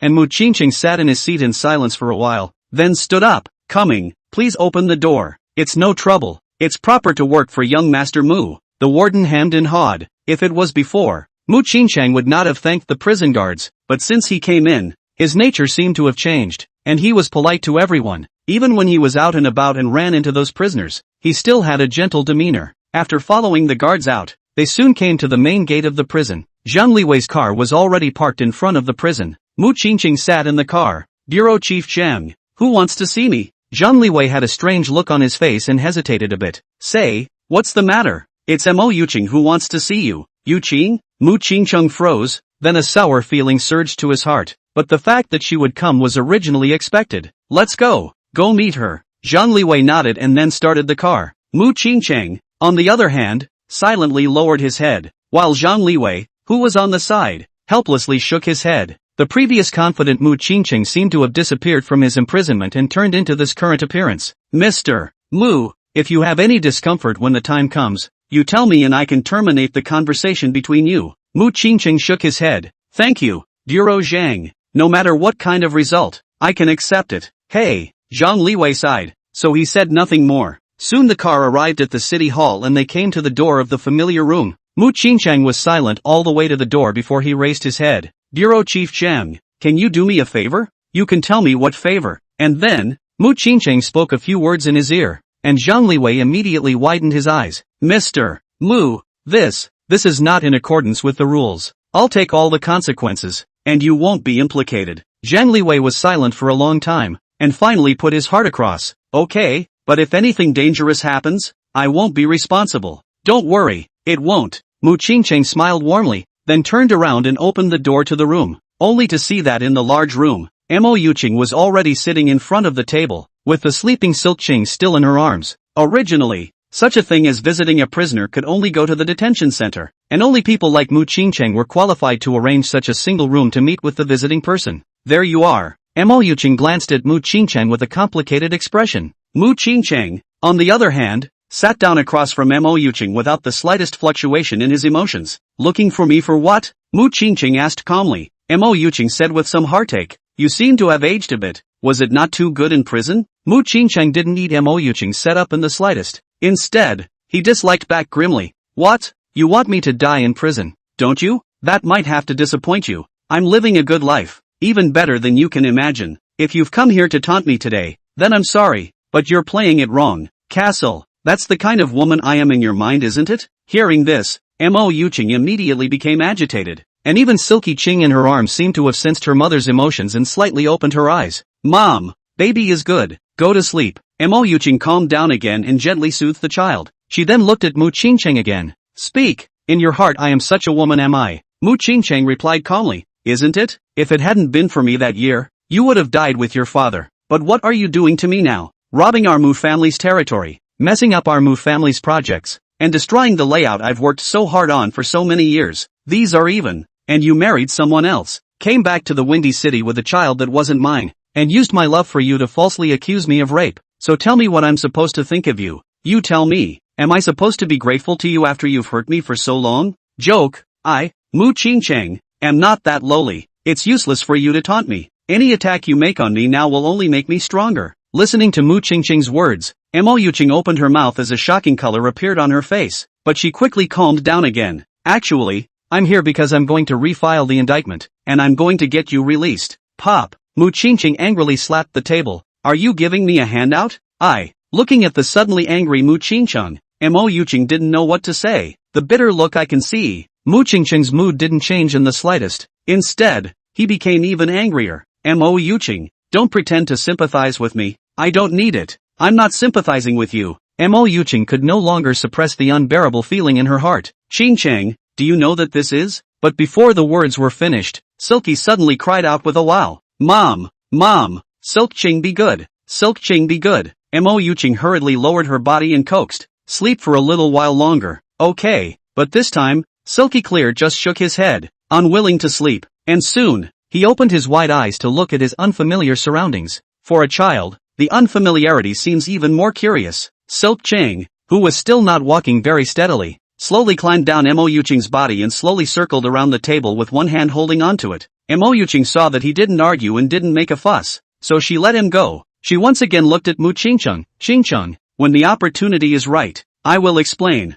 but, you don't be so hostile towards me, okay, Mo Yuching, it's useless for you to say anything now. Mu Qingcheng snorted coldly, the moment you had me imprisoned, my heart was already dead. Mo Yuching, so what do you want now? Mu Qingcheng looked at Mo Yuching icily without any expression on his face. Then he said word for word, I just want a truth. After saying that, before Mo Yuching could react, Mu Qingcheng fished over Silk Ching, who was already holding the table, and walked to his front. Then he took out a dagger from his own sleeve and placed it dead center against Silk Ching's neck. Chapter 149. I thought you'd met the enemy, but it turns out you're doing it because you're too happy? Sandy ruins. The two of them, Su Hong and Cold Eyes, kept walking along the path. From time to time, venomous snakes, spiders, and other poisonous creatures would appear on the road, but they would soon be taken care of by the two of them. Since the thing just now, Su Hong also rose to this place in awe. If he really got poisoned, this place cannot have a doctor. And in the sandy ruins of any external call for help is useless, because the people who enter the sandy ruins of the people are signed a life and death certificate. Any condition can only be taken care of by yourself, unless you die inside. Then someone will come to dispose of your body. So you can't get sick or seriously injured here, or you'll be greeted with nothing but death. The walls to one side were covered in vines, and some of the weeds had grown to a height of half a meter. At the end of the path, there was a collapsed house, and behind the house was a large open space, where Su Hong could see a number of white factories at the end of the house, and the surrounding view was quite good. There's the factory. Let's go over there. Su Hong pointed to the factory building not far away. Cold Eyes nodded. Then she took out another dagger from her bag and threw it to Su Hong. Then let's clear the weeds here before we go over there, before we have an accident. After saying that, Cold Eyes quickly mowed the surrounding weeds. Don't look at the weeds and see that they look harmless, but one never knows what's underneath them. The two people worked quickly. After about 10 minutes, both of them were drenched in sweat. In such sweltering weather, coupled with such intense work, they naturally couldn't stand it. After clearing a path, Su Hong took out a bottle of water from his backpack, then threw another bottle to Cold Eyes. Rest for a while, or I'll go call 2 more people to work. The two of us are too tired. Cold Eyes shook his head, doggedly. I like being alone with you. I can do more. Su Hong almost laughed when he heard this. Big sister, I realized that you and Moshiru are a bit alike, talking in a silly way. That, da-ba. After Su Hong finished chopping the weeds in his hand, he made a gesture of not wanting to. I've told you, I'm a dedicated person. I can't do this. Well, the weeds are cut, so let's get going. Su Hong changed the topic without slowing down, and then left the pile of weeds. After going over the collapsed building, they both finally saw an iron gate, and inside the gate, there was a large open space. There were quite a few factory buildings inside the factory, but most of them had collapsed, and there were still a few rickety ones. So if there was another earthquake or two, it was estimated that the probability of them still being able to stand wasn't very high. Thinking of this, Su Hong walked to the doorway, and after grabbing the railing of the iron door, he tumbled in with a jump. Cold Eyes followed behind and likewise jumped over. Although they had found the factory area, it was not certain that it was suitable for a base camp. After all, the houses here had all pretty much collapsed, and an earthquake could come at any time, and those rickety factory buildings were absolutely uninhabitable. Otherwise you'll probably not even know if you get smashed to death in the middle of the night. Not long after, Su Hong and Cold Eyes bypassed these doorway factories and continued to head inside. After bypassing a dozen or so factories, they suddenly discovered a large warehouse. It covered about 1,000 square feet or so, but half of it had collapsed because it was so old, but the other half was still holding on. This warehouse seems like a pretty good one, Su Hong said faintly, mainly not because this warehouse is big, but this warehouse only has 1 floor, and its top is a piece of iron made of roof. Even if it collapses, it can't kill anyone. This warehouse is right in the middle of the factory, surrounded by a lot of dilapidated buildings as a cover. Normal people passing by here, if they do not observe it, really cannot see that there are holes inside. If they can do a good job of concealment, this place is still very suitable for a base camp. And Cold Eyes on the side couldn't help but nod at the sight. Could be. Then you tell them to move the supplies inside. I'll see how it's going at Mr. Mu's place, Su Hong said, then walked to the side of the road and shouted into the walkie-talkie, calling Mr. Mu, and Cold Eyes, who was standing behind Su Hong, beamed. The guy was deliberately distancing himself again. I don't know why. Cold Eye saw Su-hong is not too willing to care about their own after. The jealousy in her heart immediately surged out. If not, they are now in the sandy ruins. She absolutely now Su-hong knocked out and then carried to the corner to have to be right. Unfortunately, it doesn't work that way now. Only to see the somewhat angry Cold Eyes gently came to Su-hong's side, then suddenly reached out and hugged Su-hong from behind. We are here. Su-hong was just about to report his situation here, then suddenly felt the hot touch behind him, and was instantly startled. The walkie-talkie in his hand was thrown away in fear. Big sister, what are you doing? Su-hong wanted to break free from Cold Eye's embrace, but Cold Eyes held Su-hong in a deadly embrace. Su-hong, can you really not remember who I am at all? Back in the day in front of a small building in Dragon City. But before the words were finished, Su-hong turned into a loach. Even after taking off the clothes on his body, he hurriedly left Cold Eye's embrace. Stop. I don't know what Shaolu. Big sister, we really don't know each other. I've told you several times, there's no way I'm cheating on my current girlfriend, so will you stop? The Cold Eyes that heard this instantly froze, her hands wrapped around Su-hong's clothes, and her heart didn't know what to feel, and just as both of them were in a daze, two silhouettes were already coming towards them at full speed. The next moment, Poker King and Buster also appeared in the factory. After seeing the bare-shouldered body and the Cold Eyes holding Su-hong's clothes, Buster directly closed his eyes, while the Poker King was humanly pissed off. You're screaming in ing agony over the intercom. I think you've run into the enemy, and you're telling me you're screaming out because you're so happy? I'm really convinced. This day cannot live. I can't live. I'm going to the opposite side to send a blood Chapter 150. Do all of you surnamed Line have a dog-licking fetish? You guys came so ing fast? Su-hong man was dumbfounded and hurriedly brought his own clothes over to cover his upper body, feeling like a little daughter-in-law who had been violated. The Poker King rolled his eyes. You've scoped out the roads, so of course we're coming fast. Bowsy, we're in the sandy ruins now If you two want to flirt, can you wait to go out Tune your mom's twisted love. Just now I crawled a big spider behind my back. Cold Eyes helped me get rid of just. Su-hong explained without blushing, then put his own clothes on. Cold Eyes, on the other hand, lowered his hand and looked at Su-hong without a word. This feeling, as if he really doesn't remember himself. However, this love can never be forgotten. Just as Cold Eyes was silent, Su-hong had already picked up the walkie-talkie again. It's alright, Mr. Mu, have you found any good places there? This place we found is okay. Why don't you come to us as a base camp? Saying that, Su-hong described this warehouse. After Mu Aotian heard it, he made an immediate decision to integrate the team and head towards them. After the exchange, Su-hong then turned to the Poker King and said, have Gio and the others bring in all the supplies, and everyone spread out around and clear out the area around the base camp. After saying that, Su-hong turned around and walked into the warehouse. The inside of the warehouse is still kind of clean. It seems that wartime clothes are simply not enough. There is no stock at all inside the warehouse, basically produced and went to the front line. There were some cobwebs on the surrounding walls, with only a few small insects flying around in them, and there were some rats infesting the corners, but none of them were a big problem. But after seeing the rats, Su-hong suddenly thought of something. Before getting on the plane, Su-hong had flying dance under the airplane cabin and let it enter the sandy ruins alone, and he didn't know how this guy was now. Call flying dance, call flying dance. Squeak, what? It's been hours. Where have you people been? Squeak, I'm spying for you, old man. Aren't you in the Xuanwu district? I'll negotiate the rat empire in this district. So powerful? There's still a rat empire here? Squeak, of course, there are rat empires in the wild, and there's a rat king here, and he's ing huge, more than 10 times my size. Seriously, is it coming to the point where the head cat can't even it up? Squeak, pretty much. It's bigger than any normal cat, but that's also due to the harsh environment here. Squeak, the distribution of creatures here is very complicated. Not only are there rats, when I came here I also saw the Python Empire, the Spider Empire, the Cockroach Empire, much more, but our rat empire is still awesome, basically reigning supreme here.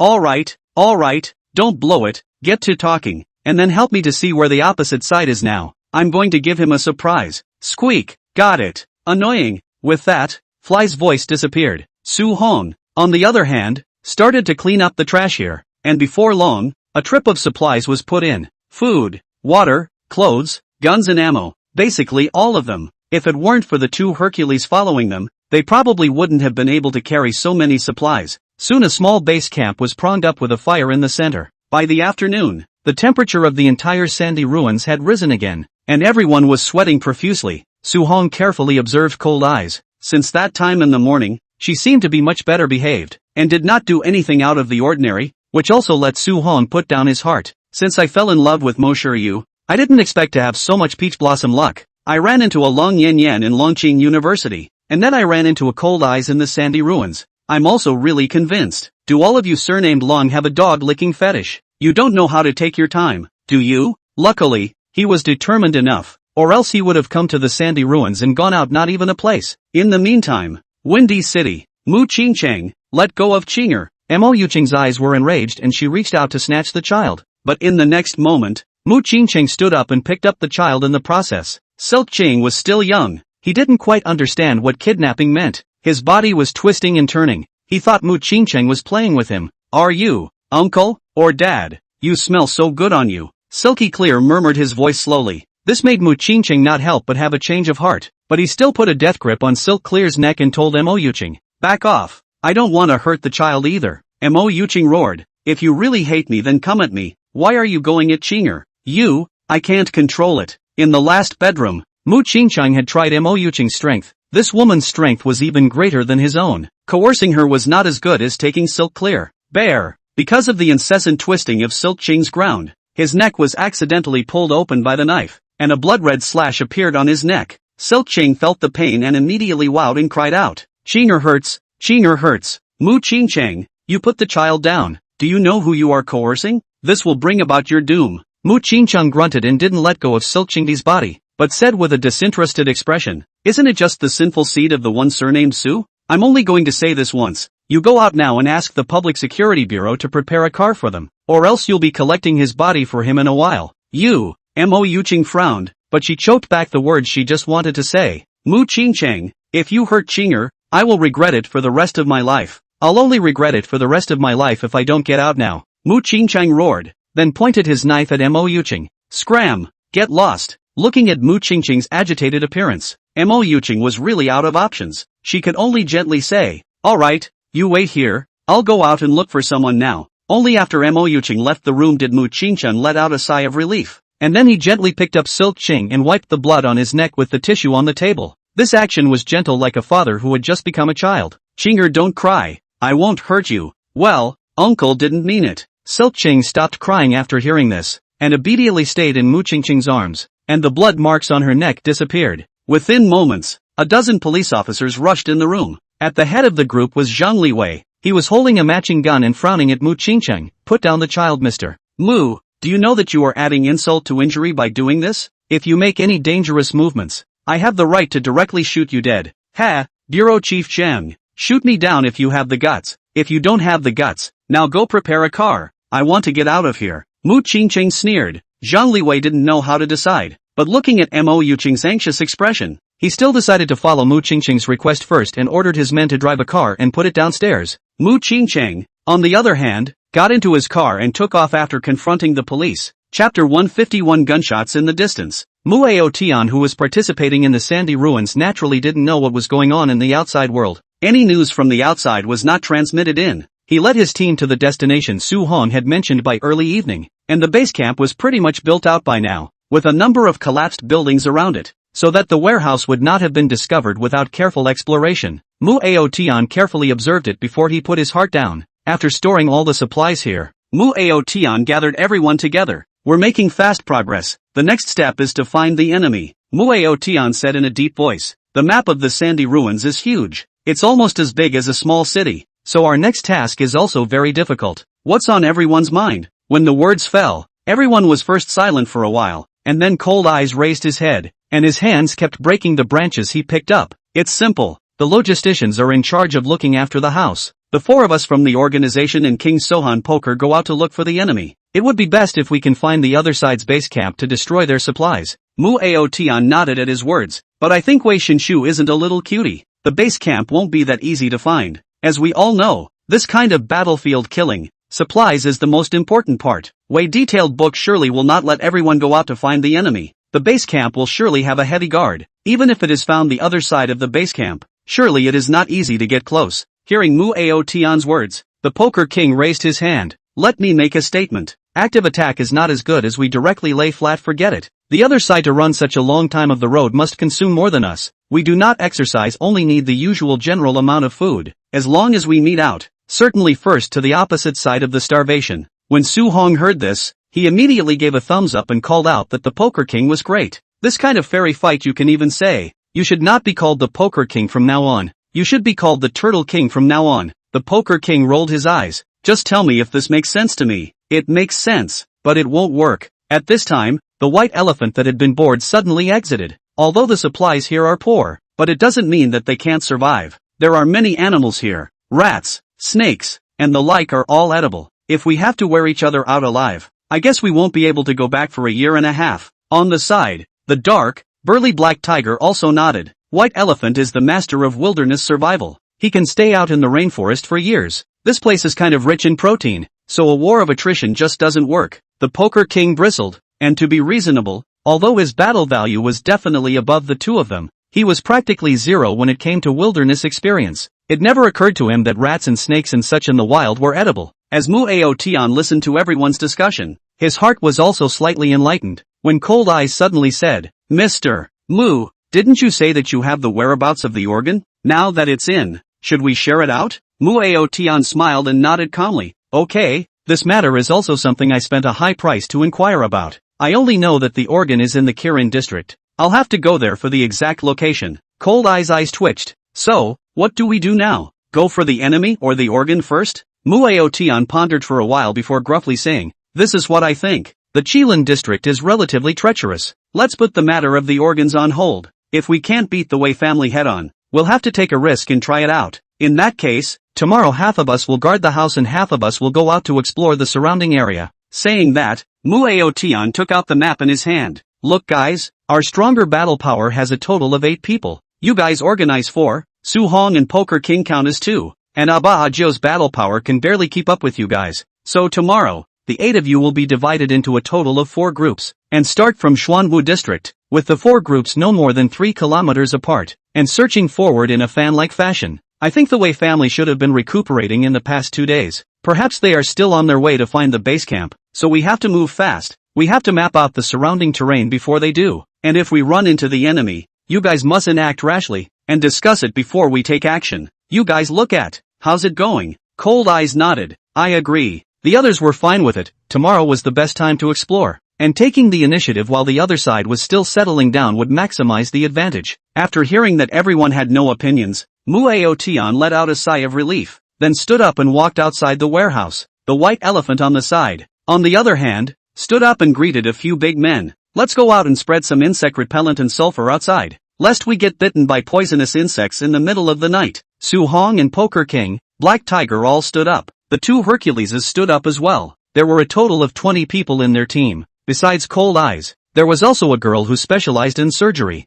Although she was only a doctor, her stamina was still very good and she didn't drag her feet much along the way. So after the break, she took it upon herself to do most of the housekeeping. The marching beds that had been brought over were placed in the corner of the warehouse, her bed with Cold Eyes and the others on the other side. The rest of the group, however, sat around the fire taking some of the food from the supplies and cooking it. It seems like everything is in order. Just when the crowd thought the first night would be a simple one, a gunshot was heard not far away. As the shots fell, a number of wolf howls appeared in the distance. Ow! A gunshot means there's someone, and it's not far from their base camp. Chapter 152 Natives of the Sandy Ruins? For a while, everyone's expression tensed up, as they didn't expect that someone would have touched their vicinity in less than a day. A few seconds later, all the people working stopped what they were doing and all gathered at the door of the warehouse. Muyu Tian looked at Cold Eyes and Su Hong. Was that a gunshot just now? Cold Eyes nodded, but the sound of the gun was very earthy. It didn't feel much like a modern weapon. It had the feel of a neutral earth rifle, medium formal. Muyu Tian frowned. It was obvious that the Wei family couldn't have brought such an old-fashioned weapon.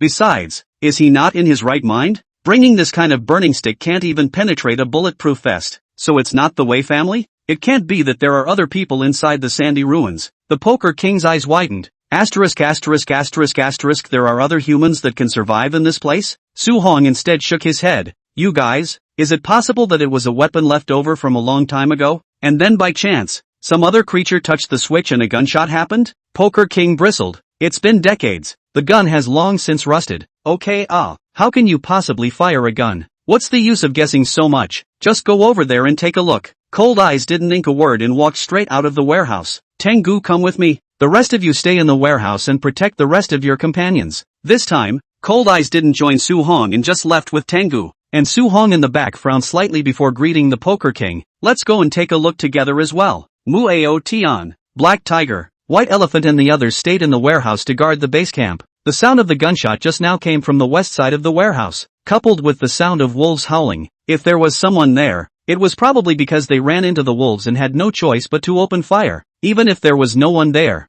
they had to identify the source of the gunfire before they could do so. Otherwise, who knows if an enemy will feel up in the middle of the night. After passing one ruin after another, they finally came to the neighborhood where the gunshots had come from. The four men were sprawled out on a small, half-collapsed, two-story building, which was pretty much collapsed around them, and which had been considered the highest point in the neighborhood. Did something end up happening? Su Hong asked softly. Cold Eyes shook his head. No wolves in sight either. Su Hong nodded gently. The sky was now completely dark. The surrounding vision had become abnormally low. It was estimated that it would be at most a dozen meters. If it wasn't for their very good hands, it was estimated that they could have been bitten by the night-infested venomous insects and snakes halfway through the journey. You can't stay in this place for long. The temperature is already starting to drop. In another hour at most the temperature should be below zero. They came out in a hurry, with only a thin piece of clothing on them, and in this bad weather. If they didn't go back, they probably wouldn't last a night. Su Hong thought for a moment, then angrily cursed in his heart. Fei Dance, have you found out any news yet? If you don't come again, I'll have to withdraw. Squeak, what are you arguing about? My rat brother has sent his little brother over there. He'll be there in a minute. Mouse, who is it if not you, Mouse? Squeak, that's the boss of the rat empire in the Xuanwu district. He's now my sworn brother. No dude, you're hanging out so much? Squeak, I'm a honey-bagged flying squirrel, a mouse that can fly. My big brother thinks of me as a baby, and has sent several females over. But the females in this place aren't watery at all, and I don't even like them very much. Okay, you don't show. Old man is going numb. Z, didn't you hug a big girl today too? Don't think I don't know. My mouse eyeballs saw it all. I'll go back and tell the mistress. Man, you are really not afraid of death. This kind of words can be nonsense. Su Hong Man was dumbfounded and hurriedly changed the topic. You hurry up and help me scout the situation over there. 4 people on my side can't even move. Squeak, got it. 10 minutes tops. The words fell. The situation outside suddenly changed, only to hear a kilometer away. A wolf howl suddenly reappeared. Su Hong immediately raised his head, but found that not far away unexpectedly appeared a light, and in the dim light, a blurry figure shifted while several wolves had surrounded him in the perimeter, pouncing and biting. This kind of scene is like those savages hunting in a tribe of primitive people. That one is a human? The Poker King frowned at Su Hong. Su Hong shook his head. It's my first ING time in this place too. How do I know what's going on here? The two then turned their heads to Cold Eyes and Tengu, both of whom had experience in entering sandy ruins. Cold Eyes, on the other hand, was helpless. It's not like I'm a pack rat. I haven't seen any humans here the last time I came in. And, there are still humans surviving here in this environment? The Tengu likewise hadn't run into any. Last time, after they had organized their supplies, they had just killed their way across the area, and from the beginning to the end had never run into any humans other than those they had attended to in the sandy ruins. Like Cold Eyes said, the environment here is so harsh that it's still possible for humans to survive? Just as the crowd was in a trance, the one not too far away didn't seem to be doing too well, and his movements were much slower in comparison, and the incessant pouncing and biting of the several wolves around him gradually made him lose his strength. Su Hong frowned. It seemed that he couldn't wait for this flying dance fellow to send himself information. It has to be done on the spot. What to do? Cold Eyes on the side also seemed to see that this person couldn't hold on for too long and turned his head to look at Su Hong. After Su Hong pondered for a while, he decided, go, save the people. After saying that, Su Hong touched the darkness and jumped down from the upper floor. For people with a physique like theirs, it was effortless to jump down from the second floor. The 3 of them then jumped in after them. The reason why Su Hong decided to save the man was simple. They still knew little about the sandy ruins. If this man was a native of this place, there was a high probability that he would be able to know most of the information about this place, and it would be beneficial for him to save him without any harm. It was assumed that Cold Eyes was thinking similarly to himself, so behind himself, Cold Eyes was the second to jump down.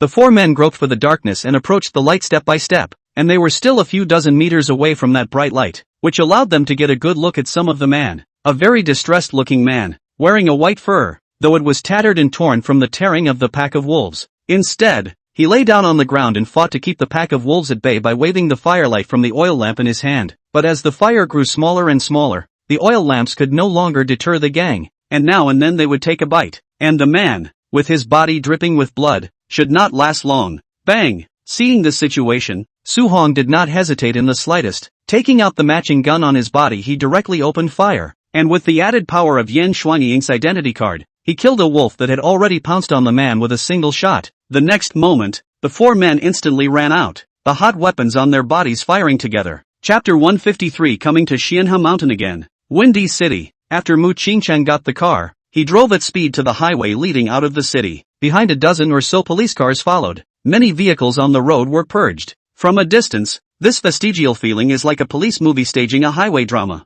And sitting in the back seat of the Silkching excitedly looked out the window like a slideshow of the scenery. Excitedly shouted, "Uncle, Uncle, it's so much fun. You'd better sit tight. We'll be off the highway in a minute. Don't fall over in your seat." Listening to Silk Clear's words, Mu Qingcheng smiled faintly, without the slightest trace of the indifference and anger that he had just experienced at the police station. In fact, he had already thought that this time, Mo Yuqing had released himself because his informant had told him that the sandy ruins of the Mu family and Wei family had already begun, so he was not in danger for the time being. However, Mu Qingcheng didn't want to be released in such an unclear manner. Mo Yuqing's behavior from the time she suddenly popped up at her birthday party until now was really abnormal. Although she was always against herself on the surface, in reality it seemed as if she was helping herself. So Mu Qingcheng wanted to gamble on a truth in this extreme way. Thinking of this, Mu Qingcheng suddenly made a sharp break, and then swerved off the highway. The dozen or so policemen behind them braked untimely and missed the opening, but it also allowed Mu Qingcheng to distance himself from them. Afterwards,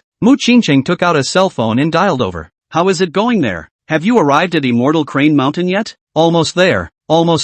We're already on our way there. King Bear drives fast." A sharp baritone voice came from the opposite side. Then as the car made a 180-degree turn, the baritone voice screamed, "Brother Bear King, slow down. You almost gave me a heart attack." The muffled voice of the Bear King came from the other end of the phone again. "We have to hurry, or we won't make it to Xianhe Mountain in time. Asterisk. You just almost ran someone over, okay?" That was him running a red light. "Okay." Listening to the two people complaining, Mu Qingcheng hurriedly interrupted. All right, don't argue. You guys hurry up and get there. I estimate that there's still 20 minutes left to get to the place." After saying that, Mu Qingcheng hung up the phone. After blasting the gas, it smashed the toll booth pole right into the ground and took off. From the city to the outskirts, there were much fewer cars on the road, while a small mound of dirt appeared around Mu Qingcheng, and the ring road was followed by an extremely long tunnel. Xianhe Mountain Tunnel. That was also Mu Qingcheng's destination this time. Because of the sudden descent from the highway just now,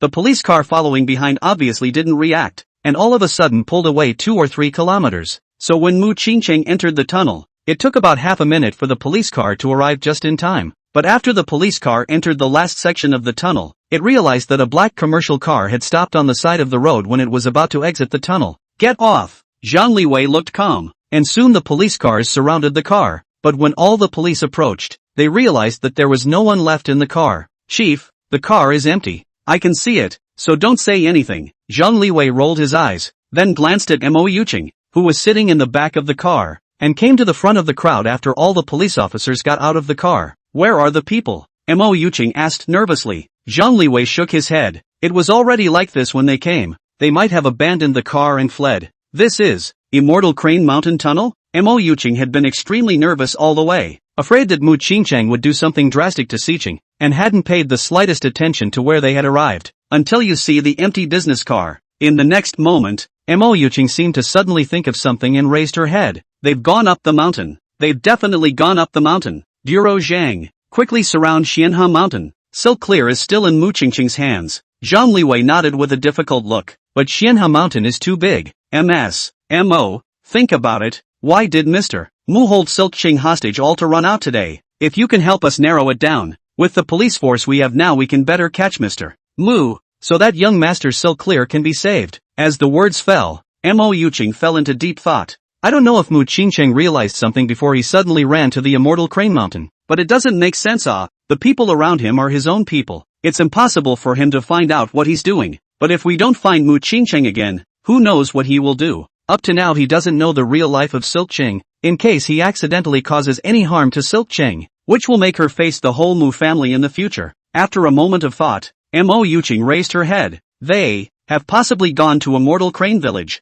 The night in the sandy ruins was dark, and I'm afraid that without the light of the moon, it would have been possible to reach out and not see anything. Half an hour later, the factory warehouse. A man dressed in sable and completely naked was thrown on a marching bed by the Poker King. He was covered in blood from being torn, and his thick fur and his entire body looked dirty from the mixture of dust and blood. Dr. Shouting, "Is this man salvageable?" Su Hong asked anxiously from the side. The four of them were all slightly in a sorry state. Their clothes were all torn a bit. The wolves just now were a bit fierce. At the very least 70 to 80 wolves. Among them there was also a wolf king. If it wasn't for the fact that the four of them were adequately armed, it was estimated that they would have been directly annihilated by this group of wolves. Let's hope this person is useful to them by saving them, so they don't waste their precious time. On the other hand, Chen Xiaoting was checking his body with a stethoscope, while another male doctor was cleaning the man's wounds. "I need a quiet environment. I'll tell you the results later," Chen Xiaoting replied blandly while operating a simple instrument, so Sahan obediently shut up. In between rescues, Muyu Tian pulled Su Hong outside the warehouse. "Who is this person? What happened just now?" "Just now." Su Hong repeated what had just happened, including how he found this man, how he fought the wolves, basically the details. "So I wonder if he could be a native of this place. Perhaps, this man could be of some use to us." Listening to Su Hong's words, Muyu Tian nodded thoughtfully, and the next moment, a violent cough suddenly came from inside the warehouse. "This man, awake?" Chapter 154I, Deputy Chief Tama, quit. Sub-erasure. With the sound of a branch being cut, Mu Qingchang had managed to walk from the woods to the mountain path. In his arms, he was holding Silky Clear, who was full of excitement. It was as if he wasn't kidnapped, but followed Mu Qingchang on a trip to the mountains. "Uncle, this flower is so beautiful. Qinger wants it." Seeing a red flower on the side of the mountain road, Silk Clear instantly raised her head and glanced at Mu Qingchang excitedly. Mu Qingchang frowned, just ready to seriously warn this kid that he was kidnapping. Kidnapping, do you understand? Now you want this and that. Aren't you afraid I'll kill you? However, after thinking about it, it seems that he can't explain to Silky Ching what is called kidnapping. Lowered his head and had to look at his chubby little face. Instantly felt cute. After thinking about it, Mu Qingchang stopped helplessly and turned around to pick the flower. "Nah, I'm only going to grant you this one request. Oh, don't ask for anything else for a while." Silky Clear smiled. "Good. Behave yourself and stay in Mu Qingchang's arms." After coming to the mountain road, Mu Qingchang waited in place for a little while, then only heard the cell phone ringing. Mu Qingchang looked shocked. On this police special cell phone, a text message was sent. "Immortal Crane Village." Mu Qingchang then revealed a hint of a smile, pretty much as one would guess. He then raised his head to look at the sky. It was already approaching 9 o'clock. The nighttime Xianhe Mountain was cool, and after a chilly wind blew into his arms, it made Silky Qing couldn't help but shrink his head. "Uncle, I'm a little cold," Mu Qingchang replied indifferently. "Just wait for the car to arrive in a while." After saying that, he looked out at the road coming up from the bottom of the mountain. 3 minutes later, a sound of a roaring engine appeared not far from Mu Qingchang, only to see him look aghast, and then he saw the familiar vehicle. "On the lookup you ate, Mr. Mu." The car approached from a distance, only to see a man's head poking out of the back window. "Mr. Tan." Mu Qingchang responded bashfully, then pulled back the back seat and hugged Silky Ching and sat in the back row. "Where to?" "Immortal Crane Village." The Bear King nodded, then blasted out the gas and drove as fast as he could down the mountain road. "Mr. Mu, this time I'm putting my life on the line. My deputy chief isn't going to do it either." As soon as he got into the car, Tan Tianjian started complaining, causing Mu Qingchang to roll his eyes. "Where's the thing I asked you to find?" "It's all here." Tan Tianjian brought out a file bag. "I have not been idle these days. The infrastructure department has added many cameras at the corners of various intersections in the city. I have organized all the photos and information you want. Mr. Mu, if something happens, you must protect me." Listening to the rambling Tan Tianjian, Mu Qingchang just softly hummed, "I know." Then he opened the pouch straight away, only to see a number of new cameras in the windy city that had captured a number of the pictures he wanted. Looking at Mu Qingchang's serious appearance, Silk Chang lifted her little head and poked it out as well. "Uncle, this is Mom. I know this uncle. He came to our house once." Mu Qingchang froze. "You said that this uncle has been to your house?" "Yeah, that time Uncle Jingtian said he was going out for a few days. Then he came, and Mom said that this uncle is going to protect us too." Mu Qingchang smiled and nodded calmly, his mind a few points more convinced. And then Tan Tianjian took out another document from his own bag and handed it over to Mu Qingchang. "Mr. Mu, I have inadvertently stumbled upon something else interesting. You can look at that program information downtown." As the words fell, Mu Qingchang took the document. This is a quote for a downtown project. Logically, This kind of quotation should be done by the MO group or a subordinate construction company. But the documents handed over to the chief's house were from a construction company called Star Sky. And this company belongs to their Mu group. This is equivalent to Mo's group, and Mu's group should have been a deadly rival. But now it is inexplicably cooperation. Around and around. This project still belongs to Mu's group. How many things is this Mo Yuching hiding from me? Mu Qingcheng roared in his heart. It's obvious she's married to a woman. It's obvious she's targeting herself so much. It's obvious she's even doing such things as falsely accusing herself of rape. He thought that she was really here to take revenge. But when he investigated deeply, he realized that she did not seem to be as detestable as she appeared to be. And she has a strand of inextricable connection with her own family. Why? Why would she do that? What is she hiding? Thinking of this, Mu Qingqing's heart was even more on fire, feeling as if the whole world was playing a trick on him. Uncle, are you angry? Seeing Mu Qingqing's grim face, like a milk ball hiding in the arms of the silk, Qing gently moved. After turning around, suddenly stretched out a milky white little hand and touched Mu Qingqing's face. Don't you be angry, okay? Mom, every time she gets angry I will also touch her like this. She won't be angry, La. As the words fell, the gloomy Mu Qingqing, who had been gloomy just a moment ago, seemed to get better, and his face regained its calmness. Tan Tianjian, who was on the side, said smilingly, Miss Mo's child is really well behaved. Ah, Mr. Mu, honestly, I think the two of you kinda have a father-son resemblance, especially that side face. Ah, it's practically identical. It's not my child. Siyu had it tested and it's not related to me. Mu Qingqing's face sank as he slowly said, seemingly also knowing that his ass was patted on the horse's ass. Tan Tianjian was a little embarrassed, turned around to look out the window, and didn't say anything. The car drove fast, and after about 10 minutes, they drove to the entrance of Xianhe village. The village was like the huge majority of villages, with staggered houses built on the hills, but by now it was so late in the day that no one was on the roads, except for some dogs chained up in front of their gates that let out unfriendly barks when they saw the lights of the car. Mr. Mu, where are we going now? King Bear stopped the car and turned around to ask. Immortal Crane Village had a remodeling before.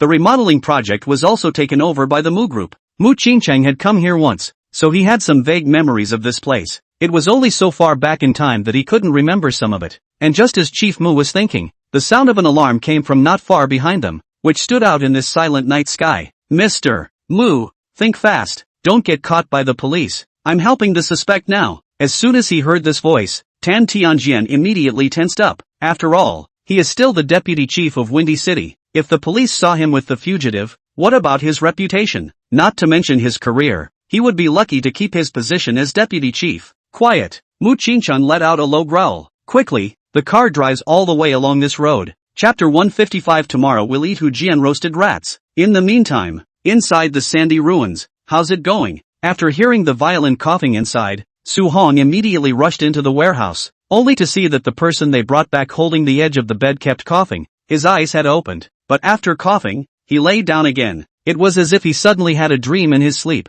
His body somehow reacted, and after suddenly sitting up, he lay down again, his eyes closed tightly, as if he had never woken up. Dr. Shouting, what's going on here? Mu Ao Tian, who followed in, asked somewhat nervously. Chen Shouting took away the stethoscope and shook her head. His injuries are too severe. The coughing just now was just his rejection reaction, and the coma is his body's automatic protection mechanism. And is he likely to survive? Chen Shouting nodded. I think the probability of him surviving is quite high, and I think his life in this place shouldn't be too short. The hairs on his entire body have evolved in order to fight against the harsh weather here, so his physical quality should be higher than a normal person, and after intervening in the medical means, his injury should recover very quickly. However, these were all Chen Shouting's judgments, and there was no way for her to make an accurate determination of what exactly was going on. But in Mu Ao Tian's opinion, it doesn't matter if this person lives or not, as long as he can be awake and can tell useful information. Then they won run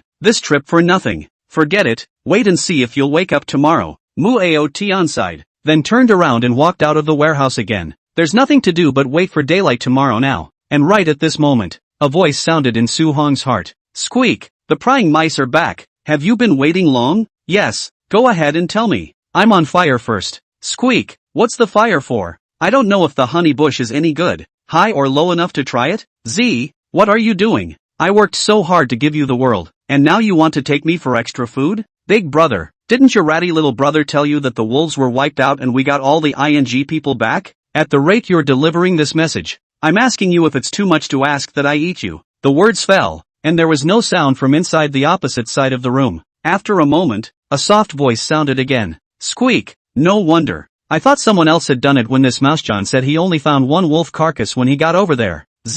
But I have another message you want to hear? If I don't say something useful, I'll have to eat huge and roasted rats tomorrow.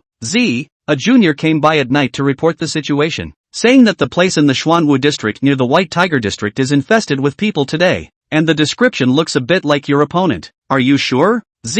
Bowsy of the bag. And the one you ran into today. I heard my big brother say, the unicorn area in the center of the sandy ruins does have a few savages surviving. Usually my big brother they are not going, can't fight that bunch of humans. My little brother went over to send food.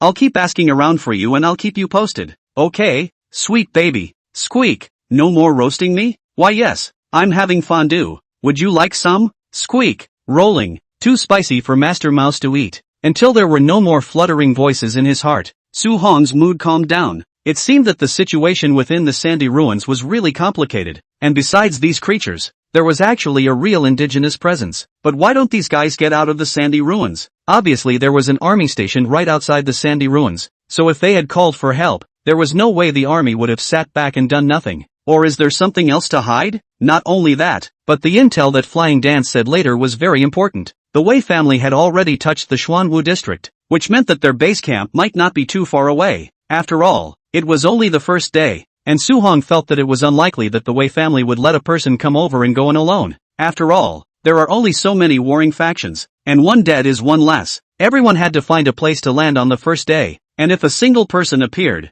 there was a high likelihood that the larger group wasn't far away and they were just exploring the map. Su Hong vaguely felt in his heart that perhaps from tomorrow onwards, their battle would enter white heat again. Because of the police car behind the chase, the Bear King's driving speed is very fast. The village's road construction is also quite good, has always been a concrete road. But because of the sirens, many villagers cannot help but run out of their homes to see what happened. But when they saw the speeding Rangoon U8, they retreated back home one by one. That's too much. Racing a police car at night? And this direction? Are you sure it's right? It's a bluff at the far end of the village. If you look up to the U8, you can't just fly off a cliff and drive down it, can you? However, Mu Qingcheng and the others didn't realize that there was a cliff in front of them, until the car's headlights shone on the fact that there was no more road in front of them, and only then did they react. Brake! Brake! Looking at the empty space in front of him, Tan Tianjian instantly panicked. It's not going to be a ing bruise if you fall, it's going to be a bruise. Mu Qingcheng was also a little nervous, but did not scream out. With the Bear King a fierce sharp wood coupled with 180 degrees of drift, the car finally stopped before it was about to fall off the cliff. The rear wheels hovered over the edge of the cliff. Just 1 second slower and the four of them would have really hiccuped. And 2 kilometers out in front of them, the police car had caught up. It was too late to take a break. Mu Qingcheng immediately ran down the car holding silk clear, because he remembered that there were quite a number of abandoned dwellings along the cliffs. And after the renovation program at that time, most of the villagers had moved to houses close to the mountain road, and these dwellings had been left unoccupied for a long time. If there's going to be a place to land, it couldn't be better. But after getting out of the car, Tan Tianjian said, Mr. Mu, it's not appropriate for me to run after you now, right? Anyway, the information has been delivered to the place. Either. Before the words were finished, Mu Qingcheng gave a wink to the Bear King. Bear King instantly pulled out a gun and put it on Tan Tianjian's head. You can't leave. Give us a hostage. Chapter 156. Tell Chen Yan to get his ass over here within an hour. Early the next morning, when the sun had just risen, the temperature in the sandy ruins instantly returned to the upper 30s, and the difference in temperature between day and night was so great that it felt like the seasons could pass in a single day. Because of the first day's sleepover, everyone else didn't sleep very well, except for Su Hong, who could sleep anywhere, especially since there was still a wildling unconscious in the warehouse, and everyone had taken turns keeping watch, which had drained a lot of energy. Whoa! Just as everyone was drifting off in the early morning, there was a sudden, violent shout from the bed of the savages. It was as if the function of language had deteriorated after a long stay within the sandy ruins. He only looked around in horror, and after realizing that they were all humans, he got up from the bed and tried to run outside, but before he could run 2 steps, he was already blocked in the doorway by Cold Eyes, who was like a ghostly figure, and after a kick, he was kicked back into the corner of the warehouse. The noise also startled everyone, and they all stood up with a huff, looking nervously at the savage and Cold Eyes standing in the doorway of the warehouse. While Su Hong and the others were a bit panicked, the wild man looked as if he was even more panicked. He kept kicking the dirt under his feet, looking at the crowd with horror in his eyes, and sitting on the ground. He kept backing up until he was cornered by the crowd. What's going on? I don't know. I just opened my eyes and saw him trying to escape and I kicked him back. Cold Eyes said calmly with a shrug. At this time, Chen Xiaoting stepped out from the crowd and pressed her palms against everyone. Everyone be quiet. He's very emotional right now. Let me try. After saying that, the crowd stopped talking, only to see Chen Xiaoting holding her hands in front of her chest, looking at this savage with a calm demeanor. Look at my hands. I don't have a weapon in them. I'm friendly and mean you no harm. Can you see what I mean? Looking at the calmness on Chen Xiaoting's face, the savage seemed to have calmed down a bit as well and wowed twice. Chen Xiaoting smiled. Last night you were attacked by a pack of wolves and then fainted. We were the ones who saved you. Do you remember? You still have injuries. Can I help you? Whoa! After the savage looked at the crowd, a strange expression suddenly appeared, as if a little embarrassed. So Chen Xiaoting stood up and dispersed everyone, leaving only a Jiao to watch from the side in case the savage suddenly rose up and hurt Chen Xiaoting. Soon the savage calmed down while the others went outside around the corner of the warehouse. Yesterday, Flying Dance said that places had appeared in the Xuanwu district towards the White Tiger district, so not only did the wildlings need to be followed up on, but the surrounding area needed to be explored further. After a simple wash, Muyu Tian called the remaining people to the outside of the warehouse. As we planned earlier, today the 8 of you will divide into 4 groups and search around in a fan pattern. 6 people. At this time, Su Hong stepped forward and said, this savage's emotions are not too stable. I'll just go out with Cold Eyes and the others, and let Buster and the others stay behind to protect you. Muyu Tian nodded after thinking for a while.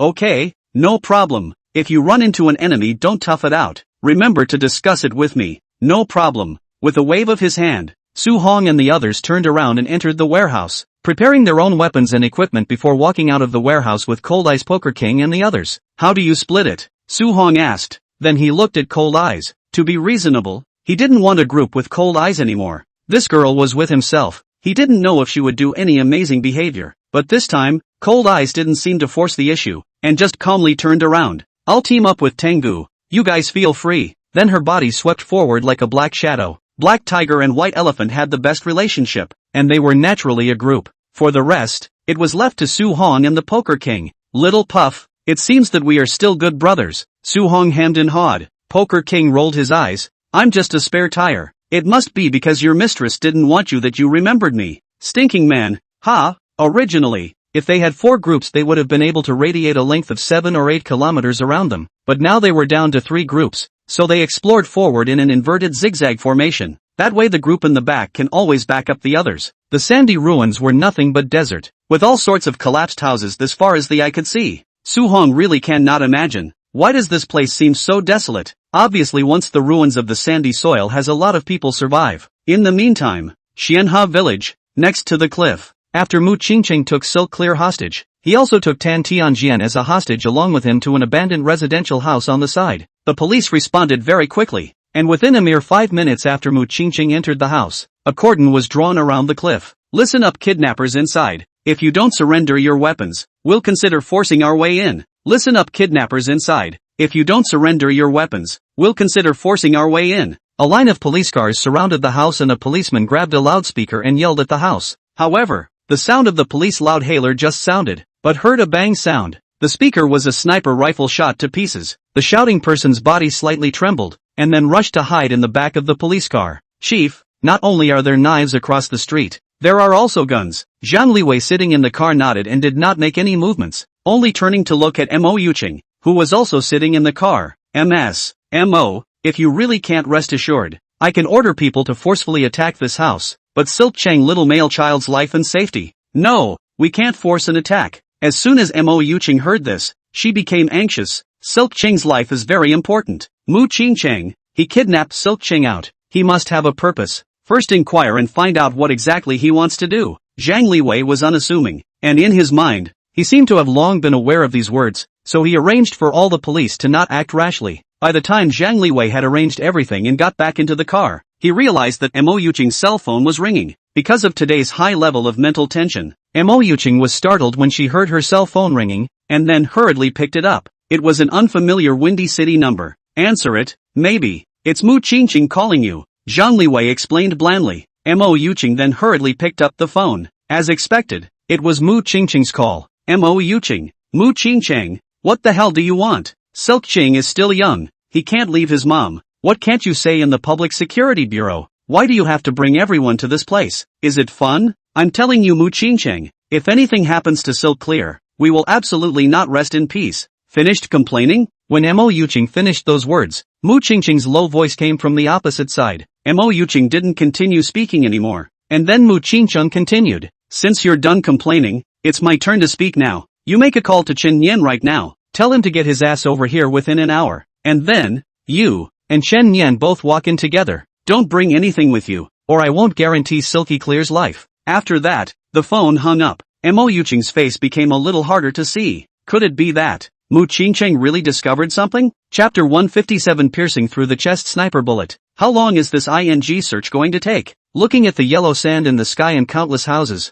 the Poker King helplessly complained. Doesn't it smell good for me to date my little sister in Dragon City? Running with you to sell my life in such a hole? I'm a dog now, not a wolf. I don't have to fight for my life. If you give me another BB, I'll beat you into a dog right now. Su Hong lifted off a wooden board with one hand. Then with a cold snort, he sat down steadily on the board. The mineral water in his hand was half drunk in one gulp by himself, and then thrown to the Poker King. But the Poker King was right. This ING weather is really torturous. Obviously it was almost below zero last night, but then the sun just came up and this temperature instantly turned back into 40 degrees. It's as if you've just stepped out of the refrigerator and into a steamer before you've had a chance to rest. The Poker King helplessly bristled, then finished the remaining half bottle of water. Just tell me if it's bitter or not. I wasn't this bitter when I was doing assassination missions on top of the ING moon, okay? It's been hours and we haven't stopped. I know. When we go back we'll sleep in the clubhouse for 3 days and 3 nights and order 100 or 80 technicians. Su Hong sighed. Ever since he met Mo Shiryu, he hadn't gone to wash his feet for a long time, and he didn't even know how the sisters in the clubhouse were doing. After all, their lives are really heartbreaking. A sick mom, an alcoholic dad, a school-going brother, a broken her. Hearing this the Poker King instantly became interested. Okay, a promise is a promise. You have to take me once. I got the regular identity before but I have not been there once. I heard that it can be fun inside. All minor issues. Just as Su Hong is still perfunctory, ready to pick up the walkie-talkie to ask other people the situation, but suddenly heard not far away from the bang a violent explosion. The next moment, Su Hong stood up and disappeared, and the Poker King glanced at the not so far away inside. The old man has not finished dreaming. You came to live. After saying that, he also disappeared. 2 kilometers wasn't a long way to travel, and after going over a few small, dilapidated buildings, he soon arrived at the site of the explosion, only to see that Tengu was lying on the ground in a sorry state. His whole body was blackened and buried in the sand by the mud, but because of the reason that he wore a bulletproof vest there were no flesh wounds all over his body. But looking at the blood at the corners of his mouth, it was thought that he should have also been shaken by the bombs into internal injuries. Ran into the enemy? As soon as he landed, Su Hong looked at Cold Eyes who was crouching next to the Tengu and asked. Cold Eyes, on the other hand, shook his head, and then pointed to the land next to the Tengu on the side, where there was a big, obvious crater. It's an old-fashioned engineer mine, and the Tengu accidentally stepped on it. Mines? After so many years, there are still mines here? Su Hong asked in surprise. The Poker King is also wondering, after all these years, this mine can still explode? Cold Eyes nodded silently. In the beginning, in order to resist the invaders, this city buried a lot of landmines, and there are always 1 or 2 that still work, but this landmine is in disrepair, and originally, it wouldn't have exploded if the Tengu stepped on it, but its pressure fuse broke, and as soon as he stepped on it, it exploded. While talking, Cold Eyes checked Tengu's body. The steel balls from the mines bursting out were blocked by the body armor, but to make sure nothing went wrong, Cold Eyes still looked over it. Luckily, nothing went wrong. How do you feel now? Cold Eyes asked. Tengu shook his head with a slight hint of weakness. Tough luck. Accidentally stepped on a pile of dog. Rest for a while and you should be fine. Hearing this, Su Hong couldn't help but snort a laugh. You're a licking dog. Stepping on dog is considered professionally correct. Su Hong, don't let my old man catch you. Upon hearing this, Tengu instantly became enraged and climbed to his feet to do battle. Su Hong cheaply took a step back. Nah. You just can't do me in your full strength. I won't bully you. Just as a few people were talking, 2 more figures swept in from a short distance away. It's the black tiger and the white elephant. What happened? It's fine. It's just a story of a licking dog that didn't lick a person and stepped on a pile of. Su Hong pretended to be relaxed and said, rest for a while. We'll disperse when the licking dog gets a little more comfortable. My name is Tengu. Oops. 1 first sound and 1 third sound. Almost. Su Hong waved his hand, then took out another bottle of water and squatted on the ground to take a sip. Damn. This brat has been against himself every step of the way since he entered the sandy ruins, so it's not easy for me to catch a chance. Can I give him a little bit of a good face? I'll tell you what it means to be a yin and yang ancestor. Looking at the disdainful Su Hong, Tengu's expression gradually grew grim, but looking at Cold Eye's face, he skimmed his lips and didn't say anything, just panting heavily. And then, some of the 6 men crouched down on the ground. Some sat down on the planks and just rested quietly. I don't know how long it took, but Tengu sat up from the ground with a ragged breath, then picked up the mineral water and doused himself with it. This damn weather is so hot. Almost there. Let's go. With that, Tengu got up from the ground, still feeling some pain in his chest, but overall he was fine. And then the black tiger and the white elephant, who had climbed up, were sitting on the beams of a collapsed house, and after jumping down from it, they were ready to continue on their way as originally planned. But before either of them had a chance to turn around, they heard a soft voice from a short distance away. It felt like the sound of a cork popping out of a warm water bottle, and a second later, Black Tiger's chest was pierced. The body armor didn't even protect against this sniper round. Black Tiger, the white elephant, was the first to react and hurriedly pulled the black tiger to crouch his body. And then the other 4 people also hurriedly crouched down and hid behind the houses. Chapter 158 Killer List 108. First Sniper Morning Biao. How's the black tiger doing? Cold Eyes, hiding in the corner, asked. The white elephant did not reply, but hurriedly flattened the black tiger. At this time, his heart area was gurgling blood, his whole face had frozen, and he looked at the white elephant as if he was breathless. Brother, this is for you, take it, give it to my mother. Black Tiger's trembling hand then pulled out a jade pendant from his body and placed it on White Elephant's hand with his last ounce of strength. Rely on you, brother. After saying that, the Black Tiger's neck was crooked, and it was directly gone.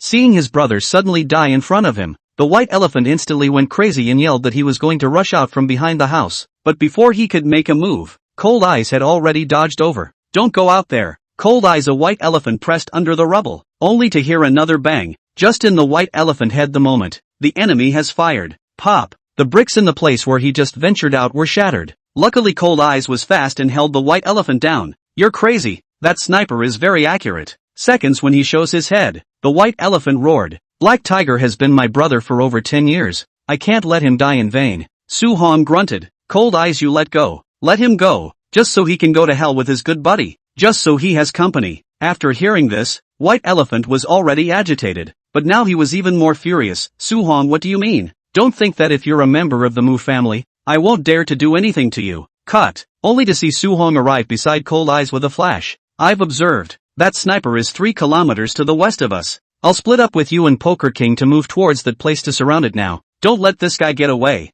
I'll kill him with one shot. After saying that, Su Hong glanced at the white elephant and said in a deep voice, if you really want to avenge your brother's death, stay here properly to protect yourself and the heavenly dog, and live to have a chance at revenge. Don't be a loser and just punch.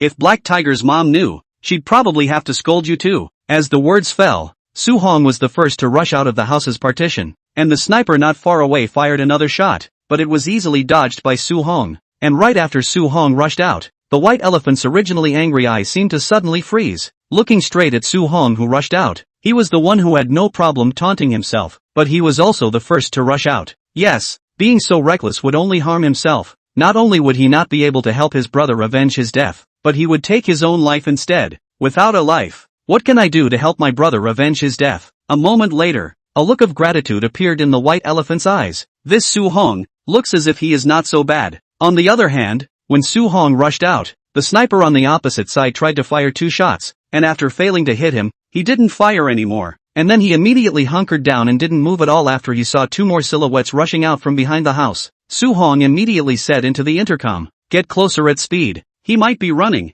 After saying that, an automatic rifle appeared in Su Hong's hand, and he quickly advanced in the direction of the target. After flashing around a few more houses, he soon arrived in the neighborhood. At this time, the sandy ruins of the blazing sun. Even creatures like rats and snakes were not willing to come out and expose themselves to the sun, so the surroundings were quiet, at least with Su Hong's hearing, and did not find anything around. How are you doing there? Soon, Cold Eye's voice came through. I've circled around to the back of the target and found nothing. He should be hiding. However, the 3 of them did not make the next move. After all, what strength the other party is, they are still not clear. Besides, a shot down, in case it hits, no one can carry it. After thinking for a while, Su-hong decided that it would be better to not use the stealth skill for now, or else it would be best to use it to seduce the bullets to expose the opponent's position. Tell you what, the three of us will move together and I'll determine the location of the other sniper. Copy that. Roger that. Don't ever hit me. I haven't left a queen yet. I don't know if the other side has support over, so the other side can afford to delay. They can't afford to delay here, so it's better to fight quickly. 3, 2, 1, do it. As the words fell, Su-hong's body was like a sharp arrow rushing out of his cover, making a residual shadow under the sun so fast that even the rubble under his feet had been stepped over without even reacting. Under the Lingbo Weibo Plus card, Su-hong's speed, even the top 30 of the War God list were estimated to only be able to look at catching up with Su-hong's pace. That's why the sniper couldn't capture Su-hong's position at all. However, under the sunlight, he could clearly see a remnant of a shadow constantly skimming over the ruins, and it was only a few hundred meters away from him. The sniper panicked in an instant. The scope kept shaking, trying to find the target, but his reaction speed was not a bullet after all. There was no way to determine the target. As Su-hong got closer, he raised his gun in a bit of a panic. Asterisk.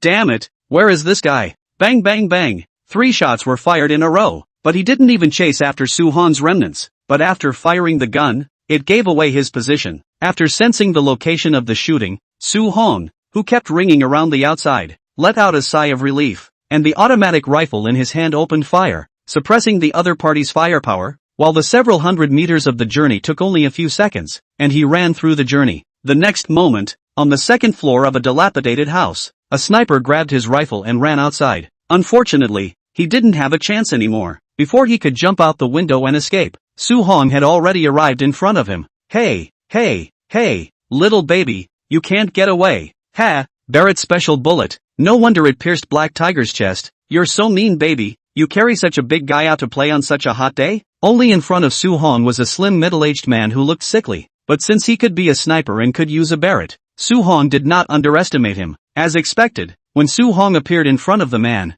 directly pulled out a dagger from underneath his clothes and ruthlessly stabbed Su-hong. He was so bad at close quarters, though, that he dodged it with a mere sidestep, grabbing the man's arm in the process. You're so good at this. My milk would be better than you if you came here. After saying that, Su-hong made a bend and directly pinched the man's arm off. And not more than 10 seconds after Su-hong arrived, Cold Eyes and Poker King also arrived. Both of them were very fast, and as soon as they entered the house, they immediately began to be on guard to see if there were still any enemies around. Recognize, Cold Eyes? The man was viciously thrown on the ground after all his limbs were broken by Su-hong. Lifting the man's mask off, he looked at it with cold eyes. No, 108 on the killer list. Morning Biao, the world's no. 1 sniper. If it weren't for the fact that his close combat ability is so poor, he would probably be ranked in the top 50. It's quite pertinent. Su-hong laughed, then crouched down and looked at Morning Biao. You kid is really ruthless. You came up and chipped one of my teammates with a single shot, and the ranking is still a bit higher than yours, so you're not at a disadvantage. Su-hong,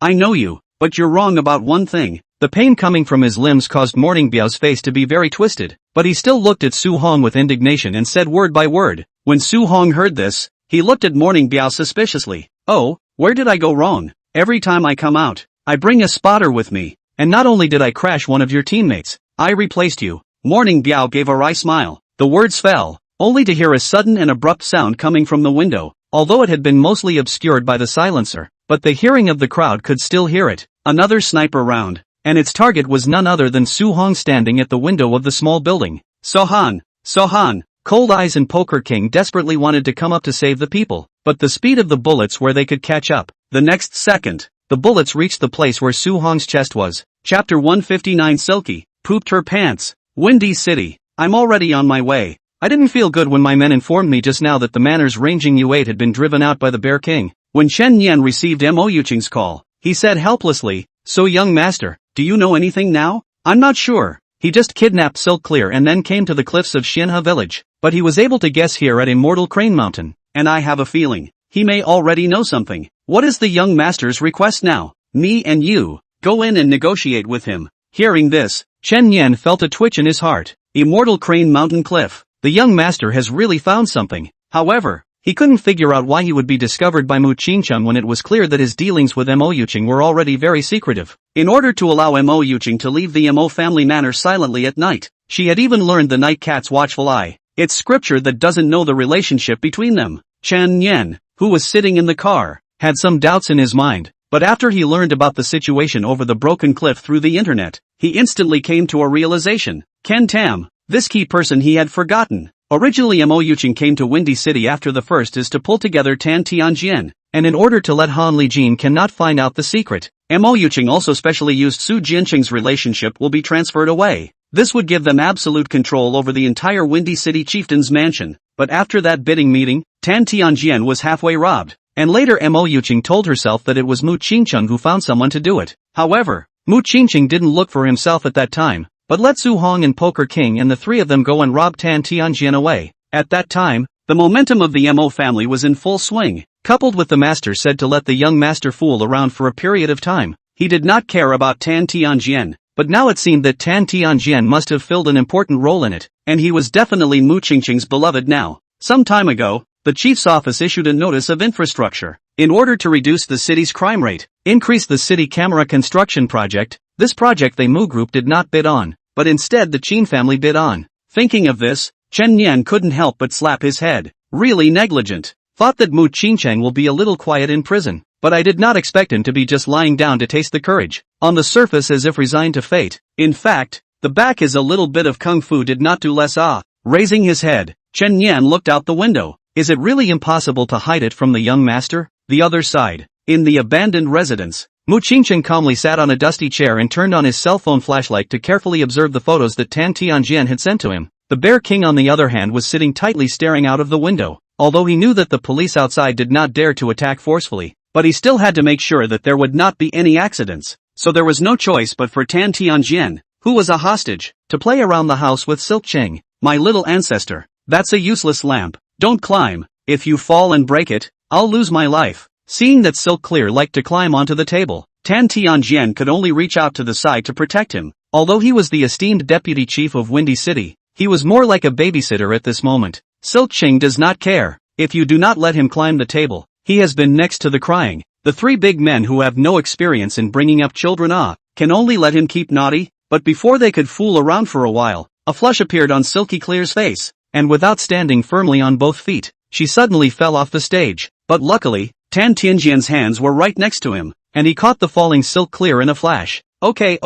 Tan Tianjian was relieved. It seemed as if he had saved his career. But in the next moment, he suddenly froze as he noticed what seemed to be a slight bulge in Silky Clear's ass as he held it up, and then a foul smell appeared in his own nostrils. You pulled it? Tan Tianjian looked at Silk Clear in horror. Silk Qing was flushed and lowered her head in some embarrassment. No, accidentally. It's over. Tan Tianjian hurriedly came next to Mu Qingcheng. Mr. Mu, young master Silk Qing has pulled. I don't know how to get it. Mu Qingcheng, who heard this, lifted his head, glanced at Tan Tianjian and then at Silk Clear, and said with a puzzled expression, what pulled? But after he finished speaking, he smelled a foul odor and instantly understood what Tan Tianjian meant. Uncle, it's hard. Every time mom gets it right for me. Silky Clear also reddened her eyes when she saw this. Uncle, help me. Change my pants. Mu Qingcheng man was dumbfounded. I also won't Mr. Tan. The key? Where do we have diapers on hand now? Three big straight men accompanied the crying child in the residential house in a hurry. It seems that Mu Qingcheng was annoyed to death. He put the Silk Cheng who had been crying loudly on the table.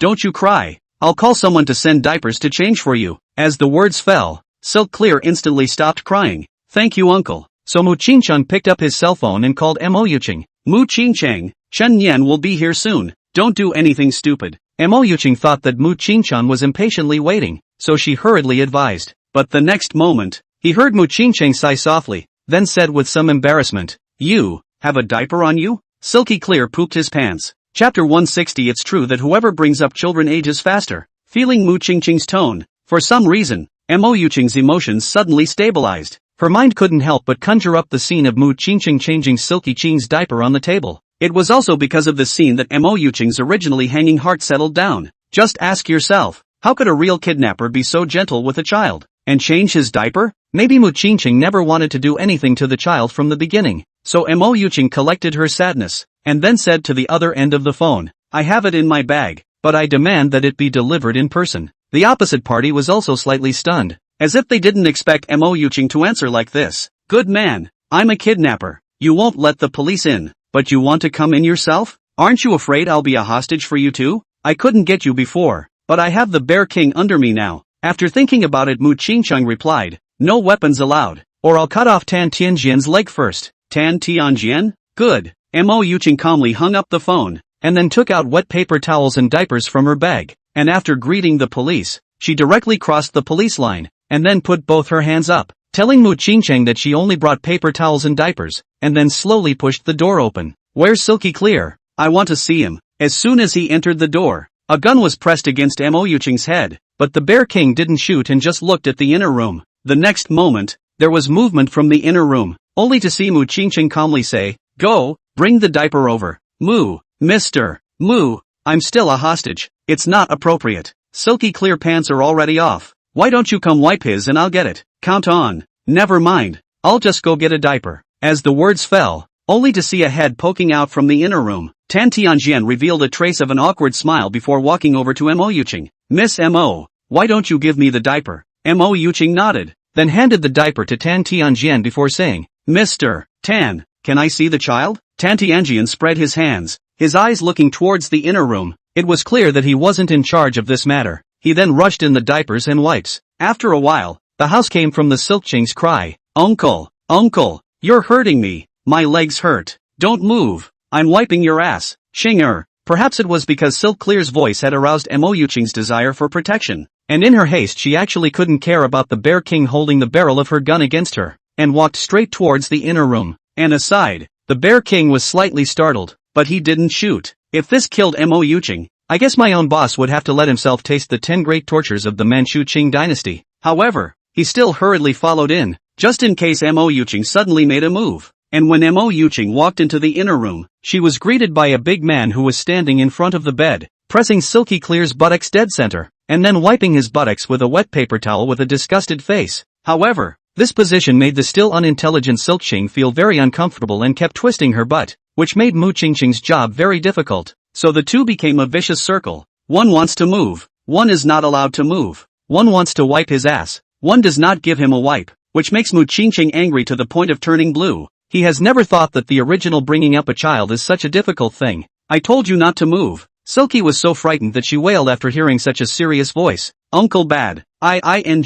Change your diaper and you scold me? A big man who was originally gentle and elegant had instantly turned into a whiny woman. In just one short night's time, Mo Yuqing felt that Mu Qingcheng had aged several years. It's been proven that whoever brings up the kids ages faster. After seeing this scene, the originally anxious Mo Yuqing was instantly amused. Changing a diaper isn't like that. It's about giving your child a comfortable environment. Only to see Mo Yuqing walk up and give Mu Qingcheng a grudging look before pushing him away. Mu Qingcheng was at a loss for words. He had almost forgotten that Silk Clear was now his hostage. Mom! The moment Silk Clear saw Mo Yuqing arrive, her face burst into a smile. Mo Yuqing smiled and didn't say anything more, then walked up and found a comfortable position for Silk Clear to lie on her back, and changed her diaper in 3 tries. On the side, Mu Qingcheng was like an elementary school student, obediently watching Mo Yuqing make her move from the side, even forgot that he is now a kidnapper, theoretically speaking, should not let Mo Yuqing hands. Not long after, Mo Yuqing picked up Silkching, who had changed his diaper, and solemnly placed Silkching in Mu Qingcheng's hands, a wry smile emerging from the corner of her eyes. I've changed it. This is your hostage. You have to bring him up well. I'll wait until Channing gets here and go into the house with him to negotiate with you. As promised. Only after hearing this did Mu Qingcheng react. I'm a kidnapper. You just handed the child over to Mo Yuqing so easily? The key Mo Yuqing is also quite sophisticated. After changing the diaper and sent back, are we waiting for the 5 o'clock closing time? Do we still have to wait for office hours to kidnap? Damn! Negligence! Mu Qingcheng slapped his head, and it was true that whoever brought up the child had a confused brain. While lying in his arms, Silkching was lying quietly. His face was fleshy like a doll, although he was handed back to Mu Qingcheng from his mother's hands again, but he had always been noisy, as if this man's body had magic power to make his heart feel very peaceful. Uncle, what's wrong? Mommy will cut my hair and my hair is itchy again. Can you cut my hair? Silky Clear inquired again in a small voice. Cutting hair? Mu Qingcheng man was dumbfounded. Big brother, cutting hair is what barbers do. How could I possibly know how to do it? But mommy does. Then go find your mom. Mu Qingcheng rolled his eyes and said without any goodwill. Old me is almost a nanny. So good to Mo Yuqing's child. The key to this little guy his mother is not my own kaba. Who am I doing all this for? It'll all go to those bastards in the end. Just when Mu Qingcheng was indignant, he looked down, but found Silk Ching was touching his hair. Uncle, don't be angry. I'll teach you law. Every time my mom cuts my hair, she rips the place open and uses a pusher to help me get the inside clean. With that, Silky Clear tore out a corner of her hair. Chapter 161 Waist Fighting Techniques. In fact, when Funeral Biao said this, Su Hong also similarly did not react, until he heard the sound of bullets outside. He then realized that the original not far away also hit a sniper. Originally, this man was Morning Biao's spotter, but this time their mission was to explore the map, so they were separated. After Tengu detonated the mines, the two of them realized that there might be enemies not far away and observed Su Hong and the others through the binoculars. However, there were a total of 6 people on the other side, and they didn't make an immediate move, only observing in secret. It wasn't until Black Tiger revealed his cracks that Morning Biao decided to make his move. While his watchers were hunkered down not far away, Su Hong and the others didn't expect that there were a total of 2 snipers from the Wei family, so they also let their guard down. Hard aerobics. Stealth. The sound of bullets was fleeting, and the slightly panicked Su Hong hurriedly turned on all the life-preserving effects he could, not caring that they were surrounded by people. These secrets can't be hidden. If he didn't open it, he'd hiccup, and then he'd have even less of a way to explain himself when the double doll was unleashed. Can't say, I've got a ing system, right? I can come back from the dead. Whoosh! When the bullet touched Su Hong's body, as if it did not hit the general, directly from Su Hong's illusory body through the past, and then only heard a bang sound. Speaking of the house through a large hole, the collapsed house could not help but shake a little. The Su Hong people were dumbfounded. This Bartlett would have to hit a human body in one piece, probably won't even find a body. However, Su Hong didn't have time to think about this in detail, and turned around to the side of the house, using the thick cement as a cover. Everyone else looked at Su Hong in surprise, and the Poker King even widened his eyes. Old Su, how did you dodge through? Su Hong revealed a hint of a smile and forced himself to explain. What the hell do you know? This is an ancient martial art. When the bullet was about to touch my body, my waist shook sharply so as to achieve the effect of shifting my body sideways. You thought that it was the bullet that had penetrated my body, but in fact it was just the shaking of my body that you couldn't see with your naked eyes. This ancient martial art is called waist fighting. Hearing Su Hong's words, Poker King frowned. How is this so familiar? I seem to have heard it inside some godly drama. Although the explanation is a bit far-fetched, but they don't believe it also have to believe they can't believe that Su Hong has a system. This is also too far-fetched. And the next moment, the Poker King who was hiding looked at Su Hong in shock. Old Su, you, what's going on? When Su Hong heard it, he hurriedly revoked the hard qigong. Finished, how did he forget this crop? Little Su Hong is so powerful. If Cold Eyes found out, wouldn't she be stalking herself again? As expected, when Su Hong looked up, the Cold Eyes were already looking at himself very playfully. That's add up. While lying on the ground on the side of the funeral, Puma is shocked for a whole 3 minutes, did not speak. Had thought that they won for 2, and if the Su Hong replaced, Wei family is out of the house, have to cover themselves with a banner. I didn't realize that you'd come up here and give me a ing bell fighting technique. Can't even get a sniper bullet? Please, can the officials control this open player? That is, Morning Biao didn't see Su Hong go from being in pieces to being intact, or else it was estimated that the man would have to die of fright straight away. Mom, I'm not playing, I'm going home. There's something dirty here. Besides, Su Hong, when not far away after another shot, their eyes have aimed outside. Just now the gun is more stealthy. He did not see the specific location. His eyes looked to the Cold Eyes. The latter pointed toward their 1 o'clock direction. Then Su Hong instantly understood the meaning, only to see him turn around and look at the Poker King. Keep an eye on the man. Don't let him die. After saying that, he jumped straight out of the window with a flip. However, after having the previous record of Morning Biao, this person is obviously more cautious. Even if Su Hong continues to seduce him with his own body, he still does not shoot. Even if Su Hong has searched for almost the same position,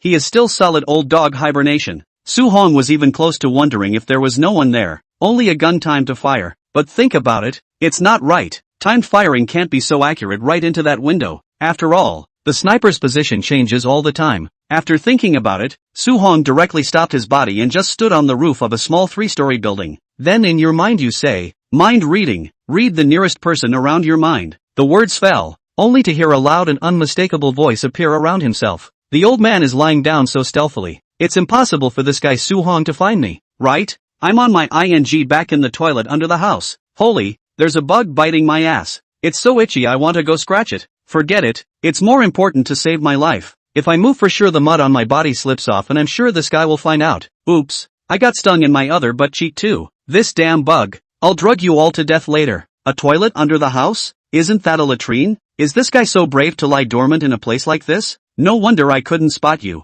So it's a different hobby. Scratching his head, Su-hong then looked not far away, only to see that Cold Eyes was crouching behind a house. So Su-hong calmly pointed toward his feet, and then he suddenly leapt down from the roof of the 3-story building. The first floor of the collapsed house had been mostly buried in sand under the ages, and in the southeast corner of the house was a small, dark hole from which a foul odor would now and then rise. The smell of is so solid, it can't be dispersed after decades, Su-hong muttered in his heart, although he knew that the enemy was right next to him, but he still wasn't afraid, because he knew that this guy was scared out of his wits. Just now, so precise a shot didn't kill himself. He was probably also afraid of his own waste fighting skills. It would be better to lie down honestly. If he didn't find him, he would have survived. So Su-hong pretended to be calm and walked gently step by step, and soon, he came to the side of that hole. Gently leaning against the wall, Su-hong revealed a devilish smile before taking out a high-explosive grenade from his waist, pulled the lead on it before the man could react. Fire. The home. Chapter 162. Do you believe that I will die now?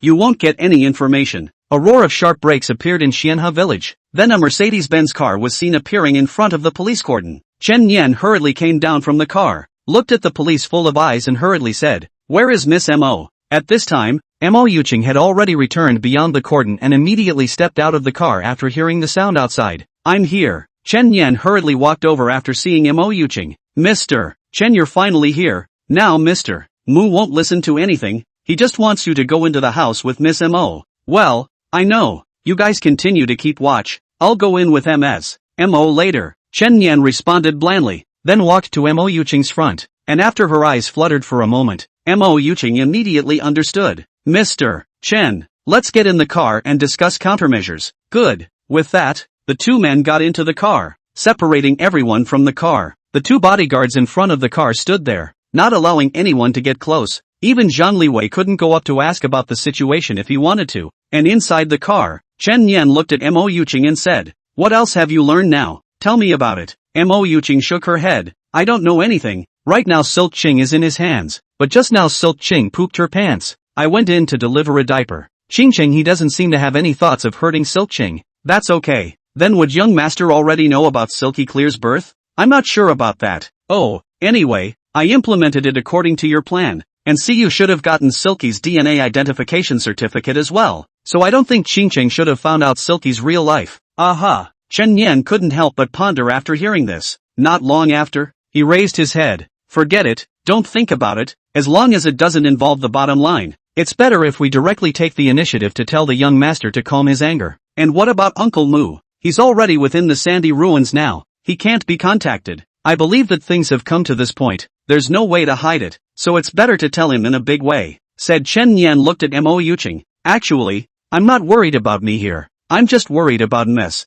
Mo there. If the young master knows more things, Su Jiancheng there." Mo Yuqing sighed. "I am just worried about Jiancheng there. So many years I hide very well. He does not know my relationship with the Mu family. Today's matter Jingtian also do not know, but the Qingcheng movement made such a big fuss. He will certainly know when the time to pursue. I am afraid. Well, that's a problem too. We haven't finished utilizing the Su family. He has managed to successfully assay the clown's corpse, and we haven't gotten the experimental data yet." Chen Yan lowered his head and pondered here. "It seems that this will have to do." Chen Yan suddenly raised his head and looked at Mo Yuqing. "Su-hong, I'll kill you." Just in front of a collapsed house, a black solid mass was scattered around with the explosion of the grenade, and a foul odor made Su-hong jump 8 feet away the moment the explosion started. Then they saw a woman in the ruins of the collapsed house. A woman wiped the solid on her mask with force, and then kicked away the scattered bricks with a furious look at Su-hong. "You told me to surround this man. Why didn't you tell me when you threw the grenade?" Cold Eyes roared and made a move. "You found the enemy. Why did you just blow up the room without saying hello to me? Do you realize that my mother is on the other side of the wall? The house you blew up collapsed. Got dust all over my body even if it's not. A solid in the toilet dumped directly on my face.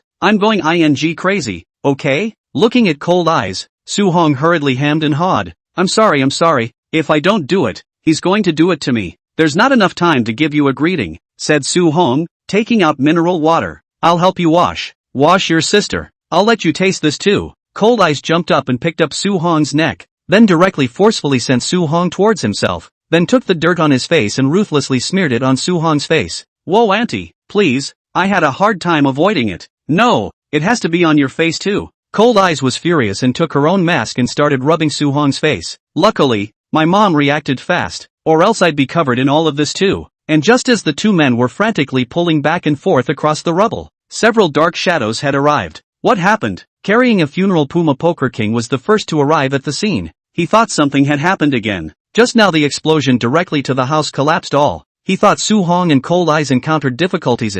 The movement is so big. And on the other side the white elephant carrying the body of the black tiger and the tengu arrived. Then they saw the scene before them. Cold Eyes was sticking his own mask to Su-hong's face. And the two were having fun. Even to the point of making Su-hong's face black and puffy. Immediately, the Poker King was enraged and directly slammed Morning Biao to the ground. I work my ass off carrying people over here. And you guys come back to show me love? You guys are really human. Funeral Biao covered his waist and looked at Poker King in horror. It's not like I'm showing you off. You're dropping me? Do you believe I'll die now so you can't get any information? The white elephant on the side silently put down the body of the black tiger. Brother, this life you probably cannot rest in peace. After a while, Su-hong realized that there were quite a few people behind him watching, so he hurriedly pushed Cold Eyes away. Don't make a scene, sis. A moment of disheartening. Seeing the Poker King, white elephant and the others, Cold Eyes then grunted, then left Su-hong's body and began to rub the mask with water. To them, the mask is their face, and this mask has followed them for years, more than their own face. Su-hong similarly took out mineral water and hurriedly washed his face. Not long after, they which cleaned themselves up and came to the front of the crowd. Su-hong awkwardly laughed loudly. Brothers, help you take revenge. That spotter of morning pumas has become one with the toilet. Cold Eyes, on the other hand, grunted and looked at Su-hong with a grudging face. If it wasn't for this guy, he wouldn't even smell so bad on himself. Su-hong glanced at the sun that was slowly descending not far away. In fact, today's day's harvest is still very good. Although he died a person here, but the Wei family a death and a captive, to a large extent, to limit the Wei family's actions. But it was assumed that the Wei family should have gotten word of their attrition. And if there was a rescue behind them, their situation would be even more dangerous. After thinking about it, Su-hong said, check if there is a locator on Funeral Biao. That's it for today. Go home. Chapter 163 Chennai arrives. The fog is lifting? 10 minutes later. Inside the dwellings of the cliffs of Xianhe village, Chen Yan sat in the house with a big smile, followed by Mo Yuqing, who at this time appeared a little anxious, with a hint of hesitation on her face. Chen Yan, I didn't realize you were the biggest liar around me. Mu Qingcheng looked at Chen Yan grimly, his heart very angry. Thinking about it, since his father left Windy City, Mu Qingcheng had always thought that Chen Yan was his biggest helper, and every time something happened in the family, he was the first one to step forward and offer advice. In ancient times, he was the #1 strategist of their Mu family, but just this schemer is the biggest mole on his side, monitoring himself every day. Looking at Mu Qingcheng's angry face, Chen Yan said unabashedly, young master, I, Chen Yan, grew up without a father or a mother. It was master who raised me from a young age. I started going to school, and master spared no effort to cultivate me, and I went abroad to study, and I was fed and housed to the highest standard. This favor I can't repay in this lifetime. It's actually hard for me. I know that you believe me, but the Lord ordered me to do it, and there was no way I could take your side. Then why on earth did you guys hide it from me? Could it be that I am not a member of the Mu family? Mu Qingcheng stared at him coldly. Chen Yan, give me an explanation. Don't attempt to lie. I already know all. If I know, I know. I accomplished my mission. The master won't blame me. Chen Yan shrugged. Since you know, then please, young master, can you tell us about the process you know, so that my subordinate can explain to the master? Upon hearing these words, Mu Qingcheng's icy cold eyes once again looked at Chen Yan. Chen Yan, you're trying to trap me again. Are you thinking of telling me what I know? If I don't find out something, you just skip it? Of course not. Since I'm here, naturally I already have a degree. Chen Yan smiled, then replied calmly, since young master doesn't want to talk about it, let me do the talking. My guess is that young master used Tan Tianjian's connections to secretly install a lot of hidden cameras in Windy City, including the Mu family, the Mo family, and the vicinity of the company or construction site, and then surprisingly found out that Mo and I were actually seeing each other through daily observation, right? Although you're in prison, with Tan Tianjian and King Xiong on the outside, you've actually gotten more information than you did in the Mu family. Hearing Chen Yan's words, Mu Qingcheng snorted coldly. You're talking nonsense. Get to the point. I want to know what the hell you guys are doing. What exactly is the relationship between the Mo family and our family? And, what is the relationship between the Su family and the Mo family? Looking at Mu Qingcheng's firm eyes, Chen Yan couldn't help but feel a beat in his heart, then calmly said, young master, I can confess to you, but he cannot be present. Saying that, Chen Yan looked at Tan Tianjian. Tan Tianjian shivered in fear. That, Mr. Chen, can you just treat me as a dog? I promise I'll pretend I didn't hear about this matter. He thought the gang was going to silence him and hurriedly fell to his knees to beg for mercy. Chen Yan smiled. Don't worry, Mr. Tan, you're still useful back there. After saying that, he looked at the Bear King. The Bear King didn't make a move and just waited for Mu Qingqing's order. Mu Qingqing pondered for a moment, then nodded, only to see the Bear King walk to Tan Tianjian's face. Then with a single hand slash, he directly knocked Tan Tianjian unconscious, then threw him in the inner room. That'll do, Mu Qingqing said icily. Young master, you should already know about the D3 potion. After making sure that there were no outsiders in the room, Chen Yan then slowly spoke. Only when the words fell, the Bear King's eyelids suddenly jumped. The assassin organization he was in before, Above the Moon, had this potion, but that potion wasn't something that an assassin of his level could access. He hadn't exchanged it, and he didn't have the points to exchange for that thing. On the other hand, Mu Qingqing on the side nodded calmly. At that time, when they checked Zhou Yuming, they checked the D3 potion. At that time, he was still preparing to find an opportunity to get close to Mo Yujing as a lickspittle, so as to extract the information of the D3 potion. As a result, just after arriving at someone's door, Mo Yujing was falsely accused of being a rapist, then went inside. So halfway through this potion thing there's nothing more to investigate. However, when Chen Yan said these words, the doubts in Mu Qingqing's heart were alright. No wonder Mo Yujing had falsely accused himself at that time. Odds are that part of the reason must be to keep yourself from pursuing the potion. Looked into it, but was interrupted by Rainbird. So what the hell is this potion from? Chen Yan, this potion, which can activate the power in a person's body for a short period of time, can turn you into a monster that is almost invulnerable to swords and guns, even if you are just an ordinary person. However, this potion also has a very obvious drawback, and that is that after the potency is over, it will leave one with permanent aftereffects, and even if one is on the battle spirit list, it will cause irreversible damage to his body. That's why this potion is a banned drug in our Dragon Kingdom, and because of this banned drug, there was once a big incident in our Dragon Kingdom. As the words fell, Mu Qingqing instantly understood why he did not let Tan Tianjian listen to this matter. He was the deputy chief of the chief's house and ate the imperial food of the heavenly court, so it was not certain that something would happen to him in the future after he heard it. In the next moment, Mu Qingqing asked suspiciously, "You guys are doing things so stealthily, and even trying to hide it from me, just because you're secretly selling the D3 potion?" Chen Yan nodded, without the slightest hesitation on his face. "Are you guys crazy? You know that this potion is a forbidden drug.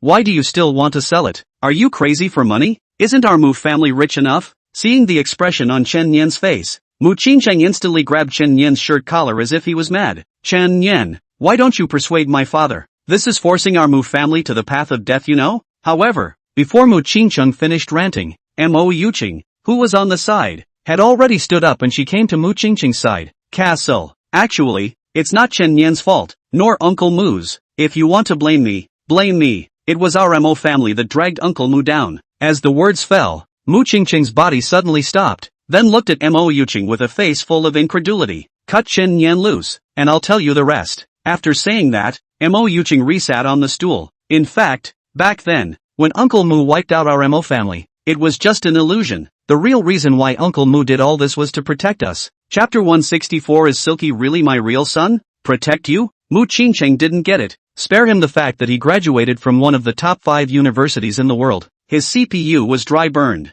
Back then, their Mo family was wiped out in front of their own and his father, his elder brother, were watched by themselves jumped into the moat, and the body of their own have seen it. How could it be for the sake of protecting them? Looking at Mu Qingqing's incredulous eyes, Mo Yujing seemed to understand what he meant and blandly explained. The bodies, in fact, were designed so that the bodies themselves would be too waterlogged to see their faces, and the police would be fooled by some random fooling around. I was alive at the time, and as long as I confessed, others would not? Speaking of this, Mo Yujing's face slightly reddened, because the Mu Qingqing of that year thought that he had really killed his father and elder brother and sister-in-law. He was depressed for a long time, but for the sake of the plan, one cannot tell the truth. It wasn't until recently that the Mu family was going to go to the sandy ruins with the Wei family, and in order to cooperate with them, this was when he himself re-entered the public eye. And in order to be able to make Su Jiancheng trust herself enough, she even went to learn the Night Cat's mastery, specially staged to steal the body from the hospital. If it wasn't for Su Hong coming out to make trouble,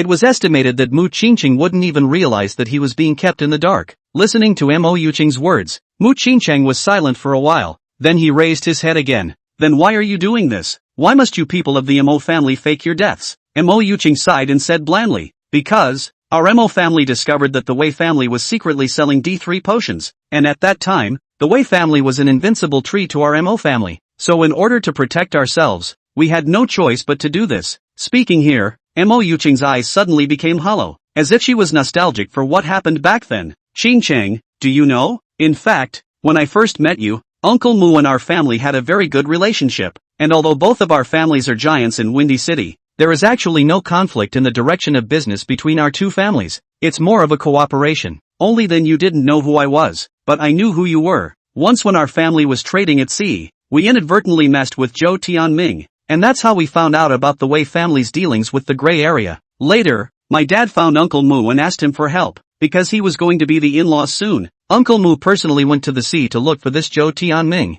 and then, he got to know Xinyu. Speaking of this, Mu Qingqing suddenly remembered that once Su Hong had told himself, when searching for sailing records, he had discovered that Mu Ao Tian had once traveled on the same ferry as Zhou Tianming and Xinyu. At that time, Zhou Tianming and Xinyu were together, but since that time, Mu Ao Tian and Xinyu had somehow gotten together. It seemed that Su Hong's guess was correct. Thinking of this, Mu Qingqing asked, Xinyu was originally in league with Zhou Tianming, right? Why did my father later come together with Xinyu? There's something I don't know if I should say. Mo Yuqing licked her lips, somewhat hesitant. Say, my love for you is a love that grows over time, but Xinyu and Uncle Mu's love is love at first sight. Mu Qingqing froze and said in horror, Xinyu is the same age as me. That's why I'm asking you what I should or shouldn't say. Seeing that the topic was getting a little off track, Mu Qingqing was silent for a moment before musing. Go on, this matter will be brought up later. At that time, Zhou Tianming didn't know Xinyu's identity and just treated her as an ordinary underling. But it turned out that he didn't realize that Xinyu was trying to use the Wei family's connections to find channels on her own. Later on the boat,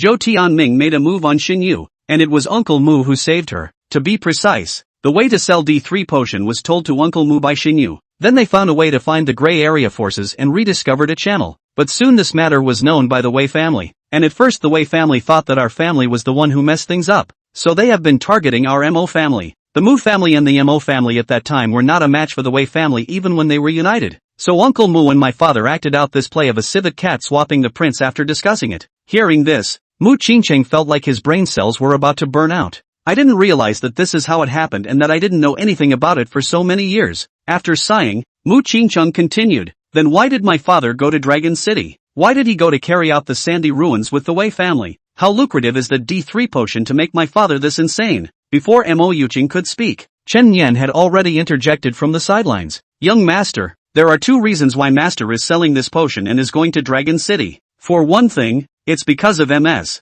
Shunfish, and two, it's because of the power. You don't know how tempting the 9 great families are to ordinary people. The old master is not willing to be stepped on by others in his life. His character, the young master should know. The D3 potion may not be as lucrative as one might think, but it is, and it can help your lordship get to the pinnacle of power. Hearing Chen Yan's words, Mu Qingqing nodded. That was true, father, but also not so high ambition. He would not be just a dozen years to turn the Mu family into the leader of the Windy City. Now it is hard to get on Shinfish. He will never let go of such an opportunity. Although things turned out to be a bit unexpected, Mu Qingqing had at least gotten the answer he wanted. Mu Qingqing then looked at Mo Yuqing again. Yuqing, since that's the case, then where are your father and the others now? Hearing this, Mo Yuqing shook her head. They are on a secret mission. I can't tell you. No sis, have you forgotten what I am today? I'm a kidnapper. I'm here to break the ice. Saying that, Mu Qingqing fished out Silkcheng, who was playing with mud on the ground, and a knife was ruthlessly placed on his neck. If you don't make it clear to me, I will definitely let him go out lying down today. However, such an action caused Mo Yuqing to roll her eyes, as if she was not afraid of Mu Qingqing making a move at all. Hurry up and kill Silk Clear. Let's see if you kill Uncle Mu's own grandson. Will he pop back from Dragon City and kill you? Not sis. Let me tell you. Don't you say today is my father's own grandson. He is the god of heaven's own grandson. If you don't make it clear to me, he'll be dead today too. Mu Qingqing said resolutely, but the next moment, he suddenly froze. No, whose own grandson did you just say? My dad's own grandson? Is Silky Clear my son? Chapter 165. The Savage is 85? Sandy Ruins. Half an hour later, Su Hong and the others returned to the base camp. when they threw Morning Biao in the house, they found the big wild man brother playing with mud in the corner of the warehouse, with Chen shouting on the side trying to communicate with him with a kind face, and everyone else, except for those who were out on sentry duty, were watching how Chen shouting trained the savages. What's going on here? Are you guys watching a monkey show? Su Hong walked into the warehouse and froze, saying, Muyu Tian turned to take a look at Su Hong. They came back, immediately jumped up from the marching bed. There is no signal in here again, can't swipe the cell phone. Don't look at the monkey playing, bah, don't look at the training savages to see what. It's not like we didn't get anything at all today. This savage's language system has been disorganized from staying within the sandy ruins for a long time. He can only speak simple words now, and his IQ seems to have deteriorated to about 10 years old. Shouting got a few points of information with coaxing. 4-1. He's not the only one of the wildlings within the sandy ruins. They seem to have a small tribe and their usual way of life is to hunt the wildlife here. 2. Their tribe is in the Kirin district, about a dozen of them. 3. According to his own disclosure in Shouting's deduction, this savage, at least 85 years old. 85. Su Hong's eyes widened. No, this dude is 85? He looks at most 45 alright. 85 indeed, and at least 85 years old, but for some reason, his body retards aging very quickly, so he looks very young. Whoa, really? If this thing is researched, wouldn't it be rich? Who doesn't want to slow down aging? Upon hearing this, Su Hong was even more surprised. However, Muyu Tian shrugged. Everything in the world has a price. Although this savage has slowed down his aging, his brain is shrinking more and more. It's like repelling wolves. He obviously has a gun in his hand, but he only knows how to expel them with candlelight. He doesn't know how to use a weapon. That gunshot was triggered by him unintentionally. Hearing this, Su Hong nodded in agreement. It's true. Face value and IQ are inversely proportional. Look at that girl Moshiru. Good looking is good, but stupid is also a bit stupid. Looking at his future son-in-law's evaluation of his daughter, Muyu Tian white eyes are almost rolled up to the sky to go. Big brother, I see you. This IQ is also general, which have in front of their own old husband said his daughter stupid. Between the two people talking, Muyu Tian again realized that there was still a man lying on the ground who was tied up in 5 different ways, and immediately asked in surprise, where did this come out of the human stick? What happened to you guys today? Su Hong bristled. One bad news and one good news. Which one do you want to hear? Bad news? The black tiger is dead. What? Muyu Tian's eyes widened. What about the good news? 2 dead on the opposite side. Glancing at the funeral puma on the ground, Su Hong changed his words again. No, it's dead. 1 captured 1. It's this man's stick. You interrogate yourself. I'm a bit tired. Rest for a while. After saying that, Su Hong then directly laid down on the traveling bed, and off to the side. The white elephant had already taken his army shovel outside and started digging a hole. As together into the sandy ruins of the Cold Eyes, and Tengu also did not idle together to help walk out. Only left the Poker King to bundle into dumplings of funeral puma thrown to the front of Muyu Tian. Mr. Mu, this guy is Morning Biao of the killer list 108. The one who died was his observer. See for yourself. I'm also a little tired and want to rest. After saying that, the Poker King also lay down on the marching bed. In fact, their day of just exploring the map had made them quite tired, and the feeling was as if you were trying to stroll through an entire city by walking for the same reason. Even for a physique like theirs, they were a bit unable to carry it. Coupled with the fact that a teammate had died and the mind had been under high tension, it was natural for people to feel tired. And outside the warehouse, the 3 Cold Eyes had already dug the pit,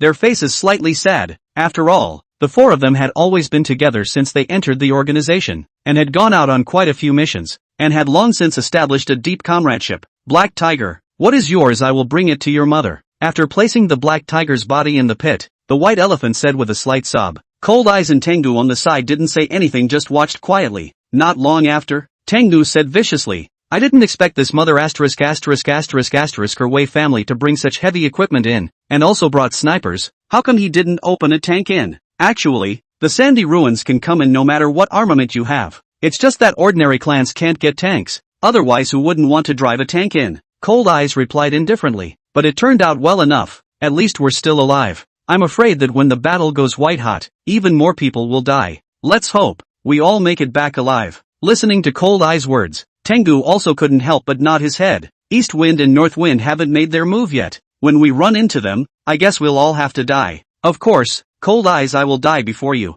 Cold Eyes looked at Tengu with a serious face. Tengu, you don't really need to be like this. I only have comrade-in-arms feelings for you. Hearing this, the Tengu immediately frowned. I know, it's that guy Su Hong who is hindering us, or else. But before the words were finished, Cold Eyes had already interrupted. Tang-gu, I'll tell you again, even without Su-hong, I won't like you. Who can know what's going to happen in the future? Cold Eyes, I won't give up. Forget it. Cold Eyes felt that it was useless for him to say this to Tang-gu. This guy was always dead to himself, so if he liked it, he wouldn't lose a piece of meat anyway. After burying the black tiger, the three men bowed slightly to his grave before the white elephant kicked the black tiger's jade pendant in his pocket. Let's go. Go back and rest. Cold Eyes nodded. The three of them then headed for the warehouse. Just as he arrived at the door of the warehouse, he saw Muyu Tian interrogating Morning Biao. Although Funeral Biao was tied up in the corner, his eyes were full of coldness. If you don't talk again, I'll make your life here worse than death. Morning Biao sneered. Life is worse than death? I've experienced this kind of taste a long time ago. Whoever can enter the sandy ruins isn't holding the determination to die. Muyu Tian, do you know why I didn't kill myself after I was captured? Muyu Tian frowned slightly, then shook his head. Morning Biao continued to sneer. That's because I haven't met you yet. Now, my mission is complete. In the next moment, Morning Biao opened his mouth and hardened his teeth. Muyu Tian seemed to realize something. His eyes were horrified as he stood up from the marching bed, and walking into the doorway of the warehouse. Cold Eyes seemed to realize the meaning in those words, and after glaring at him with wide eyes, he shouted angrily, "Run! There's a bomb in his body." Chapter 166. The situation has changed suddenly. All of them are injured. To be reasonable, how could Su-hong not expect that the kind of human bomb in the movie would really appear by his side? Big brother, you're a human being, not a tool. Don't you get choked up eating with bombs hidden in your teeth? In case you chew a beef jerky and crash, you turn yourself into jerky. Hello? But it was no use at all for Su-hong to think that much, because this bomb really exploded. In just an instant, the entire warehouse was blown down, so people are experiencing tinnitus in their ears. After the explosion, Su-hong withdrew the hard qigong on himself, kicked away the rubble on himself as fast as he could, and climbed up from the rubble. Is there anyone still alive? Su-hong frowned, feeling the bleak air around him. His heart couldn't help but be horrified. It's over. It's over. In thought they'd bring back a hostage to get intel, but they didn't realize it would turn out to be the trigger for their demise. Just as Su-hong was worried, the ruins next to him similarly began to shake, and then 1, 2, 3 climbed up a few people. Bah! It's a good thing I didn't die in my sleep, or I'd be dead as a mother. The first one who stood up was Poker King. He had already reacted before it even exploded and directly hid under the bed. After all, the bomb on Funeral Biao was not that kind of instantly detonated electronic bomb, but that kind of earth-made extruded bomb. If not, it would not have been possible to escape Poker King's inspection. These bombs generally give people time to react and are not considered destructive in power, so when Death Puma was chewing on his teeth, everyone was reacting, apart from the Poker King, Cold Eyes, Tang-gu, and White Elephant, who were originally at the entrance of the warehouse and didn't get much of a ripple effect, so they were also safe. And the only ones who weren't safe were Muyu Tian, who was the closest to Morning Biao at the time, and Savage and Chen Xiaoting, who were crouching in the corner. If you're not hurt, save lives first. Seeing that there were still people who hadn't climbed out, Su-hong immediately began to rescue them. Coming to the original location of Muyu Tian, it had already turned into scorched earth after the explosion, and quite a few bricks and sand buried the place. This place belongs to the area that was the hardest hit by the explosion. Su-hong was digging this place, while the others went to dig where the others were, and in a short while, the bricks were cleaned up by Su-hong. 3 silhouettes revealed themselves in front of him, only to see that Aba Jiu were lying on Muyu Tian's body alive or dead, while Muyu Tian didn't seem to have suffered any serious injuries except for some light injuries on his face. Pull me. Muyu Tian spat out a mouthful of the dust he had eaten into his mouth with difficulty. Su-hong pulled Muyu Tian up behind him, but Aba Jiu had different degrees of injuries. Buster's back had a large gash and the man was unconscious. Joe's was fine, he just fainted due to the shockwave of the bomb, but it was up to the doctor to say whether he was alright or not, and others are the ones who didn't make it out from digging in the rubble. Soon, the others were also dug out. Besides Chen Xiaoting, the other doctor was called Luo Deshang. He had also fainted at this time. His clothes were torn. Luckily in the warehouse the vast majority of the people were wearing bulletproof vests, so it looked like his life wasn't in danger either. Overall, there were no fatalities among their 19 men, but the cost was severe. A number of people were incapacitated. Where's Dr. Xiaoting? Seeing that one by one the injured were rescued, but only Dr. Xiaoting was nowhere to be seen. She was also very close to the explosion at the time, and at that point in time she was interacting with the wildlings and completely oblivious to the interrogations here, so she had the one with the greatest potential for casualties. And it wasn't long before the Poker King shouted, "I found someone! Here!" After the others had placed all the wounded in the clearing, everyone rushed to their feet and headed for the Poker King. In a short while, it was discovered that in the corner of the warehouse, the savage was lying on top of Chen Xiaoting. The former's back was directly torn apart, with wounds all over the place, and bright red blood kept oozing out of his back. Chen Xiaoting, who was underneath the savage, wasn't in trouble at all, only briefly stunned by the shock. Everyone was silent. I didn't think the savages would do that. If Aba Agio protects Muyu Tian because of the grace of nurturing, then the savage protects Chen Xiaoting based entirely on the grace of one day's companionship. It was just that he didn't expect that the savage would care so much about Chen Xiaoting that he would use his own body to block the shockwave. Save the day. First, we'll bandage up the big wildling brother. Looking at the scene in front of him, Su Hong was also touched by his heart, so he hurriedly led the people to send the savages to the safe ground. Although they are not professional doctors, they do know the most basic nursing knowledge, stopping bleeding and bandaging and whatnot. In no time at all, 20 men were gathered. No one died. Buster and the savage were seriously injured. Luckily everyone was alert enough to react as fast as they could when Muyu Tian made a sound to remind them, which prevented anyone from dying. Muyu Tian looked at the moon above his head with a gloomy face. I did not expect the Wei family to be so vicious. Even to everyone is loaded with this kind of clay bomb. If today he is not life, which came in just the second day he had to karma. What grandiose endeavors. Where is there any chance for him? Not only Muyu Tian, Su Hong on the side of the heart is also slightly sunken. He felt that he is still too tender. Did not think that this funeral puma is a human bomb. Or maybe everyone in the Wei family has this kind of clay bomb in their teeth. They are a bunch of dead soldiers, came in and did not want to go back alive. It seems the situation is more dire than he thought. The crowd after the bomb all seemed relatively silent. Not long after, Muyu Tian took a deep breath and stood up from the ruins, coming to the front of the crowd. Don't be discouraged, everyone. Let's find a new place and move the wounded and supplies. Cold Eyes, you and Su Hong find a suitable place nearby. Then tonight we'll move everything overnight to a safe place. I'm afraid the explosion here will alert the Wei family. Everyone needs to take care of the wounded first. Find a place to rest and recuperate for a few days, and then we'll explore the surrounding area. Cold Eyes glanced at Muyu Tian. If we keep hiding,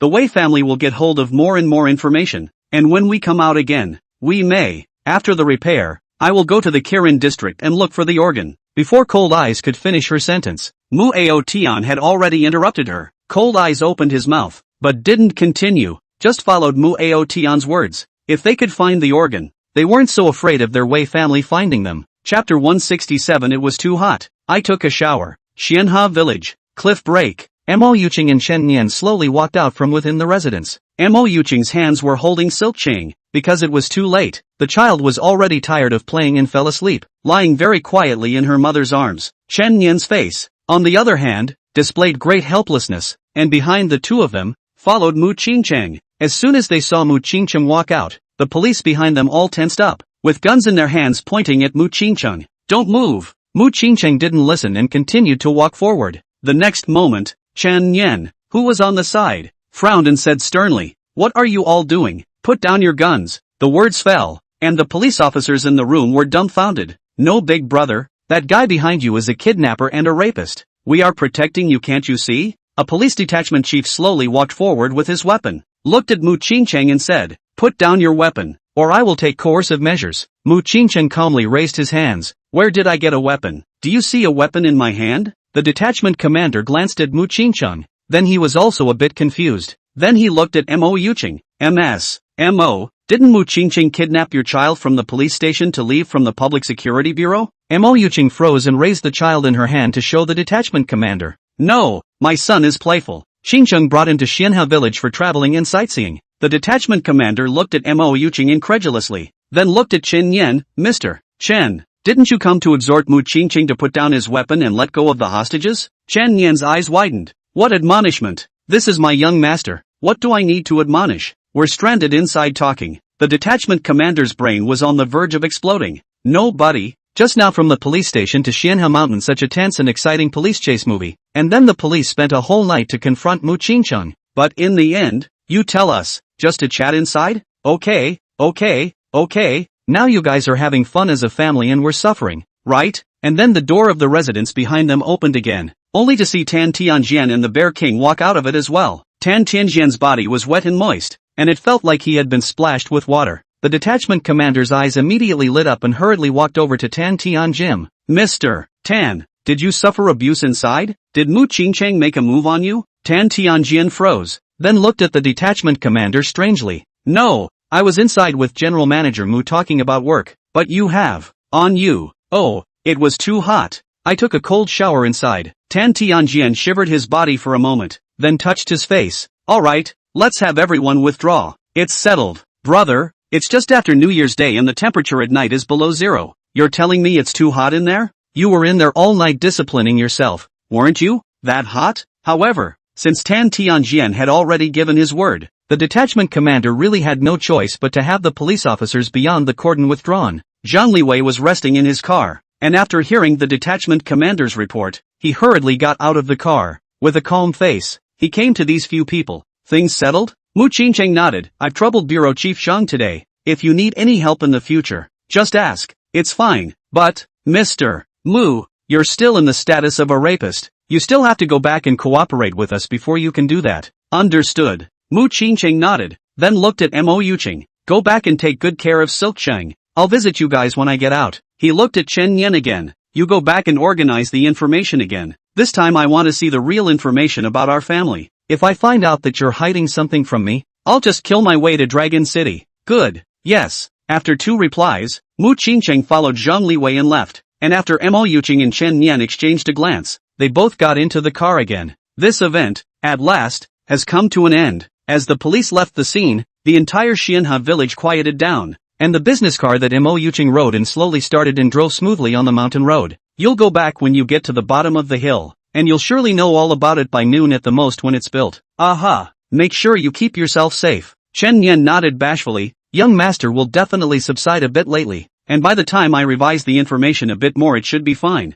Good. You don't have to worry about safety. At least Bilt likes me for now. But it's fortunate that I told Qingqing today that Silky Clear is his child, or else I wouldn't have been able to round it up. Speaking of this, Mo Yuqing couldn't help but snort a laugh. After this guy Mu Qingcheng heard that Silk Clear was his son, you don't even know how dumbfounded he was. Originally, after the paternity test, he always thought that Silk Clear is the child of himself and Su Jiansheng, but he guessed that he could not have dreamed that Silk Clear's head is just a head cover. He deliberately gave Mo Shiryu the opportunity to let her go to do paternity test. That girl is also very naive, but also really on the set. Let's just say that both siblings are adorably stupid. Just as the two were breathing a sigh of relief, a voice suddenly appeared behind them. You too, so happy in broad daylight. Aren't you afraid the organization will find you in trouble? Hearing such a hollow voice, for just an instant, Mo Yuqing and Chen Yan all froze. In an instant the hairs of sweat stood up and a cold sweat broke out on his back. From the car until now they surprisingly did not notice at all that there is actually someone in the back row.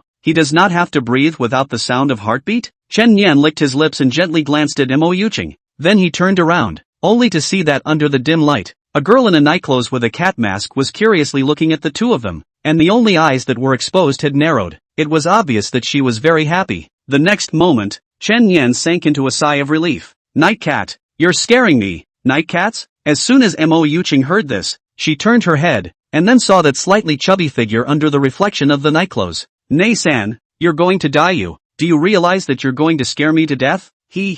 Sister, it's Dad who told me to come. He said that something might have happened here. Let's see if I can help in any way. As a result, just as I arrived, I saw you coming out with my brother-in-law and the others, so I just went to the car to give you a surprise. You're a surprise big sister. You're going to give someone a heart attack. Chen Yan almost cried. If someone heard their conversation, the organization really blamed down. The King of Heaven cannot protect his head. Chapter 168 Killing 100 enemies, losing 1,000 yourself. After an hour of hustling, Su Hong and the few others who still had mobility moved the other wounded to a factory building not far away. This factory building was patchy and looked like it was about to collapse as well, but compared to the other houses, it was kind of intact, and with only one floor, it was relatively safe. It's not too far from the last base camp. Big brother, what are you in such a hurry for? Old me is almost exhausted. The Poker King cried without tears, placing the last of the supplies in his hand on the ground. Those two Hercules are still fainting. You really take us as bulls and horses. Sohan didn't say anything, but just panted and placed the supplies on the ground. You don't understand. It's going to get worse in a little while if we don't act soon. After speaking, Su Hong looked up at Mueo Tian, who similarly nodded his head, because he thought of it too. That's why he decided to set up his newly built base camp in the plant not far away. After moving the supplies, Mueo Tian came to Su Hong's side. You're going with cold eyes? Are you sure? Su Hong bristled. It's not like fighting for your life. There's nothing wrong with it. After saying that, Su Hong looked at Cold Eyes. Cold Eyes nodded right away. Then she looked at Tengu and White Elephant. Protect the supplies in the plant. I'll go with Su Hong and come back. Upon hearing this, Tengu hurriedly stood up from the ground. I'll go with you. I can protect you in critical moments. No, you'll die if you go. Cold Eyes replied indifferently. Su Hong, on the other hand, walked to the side of the Tengu. Little licking dog, stay at home. You can't participate in a battle at this level. Su Hong, you. Tengu gritted his teeth and glared at Su Hong. But before he could say anything, Su Hong continued. I don't have a problem if you want to send yourself to your death. The Poker King is a bit more powerful than you. I didn't let him go just the same. As the words fell, the Tengu had nothing more to say. After all, the only ones their team could hold were Cold Eyes and Su Hong. It's just that this guy Su Hong's mouth really stinks. Doesn't give face at all. After looking at each other, Cold Eyes and Su Hong disappeared. The explosion sound of this kind of clay bomb is still different from the sound of ordinary bombs. Its sound is more muffled, like the sound of loud thunder from a clear sky. So Su Hong pondered why the Wei family did not support them after they fought for so long when they were obviously so close to their base camp during the daytime, thinking that their ambition was even more than their own, and that they wanted to utilize Funeral Biao to find their base camp so that they could kill them all in one go. So Mueo Tian and Su Hong made a plan to relocate the simple base camp. Then they decided to return to the original place again. Su Hong believed that the Wei family would definitely come to collect the corn, and in the meantime, several speedy running silhouettes flashed through the Xuanwu district, and any small creatures that got in their way along the way were quickly taken care of by them. Suffice it to say, as soon as the explosion was over, they were on the move. The Wei family's crowd could clearly distinguish that the explosions were surprisingly only 20 or so kilometers away, so in order to obtain greater battlefield results, they didn't hesitate in the slightest, and the 8 elite warriors set off directly, even to the extent that they didn't leave any of their warriors in their base camp, because they were certain that the Mu family at this time definitely didn't have the time to sneak up on their base camp. At a full run, after about an hour, they arrived at the location of the explosion. At the head of the group was a middle-aged man with a very serious-looking expression, wearing a white uniform and looking imposing. Big brother, we seem to be late. Another voice fell, dressed in the same white uniform as he was, except that he appeared a little younger and slimmer. Dongfeng nodded and frowned as he jumped off the wall before walking over to this blasted warehouse. The scorched earth on the ground is still smoking. The brick walls of the warehouse are scattered in all 4 directions of the surrounding open space. After peeling away the bricks on the ground,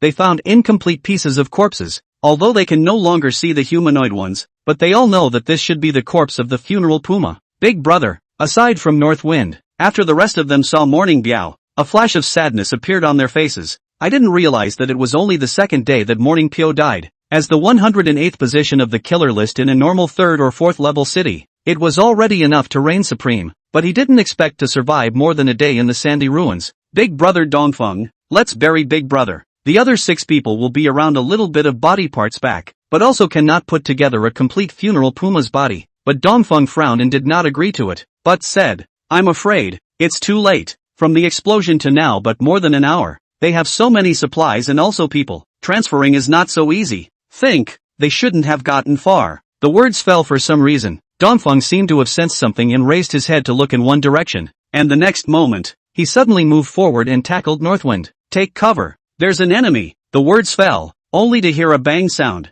In the Northwind just stood on the position of a bullet swept through the wall behind him through a hole. The other guy wasn't so lucky. After East Wind pounced on Northwind, the other man's brain was instantly pierced through, and the next second he was lying straight on the ground. The others reacted at once and scattered. Damn, this Dongfeng has really good reflexes. If it wasn't for him, I would have directly taken out a big shot on the war god ranking. Su Hong, who was hiding in a corner not far away, cursed. As the man with the Yan Shuangying character card, he could say that his gun skills were even better than that Morning Biao, but he just didn't expect this East Wind guy to anticipate the danger and pounce on North Wind. And after the gunfire stopped, the first thing East Wind did was to pull North Wind towards the back of the bunker and crawled towards it, pulling out his own weapon without the slightest hesitation and leaning against the wall. Asterisk asterisk asterisk asterisk. We fell for it. I thought that these people should not be able to fight back after being baptized by the bombs, but I didn't expect to be slaughtered again before I had a chance to be happy. And my own people were slaughtered again. There's always an unspoken depression. Now the opposite side had not yet seen the man himself, and his own side had been attenuated by 3 men. Why does it always feel like something is wrong?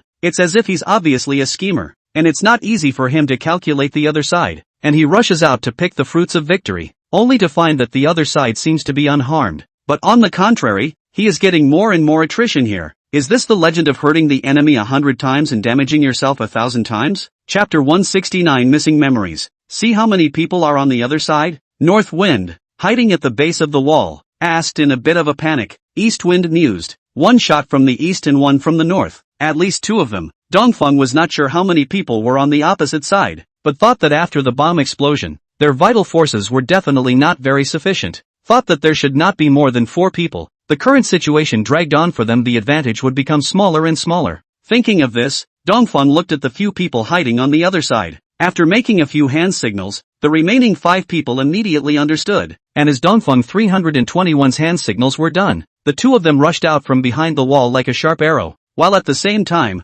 those 5 people with their guns shot sharply in those 2 directions for fire suppression. The 2 men, East Wind and North Wind, were responsible for rapidly approaching the target. As the 48th and 49th ranked experts on the God of War list, their speed was naturally like ghosts. They were also one of the 4 guards of the Marshal's house, with rich experience in the battlefield, or else it would not have been possible to anticipate the danger ahead of time and dodged Su Hong's bullets. After quickly arriving at the corner of the wall where the gunshot had just been fired, both of them similarly did not hesitate to blast their fists into the side of the corner. But unfortunately, they only hit the air, because Su Hong and Cold Eyes were no longer where they were just now. The 2 stopped their bodies and looked around somewhat blankly. If the enemy was moving, they should have been aware of it themselves. But the next moment, a ghostly figure suddenly appeared above their heads. "Hey, big guy, are you looking for us?" Dongfeng looked up in horror, and then he saw that at the top of the house, Su Hong was looking at him with a grin on his face and an automatic rifle in his hand. And at that moment, Dongfeng almost saw Taifeng himself. Ta-da!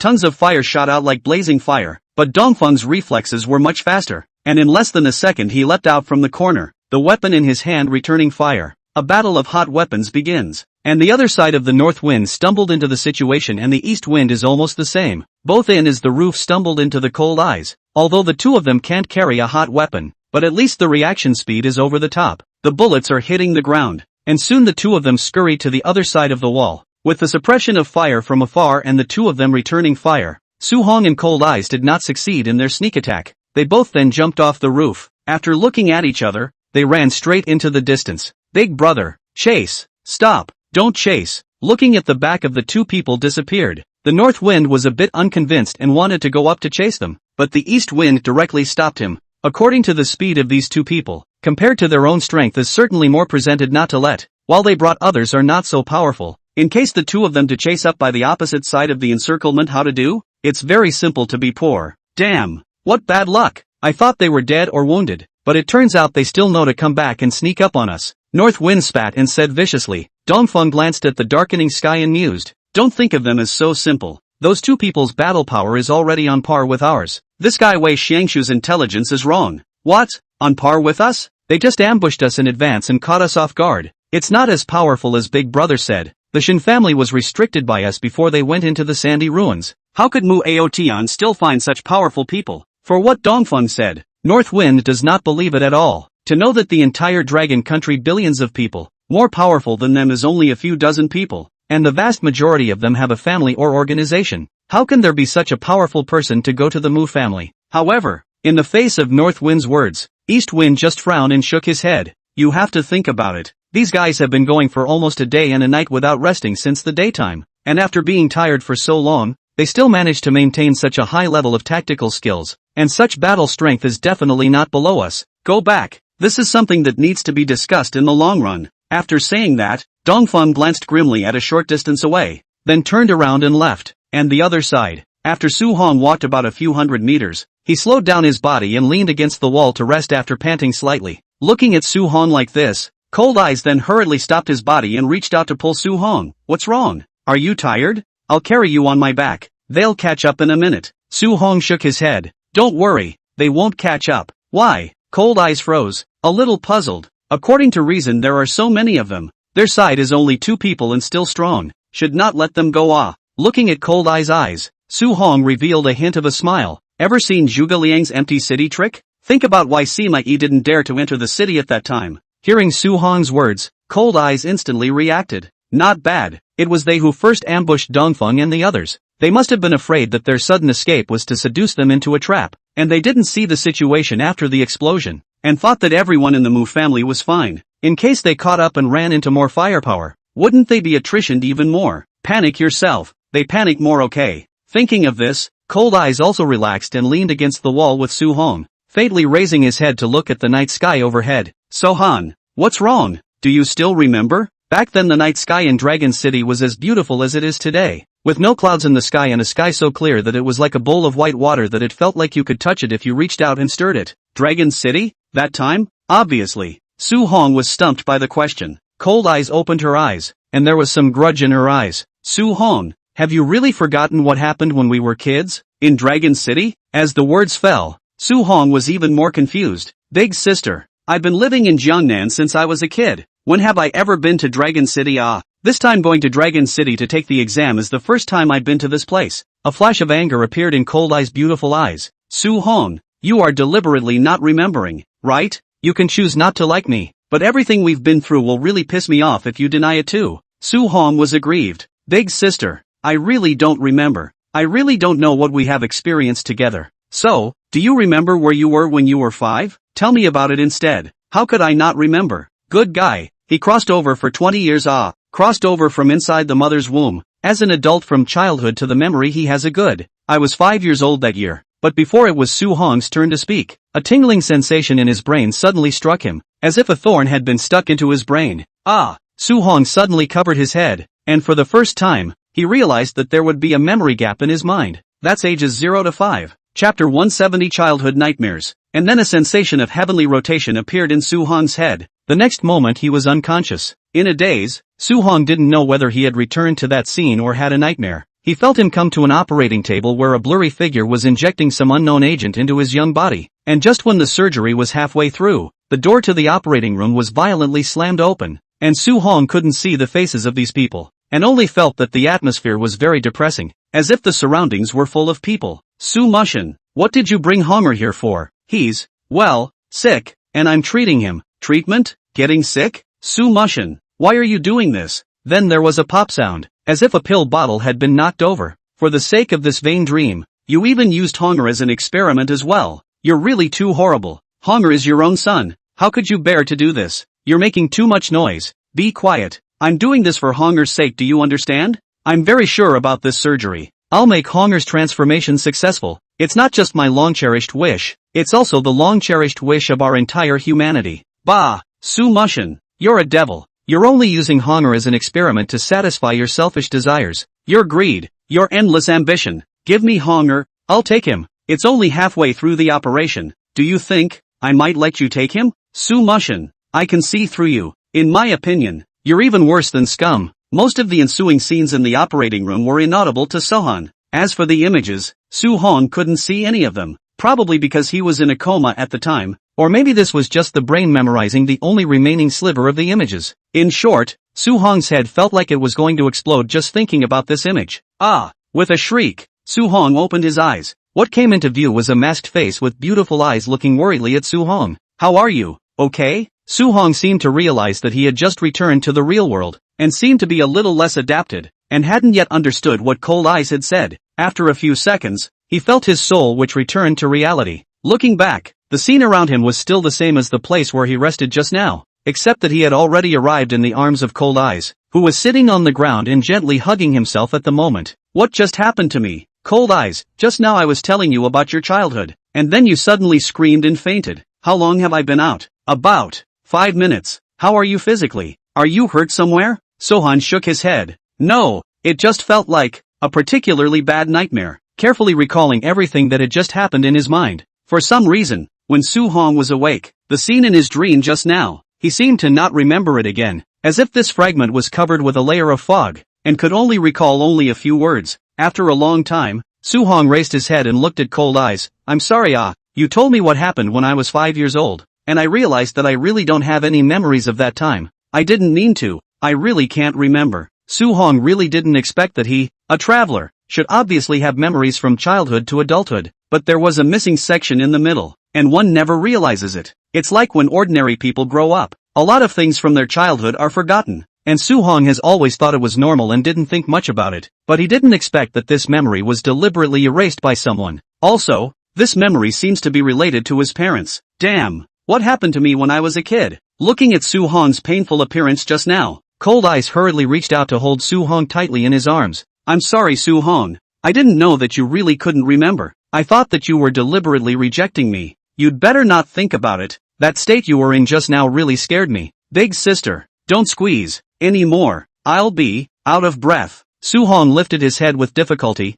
A milky scent made himself gasp for breath. The next moment, Cold Eye's face instantly reddened, rolled her eyes, then let go of Su Hong, still joking. I see nothing wrong with you. Hey, it's just that my head still hurts a little bit, not much else. Su Hong climbed up from Cold Eye's arms, then leaned against the wall. Cold Eyes also sat beside him in passing, and the two looked at the stars in the sky together. After a while, Su Hong suddenly said, Cold Eyes, what's wrong? Can you help me remember what happened when I was 5? I can't remember anymore. Well, when you were little, you looked like a porcelain doll, especially cute, but you spoke in a big brotherly way, like you were just a few years old and had the look of having lived to tell the tale. You're also especially righteous. You're a big brother to so many kids in our compound. Remember that time I was taken by a stranger? Speaking here, the Cold Eyes suddenly looked at Su Hong. Then she sighed again. Oh, you don't remember. That time I was taken away by an outside stranger, when Mom and Dad weren't home, and the guards were missing from the compound, and then a stranger swooped in and took me away, and you were the one who stepped in and saved me, using your wits to drag the guards back. It started that time, and I decided that when I grew up I was going to marry you. Only later. Speaking here, the Cold Eyes looked at Su Hong. You suddenly disappeared, and your family moved away from the compound. I have been looking for news of you all these years, and then, I met you here. Hearing Cold Eyes' words, Su Hong couldn't help but freeze. He didn't realize that he had this experience when he was a child, and since he had gone to school, he had never thought about what happened when he was a child. No wonder you're after me so hard. So I was this good when I was a kid. Sohan joked narcissistically, but there was a hint of bitterness in his eyes. And in the meantime, 180,000 miles away in Dragon City, a surveillance room. Have you found where Su Hong is? Gao Yuanshan asked as he looked at the legionnaires. The soldiers sitting in the monitoring room gave an operation, only to see the craft several hundred meters up in the air constantly searching for heat sources on the battlefield. Looking again, as soon as I can, sir, the soldier replied. Gao Yuanshan nodded. Call me when you find it. I'll be right there. However, Gao Yuanshan was just about to turn around and go to rest when the door to the monitoring room was suddenly opened, only to see a woman in military uniform walk in with a girl on her arm. It was clearly Chu Lingmei and Mo Shiryu. What are you doing here? This is a military base. You're not messing around by coming in here. Chu Lingmei snorted coldly. Don't forget, I'm also a colonel-ranked officer. Why can't I come in? Besides, I'm not at all comfortable with how little Hong is doing in there, and neither is CU. So what's wrong with us coming to see? Yao Yuanshan replied seriously. I will definitely ensure Su Hong's safety, but don't add to the chaos. Will you? Looking at Gao Yuanshan's expression, Chu Lingmei's eyes suddenly widened. Gao Yuanshan, I'm warning you, this is the second time you've rushed me. Ahem, honey, in front of the soldiers, can you give me some face? Upon hearing this, Gao Yuanshan's expression instantly softened and he said in a small voice. Chu Lingmei grunted. Cut the crap and hurry up to find out where Xiao Hong is, or you're not going home tonight. Yes, right away. Gao Yuanshan turned his ass around and went to work. Standing by the side, Muyu couldn't help but snort a laugh and said to Chu Lingmei, Auntie, you're really great.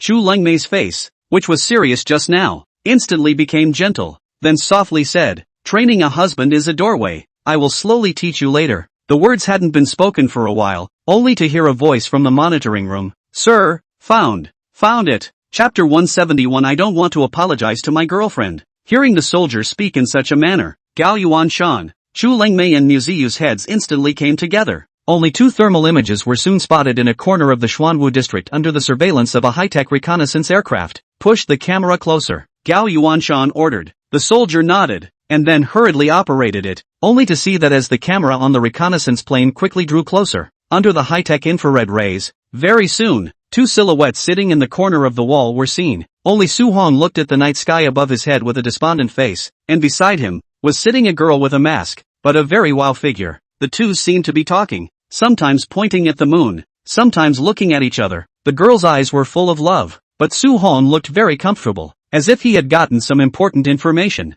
3 different question marks appeared in the surveillance room. Gao Yuanshan licked his lips, and the man was dumbfounded. Holy, where is this kid going to fight? I'm afraid he's not falling in love inside. Words out of the mouth Gao Yuanshan and regret. After all, Mo Shiryu on their side. Let her see Su Hong this way. What if she misunderstood? Chu Lungmei, on the other hand, frowned and asked seriously, who is this girl? Pull up the information and I'll take a look. Gao Yuanshan said with some difficulty, the lists of the people who enter the Sandy Ruins are all absolutely confidential. I'm only going to say this once. Don't make me go to the commander myself. Quick check this girl's information. Before the words were finished, Yao Yuanshan hurriedly turned around and shook the soldier next to him. It's, sir. The soldier man was shaking himself silly. The main reason is that Gao Yuanshan is usually very serious and particularly violent in the military. See who is not happy to who. Which of the division cadres of their army is not ruled by him? I did not expect that the wife of the high military commander came.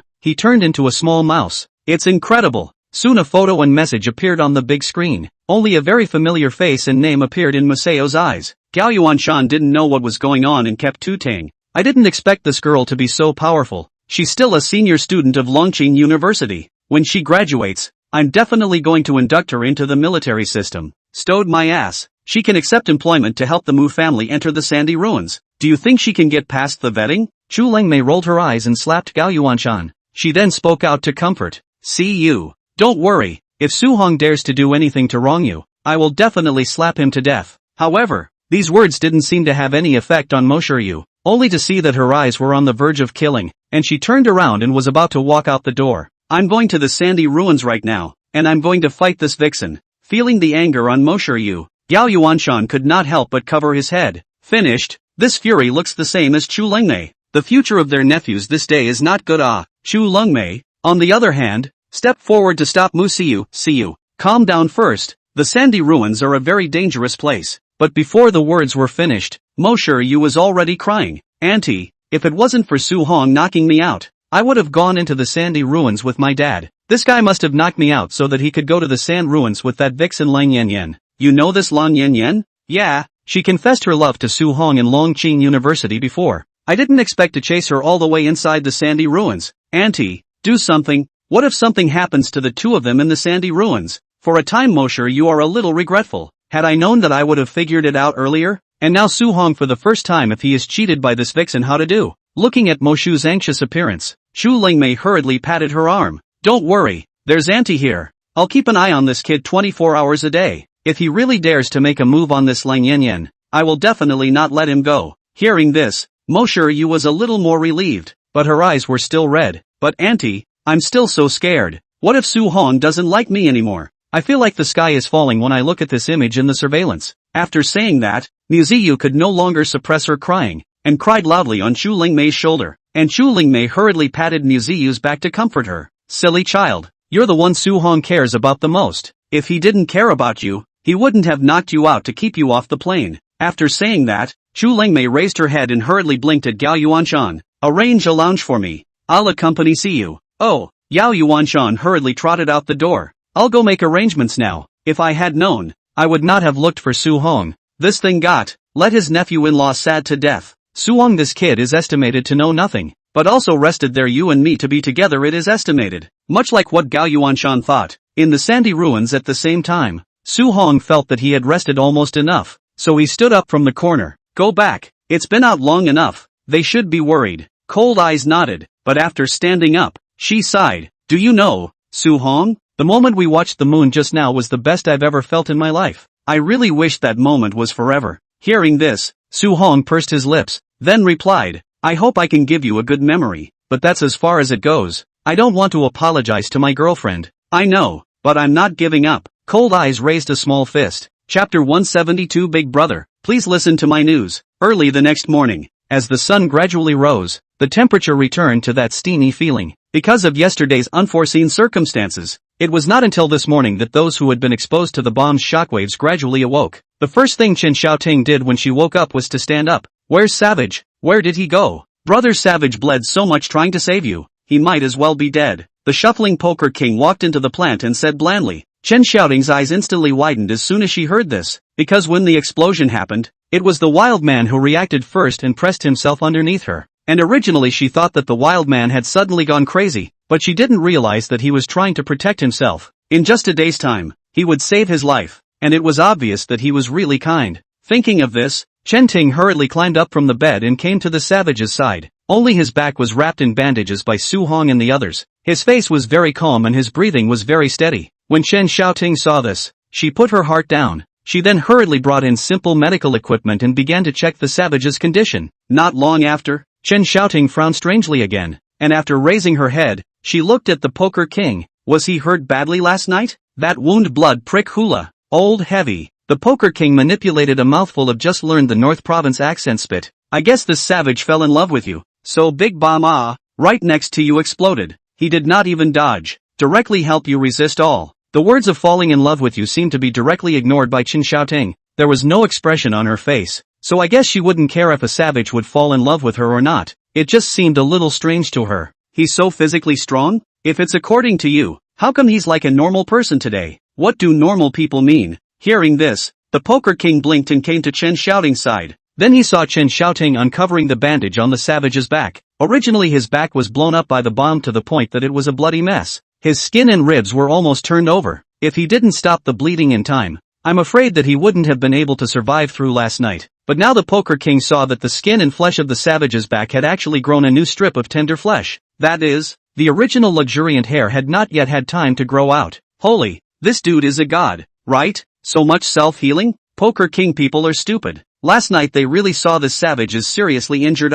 This only after a sleep? Look at Buster. He's still lying in bed alive or dead. When Chen Xiaoting heard this, there was some doubt in her heart, but it also aroused her interest. Then his cell division and immune system are very active. Is it possible that it's because of what's in the sandy ruins? She was a renowned surgeon in the outside world, and had never had such strange symptoms in all her years of practice. Even those ruthless people on the war god list, they are only physically stronger than normal people. It is impossible to have such a strong self-healing ability. Alright, you can work on that later. Let's see Buster first. You really don't think of him as a human, do you? The Poker King on the side rolled his eyes as he watched Chen Xiaoting do so. If you don't explain, I'll think you've fallen for this savage too. Only after the words fell did Chen Xiaoting stand up to check on Buster's injuries. Buster is much more miserable. Until now is still pale. The bandage on his body is still slowly bubbling blood out. If it is not because of his physical fitness is hard enough, it is estimated that this morning has already bled to death. Dr. Law, come here for a minute. Much like Chen Xiaoting, Luo Deshang also awoke at this moment, and after hearing Chen Xiaoting's call, he rushed over. What's wrong? Buster will have to be operated on. His ribs are broken and his insides are bleeding. Quickly, get them to help. You take the lead and I'll stop the bleeding. Saying that, Luo Deshang asked the rest to come and help carry the surgical appliances. Although the instruments were a bit rudimentary, but if Buster didn't operate again, the chances of survival were very small. Unlike the panic and busyness over there, Su Hong here was much quieter. After coming back last night, Su Hong was not only physically, but also mentally greatly exhausted, and he still didn't wake up after sleeping until morning. However, the others understood that Su Hong was quite tired, so they didn't disturb him, until a voice inside popped up. Squeak, your ratmaster is back. Dog, are you still alive? Su Hong didn't open his eyes, but he was already awake. Your father is still sleeping. Want to die, right? Have something to say, have a fart. Originally thought that bringing this little mouse in would help him scout the way, but I didn't expect to hear much from this guy for 2 days in a row, and I don't know if it's because the sandy ruins are too big or what, but he's been in a state of silence. But in the next moment, Fly said with a straight face, Squeak, are you sure? Then the ratmaster is gone. I was going to tell you some particularly good news, but since you don't want it, forget it. Hearing this, Su Hong instantly rolled his eyes, not caring in the slightest. I won't listen if you don't say it. Go to sleep and don't bother me. 10,000 grass horses galloped past in Flying Dance's mind. That's really exceptionally good news. I wouldn't have told you if you hadn't begged me. Tell me or don't tell me. Sleep is the biggest thing in the world. No dude, are you really not curious what the news is? I'm actually aware of all the things that happened to you guys in the past 2 days. So I went undercover and got through to all the rat empires in the 4 districts, and I'm so good now that I can tell news from anywhere. Oh, you're so good, my mouse master. Alright, I'm going to bed. Master Mouse Man is dumbfounded. It's like I'm so desperate for good news that I want to see my brother begging me for it. As a result, I just said it and realized that my brother didn't care about him in the slightest. The ing sky is falling okay. So after organizing his emotions, Fluttershy added, please big brother, listen to my message. I'm begging you. Su Hong rolled over, then smiled calmly.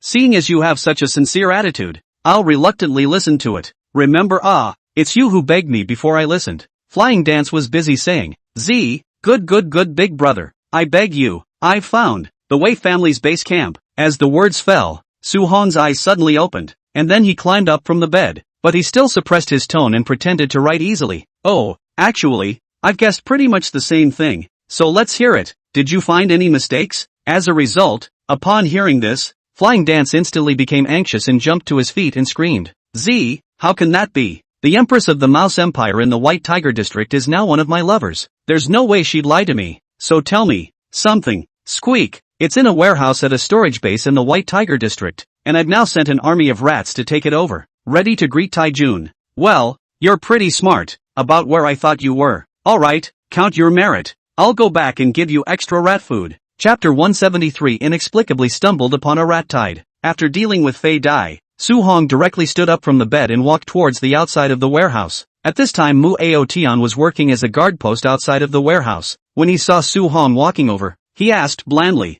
Awake from your nap? Well, that was a pretty good night's sleep. What with you out on your own standing guard? Mu Aotian shrugged. It's just standing guard. It's not like I haven't done it before. Archie was on his feet all night last night. I sent him back to rest. A few of the others were pretty tired yesterday and I couldn't do much to help. So I had to do what I could to get everyone more rest and relaxation. Listening to Mu Aotian's words, Su-hong said with a smile, very conscious, not ashamed to be my Su-hong's old man. I came to tell you the good news. What's the good news? I found the Wei family's base camp. The words fell like a bolt from the blue, causing Mu Aotian to widen his eyes. Really? Nonsense. Can I come and talk to you if it's fake? How about it? It's not too late. I'll take someone there now. First go and see what kind of delicious food the opposite family has brought. Su-hong hemmed and hawed. Settle them as soon as possible. I don't want to stay here all the time. Hearing this, Mu Aotian's face instantly became serious and his eyes seemed to flutter for a moment. After thinking about it, Mu Aotian suddenly said, Su-hong, should we discuss this carefully? In case this is another trap, I can confirm that it's not a trap. Sohan said firmly. It couldn't be that the Guardians had grabbed Flying Dance and put a knife to its neck to make it tell misinformation to itself. Think about it. It can't be. Even if they are catching it, they can't understand the words of Flying Dance. Who knows if this is a distress message or a trap? This argument doesn't hold water at all. Okay. Looking at Su-hong being so determined, Mu Aotian had no doubts. In the next moment, Mu Aotian glanced around to make sure there was no situation. Then he asked, since you're so sure, I won't say anything more. Then you command. Who do you want? Su-hong thought for a moment. Same as yesterday. 7, 8, 9 stay behind to take care of you. The rest of you follow me. According to yesterday's situation, the Wei family should still have 7 to 8 combatants right now. The 5 of us should be enough if we were to launch a surprise attack out of the blue. Okay, no problem. Mu Aotian nodded in deep thought, then looked at Su-hong with a heavy responsibility. If your information is true, this battle is the key battle of this sandy ruins. Whether our Mu family can win or not depends on you. Glancing at the strange Mu Aotian, Su-hong suddenly let out a laugh. Old father-in-law, you're out of line. I'm in a hurry to hurry back to see you. Originally, I had done well in my own exams, and Mosher you even said that she had prepared herself mentally. But in the end, before I had time to be happy, I was dragged to the sandy ruins as a strong man. Make it sound like you kinda want to come. If not for the system releasing the quest, wouldn't it be good for you to be in your room wooing with Muyu? It is that Mu Aotian lost, with the capital that Aunt told herself, still can't afford to raise a Mosher. It wasn't like the person who died was someone he cared about anyway, so Sahan didn't care. But these Su-hong is impossible to say. In front of people's faces certainly still want to express loyalty. After all, this is their old man And when Mu Aotian who was on the side saw this expression of Su-hong, he nodded his head. Su-hong, if we win this time in the sandy ruins, I'll make a trip back to Windy City to let you get engaged to see you. Ha, that's a big piece of pie. Boss, my aunt and uncle wouldn't even dare to draw me such a big pie. Su-hong said jokingly, then turned around and walked towards the plant. Looking at Su-hong's back as he left, Mu Aotian's eyes also became a bit more somber. It was clear that Su-hong had slept in the factory building, but why did he suddenly know about the Wei family's base camp? Is it possible that he's a god? Thinking that it shouldn't be, but Mu Aotian felt that Su-hong might be a little deeper than he thought. And the other side, the Wei family's home base. Wei Shangshu's mood hadn't been very good since he was counted out by the Mu family yesterday. Morning Bia was hired from outside at great expense to himself, but he didn't expect to die on the first day without even resisting, and he even took a spotter. Originally, He thought that Funeral Biao's self-detonation would allow him to find the opponent's base camp, but he didn't expect to be caught in a trap again. This is good. The opposite side only died 1. Their side directly dead 3. Listen to the east wind back to report. If he is smart, even the north wind almost suffered a tragic death.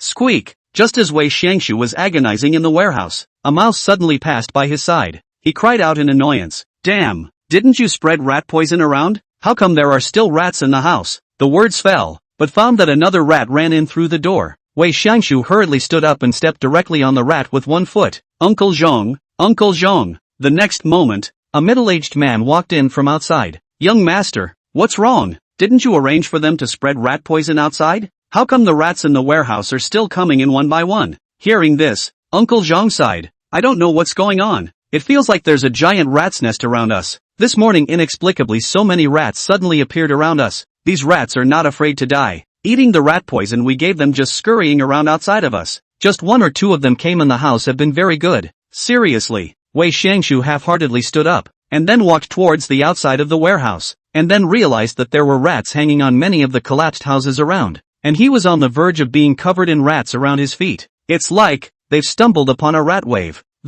What's going on here? Not knowing what was going on, an ominous premonition welled up in Wei Xiangshu's heart. The next moment, only to hear a boom. Not far away from them, a house began to collapse. Then the sound of boom boom boom was incessant, only to see the half-collapsed houses around them began to fall down with a bang. The sound was just like a large-scale demolition in general, and the sand and soil raised in the sky because of the collapse of the houses slowly accumulated, turning into a huge sandstorm. Chapter 174 Dust Storm Caused by Rat Wave. Bah! Bah! Spitting a mouthful of sandy soil, Wei Xiangshu hurriedly shouted, Hurry up and come, kill all these rats. After saying that, Wei Xiangshu took the gun and shot the rats desperately, but the number of opponents was so large that using guns was not at all useful. In the huge sandstorm, a silhouette soon came running, only to see Dongfeng grabbing Wei Xiangshu's hand like a ghostly shadow. Wei Xiao, don't shoot, it will reveal your position. Dongfeng? Wei Xiangshu glanced at Dongfeng in surprise, then asked, Then what do you think should be done? Dongfeng, run, there are at least hundreds of thousands of rats here. If we continue to stay here we're pretty much in danger ourselves. What about our home base? Upon hearing this Wei Xiangshu instantly became anxious. Dongfeng, on the other hand, said in an undeniable voice, We can't hesitate. In case this is some kind of setup from the opposite side, they'll have to attack when the sandstorm is over. Listening to Dongfeng's words, Wei Xiangshu was a bit unconvinced. No, the opposite side can call in so many rats to surround us? It can't be. Can they still be capable of that? Whether or not they have the ability to do so, this place is certainly not to be stayed in, and now a decision must be made. Move the supplies, abandon the provisions, take only food, drink, weapons and ammunition. If the opposite side does not come, the big deal is to wait until the rat tide passes and we come back. Dongfeng still holds his own. This rat tide and sandstorm is really too evil. Now the situation is still good. The base camp did not suffer any damage. In case a moment the rats scurry around to chew up all their bags of supplies, that would be really bad. And with all the commotion here, it's easy to draw attention from across the street. 20 kilometers. They would be there soon.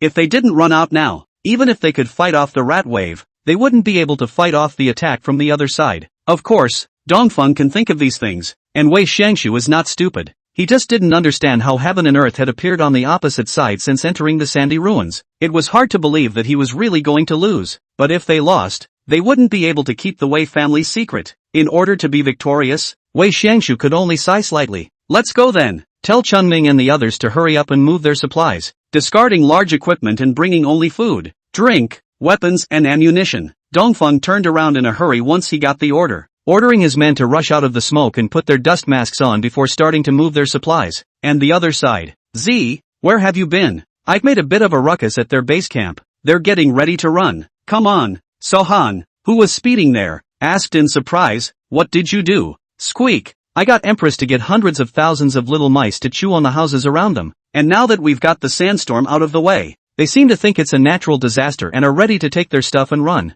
Flying dance, this guy has so many cards? He's got hundreds of thousands of mice at the drop of a hat? If I had hundreds of thousands of ING people, what the over the moon, Wei's family, Zhou's family, I'd kill him with a mouthful of spit from each one of them, okay? However, after thinking about it, Su Hong felt that it was also unrealistic. If he had so many armies, the heavenly court wouldn't be able to get himself killed? You know you need evidence to fight crime. but you only need targets to fight terrorism. Then keep a close watch on where they run off to, and better yet, block them in where they are, and we'll be right there. After saying that, Su-hong turned his head to Cold Eyes and the others and said, "Speed up your pace. There's a small situation over there." They were now less than 10 kilometers from their destination, and just then, Cold Eyes suddenly pointed to a place not far away. "Su-hong, is it there?" Su-hong raised his head to see, only to see a huge sandstorm appeared a few kilometers away from him. The sand in the sky has exceeded dozens of meters. If Su-hong did not know that it was the army of rats who did it, it is estimated to think that there is an earthquake over there, only to see Su-hong nod his head. His feet immediately accelerated again.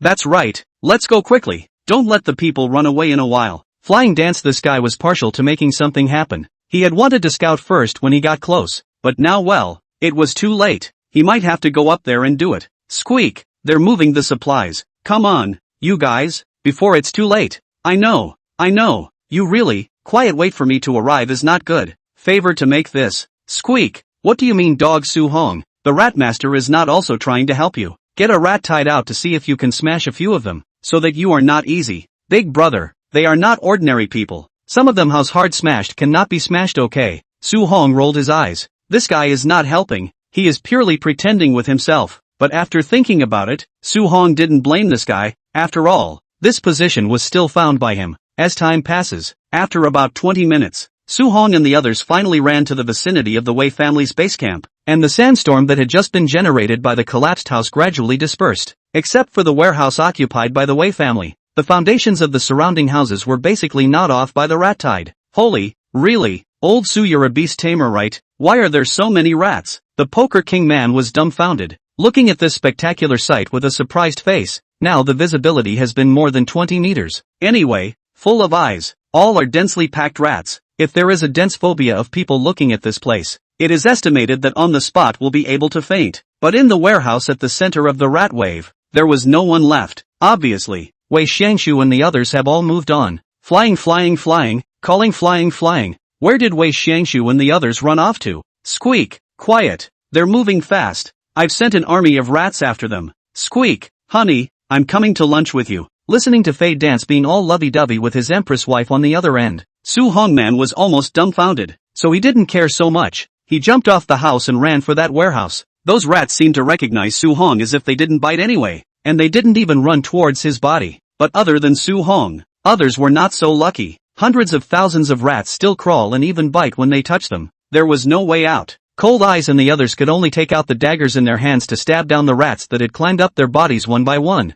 If it weren't for the fact that none of these rats can be clean, they could live here for most of the year on just this rat meat. Soon, Su-hong was the first to arrive at the warehouse, and at this time, more than half of the warehouse's supplies were still there, just missing some necessary food for survival and some light weapons, and then the other four arrived at the place. Su-hong picked up a barret and touched it in his hand. Wei Xiangshu, this guy really has the guts. Even don't want the barret. I'm guessing they're still thinking about coming back. That's why they left their large weapons here. Cold Eyes, who heard this, replied. Su-hong, on the other hand, laughed coldly. Still coming back to get the equipment? He has to have the life to do so as well. Chapter 175, Su-hong, who can control the rat tide. In the meantime, the 17 members of the Wei family. Damn, it's a good thing we evacuated in time. Just now those rats were lying on my feet and chewing on my shoes. If we hadn't run fast, I guess they could have eaten us all. Beifong let out a sigh of relief and looked at the sandstorm that was already about to disperse not far away, and said with some gratitude. Wei Xiangshu, on the other hand, grimaced and kept walking forward. Their own luck is also too bad a little bit. Their own loss of 3 people, even if the main camp also suffered a rat tide. And now most of the supplies are lost, not to mention that all these people are fleeing in a mess. And even the enemy has not seen it. The military spirit is almost disorganized. Hopefully the damn rats didn't chew up all their supplies. They didn't have many guns or ammo left on them. About half an hour later, they came to another warehouse in the same area. A place they had found when they were exploring the map at that time. Only that the surroundings weren't quite suitable, so they used the other place as their base camp. But they don't have much of a choice now. It would be nice to find a peaceful place to rest and recuperate. Thinking of this, he threw the supplies he was holding in his hand in the warehouse, then turned to look at Uncle Zhong and said, "Go arrange everyone, then gather the existing supplies." After Uncle Zhong nodded, Wei Xiangshu looked at Dongfeng again. Big brother Dongfeng, do you want to go back for a trip to get the rest of the supplies back as early as possible if the rat tide is over? Dongfeng thought about it and didn't answer. He just looked towards the dust storm that was dissipating not far away and frowned. Now I guess the rat tide hasn't left yet. Let's wait for it to get dark. I'll go out with Beifong to touch it while it's still dark. Well, that's okay. Hearing this, Wei Shinshu nodded slightly, and in the next moment, he suddenly added, the vice-marshal told me about an organ before we entered the sandy ruins. Do you know about it? Eastwind nodded, acknowledged, but the marshal told me that I can't go looking for this organ until I have to, and since that thing is in the Kirin district and there aren't enough supplies,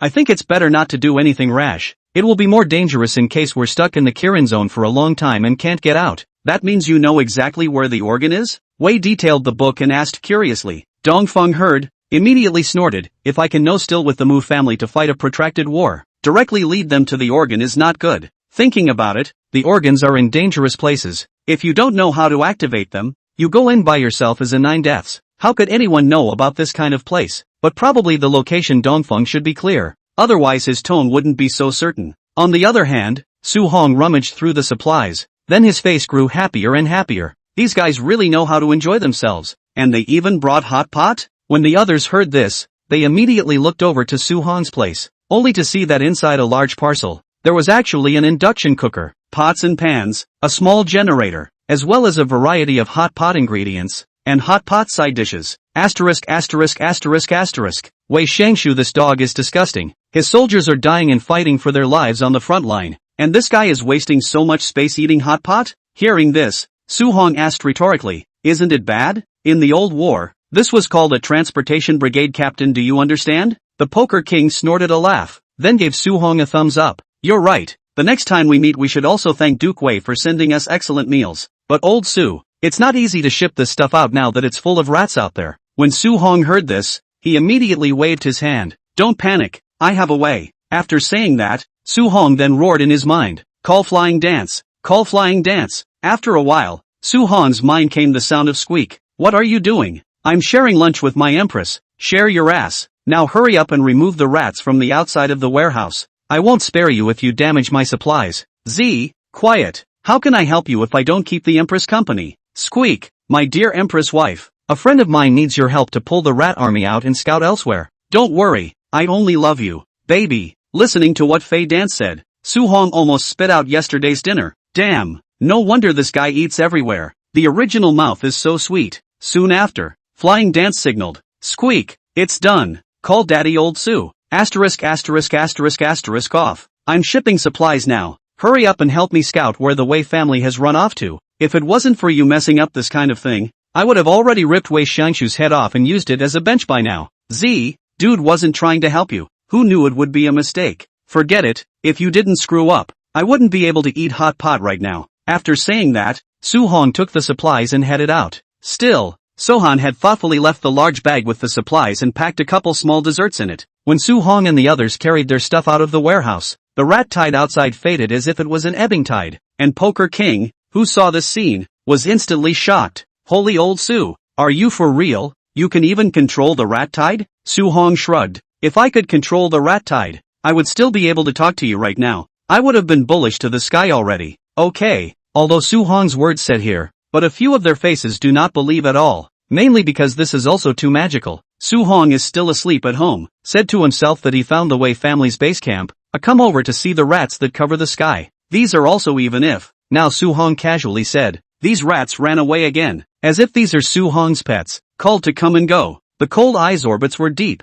and there was some more interest in his eyes as he looked at Su Hong. Not bad for a man you love, who can dodge sniper bullets and summon rats. How many other secrets does he have that you don't know about? Chapter 176 wants to go back to prepare for pregnancy. Half an hour later, an aroma of meat wafted across a clearing next to a ruin. Su Hong and the 5 of them were sitting on the ground, and in the middle of them, that pot of hot pot was cooling with red oil, and in it there was pancetta, fatty beef, mutton and all sorts of hot pot meatballs. Watching a few of them drool, they had been nibbling on compressed dry food for the past few days, and coupled with the mental stress, they always felt like centuries had passed, and it had been a long time since they had eaten a meal as delicious as hot pot. Old Su, is it really okay for us to eat here leaving Mr. Mu and the others out? The Poker King gulped, then asked. Su Hong rolled his eyes. This place is 20 kilometers away from the base camp. In this case, you take the bowl and go back. Maybe they can still drink some hot pot soup while it's still hot. The Poker King shut up instantly and honestly fished for meat.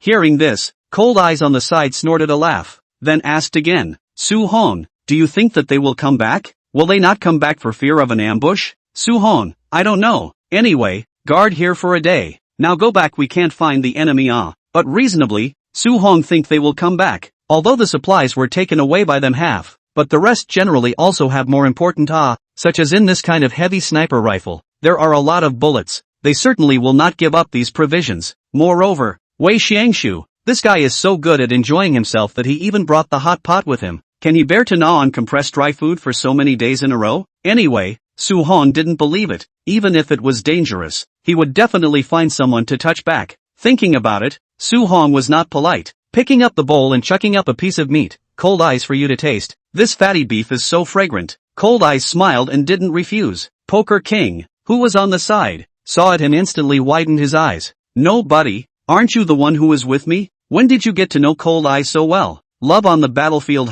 Su-hong rolled his eyes. Get lost and eat your hot pot. I'm the most tired with you Cold Eyes these 2 days. What's wrong with eating more meat? Upon hearing this, the Tengu was also indignant. That's no reason for you to give people food. I'm not even pinching the food. After saying that, Tengu hurriedly chucked mutton into Cold Eyes' bowl. Cold Eyes, you eat this piece of mutton. This tastes quite good as well. It just tastes less like you than I love you. Su-hong gave Tengu a thumbs up. Dead licking dog. It's still you. Cold Eyes, on the other hand, looked at his own bowl with a cold face. Obviously he could not eat much, and now the bowl is the most eaten. After thinking about it, Cold Eyes sent the dish Tengu had clipped back. No need to clip it for me. I have my own hands. Ha ha ha ha ha. The Poker King laughed his head off. This proves one thing. Lick dog. Lick dog. Lick dog. Lick dog. Lick dog. Lick dog. Lick dog. Lick dog. Lick dog. And in the end there's nothing left. Asterisk asterisk asterisk asterisk ing Poker King. Tengu grunted,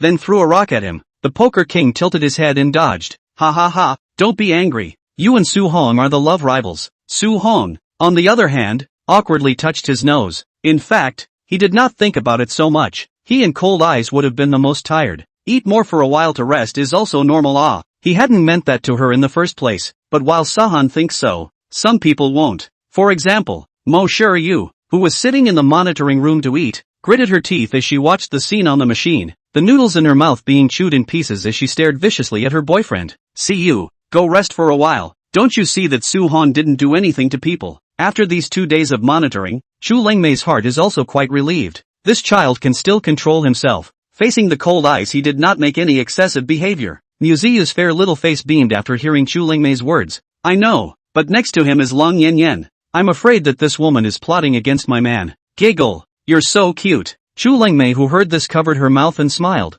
Alright, don't think so much. It's almost time to watch today. Let's go back. The soldiers operating the machines are also tired. Muziyu hurriedly spat out the noodles in her mouth, then gently shook Chu Lengmei. Auntie, just watch for a little while longer. I'd like to see how Sahan is with another girl. Hearing this, Chu Lengmei let out another laugh. What are you thinking? From yesterday to today, didn't Su-hong do anything with this Long Yen Yen? Don't you trust Sahan? Believe it. Musu replied without question, but I still want to watch him. You girl you're really a love brain. After shaking her head, Chu Lengmei stood up first. I still have to go out in the afternoon. Are you sure you don't want to go? If you don't leave now, I might not have time to pick you up today. Oh, not leaving? I'm still staying here tonight. Musu replied firmly, as if by looking at Su-hong in the picture, she could stay by his side. Looking at Muziyu's determined look, Chu Lengmei couldn't help but rub her head, then stood up. Okay, then I'll leave first. I'll greet your uncle and find someone to clean up the room you're staying in.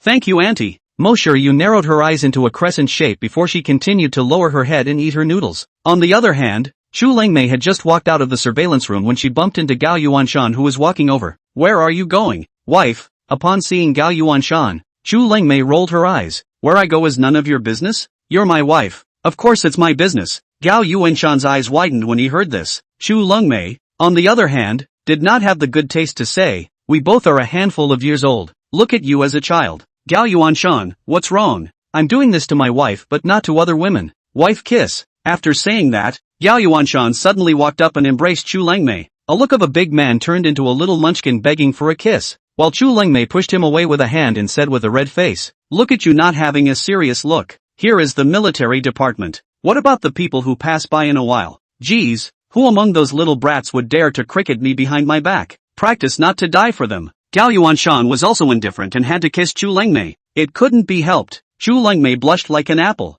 but still kissed Gao Yuanshan. Then her tone instantly softened. Alright, I'm leaving. Where are you going? Where else? To the hospital for maintenance, Dr. Chen told me that we can try it after some more time of maintenance. Hearing this, Gao Yuanshan's eyes were instantly filled with tenderness. Long Mei, in fact, you don't need to be so nervous about this matter. I don't care if there is a child or not. You can be indifferent. I can't. Chu Lengmei raised her head in dissatisfaction, then slapped Gao Yuanshan. I won't allow them to throw dirty water at you. After saying that, she bypassed Gao Yuanshan. By the way, I have to make a trip to find my sister in the afternoon. She still doesn't know about Xiao Hong's matter until now. Chapter 177. Someone's gone to the warehouse. And the other side, in the sandy ruins, after the fondue, they found a shady spot to lie down and rest, taking turns on guard every hour. After the white elephant carried the gun out, the Poker King asked, "Hey, how much longer do we have to stay here? In case if they don't come, we're not suffering for nothing." Hearing this Poker King's words, Su Hong directly reached out and slapped his head. "Get to the side. I don't want to squeeze in with you. So many supplies are here. Can they not come back to get them? Even if they don't want it, they have to come back to take a look at it. We're already enjoying ourselves waiting for the rabbits." "What? You still want to lie here and find two little sisters to pinch your feet?" The Poker King hemmed and hawed. "It's not impossible. You're in love in the sandy ruins. It shouldn't be too much for me to find my little sister to pinch my feet." Asterisk asterisk asterisk asterisk. Sohan cursed, then laid himself down on a blanket before kicking the Poker King to the side. In this way they went from day to night in front of a house that had collapsed. The sub-zero temperature made Sohan freeze awake. Then he looked to the side, only to see the Poker King and the white elephant Tengu both huffing and puffing like a dog, as if this bit of temperature didn't have the slightest effect on them. There wasn't much movement outside yet, so Su Hong didn't intend to disturb them, so he gently pushed the bedding off of himself, then stepped out of the corner. And then, not far away from the ruins, Su Hong saw another silhouette that seemed to be throwing something in its hands. When she walked in, she found Cold Eyes standing on a mound of sandy soil holding her gun,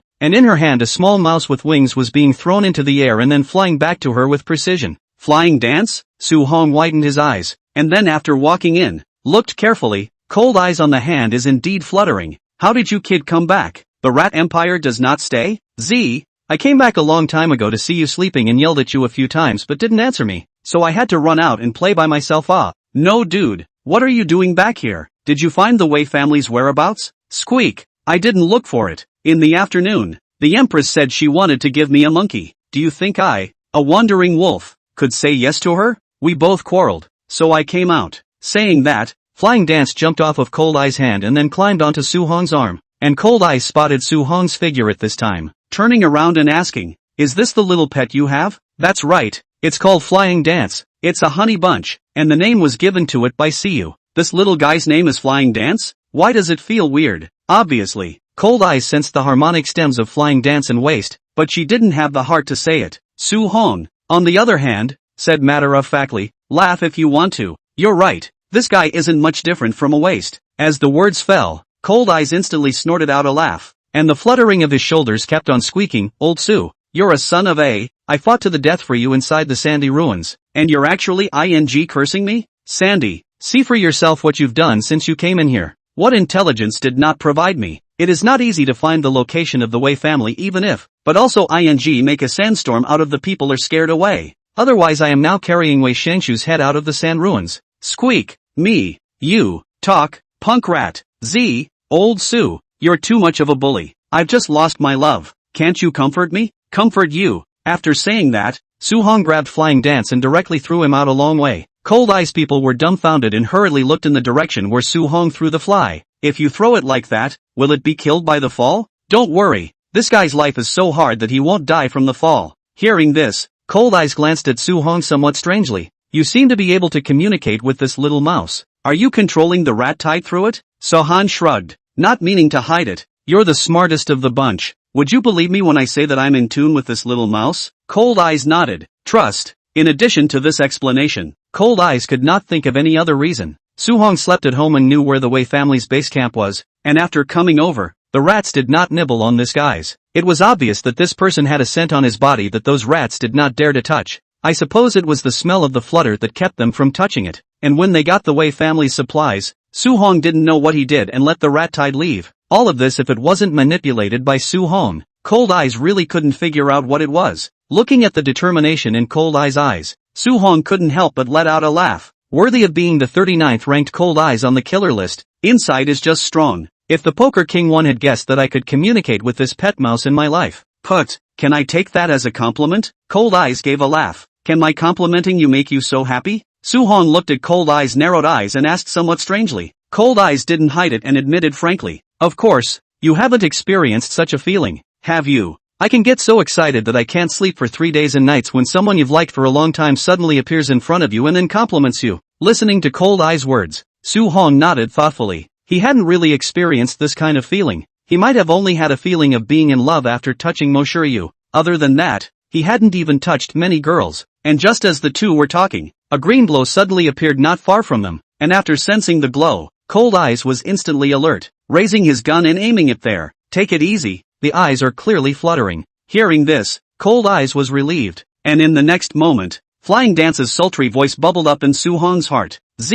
Okay, old Su, you don't want your old love when you have a new one, right? Don't think you can't be heard. You guys are flirting behind your mistress back. When I get back, I'll report you. God INGTs. This is my comrade in arms. What do you know? Su Hong rolled his eyes, then threw the Flying Dance that crawled back with renewed force. Go Pikachu. Make you crickets behind my back. Hashtag $% at %, and asterisk. Su Hong, I'll be back. After a few seconds, the world was quiet again, and Cold Eyes smiled and said, it's not easy for Flying Dance to follow you and survive until now. The words fell, and before Su Hong could laugh out loud, an explosion suddenly came from not far away. Avalanche. The two instantly turned from laughter to seriousness, and Su Hong dashed over in the direction of the warehouse with a flash. Someone's gone to the warehouse. Chapter 178 Angry East and North Winds. A huge explosion resounded through the night sky, illuminating the sky in a 2-kilometer radius like a firework. Su Hong and Cold Eyes flew towards the point of the explosion and soon lay on the roof of the warehouse not far away. And then the Poker King Tengu trio arrived immediately afterward. Are they coming? Su Hong shook his head. Can't see clearly. The dust is rising again around the explosion. If only we could just blow up the east wind and the north wind. What's the point of going to all this trouble if it's so easy to blow us up? Cold Eyes mused. These people from the war god list were all rich in battlefield experience, and their physical strength was very high. Coupled with their special clothes, ordinary bombs would injure them at most. Cold Eyes was right. Meanwhile inside the warehouse. Damn. I'm so pissed off. Another trap. Crawling out of the mud. Northwind viciously poo-pooed the mud in his mouth. Dongfeng, on the other hand, had arrived in front of him. How are you doing? It's just tripping thunder. It's nothing. Beifong climbed up from the dirt, covered in a mess. He hurriedly patted the ash on his body, then said softly, Su Hong and the others must be nearby. Big brother. Them. Don't be so impulsive. Try it first. What North Wind could think of, East Wind could naturally think of. The people who could empty their supplies and still put trip mines must be Su Hong and the others. Only it was not clear if they were ambushed outside right now. Thinking about it, East Wind and North Wind tiptoed to the door of the warehouse. The two of them pressed tightly against the wall. East Wind took out a small mirror and placed it outside to carefully observe the surrounding terrain. But at this time, because of the darkness, he wasn't sure if there were any enemies outside. Big brother, the usual rules apply. I'll cheat the fire. You set the position. Dongfeng retrieved the small mirror, then nodded slightly. North Wind like a gust of wind then ran out. And in the moment he ran out, not far away from the house on the sudden emergence of a spark, in the dark night sky as if set off a bunch of fleeting fireworks. The next moment, Dongfeng heard a loud bang, and the entire gate opposite him was blown through. Damn, take my gun and shoot me. Right. The originally calm Dongfeng was also enraged, and then he too suddenly disappeared, like a demon rushing towards the roof of the house where he had just opened fire. The moment he rushed out, he also said over the intercom, others in support, enemy sighted at our original base camp. Damn, the past few days have been too suffocating. Dongfeng decided not to run. Tonight must dry crawl these people. Since coming in, he has always been led by the nose, and his men have died one after another. And it is fortunate that it is he and North Wind who have come today, or else with the speed of the others, the shot just now would have killed another person. The opposite side of the key is still hitting itself with its own weapon. This is just unacceptable. And right now on the other side, Tengu, are you stupid? That shot didn't even hit? The Poker King on the side saw that black shadow person who ran out was dumbfounded. All said to give me a fight, to give me a fight. You come to me as a watchman. You prefer not to believe. This is good. The person ran away. When Tengu heard this, He instantly became anxious, you're blind. I hit the target. It's just that people are fast, what can I do? When I was playing with guns, you were still hiding in your mommy's arms drinking milk. Poker King, how old are you? Little kid. I'm years older than you. You're the one hiding in your mom's arms and drinking milk. As soon as he saw that the two were going to be at each other's throats again, the white elephant crouching by the side hurriedly said, Don't argue. Don't argue. Do you guys ever feel weird? It's a cold wind. It can't be them coming for us. The Poker King trembled his body slightly, then hurriedly took the binoculars and looked again, and found that there were no more silhouettes near the warehouse not far away, and bluffed and exclaimed, really came to us. So scared. However, the next moment, before they had time to react, a ghost-like figure suddenly appeared at the collapse of the first floor, and after gently grabbing the edge of the wall of the second floor with both hands, he rushed up to the second floor with a single jump. Damn! A bunch of brats. I'll kill you all. The whole process of going over didn't take more than 2 seconds, and he appeared like a ghost in front of several people, and right behind it, another figure tumbled up. The two of them looked at each other, and very silently, one of them rushed towards the Poker King and the Tengu. Dog! I'm a little scared. The two of them running the Olympics at this speed is guaranteed to win a gold medal. Poker King swallowed his saliva. The Tengu looked at them with the same bit of trembling. Yeah, so fast. If you don't know, you'll think it's a ghost. I'm a bit scared. Poker, do you want to put your arm around me for a bit? Off. I'm not your mom and I can't breastfeed. Although these two people kept saying they were afraid with their mouths, their bodies didn't move a single bit, as if the east and north winds wouldn't hurt them at all. And the latter too, everyone was confused. No dude, we're both 48th and 49th on the warlord list. Ha, you know that the god of war list is a touch stronger than the killer list strength. You cannot hit the person with a round of Barrett. Aren't you really afraid? You're still here and you're laughing with me? Although they didn't think about it, the two of them walked towards the Poker King and the others without any doubt. It's no good for anyone to come tonight. These three are dead, I tell you. And just as the two of them were about to grab at the duo's vital places with their hands, two figures suddenly rushed out from a wall behind the small building. Subsequently, their figures could not advance half as far, because two powerful forces stopped them. Dongfeng fixed his eyes on Su Hong and a girl with a mask blocking them. It was the same two men who had sneaked up on them yesterday. The chat between Poker King and Tengu didn't end there. Dog, do you think they're both stupid? They really believed me when I said I was scared. Don't you know there are several of us on our side? That's right. Cold Eyes is the 39th ranked expert on the killer list. My favorite. Our strength is obviously fiercer than these two. It should be them who are afraid. And as long as Su Hong and Cold Eyes stop the two of them, we'll go directly to their base camp to the others. Those small fishes and shrimps aren't enough for the two of us to stuff our teeth with. Don't you think so, doggy? Tengu nodded. That's right. Let's go. Hurry up and get to work. I guess we'll be able to get out of the sandy ruins and go home tomorrow. With that, the two men patted themselves on the back and got up from the ground. After listening to the conversation between the Poker King and the Tengu, Dongfeng's eyes instantly turned grim as he looked towards Cold Eyes. Your Cold Eyes? Cold Eyes held the dagger in his hand with a playful expression. Guess? The corners of Dongfeng's mouth twitched. I guess your mom. If you weren't cold-eyed, could you have the guts to stand in front of yourself? North Wind. I'll cover you. You hurry and go back to protect the others. In the next moment, Dongfeng instantly shouted, then took the lead. His two-hand knives resembling sharp daggers, attempting to block two people with one person. Northwind turned and ran in silence. However, before he had time to turn around, he found that a ghostly figure had already arrived in front of him, and only then did Beifeng realize that Su Hong's speed was even faster than that of Dongfeng, and he could not stop Su Hong at all. Hey, little baby, how could I let you get away like that? Chapter 179. This dude lost his mind. Hey, are you guys still going? If not, we're leaving. Seeing that both East Wind and North Wind were stopped, the Poker King smiled and passed North Wind from the side. Beifeng at this moment has already exploded with anger. Hate to tear the Poker King's mouth, but want to think. His eyes can only stare at Su Hong and do not dare to move. Originally thought that Su Hong was at most the strength to kill a clown, but now it seems that he is much stronger than a clown, and with this speed alone, I'm afraid that even Dongfeng can't catch up. So it seems that the previous intelligence on Su Hong was wrong. A small Windy City family dares to come and mess with the Marshal's palace. Are you tired of living? Beifeng said as he looked at Su Hong grimly. Su Hong then let out a laugh. Baby, why are you furious? Is it because you're not happy in your heart thinking that you sandy ruins will lose soon? The more anxious you are, the happier I am. Bang! Before the words were finished, Beifeng's fist slammed over. Su Hong dodged it with a sideways dodge, then continued to taunt. Yo, is this an angry little fist? But the force is not enough.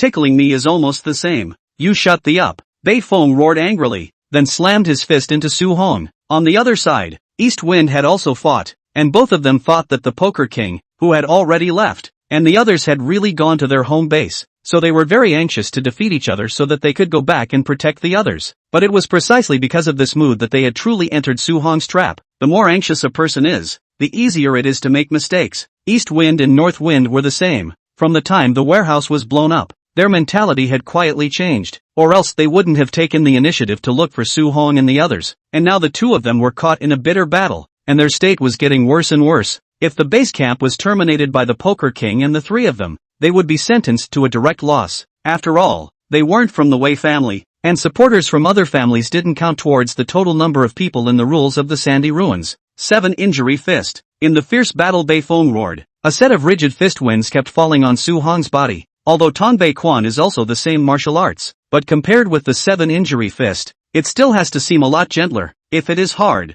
it is estimated that Su Hong's pair of fists have to be crushed. Su Hong and not stupid. In their own Lingbo Weiqi under the addition of the North Wind even touch cannot touch their own. Why are they so tired? Let him play a while more. Let his own 7 wounds fist more damage to hurt themselves cannot? As expected, under Su Hong's dexterous dodging, Bei Feng was already irritated, and now his lungs were directly exploding with anger. Little brat, what are you running for? If you have the ability to take a punch from your grandfather, ********, just know how to run. Just know how to run. Su Hong This is not the most. The most is that when Bei Feng saw that Su Hong did not dare to fight hard, he turned around and wanted to leave, but as soon as he turned around, Su Hong followed him like a cowhide. The guy wasn't as strong as himself, but it hurt to hit him. Just now he took 2 hard punches with his body and his ribs almost broke. Bei Feng was tortured to the point of going crazy, but for the time being, he couldn't get rid of Su Hong. And on the other side the East Wind is about the same as the North Wind. Cold Eyes also belonged to that kind of output type of assassin. His own fist smashed past Cold Eyes sideways to avoid after. Dexterous hands will be in their own hands to cut a blood scar. Her dagger also don't know what kind of material surprisingly can be cut through their own specially made protective clothing. To know that their own clothes are explosion resistant, heat resistant, even if a knife cut overall absolutely will not break the kind of, just so powerful clothes, now even was cut open one after another mouth. The 39th place on the killer list really lives up to its name. From the looks of it, let alone escaping for a short period of time, the possibility of even surviving on one's own for a longer period of time was very small. What exactly is the background of the Mu family? The Shin family has been restricted by himself. How can he still find such a powerful helper? Hiss. After a tiny sound ended, the entire sleeve of Dongfeng's shirt was torn off by Cold Eyes, and a new bloodstain appeared on his arm. In the next moment, a black figure suddenly appeared beside Cold Eyes, looking at her with a surprised expression. Big sister, I didn't expect it. You even have this kind of perverted fetish. Playing pretty fancy. Glancing at Su Hong with cold eyes, he said in a cold voice, have you solved your people? Still have time to come to me? Su Hong shrugged. This guy has lost his mind and keeps punching the air. After saying that, the Cold Eyes looked up, only to see that the North Wind is really madly punching the air, because he does not know where Su Hong, so he can only raise the speed as soon as possible blindly blind. In case of hitting him with a punch, guaranteed to make him hurt to find the North. See, this dude might actually be stupidly irritated by me. It's no fun at all, and it's going to give out in a little while. Cold Eyes rolled her eyes. On your spewing mouth, the old lady is about to break the defense. Okay, and just as the two spoke, East Wind hurriedly calmed down now. Thinking of this, without the slightest hesitation, the East Wind dodged and picked up the North Wind by the neck. Don't fight. Run. After that, they both left without looking back, until the two of them slowly left the line of sight. Su Hong then skimmed his mouth. This Dongfeng still says that other people are not as good as I see him. Saying that, Su Hong took out his walkie-talkie. The two of them ran south. You guys follow them closely. Find their base camp and kill them in a row tonight. The next second, Poker King's voice came over the intercom. Roger that, brother. Brother, I just saw your heroic maneuver down there. You're really great, yo. If I were a girl, I'd want to marry my brother too. When Su Hong heard this, he instantly rolled his eyes. Little puff is it? I recorded this passage and will play it for you when you get married. Chapter 180, Storming the Base Camp. And the other side. When East Wind and North Wind escaped from Su Hong in their hands, they ran non-stop towards the base camp. Although East Wind was a bit curious why Su Hong and his men didn't catch up, but they were already very thankful to be able to escape from the tiger's den. When he was halfway running, he happened to bump into 5 silhouettes running towards him at a rapid pace. Because of the night, the opposite side thought that they had stumbled upon an enemy, and raised their guns ready to open fire. But the next moment, they saw two figures in a terrible state of distress. "It's us!" Dongfeng roared angrily, then hurriedly said, "Hurry back, someone's gone to sneak up on our base camp." When the crowd heard this, they were instantly startled, because just now Dongfeng had spoken in a hurry over the intercom. So now the base camp was filled with old and weak people with no hands, and those who were able to fight had all come out. Go back! Everyone put away their guns and rushed back, not noticing that a few old sixes were sneaking up behind them. In a short while, they were back at base camp, when a red bonfire appeared in front of their eyes. Dongfeng was a bit confused. The base camp was fine? He assumed that by the time he got back to base camp, he must have been in a heated battle with the Poker King and the others, and the least of the fuss would have been a confrontation with guns. And then you come back and nothing happens at all? Even Wei Xiangshu was mooching off the little nurse he brought in around the campfire. East wind, north wind? Why are you guys back? Did you catch those little brats from the Mu family? Seeing the tattered and torn clothes on Dongfeng, Wei Xiangshu hurriedly stood up and asked. At a glance they had a fierce battle, although they were more lousy, but the results of the battle must be very fruitful, right? However, in the next moment, Wei Xiangshu heard Dongfeng say somewhat awkwardly, "We didn't catch it, we got into the trap again, and almost didn't come back alive." What? Wei Xiangshu thought Dongfeng was wrong. The two of them, the top 50 on the war god list, out of the tens of billions of people on the globe who can beat them, there are at most 100 or 10 of them, right? And as a result, you're telling me that the people from the Mu family on the opposite side of the world can beat these two gods of war to such a sorry state? Looking at Wei Xiangshu with such an unbelievable look in his eyes, Dongfeng nodded hopelessly. Your intelligence is wrong. The opposite side is very strong. There is a Cold Eyes who is ranked 39 on the assassin list. If it's one-on-one, I won't be able to win against her. There's also a Su Hong, although his strength isn't as good as Bei Feng's, but one-on-one, Bei Feng can't do anything with him. From the performance of Bei Feng who lost his mind just now, if he keeps fighting, when Bei Feng's physical strength is exhausted, he may not be Su Hong's opponent. Dongfeng's expression was serious, coupled with the wretched look on him. Wei Xiangshu had to believe it even if he didn't.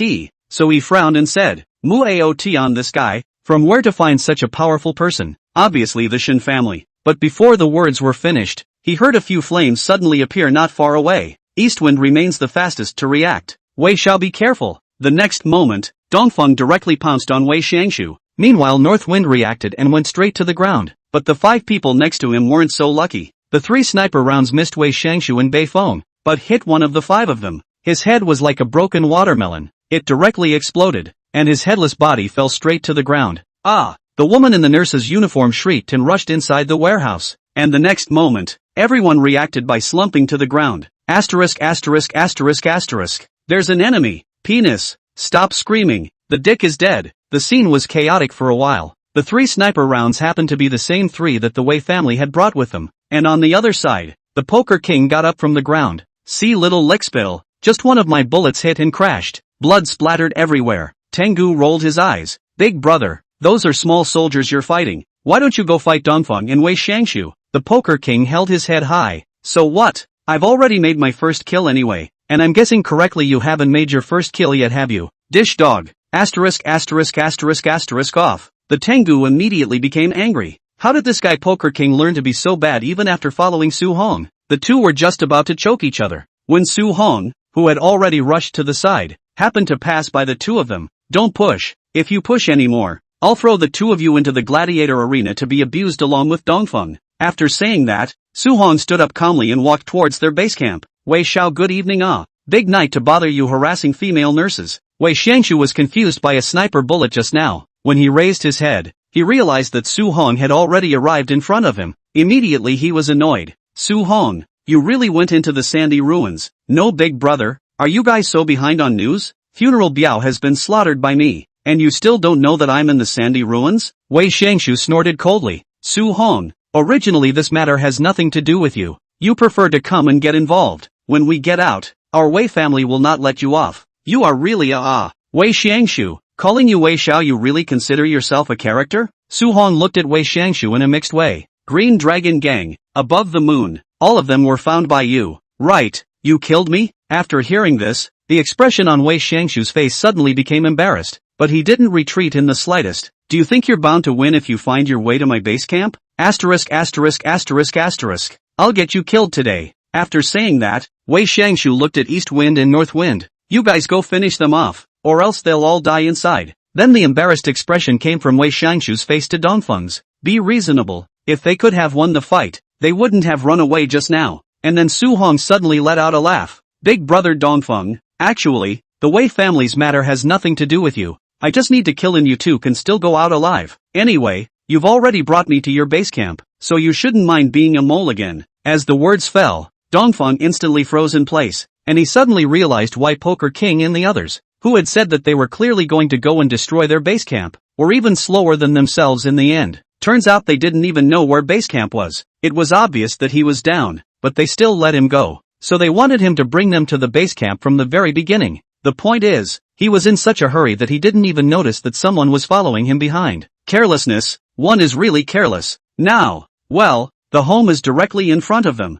Even if they run out themselves, what's the point? And Su Hong's words made Wei Shangshu look at Dongfeng in surprise. Dongfeng, what do you mean? You're the one who brought them here. Dongfeng gritted his teeth and glared at Su Hong. No, we've been in a trap the whole time. This Su Hong said is really too deep. One ring after another. From the time they went into the warehouse to detonate the bomb, they had already thought of everything. Chapter 181 Sneak Attack Hit Avoid? Although he couldn't believe it, Dongfeng had to admit that Su Hong was indeed a bit clever. And now, their Wei family was in a desperate situation. If they couldn't retreat in one piece today, they would never have a chance to win the Sandy Ruins again. So when Dongfeng was not paying attention to Su Hong, he punched his fist directly to Su Hong's face. It was simple. If they were always passive, they did not have a high chance of winning. If they could injure or kill Su Hong, then they still had a chance. The speed and force of this punch had reached the peak of all of Dongfeng's strength. Even a hint of a breaking sound came from the air. Cold Eye standing not far from Su Hong seemed to have not thought that East Wind would dare to launch a sneak attack so quickly. Even though he had already used all his strength to block in front of Su Hong, it was still too late. It was as if the battle was about to change right this second. On the other hand, Su Hong, who was on the side, didn't avoid it in the slightest, and his mouth just softly recited, stealth. Then his body was like an illusion. Dongfeng's fist unexpectedly went straight through Su Hong's body, and then he hurriedly stepped back with wide eyes, and then looked at his fist incredulously. Just now, you didn't hit anything yourself? Hit an air by yourself? In the next moment, Cold Eyes arrived in front of Su Hong and looked at him with some hindsight. How are you doing? Su Hong hemmed and hawed. This guy is the same as the same. Don't know that I can waste fighting techniques? Surprisingly, he still wants to sneak attack me. At this time, Cold Eyes reacted. Right, last time when Su Hong this guy faced a more powerful sniper bullet, he also used the waist fighting technique once. At that time his body was like an illusion. The sniper bullets all went straight through, not to mention the fists used by Dongfeng. Afterwards, Su Hong turned around and looked at the dumbfounded Dongfeng. Dongfeng, right?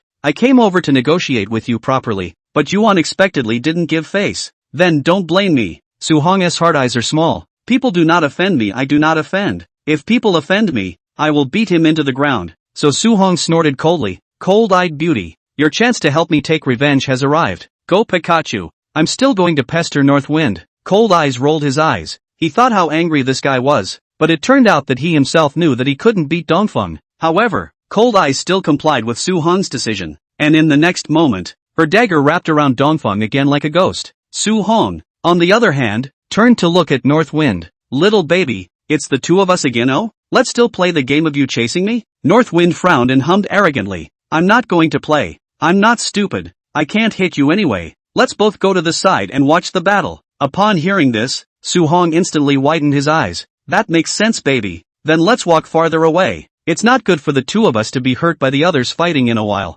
Good. North Wind nodded woodenly. In addition to East Wind and North Wind, the other four people still remaining were when Cold Eyes rushed towards East Wind. Each had already found cover to start a battle, but they still had hot weapons in their hands, so they did not choose to fight in close combat. Poker King and Tengu, meanwhile, blocked the four men, and soon, heavy gunfire and explosions rang out at the warehouse entrance. Seeing that all of his family's combatants were on the warpath, Wei Shangshu went straight into the warehouse with a turn of his head, and then Uncle Zhong quickly followed. Young master, the situation is too unfavorable now. I'll make a hole for the other side of the warehouse in a while and you'll hurry up and run away. If you can run away one by one. Wei Shangshu nodded, just like he thought. As long as Dongfeng and Beifeng were still alive, they still had a chance, but he had already decided that if he ran out this time, he decided to take his chances in the Qilin district, and if he could find the organs, the few of them who survived plus Dongfeng and Beifeng still had a chance. while others are hurrying to cooperate with Wei Xiangshu against streamlining supplies, simple weapons and ammunition and some compressed dry food they hurriedly put in the bag, and then with a bang sound, a grenade exploded in the innermost part of the warehouse, and then a huge hole appeared on the other side of the warehouse.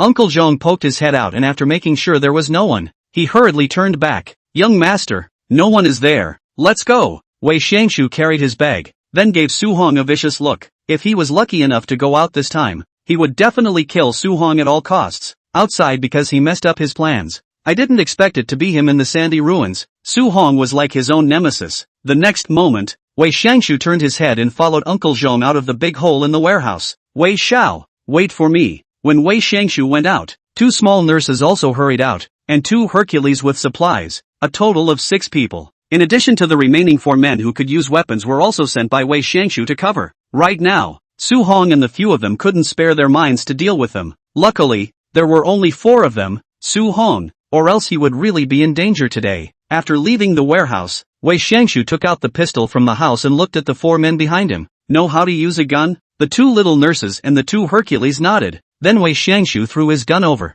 If you run into the enemy in a while, everyone fight back on your own. If you die, I can't care about saving you. After saying that, Wei Xiangshu and Uncle Zhong quickly ran outside under the light. However, when Wei Xiangshu and the 6 of them had just gone over a small dirt slope, a gunshot rang out directly in Wei Xiangshu's ears. Only heard a bang. A small nurse beside him fell down. Then a figure slowly walked out behind the dirt slope. He wore an elephant mask and looked at Wei Xiangshu angrily with an automatic rifle in his hand. I'm going to avenge my brother today. Wei Xiangshu's eyes widened. This person, and where did it come from? Sohan, aren't there 4 of them? Chapter 182. My girlfriend dares to eat. Does your girlfriend dare? And on the frontal battlefield, Poker King and Tengu were under the most pressure, mainly because there were 7 or 8 people across from them who kept firing at them, and all kinds of firepower suppression made it impossible for them to lift their heads. Even a seasoned sniper like Tengu was very helpless. Are they crazy across the street? Don't you know that ammunition is limited too? Keep shooting at yourselves. What are you gonna do when you run out of ammo? But that's just in the mind.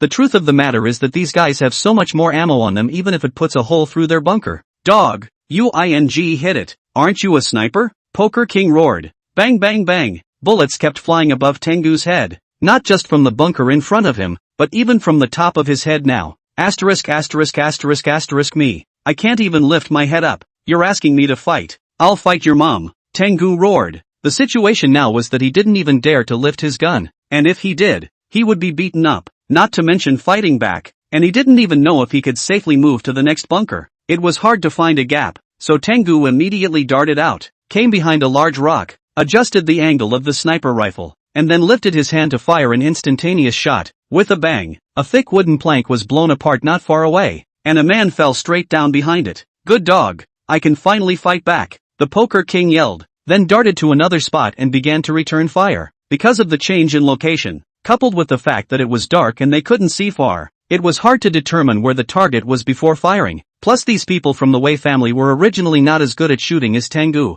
so they immediately went haywire. Quick, behind that rock, gather fire, all of you. One of them let out a yell, and then the tongue of fire in his hand spewed out as if he didn't want to die not too far away, lighting up the darkness with wisps of sparks. Bang bang bang. Although one person had died, the Wei family still had the advantage in numbers, so the Tengu and Poker King were still in a very dangerous situation. One slip up and they would die. On the other side, on the beams of a ruin, sat the 2 men of the ages. Beautiful, North Wind little baby, your Wei family has lost another person yo. Su Hong hemmed and hawed, looking at the depressed to the extreme Bei Feng, his heart couldn't help but be very happy. Tengu at least is also a killer on the list of killers around 100, and is a master with a gun. Although compared to himself there is still a certain gap, but compared to this gang of losers in the Wei family there is still a clear advantage. Even if there were a lot of people on the other side, he could still manage to stay out of trouble. On the current trend, it's a solid night. Looking at the expression on Su Hong's face, Bei Feng rolled his eyes. Big brother, can you stop calling me a baby?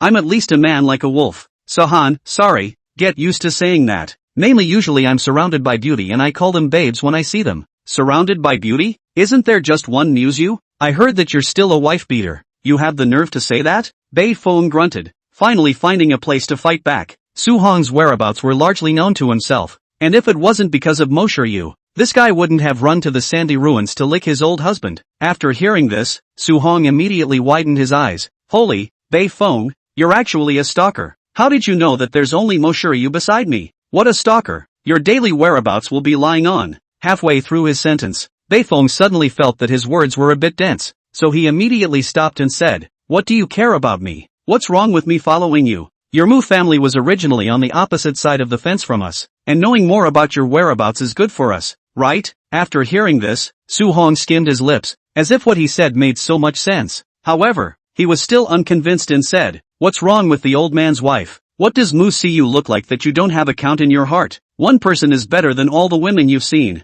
Bull asterisk asterisk asterisk asterisk. You've never been to the gray area. The women in there are much prettier than Miss Mujia, and all of them are born with charming bones. They can charm a little virgin like you to death." Su Hong was not willing to show weakness. "My girlfriend dares to eat. Do they dare?" Beifeng looked at Su Hong with wide eyes. This guy is really ruthless. He can say anything to win. Muyu in front of the screen almost smashed the monitoring room. Old lady wouldn't dare. Old lady wouldn't dare. Looking at Beifeng's deflated appearance, Su Hong held his head high. "See, you can't beat me. My girlfriend is the best in the world." Beifeng's desire to win came out in a flash, and he immediately stood up and said, "Just you wait. I'll find a girlfriend who dares to eat." "Humph, wait until you find it." Su Hong laughed out loud, but this relaxed atmosphere hadn't dissipated yet. An intense explosion appeared not far from the two of them, and that direction just happened to be the place where Wei Xiangshu had escaped. Not good. Wei Xiao. After Beifeng heard the sound, he immediately widened his eyes, and then ran wildly in Wei Xiangshu's direction like a gust of wind. And on the side, Su Hong revealed a hint of a smile.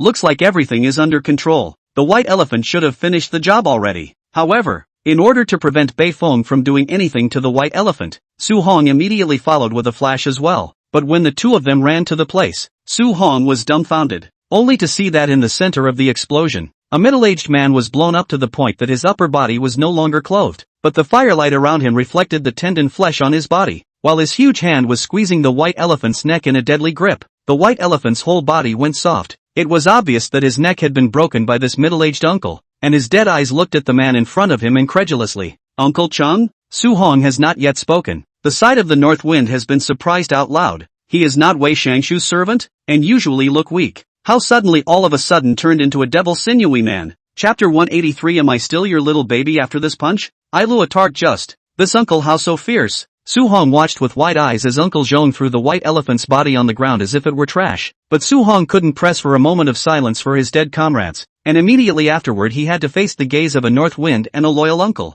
Originally, Beifeng thought that they were bound to lose today, but he didn't expect such a big surprise at the end. "Big brother, can you guys stop looking at me like that? I'm a little panicked." Su Hong raised his hand and retreated back step by step, but what met his eyes was the coldness of Beifeng's narrowed eyes. "Little baby, is it really my turn to chase you now?" "No dude, didn't we agree to watch the show from the sidelines?" "North wind, that's fine. Then Uncle Zhong will go help my big brother?" Looking at Cold Eyes who was fighting soundly not far away, Su Hong's heart broke. It's the old man who carries it all after all. So Su Hong calmly beckoned to the two of them, then shouted, "You, come over here." In the next moment, Uncle Zhong and North Wind moved at the same time, as fast as lightning, although both of them were not as fast as Su Hong, but with the cooperation of the two of them, they still made it extremely difficult for Su Hong to dodge. While not far away, Wei Xiangshu was shouting with a smug look on his face, "Quick battle, make sure not to let Su Hong escape." To be reasonable, Wei Xiangshu did not know that the original loyal uncle was so powerful. When the white elephant came out,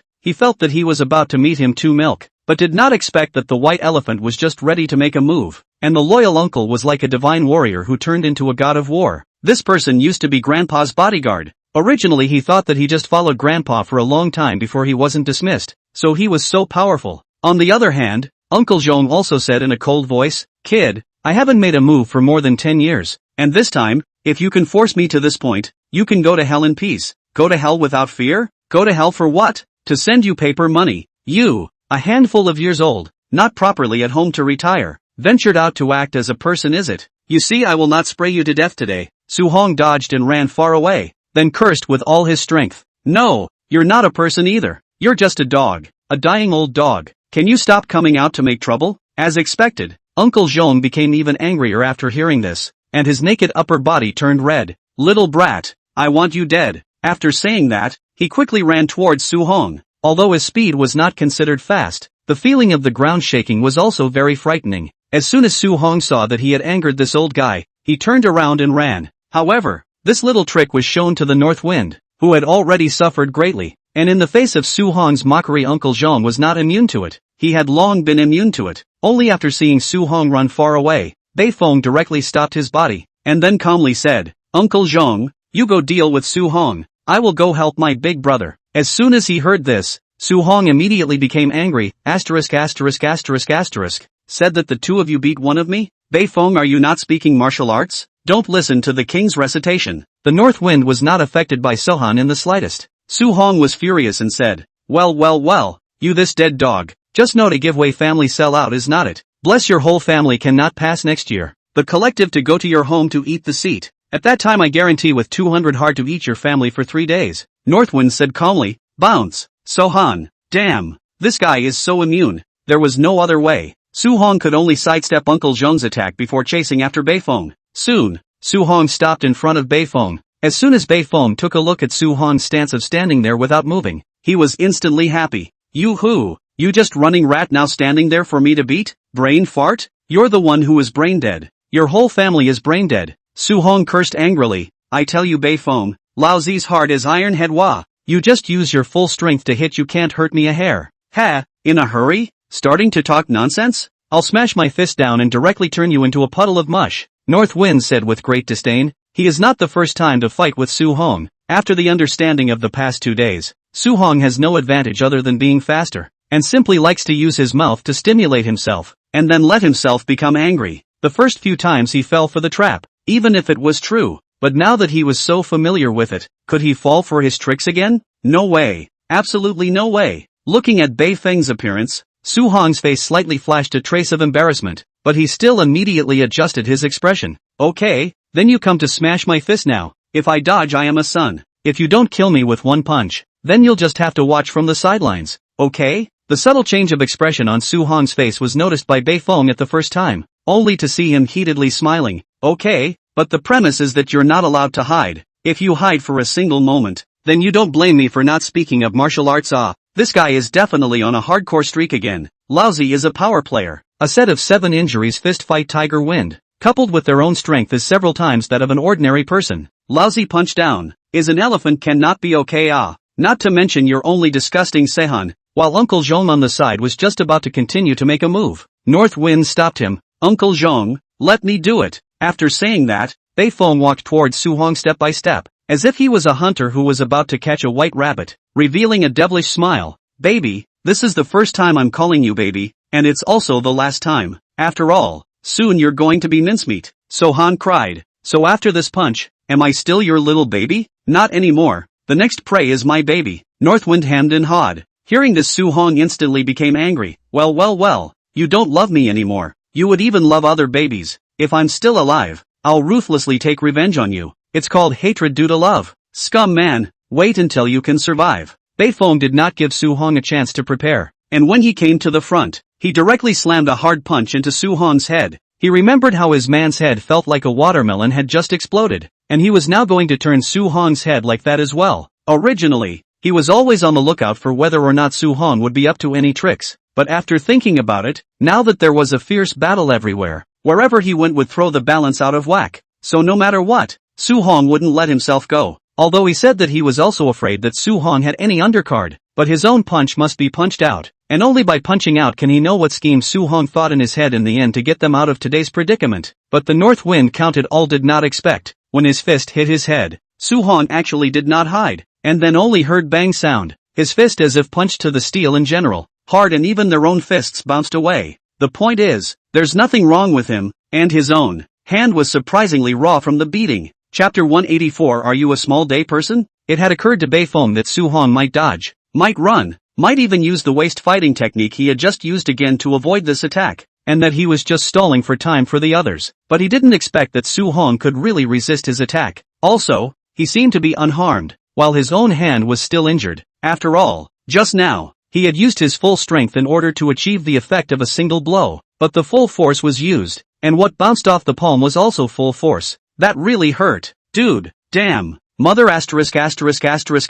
Su Hong, how did your body become so hard, like a turtle shell? Bei Feng cursed viciously, and the shocked look on his face caused Uncle Zhong, who was not far away, To freeze. This guy. So hard? Say, this is what you promised me. Ah, a mouthful of spit. Don't deny it. You can't disturb the battle over there. Hearing these words, Beifeng's face instantly became gloomy again. I didn't realize that this guy was actually hiding something. From the time he saw himself and Dongfeng at their base camp yesterday and ran away, to the time he fought him at his base camp, he hadn't been able to use this hard Qigong move, and felt like someone who couldn't beat himself who kept dodging. If he had used his hard Qigong earlier, he might have lost long ago. After all, this kind of kung fu inherently restrains the 7-injury fist, unless we find his hood. But, how can a hard Qigong practitioner tell you about the hood? Thinking of this, the north wind on Su Hong's vigilance is higher layer. This guy's mind is too heavy. It is estimated that even their teammates do not know how much kung fu he actually has on him. Looking at Beifeng staring at his whole body, Su Hong slightly froze, then his chrysanthemum slightly tightened. This guy wouldn't be looking for his hood.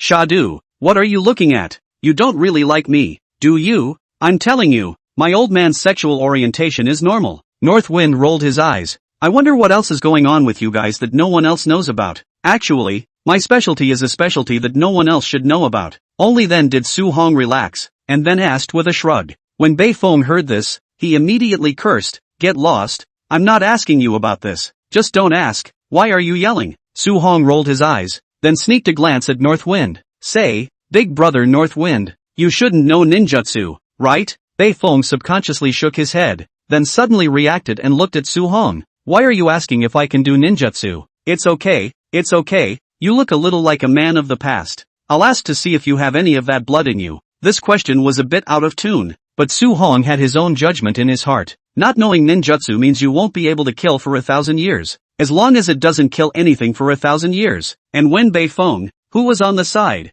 heard this, he instantly became furious. Damn Su Hong. Laozi's ancestors have been from the Dragon Kingdom for generations. It's fine for you to curse me, but you're cursing too dirty. I'm sorry, my bad. Su Hong scratched his head. Then can you step aside now? I'm going to go concentrate on that old guy. Beifeng sniffed and immediately nodded before walking off to the side. Su Hong a little surprised. Did not expect this guy is still so abide by the promise. It is difficult to be that I just said that the small day people stimulate the national pride of this guy? Good for you, TZ. I like people like you who do what they say they're going to do. After waiting for Beifeng to step aside, Su Hong looked at Uncle Zhong, who was not far away, and said contemptuously, come on, let me see how powerful you really are, pretending with me until now. After saying that, Su Hong's body temperament became different, just like that day when he faced the clown. Su Hong wasn't afraid of fighting, he just wished to get the victory more easily. On the other hand, after Uncle Zhong on the other side saw such an aura from Su Hong, his eyes also slightly stared as he glanced at Beifeng.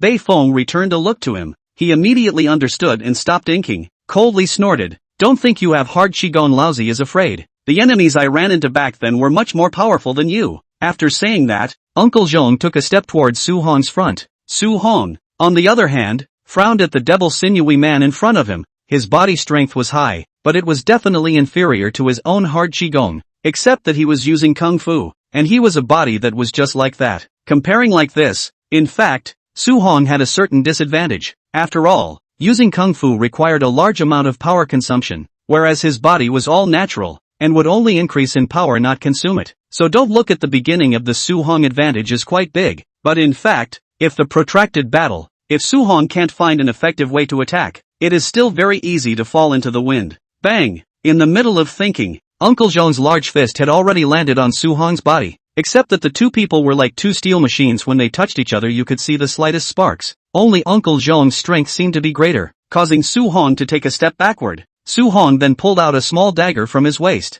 Uncle Zhong saw it but laughed coldly. Tickling me with this little dagger? Guess you can't even penetrate my body. Little brother. Listening to Uncle Zhong's words, Su Hong suddenly revealed a hint of a smile. Of course, just now I saw that the meat on your body is quite sturdy. Cut a little bit and go back to feed the dog. After saying that, Su Hong suddenly rushed out. His speed was like a missile, and the air around him was on the verge of a slight sonic boom. The next moment, when Uncle Zhong didn't react, Su Hong had already arrived behind his body. A cold light like in the dark night appeared to be glittering, and stabbed straight towards Uncle Zhong's head. Uncle Zhong's reaction speed was very fast. His body hurriedly tilted sideways, but the speed of Su Hong's dagger arrived was even faster. When Uncle Zhong was unable to dodge, the dagger had already pierced into the position of his shoulder. A miserable scream followed as the dagger, like a steel needle, broke through Uncle Zhong's skin and plunged in hard. Uncle Zhong's hands flung back in pain, flinging Su Hong, who had turned into a cowlick, away, and the dagger was pulled out with it, scattering traces of blood in the air. Uncle Zhong looked at Su Hong, who was lying on the ground not far away, in horror. What kind of weapon is this? I can't believe it pierced my skin. Su Hong hemmed and hawed and got up from the ground. The reaction speed is quite fast. I thought you were dead. This dagger, given to me by Cold Eyes last night, is a pair with the one she has, but hers is a female and I am a male. The female one can barely carry the east wind. The male one, you think you're really an alien. You can't be stabbed. Chapter 185. Su Hong's hanging was discovered by you guys? Reasonably. Su Hong also does not know what material this dagger is made of, but the body is cold and icy, and it does not reflect under the sun. Even if it is the steel bars on those ruins, it is a knife to cut. Anyway, Su Hong felt that this was the most powerful cold weapon he had ever seen in his life. It's just that the material is only enough to make a dagger. If I could make a sword, I'd go straight to being a swordsman, alright. Covering his arm, Uncle Zhong no longer dared to underestimate this weapon, while Bei Feng, who was watching the show from the side, was slightly shocked in his heart. I Lua Grass. This guy hides really deep their own, and he played a knight. Thought he was a black ironet. Now the weapon alight directly into the king Thought Uncle Chung was pretty good, but I didn't think he'd last even one round almost. It seems that this Su Hong also really hides the strength. Just now that a bit of you. I guess it is directly stabbed a penetrating heart flying meow. But despite thinking so, Northwind calmly glanced at the other battlefields. His own big brother, Dongfang and Cold Eyes were getting white hot, while over there, Poker King and Tengu fought with their men, and for a while they couldn't tell the difference between a winner and a loser. Only if Uncle Zhong here resisted Su Hong's attack, would he have other energy to help the others But now, it's clear that Uncle Chung can't resist for long. After thinking for a few moments, he suddenly ran towards Cold Eyes and Dongfang when Uncle Zhong and Su Hong were entangled together again, taking advantage of Su Hong's unguarded position. Bang sound! Cold Eyes, just ready to stab the dagger to the east wind arm, suddenly stopped in the air. A solid force slapped on Cold Eyes' hand. Her eyes just now only east wind, but did not expect this north wind suddenly ran out to sneak attack. After taking a step back, his palms were numb from the shock. Bei Feng, aren't you watching the battle from the side with Su Hong? Why don't you talk about martial virtues? North Wind shrugged. Learned from your husband, playing dirty with me every day. I'll get back at his women. He's not my husband. As soon as he heard this, Bei Feng hurriedly irritated. He is not your husband. What do you mean by giving him Shun's dagger? Are you a dog licker? A female and a male? What? You cosplaying the jungle? As the words fell, Cold Eyes instantly reddened a touch of her cheeks, but her eyes remained wary. That's out of your hands. I'll give it to whomever I please. Stinking, with such a hard mouth. Do you believe that my big brother and I will come over and kill you together right now? North Wind staggered. Cold Eyes glanced at Su Hong not far away, but found that he was fighting with a muscular man. That's when she realized that the original Wei family still had such a powerful combatant. Just now Su Hong had been fighting 2 by 1? Thinking of this, Cold Eyes gently withdrew his steps, and then hooked a finger towards the two of them. Thinking that I won't be able to deal with you with one more person? Both of you go together. If you fight one more yourself, then the pressure on Su Hong should be less, right? Seeing Cold Eyes' expression like this, Bei Feng couldn't help but skim his lips. Cold Eyes, this doesn't seem to eat this set of mouth cannon. Then, can only run. As for the east wind on the side, when he saw that the north wind was finally able to support him, his heart immediately shook. He had been abused and cried by this, and now he was finally able to raise his eyebrows. North Wind, let's go together and try to settle the battle within 10 minutes. After saying that, Dongfang was about to get on, but the next moment, the North Wind rushed to stop the East Wind with wide eyes. Big brother, I am pretending to scare this. Not to mention the 10 minutes to solve the solution cannot solve this. 10 minutes later I estimate that Uncle Zhong will have to hiccup. And now we do not run for a while, really do not have the opportunity to run. No, Uncle Zhong is so strong that the two of you can't beat a Su Hong? We don't know Su Hong at all. The intelligence is all wrong. All wrong. He may have reached the strength of Cold Eyes or even above. To be reasonable, if Uncle Zhong dies, I guess I'll have to GA too. If Su Hong was just an assassin like Cold Eyes, even so, Bei Feng felt that he could still have a fight on his hands. But now this assassin was wearing an anti-armor. And the point was that you didn't know if he could pull out anything else. What if at the end of the fight, the guy pulls out another dragon falling palm from his crotch? Are you afraid of that? So Bei Feng, who was scared by Su Hong, felt that this guy must still be hiding such kung fu as the 18th palm of the descending dragon. So now while Uncle Zhong still has the ability to help fend off a little bit, it is the most cost-effective for the two of them to take Wei Shangshu and run. As long as Wei Shangshu and the two of you are still alive, then anything is possible. Looking at North Wind's face full of certainty, East Wind was instantly confused. Wasn't Su-hong unable to beat you at all just now? Why have you suddenly changed? Upon hearing this, Bei Feng whispered anxiously. It's really too late to say. I'll tell you more about it when we go out. Now trust me and we'll run. If not, I'll run alone with Wei Xiao. Looking at Bei Feng looking at himself with a face full of determination, Dong Feng could be sure that Bei Feng was not joking with himself. What are you two muttering about? Still fighting or not? If not, I will go and slaughter Wei Xiangxua. Cold Eyes saw these two people froze in place, immediately shouted. The power in his body has been adjusted to the optimal state by himself. One must resist these two and buy time for Su-hong. However, just as Cold Eyes was preparing for an upcoming battle, he noticed that North Wind, who was a few meters away, suddenly stood upright and then made a clasping gesture to himself. Heroine, my big brother and I have no grudge against you in the past, so we'll leave you here. Goodbye. After saying that, North Wind ran away like a gust of wind. Dongfeng is also not willing to show weakness, although he is now quite a mess on his body, but he cannot care about the image, living like a wolf fleeing ghosts. The mesmerizing maneuvers of these two people made Cold Eyes freeze for a moment without reacting. Not buddy, you're clearly superior. Superior in numbers, superior in strength, and suddenly you're running away? Did you guys find out that Sohan was hanging? Chapter 186 The suddenly disappearing Muyu Tian. Early the next morning, the sky had just dawned, and near the Wei family's base camp, Su-hong kicked Uncle Zhong's corpse, which had already begun to rot, and calmly leaned against a rock to rest. Damn, that's exhausting. Finally killed this dead turtle in one night, but his own stamina had been almost depleted. It was a bit tiring, but the battle was very fruitful, and after the east and north winds ran away, the situation became one-sided. After having Cold Eyes join them, those few stragglers simply couldn't even carry them for 3 minutes, and were directly pulled out and slaughtered one by one. Then Cold Eyes Poker King and a few of them didn't waste any time. They followed the retreating trail of East Wind North Wind and chased after it, and now they don't know how it is. Thinking of this, Su-hong took out his walkie-talkie, calling Mr. Mu, come in when you get it. But the intercom voice went out for a long time. Muyu Tian did not have any response. Su-hong could not help but freeze. The old man's asleep? I'm a bunch of mercenaries helping you fight to the death, and you're telling me you don't even answer my messages? Su-hong, this message was sent in the public channel. Everyone else can hear it. The key is, those people who are with Muyu Tian heard it. They should also reply. Anybody? Anybody? Sohan shouted again, but after a long time, there was still no reply. At this time Su-hong suddenly frowned. It should not be right. Wei family people are all here.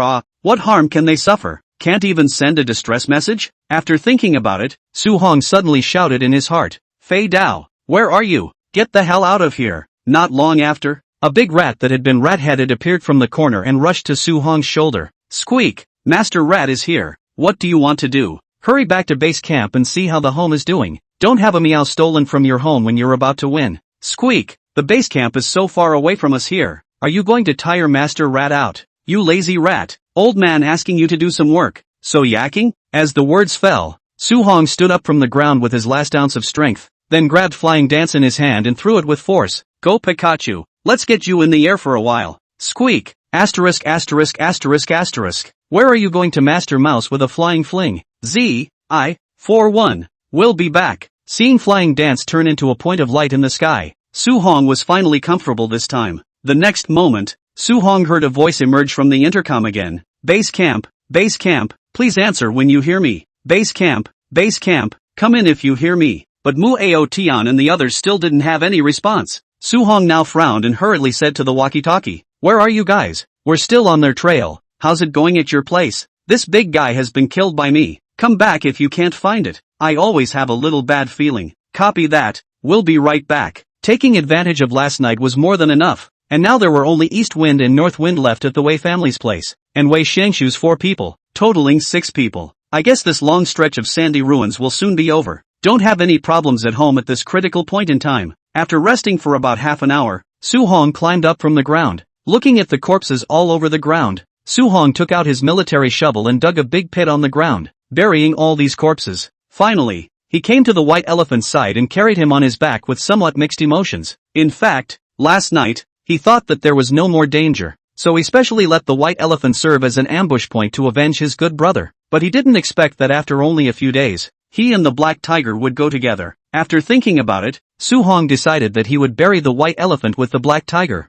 hoping that they would have a companion down there as well. Just as Su Hong had just carried the white elephant's corpse, several silhouettes swiftly swept in from a short distance away. It was the three Cold Eyes Poker King Tengu. After a night of fighting, the three of them were also full of fatigue. But their spirits were not bad. After all, they were not injured. Only Tengu's arm was grazed by the fragments of the bullet, which had been treated briefly, and was not a big problem. Give me the body. I'll take him next to the black tiger. Tengu stepped forward, somewhat heavily. Their sturdy foursome had been working together for many years, and they didn't realize that two of their brothers had already died in just a few days. After hearing this, Su Hong was shaking his head. You'd better recuperate your injuries. I'm also prepared to bring the white elephant to the black tiger. The Tengu didn't dwell on it, just nodded. Before, the two of them would have been at each other's throats when they met, but after so many battles their bond had risen. After all, in the face of life, they all consciously put aside love. The four of them were ready to head back after repairing in place for some time. Poker King, hurry back. There must be some kind of accident at home. Otherwise it's unlikely that Mr. Mu won't reply. Su Hong nodded. I've already asked Fei Dai to go. Is that the honeybush flying squirrel? Cold Eyes suddenly interjected at this time and asked. Su Hong hemmed and hawed, used his whole body to throw it out. It should be about to arrive at this moment. Alright then, let's hurry back too. Although there was flying dance scouting ahead, they were still uneasy in their hearts, and it was better to go back earlier. So they sped off to base camp with some of the supplies left behind. The other side, Windy City University. The dormitory seemed extraordinarily cold on the day after New Year's Day. The main thing is that this guy Su Hong has gone to Longqing for many days. The class teacher is back. The result, Su Hong has not come back. Immediately after the new year, this guy really directly on winter vacation? Lao Jiang, what's for dinner this morning? After waking up in the morning, Qinling looked to the next bed in a daze, but found that this guy was not in bed. Today and no early 8. What is this guy doing? And just as Qinling sat up, this slowly came Jiang Lin's voice. What did you just say, old Qin? Qinling rolled over and saw that Jiang Lin had already put on all his clothes and was combing his hair in the mirror. As soon as he looked at Jiang Lin like this, Qinling immediately widened his eyes. Asterisk. Did Mo she come to you again? Bingo! I'm going to wander into the sea of love. Old Qin, you may be the only one to end up alone in this dormitory from now on. Asterisk. This guy Su Hong doesn't even come home every day. And now you're leaving me too? How can that be? I'm not getting a room. I'll be back tonight. Upon hearing this, Qinling was even more shocked. It's not Lao Jiang. It's more tolerable that you don't have a room. Don't you know the Grandmaster said that if you're going home after dinner and a movie, you might as well go home now. Chapter 187 Buns in the Northern Province. Jiang Lin naturally wouldn't listen to a scumbag like Qinling, and after combing his big back hair, he went out of the dormitory door. In a short while, he arrived at the door of the dormitory. Not far from, a girl in a goose yellow down coat with a woolen hat had already been waiting there, and had been curiously surveying the students coming in and out of the dormitory. Morthy. Upon seeing the girl, Jiang Lin directly waved his hand.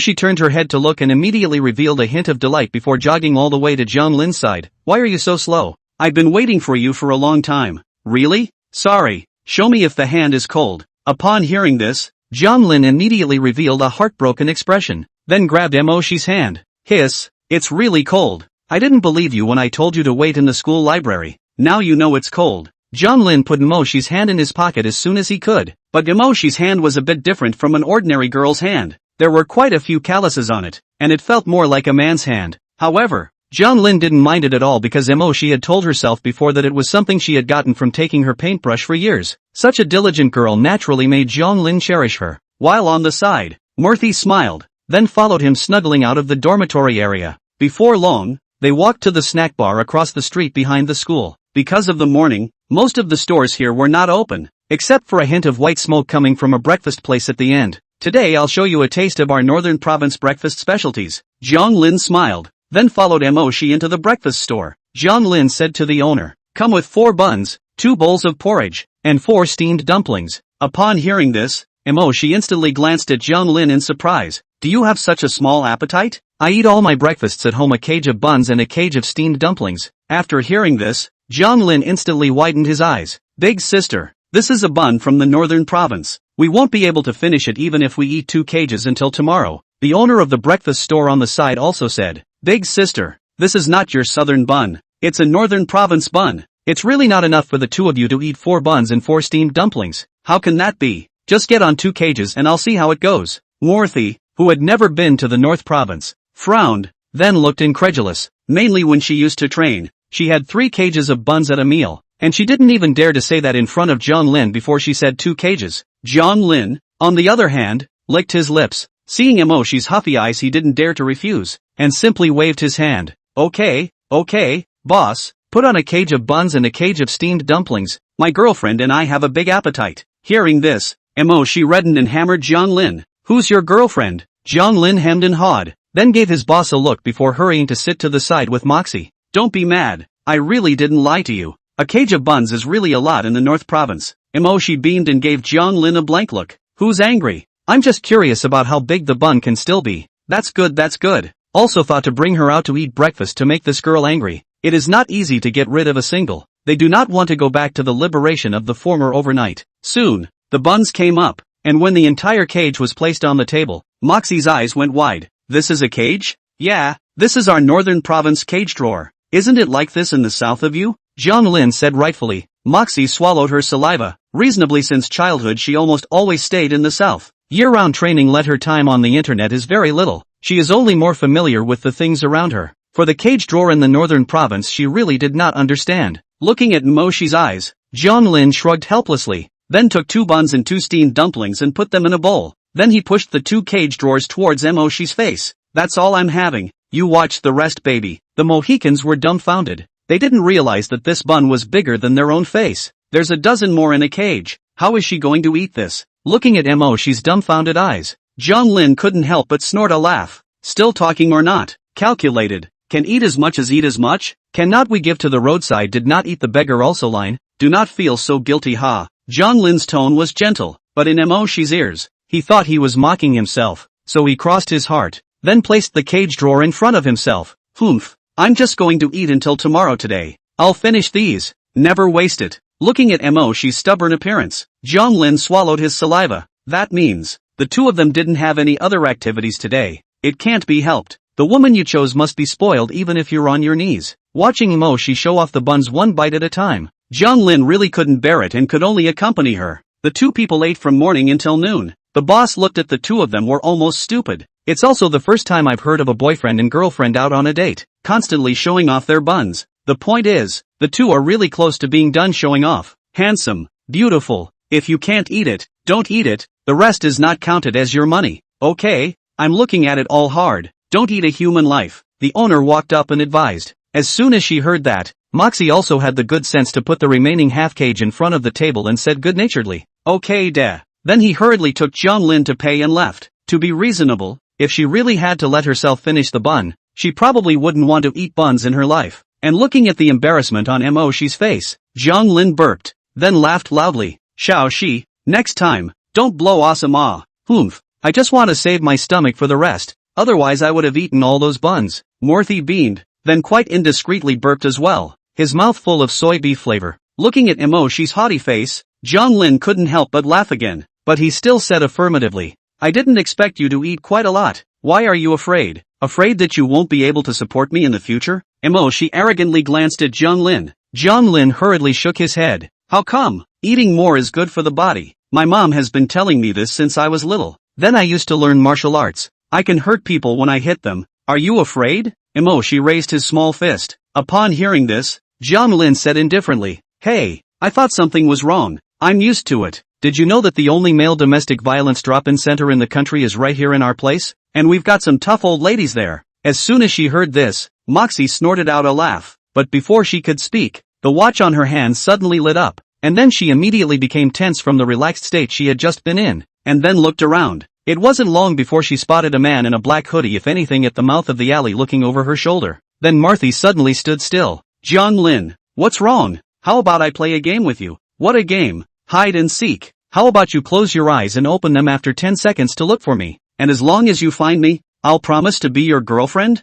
Really? John Lin glanced at Morthy excitedly. Morthy nodded very seriously. But you're not allowed to cheat. You have to close your eyes. Okay, no problem. After saying that, John Lin turned around and closed his eyes. And in the next moment, she disappeared like a gust of wind. Chapter 188 General Tora who suddenly appeared. Windowed cafe. An elegant man is sipping his coffee. This cafe is located in the outskirts of Windy City. Usually there are not many people coming and going. And today there is even a closed sign. I really don't know what this store is taking in profit. A short while later, a Mercedes-Benz car stopped in front of the cafe. From the car down a young man in a suit. He got off the car and looked back at the surrounding area. To make sure that there is no problem with the security measures, he pushed the door to enter. Soon he saw the man drinking coffee in the middle of the cafe, and his expression became serious. After walking over quickly, he said respectfully, "General Een, I didn't expect it to be you personally coming to the Dragon Kingdom. Chen Yen, I remember. The first time we met you were still a hairy lad. I didn't expect that after years of not seeing each other, you'd become the organization's right-hand man as well." Chen Yen nodded slightly. At that time, I was still studying abroad for my dual doctoral degree, and I was rather green when I first bumped into the general. I didn't realize the general remembered me. General Een revealed a hint of a smile, a hint of sharpness in his deep eyes, then looked towards the entrance of the cafe. "Your companion has arrived as well." Chen Yan looked backward, only to see another car parked in front of the cafe, and then walked down in style a woman. She was followed by a girl in a goose yellow down jacket. The two looked like sisters. A short while later, the woman with the girl also walked up to General Een and respectfully shouted, "General Een." General Een nodded slightly, then said very gently, "You are all the core strength of the organization in the Dragon Kingdom. All sit down. I'll have someone serve you coffee. Try the Blue Mountain coffee I brought over from the Black Country. The flavor is pure." "Thank you, General," the three of them said in unison, and then sat down opposite General Een. Except that after the three of them sat down, the atmosphere was slightly silent, and General Een had been shaking the soup spoon on his coffee, not knowing what he was pondering in his mind. Shortly afterward, coffee was brought up by the waiter, and out of embarrassment, the three men picked it up and took a sip. General Een, on the other hand, remained silent until the three of them had finished their coffee face to face, and only then did he speak slowly. "The time seems about right. Today, it should be the 6th day since Muyu Tian entered the sandy soil ruins. He should be close to finding that thing." Sandy ruins. Just as the crowd was rushing to the base camp, Su Hong's heart suddenly resounded with Flying's urgent voice. "Squeak, asterisk asterisk asterisk asterisk. Your home base. Your home base. No, can you speak properly? Stutter?" Su Hong rolled his eyes and roared. At the same time, his heart was tight. It wouldn't really happen. As expected, the next moment, Flying Dance's anxious voice appeared. "Z, there is no one in your base camp right now. It's a mess. There are several corpses on the ground, 2 Hercules, 2 doctors, and 6 ordinary combatants, all dead." Su Hong immediately widened his eyes after hearing this, and then hurriedly inquired, "Are there any signs of battle?"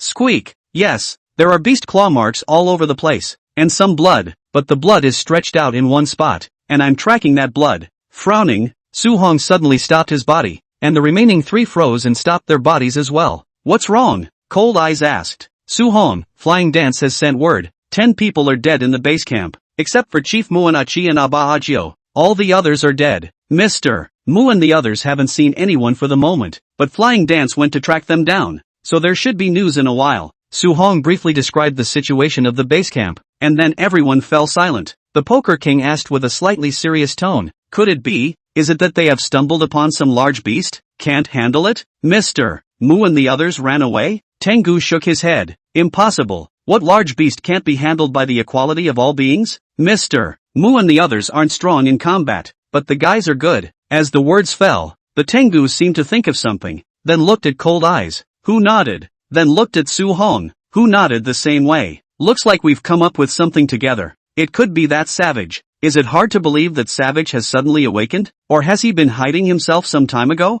pretending there's no way to communicate? But what was the purpose of his sudden outburst of murder?" Cold Eyes asked rhetorically. Su Hong pondered for a while, then shook his head. "I don't know, but I reckon that if Mr. Mu and the others are alive, they should have gone to the Qilin district. So we're going to the Kirin district to find someone now?" Poker King asked. "Su Hong, let's go back to the base camp first and drop off a little bit of supplies before setting off for the Qilin district. If it was a protracted battle, the supplies would be especially important, but it had only been a few days since the Wei family and they had already been killed and wounded, so this battle should end in the near future, and a large amount of supplies weren't much use to them now, so they just needed to throw most of the supplies at the base camp now. Moreover, the 4 of them were already very tired physically after a day and night of fighting, so it was just the right time to go back to the base camp to recuperate. With a few people in a hurry, they soon returned to the vicinity of the base camp. Seeing the wrecked base camp, the originally excited mood of several of them immediately became much more serious. These originally living teammates were now all dead. and naturally they were not in a good mood, even though the enemies were killed more by them. Don't look, dig a hole and bury them. Su Hong sighed and said. In fact, with the skills of these people, they could definitely live well outside, but they didn't expect to leave their lives in this place because of family disputes. Soon, a 4-person pit was made, and Su Hong and the others buried the bodies of the 4 people in it. Then Poker King collapsed to the ground in exhaustion. Old Su, are we leaving now? Why don't we sleep for a while? We haven't slept well in the past few days, plus such a high-intensity battle. Enough about the dogs, I've asked Fly to track them down. We'll rest here for 3 hours and then head out. It was just before noon. 3 hours later it would still be daylight, and it would be almost possible to reach the Chilan district before dark. And if there was something going on, Flying Dance would report it to himself, so it wouldn't be a big problem. The 4 of them were mainly very tired as well. If they went to the Chilan district in this state, it was estimated that they would already be out of combat power before they could find Muyu Tian or the Wei family. After thinking about it, it's better to fix it. After all, Muyu Tian still has 3 family bodyguards in his hands, and for the time being, he should also be fine. Chapter 189 Heavenly Python. The other side. Muyu Tian and Achia Ba Agio frantically ran towards the Chilan district, even though Su Hong's voice and their voices kept coming from the walkie-talkie before. Muyu Tian and the others treated it as if they didn't hear it. After all, they were going to do more than simply defeat the Wei family this time they entered. And in order to disguise himself as being infested by the savages and to ensure that his secret doesn't get out, he has the 3 Archies kill everyone left, the last one being Qin Xiaoteng. Then, this savage went crazy. Just did not expect the savage crazy after fighting so strong. As if a large wild beast, the base camp made all the scratches, even if they have a lot of hot weapons in their hands. Surprisingly, there is no way to check this crazy savage. The main bullet goes into his body and his wounds heal at the speed of light. The speed of this healing is simply too exaggerated to be human. So Muyu Tian concluded that what he was going to take must be related to the savage. And then the 4 of them fought and retreated, with the savages chasing after them, and turning back to seduce them if they couldn't find them. Until noon, the 4 of them were all out of energy, and not far from them, there was an even more dilapidated territory. Muyu Tian knew that they were about to enter the Chilan district. Buster, let's lure the savages away first, and we'll rest here for a while. Seeing that he was about to go in, Muyu Tian decided to fix things up. Buster sniffed and immediately nodded, then took the light machine gun and lured away the savages. Luckily, the savage's sanity wasn't very high, or else with his current state, the 4 Muyu Tians would not be able to withstand it at all. Soon, Buster came back. He had set up some time bombs in the periphery. The savages would definitely go over to check it out after hearing the sound of the bombs, so that he would be active in that section of the area for a while. Wait until they need the savage, then lure him here. Master, this is the map. Shall we go to the organ first or find something first? After taking out a compressed cookie and nibbling on it, Zhou took out another map from his arms and handed it over to Muyu Tian. This map recorded the location of the Kirin area in the sandy ruins. Unlike the map Muyu Tian handed over to Su Hong and the others, this map was particularly detailed. From the location of the organs to the surrounding scenery basically labeled very clearly on the map. Muyu Tian took the map and after pondering for a while, he said, let's go find something first. The organ might not be useful. Su Hong and the others are fierce, and the Wei family is now fleeing in a mess, so I guess there's only east wind and north wind left. Thinking of this, Muyu Tian hummed, revealing a cold smile. In fact, this old fox, the Wei family, also wants to look for that thing, but right now they are in a bad situation. There shouldn't be any of their own people next to Wei Shangshu. This time, they shouldn't have much of a chance of finding that. 7, 8, and 9 nodded after hearing this. Originally, they thought that they would be in a bitter battle, but they didn't expect that with Su Hong joining them, they would gain an advantage so easily. So it seemed that things had become much simpler. After resting for about half an hour, Abachi stood up. Master, the bombs should be about used up. I'll lure the savages back again. Good. After entering the Chilan district, remember to be extra careful and never let the savages accidentally touch the organs. Yes. After saying that, Buster left the spot. Muyu Tian, on the other hand, took the other 2 people and stepped directly into the boundaries of the Chilan district. Unlike the other 4 districts, the war here was the most severe at that time, and it was even heard that the most powerful nuclear weapons at that time were used here, so it was possible for any living creature to mutate under nuclear radiation. All the houses here collapsed. Endless ruins, ruins, ruins, and on the ruins that were 3 stories high, Muyu Tian and the others walked cautiously because no one knew what kind of creatures were buried underneath the ruins. Even though they had been careful enough, they hadn't even taken 2 steps when the ruins under their feet suddenly shook the ground. An earthquake? Muyu Tian rushed to crouch his body. Anyway, there were no more houses around, As long as they waited until the earthquake passed, they were still relatively safe. However, Muyu Tian obviously thought too much. After the earthquake appeared, the debris of the ruins under his feet kept falling down, and then he only heard a sudden inexplicable sound under his feet, and then Muyu Tian felt that he was lifted by the ruins. Master, be careful. The one who reacted first was Abachi, who pounced Muyu Tian not far away, while Achi and Ajio hurriedly rolled down to the other side. In the next moment, a hollow suddenly appeared in this ruin, and an icy cold to the core gaze appeared in the hollow. Hisses! A huge object then rose up into the sky, and even the wild man who had previously freaked out not far away hurriedly held his head and crouched down at that moment, obviously familiar with the things in the Qilin district. And then, only a giant snake with a diameter of 2 meters and a length of about 20 meters suddenly appeared in front of Muyu Tian's eyes. What the is this? Although Muyu Tian had long been prepared for the Qilin district in his heart, he was still shocked the moment the Senate Python appeared. Big brother, with this kind of monster inside the sandy ruins, does the Heavenly Court really not care a bit? But after thinking about it, it's right, this place is a national release, and the clans that can enter the sandy ruins are all here with the determination of certain death. What's in here? The Celestial Court won't care about it, and they won't have to be responsible if they die here anyway. And after the Senate Python ran out from the ground, its eyes quickly fixed on Muyu Tian's four. Master, what should we do? It was obvious that they had never seen such a big snake in their lives, and for a while they didn't know what to do. Only Muyu Tian remained a little calm, and then took his machine gun and swept it at the giant snake. What else can we do? Finish it off, or we'll all die. Under the machine gun's sweeping fire, a burst of firelight flooded on the body of the giant python. It was also hurt by the barrage of bullets, and immediately rushed towards Muyu Tian and them regardless. Disperse, disperse, large caliber gun. Gio, you hide and hit its eyes with sniper rounds. Seeing that the python's scales were knocked off a piece, Muyu Tian's heart relaxed a little bit. Fortunately, these creatures can be killed with a hot weapon, or else they would really have to be accounted for here today. The three people who heard the order immediately dispersed, while Gio kept running into the distance, looking for a suitable sniping spot. The python, seeing the four people scattered down, lost its mind for a while, but the angry one recognized that it was Muyu Tian who hit himself just now, so it surged its body towards Muyu Tian. Damn, I'll kill you today. For the python's attack, Muyu Tian was not panicked, a sideways turn and dodged to the side. Fortunately, the diameter of this python is not too large, or else just crushing it would have crushed himself to death. Thinking of this, Muyu Tian, who had rolled over, quickly returned the favor. Ta-da, ta-da. The scales on the python's body were knocked off a few pieces by Muyu Tian again. At the same time, the three people scattered around opened fire at the same time. Chapter 190. I am pursuing cold eyes even in my dreams. Squeak.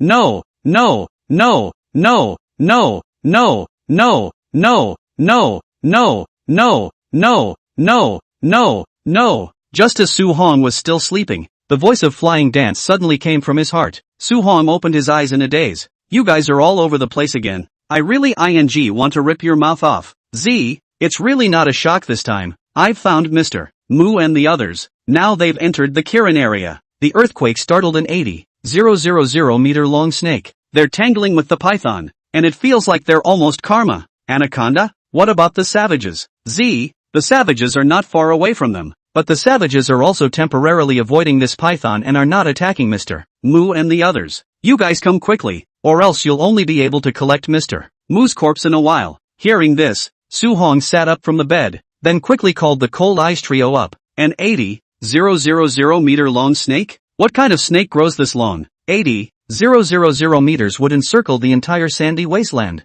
wouldn't it? Although I know that the Flying Dance is somewhat exaggerated, but Su Hong felt that he still had to quickly go over a trip, in case Muyu Tian really went back how to explain to Mousy Yua. Why?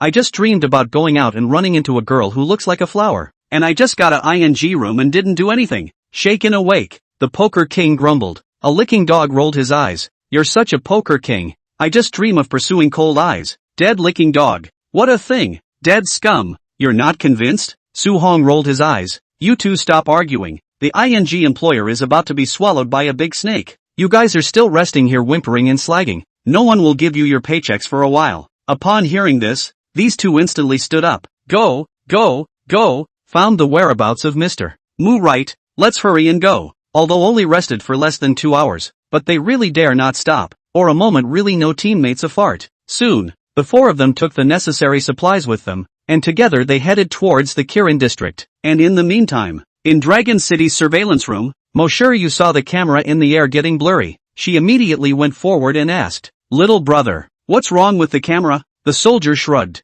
"Miss, the Kirin zone has some serious radiation and strange magnetic fields. Any camera will malfunction if you are near the Kirin zone. We won't be able to monitor Su Hong and the others if they enter the Qilin district." After hearing this, Muyu instantly became nervous. "Is the Qilin district dangerous? Our military has not entered the unicorn area, but those who have entered the unicorn area said that it is very dangerous there. Basically to go in and be able to come out. Only 1/10 of such. Is that so?" In just an instant, Muyu's eyes turned red. "Su Hong, don't go in, okay? I'm begging you." Unfortunately, these words were inaudible to Su Hong, and within the sandy ruins, Su Hong several people quickly approached the Qilin district. If a piece of life could still exist outside, the Qilin district not far away felt dead, and it was not the same as outside. There was once the location where the nuclear bomb fell. Not a single house inside was intact, and the entire Qilin district was surrounded by a thick layer of debris. And it's quite a bit higher than the other districts, with the low spots alone being as high as 3 stories of normal ground. Wow!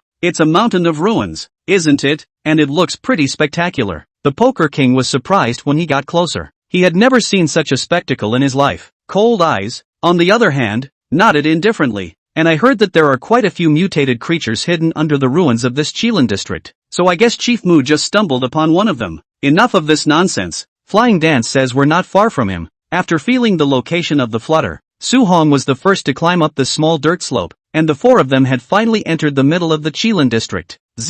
I'm directly north of you. Directly north. Come quickly. I think Mr. Mu and the others can't carry on any longer." Got it. And after walking up the small dirt slope, the complex terrain of the entire Kirin district made him stare. At the very least, within the other areas, one can still see the traces of someone who had once lived there, while within the Qilin district, in addition to the ruins everywhere, surprisingly, they all derived from swamps, black soil, abyss and the like, and even not far away, Su Hong could see a bare crooked-neck tree, as well as moss all over the ground. All in all, this place is really amazing. However, Su Hong didn't have the time to keep surveying this place, and after slightly freezing for a moment, he hurriedly led his people away from this place and flew towards the due north. After skirting a swamp, they finally vaguely felt the vibrations, and then, in the midst of the ruins, they found a shocking figure, only to see a 20-meter-long python was writhing frantically on the ground. The scales on its body had fallen off a lot, and green blood was scattered all over the ground, but its fighting strength didn't seem to be affected much,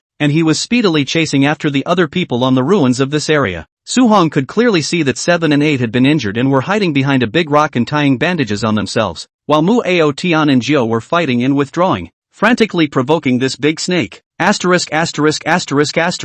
Save the day. A snake this big must be delicious to eat. The Poker King immediately became excited at the scene. With that, he was about to rush up, but it was stopped by Sohan. Then he looked to Tengu. "You hit Barrett here, and give it a hard one straight to the 7 inches. Tengu sniffed and immediately fell to the ground. The only big guy they have is the Barrett. Originally in the base camp, Tengu wanted to get rid of this sniper rifle because it was too heavy, and in the end it was Su Hong's insistence that he brought it. After all, this intensity of sniper rounds, that is, the God of Heaven came also gave you a blow up. In the end, they would still have to go to the Wei family, and with this weapon, it would at least make them invincible. Soon, Tengu had the gun tuned up, and with a command from Su Hong, a rocket-like bullet shot out of the Barrett's barrel. The next moment, a violent explosion sounded, only to see that a large hole was blown open in the python's 7 inches, and its body began to twist uncontrollably and frantically. After about 2 minutes, it lay completely motionless on the ground.